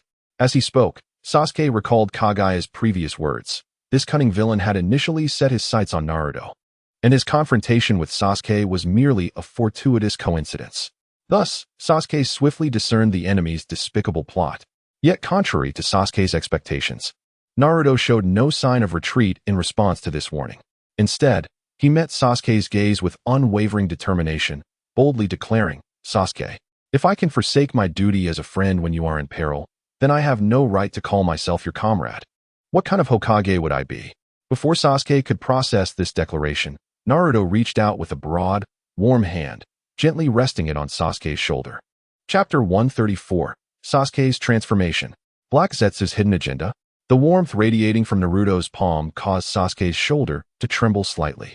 The golden-orange chakra surged through his meridians like molten lava, erupting into scintillating specks of light at their point of contact. Sasuke could distinctly sense the parched veins within him being enveloped by a warm force. This was no ordinary chakra. It felt as though fragments of countless suns were coursing through his bloodstream. This potent chakra possessed an almost magical quality, rapidly mending Sasuke's long-depleted body, gradually revitalizing him with a newfound vigor. Where, he wondered, did this astounding chakra originate? Naruto, to think that in such a short time apart, you have grown so formidable. Sasuke's face was etched with disbelief as he felt the relentless tide of power surging within him. Naruto, grinning, remarked, "Don't look at me like I'm a monster." Just moments ago, in a desperate bid to escape from a dire predicament, Sasuke had exhausted all his strength, even daring to risk everything to forcibly seal the terrifying Three Tails into his own body. Yet, to his astonishment, even the vast chakra contained within the entire tailed beast paled in comparison to the overwhelming aura emanating from Naruto at that moment. This stark contrast stirred feelings of helplessness and frustration within Sasuke, but simultaneously ignited an indomitable fighting spirit in his heart. This warm, complex sensation washed over him like a tide, rendering him momentarily heavy-hearted as he sighed softly. "I never imagined that you alone could so effortlessly resolve this vexing dilemma. I had been worried that it might adversely affect you." With that, Sasuke closed his eyes once more. Meanwhile, Naruto turned his gaze towards Sasuke. Noticing the slight despondence in his expression, he quickly offered a reassuring smile, saying, "But this only signifies that we value and care for each other, right? After all, without such deep bonds, how could we achieve so much?" As soon as the words left his lips, Sasuke's tightly shut eyes began to slowly transform with Naruto's assistance. Under Naruto's intentional guidance and control, Sasuke's original Sharingan not only retained its formidable abilities but also underwent a new evolution. At that moment, Sasuke finally opened his eyes, revealing two distinct Rinnegan, starkly different from Naruto's. Who could have anticipated such a transformation process for the Rinnegan? As Naruto aided Sasuke in awakening his Rinnegan, he witnessed the full extent of the changes within Sasuke's eyes. Through the lens of his own Rinnegan, the transformation was strikingly clear, allowing him to grasp the underlying intricacies. This power was reminiscent of the essence of the Ten Tails. Suddenly, Naruto recalled, "I remember that the Ten Tails bears this Rinnegan." It seemed to him that this was a manifestation of a portion of the Ten Tails' power. Before he could finish speaking, Sasuke suddenly let out a low grunt and knelt on one knee. The rubble beneath his palm disintegrated into powder, and a dark diamond-shaped mark flickered between his fingers. As he lifted his head, 6 Tomo began to return to their rightful place within his deepening Rinnegan, while the blood seeping from the corners of his eyes evaporated into a crimson mist. "Hey, are you all right?" Naruto hastily withdrew his chakra, only to see Sasuke wipe away the bloodstains, a familiar smirk forming at the corner of his mouth. "What a plight," he muttered, rising on his knees, the newly awakened Rinnegan shimmering with a dark purple hue. He looked at Naruto's identical Rinnegan and murmured, "I'm fine, but you've managed to steal the spotlight." Then, under Naruto's unwavering gaze, a terrifying power, even more potent than his Rinnegan, began to stir deep within Sasuke's eyes. No wonder this force could so quickly consume nearly half of my chakra. It turns out it grants one access to such astonishing ocular might. Naruto marveled inwardly, having sensed something awry prior. Logically, while the Rinnegan indeed demanded a tremendous amount of chakra, it should not have been to this exaggerated extent. However, as he watched his own vast chakra, comparable to that of an entire Ten Tails, being continuously siphoned away, Sasuke successfully awakened his unique Rinnegan. At that moment, gazing into Sasuke's eyes, which emanated an alarming aura, Naruto finally understood the reason behind the astounding consumption of chakra. This time, I truly owe you my gratitude, Naruto. Sasuke exhaled deeply, his tone uncharacteristically sincere as he regarded Naruto with a complex gaze. Naruto grinned and waved his hand dismissively. Cut it out. When did you become so polite? But I'm genuinely happy to help you. Yet, in the midst of their conversation, Sasuke's expression suddenly shifted, his brows furrowing tightly. Thump. His heart raced violently, as if something had gripped it tightly. Almost instantaneously, black markings, like living tendrils, began to emerge beneath his skin, spreading rapidly. What is this? Sasuke looked down at his arm, his pupils constricting in shock. The dark markings coiled around his right arm, creeping towards his face with an eerie, chilling presence. Could this be Black Zetsu's hidden ploy? But I've grown stronger. Why am I still affected by this? Sasuke gritted his teeth, attempting to suppress the markings with chakra. But they felt as if they had fused with his very flesh, resisting all efforts to dispel them. Sasuke, what's wrong? Naruto sensed something was amiss and rushed forward. His eyes filled with concern. Something is off. This thing is not right. Sasuke's voice carried a rare hint of panic, yet his expression gradually calmed, as if some force was forcibly suppressing his emotions. Nearby, Sarutobi and Minato also noticed the anomaly, their expressions turning grave. What is that? It looks like a cursed seal, but it feels entirely different. Sarutobi's brows furrowed, his grip on his pipe tightening unconsciously. Indeed, this aura does not resemble an ordinary cursed seal. Minato's gaze sharpened, his tone edged with caution. Sasuke, can you control it? Meanwhile, Naruto felt a sudden heaviness in his heart, an unsettling sensation washing over him. He stared intently at the black markings on Sasuke and murmured, this aura. It resembles Kagaya's. Could it be the work of the Otsutsuki clan? As the group remained in a state of uncertainty, Sasuke's expression had completely settled, even taking on a hint of cold indifference.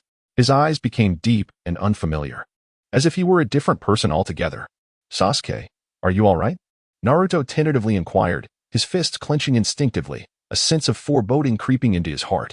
Sasuke slowly raised his head, a faint smile gracing his lips, his voice calm and low. I am well. Or rather, I have never been better. Chapter 135, Sasuke's Whispers? Onward to the Hidden Mist. Sasuke's tone sent a chill through Naruto's heart. It was as if the Sasuke before him was no longer the familiar companion, but rather a more perilous entity. Who are you?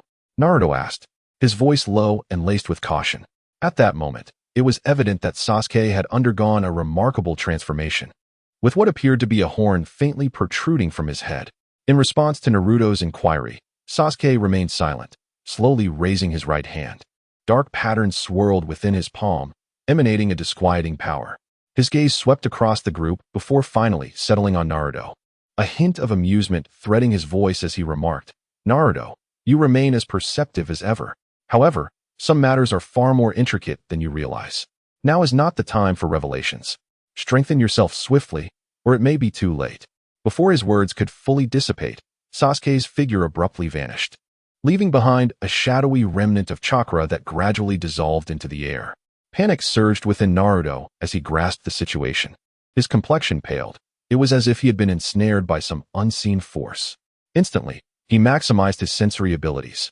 Yet the flying thunder god mark he had once placed on Sasuke was utterly imperceptible. Could it be that my mark has been dispelled? Naruto's expression darkened. Noticing Naruto's demeanor, Minato and Hiruzen exchanged glances, their eyes reflecting their grave concern. It appears the situation is even more complicated than we anticipated, Minato murmured, a note of worry inflecting his tone. Naruto clenched his fists, resolve hardening in his gaze. Damn it! Regardless of who is orchestrating this, I will bring Sasuke back. In the distance, Sasuke's silhouette had already faded into the depths of the forest, leaving behind an unsettling aura that lingered in the air. After a prolonged silence, a gentle breeze swept through, stirring the earth's dust and producing a faint rustling sound. This breeze seemed to pull Naruto from his reverie. He gradually lifted his head, determination glimmering in his eyes as he broke the silence that had persisted for too long. Sasuke's condition is clearly dire. We cannot afford any delays. First, we must resolve the issues in the land of Water's hidden mist, and then we shall find him. Hiruzen nodded in agreement. gently tapping his palm with his pipe as he spoke solemnly. Indeed, time is of the essence. We cannot linger any longer. Minato also inclined his head slightly, a sharp glint in his eyes. Let us proceed with haste. As the words left his lips, the trio surged forward like arrows released from a bow, racing towards the hidden mist village. Their speed was markedly greater than before, as if they were tearing through the very air, which responded with a low, howling sound. In mere moments, they arrived at the grand gates of the hidden mist village. The towering stone doors bore the village's emblem, surrounded by a thin veil of mist that imparted an aura of mystery and oppression. Who are you? Why have you come to our hidden mist village? The stationed mist ninja, alerted by the sudden appearance of the trio, tightened his grip on his kunai, eyes filled with suspicion, though his voice bore questions. A note of tension was palpable. Naruto stepped forward, his gaze calm, yet authoritative. I am Naruto Uzumaki of the Leaf Village, and these two are Hiruzen Sarutobi and Minato Namikaze. We have urgent matters to discuss with your leader. Please relay our request. Upon hearing Naruto's name, the Mist Ninja's expression shifted slightly, clearly recognizing the name. After a brief hesitation, he whispered to his companion before turning back to Naruto. Please wait a moment. I will notify them immediately. Naruto nodded, refraining from further comment, instead standing silently while his gaze pierced through the mist, contemplating something profound. Hiruzen took a draw from his pipe and exhaled a cloud of white smoke, murmuring, "It seems the hidden mist village's defenses are more formidable than we anticipated." Minato smiled slightly, confidence resonating in his tone. No matter, as long as they are open to dialogue, we shall find a way forward. Before long, the Mist Ninja returned in haste, accompanied by several others clad in the garb of Mist elite ninjas. Leading them was a stern-looking middle-aged man whose gaze swept over Naruto and his companions with a wary edge. To the Leaf Ninjas, what brings you here? Is that Ao? Naruto recognized the man as Ao, a veteran elite ninja of the Hidden Mist, known as the trusted aide of the 5th Mizukage, Terumi Mei, and reputed as the Byakugan killer. Naruto had heard of him, especially since he possessed the only Byakugan outside of the Leaf Village. However, this was not the time for such considerations. Naruto stepped forward, his voice steady. We possess crucial intelligence that necessitates a face-to-face discussion with your leader. It pertains to the safety of the entire ninja world. We urge you to arrange this promptly. The middle-aged man furrowed his brow, clearly skeptical of Naruto's words. Yet, witnessing the seriousness etched on the faces of Naruto and his companions, he ultimately acquiesced. In that case, please follow me. With that, he turned and led them deeper into the hidden mist village. As the mist gradually dissipated, the village's surroundings came into view. The streets were sparsely populated, with a few ninjas hastily passing by, their expressions marked by vigilance and unease. As they walked, Hiruzen leaned towards Minato, whispering, "It appears the situation in the hidden mist village is more intricate than we had foreseen." Minato nodded, a serious expression crossing his face. Indeed, the current state of the hidden mist village is markedly different from that of a typical ninja village. We must proceed with caution. Meanwhile, Naruto silently observed his surroundings, his gaze contemplative, as if he were unraveling a deeper mystery. Following the middle-aged man, they advanced toward the heart of the hidden mist village. In the distance, a grand structure loomed. This was the office of the Mizukage. A new storm seemed to be brewing quietly on the horizon. Chapter 136, The Formal Establishment of the Ninja Alliance. Welcome to the Hidden Mist, friends from the Leaf. As Naruto and his companions entered the Mizukage's building, a clear and somewhat authoritative female voice resonated from ahead. Sitting gracefully behind a desk was a striking woman, her posture upright, her features a blend of charisma and charm, and a subtle smile gracing her lips. Though her gaze was sharp as a blade, seemingly able to penetrate the depths of one's heart. I am Terumi Mei, the newly appointed 5th Mizukage of the Hidden Mist Village. She nodded slightly, her tone infused with confidence and composure. At this moment, Terumi Mei had just concluded the terrifying era known as the Village of Bloody Mist, which had prevailed during the tenure of the 4th Mizukage. She was dedicated to implementing policies of peace and openness, striving to lead the Hidden Mist Village out of the shadows of its past and breathe new life into it. The arrival of the Leaf Ninjas today undoubtedly presented her with a splendid opportunity. These few ninjas from the Leaf might just be the key to the revival of the Hidden Mist Village. Terumi Mei mused, her gaze fixed intently on Naruto and his companions. However, as she scrutinized the trio before her, her previously composed demeanor abruptly froze. a flicker of unmistakable shock flashing in her eyes. The newly appointed elder from the Leaf, the Vortex Naruto, possessing the power to overturn the ninja world. The legendary ninja doctor, Sarutobi Hiruzen, who had sacrificed himself during the plan to destroy the Leaf 2 to 3 years ago. And the Yellow Flash, Minato Namikaze, who perished during the Ninetales incident, revered as the god of shinobi speed. How is this possible? How could these three appear here simultaneously? A tempest of emotions surged within Terumi Mei, nearly causing her smile to falter. As the woman capable of ending the reign of terror in the village of Bloody Mist, she was certainly no naive individual. On the contrary, she was acutely aware of the significance of the three before her. The mere presence of Naruto Uzumaki was already sufficient to elevate the status of the Hidden Mist Village. This had always been her expectation. But who could have anticipated the simultaneous appearance of both the third and fourth Hokage? What is going on? Terumi Mei's mind was a whirlpool of thoughts. Yet she maintained the dignity of the Mizukage on the surface. Taking a deep breath to steady herself, she slowly rose. Her tone tinged with a hint of inquiry. What brings you three here from afar? Naruto stepped forward, his gaze resolute and sincere. Mizukage, we have come to discuss a matter of great significance concerning the safety of the entire ninja world. We hope you can grant us some time to elaborate. Terumi Mei narrowed her eyes slightly, weighing her options internally. She understood that the matter compelling these three to join forces was anything but trivial. This was precisely the opportunity she had been awaiting, a chance for the Hidden Mist Village to reclaim its place on the stage of the ninja world. In that case, please take a seat, she gestured, her tone imbued with seriousness. The Hidden Mist Village is willing to listen to the voice of the Leaf. Naruto nodded in agreement and sat down alongside Hiruzen and Minato. The atmosphere in the room instantly shifted to one of gravity, as if the very air had thickened. Terumi Mei's gaze swept across the faces of the three, her thoughts racing. It seems the ninja world is truly on the brink of transformation. And the Hidden Mist Village must not miss this opportunity. The tides of the world, after long divisions, must unite, and after long unifications, must divide again. The current state of the ninja world is fragmented into dozens of nations, each with its own governance and vested interests. This structure does not bode well for the entirety of the ninja realm. Standing before Terumi Mei, Naruto spoke with steady strength, his eyes radiating undeniable conviction.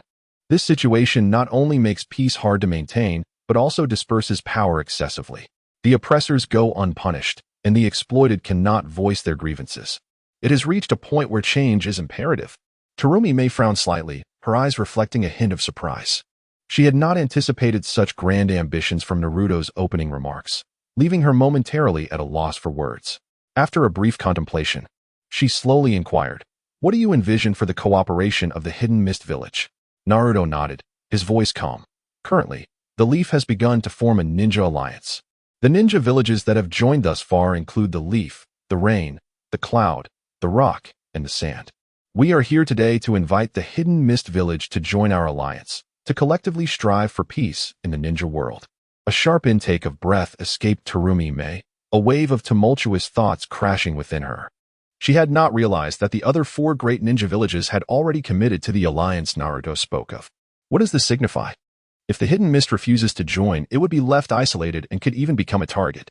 The combined strength of the four great villages is something the Hidden Mist cannot contend with. With this realization, Terumi Mei understood that whether she was willing or not, joining the Ninja Alliance had become an inevitable choice. Yet, she could not help but ask, "Naruto, what is the true purpose of this Ninja Alliance? What are its core objectives?" Naruto met her gaze directly, his tone unwavering. "Our goal is to dismantle the existing structure of the ninja world, eliminate the barriers between nations, and establish a truly peaceful and just order within the ninja realm. To achieve this, we must end the rule of the daime and allow ninjas to take control of their own destinies." Replace the daime? Terumi Mei's pupils constricted in shock, her heart racing. She had never envisioned anyone daring to openly propose such an idea within the ninja world. This was not merely a challenge to the existing power structure. It was a fundamental challenge to the entire order of the ninja realm. After a moment of silence, she slowly spoke, her voice tinged with complex emotions. "Naruto, you are the first to dare voice such thoughts in the ninja world. I must admit, your vision and ambition leave me profoundly astounded, even somewhat in admiration." Naruto smiled faintly, a glimmer of determination in his eyes. For the future of the ninja world, certain steps must be taken. I hope the Hidden Mist Village can join us as partners in this endeavor. Taking a deep breath, Terumi Mei's gaze grew resolute. She understood that retreat was no longer an option, and the future that Naruto had painted might indeed represent a chance for the resurgence of the Hidden Mist Village. Very well, on behalf of the Hidden Mist Village, I agree to join the Ninja Alliance. She rose slowly, her tone resolute. However, I hope you will remember today's commitment. The Hidden Mist Village does not seek to depend on anyone, but strives for the future of the ninja world. Naruto nodded solemnly. Of course, this is our shared future. In that moment, the atmosphere in the room became solemn and grave, as if the very air had solidified. Terumi Mei's gaze swept over Naruto, Hiruzen, and Minato. Her thoughts racing. A storm within the ninja world may indeed be on the horizon, and the Hidden Mist Village cannot afford to lag behind in this transformation. At this moment, the inclusion of the Hidden Mist signifies that Naruto's initiative to form the Ninja Alliance has successfully garnered the participation of all 5 great ninja villages. What remains are merely a few smaller villages. One could say that it has officially begun to take shape. However, at that instant, a shadow devoid of any presence. Having overheard Naruto's words outside the Mizuki's building, grinned slightly before turning and vanishing from sight. Chapter 137. The Taming of the Three Tails and the Seventh Seeker's Gem.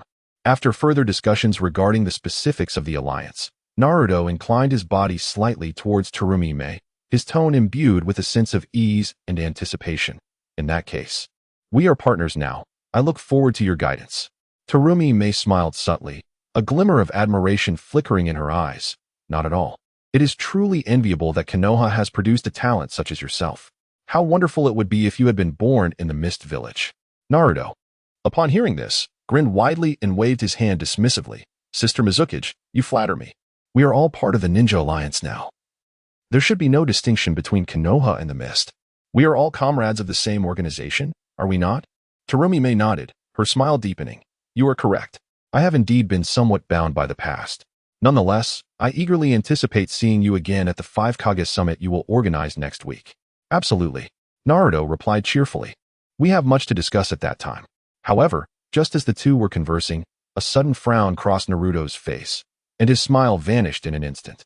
His acute perception had detected a familiar chakra fluctuation. This power bore a unique ferocity and depth that sent a tremor through his heart. Is this the chakra of the Three Tails, Aisabu? Naruto murmured under his breath, a grave expression crossing his features. Could Sasuke be nearby? He recalled that Sasuke had previously absorbed the power of the Three Tails due to a lack of chakra, temporarily becoming a Jinchuriki. The emergence of this chakra immediately reminded him of Sasuke, his comrade who had vanished under the influence of an inexplicable force. I must investigate, Naruto thought to himself, quickly turning to Terumi Mei. Sister Mizuki, I apologize, but I have urgent matters to attend to. I must take my leave for today. Noticing the seriousness in his demeanor, Terumi Mei refrained from further inquiry and simply nodded. Very well, you go ahead. Do not forget about the 5 Kage Summit next week. Absolutely, Naruto responded hastily. And with that, he swiftly departed the Mizuki building alongside Sarutobi Hiruzen and Minato Namikaze. The trio raced towards the direction of the chakra fluctuation. Naruto's gaze was intensely fixed ahead, silently praying. I hope it truly is Sasuke. No matter what, I must bring him back. Meanwhile, deep within a distant forest, a chilling chakra was surreptitiously stirring, as if waiting for something. The figures of Naruto and his companions were rapidly approaching that unknown realm. However, upon arriving at the location where he sensed the chakra, Naruto found no trace of Sasuke. Before him lay a vast lake, its surface serene as a mirror, bathed in the silvery light of the moon, creating an exceptionally tranquil and beautiful scene. Where could he be? Naruto furrowed his brow, perplexed. I distinctly sensed Aisabu's chakra. Where could it have gone? He quickly scanned his surroundings, his eyes piercingly sweeping every corner. Soon, his gaze fixated on a stone by the lake's edge. There, a small turtle, no larger than a palm, was quietly resting, gazing up at the moon, as if savoring the tranquil night. Is this Aisabu's clone? Naruto approached quickly, crouching down to scrutinize the little turtle. The turtle seemed to sense Naruto's presence and slowly turned its head, speaking in a gravelly voice. You have arrived. Aisabu, why have you left a clone here? Where's your main body? Naruto asked urgently, a hint of unease lacing his tone. Isabu's clone shook its head, its voice somber. I do not know where my main body is. Ever since I was sealed within that Uchiha Sasuke, I could initially maintain my consciousness. But after the black markings appeared on him, I completely lost the ability to sense my main body. Upon hearing this, Naruto's brow tightened as he murmured, indeed. After being controlled by that force, Sasuke has undergone a transformation. The clone of Isabu continued. During the battle with Uchiha Sasuke, I sensed something was amiss. Thus I left several clones nearby. Unfortunately, the impact of the battle was too great. The other clones were destroyed, leaving only me. The other tailed beasts have mentioned your situation to me, so I have been waiting here for you. Naruto nodded, feeling a flicker of gratitude for Isabu's caution. Thank you for your efforts, Isabu. I will find both your main body and Sasuke. With that, he gently picked up the palm-sized Isabu clone and placed it within his tailed beast space. Subsequently, he summoned his immense chakra, combining it with Yin-Yang release, to reshape the Isabu clone, rendering it indistinguishable from the main body, creating a unified existence. In doing so, the power of Isabu was effectively collected. This is done, Naruto whispered to himself, a glint of determination flashing in his eyes. Behind him, a new Seeker's Gem began to coalesce, emanating a gentle radiance.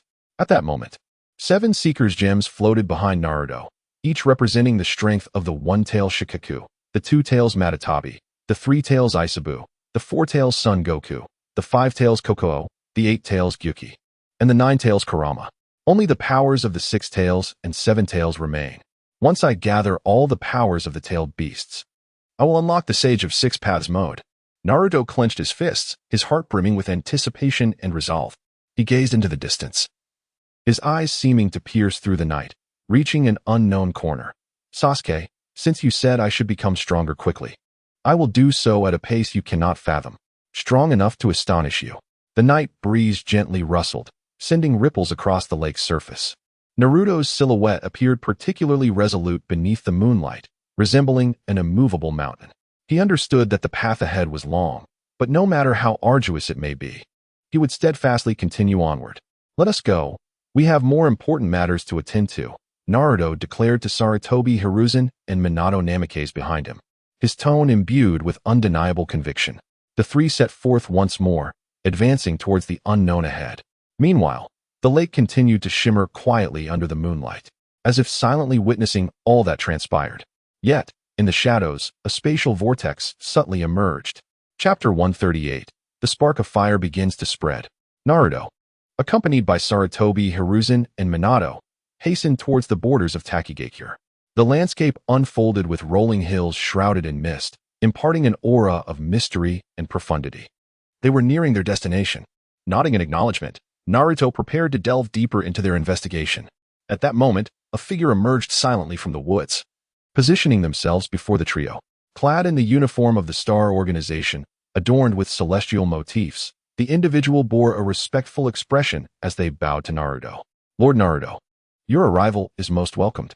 The Star Organization was a reformed version of the Akatsuki, led by Naruto and Nagato, dedicated to safeguarding peace within the ninja world. The member of the Star Organization bowed slightly once more, urgency lacing their tone. We have located the Jinchuriki of the 7 Tails as per your and the leader's directives, and she is currently under our protection to shield her from Uchiha Obito and other dark forces. Under Nagato's meticulous management, the Star Organization had expanded significantly. Consequently, numerous ninjas who resonated with Naruto and Nagato's ideals had joined, infusing the organization with newfound vitality across the ninja realm.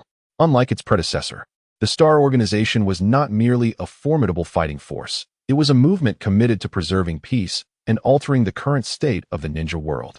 Members of the organization were dispersed throughout various corners of the ninja realm, executing a multitude of missions. Among the most crucial was the mission to locate and protect Jinchuriki overlooked or persecuted by major ninja villages. They offered refuge to these individuals, aiding them in escaping a fate of exploitation and granting them a renewed hope for life. Upon hearing this, Naruto's eyes glimmered with gratitude. Your efforts are commendable. You have done well. How's her condition? The 7 Tails Jinchuriki is temporarily safe, yet she remains wary of strangers and may require your personal approach for communication. The member responded. Understood, Naruto nodded. Lord Naruto, here is the latest intelligence. The member presented a scroll to Naruto. We have discovered a youth suspected to be the Jinchuriki of the Six Tails traversing the borders of the Land of Grass. The organization has already dispatched personnel to establish contact.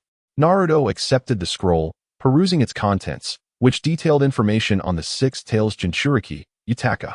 He nodded approvingly, stating, "You have performed admirably. Remember, our goal is not to control them, but to protect them, ensuring they know that the Star Organization stands as their support." "Yes." The member replied earnestly, summoning Karen, who had previously accompanied the Seven Tails Jinchuriki. "Karen, you have a good rapport with Fu. Please lead Lord Naruto inside." With that, the member swiftly departed, presumably to attend to other duties. Upon hearing the name, Naruto turned in surprise, pondering. I recall there was a girl by that name who was close to Sasuke. He then noticed a figure beside him, characterized by long red hair and glasses, gazing at Naruto with admiration. Clearly someone who had long been aware of his exploits. Indeed, it is Karen, Naruto thought, unable to suppress a bemused smile. He would never have anticipated encountering one of Sasuke's former teammates in this location. However, the trajectory of Sasuke's fate had undergone significant shifts, leaving his former companions with little connection to him now. As for Sasuke, Naruto wondered how he was faring these days. The thought momentarily cast a shadow over his spirit, but he quickly regained his composure and inquired, "Karen, do you have any updates regarding our orphanage?" In addition to protecting the Jinchuriki, the Star Organization had established several orphanages across the ninja world to shelter children who had lost their homes due to war and turmoil. These facilities not only provided food and shelter, but also education and training, equipping the children with skills for self-sufficiency in the future. Karen turned, a faint smile gracing her lips. "Thanks to you and Lord Nagata's organization, progress has been remarkable. The newly established orphanage in the Land of Rain has already taken in nearly 100 children, with many more in other locations. Their living conditions have greatly improved. We have also initiated basic ninjutsu and cultural courses, offering them the chance to choose their own futures." Naruto nodded, a flicker of satisfaction illuminating his eyes. "That is wonderful. These children are the future of the ninja world. We must not allow them to endure the same suffering we once faced." Karen nodded in agreement, her tone laced with sentiment. "Indeed, it is through our experiences of darkness that we come to cherish the light. The existence of the Star Organization is not solely to combat dark forces, but to bring about genuine change within the ninja realm." Beyond the orphanages, the Star Organization also extended assistance to the homeless, providing whatever aid they could manage. They established temporary shelters in various strongholds, offering food and medical assistance, and even some basic job opportunities to help them reintegrate into society. "Lord Naruto, here is today's report from the nearby shelter," Karen said, presenting a document with a hint of pride in her voice. "Today, our personnel near Takigakure assisted over 20 homeless individuals, 3 of whom have already secured stable employment." Naruto accepted the report, a smile gracing his face. "Excellent. Keep up the good work. We must ensure that more people understand that the Star Organization is not just a ninja group, but a force of hope for the ninja world." Karen's eyes sparkled with admiration. "Lord Naruto, I firmly believe that with you leading us, one day the ninja world will undergo transformation because of our efforts." Naruto nodded, then followed her to a concealed cave entrance. The mouth of the cave was obscured by dense vines, making it difficult to discern the hidden sanctuary within. With a deft motion, Karen parted the vines, revealing the temporary refuge for the Seven Tails Jinchuriki, Fu. "Recently, there was a rebellion in Takigakure, and out of concern for her safety, we managed to relocate her here." Chapter 139, The Seven Tails Jinchuriki Fu. Following the guidance of Karen, Naruto ventured deeper inside. However, his gaze inadvertently swept across Karen's arm, which caused him to furrow his brow slightly. He noticed her skin was marred with bite marks of varying depths. Some had faded, while others still bore fresh imprints. "Karen, what are these bite marks on you?" Naruto's voice was laced with concern as he queried, wondering if she had endured some form of injustice. Karen instinctively tugged at her sleeve, attempting to conceal the marks, her tone somewhat flustered. "It's nothing, Lord Naruto. These are just old scars. They don't matter." Yet, Naruto was not so easily placated. His gaze held an undeniable firmness. "Karen, do not hide the truth from me. These bite marks seem significant. What truly happened?" Karen lowered her head, remaining silent for a moment before sighing deeply and slowly beginning to speak. "Actually, most of these bite marks were left during my time with Orochimaru. Being a member of the Uzumaki clan, I possess a unique physique. Whenever someone bites my skin, They can recover chakra and heal injuries. During that time, Orochimaru and his subordinates frequently exploited my abilities. Her voice dwindled to a whisper, tinged with bitterness. Naruto's brow furrowed deeper, his fists clenching unconsciously as a surge of anger welled within him. But surely there are newer marks. What about these recent bites? He pressed, his tone heavy with suppressed fury. Karen raised her head, her eyes shining with defiance. These were voluntary. When members of the organization were injured, and children suffered due to the war, I couldn't bear to witness their pain. Thus, I used my abilities to heal them. Although it drains my vitality, I am willing to sacrifice for their sake. Upon hearing this, Naruto felt a pang of sorrow in his heart. He inhaled deeply, his voice carrying a hint of reproach, yet more so an ache of compassion. Karen, you are being reckless. Your life is equally important. You cannot so casually sacrifice yourself. Karen managed a strained smile, tears glistening in her eyes. But I cannot bear to see anyone suffer anymore. Without uttering another word, Naruto extended his hand, a gentle golden glow emanating from his palm. He channeled the power of yin-yang release within him, the soft energy enveloping Karen's body, mending her vitality, which had been diminished by her excessive use of abilities. Karen's eyes widened in astonishment as she looked at Naruto. At that moment, she distinctly felt a warm power flowing through her, akin to a gentle stream, revitalizing her weary body, awakening every cell as if life itself was being restored. Such extraordinary vitality, along with such abundant chakra, Karen murmured, a flicker of realization dawning upon her. Naruto, like her, was also a member of the Uzumaki clan. It was as though she had grasped something profoundly important, and her heart swelled with a newfound closeness to Naruto, akin to rediscovering a long-lost kin. So that's it, she thought, lowering her head slightly, an involuntary smile gracing her lips. No wonder I have always felt a peculiar sense of familiarity with Lord Naruto. Nearby, Minato observed the scene with a heart full of pride. He squinted slightly, a gentle smile gracing his face as he softly remarked, Naruto has truly grown. His voice was light, yet imbued with a father's deep pride and sentiment. Sarutobi Hiruzen nodded slowly, his gaze fixed on Naruto, admiration evident in his expression. Indeed, even having witnessed Naruto's capabilities before, one cannot help but marvel at this miraculous display akin to that of a creator. He paused, a glimmer of appreciation in his eyes, unreserved in his praise. With the strength of a fierce tiger and the heart of a lamenting soul, Naruto had undeniably garnered the qualifications to become Hokage. Karen, feeling the changes within her, looked at Naruto with deep gratitude. Thank you, Lord Naruto. I never expected you to be a member of the Uzumaki clan and possess such formidable power. Naruto retracted his hand, offering a gentle smile. We are comrades. It is only right that we assist each other. However, promise me you won't recklessly sacrifice yourself in the future, all right? Karen nodded, finally allowing a relaxed smile to bloom on her face. Yes, I understand. Thereafter, Karen led Naruto forward at a steady pace, their footsteps echoing softly in the tranquil surroundings. Soon, they arrived before Fu, the Seven-Tails Jinchuriki. Upon spotting Karen, Fu's previously calm demeanor shifted to one of concern. She hurried towards her, her gaze fixed intently on Karen. Karen, are you all right? What about your previous injuries? Fu's eyes were filled with worry. She was well aware of Karen's selfless nature and had witnessed her acts of sacrifice on several occasions. Though their acquaintance was brief, each time Fu saw Karen hurt, her heart ached. Karen gently shook her head, a light-hearted smile gracing her face. I'm fine, thanks to Lord Naruto. He has healed me. Fu exclaimed in astonishment, her eyes widening in disbelief as they turned towards Naruto, filled with incredulity. She scrutinized him, seeking some indication of his extraordinary nature. Quickly, Fu moved beside Karen, lifting her sleeve to inspect the area where wounds should have been, only to discover there were indeed no traces of injury. Fu's eyes widened, her mouth agape in shock as she exclaimed, My goodness, I never anticipated that you, Lord Naruto, not only possessed the exceptional strength rumored outside, but also such astonishing healing abilities. This is truly admirable. Naruto, taken aback by Fu's heartfelt admiration, felt a tinge of bashfulness. He instinctively raised his right hand to scratch his golden locks, and a shy smile broke across his sunlit face.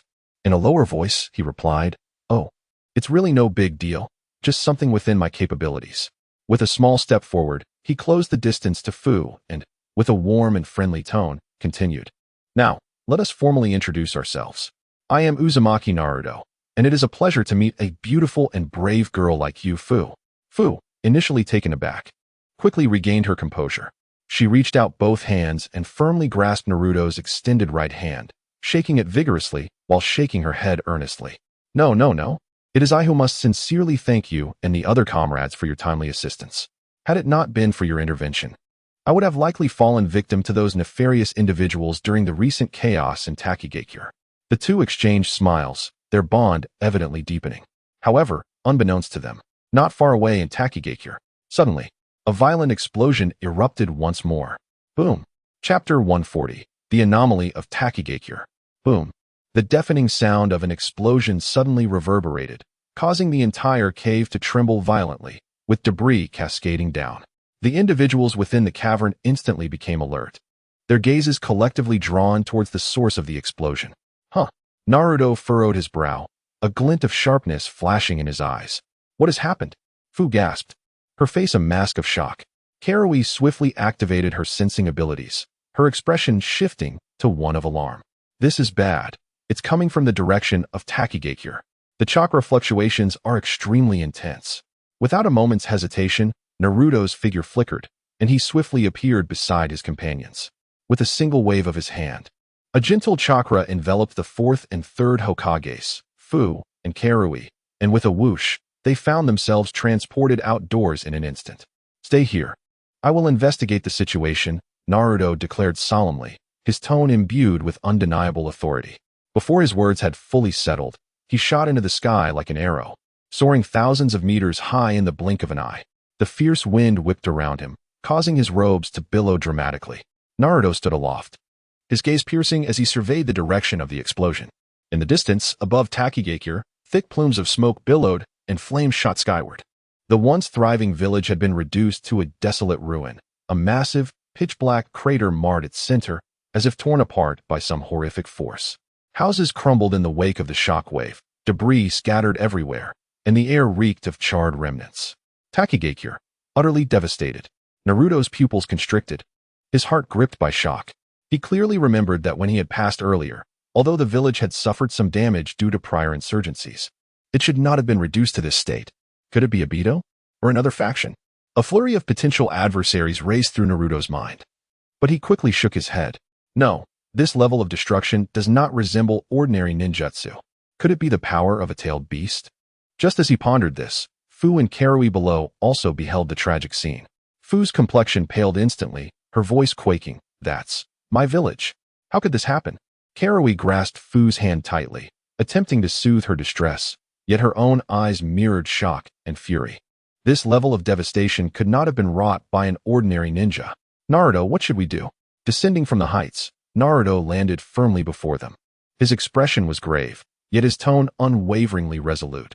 Whoever is responsible, I will not let them go unpunished. Fu, rest assured, I will help you seek justice.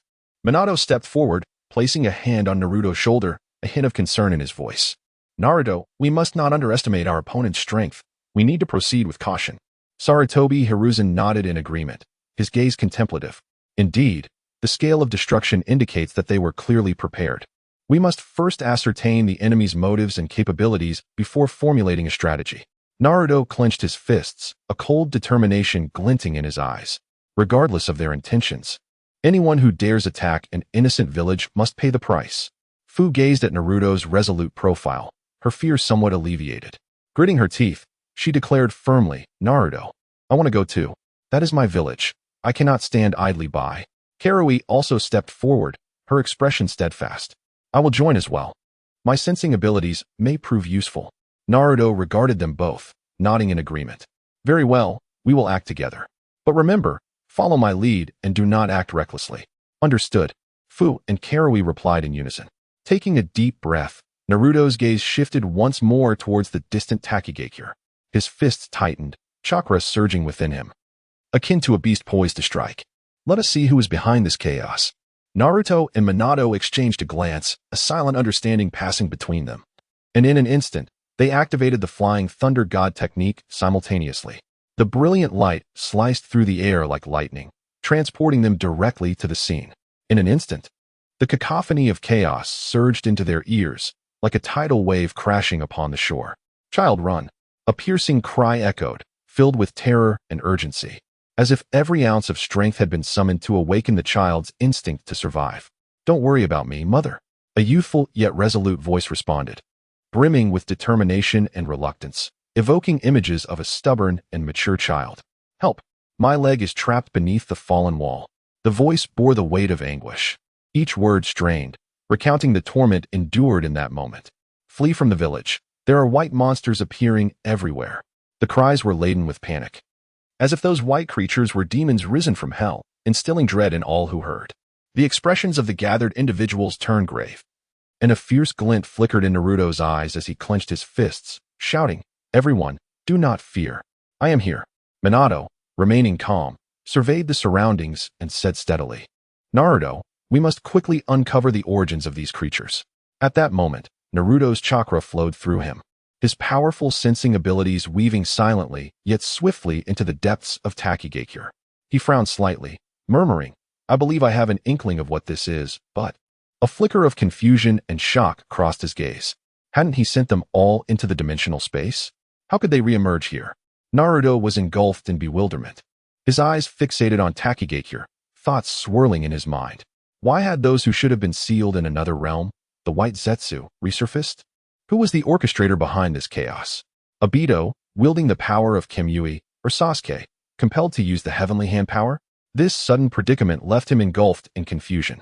As his perception expanded further, detecting the throngs of white Zetsu surrounding them, he couldn't help but gasp in astonishment, and the sheer number was staggering.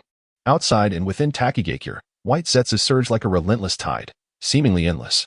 Naruto's expression grew serious as he sensed the emanating aura, his brow furrowing deeper. They seemed to have undergone a transformation, as if they had been enhanced. He clenched his fists, chakra within him stirring restlessly, a battle-ready aura beginning to rise. With a furrowed brow, he gazed intently at the incessantly emerging white Zetsu, muttering, "It seems this trouble is far from trivial." Yet, despite his words, within his steadfast and bright gaze, there was no trace of fear or retreat. Instead, a fierce, burning resolve ignited within him, akin to magma poised to erupt.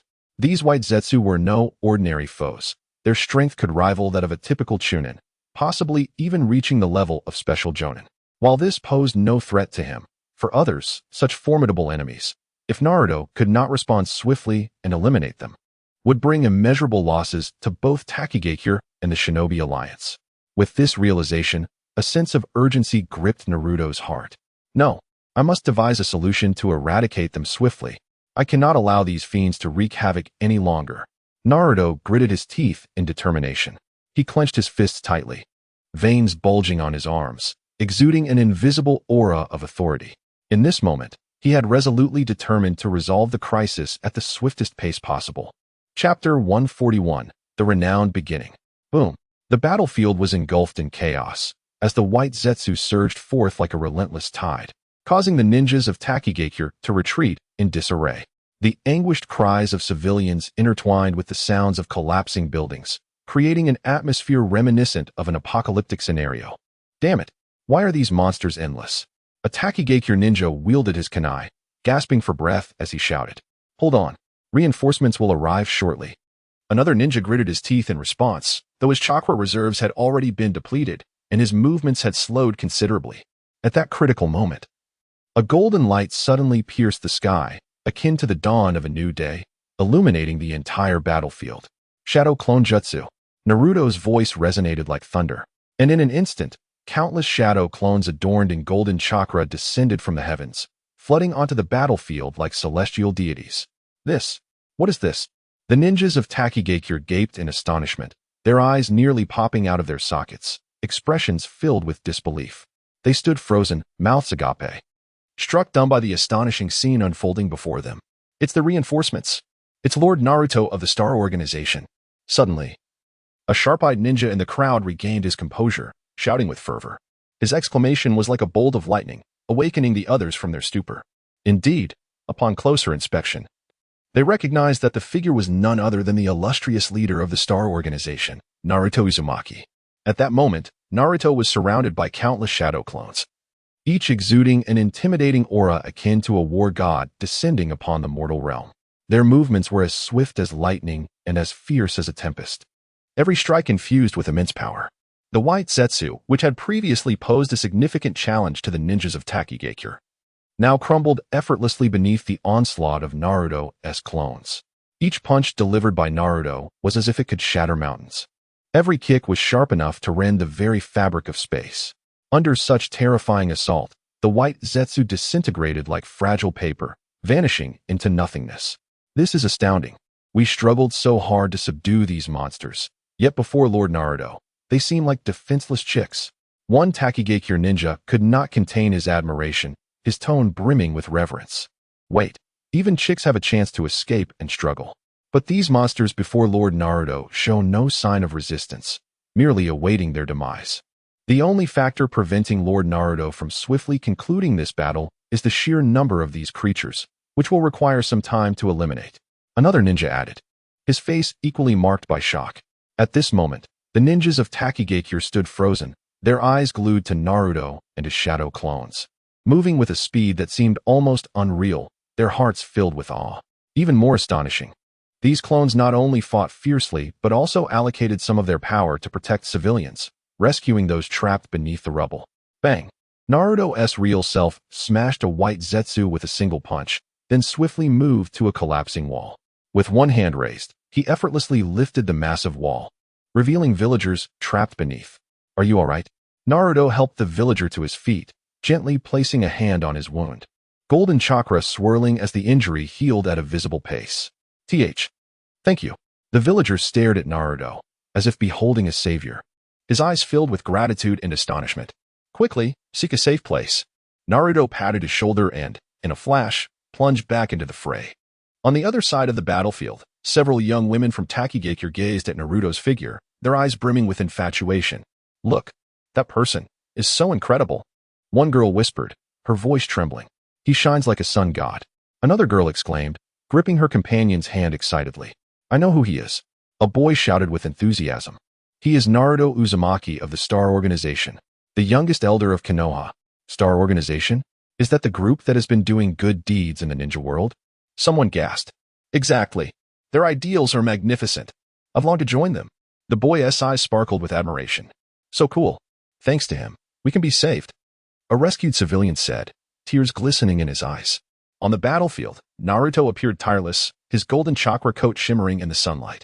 Every movement was precise and decisive, each strike imbued with the force of thunder.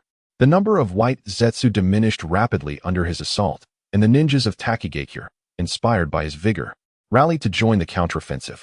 Lord Naruto, watch out behind you. A Takigakure ninja suddenly cried out. Without turning his head, Naruto retaliated with a punch, shattering the ambushing white Zetsu. He turned, flashing a smile at the ninja. Thanks, brother. The ninja froze for a moment, then blushed with excitement.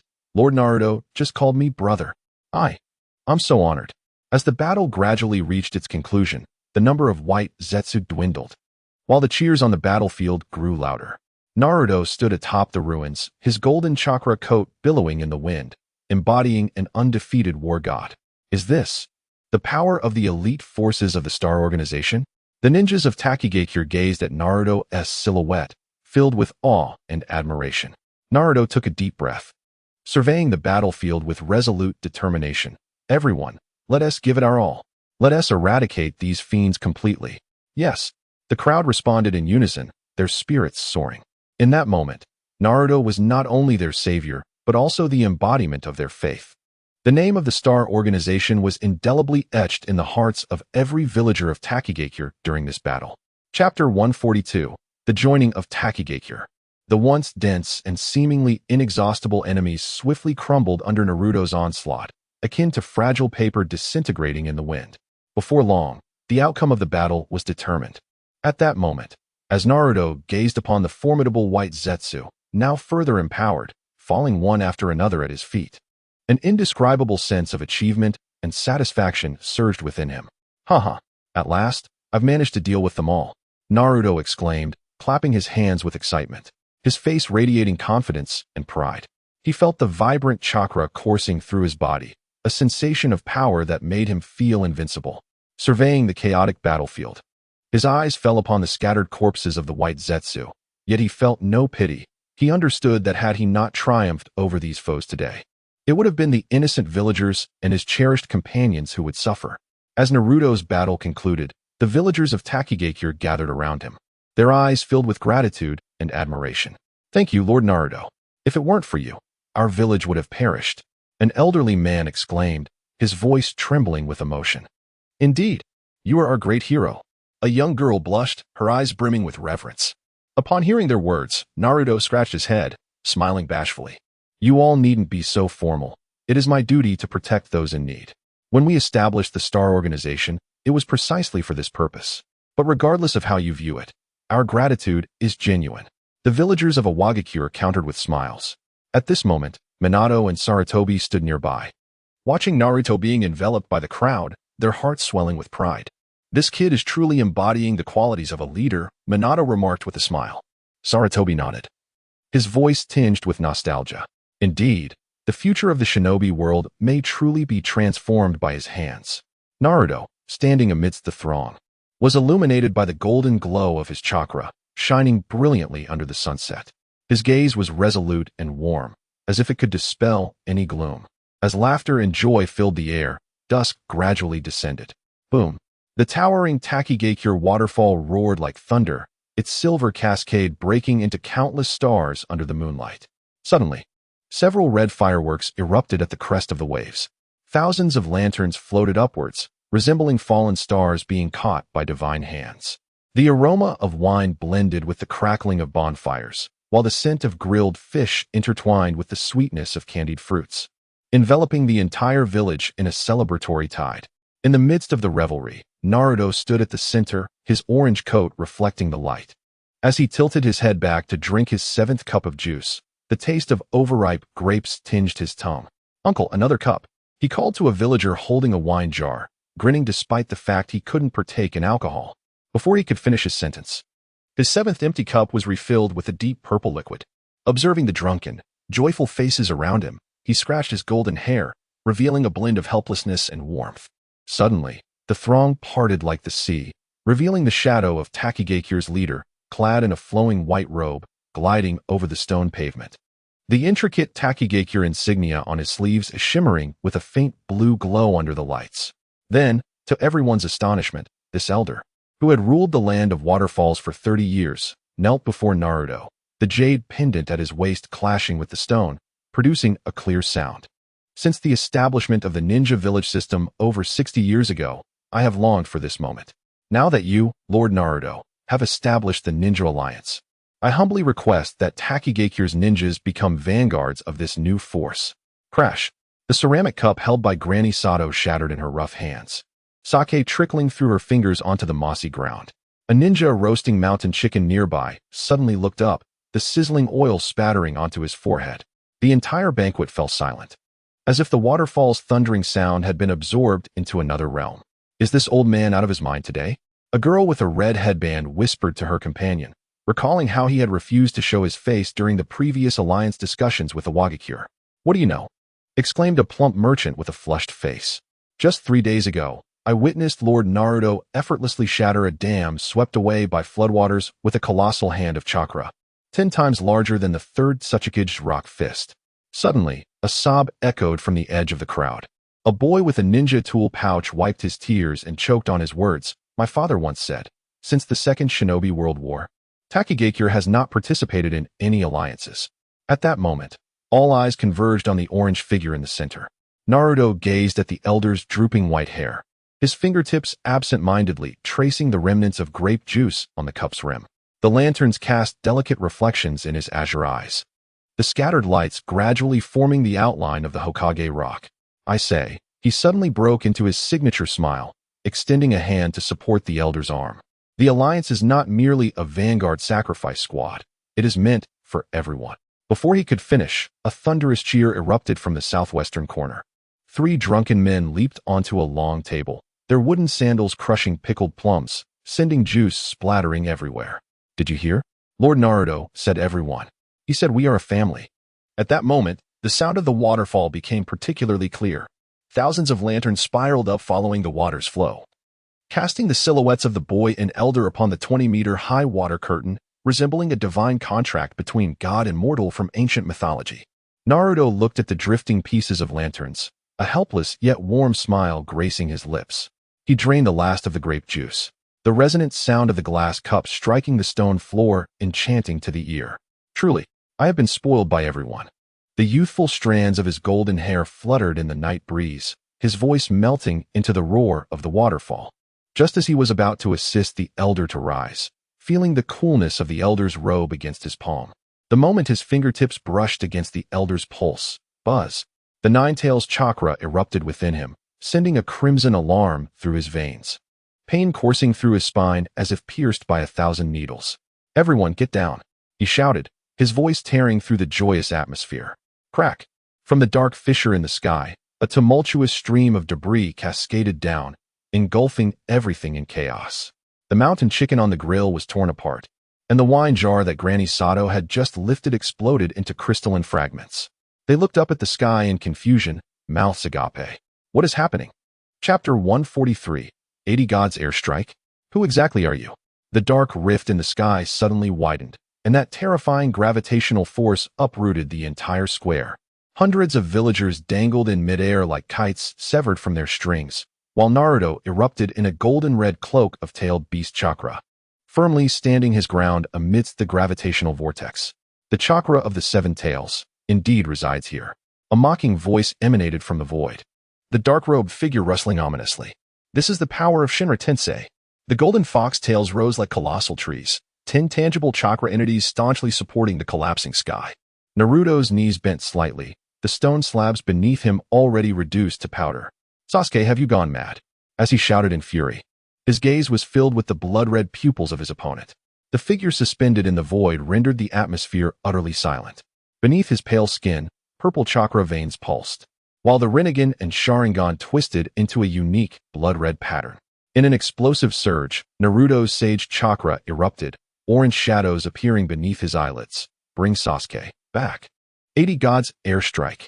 However, Sasuke did not allow Naruto a moment to react. In his hand, a multitude of chakra fists, imbued with the unique pressure of Kage, thundered down toward Naruto. Before the shadow of the 80 Gods Airstrike could descend, the air let out a mournful cry under the unbearable weight. Rocks vaporized midair, and waterfalls reversed into a misty dome 1,000 meters high. Fortunately, everyone present was swiftly relocated by Minato. "You've become overly confident," Naruto roared, as hundreds of colossal fists manifested from his nine-tailed cloak, colliding fiercely with Sasuke's chakra fists. Boom! With each impact, the very veins of Takigakure trembled as if a blanket had been lifted. Naruto frowned. Through the shattered cloak of the tailed beast, he distinctly saw the unnatural blood-red patterns swirling in his dear friend's eyes. He could not comprehend why Sasuke's Rinnegan, which was originally purple, had transformed into a crimson hue. It seemed akin to the 10 tails. Moreover, was this not merely Kage's technique? Wiping the sweat from his brow, Naruto thought, "You bastard, what have you done to Sasuke?" Surprised? Sasuke grinned, his Rinnegan glowing fiercely. "What you sealed all those years ago was merely a shell, the true source of chakra."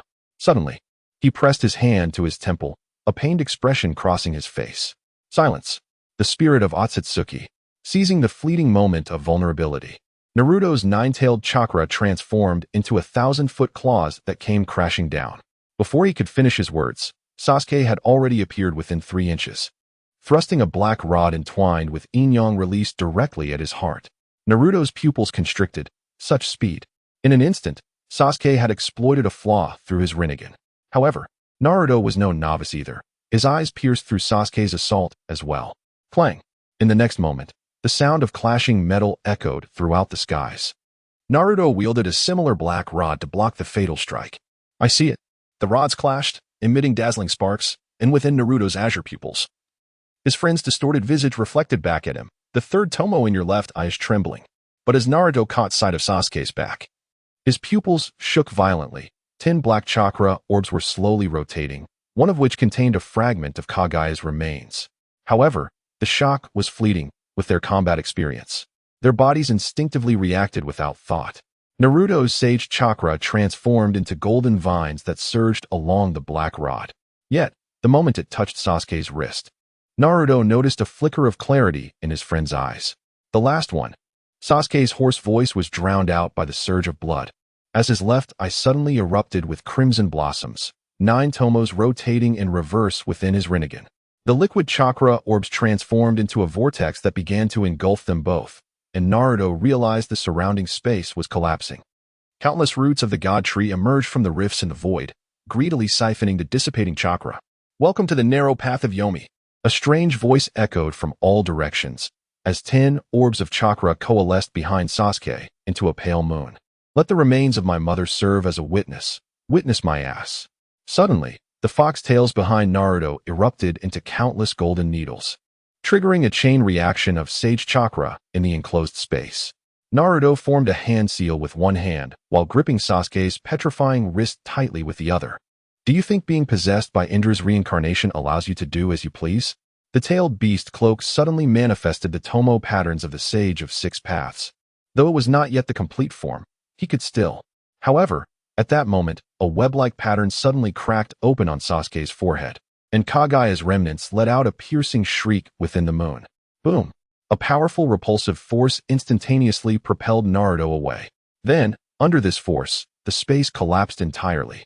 In the final moments of the collapse, Naruto distinctly saw an image of an unfamiliar planet flash within the shattered moon fragments. Countless Otsutsuki clan members, wrapped in chakra cloaks, were raising their hands toward Earth, forming seals. Grasping the searing bone horn, Naruto plummeted back to the present world. Hearing the unwilling roar of the god tree's roots behind him, the game has only just begun. A hoarse voice resonated from the void. "Like the simultaneous wails of 1,000 souls, once I gather the power of the last 2-tailed beasts, I shall transform this ninja world."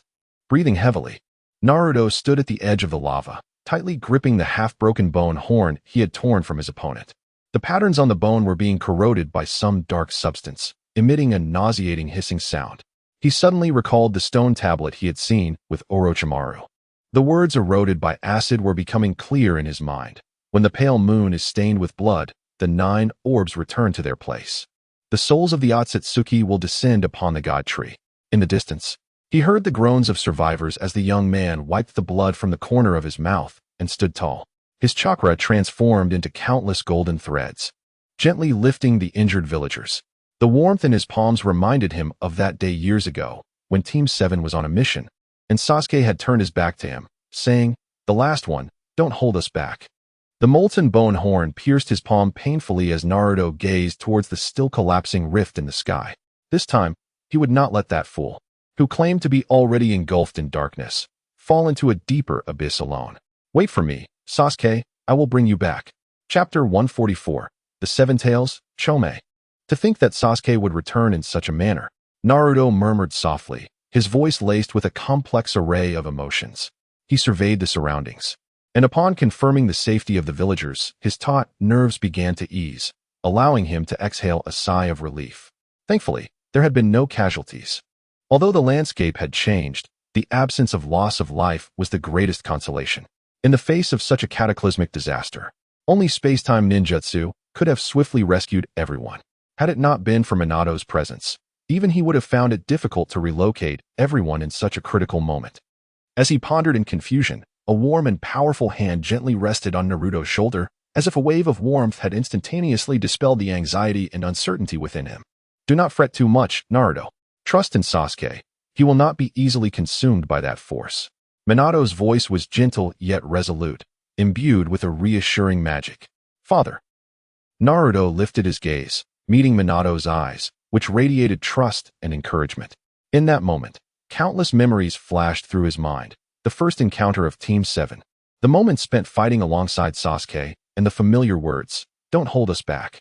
Taking a deep breath, Naruto gradually straightened his posture, the confusion in his eyes giving way to determination. "You are right, father. All I can do now, besides growing stronger, is to have faith in Sasuke." His voice was deep, yet filled with strength, akin to a vow made to himself. During the sudden battle, Naruto had sensed Sasuke's momentary hesitation more than once. That fleeting struggle and resistance undoubtedly reflected Sasuke's own will at play. This indicated that Sasuke had not been completely consumed by that strange power. He was still fighting back. I must gather the strength of the 7 tails and 6 tails before he can no longer hold on, and then further master my Rinnegan abilities. Naruto clenched his fists, resolutely steeling his determination. Recalling the battle moments before, he remembered how Sasuke had suddenly dashed to his side, clearly utilizing one of his Rinnegan's abilities, Devapath. The capability of his other eye remained a mystery, particularly the sudden reversal of the blood-red Tomo, which evidently harbored some unknown strength. If I remain stagnant, I will soon be left behind. I must find a breakthrough swiftly. Naruto gazed down at the bone horn he tightly held in his hand, having ripped it from Sasuke's head. The horn was covered in eerie black patterns, seeming to be eroded by some ominous force, emitting faint hissing sounds. I need to find an opportunity for Orochimaru to examine this, Naruto thought. Although he could not yet ascertain what entity had possessed Sasuke, he was certain that all of this was intrinsically linked to the half of his chakra he had once infused into Sasuke. That was during the moment Sasuke awakened his Rinnegan, a trap laid by Kage. In that instant, half of Naruto's chakra had been siphoned away. It's important to note that this was no ordinary chakra. It was a blend infused with the powers of the 7 tails. This meant that Sasuke now possessed a portion of the 7 tails strength, a quantity substantial enough to rival the full might of a tailed beast. No wonder he has become so powerful. Naruto furrowed his brows, feeling an unsettling apprehension, coupled with that strange black patterned power. Sasuke's abilities had far exceeded his expectations. Even more alarming was that the number of truth-seeking balls behind Sasuke surpassed his own. Naruto had 7, while Sasuke possessed 10. There can be no further delays. I must act swiftly. Naruto raised his head, his gaze resolutely fixed on the horizon. The rift in the sky continued to heal slowly, as if the heavens were silently mending this startling scar. Fragments of the shattered space fell like stars, ultimately vanishing into the void. Sasuke, wait for me. I will bring you back, Naruto whispered to himself, tightening his fists further, his knuckles turning slightly white from the pressure. His gaze was as steadfast as iron, seemingly piercing through layers of space to reach the figure engulfed in darkness. At that moment, a delicate fragrance wafted through the air, startling Naruto slightly. Turning his head, he noticed Fu had quietly approached, standing beside him. She tilted her head, a playful smile gracing her lips. I just happened to hear that both you and your friend, who seems to be in a rather peculiar state, could greatly benefit from the power within me. Naruto, taken aback at first, soon managed a wry smile. I didn't realize you were listening. Indeed, the tailed beasts within you are seen as dangerous by the world, but to me, they are all my companions. I need to harness their strength to grow even stronger. Fu blinked in surprise, a look of astonishment crossing her face. I never expected that you could consider tailed beasts friends.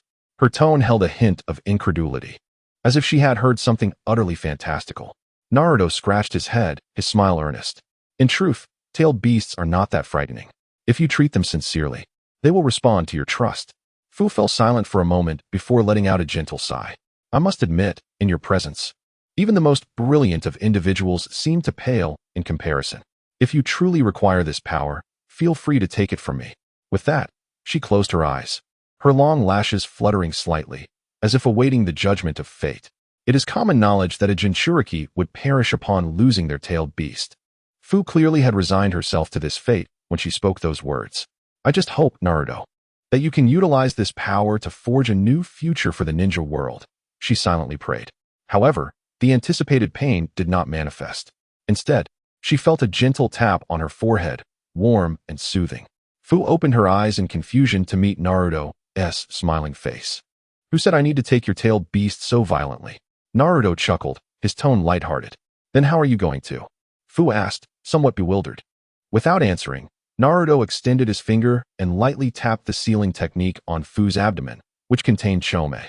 As he did so, a faint blue chakra gradually emerged, coalescing at his fingertip. This will suffice. Naruto grinned, his expression radiating satisfaction. But, isn't this too little? Fu questioned, a hint of confusion in her voice. Naruto shook his head, explaining, it is enough, and this way, it will not burden or affect your body at all. With that, he formed hand seals, channeling the power of yin-yang release in his palms. Moments later, Chome's form began to materialize within Naruto's tailed beast space. Thus, I have effectively reclaimed Chome's power. Chapter 145. Would you like to touch it? A soft hum resonated as pale blue chakra flowed like liquid jade within the realm of consciousness. Naruto stepped onto the ripples, approaching the mountainous figure of the Seven Tails. The boy's orange garments fluttered without wind, entwined by the unique golden-red sparks of the Nine Tails chakra. "Hello, I am Uzumaki Naruto. Delighted to meet you." He looked up, his azure eyes reflecting the kaleidoscopic brilliance of the creature's multifaceted eyes. "Kurama mentioned that you might enjoy honey-pickled radish. Would you care to try some?" With that, he produced an oil paper package from his ninja tool pouch. The metallic shell of the creature emitted a soft sound reminiscent of friction, and its 6 cicada-like wings trembled slightly, stirring a tempest of chakra. As the oil paper package was swept towards him by the storm, the myriad diamond-shaped crystals in its eyes suddenly contracted simultaneously. This was the first time in centuries it had received a gift from a human.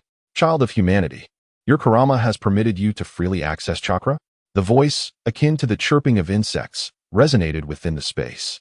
"Because we are already partners," Naruto exclaimed, giving a thumbs up as golden-tailed phantoms danced behind him. "Fu also wishes to get along with you." He continued, "And that's not all. Aside from Kurama, everyone has become my good friends." As he spoke, the figures of the seven-tailed beasts began to slowly materialize behind him, leaving the creature in a state of astonishment. Meanwhile, in the world beyond, a girl from Takigakure nervously clutched her clothing. When she saw Naruto's consciousness return, 7 blue crystal-like chakra tails began to dissipate from his back. "Is it really possible?" she pondered, her trembling fingertips recalling how even her master required 37 seals when the creature stirred. Suddenly, Naruto placed his hand on her shoulder. The warmth emanating from his palm reminded Fu of the streams thawing in April back home. In truth, the tailed beasts fear loneliness even more than we do. Naruto's chakra transformed into golden threads, guiding her hand to rest upon her own heart. "Listen, this is the rhythm of the 7 tails when it flaps its wings. When you synchronize your breath with it, even the tailed beast orbs can sparkle like fireworks." The realm of consciousness rippled suddenly. Fu stumbled into the emerald-hued lake, and upon lifting her gaze, she found herself face to face with the luminescent mouth of the 7 tails. "Where am I?" Doubt clouded her mind until she felt a cocoon of honey-sweet chakra envelop her. This was Naruto's chakra, a warmth that filled her with comfort. "Would you like to touch it?" At that moment, Naruto's voice rang out, guiding her hand to rest upon the forelimb of the creature. The shell felt cool to the touch, but resonated with an uncanny vibration. Fu was astonished to discover that the trepidation swirling within the creature's multifaceted eyes mirrored her own. As the 7 blue crystal tails unfurled from behind her, fireflies within a 10-mile radius suddenly converged, forming a celestial stream. The gusts from the 7 tails' wings caught her hair, which glowed with phosphorescence, as though she were cloaked in stardust. "So this is the feeling of being acknowledged." She gazed at the chakra crystal pulsating in her palm, tears cascading to the ground, blooming into a spectrum of colors. At that moment, the chakra overflowing from her transformed into 2 magnificent butterfly wings. Naruto stood at the treetop, observing as Fu traced luminous trails in the air. The languid voice of the 9 tails echoed in his mind. "Foolish child, using Kurama's mode to help the Jinchuriki resonate chakra, do you think I'm a chakra power bank?" Yet the 7 tails had been quite joyful just moments ago. Naruto gazed at the fireworks of the 7 tails bursting in the night sky, his lips curling into a broad smile. "And Fu's chakra now, it's absolutely beautiful." At last, only the 6 tails remained. His eyes sparkled with determination as he focused on the distance. "Kurama, can you sense the aura of the Shibuki?" His fingers unconsciously brushed against the broken horn of Sasuke, still tinged with the unique, cold chakra of the Otsutsuki lineage. "Humph. Consistent with the intel they just reported to you. The tailed beast within you is growing impatient. You should prioritize addressing the corrosive substance on that broken horn. If you delay further without extracting vital information, it will be completely eroded." Hearing Kurama's complaints, Naruto sighed in exasperation.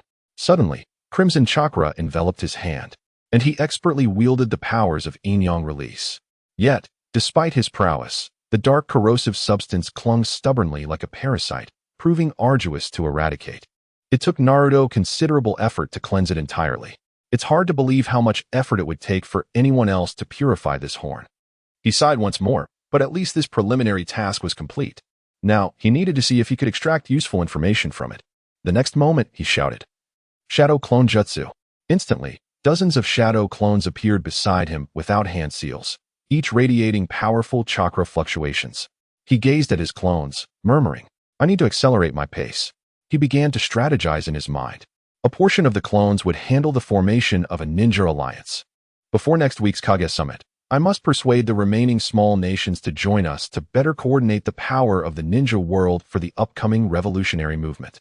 Meanwhile, I also need to return the peculiar Hornite tour from Sasuke to Konoha for Orochimaru to study, in hopes of extracting some valuable information from it. Additionally, the progress of gathering tailed beast powers has reached its final stage. I am merely missing the power of the six tails to complete my collection of all tailed beasts. At that point, my Sage of Six Paths mode will be fully realized, further enhancing my strength and securing my position at the Six Paths level. I shall personally handle the six tails. Chapter 146, Soaring with Newfound Power. Subsequently, Naruto nodded to the myriad of shadow clones, signaling a greeting. The general arrangements were thus communicated. Was everyone in agreement? "Leave the land of snow to me," proclaimed a clone, adorned with a pair of wind-resistant goggles of dubious origin. As it leapt onto a large stone, it was said that their ice-release bloodline limit could freeze the flow of chakra. Meanwhile, another clone pondered while tossing a Rasengan. Engaging in physical combat would likely garner more support from the samurai faction. The original Naruto suddenly flicked his fingers, sending a black horn soaring through the air. Tracing a parabolic arc, "Take this to Orochimaru." A glasses-wearing clone caught it deftly. A crimson serpent tongue flicking at the corner of its mouth. Interesting, is this an ossification from the era of Kage? With that, the arrangements were deemed satisfactory. After finalizing everything, Naruto formed the seal of the child, and, in an instant, all shadow clones transformed into golden meteors, shooting off in every direction. He then shattered a massive rock beneath him, using it as leverage to leap into the air, as the chakra of the nine tails suddenly morphed into the unique Tomo pattern of Sage Six Paths. The next step was to gather the power of the tailed beasts and evolve into the Sage of Six Paths mode. A resonating hum echoed through the heavens and the earth as 8 distinct colors of tailed beast chakra spiraled upward from his heart. As the jade light surged, 2 pairs of translucent crystalline wings unfurled from Naruto's back. On the left, the phosphorescent wings of the seven tails, and on the right, wings of swift wind chakra. While harnessing the power of the seven tails, he flapped his wings, stirring a tempest that transformed the clouds within 100 miles into a swirling vortex. For some reason, my control over the surrounding airflow had reached a new pinnacle. Before the words had left his lips, his form had become a streak of light, piercing through the sea of clouds, leaving behind a trail of colorful star tracks. The nine tails, lounging in the mental space, scoffed, "You little brat. Mixing the chakra of us old folks with insect wings. Your aesthetic sense is even more absurd than that of Sage Six Paths." Yet Naruto executed a 90-degree drift at the edge of the atmosphere. The phosphorescent trail of the seven tails extending 10 kilometers through the stratosphere. This flight is no longer a simple matter of ease. He suddenly inverted and dove downward. The crystalline wings slicing through the air with a high-pitched hum, and yet it was as if even the capillaries could perceive the changes in wind pressure. As he skimmed the surface of the ocean at supersonic speed, the water splashed beneath his feet, crystallizing into an icy throne.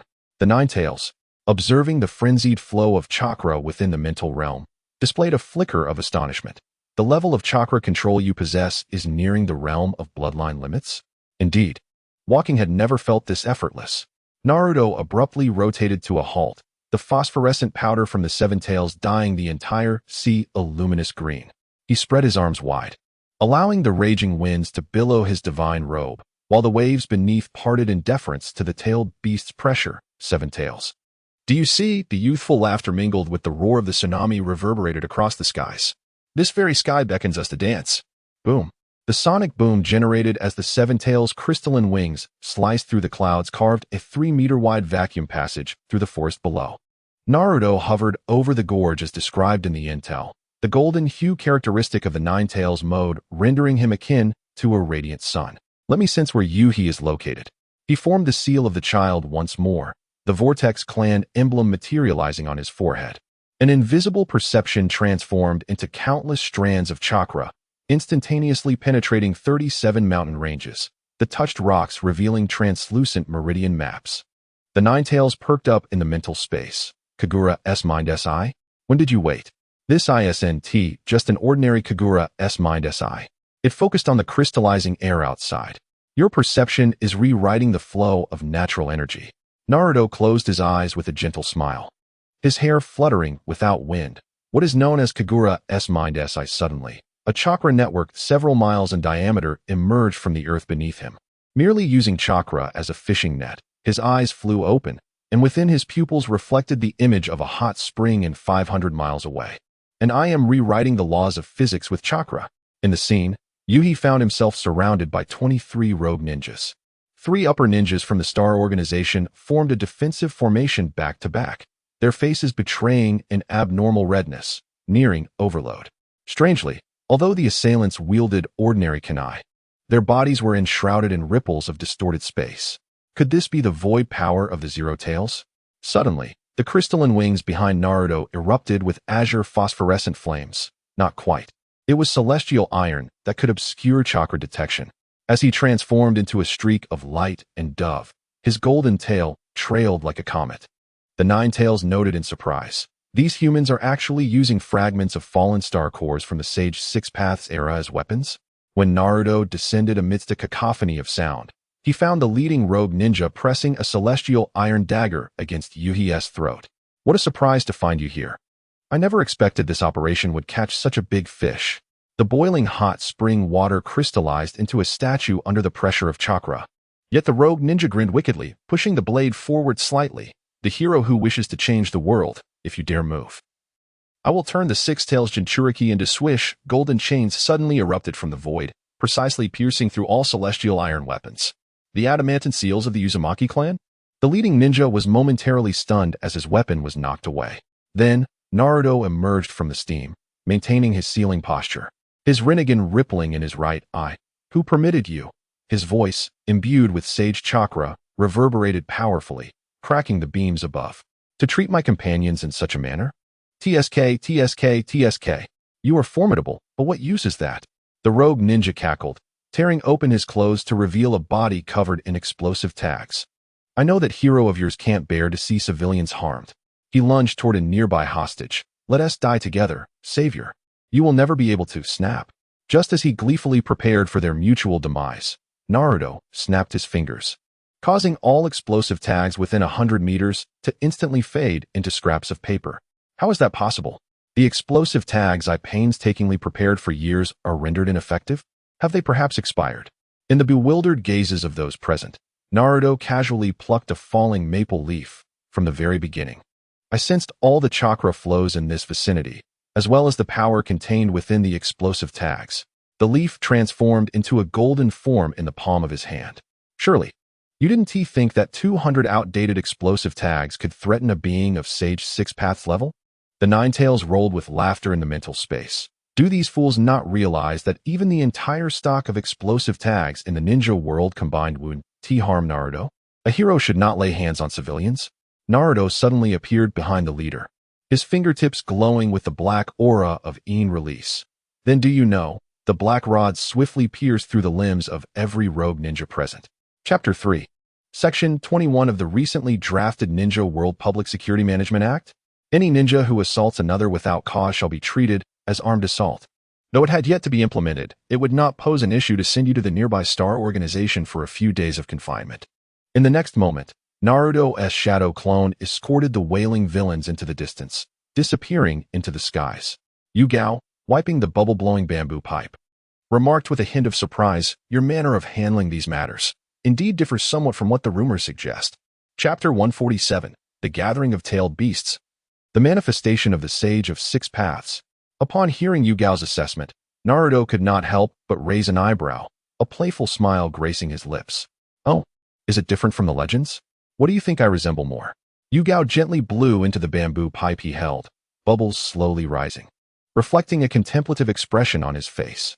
In the legends, you are depicted as a divine figure guiding the transformation of the ninja world, lofty and seemingly untouched by the mundane.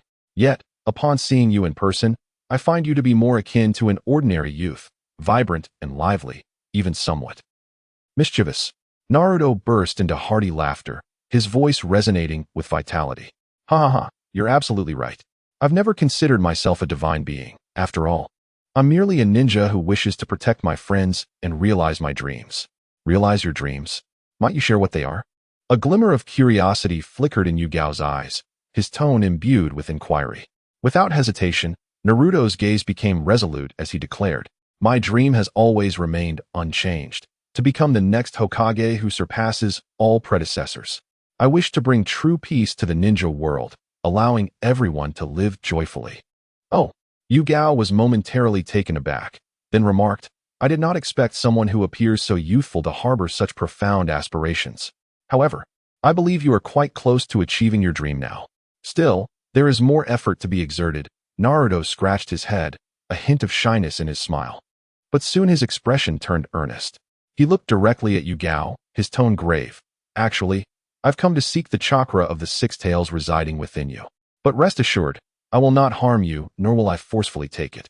I only wish to utilize your power to further enhance my Sage of Six Paths techniques." Yugao raised an eyebrow, surprise glinting in his eyes. "I didn't expect you to be so straightforward." He had not anticipated Naruto's directness in making such a request. Did he not fear rejection? Yet, it was precisely this candid demeanor that earned Naruto Yugao's respect. If a person must conceal such matters, they are likely untrustworthy. Yugao mused. Compared to those who beat around the bush, Naruto's forthrightness brought him reassurance.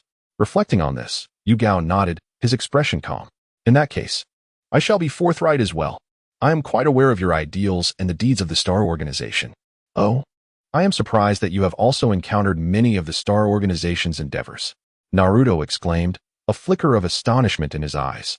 He had not realized that the organization he co-founded with Nagato had unknowingly spread its influence throughout every corner of the ninja world. Just as he had envisioned from the beginning, countless sparks of stars had begun to ignite. Every member of the organization shone like stars, adorning the yet-to-be-dawned night sky of the ninja world. Seeing Naruto's astonished expression, Yugao chuckled and explained, "When I first came into contact with the Star Organization, I had some reservations.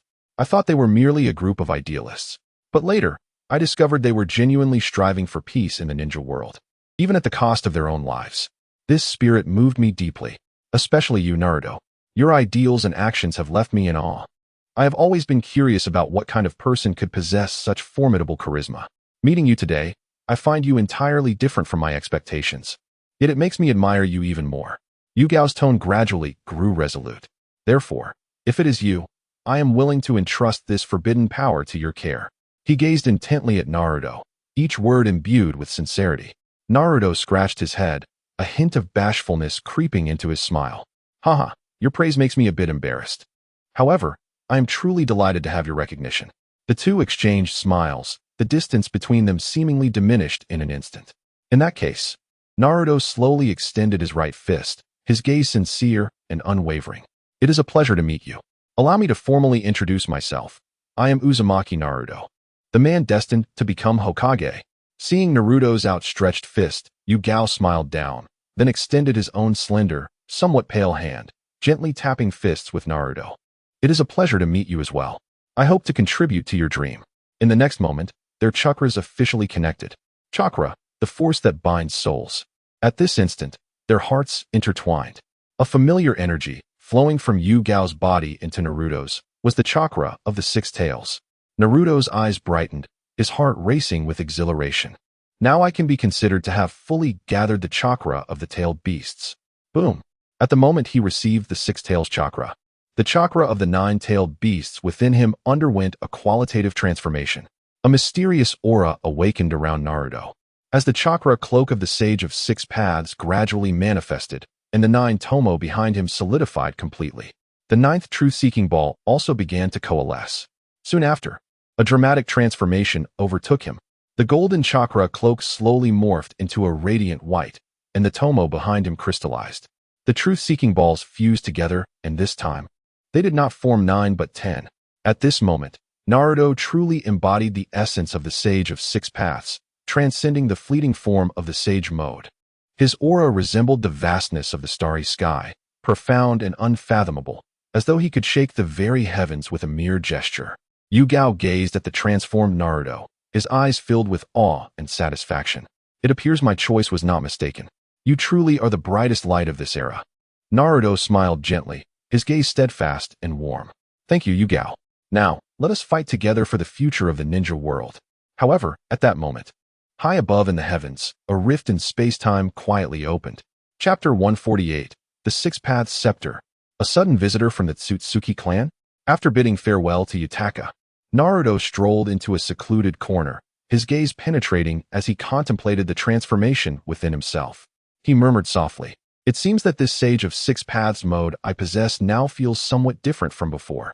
Lowering his eyes to examine the white ceremonial robe adorned with black tomo, he furrowed his brow slightly. Accustomed to the dazzling golden light, he now found himself somewhat uneasy with this new appearance. The white robe shimmered faintly under the sun, while the black tomo sparkled like distant stars, exuding an air of both mystery and authority. However, my current appearance bears a resemblance to that of Six Paths Madara and the Sage of Six Paths, Naruto mused, a hint of nostalgia in his tone. Extending his hand, a pitch-black truth-seeking ball gradually materialized in his palm, rotating slowly like a black hole, emanating an unsettling aura of power. In the next moment, with a swift motion, he transformed the truth-seeking ball into a scepter, the Six Paths Scepter. One end of the scepter bore a sun-like circular ring, while the other end resembled a crescent moon, symbolizing the perfect balance of yin and yang. This divine artifact, forged from the truth-seeking ball, could obliterate the heavens and the earth with a single strike, wielding the power of all existence. Even the bloodline limits and the dust release appeared trivial in the face of such might. As Naruto gripped the Six Paths Scepter, he felt the overwhelming power coursing through it, a smile creeping across his lips. A mischievous glint flickered in his eyes as he turned to the nine tails within him and exclaimed, "Hey, Kurama, do you think I should try out my newly developed flying mode? With the phosphorescent powder combined with the acidic mist, I could paint a smiley face with a 20-kilometer diameter in the sky." Kurama rolled his eyes in the mental space, replying with irritation, "You brat.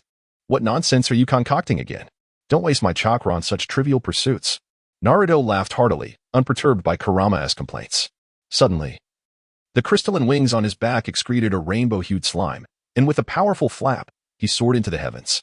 A rainbow erupted across the sky, vibrant colors splattering across the clouds like a painter's brush, captivating the eyes of all who beheld it. Members of the Star Organization gazed upward, their expressions a mixture of exasperation and amusement. One individual quietly stowed away the scroll in hand and murmured, "It seems the emergency response guide for Six Paths level incidents will need another update. This gentleman certainly enjoys stirring up troublesome commotion." Another member chuckled wryly, shaking his head. "What can we do? After all, he is our leader." But truly, the level of chakra control he exhibits is nothing short of astonishing. As Naruto soared through the sky, reveling in the exhilarating rush of wind against his ears, he shouted joyfully, "Kurama, look, this sky is now my canvas." Kurama sighed helplessly in their shared mental space. Yet a barely perceptible smile flickered in his eyes. "Go ahead and amuse yourself, but do be careful not to drain my chakra." At Kurama's words, Naruto laughed even more exuberantly. With a flourish of the Six Paths Scepter, the phosphorescent powder and acidic mist intertwined in the air, ultimately forming a massive smiling face that spanned the sky, seemingly proclaiming his existence to the entire world. The onlookers below widened their eyes, craning their necks to fixate on the breathtaking spectacle above. Their pupils reflected the kaleidoscopic sky, as if witnessing a mythological tapestry unfurl before them. Could this truly be the power possessed by the legendary Sage of Six Paths? Someone murmured, their voice trembling in awe, as though fearing to disturb the mysterious and formidable presence above. His words rippled through the crowd like a stone cast into a tranquil lake, igniting waves of astonishment. "Incredible! It's as if a deity has descended upon this world." Another individual responded, their tone filled with reverence and shock. Their gaze remained fixed on Naruto's figure, intent on etching this moment into their memory. Nearby, an elderly ninja stroked his chin, his eyes shimmering with complex emotions. "Indeed, I recall as a child being filled with longing each time I saw birds soaring in the sky. Yet, as I grew older, that dream faded into reality. Who would have thought I would witness such a miracle today?" His sentiments resonated with those around him, many nodding in agreement, their expressions replete with admiration and wonder. Some were so moved they danced with excitement, as if witnessing a pivotal moment in history. Others fell into contemplation, pondering how they might follow in Naruto's footsteps to attain such extraordinary power. The atmosphere was vibrant, yet every gaze remained fixed on the godlike figure in the sky. Their eyes brimmed with worship and awe, as if gazing up at an insurmountable peak. Naruto hovered high above, surveying the world beneath him, his eyes glinting with unwavering determination. He whispered to himself, "Next, it is time to embrace even greater challenges. No one shall impede my march forward." However, amidst this joyous ambience, an unexpected anomaly arose. Crack! A pitch-black rift suddenly tore open in the sky, as if wrenched apart by some unfathomable force. From this abyss, a profound darkness seeped forth, seemingly devouring all light. In the next instant, a figure emerged from the fissure, casting a shadow over the entire sky. This silhouette, could it be Otsutsuki? Naruto looked up, his brow furrowing slightly as he fixed his gaze upon the figure, a grave expression flickering in his eyes. The being donned a flowing white robe, adorned with two slightly curved horns on its forehead, and its snow-white eyes were as deep as an abyss, radiating an oppressive aura that was suffocating. Suspended in the air, it looked down upon Naruto with a chilling smile. "I never expected to encounter such an intriguing prey on this lowly planet." The voice of the Otsutsuki resonated like ice, laced with an undeniable arrogance. Naruto tightened his grip on the six-path scepter, his gaze fierce. The Otsutsuki clan? I never imagined I would truly come across a second Otsutsuki besides Kage. It seems, the troubles in the ninja world are indeed mounting. Chapter 149, The Otsutsuki Duo. A chakra more terrifying than tailed beasts. The Nine-Tails furrowed his brow, and then let out a cold snort in the mental realm. His voice deep. "Humph, these fellows are truly persistent, as bothersome as flies. Naruto, be cautious.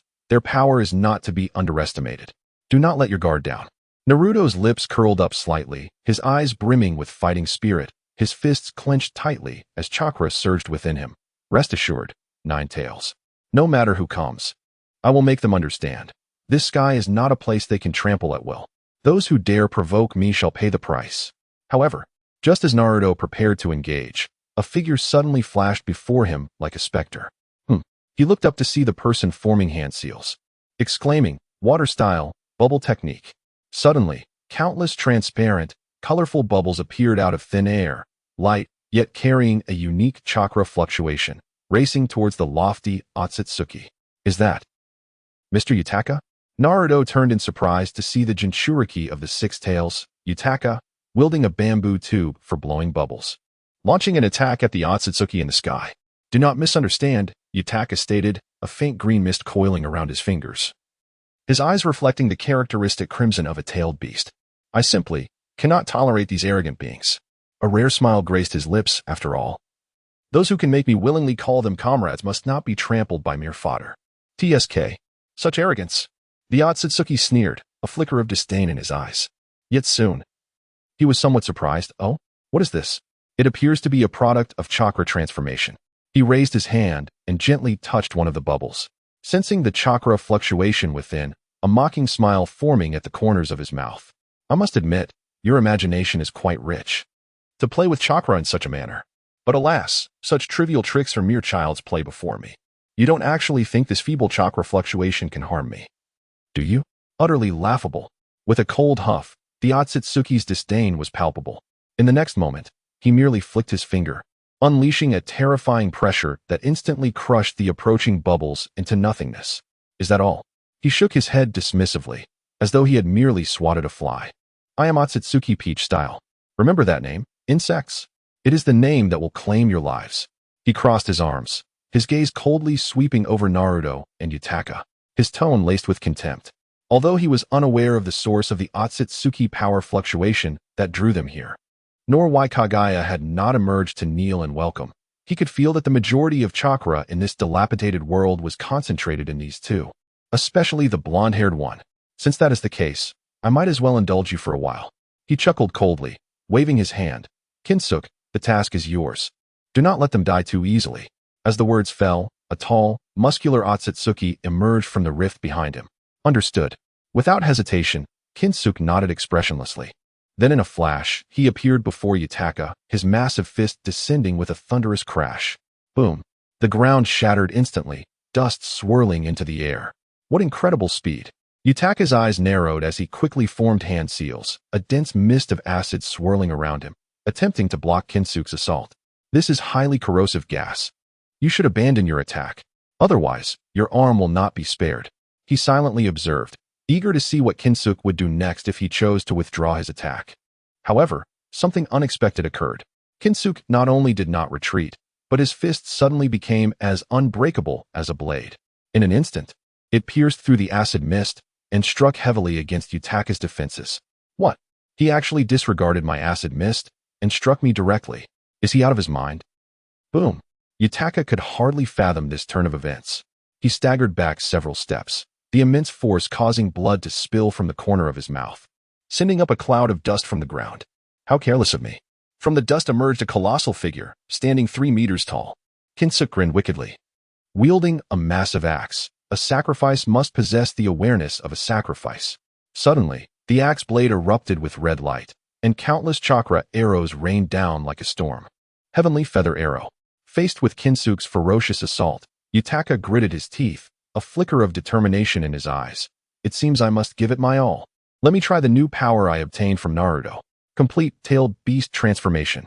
As Yutaka's deep, powerful roar resonated, his human form began to swell rapidly, visibly enlarging before their eyes. In the blink of an eye, a massive six-tailed rhinoceros appeared, towering like a small mountain.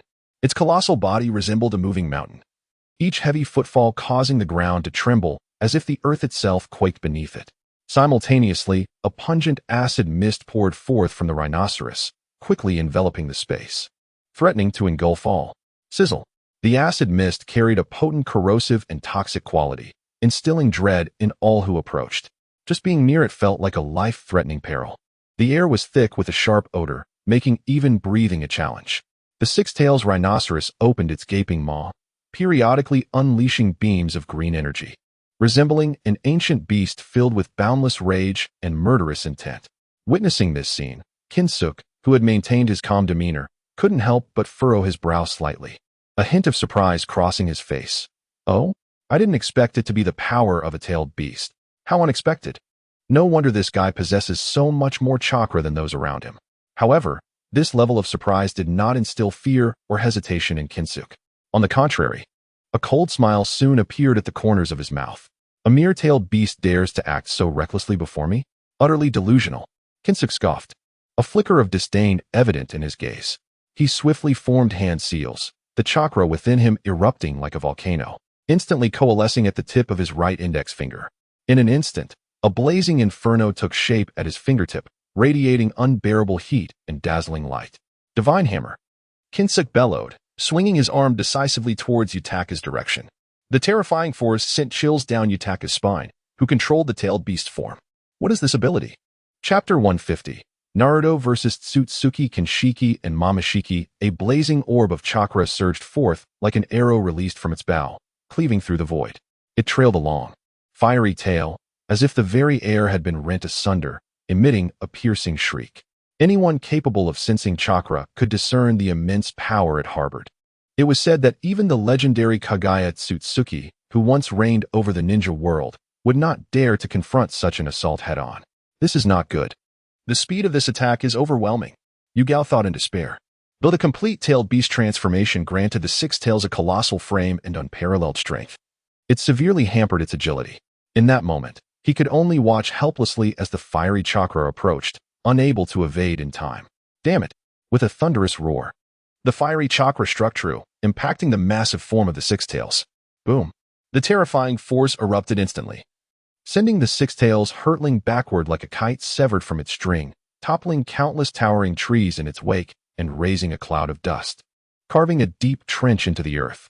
How is this possible? This is utterly unbelievable. Onlookers were left in stunned silence, their eyes wide and mouths agape. Disbelief etched across their faces. Who could have imagined that the formidable six tails would be so easily vanquished before Otsutsuki Kinshiki, a tailed beast, akin to a mere doll, sent flying? Some murmured to themselves, their voices tinged with uncontainable shock. Yet, just as the crowd believed the battle had reached its conclusion, the immense form of the six tails abruptly halted its retreat. Kinshiki regarded the suddenly immobile beast with a puzzled expression. Could it possibly have the strength to retaliate? To his astonishment, the six tails opened its crimson eyes wide, a fierce, burning rage illuminating its gaze. Roar! The six tails unleashed a thunderous howl, then opened its massive maw, conjuring a pitch-black tailed beast ball that pulsed with a chilling aura of annihilation, aimed squarely at Otsutsuki Kinshiki. A tailed beast ball, Kinshiki's pupils constricted, clearly taken aback by the Six Tails' ability to counterattack even after sustaining such a grievous blow. What a formidable spirit! To retaliate under such circumstances is truly remarkable. He swiftly raised his hands, bracing himself for the impending onslaught. However, just as the tailed beast ball was about to erupt, a frigid voice sliced through the air like frost. A mere tailed beast dares to act recklessly before us? Before the words had fully escaped, the figure of Otsutsuki Momoshiki materialized like a specter, standing directly in front of the Six Tails. Silence. He spread his hands, a glint of icy light flashing in his Rinnegan, as if it could devour all. Whoosh. The colossal tailed beast ball was entirely absorbed by his Rinnegan. Even the noxious mist surrounding the Six Tails transformed into chakra that flowed into Momoshiki, his eyes seemingly draining the very air around him. This is impossible. Yugao's offensive was instantly dismantled, his massive form rendered immobile by an unseen force, as if a mountain had been placed upon him. What is this ability? How can I be so swiftly subdued, utterly powerless? Panic gripped Yugao's heart as he felt his strength rapidly diminish, as if an intangible force were siphoning it away. Am I to be defeated so easily? His consciousness began to blur, the tailed beast form collapsing, forcing him back into his human state. Momoshiki sneered, casting a cold glance at Yugao, his tone dripping with disdain. A mere tailed beast dares to threaten me? How laughably absurd. He slowly raised his hand, conjuring a brilliant sphere of chakra that radiated an oppressive force, as if the very space trembled. KCH-RE, Momoshiki declared. The chakra sphere swelling like a star on the brink of explosion, embodying the power of total destruction. It's over, he coldly proclaimed, devoid of any emotion, as if Yugao were nothing more than a mere insect beneath his heel. Yet, just as he prepared to deliver the final blow, a chilling voice echoed from afar. Laden with a bone-chilling aura, Momoshiki, your opponent is not him. Momoshiki furrowed his brow, turning in confusion. Who dares to speak? Rasengan, Naruto roared, disregarding Momoshiki's query. As he hurled his Rasengan forward like a tempest, crashing toward Momoshiki. The Rasengan moved with astonishing speed, nearly reaching Momoshiki's back before the sound had dissipated. When did he get so close? Momoshiki's pupils narrowed in alarm, realizing too late the speed at which Naruto approached. Moreover, the angle was cunning, positioned behind him. Even with his Rinnegan, he could not absorb the jutsu in time. Damn it, I'll let him off for now. Momoshiki scoffed, swiftly retracting his assault. His form retreating like a phantom, narrowly evading Naruto's lethal strike. What an opportunity. In that instant, Yugao seized the moment, swiftly evading the oppressive grasp of Momoshiki. Naruto. Yugao gasped, gratitude flickering in his eyes, his complexion pale, clearly drained from the earlier suppression. Naruto stood resolutely before Yugao, his gaze fierce and unwavering. You shall not lay a finger on my comrade. Otsutsuki, your foe is me. His voice bore an undeniable authority, akin to an insurmountable mountain standing between Momoshiki and Yugao. Momoshiki narrowed his eyes, a broader smile forming at the corners of his mouth, as if he had stumbled upon something intriguing. Interesting. It seems you are far more entertaining than I anticipated. He waved his hand lightly, his tone laced with mockery. Kinshiki, stop playing around. Let us join forces. Understood. Kinshiki nodded, his form flashing to stand beside Momoshiki. His gaze was cold, resembling an emotionless machine of slaughter. As they advanced menacingly toward Naruto, Naruto clenched his fists, chakra surging within him as the white feathered cloak enveloped his form once more. Sage of Six Paths mode activated. He gazed coldly at the pair before him, a fierce determination igniting within. Come, let me witness just how powerful you so-called Otsutsuki truly are. Chapter 151. The Curvaceous Otsutsuki Kinshiki. The battle is imminent. No sooner had the words left his lips than the crystalline wings behind Naruto unfurled abruptly, as if infused with life, radiating a dazzling spectrum of colors. The brilliance was not blinding, yet it emanated a palpable sense of power that stirred the very air around, producing a low, resonant hum. With a gentle flap of his wings, countless fragments of iridescent phosphor fell like stardust, drifting through the atmosphere, resembling a silent meteor shower traversing the sky. Each grain of phosphor shimmered faintly, as if imbued with enigmatic power, casting an otherworldly glow upon the battlefield. Swish! In the next moment, Naruto's figure abruptly vanished, his speed so astonishing that it left no time for reaction. Only a blurred afterimage lingered in the air, as if he had never existed at all. Almost instantaneously, he transformed into a streak of light, charging towards Otsutsuki Kinshiki and Otsutsuki Mamashiki with an unparalleled momentum. How swift! Kinshiki's pupils constricted, the relaxed expression on his face vanishing in an instant. He instinctively raised his hand, attempting to intercept Naruto's movement, yet the velocity exceeded his expectations. Otsutsuki Mamashiki scoffed, a glimmer of disdain flashing in his eyes. Mere parlor tricks.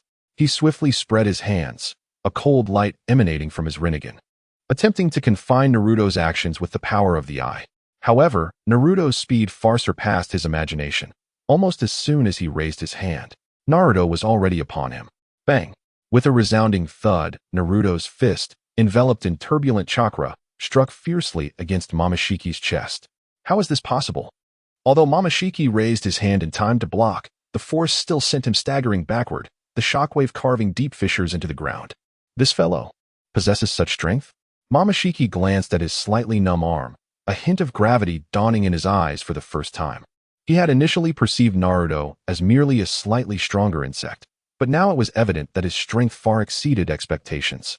Meanwhile, the onlookers below held their breath, their eyes glued to the aerial duel. Anxiety etched across their faces, their palms drenched in sweat, yet an ember of anticipation flickered in their gazes. That Otsutsuki was actually repelled by Lord Naruto with a single blow. Someone gasped in disbelief. Indeed, Lord Naruto is the strongest. We will surely triumph, another asserted, clenching his fists with unwavering resolve, as if to bolster his own spirit.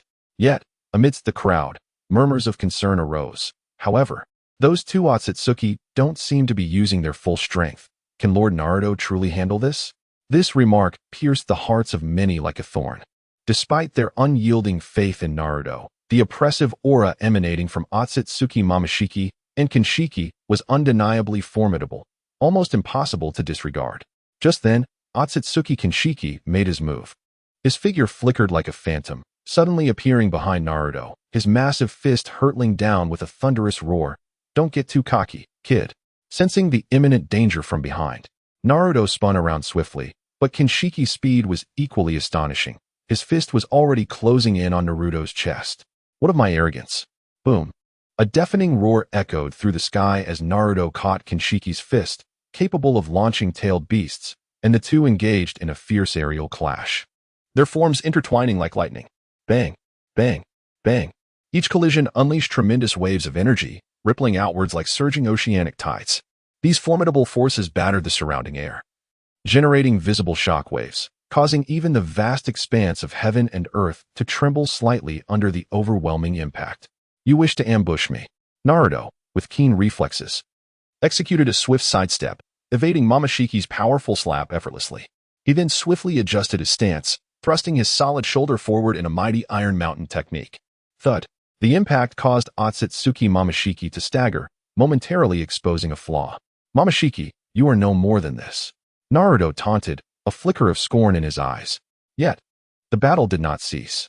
In the very instant that Mamashiki was distracted by the blow, Naruto keenly perceived Kinshiki's impending ambush from behind. Allow me to send you home.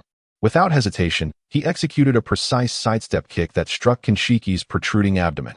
The sound of a dull thud erupted as Kinshiki's belly caved in, sending him tumbling backward like a kite severed from its string. From convex to concave, the force of the kick was staggering. Kinshiki, seeing his comrade suffer a grievous blow, Otsutsuki Mamashiki's heart raced, and he could not suppress a cry of alarm. However, in his excessive concern for Kinshiki, he inadvertently exposed a vulnerability of his own. Perhaps you should worry more about yourself. Naruto seized this impeccable opportunity, launching a fierce uppercut that struck Mamashiki squarely on the chin. Bang! The punch was immensely powerful, propelling Otsutsuki Mamashiki high into the air. Damn it! I am being bested by a mere human. Mamashiki spun through the air, flipping several times before finally stabilizing his form. Hovering aloft, he gazed down upon the battlefield, his eyes cold as frost, revealing boundless malice and determination. To think, on this seemingly mundane and inferior planet, I would encounter such a formidable opponent and feel the immense waves of chakra. However, this only serves to validate the significance of my arrival, he coldly declared. energy rapidly coalescing in his hands to form a colossal energy sphere. Naruto furrowed his brow, immediately recognizing the gravity of the situation. Momoshiki was perilously close to the ground. If a battle erupted here, the ordinary people below would be unable to escape unscathed. This is bad. I must devise a way to draw him away, Naruto thought urgently. However, Momoshiki evidently had no intention of granting him time to strategize. Die, High Emperor's Spirit. He raised his hand and unleashed a massive black sphere. High Emperor's Spirit hurled directly at Naruto. There was no time. Gritting his teeth, Naruto resolutely positioned himself before the crowd, bracing to absorb the impending blow. Boom! Accompanied by an earth-shattering, deafening roar, it felt as though the very fabric of the world was being torn asunder. A powerful shockwave radiating outward from the epicenter of the explosion. Chapter 152, The Might of the Wind's Armor. In an instant, the swirling dust rose like a ferocious beast, opening its colossal maw to engulf the entire sky, rendering the scenery invisible. What should we do? The onlookers on the ground gazed in horror at the dreadful spectacle before them, their hearts racing as if they were about to leap from their throats. Fear and despair spread like a plague among the crowd, each face etched with helplessness and confusion. Could it be, are we truly destined to perish? A trembling voice murmured, eyes filled with profound sorrow and reluctance to part with life. Others echoed this sentiment, lamentations rising in a chorus, plunging the scene into a profound silence. Yet, just as the crowd believed the end had come, a miracle quietly unfolded. They opened their eyes, previously shut in fear, to witness the billowing dust slowly dissipating. As if gently parted by an invisible hand. It seemed we are not dead. When the dust finally cleared, everyone stared in disbelief at their surroundings. They were still alive. What is happening? How did we survive? The people exchanged bewildered glances, their hearts brimming with confusion and astonishment. They had expected certain death, yet here they stood, unscathed. An exhilarating sense of survival, leaving them momentarily dazed, even questioning if they were dreaming. Could it be that the enemy had missed us? But that shouldn't be possible. Such immense power should have severely injured us, yet we remained unblemished. They strained to look ahead, and there stood Naruto, unwavering in his place. His colossal-tailed beast form adorned with a shimmering golden wind chakra armor. Has Lord Naruto intervened? Naruto's Rinnegan shimmered, and although he lacked the complete Susanoo, he flawlessly fused the wind chakra with the tailed beast's body, forming a defensive stance reminiscent of the mighty Susanoo. How is this possible? That is the power of my Rinnegan, capable of amplifying all ninjutsu. The eyes of Momoshiki widened in disbelief. He never anticipated Naruto could withstand his attack unscathed. Naruto lifted his head, confidence radiating from his smile. Hey, Otsutsuki, do you underestimate me too much? Though I lack Sasuke's Susanoo, I have my own methods. His crystalline wings unfurled once more, scattering iridescent powder like a proclamation of his strength and resilience. Sasuke? Who is that? Momoshiki found himself baffled by Naruto's words. However, he soon had no time for contemplation. Now it's my turn, Naruto called out, and in an instant, he transformed into a streak of light, dashing towards Momoshiki. Don't get too cocky, Momoshiki scoffed, swiftly gathering chakra to form a massive repulsion barrier before him. Yet, Naruto's speed was astounding, effortlessly breaking through the barrier and delivering a powerful punch to Momoshiki's chest. Wind release, Rasengan. The colossal Rasengan spun in Naruto's hand, imbued with devastating force, hurtling towards Momoshiki. Momoshiki hurriedly retreated, but Naruto's assault pursued him relentlessly, offering no respite. Damn brat! Momoshiki roared, absorbing Naruto's Rasengan, then clasped his hands together.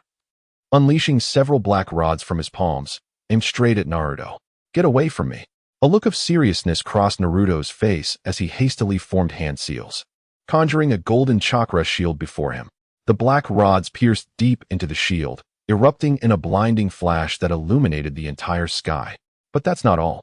Naruto bellowed, swiftly forming hand seals as chakra surged violently within him. 8 gates released. In an instant, Naruto's body was enveloped in terrifying steam, 10 tails swirling behind him. Emanating immense power, his speed surged again, and he appeared behind Momoshiki, delivering a fierce kick to his back. Bam! Momoshiki was sent flying forward, spitting blood.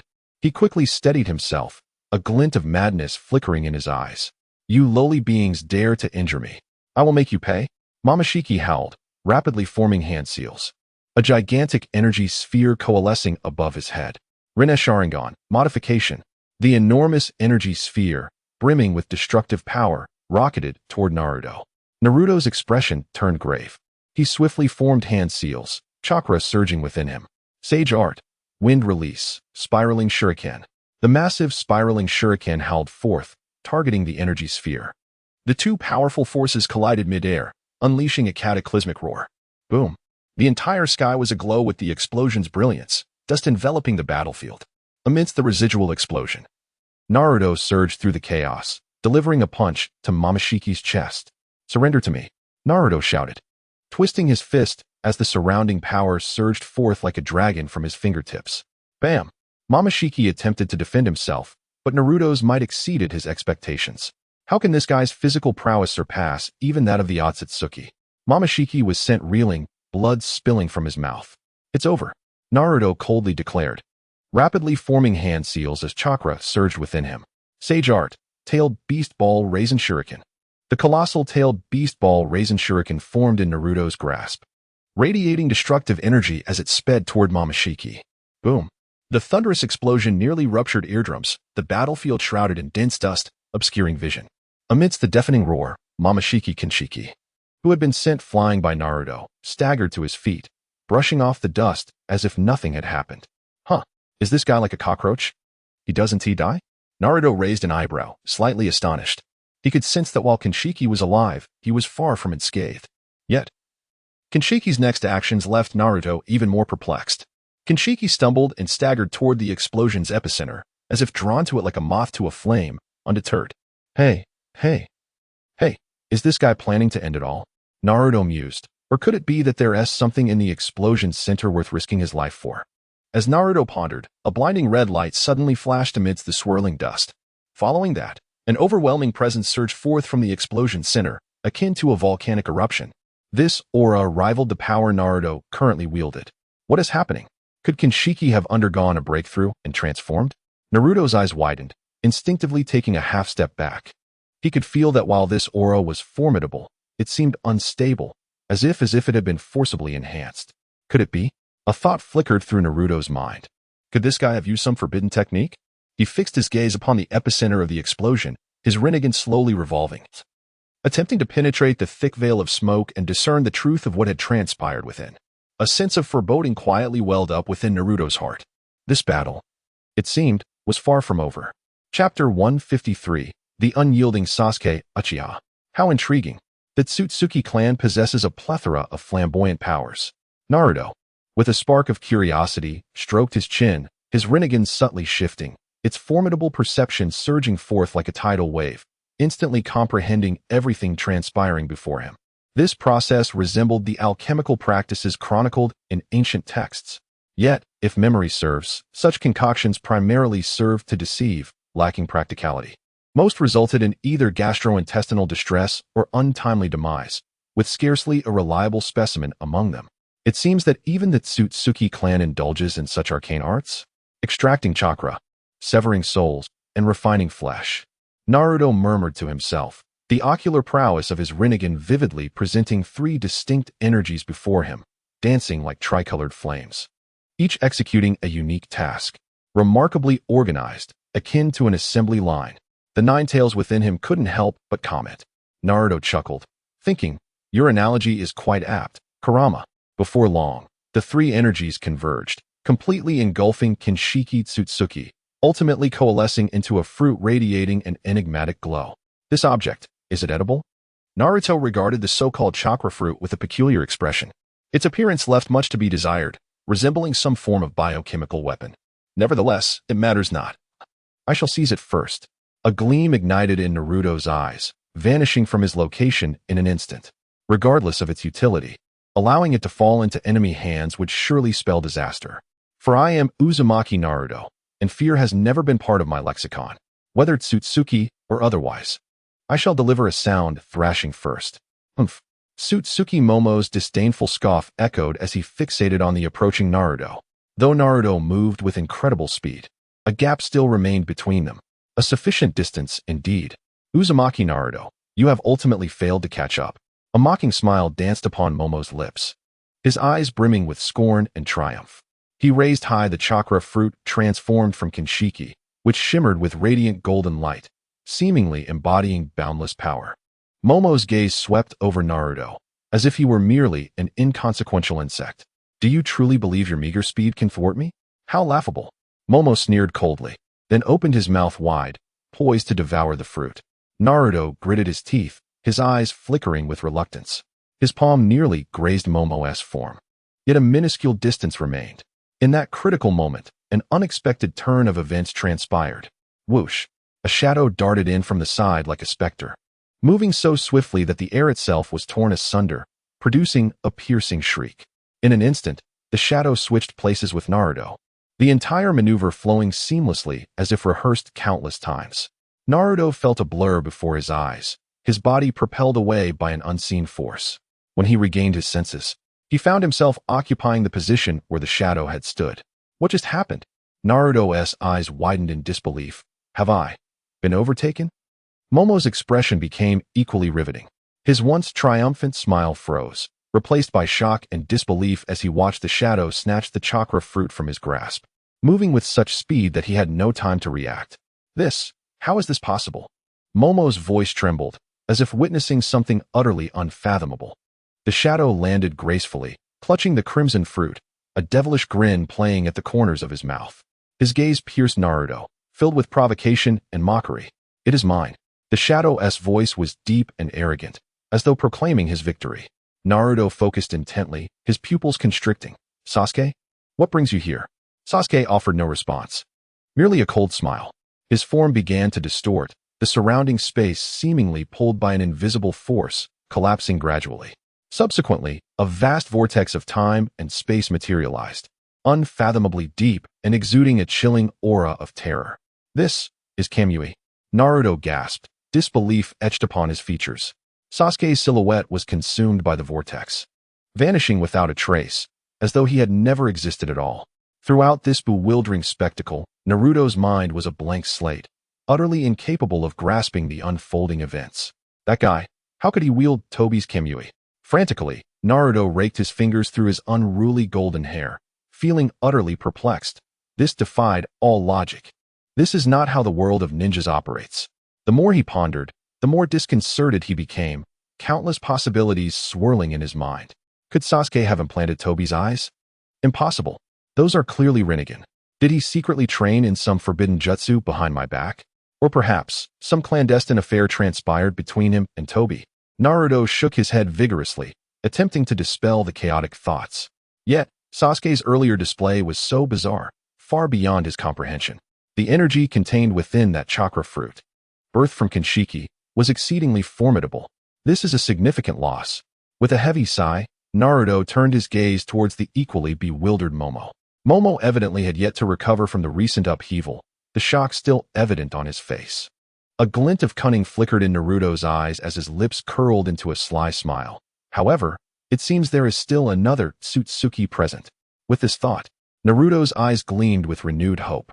He clenched his fists, chakra surging within him, the power of the six paths roaring through his being. Momo, since Sasuke has claimed your fruit, you shall not escape so easily. With a chilling sneer, Naruto's figure vanished once more, reappearing before Momo in an instant. Momo's pupils dilated, clearly unprepared for Naruto's sudden onslaught.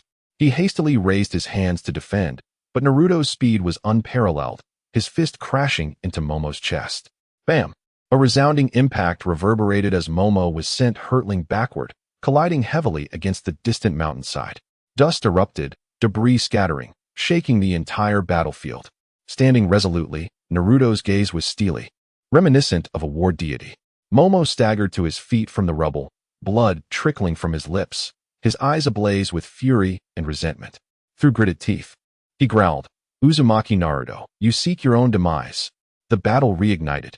Chapter 154, The Otsutsuki Clan and Exceptional Alchemical Materials. Yet, even though Peach Style possessed an awe-inspiring strength, at this very moment, confronted by Naruto's relentless onslaught akin to a tempest, he was but a spent force. In this fierce battle, time seemed to slow, each second stretching endlessly, and the air was thick with tension. Naruto swiftly formed hand seals. his chakra erupting from within like a volcanic eruption. He unleashed a plethora of astonishing ninjutsu, the dazzling brilliance and thunderous explosions intertwining to create a breathtaking spectacle. Flames, lightning, and wind blades mingled in the air, as if to tear the very fabric of space asunder. Peach Style gritted his teeth, veins bulging across his body, the pulse on his forehead writhing like a worm. He summoned all his strength to fend off Naruto's fierce assault, his hands flailing in a desperate attempt to block the overwhelming barrage. But even as he exhausted his last ounce of energy, he could not alter the tide of battle. His breathing grew increasingly labored, a flicker of panic flashing in his eyes.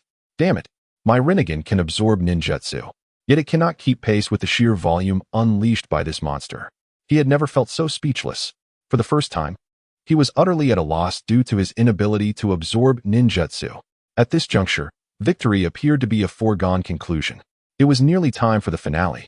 With a thunderous roar, Naruto's gaze sharpened, as if he could pierce through all obstacles.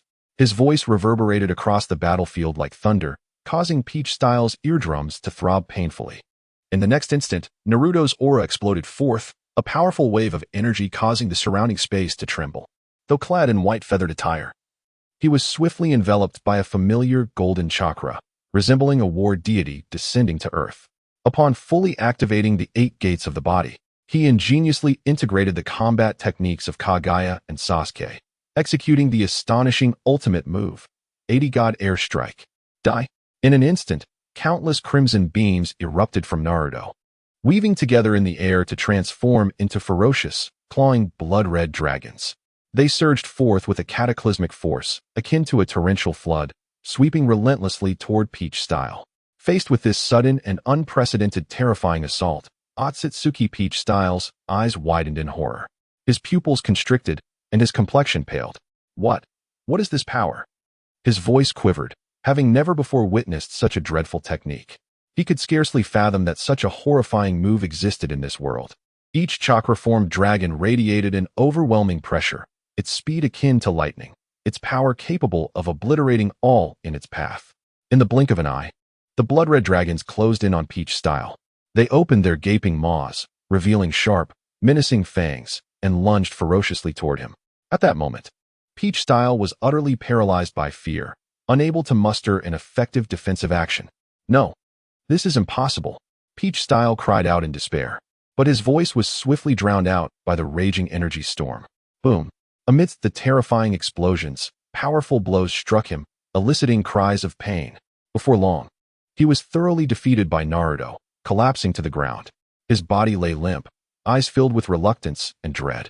On the battlefield, only Naruto's proud figure remained standing, resembling an indomitable deity. I never expected Peach Style, would fall here in such a manner. Lying on the ground, blood trickling from the corner of his mouth, his golden Rinnegan reflected his unwillingness and despair. His body was immobile. Even lifting a finger felt like an insurmountable challenge.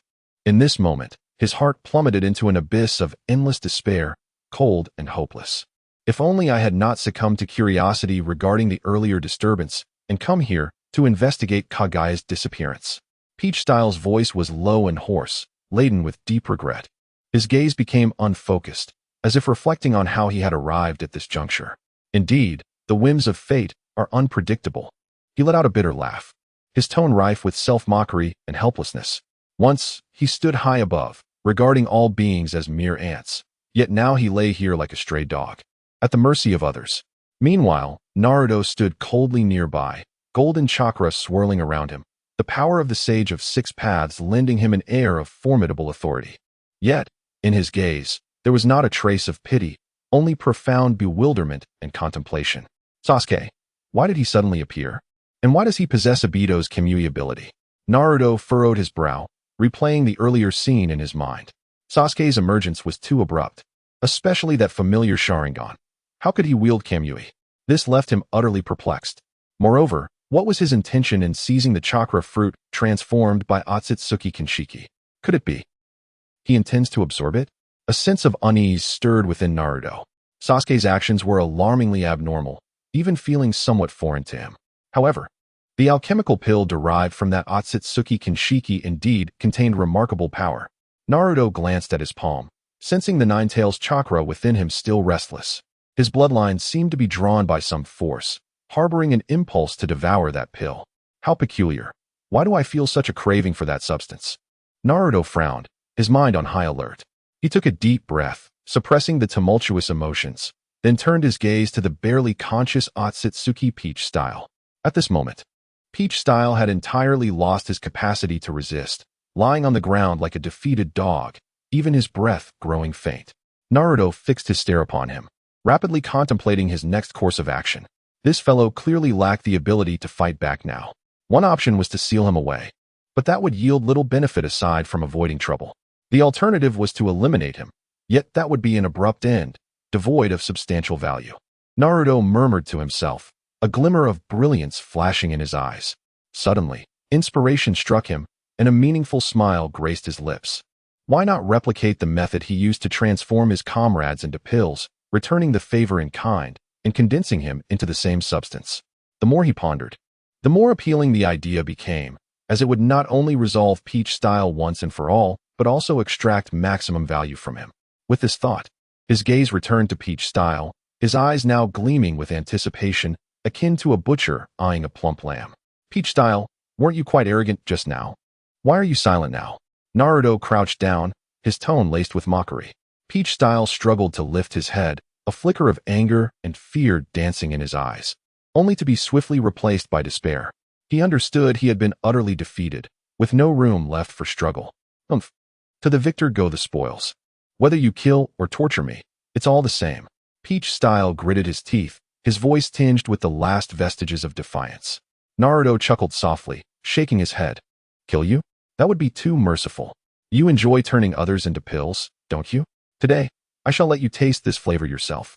Before his words could fully settle, Naruto swiftly formed hand seals, his chakra surging forth under the control of his ocular power, enveloping Peach Style entirely. Then, the body of Taosher began to contort gradually, as if being squeezed by an invisible force, and a look of terror finally surfaced on his face. No, you cannot do this. I am of the Otsutsuki clan. How dare you? Taosher's voice abruptly ceased, as if an unseen hand had gripped his throat. His form, enveloped by chakra, began to diminish, and the once lustrous golden Rinnegan lost its brilliance, ultimately transforming into a pill radiating a resplendent light, suspended in midair. The pill was translucent, adorned with mysterious luminous patterns, seemingly containing boundless energy. The Otsutsuki clan is truly an exceptional material for pill refinement. Naruto murmured to himself, a flicker of excitement gleaming in his eyes. Chapter 155. The third Otsutsuki. Naruto extended his hand, grasping the elixir tightly, feeling the immense energy contained within it, a satisfied smile curling at the corners of his mouth. This truly was a significant gain, he murmured, a potent desire surging within him. If I were to consume this, I might acquire an even purer Otsutsuki power, wouldn't I? His gaze was intensely fixed on the elixir, and the chakra of the tailed beasts within him seemed to stir restlessly, as if urging him to act swiftly. Just as Naruto prepared to swallow this precious fruit, an invisible hand seemed to pinch his brow, causing it to furrow slightly, a flicker of alertness crossing his face. His perception expanded instantly, resembling an invisible net that enveloped the entire Hidden Leaf village. This aura belongs to another Otsutsuki clan. Naruto's eyes sharpened, as if capable of piercing through layers of fog to reach the distant truth. His heart raced violently, a foreboding feeling swelling within him. Where did all these Otsutsuki come from? Almost simultaneously, one of the many shadow clones he had dispatched received news while returning to the village. The brother of Sage of Six Paths, a descendant of Otsutsuki Yuki, Otsutsuki Shurin, had stealthily infiltrated the Leaf Village amidst the chaos of war, employing profound ninjutsu and deceitful tactics to capture Hinata. What was even more distressing was that this deranged individual had executed a heinously evil forbidden technique, forcibly accelerating the growth of the young and innocent Hanabi and callously stripping her of her enchanting, clear eyes. Hinata. Hanabi. As he sensed the information relayed from the clone, Naruto's fists clenched tightly, his nails digging painfully into his palms, blood trickling through his fingers. A raging inferno of fury ignited within him, as if he sought to incinerate everything in its path. His heart throbbed painfully, as if devoured by a multitude of venomous insects. In his desperation, he unhesitatingly activated the Flying Thunder God technique, racing forward with the swiftness of lightning, yearning to reach Hinata and Hanabi without delay. Damn the Otsutsuki. How dare they lay hands on them? Naruto's voice was low and icy, echoing as if from the depths of hell. He clutched the chakra fruit that radiated a faint glow, yet at that moment, he could hardly focus on the immense power it contained. His figure shot through the air like a bolt of golden lightning, hurtling towards the hidden leaf village. Hinata, Hanabi, wait for me. Grinding his teeth, Naruto's chakra surged wildly, enveloping him in a golden cloak of energy that burned like flames. His speed intensified once more, the ground beneath him cracking underfoot as he dashed forward, a streak of golden light racing towards the village. Before long, he arrived at the scene of the incident with blinding speed. The air was thick with tension, surrounding structures lay in ruins, and remnants of battle marred the ground. Evidently, a fierce conflict had transpired here. No sooner had he steadied himself than cries surged towards him like a tidal wave. Naruto-sama, you have finally arrived, a villager exclaimed. Anxiety etched across his face, beads of sweat glistening on his brow, his eyes filled with hope. Naruto-sama, please lend us your aid. Another voice followed, brimming with expectation. The villagers encircled him, their expressions a tapestry of worry and fear. In broad daylight, that scoundrel dared to invade our hidden leaf village and seize hostages. Truly brazen and intolerable. Some waved their fists in anger, voices thick with indignation and rage. Indeed, such reckless behavior blatantly disregards all rules. Should this incident become public, how would the other villages perceive us at the summit meeting of the 5 Kage in a week? Would they ever willingly accept the proposals we present? A stir arose among the crowd, anxiety palpable on their faces as they murmured among themselves, gazing at the anxious yet hopeful faces surrounding him. Naruto felt a surge of profound responsibility. Taking a deep breath, he endeavored to calm himself, then raised his hand to signal for silence. Rest assured, I will bring back Hinata and Hanabi, and I will not allow anyone to harm them. His voice was resolute and powerful, imbued with an intangible force that instantly quelled the crowd's tumult. While soothing the villagers, he swiftly activated his perception abilities, meticulously probing the residual chakra fluctuations around him. As his perception deepened, Naruto's brow furrowed tighter, intertwining like a twisted braid. This aura indeed bore intricate ties to the Otsutsuki clan, yet for reasons unknown, he sensed a lack of purity emanating from it. This presence, it is markedly inferior compared to Otsutsuki Kinshiki and Otsutsuki Momoshiki, almost like a haphazard concoction, he murmured, unease creeping into his heart. He sensed that this adversary was anything but simple, perhaps concealing an even more insidious plot. Chapter 156, The Annihilation of the Filthy World Created by the Sage of Six Paths? Lord Naruto, have you discovered anything? A villager inquired cautiously, his eyes brimming with anticipation and trepidation. They regarded Naruto with unwavering focus, as if he were their sole beacon of hope. Naruto nodded solemnly, his expression grave and his gaze piercing. Indeed, the adversary is from the Otsutsuki clan, yet their aura feels peculiar, as if incomplete. However, regardless of their identity, anyone who dares to harm Hinata and Hanabi shall not escape my wrath. With that, Naruto closed his eyes once more, meticulously sensing the residual chakra fluctuations. His mind swiftly analyzed the enemy's trajectory, and then he opened his eyes with a fierce intensity, as if he could pierce through all obstacles. I found it, he exclaimed, his figure vanishing in an instant, leaving behind only a golden afterimage, akin to a lightning bolt streaking across the sky. Stay here, I shall return forthwith. His voice resonated through the air, imbued with unwavering confidence and determination. The villagers watched the direction Naruto departed, hope swelling in their hearts. They understood that as long as Naruto was present, Konoha village would never fall. Lord Naruto, please return safely, someone whispered a fervent prayer, eyes filled with devotion. Meanwhile, Naruto surged like a golden flash towards the enemy's hideout, his singular thought being to rescue Hinata and Hanabi, refusing to allow anyone to harm them. Suddenly, a voice of surprise echoed through the desolate, overgrown expanse. Naruto's agile form materialized like a bolt of lightning. After steadying himself, he expressed a quiet question, then turned his gaze towards the towering, cloud-piercing cliff that seemed devoid of any path forward. In that moment, confusion clouded Naruto's mind. Why did the enemy's presence abruptly cease upon reaching this location? Without hesitation, Naruto shut his eyes tightly, calming himself to attune to the surrounding environmental changes. As his chakras surged, his Byakugan activated instantaneously. In an instant, the flow of every chakra within dozens of miles around him unfolded in his mind like a vividly detailed painting. Suddenly, Naruto's brow furrowed deeply, the previously tranquil expression on his face rippling with unease. He opened his eyes wide, gazing towards the distant horizon, murmuring, "So the vanished presence leads to the moon. What could that detestable Otsutsuki clan be plotting?" At this juncture, a frigid glimmer flickered in Naruto's azure eyes. Could it be that they utilized some arcane space-time ninjutsu to transport directly from the surface of the Earth to the moon? This is truly beyond my expectations. Yet, what infuriated him further was the realization that this scoundrel had ruthlessly destroyed the teleportation array after completing the transfer. This would render any pursuit exceedingly arduous. Just as Naruto pondered this dilemma, a cacophony of battle cries surged closer. "Kill them!" He focused intently, witnessing an overwhelming army of puppets surging forth like a tidal wave, advancing towards him with menacing fervor. What on earth are these? Are they puppets? Naruto's eyes widened in disbelief as he scrutinized the bizarre forms before him. He pondered, how could so many suddenly appear? I had just thoroughly surveyed the area and detected not even a trace of chakra. Surprise and confusion washed over him. Yet he remained composed in the face of this unforeseen situation. He uttered firmly, "Shadow Clone Jutsu." Instantly, thousands of identical figures emerged beside him. They coordinated seamlessly as they launched a ferocious assault against the mysterious entities. In that moment, the air crackled with energy as Naruto and his clones unleashed a dazzling array of ninjutsu techniques, rendering the unidentified objects defenseless. Before long, the battle concluded with a resounding victory for Naruto's side.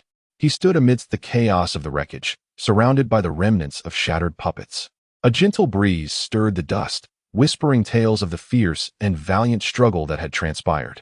At that moment, a familiar presence emerged from the swirling smoke. Materializing before him, "Are you Uzumaki Naruto? Truly, you are the man whose name has reached even the moon," a voice declared. "Who are you?" Naruto inquired, his brow furrowed, his gaze sharp as a blade. "You are of the Otsutsuki clan, are you not?" "I am Otsutsuki SH10, and upon the command of my ancestors, I am here to obliterate this filthy world created by the Sage of Six Paths." SH10 sneered coldly, a glimmer of disdain flickering in his eyes. Upon hearing this, Naruto clenched his fists, his chakra surging with intensity. "You wish to destroy this world? You must first contend with me," he retorted, unyielding in his stance. The energies between them clashed violently, causing the very air to tremble. An earth-shattering battle was about to unfold. Just then, a brilliant green light suddenly flickered in SH10's pale, elongated hands, reminiscent of a shooting star streaking through the night sky, brimming with unsettling energy. A luminous orb, as green as emerald and utterly translucent, slowly materialized, hovering above his palm and emanating a suffocating pressure. "Go," SH10 commanded impassively, waving his arm as if discarding an inconsequential piece of refuse. The green orb shot forth like lightning, charging towards Naruto with relentless force, tearing through the air and leaving a trail of minute rifts in its wake. "Humph." In response to this unexpected assault, Naruto snorted derisively, swiftly harnessing the tumultuous chakra within him. In his palm, blue chakra whirled furiously, coalescing into a rapidly spinning Rasengan that emitted a resonant hum. The stronger the chakra, the greater the power. Boom! Just as the Rasengan collided with the green orb, a tremendous shockwave erupted from their point of impact, radiating outward with ferocity. The air around them seemed to rip apart, producing a deafening roar, while the ground trembled, cracking and sending debris flying. Yet the ensuing spectacle would leave any onlooker utterly astonished. What appeared to be an evenly matched confrontation lasted only a brief moment before the green orb, seemingly imbued with life, abruptly opened an invisible maw, swallowing the Rasengan whole. Chapter 157. The Initial Defeat of Otsutsuki Shurin. What? Naruto's pupils suddenly constricted, a wave of shock rippling through his heart. The Rasengan was one of his most adept techniques, now infused with an exceptionally terrifying density of chakra. Yet it was so effortlessly neutralized by the opponent. As the power of the Rasengan was entirely consumed by the luminous sphere, its size rapidly expanded, emanating an increasingly blinding radiance, reminiscent of a star on the verge of eruption. At this moment, the sphere, now charged with the energy of the Rasengan, surged forth like a wild stallion, hurtling towards Naruto with astonishing speed. This monstrous entity, can it truly devour ninjutsu? Its ability bears some resemblance to the Rinnegan, yet there exists a discernible difference. Naruto's heart was astonished, though his visage remained composed. Wind release, chakra armor. In an instant, an ethereal blue armor manifested around him, exuding a chilling aura of wind. Bang! The green sphere struck fiercely against the wind armor, producing a deafening clang.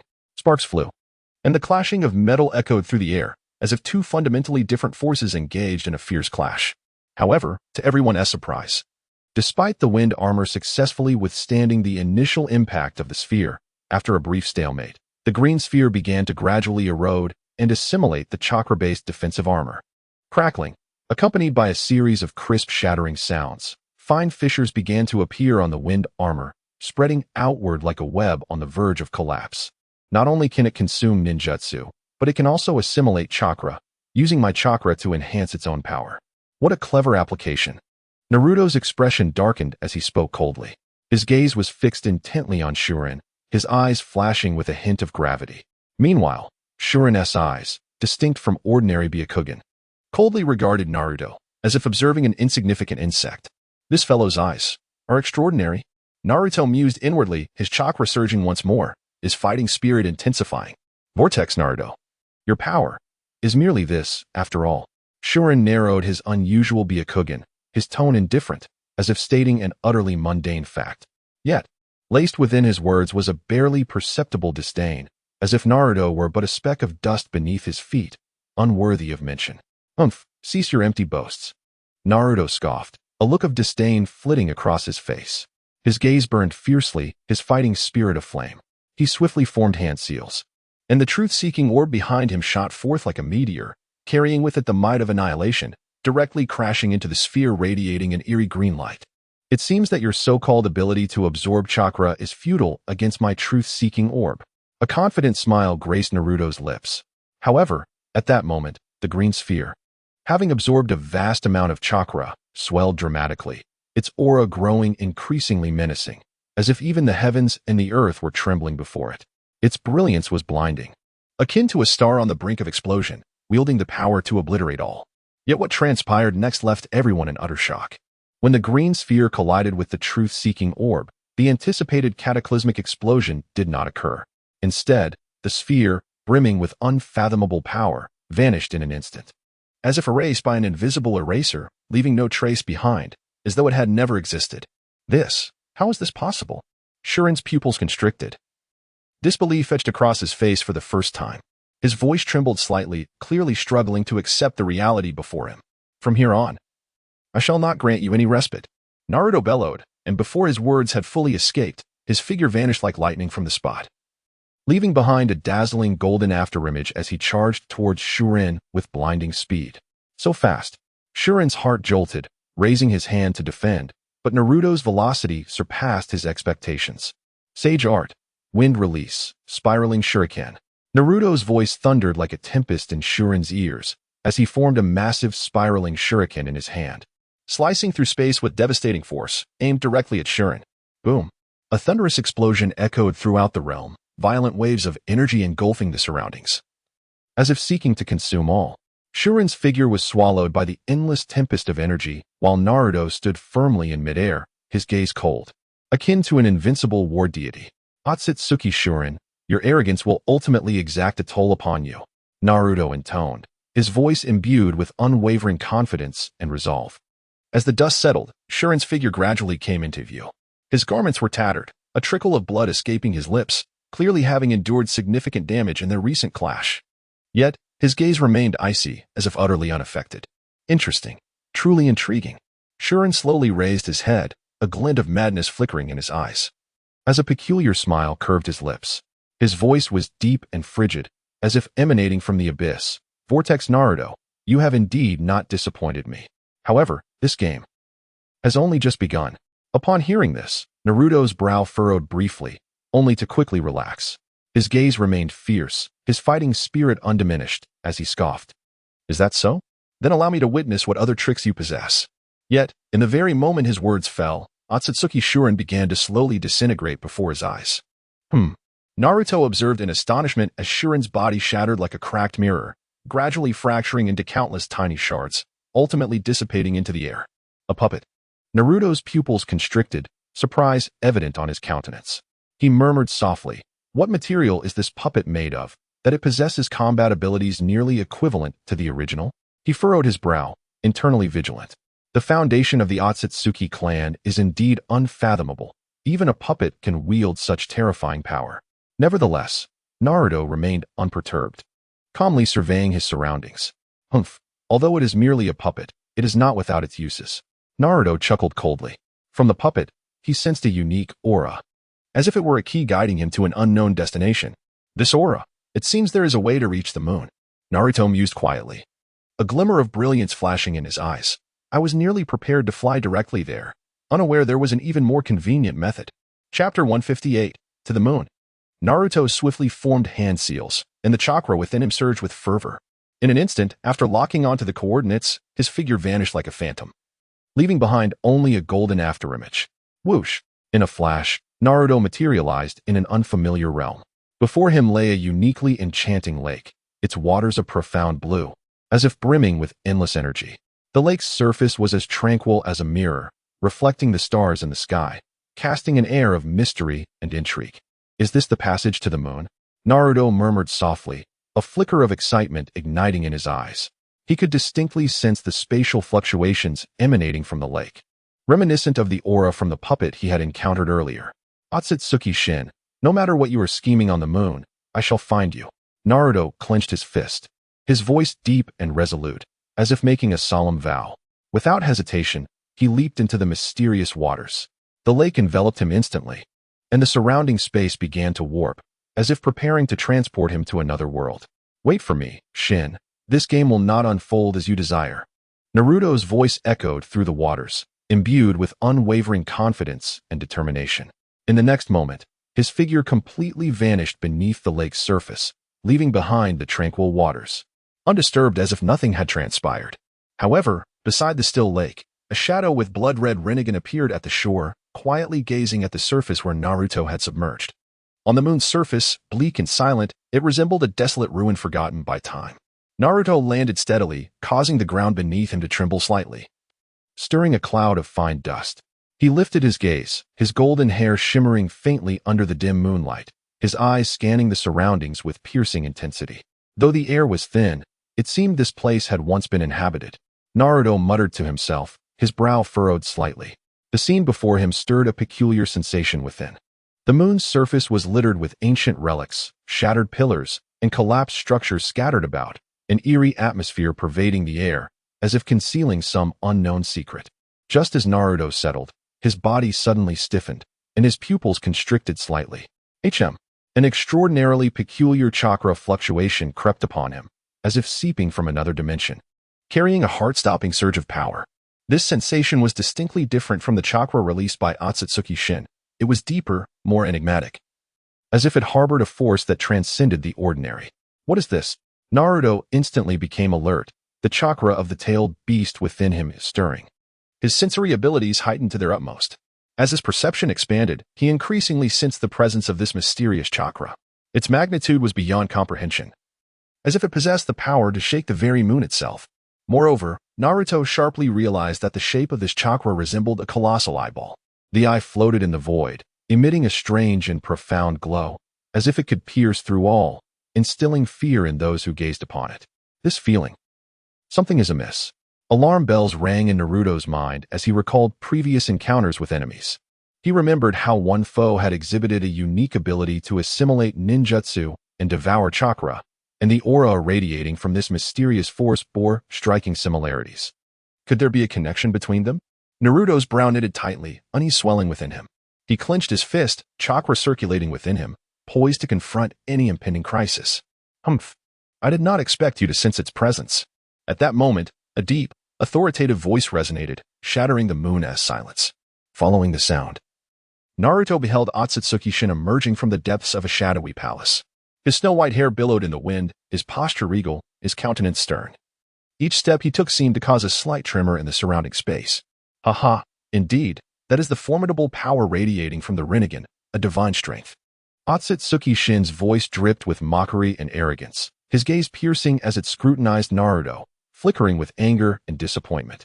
The world created by the Sage of Six Paths has strayed from its course. Otsutsuki Shin suddenly raised his head, his hands lifted high. His voice thundered across the expansive lunar surface, condemning the so-called ninjas for their brutal killings, wanton plundering, and unspeakable acts. Such abuse and desecration of chakra is a profound insult to the very ideals of the ninja way. His words brimmed with fury and resentment, as if he were denouncing the corruption of the entire ninja world. Then, his voice escalated, imbued with a near-manic fervor. Yet today, I, Otsutsuki Shin, shall utilize this unparalleled power of the Rinnegan to completely reshape this decayed and crumbling world. Let everything begin anew. Reset the world. As his words lingered in the air, a terrifying surge of energy erupted from him, engulfing the entire palace in an instant. The air seemed to tear apart, the ground shaking violently. Even the lunar dust was swept up into a chaotic storm by the force. Come forth, Uzumaki Naruto. Otsutsuki Shin's voice rang clear amidst the tempest, laced with provocation and disdain. Bring forth your utmost abilities and attempt to thwart my advance. However, your time is running short. In just 1 hour, the colossal moon shall charge towards your ninja world like a runaway steed. At that moment, this continent will be utterly obliterated, reduced to ruins. Ha ha ha. Accompanied by his arrogant laughter, Otsutsuki Shin's figure began to fade into the encroaching darkness. 1 hour, you say? Naruto murmured softly, a glint of determination flashing in his eyes. Enough. His silhouette stood stark against the desolate lunar landscape, yet radiated an indomitable spirit and resolve. In the next moment, a seeker's orb shot forth, aimed directly at the vanishing figure of Otsutsuki Shin. Chapter 159, The True Copy Ninja. Otsutsuki Sh10 was immersed in the self-indulgent ecstasy of his impending departure, a signature sardonic grin gracing his lips, as he envisioned Naruto lost in disarray upon the moon's surface, questioning the very essence of his existence. Yet, in the blink of an eye, that smile froze upon his face. You truly are unpredictable, Otsutsuki Sh10 exclaimed, wide-eyed, as he beheld the sudden onslaught of the truth-seeking ball hurtling towards him. He had meticulously planned to deliver an imposing monologue before elegantly departing, leaving Naruto with an enigmatic silhouette. However, just as he prepared to take his leave, Naruto had already made his move. Without so much as a greeting, it was utterly dishonorable. Hey, what is the meaning of this? I haven't finished my speech. Otsutsuki Sh10 retorted, hastily dodging while unable to suppress his complaints. After all the time he had invested in that dramatic line, Naruto had deprived him of even a moment for a response, leaving him utterly humiliated. Naruto, unfazed, stood at a distance with his arms crossed, a faint smirk gracing his lips. Oh, weren't you just saying you wanted to reshape the world? Then why waste time? Let's get to it. I have no patience for your lengthy monologue. Otsutsuki Sh10 nearly choked on his indignation. As a descendant of the Otsutsuki clan, a man endowed with the Rinnegan, how could he be reduced to a mere chatty villain in Naruto's presence? This was not the script he had envisioned. You are utterly insufferable. Otsutsuki Sh10 fumed, stamping his foot in frustration, the facade of his aloofness crumbling instantaneously. Taking a deep breath, he endeavored to regain his composure and coldly declared, since you are so eager to meet your demise, I shall oblige. Naruto shrugged nonchalantly. Suit yourself. I had no intention of letting you leave alive anyway. Otsutsuki Sh10 felt a sudden pang of doubt. Perhaps he had chosen the wrong adversary. This individual not only defied conventions, but had an exceptional talent for aggravation. If this continued, he feared he might suffer internal injuries from sheer frustration. Enough chatter. Prepare yourself. Otsutsuki Sh10 proclaimed, no longer hesitating. With a swift motion, he unleashed the formidable power of his Rinnegan, a dazzling beam surging towards Naruto. Yet, Naruto remained calm, effortlessly leaping aside to evade the assault, and with a cheerful demeanor remarked, is that all? I expected something far more formidable. Otsutsuki Sh10 felt an overwhelming urge to retreat. This encounter was no longer tenable. However, he quickly inhaled deeply, suppressing the burgeoning anger within. As a descendant of the Otsutsuki clan, a man with the Rinnegan, how could he allow himself to be so distressed by a mere ninja? Calm, remain calm, he reminded himself. Since you relish in your bravado, allow me to demonstrate what true power entails. With a disdainful chuckle, Otsutsuki Sh10 began to gather several dark truth-seeking balls in his palm, manipulating them as if they were mere toys, forming a bizarre green halo. Silver will rebirth burst. He bellowed, his voice tinged with arrogance and contempt. As his words echoed, the green halo erupted, unleashing a tremendous whirlwind that surged towards Naruto. This was no ordinary tempest. It was a devastating technique infused with the terrifying might of the Rinnegan. In another dimension, SH-10 had once used this very move to send Shikamaru, Sai, Sakura, Naruto, and Hinata flying, even capable of penetrating the moon itself. Confident in his ability, Otsutsuki SH-10 believed that this attack would leave Naruto severely wounded, if not dead. However, Naruto merely raised an eyebrow, his expression devoid of panic, instead revealing a hint of amusement. "Oh, you've managed to wield the truth-seeking balls even more adeptly than I anticipated? Quite intriguing." Hearing this, Otsutsuki SH-10 felt a surge of frustration. What did he mean by intriguing? This was his ultimate technique. How could Naruto reduce it to mere curiosity? Did this fool possess no sense of danger? Yet, Naruto had no intention of granting him further time to lament. Clasping his hands together, he mimicked Otsutsuki SH-10's actions, spinning several truth-seeking balls in his grasp. However, unlike SH-10's, Naruto's orbs were enveloped not in green chakra, but rather in a rich wind chakra. "Thanks for the inspiration." Naruto grinned, a glimmer of mischief dancing in his eyes. Otsutsuki SH-10 froze, an ominous premonition creeping into his mind. Indeed, in the next moment, Naruto's truth-seeking balls erupted with a ferocity that surpassed even SH-10's Silver Will Rebirth burst. Wind release, truth-seeking ball tornado burst. Naruto shouted, exhilaration lacing his voice. The false copy ninja Kakashi Hitaki had nothing on the true copy ninja Naruto Uzumaki. Otsutsuki SH-10 was taken aback, witnessing a whirlwind even more exaggerated than his own. This fellow, was he truly replicating his technique? And executing it even better? How are you doing this? Otsutsuki SH-10 could not help but inquire, his voice tinged with disbelief. Naruto shrugged, feigning innocence. "Oh, isn't this what you taught me? I merely made a few enhancements." In that instant, the world seemed to hold its breath, time itself appearing to pause. The monumental attacks, long in the making from both Naruto and Otsutsuki SH-10, finally collided with tremendous force. Both assaults were born from the enigmatic and potent truth-seeking balls, their energies transcending the realm of ordinary ninjutsu, verging upon the divine. Boom! A cataclysmic roar erupted, as though the very moon trembled in response. The explosive force unleashed was akin to a primordial beast awakening, ravenously devouring all in its wake. Energy waves surged like a tempest, fracturing the ground, distorting the air, and even threatening to rend the fabric of space itself. The moon's surface, already less stable than that of the ninja world, succumbed to the violent onslaught, tearing open a vast chasm as if it were mere parchment. The fissure spread rapidly from the epicenter of the clash, resembling a gaping maw intent on consuming the entirety of the moon. The sound of the fissure's expansion echoed like the whispers of death, sending chills down one's spine. A maelstrom of dust and debris was thrust into the air by the explosive aftermath, enveloping the moon in a shroud of obscurity. The surface appeared to be cloaked in a thick veil of ash, a vision of chaos and annihilation. Standing at the periphery of the explosion, Naruto's golden locks danced wildly in the tempest. His gaze was sharp and unwavering, piercing through the swirling debris as he fixed his eyes on the distant figure, a fierce smile curling at the corners of his mouth. "Otsutsuki SH-10, is this truly your full strength? How disappointingly lackluster." Chapter 160, The Rebirth Eye and the Rinnegan. Otsutsuki Shurin hovered in midair, his pristine white robe fluttering in the aftermath of the explosion. He resembled a high-fashion model descending from a runway. Yet the grimace on his face made him appear more like an actor who had been unjustly overlooked for a leading role.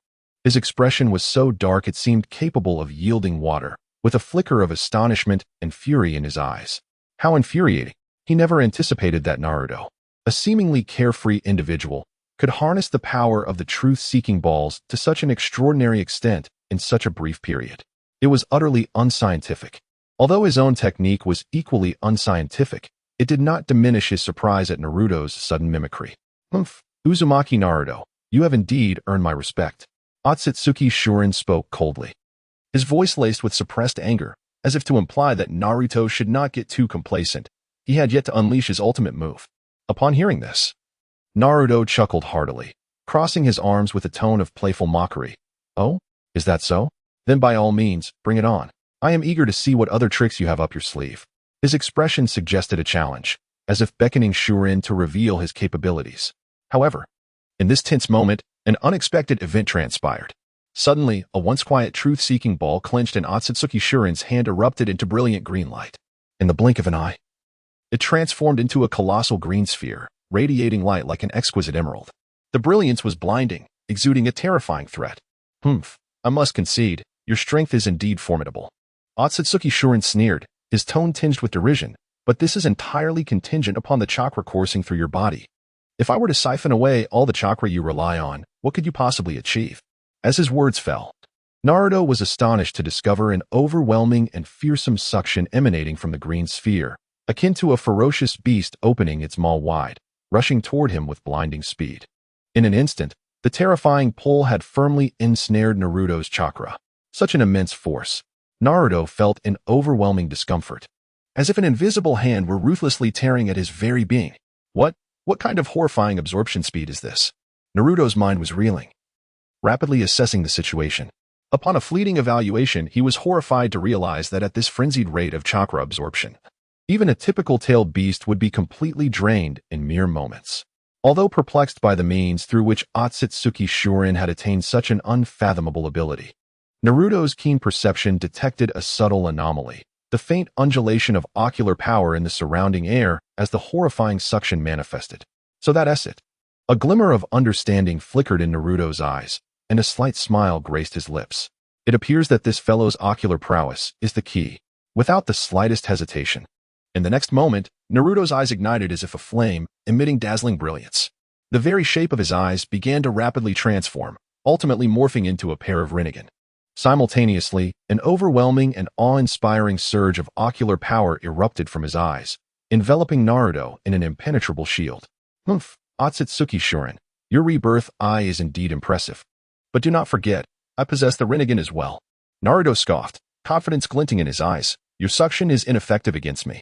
Just as the Rinnegan's ocular power can counteract the influence of infinite Tsukuyami, it naturally stands to reason that as a pure-level Rinnegan, it too would remain unaffected by the rebirth eye's chakra absorption capabilities. How is this possible? Aren't those the eyes of the Sage of Six Paths? How could you also possess the Rinnegan? Otsutsuki Shuren's expression shifted slightly, clearly taken aback by Naruto's unexpected trump card. Gritting his teeth, a flicker of resentment crossed his eyes. Don't celebrate too soon. Even if you can withstand my suction, it doesn't guarantee your victory. Naruto shrugged nonchalantly. Oh, is that so? Then let us see. A glint of cold light flashed in Otsutsuki Shuren's eyes, and a sneer curled at the corners of his mouth as he swiftly formed hand seals. The chakra mode of the rebirth eye activated. His azure-green chakra surged like a raging tide, filling the air with a suffocating sense of oppression. He spoke icily, his voice akin to the icy breath of the abyss. Since you seek death, I shall oblige. Rebirth eye, golden wheel rebirth explosion. As his words resonated, a more brilliant golden light erupted forth, soaring skyward. The radiance sliced through the heavens like a sword, enveloping the entirety of the moon in a sea of gold. The energy contained within the brilliance caused the very moon to tremble, fissures cracking open across its surface as if doomsday had arrived. Witnessing this, Naruto's fighting spirit ignited further, the chakra of the tailed beast within him surging forth like a volcano erupting, a golden chakra cloak blazing around him. He grinned widely and bellowed with fervor. Bring it on. Eight Gates formation, activate. With Naruto's furious shout, an immense chakra exploded from his being, as if it sought to tear the surrounding space asunder. His form was enveloped in a layer of crimson chakra, muscles taut and veins bulging, resembling a beast poised to pounce. Simultaneously, he cried out again, Sage of Six Paths mode, activate. In an instant, Naruto was enveloped in a radiant white glow, the tomo of the Sage of Six Paths materializing behind him, exuding a heart-stirring aura. In this moment, he had activated two modes. He appeared as a sovereign of the cosmos, each gesture imbued with cataclysmic might. Die! Otsutsuki Shuren roared. The golden wheel rebirth explosion, capable of cleaving the very moon, hurtled toward Naruto like a blazing meteor, bearing the weight of annihilation. Boom! As the golden light surged forward, the very fabric of space was torn apart, leaving behind dark fissures, as though time itself were to be crushed beneath this force. To defeat me, you have a long way to go. Yet, despite the overwhelming attack, Naruto remained undaunted. He unleashed a powerful punch, directly meeting the oncoming golden light. Bang! In the instant their forces collided, the heavens and earth shifted, a colossal shockwave expanding outward from the point of impact. sending massive waves of soil rippling across the moon's surface, as if the entire world was trembling. Yet astonishingly, this horrific power could not budge Naruto an inch. Instead, his fist, like an indestructible sword, continued its unstoppable advance. How is this possible? How did he achieve this? Otsutsuki Shurin was taken aback. This was his ultimate technique, a supreme strike capable of cleaving the moon. But why is it that Naruto, with just a single punch infused with chakra, could withstand it? He felt a sense of disbelief. However, as the distance closed, the chakra coalescing around Naruto's fist intensified, subtly forming a miniature vortex, as though even space itself were about to warp under this force. Finally, in the next moment, Naruto's fist landed heavily upon Otsutsuki Shurin's face.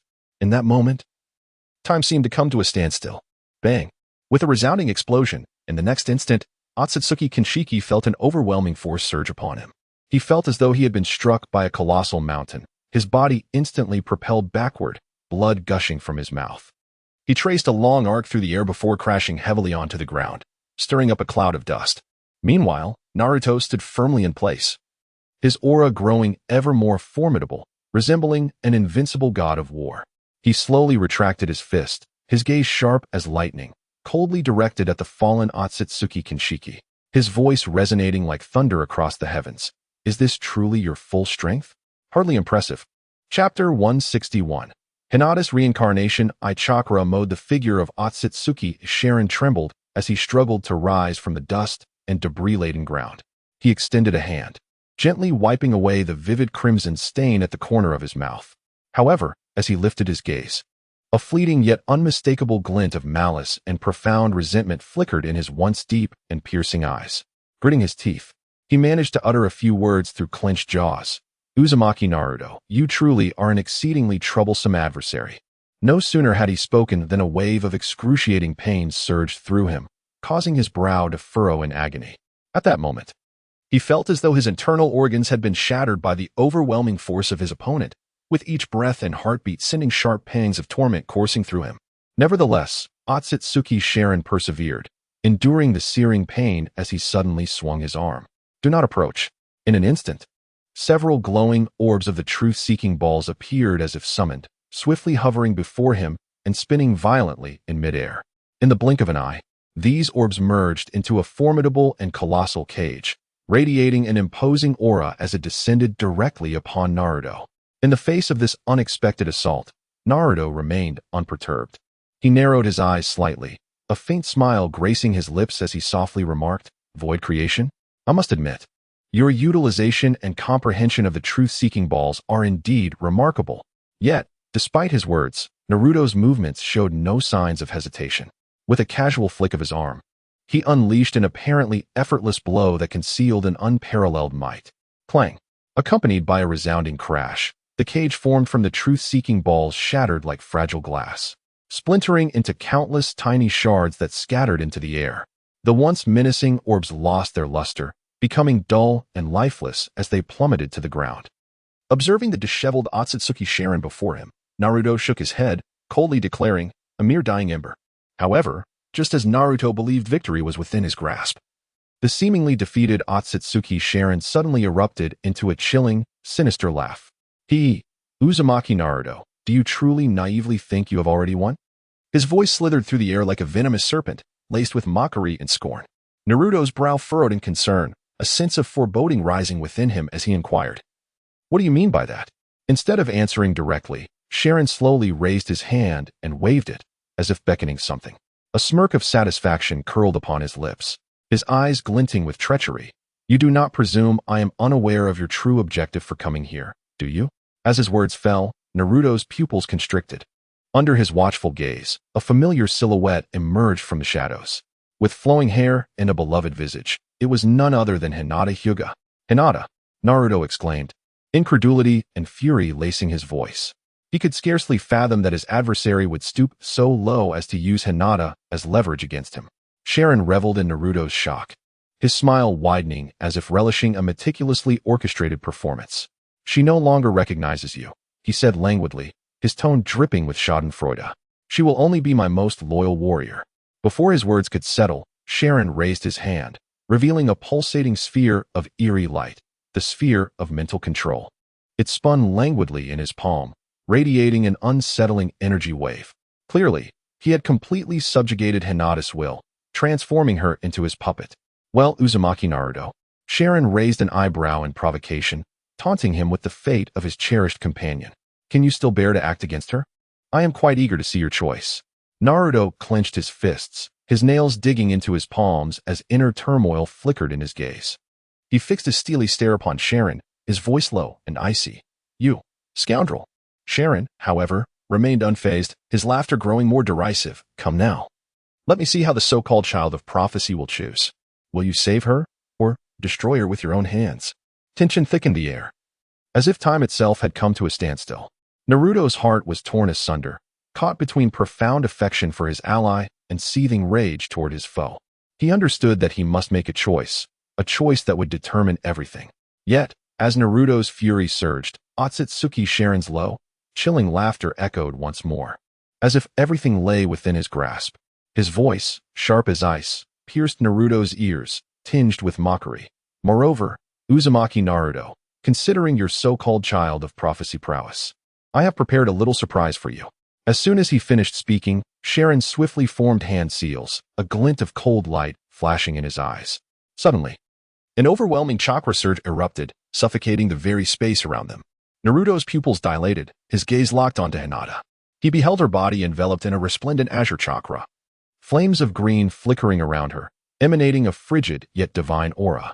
Her eyes gradually opened, the once pure white of her gaze now replaced by a faint blue luminescence, as if she could see through all illusions. This is the reincarnation I chakra mode. A jolt of realization coursed through Naruto, his expression instantly growing grave. Chapter 162. Naruto versus Hinata. In this moment, Naruto could distinctly perceive a cataclysmic transformation in Hinata's aura. It was as if her power had been augmented by some supreme entity, rendering her immensely formidable, even instilling within him a sense of unfamiliarity. A torrent of formidable chakra surged forth, exuding a heart-stopping pressure, causing even the air to tremble beneath her might. Standing aside, Sharon wore a smirk of smug satisfaction, as if relishing his own handiwork. He slowly raised his hand, pointing at Naruto with an air of assured victory. What do you think, Uzumaki Naruto? Are you pleased with this gift? Under the immense power of the Rinnegan in the temple, her strength has surpassed your wildest imagination. The Hinata you remember is no more. Naruto clenched his teeth, his fists cracking with tension, knuckles whitening from the strain. His gaze lingered on Hinata's cold and unfamiliar visage, a tumult of complex emotions swirling within him. He understood that the Hinata before him had been utterly manipulated by Sharon, transformed into his puppet. Yet, despite this grim reality, he found himself incapable of striking her. Sharon, you scoundrel! Naruto roared, his voice brimming with fury and defiance. Do you truly believe this will make me yield? Dream on. I will rescue Hinata and defeat you with my own hands. In response, Sharon merely sneered, a flicker of disdain gleaming in his eyes. Oh, is that so? Then let me witness the weight of your so-called redemption. No sooner had he spoken than Hinata's figure vanished from sight, reappearing before Naruto in an instant, coalescing a terrifying energy of chakra in her hands, mercilessly striking toward him. Naruto's pupils dilated as he hastily dodged, yet the force grazed his body, igniting a wave of intense pain. Hinata, wake up! It's me, Naruto, he called out while evading, desperately attempting to rouse her consciousness. However, the only response was the frigid, unfeeling gaze of her Rinnegan, accompanied by Sharon's mocking laughter. Useless, Uzumaki Naruto. She is completely obedient to me. Your voice is but meaningless noise to her. Sharon proclaimed from a distance, arms crossed, as if appreciating a meticulously orchestrated performance. Though weighed down by despair, Naruto refused to surrender. He understood that he must devise a means to shatter Sharon's control and rescue Hinata from this interminable darkness. This endeavor would demand every ounce of his strength, even at the cost of everything he held dear. Then I shall awaken you in my own way, Hinata. Naruto inhaled deeply, determination flashing in his eyes. In the next moment, a brilliant chakra erupted from within him, the sage mode of 6 paths activated, contrasting starkly with Hinata's Rinnegan chakra mode. On the surface of the moon, 2 earth-shattering forces collided with cataclysmic intensity. The lunar surface cracked like a spider's web, chakra erupting and crystallizing into ice in the void. Sharon hovered midair, his fingers entwined with ethereal blue strands of chakra, which connected to Hinata's nape, her once pure white pupils now swirling with a lavender halo. each strand of hair imbued with chakra blades capable of slicing through space. 8 trigrams, twin lion fists. Hinata's cold voice rang out as 2 ice-blue lion heads, formed from dense chakra, roared into existence in her palms. Their manes were composed of countless spinning orbs of chakra, disintegrating the lunar soil into nothingness as they passed. As Naruto retreated, his chakra cloak left a trail of meteor-like flames behind him, foxtail-shaped chakra tendrils unfurling into a protective shield. Boom! The moment the lion heads collided, an explosion of light akin to a supernova erupted, sending the entire crustal plate soaring 3,000 meters into the air. Through the chakra, Naruto glimpsed the mental control exerted over Hinata, an advanced version of the caged bird seal, this time imprisoning not just the branch family, but all of Hinata's tender memories. Suddenly, Naruto solidified his voice into a tangible form, golden sound waves piercing through the cacophony of explosions. You once said my chakra is warmer than 1,000,000 fireflies combined. His sage face manifested tree-like patterns, tearing through the oncoming barrage of chakra fists with his bare hands. Sharon's mocking laughter echoed from all directions. How touching. But do you truly believe you are performing some third-rate melodrama? He snapped his fingers, and Hinata's Rinnegan erupted with a purplish-black tempest. I've rewritten even her pain receptors. Tell me, if I were to break her arm, would the puppet shed tears? Silence. Naruto's body erupted with the unique power of the Sage of Six Paths. 10 orbs of chakra arranged behind him in a swastika seal. The patterns in his pupils trembled slightly as he anticipated Hinata's next move. Yet, he remained undaunted, proclaiming, Hinata is not a puppet. She is what taught me the meaning of protection. Before he could finish, Hinata's fingertips suddenly unleashed 10 chakra surgical blades, precisely penetrating the most densely packed chakra points in Naruto's network. With a splatter, blood stained her expressionless face. And Naruto momentarily envisioned the girl from another world who had shielded him from pain's black rods. Her warm blood had fallen upon his forehead protector in a similar manner. Why do you wear such an expression? Hinata tilted her head mechanically, her Rinnegan suddenly flickering with erratic data streams. According to battle analysis, your pain receptors should now. Her voice faltered as Naruto's bloodied hand gently covered her eyelids, the chakra of Kurama enveloping her Rinnegan in a golden iris. Through genuine bonds, Naruto's sage face began to disintegrate, replaced by the true and perfect sage mode, one that no sealing technique could obstruct. The entire moon ignited with golden chakra, akin to the sun being reborn in the depths of space. Sharon, in terror, realized that the puppet strings were vaporizing under the scorching rays. While the Hinata who was supposed to be unconscious had droplets of liquid accumulating on her eyelashes, liquid that should not exist within the Rinnegan. The moon's surface suddenly collapsed. An influx of silvery chakra surged into Naruto, as if drawn by a black hole. His golden chakra cloak expanded to its utmost, 9 foxtail chakra tendrils solidifying, each laced with energy capable of rending space asunder. Hinata, this time, it is my turn to protect you. Chapter 163, The Strongest Shield That Can Protect Everything. Naruto's voice thundered like a clap of thunder, causing the entire moon to tremble under the weight of his chakra. His eyes had transformed from ordinary star-shaped pupils into a novel ocular technique that combined the characteristics of the Rinnegan and the rebirth eye, a mesmerizing pattern swirling like a galaxy. Each line infused with the power to reshape reality itself. Panic washed over Sharon as he witnessed the terrifying speed at which Naruto absorbed chakra. The chakra he had once taken pride in, derived from the rebirth eye, was now being devoured by Naruto like a raging flood breaching its dam. Desperately, he attempted to form hand seals to sever Hinata's connection to the rebirth eye, but it was too late. Senjutsu mode, full power, Naruto roared, pushing his sage mode to its utmost limit for the first time. Yet, this time, he was not drawing in natural energy. He was consuming the chakra of the rebirth eye that resided on the moon. With the enhancement of the Rinnegan's hungry ghost path ability, his body transformed into an insatiable abyss, swiftly draining the power of the rebirth eye. Yin-yang release. Condense. With a fierce shout, Naruto thrust his right hand into the void, emerging with a spirit control orb radiating a ghostly blue light. This was the core that Sharon used to manipulate Hinata. Now trembling in Naruto's grasp like a fragile glass sphere. Sharon's pupils constricted. He sought to intervene, but it was too late. Naruto's left hand pressed against Hinata's forehead, and the power of the rebirth eye surged into her Byakugan like a torrent. Are you insane?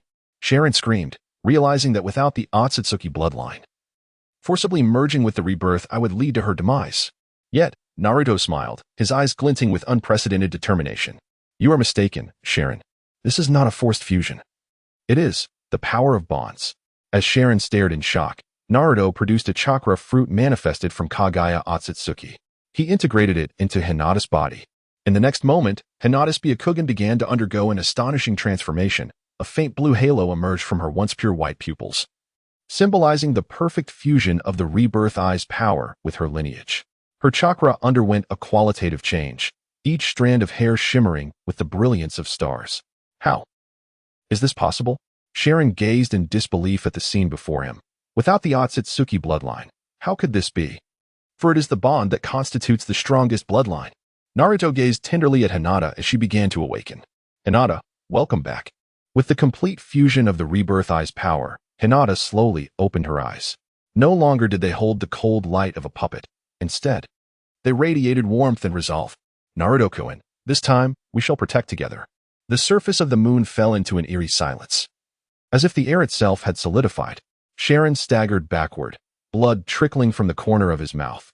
His disbelief palpable as he beheld the familiar yet alien figure before him. This is impossible. Sharon clutched his painfully aching abdomen. Feeling the chaos of his chakra pathways as the power of the rebirth I had been, perfectly integrated into my bloodline by Naruto-kun. Hinata's voice flowed like clear spring water, yet it carried an undeniable authority. Her eyes now shimmered with a dreamy blue hue, swirling with cosmic patterns, each capable of rewriting reality itself. Sharon's pupils constricted again as he recalled the warning from a mysterious shadow. If it cannot be done, perhaps, to escape? Suddenly, Hinata's figure vanished from sight, only to reappear behind Sharon in the next instant. Her movements were as graceful as a dance, yet they bore a lethal intent. Any act of harm against Naruto-kun would be utterly unforgivable. 8 trigrams, empty palm. What appeared to be a gentle strike erupted with world-shattering force upon contact. Bang! Sharon felt the cycle of chakra within him severed completely, his body hurtling backward like a kite with its string cut, carving a trench 1,000 meters long across the lunar surface. What is this power? Struggling to rise, Sharon had never witnessed such exquisite chakra control. Even the chakra of the Otsutsuki clan could be. This is the power that can defeat you. Hinata descended gracefully, her golden purple rebirth eye glowing with gentle yet unwavering light. It is what Naruto-kun taught me. True strength does not stem from plunder and control, but from the bonds and protection that reside within. In the distance, Naruto observed this scene, a smile of relief gracing his lips. Hinata, you have finally. Naruto-kun, wait for me, Hinata responded, her voice still tender yet imbued with undeniable authority. Her gaze transcended Naruto, directed toward the azure planet, a glimmer of determination flashing in her eyes. Hinata, you are going to. Before Naruto could finish, he watched as Hinata soared into the air. Her hands formed an unfamiliar seal before her chest, as golden purple chakra surged from her body like a tidal wave, coalescing into a colossal phantom of the rebirth eye in the void. Stop!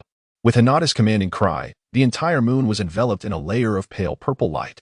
Countless arcane symbols danced upon this membrane, each containing the power to rewrite the laws of physics. The moon, which had been plummeting rapidly, gradually came to a halt under this force's influence. How is this possible? Sharon struggled to lift his head, disbelief etched across his features.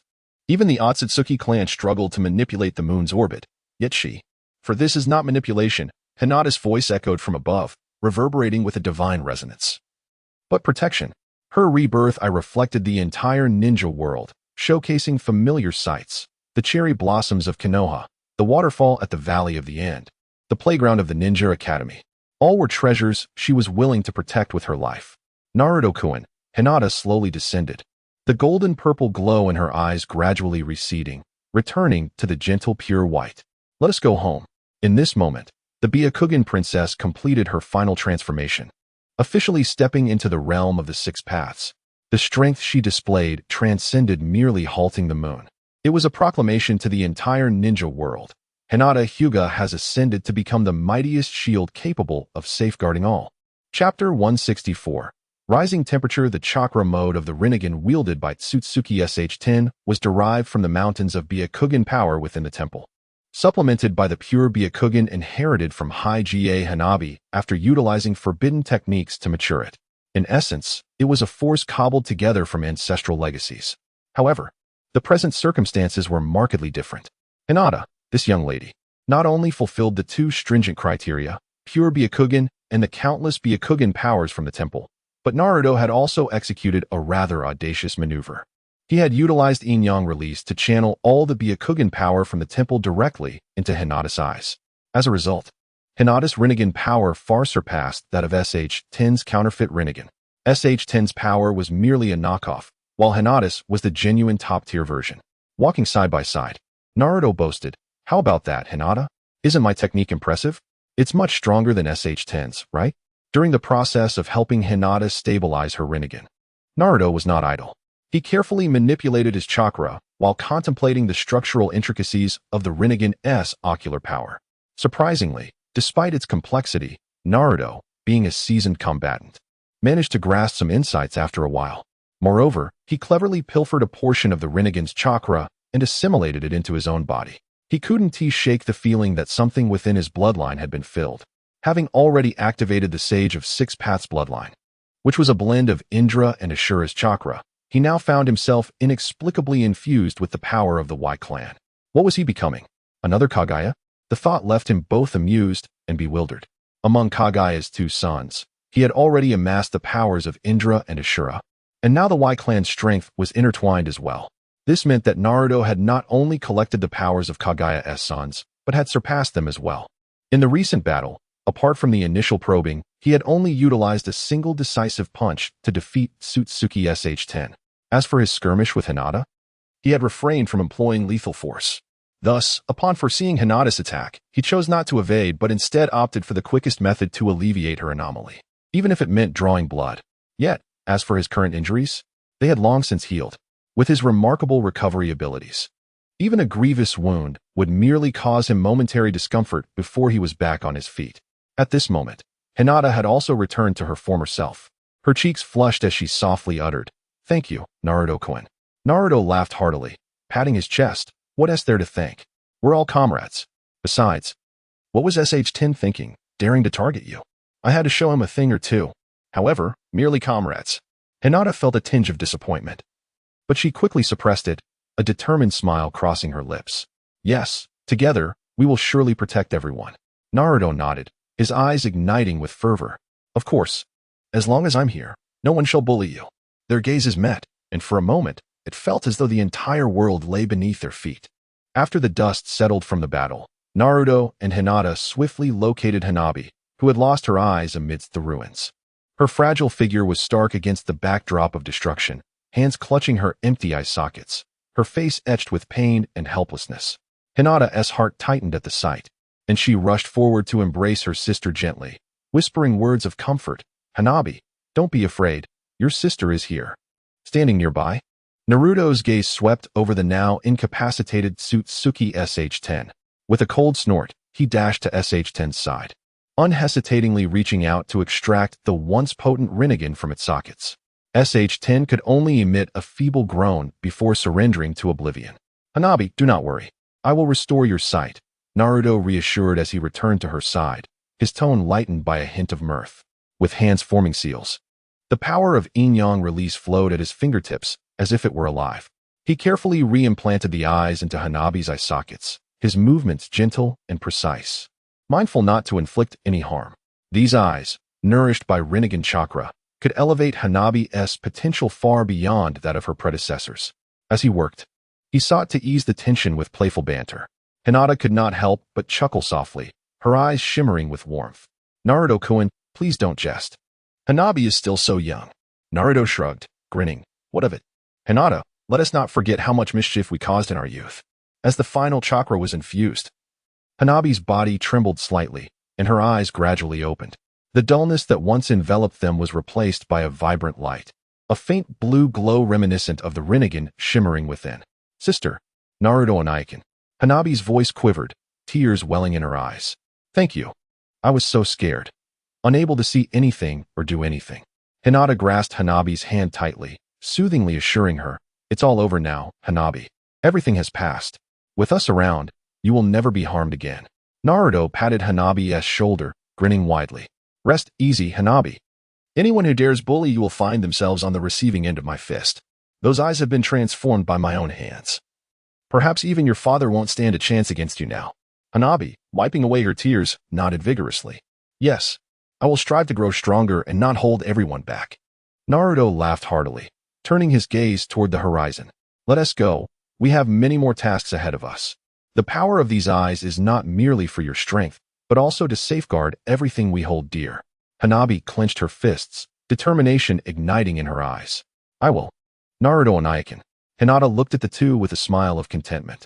Let us go home, she said softly, taking Hanabi's hand as they walked alongside Naruto. In the next moment, Naruto utilized the Flying Thunder God technique, transporting the three of them, along with the sealed Otsutsuki SH-10, away from the moon. Yet, after their departure, the shadow that had appeared by the lakeside reemerged in the spot where Naruto and the others had fought, standing still amidst a swirling vortex of space. Chapter 165. Prelude to the 5 Kage Summit. The night in Konoha was suffused with the silvery glow of the moonlight, which delicately draped over every eve and inch of land like a gossamer veil. Hokage Rock stood majestically under the moon's luminescence, silently safeguarding this tranquil village. Tsunade stood resolutely on the observation deck outside the Hokage office, arms crossed, her golden locks swaying gently in the night breeze. Her gaze pierced through layers of mist, reaching the moon suspended in the heavens. As one of the legendary Sannin who had endured countless battles, her perceptive abilities had long surpassed the ordinary. In this moment, her spirit was wholly immersed in the energy waves emanating from the moon. Initially, the waves surged like a violent tsunami, threatening to tear the universe asunder. Gradually, however, they began to subside, retreating like roaring tides returning to a placid sea. Tsunade's brow unfurled slightly, and her taut nerves relaxed somewhat. The alert was lifted. Tsunade turned to the Umbu ninja station behind her and issued her command. Her voice was steady and authoritative, imbued with undeniable gravitas. Yet, one of the Umbu ninjas hesitated, unable to restrain himself from speaking. Lady Tsunade, while the fluctuations have ceased, it does not guarantee Lord Naruto's victory. If he were to fail, the enemy might seize the opportunity. There is no such possibility. Tsunade interrupted him without hesitation, her tone as firm as iron. Confidence sparkled in her eyes, and a faint smile graced her lips. That boy is Naruto Uzumaki. He has never let us down. The Umbu ninja paused momentarily before lowering his head in acquiescence. Yes, I will convey the orders at once. As the signal to lift the alert spread throughout the village, Konoha gradually regained its former vitality.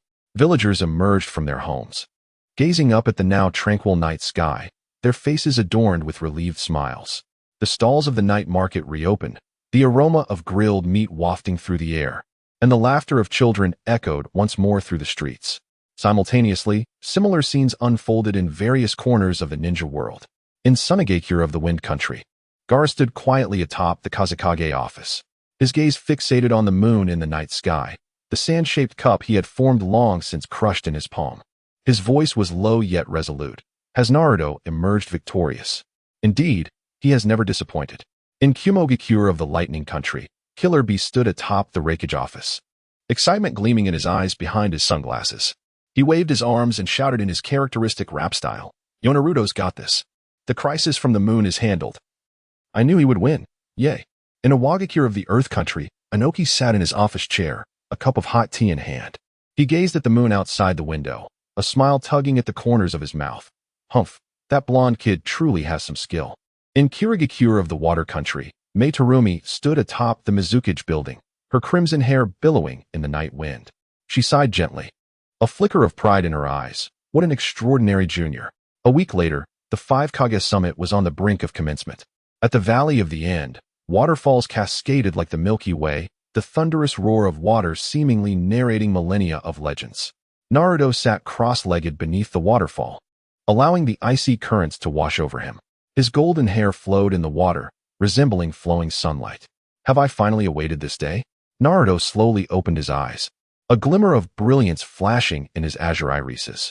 After defeating Kinshiki Otsutsuki on the moon, he had entrusted this perilous foe to Orochimaru for research.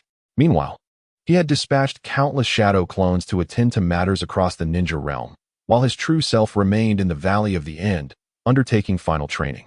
After such a prolonged period, My chakra has finally reached its limit.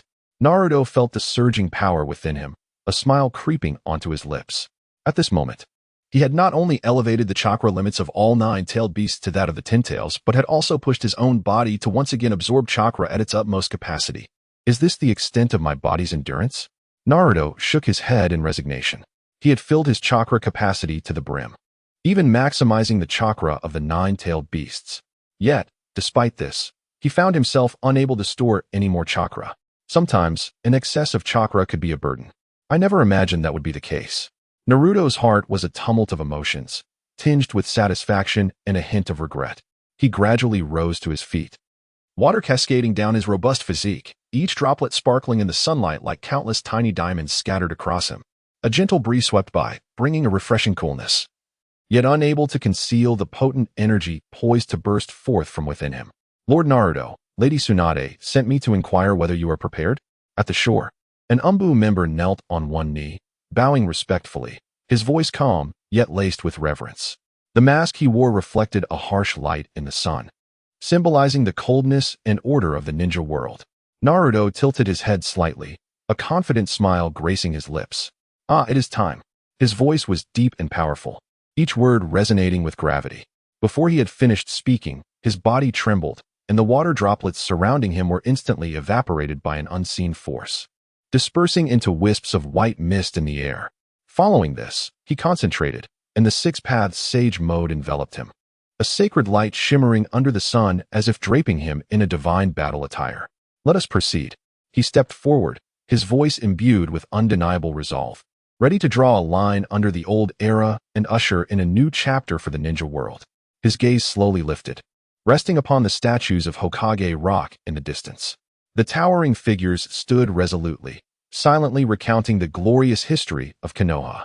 A complex emotion flickered in Naruto's eyes, soon replaced by unwavering determination. This time, I too will stand at their height, he murmured to himself, his voice tinged with nostalgia, yet brimming with immense confidence. As he walked, the villagers surged into the streets, cheers and applause erupting in a chorus, as if the entire Konoha was bidding him farewell.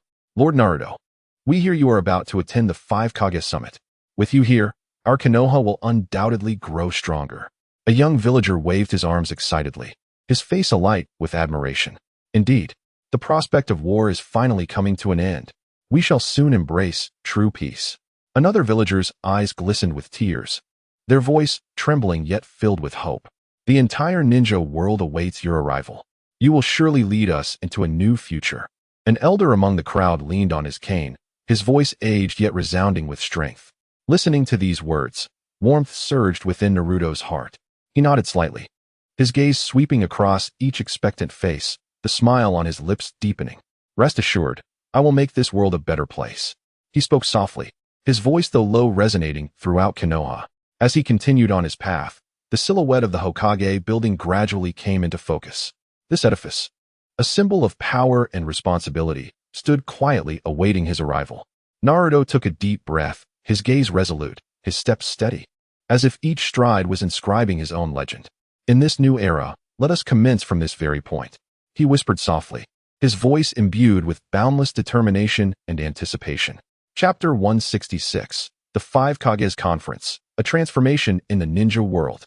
At the moment Tsunade stepped into the Hokage building, she stood by the window, bathed in golden sunlight that illuminated her profile, revealing a hint of fatigue, yet an unmistakable sense of relief.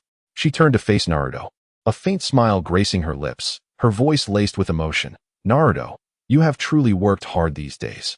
If it weren't for your tireless efforts, traversing the entire ninja world with your shadow clone technique to persuade so many ninja villages, this 5 Kages conference would not have been possible. Naruto scratched his head and flashed a bright smile, revealing his pearly white teeth. Hee, Granny Tsunade, it's nothing. As long as we can sit down and have a good discussion to avert war, this little hardship is nothing. Tsunade shook her head, a glimmer of admiration in her eyes. You always downplay your efforts, don't you? Do you realize that this time, not only the 5 Kages, but every leader from all ninja villages has come? This is an unprecedented event. A gathering of such scale has never occurred in the history of the ninja world. Naruto's eyes sparkled with determination as he clenched his fists unconsciously. Indeed, This is the first true unity in the ninja world. If everyone is willing to sit down and talk, peace will no longer be an unattainable dream. Tsunade nodded, her tone tinged with nostalgia. Moreover, you've also dealt with numerous local tyrants and oppressive gentry along the way, giving voice to the oppressed. Your reputation is now at its zenith. Naruto shrugged casually. Those bullies prey on the weak, and I couldn't just stand by. The strength of a ninja should be used to protect those in need, not to oppress them. Tsunade chuckled lightly, patting his shoulder. You truly are a born hero. Your name is now celebrated throughout the ninja world. Your legend is known far and wide. Even those once hostile ninja villages now speak of your demeanor and strength with respect. Naruto blushed slightly, but soon regained his confident demeanor. Haha, I never thought about it that much. As long as everyone can live a good life, I'll be satisfied. Tsunade observed him, shaking her head with a hint of teasing. You're so humble it's almost beyond words. However, during this 5 Kages conference, you must not take it lightly. As one of Konoha's representatives, every word and action of yours will influence the future of the entire ninja world. Naruto nodded, his gaze firm. Don't worry, Granny Tsunade. I know what to do. This time, I will ensure the ninja world embraces true peace. Tsunade looked at him, a sense of reassurance washing over her. With your words, I feel at ease. Go on. Everyone is waiting for you. Taking a deep breath, Naruto turned and strode towards the conference room. This time, the 5 Kages conference was held in Konoha, a significant departure from the past. His steps were steady, his posture upright, as if bearing the hopes of the entire ninja world. Sunlight streamed through the corridor windows, casting a golden glow upon him, resembling a true savior stepping toward his historical stage. Inside the conference hall, the atmosphere was solemn and grave. The leaders of the 5 great ninja villages gathered around a round table, each face marked with seriousness and anticipation. Soon, Naruto stood at the center, surveying each leader present. His voice resonant and unwavering. Esteemed Kages, the ninja world has endured too much war and suffering. If we do not initiate change, our future generations will continue to relive our tragedies. Today, I hope we can set aside past prejudices and collectively decide the future of our ninja world. The 4th Raikage, spoke first, his rugged voice imbued with approval. Naruto, I concur with your sentiments. The ninja world indeed needs reform. We can no longer allow those lofty daimyos to control everything. I propose we abolish the daimyo system and return the land to the Ninja Alliance, to be governed collectively. Kurotsuchi smiled slightly, a glint of shrewdness in her eyes. The Raikage is right. The land should be distributed to those who truly need it, rather than monopolized by a few. Moreover, we need to establish a supervisory body to ensure that ninja organizations do not abuse their power. Inoki nodded, his tone steady. Exactly. Power must be constrained. I suggest we formulate a set of laws for the ninja world, clearly stipulating that ninjas and civilians are equal under the law, and no one should resort to violence without cause. Only then can we achieve true fairness and justice. Gaara listened quietly, then spoke slowly. In addition, the borders between ninja villages should be eliminated. We should facilitate mutual exchange and cooperation. Only in this way can we break down barriers and truly realize unity in the ninja world. Naruto's eyes gleamed with delight as he took up the conversation. Gaara is right. We can also establish exchange schools for upper, middle, and lower ninjas, allowing ninjas from different villages the opportunity to learn and grow together. Furthermore, we should hold regular 5 Kages conferences to ensure timely adjustments and improvements to policies in the ninja world. The hall fell silent before erupting into enthusiastic applause. Every leader's face radiated joy and satisfaction.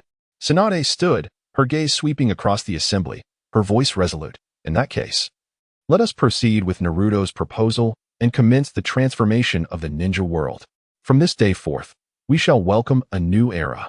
With the conclusion of the 5 Kages conference, the transformation of the ninja world officially began. The daimyo system was completely abolished, land was redistributed, and countless commoners received their rightful land, their faces shining with happiness. The Ninja Alliance established a supervisory agency to manage ninja organizations, ensuring transparency and fairness in power. Ninja laws were swiftly enacted, clearly stating the equality of ninjas and civilians, prohibiting any misuse of force. The borders between ninja villages gradually faded, with trade and cultural exchanges becoming increasingly frequent. Ninjas were no longer confined to their villages. They could freely traverse the entire ninja world, seeking their own paths. Exchange schools for upper, middle, and lower ninjas blossomed like mushrooms after rain, where young ninjas from various villages learned and sparred together, gradually dissolving their differences.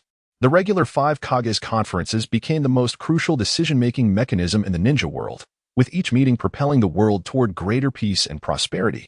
Standing atop Hokage Rock, Naruto gazed down upon the entirety of Konoha, his heart brimming with pride and fulfillment. He knew this was merely a beginning, and the road ahead for the ninja world was still long. Yet, he firmly believed that with collective effort, true peace and prosperity would dawn upon the ninja world. Naruto, what are you thinking? Just then, a familiar voice called from behind him. He turned, his expression complex as he regarded the speaker. Sasuke, you're here. Chapter 167. Kage Otsutsuki. Naruto slowly turned around, his gaze landing upon a familiar figure not far away. It's been such a long time, he murmured. Before him stood Sasuke, restored to his original form. His hair was as dark as ink, and his eyes were as deep as the night sky, seemingly untouched by any darkness. Meanwhile, his robes fluttered in the wind, exuding an indescribable air of aloofness. He appeared as if he were the sole being in existence, solitary and austere. Naruto furrowed his brow slightly, an unsettling feeling creeping into his heart. Your presence here is quite unexpected. He had anticipated their next encounter would be as adversaries, yet here they were in this manner. The suddenness of Sasuke's appearance felt laden with an unspoken purpose. Sasuke, with a faint smile playing on his lips, did not respond directly to Naruto's remark. Instead, he slightly turned his body and stated, I've heard that the recent reforms in the ninja world have been largely driven by you, culminating in the draft from the 5 Kage Summit. Naruto nodded, standing shoulder to shoulder with him, his tone tinged with nostalgia. These were once my thoughts, my original aspirations. I aim to become a ninja stronger than all previous Hokage. Initially, my desire was for power. However, I gradually realized that it is not the title of Hokage that earns one's recognition, but rather, it is those who are acknowledged by the people who can ascend to that position. Hence, I set out to make that a reality. Sasuke chuckled lightly, his voice laced with playful irony, as if they had returned to the days of fighting side by side. You've done well, haven't you? You have become the person you wished to be. Yet Naruto felt a twinge of confusion, his frown deepening as a sense of unease arose within him. Sasuke, what do you mean by that? He sensed an imperceptible weariness and fragility in Sasuke's tone, as if he were holding on to something precarious. You shouldn't be here discussing trivial matters, he thought, acutely aware that something was amiss with Sasuke's condition very wrong. As if he were teetering on the brink of collapse. Sasuke remained silent for a moment, his eyes revealing a flicker of struggle as if suppressing something within. Suddenly, Naruto was taken aback to see a dark, amorphous entity emerging from Sasuke's sleeve, a viscous shadow, writhing with a nauseating aura of malevolence. Is that Kage's Black Zetsu? Naruto's pupils constricted, alarm bells ringing in his mind. His fists clenched tightly, chakra surging within him, as golden light flickered around his form. Readying himself for battle. Naruto Uzumaki, you didn't see this coming, did you? Black Zetsu cackled ominously, its voice echoing as if from the depths of hell. Your dear friend, Uchiha Sasuke, has already been marked by Kage. It won't be long before it could finish. Naruto discerned the unmistakable glint of coldness in Sasuke's eyes. Without hesitation, Sasuke conjured a pitch-black rod in his hand and thrust it towards Black Zetsu.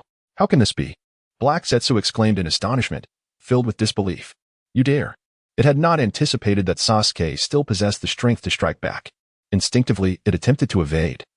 But Sasuke's movement was as swift as lightning, leaving Black Zetsu no time to react as the rod pierced through it. Damn it. It found itself pinned, unable to move. Amaterasu. In the instant that followed, black flames engulfed its form. Enhanced by the chakra of the Sage of Six Paths, Black Zetsu's body began to disintegrate, reducing it to a cloud of black smoke within mere moments of agonized cries. Black Zetsu was vanquished just like that? Naruto regarded Sasuke, bewildered by the unfolding events. At that moment, Sasuke suddenly raised his head and shouted at Naruto, Now, strike me. Naruto was momentarily stunned, but clarity dawned in his mind. It turned out that Sasuke had been battling the consciousness of Kage within him. Black Zetsu had deliberately brought Sasuke to meet Naruto, believing this would help him relinquish his final attachments. However, Sasuke seized the opportunity to counterattack Black Zetsu. Sasuke, you. Naruto's eyes reflected a complex array of emotions as his fists tightened. He understood that Sasuke's condition was precarious. If he did not act swiftly, the consequences would be dire. Stop wasting time. Strike now. Sasuke's voice, tinged with urgency yet resolute, resonated. He recognized this was their sole chance, and only Naruto could liberate him from Kage's grasp. Taking a deep breath, Naruto's eyes shone with determination. He resolved not to hesitate any longer. Chakra erupted from within him, casting a radiant golden glow that was akin to the sun. Sasuke, I will save you, he bellowed, charging toward Sasuke with the speed of lightning. Naruto's hesitation vanished.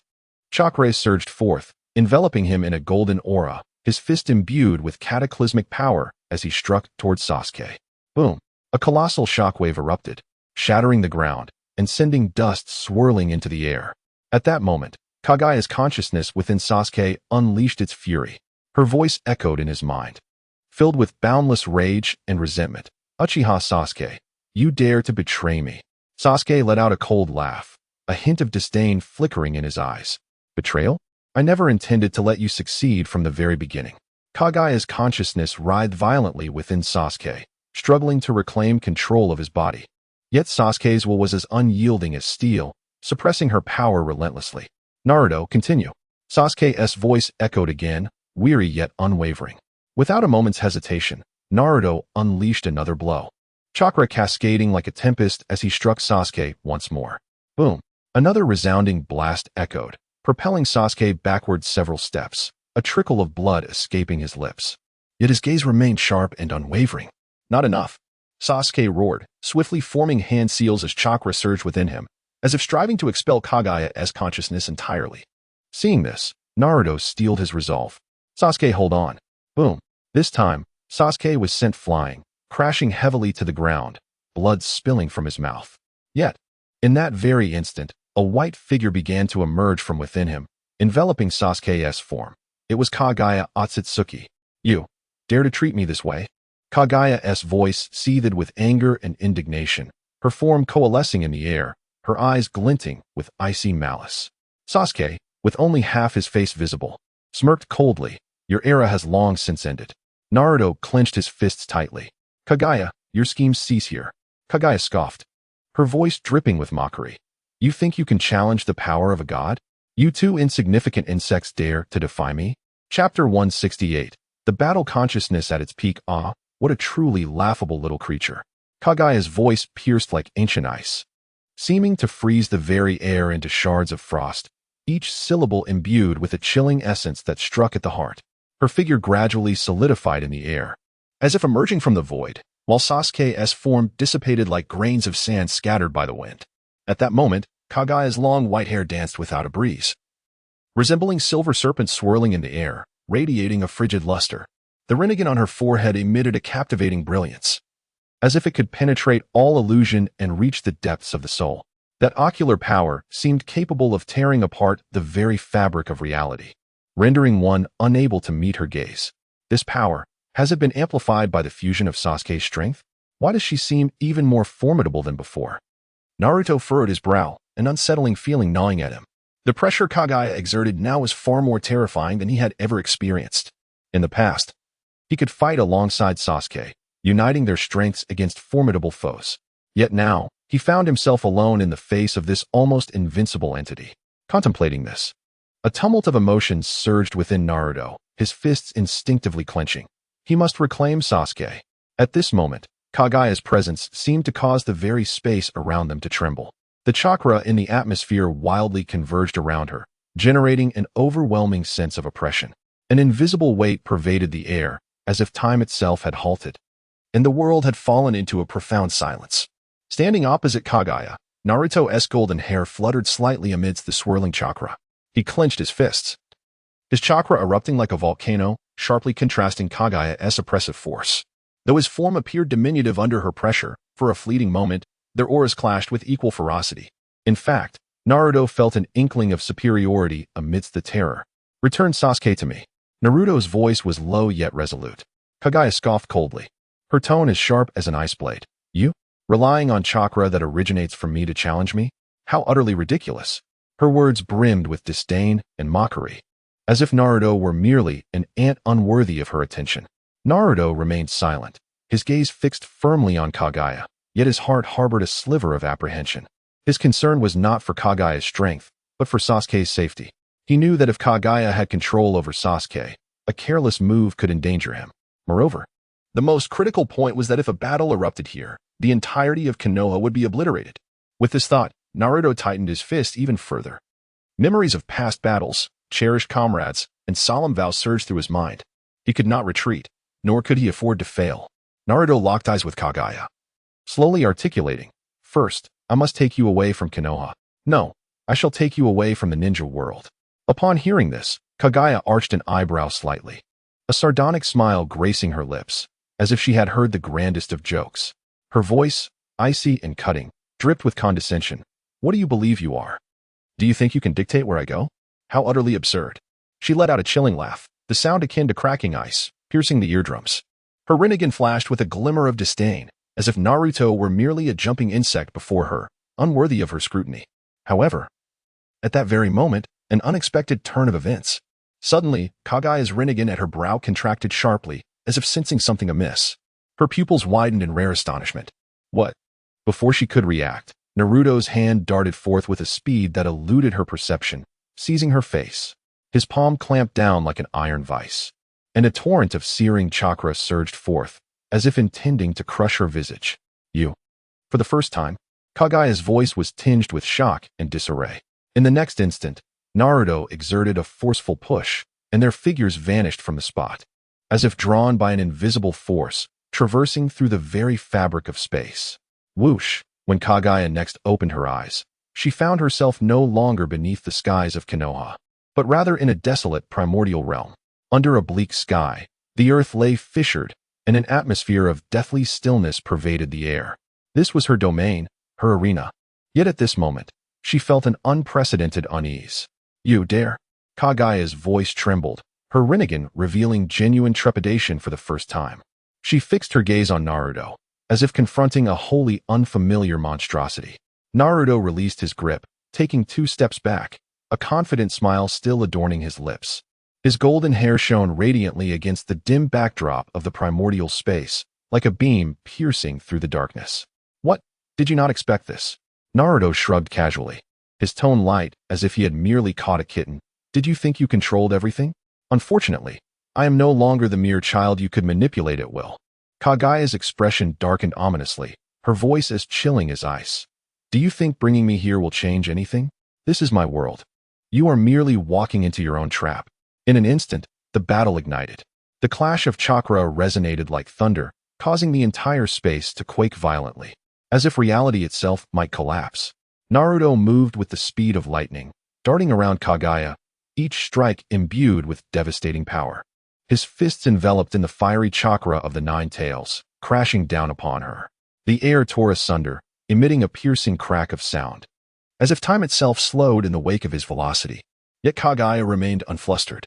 Her Byakugan had long since activated, her cold gaze seemingly capable of discerning all.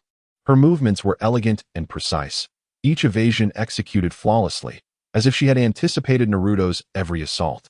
A smirk curved her lips, tinged with derision. Has she absorbed all of Sasuke's memories? Her battle techniques and experience have significantly heightened. Naruto's brow furrowed, an inner alarm ringing out. He sensed that Kagaya was now far more perilous, like an insurmountable mountain. "Naruto, you are far too weak." Kagaya's voice rang out again, frigid and laced with endless mockery. Her tone was dismissive, as if stating an irrefutable fact. "Amaterasu, shattered bones of the dead." In the next moment, Kagaya's palm shot open, unleashing a barrage of deadly bones from her hand. These bones, reminiscent of the Reaper's scythe, surged forth, cloaked in the flames of Amaterasu, accelerating towards Naruto with lethal intent. The Shattered Bones technique was one of Kagaya's ultimate abilities. By altering the composition of her own skeleton, she rendered it remarkably hard and sharp, launching deadly projectiles from her palms. Should one be pierced by these bones, their body would begin to crumble from the wound, the decay spreading throughout, ultimately reducing them to ashes. Even the healing arts of Yin-Yang release could not reverse this grim fate. Now, with the added black flames of Amaterasu, the potency of this jutsu soared to unprecedented heights. Chapter 169. Kagaya's Dilemma. Naruto's eyes widened in astonishment as he beheld a terrifying spectacle. a swirling vortex of pitch-black flames interwoven with ashen bone spikes. A tempest of emotions surged within him. The fusion of Amaterasu's black flames and the ability of Shinjutsu, Bone of the God, was utterly unimaginable. He murmured in disbelief, recognizing the unparalleled adaptability of Kage's combat intelligence, an evolution that far surpassed her previous self. Drawing a deep breath, he clenched his fists, a grave determination flickering in his gaze. Suddenly, the very fabric of space around him shifted. The once tranquil air felt as though an unseen hand stirred it, transforming it into a realm of crushing gravity. What is happening? Naruto gasped as the gravitational force intensified, pressing down upon him like an insurmountable weight. Breathing became a daunting challenge. Is this gravitational manipulation meant to hinder my speed, rendering me unable to evade the accelerated strikes of her bone techniques? His brow furrowed as he swiftly assessed the situation. Indeed, Kage's seamless combination of techniques was applying significant pressure on him. This oppressive gravitational field amplifies the weight on my chakra. The stronger my chakra, the heavier the burden. A sigh escaped him, beads of sweat forming on his brow. Yet, Naruto refused to succumb to despair. He raised his hand, and the Rinnegan in his eyes flared to life, deep blue radiance swirling within his pupils, imbued with limitless power. Shinra Tensei. A glimmer of resolve sparked in his gaze as he unleashed the force of the technique, an invisible repulsion radiating outward from his being. Boom! The tremendous repulsive force countered the gravitational pressure, nullifying it in an instant. Kage's attacks were completely thwarted, and the black flames and bone spikes disintegrated into luminous particles, scattering into the air. Kage stared at Naruto, her eyes wide with incredulity. How do you possess the Rinnegan? Moreover, it contains the essence of the Otsutsuki clan. Her voice trembled, as if she had witnessed an inconceivable revelation. Naruto smirked, his gaze sharp as a blade. Did you think you were the sole master of such power? Kage, your era has come to an end. Her expression darkened, a glint of ferocity flashing in her eyes. Even with the Rinnegan, you remain but an insect before me. Is that so? A confident smile curled at the corners of Naruto's mouth. Then let me show you who truly is the insect. Before his words faded, he surged forward like a bolt of lightning, the power of the Rinnegan surging within him, as if to rend the very fabric of space. As they clashed fists, Naruto's formidable prowess in taijutsu was unmistakable. With a single strike, Kage felt a tingling numbness in her arms. I understand. Naruto spoke suddenly, his voice laced with empathy. You fear the invasion of the Otsutsuki clan. You wish to protect the shinobi world. Kage blinked in surprise, confusion flickering in her eyes. How do you know this? Naruto offered no reply, continuing. But your methods are misguided. To safeguard everyone, why resort to infinite Tsukuyomi? With sufficient strength, we can strike back. As they collided once more, Kage's expression grew increasingly complex. She scrutinized Naruto as if re-evaluating the boy she once dismissed as insignificant. Strike back? How could you comprehend their terror? A hint of apprehension laced her voice. A deep-rooted fear emanating from her very bloodline, an unshakable dread. Naruto ceased his words, recognizing that rhetoric could not alter her convictions. Only strength could impart true understanding. Yeso came. Kage launched forward with fervor, unleashing a torrent of chakra-infused punches like a torrential downpour. Without hesitation, Naruto vanished from sight. In the next moment, countless shadow clones emerged from every direction, each radiating powerful chakra. Kage's brow furrowed in confusion. What is he planning? Why would he resort to shadow clones now? Does he not realize their number is meaningless before me? Yet at that moment, a chorus of Naruto's clones bellowed in unison. 360 Gaara strike. A deluge of chakra punches rained down upon Kage, overwhelming the progenitor of chakra with unprecedented pressure. Boom. Facing the onslaught, Kage momentarily faltered. In that instant, her body was inundated by the barrage of strikes, her eyes wide with shock and disbelief. How could her ultimate taijutsu be subdued by Naruto? How is this possible? Why? Why does your chakra surpass mine? This cannot be. Panic tinged her voice. Standing resolutely before her, Naruto declared, because I believe that power does not solely stem from bloodline, but from the convictions held within one's heart. As long as there are those you wish to protect, you can unleash a strength that transcends all. Kage fell silent, a whirlwind of emotions flickering in her gaze. She looked at Naruto, seeing in him a reflection of her former self, the one who would go to any lengths to safeguard the shinobi world. More importantly, in that moment, the images of her two children seemed to merge with his presence. Did I truly err? A glimmer of uncertainty crossed her features. Perhaps. You speak the truth. Kagaya's voice was tinged with weariness, yet her conviction remained unyielding. But I can no longer turn back. Naruto shook his head. No, as long as you are willing, everything can begin anew.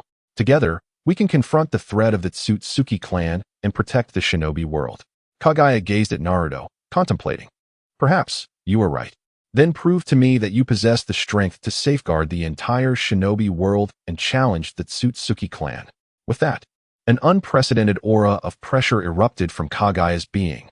Chapter 170. The Sage of Six Paths. In an instant, Naruto keenly sensed a sudden shift in the atmosphere surrounding him. This unexpected change sent a jolt of alarm through his heart. Could it be that a spatial transition was about to occur once again? Before he could fully comprehend the situation, an overwhelming wave of frigid air swept toward him. In a blink, the air around him seemed bewitched, instantly crystallizing into impenetrable blocks of ice. With a sharp gaze, Naruto realized it was indeed the work of the deity above. What followed was a chilling spectacle. An uncountable number of sharp ice shards rained down upon him with a speed that left no room for evasion. These icy projectiles, imbued with a bone-chilling coldness and fierce intent, seemed determined to pierce through Naruto. Yet, in the face of such perilous onslaught, he remained remarkably composed. The combat instincts honed through countless life-and-death battles surged forth at that moment. With a resolute glare, he bellowed, "Boil release." Unmatched strength. Almost simultaneously, a powerful and searing chakra erupted from within him. This chakra, akin to raging flames, melted the solid ice encasing him and erupted outward with tremendous force. The once rapidly approaching ice shards disintegrated upon contact with this formidable energy, shattering into countless crystalline fragments that scattered into the air. It was undeniable. The figure before him had ascended to a pinnacle of existence within this world. Kagaya gazed at Naruto, whispering to herself, "Even I, in my former glory, may find it difficult to contend with your current might." However, despite possessing such astonishing power, it was evident that this strength alone would be insufficient to confront the impending monumental crisis. At that moment, Kagaya's once smooth hair abruptly stood on end, as if awakened by an invisible force, accompanied by a delicate cry, "Rabbit hair needle." A multitude of shimmering blue chakra needles surged forth from her disheveled strands like a torrential downpour. Simultaneously, Kagaya swiftly raised her arm and proclaimed once more, "Yomi's path." In an instant, mysterious and enigmatic spatial portals materialized, but this time, they were not for her own transit. They appeared around Naruto with blinding speed.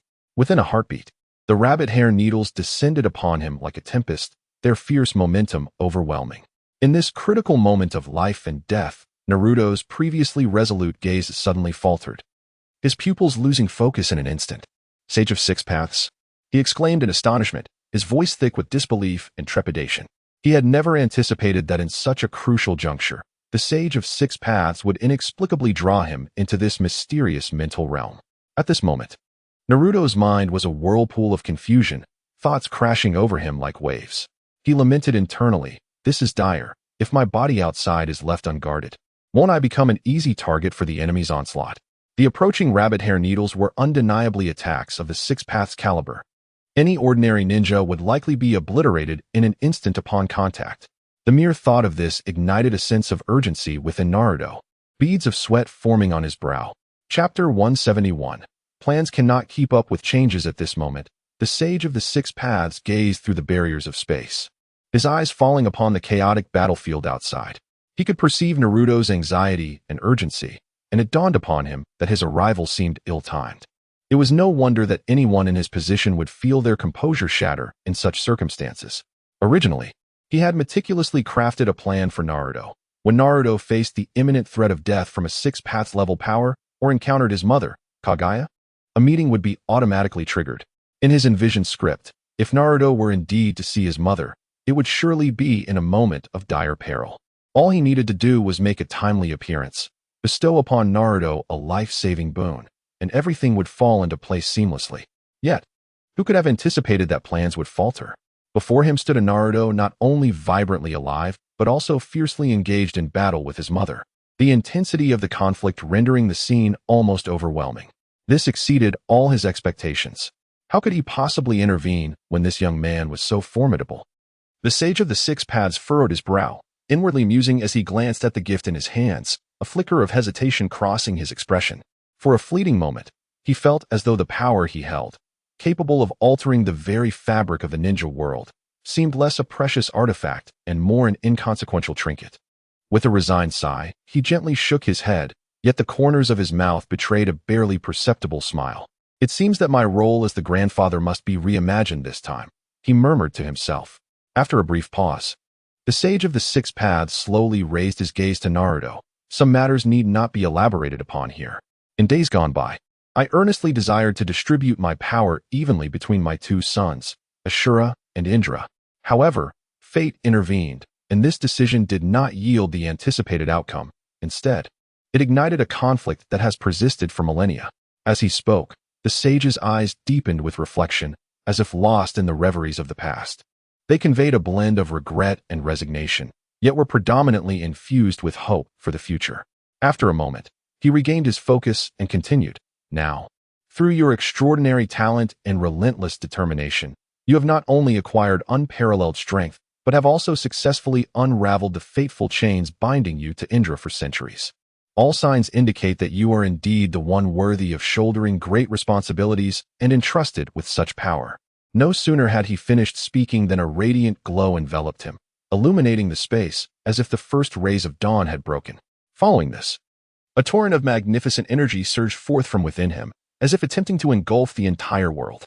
This energy contained the majority of his chakra as well as the arcane powers of yin and yang, intertwining in the air to form a resplendent ribbon of light that shot directly towards Naruto.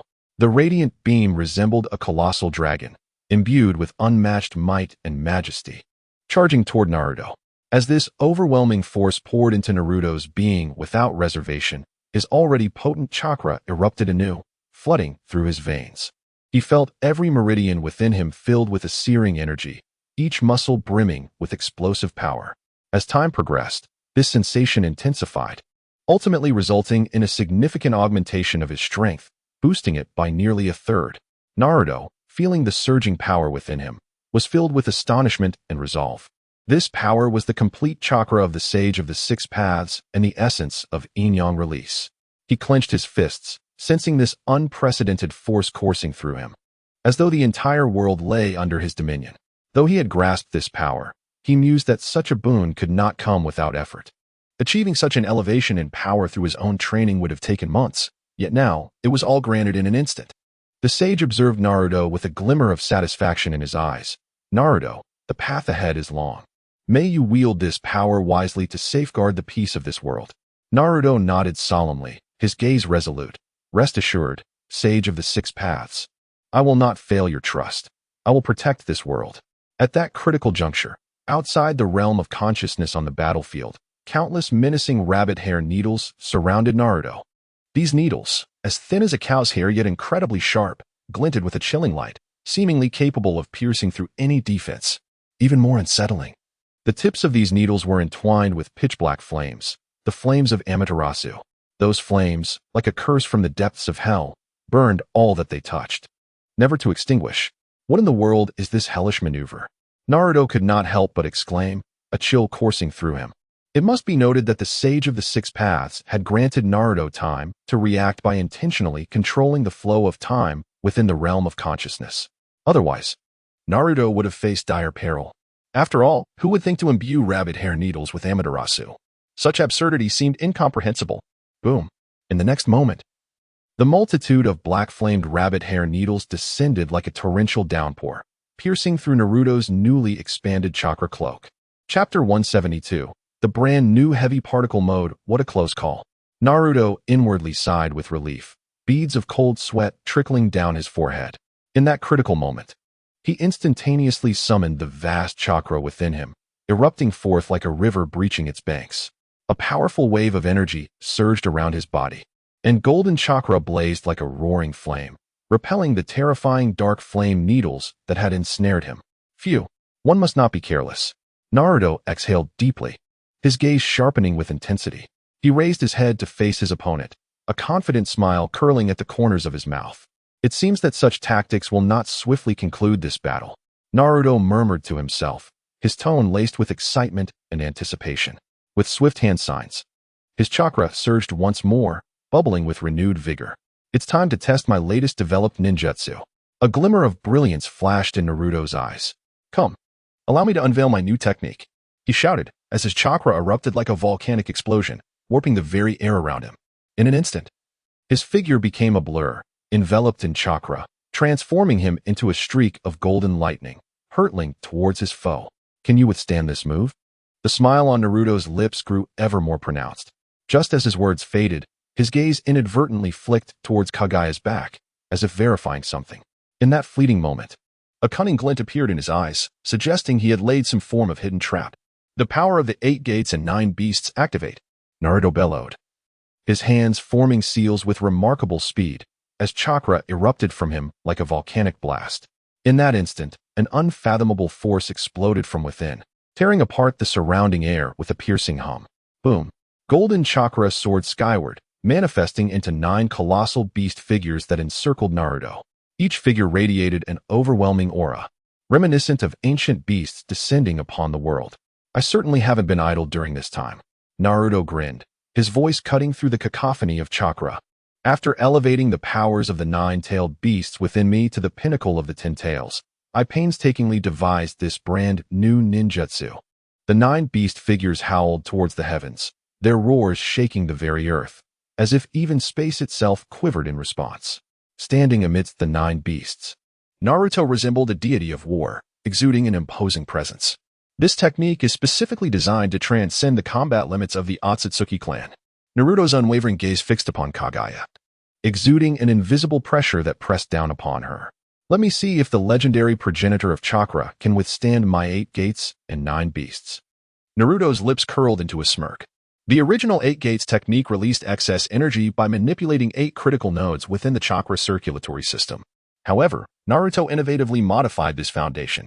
He strategically deployed the powers of the 8-tailed beasts, from Shikaku to Gyuki, at these 8 nodes, while also commanding the power of Kurama to dominate his entire being, thereby shattering the limits of the 8 gates, giving rise to this terrifying new ninjutsu. Roar! The 9 beast figures bellowed within Naruto, with chakra surging like a raging tide, threatening to burst forth from his body. Yet, Naruto stood resolutely in the air, surrounded by golden chakra flames, resembling a war god descending from the heavens. Naruto, do you truly intend to use this technique? Kurama's voice resonated in Naruto's mind, tinged with gravity. Of course, Naruto beamed, his eyes devoid of hesitation. This is the most powerful ninjutsu we've developed together. How can I not test its might? Kurama fell silent for a moment before softly stating, if that is the case, then let us unleash it. However, do remember the dangers of the heavy particle mode. A moment's carelessness could cost you your life. Rest assured, I have already discovered a method to counteract the side effects. Naruto replied with unwavering confidence. It turns out that during the development of this ninjutsu, Kurama proposed a unique concept, gathering and annihilating chakra to achieve an extraordinarily explosive effect. Kurama referred to this mode as the heavy particle mode. This mode is based on the principle of solar energy generated through nuclear fusion, merging the chakra of the 9 tails with Naruto's and the other 8-tailed beasts within him, producing a completely new form of energy. By consuming the original chakra, it instantaneously releases a tremendous amount of energy, capable of cataclysmic destruction. However, this mode is exceedingly perilous. Even a slight misstep could extinguish the user's life. Thus, Naruto dedicated several days to discovering a way to mitigate the side effects. Instead of gathering and annihilating chakra within his body, he decided to transform the released chakra into heavy particles. A spark of brilliance flickered in Naruto's eyes. This way, the attacking power would not only remain intact, but would also avert harm to himself. After all, for Naruto, who currently contained the powers of 9-tailed beasts at the 10 tails level, the released chakra was merely a trivial amount, and thus emerged the new heavy particle mode. A synthesis of the 8 gates and heavy particle mode, dubbed the 8 gates and 9 beasts. Kageya, brace yourself, Naruto roared, swiftly forming hand signs as 9 beast figures coalesced into a single entity, transforming into a golden beam of light that pierced through the heavens, hurtling towards Kageya. Kageya coldly regarded the oncoming beam, a flicker of seriousness crossing her eyes. At this moment, Naruto's aura had completely retracted, leaving her momentarily bewildered as to his true intent. Slowly, she raised her hand, her voice icy and ethereal. Arrogant little brat, do you truly believe that such a technique can shake me? Whether it can or not, we shall find out. Naruto laughed heartily. This strike will surely end everything. At that moment, Naruto's right arm blazed crimson, as if engulfed in searing flames. His fist coalescing with terrifying heavy particle energy. His gaze was sharp as a blade, and in an instant, he closed the distance to Kage, unleashing a devastating punch towards her flank. Heavy particle fist. Chapter 173. Otsutsuki Ishiki. Naruto uttered a low exclamation, and as his fists surged through the air, it seemed as though the very fabric of space was being torn apart, accompanied by a piercing hum. With a resounding bang, Kage was sent sprawling like a kite severed from its string, crashing heavily to the ground and stirring up a cloud of dust. It was not until the moment of impact that she suddenly realized she had no time to react. How was this possible? Kage slowly rose from the dust, her eyes filled with shock and confusion. There was a note of incredulity in her voice as she questioned why chakra could be wielded in such a manner. Her mind raced to replay the previous scene. Naruto's speed and strength had utterly surpassed her expectations. Such terrifying, explosive power left even her, the progenitor of chakra, unable to respond in time. This speed, this strength, I cannot possibly react. Kage murmured to herself, her tone laced with an unusual hint of panic. However, in her moment of stupefaction, Naruto abruptly shifted his stance and unleashed another powerful strike with his right fist. This time, his fist transformed instantaneously into a colossal chakra dragon, roaring as it surged toward the side of Kage's face. Did I misjudge? Kage furrowed her brow, a flicker of doubt crossing her mind. She had anticipated a direct hit, yet the chakra dragon passed by her, hurtling toward the void behind her. In the next instant, her pupils dilated sharply. She witnessed the point of impact where the chakra dragon collided. Space warped abruptly, and a figure emerged, growing larger, propelled backward by that overwhelming force. Otsutsuki Ishiki. A chill of astonishment laced Kage's voice. In a single glance, she recognized the identity of the figure. That aura was indelibly etched in her memory.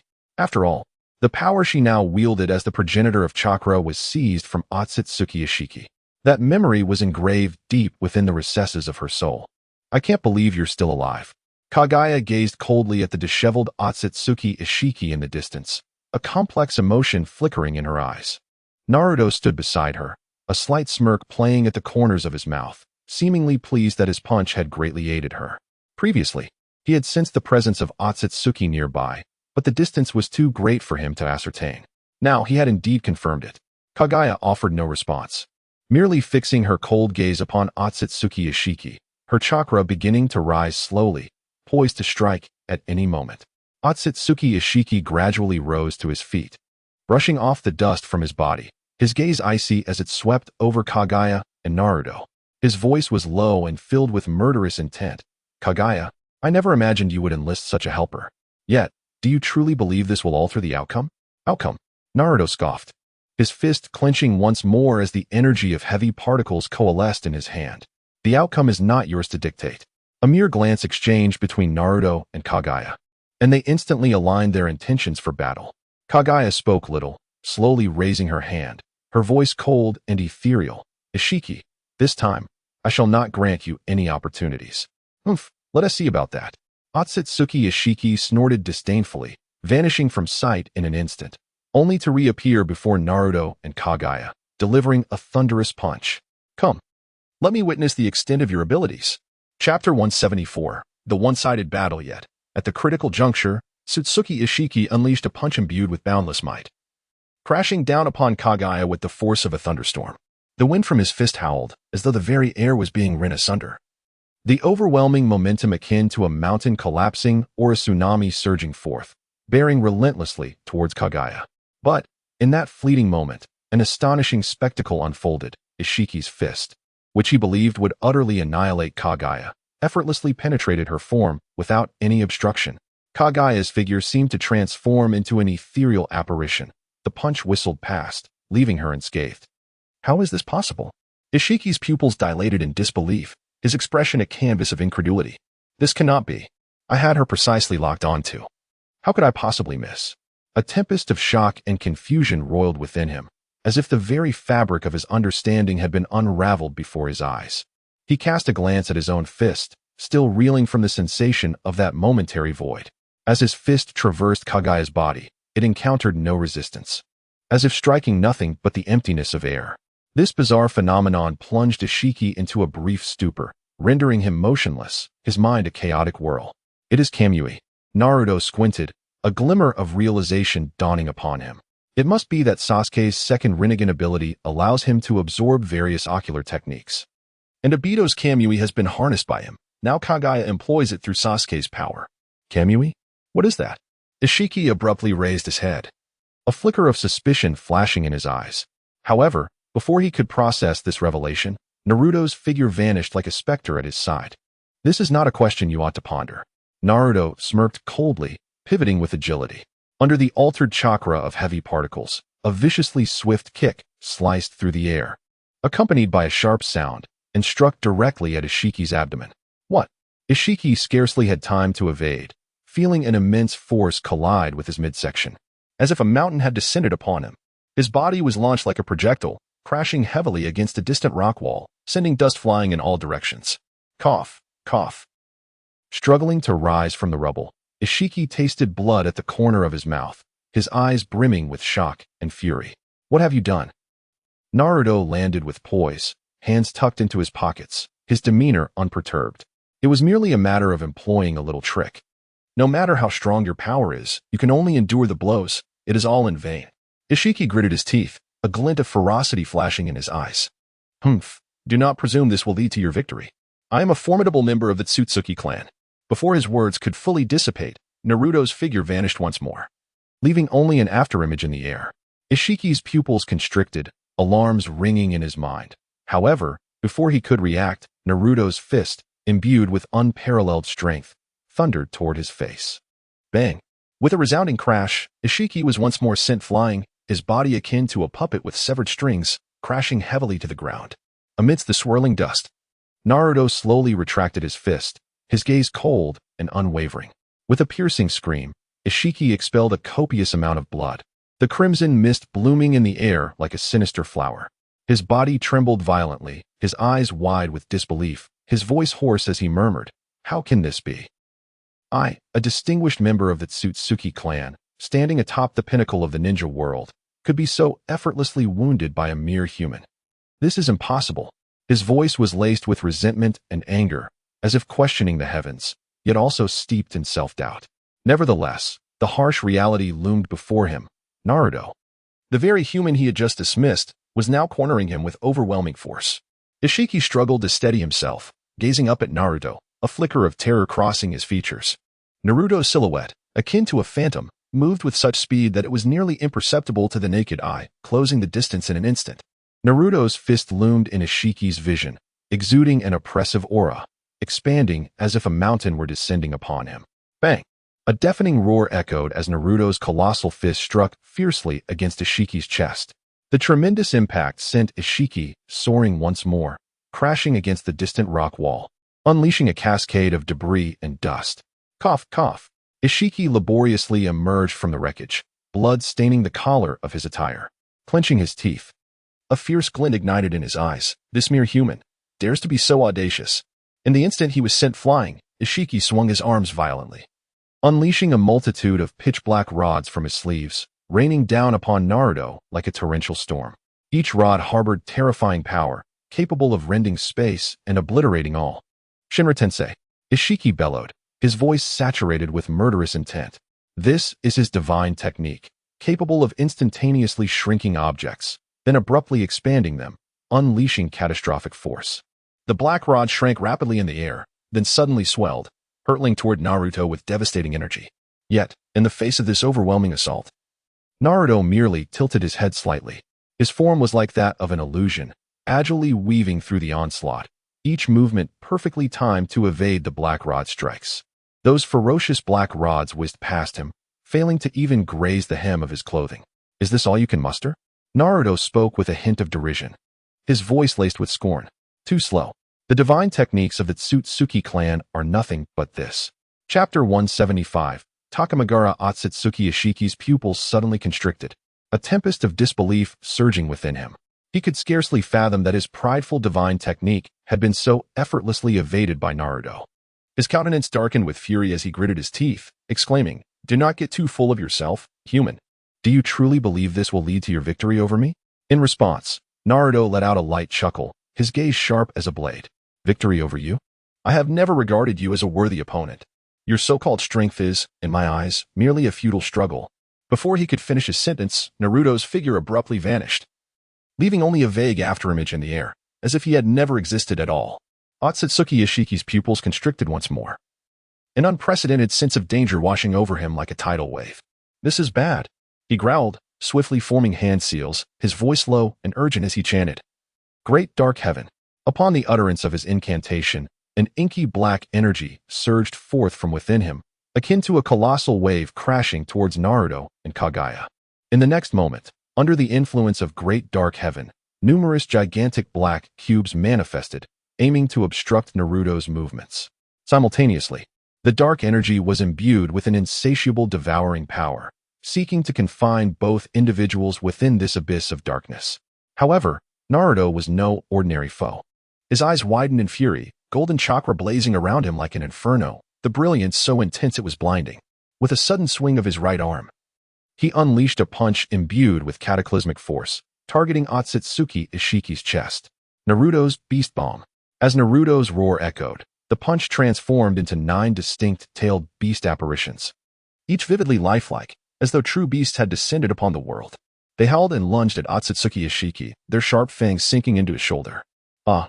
Otsutsuki Ishiki let out a piercing scream, the searing pain radiating from his shoulder rendering him nearly incapable of standing. Yet, Naruto's offensive was far from over. "Submit to defeat," he declared, his right arm whipping back, sending Otsutsuki Ishiki hurtling through the air like a kite severed from its string. Boom! The force of this strike was utterly terrifying, shattering the surrounding spatial barriers and tearing open a massive rift in the air. Otsutsuki Ishiki was powerless to resist, his body being engulfed by the fissure, vanishing in an instant. When he next opened his eyes, he found himself on a desolate planet. Silence enveloped him, punctuated only by the endless desolation and stillness. Struggling to his feet, he clutched his bleeding shoulder, a glint of malice flickering in his eyes. "Naruto Uzumaki, how dare you injure me so?" he murmured through gritted teeth, his voice thick with rage and resentment. Meanwhile, Naruto slowly retracted his fist, the golden chakra dissipating like a receding tide, transforming into twinkling starlight that merged with the air. At this moment, he had followed the rift to this new location. Where exactly is this place? Confusion enveloped Naruto's thoughts as he widened his eyes, curiously surveying his surroundings. The sight before him took his breath away, a vibrant expanse teeming with life, lush greenery flourishing everywhere. Towering trees pierced the heavens, their branches intertwining to form a verdant canopy, sunlight filtering through the gaps to cast dappled shadows. On the ground, an array of exotic plants thrived, vines entwining and blossoms unfurling, as if he had stepped into a living sea of greenery. Such vitality! Naruto couldn't help but murmur in awe. He sensed that this land was profoundly distinct from the ninja world, the air thick with a mysterious and ancient aura, as if every inch of soil harbored boundless power. However, unlike Naruto's astonishment, Kage's expression grew grave. A rare flicker of emotion passed through her icy gaze, her previously indifferent countenance now revealing hints of surprise and fear. Her lips trembled slightly as she whispered, "Naruto, this place, this is Takamagara? It is the stronghold of our Otsutsuki clan." "Takamagara? The stronghold of the Otsutsuki clan?" Naruto abruptly turned to Kage, his brows furrowing in shock and confusion. These unfamiliar terms echoed in his mind, as if unveiling a long-buried secret. "Kage, clarify. What exactly is this place? Why are you so anxious?" Naruto asked, his tone laced with urgency. Kage took a deep breath, striving to quell the tumult within her, though her voice remained slightly trembling. "Takamagara is the birthplace of our Otsutsuki clan, the source of our power. This place is not only a sacred ground for our clan, but also a sanctuary sealing countless ancient secrets. I never expected that Otsutsuki Ishiki would bring us here."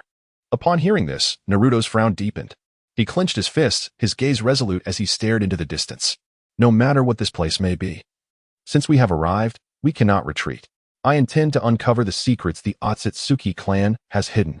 Kage regarded Naruto's steadfast profile, a complex expression flickering in her eyes. She spoke softly, "Naruto, the power of Takamagara far exceeds your imagination. Here, Not only are there formidable members of the Otsutsuki clan, but countless unknown dangers as well. Are you truly prepared? Naruto grinned widely, his eyes ablaze with determination. Danger? Just what I need. I am destined to become Hokage. How could I be intimidated by such a place? Besides, with you by my side, united we stand. What is there to fear? Kage blinked in surprise. Then a faint smile graced her lips. Heh, your confidence truly is exasperating. In the next instant, her form began to shift, transforming back into Sasuke. Eh? Sasuke, you're back, Naruto exclaimed with delight. Chapter 176. Unfinished. Naruto stood atop the ruins, the debris beneath his feet still cascading down. Amidst the swirling dust, his gaze fixated on a familiar figure in the distance. Sasuke, the brother who had once fought by his side and then diverged onto a separate path, had unexpectedly materialized before him. What on earth is he doing back here? Naruto pondered, his brow furrowed into a deep scowl. He had been planning to have a serious conversation with Kage once this ordeal was resolved. After all, he sensed that Sasuke's life force still flickered weakly within Kage, akin to a candle struggling against the wind, at risk of extinguishing at any moment. But who could have foreseen that the unfolding events would shatter his expectations? Kage, the woman who had once plunged the entire ninja world into despair, had voluntarily relinquished her control over Sasuke's body. This unexpected turn of events left Naruto utterly bewildered. A tumultuous wave of confusion and anxiety surged within him. Naruto, do not overthink it. Sasuke's voice suddenly resonated, low yet tinged with a rare softness. He stood not far away, his black cloak billowing gently in the wind, his expression inscrutable. Kage and I have reached a temporary truce, he stated calmly. She now resides within me, much like your bond with the Nine Tails. What? Naruto exclaimed, nearly popping his eyes out, his mouth agape in disbelief. You mean Kage is like the Nine Tails to you? He could scarcely believe his ears, his mind buzzing with incredulity. What kind of fantastical narrative is this? Sasuke has reconciled with Kage? They're coexisting? Is the world going mad? Sasuke observed Naruto's shock with a faint smirk, a rare smile gracing his lips. He relished the sight of Naruto's astonishment, finding a peculiar satisfaction in it. Surprised, are you? Sasuke raised an eyebrow, his tone still steady. In this world, nothing is impossible. Just as you once managed to tame the Nine Tails, I have discovered a way to coexist with Kage. Naruto paused for a few seconds before bursting into laughter, shaking his head in disbelief. Ha ha ha, Sasuke, you really are something else. Sasuke regarded Naruto's foolish demeanor with a hint of amusement, but his expression quickly returned to its usual sternness. Now is not the time for idle chatter, he said, his voice darkening as he scanned their surroundings. Naruto fell silent, the laughter fading as he sensed the gravity of the situation. Following Sasuke's gaze, he noticed that they had been encircled by a throng of white-clad figures. Their faces devoid of expression, their eyes vacant, like soulless puppets. How persistent! Naruto clenched his fists, the sound of cracking knuckles echoing in the air. At the forefront of the white-clad assembly stood Otsutsuki Ishiki, grinning maliciously. His form was splattered with blood, a cruel smile etched upon his face, eyes radiating madness. Should I commend your arrogance or your negligence? Ishiki's voice was hoarse and chilling, as though he had risen from the depths of hell. Thanks to the time you two provided me, I was able to summon the entire Otsutsuki clan to assist me. He grinned wider, revealing his glistening white teeth. Even with your extraordinary powers, what can you do? In the face of overwhelming numbers, you are but cornered beasts. Naruto's lips curled into a sardonic smile, his expression defiant. He turned to Sasuke, a fierce battle spirit igniting in his eyes, reminiscent of a wolf spotting its prey, exhilarated by the challenge. Sasuke, it seems we need to stretch our muscles, he exclaimed with a grin, showcasing his bright white teeth in a display of bravado. Sasuke cast a cold glance at him, his tone laced with disdain. Don't hold me back, deadweight. Huh, that's what I should be saying. Naruto laughed heartily, his hands swiftly forming seals as his chakra surged within him, erupting like a volcanic eruption, exuding a formidable aura. You are not the first to threaten me with numbers, but you may very well be the last. He shot a mocking glance at Ishiki before slightly tilting his head towards Sasuke. Let us engage in a grand battle, Sasuke. Before the words had even left his mouth, Naruto's chakra raced along its familiar pathways, and in the next moment, he clapped his hands together and shouted, Shadow Clone Jutsu. Boom, boom, boom. A flurry of white smoke erupted, and 9 identical shadow clones materialized beside him, making a total of 10. Almost immediately, each of the 9 clones radiated distinct and powerful chakras, as if 9 ferocious beasts had awakened, their presence overwhelming. Sasuke couldn't help but glance sideways, a flicker of surprise crossing his eyes. This guy has actually let 9-tailed beasts each control a shadow clone? Bold indeed. However, Sasuke was not one to easily concede defeat. A confident smile crept onto his lips as he conceived a daring idea. Since Naruto was having so much fun, he would join him in this exhilarating endeavor. At this moment, Sasuke had already integrated Kage's power within him. His chakra was no longer that of a depleted Uchiha. Now, his chakra surged like a torrent, rivaling even Naruto, the chakra monster. Shadow Clone Jutsu, Sasuke declared, forming seals with his hands. Instantly, 9 shadow clones appeared beside him, bringing his total to 10 as well.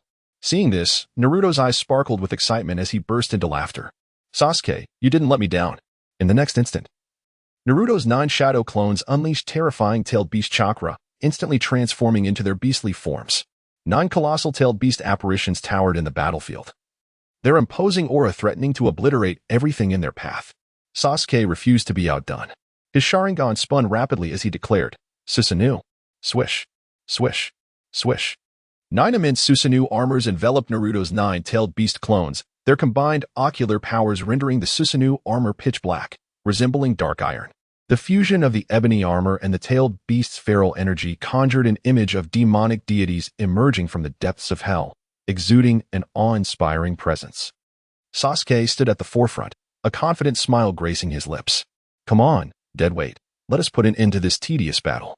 Naruto's heart raced, his eyes gleaming with exhilaration. He had long awaited this moment, to stand shoulder to shoulder with Sasuke and unleash their powers together. All right, he bellowed, the chakra within him surging like a tidal wave. Let us truly engage in battle.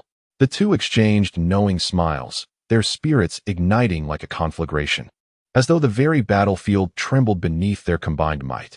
In that instant, the strongest duo in the ninja world was ready to unleash an earth-shattering conflict. But just then, familiar chakra fluctuations resonated from the rift in space. Subsequently, figures emerged, their presence radiating with vigor. Hey, Naruto, we haven't arrived too late, have we? The 4th Hokage, Minato Namikaze, smiled lightly, his golden hair billowing in the wind, confidence gleaming in his eyes. Naruto blinked in surprise before breaking into a wide grin. Dad, what are you doing here? Haha, this is quite the surprise. Not merely the Watergate, but also the esteemed 1st Hokage, Hashirama Senju, the 2nd Hokage, Tobirama Senju, the 3rd Hokage, Hiruzen Sarutobi, the 5th Hokage, Tsunade Senju, and even Hinata Hyuga, who possesses the Rinnegan, along with the various Kage from different ninja villages, all gathered to form an astonishingly grand assembly. Humph, Naruto, do not presume that we, the elder generation, are content to merely observe from the sidelines. Tsunade crossed her arms, a hint of pride gracing her lips. Ha ha ha, Naruto, we have put forth considerable effort to arrive here. Hashirama laughed heartily, clapping Naruto on the shoulder with such force that it nearly sent him staggering. Scratching his head, Naruto grinned like a child. With all of you here, this battle is bound to be exciting. In an instant, Naruto's expression sharpened, and he struck his hands together, exclaiming, 6 paths, sage art, feather robe.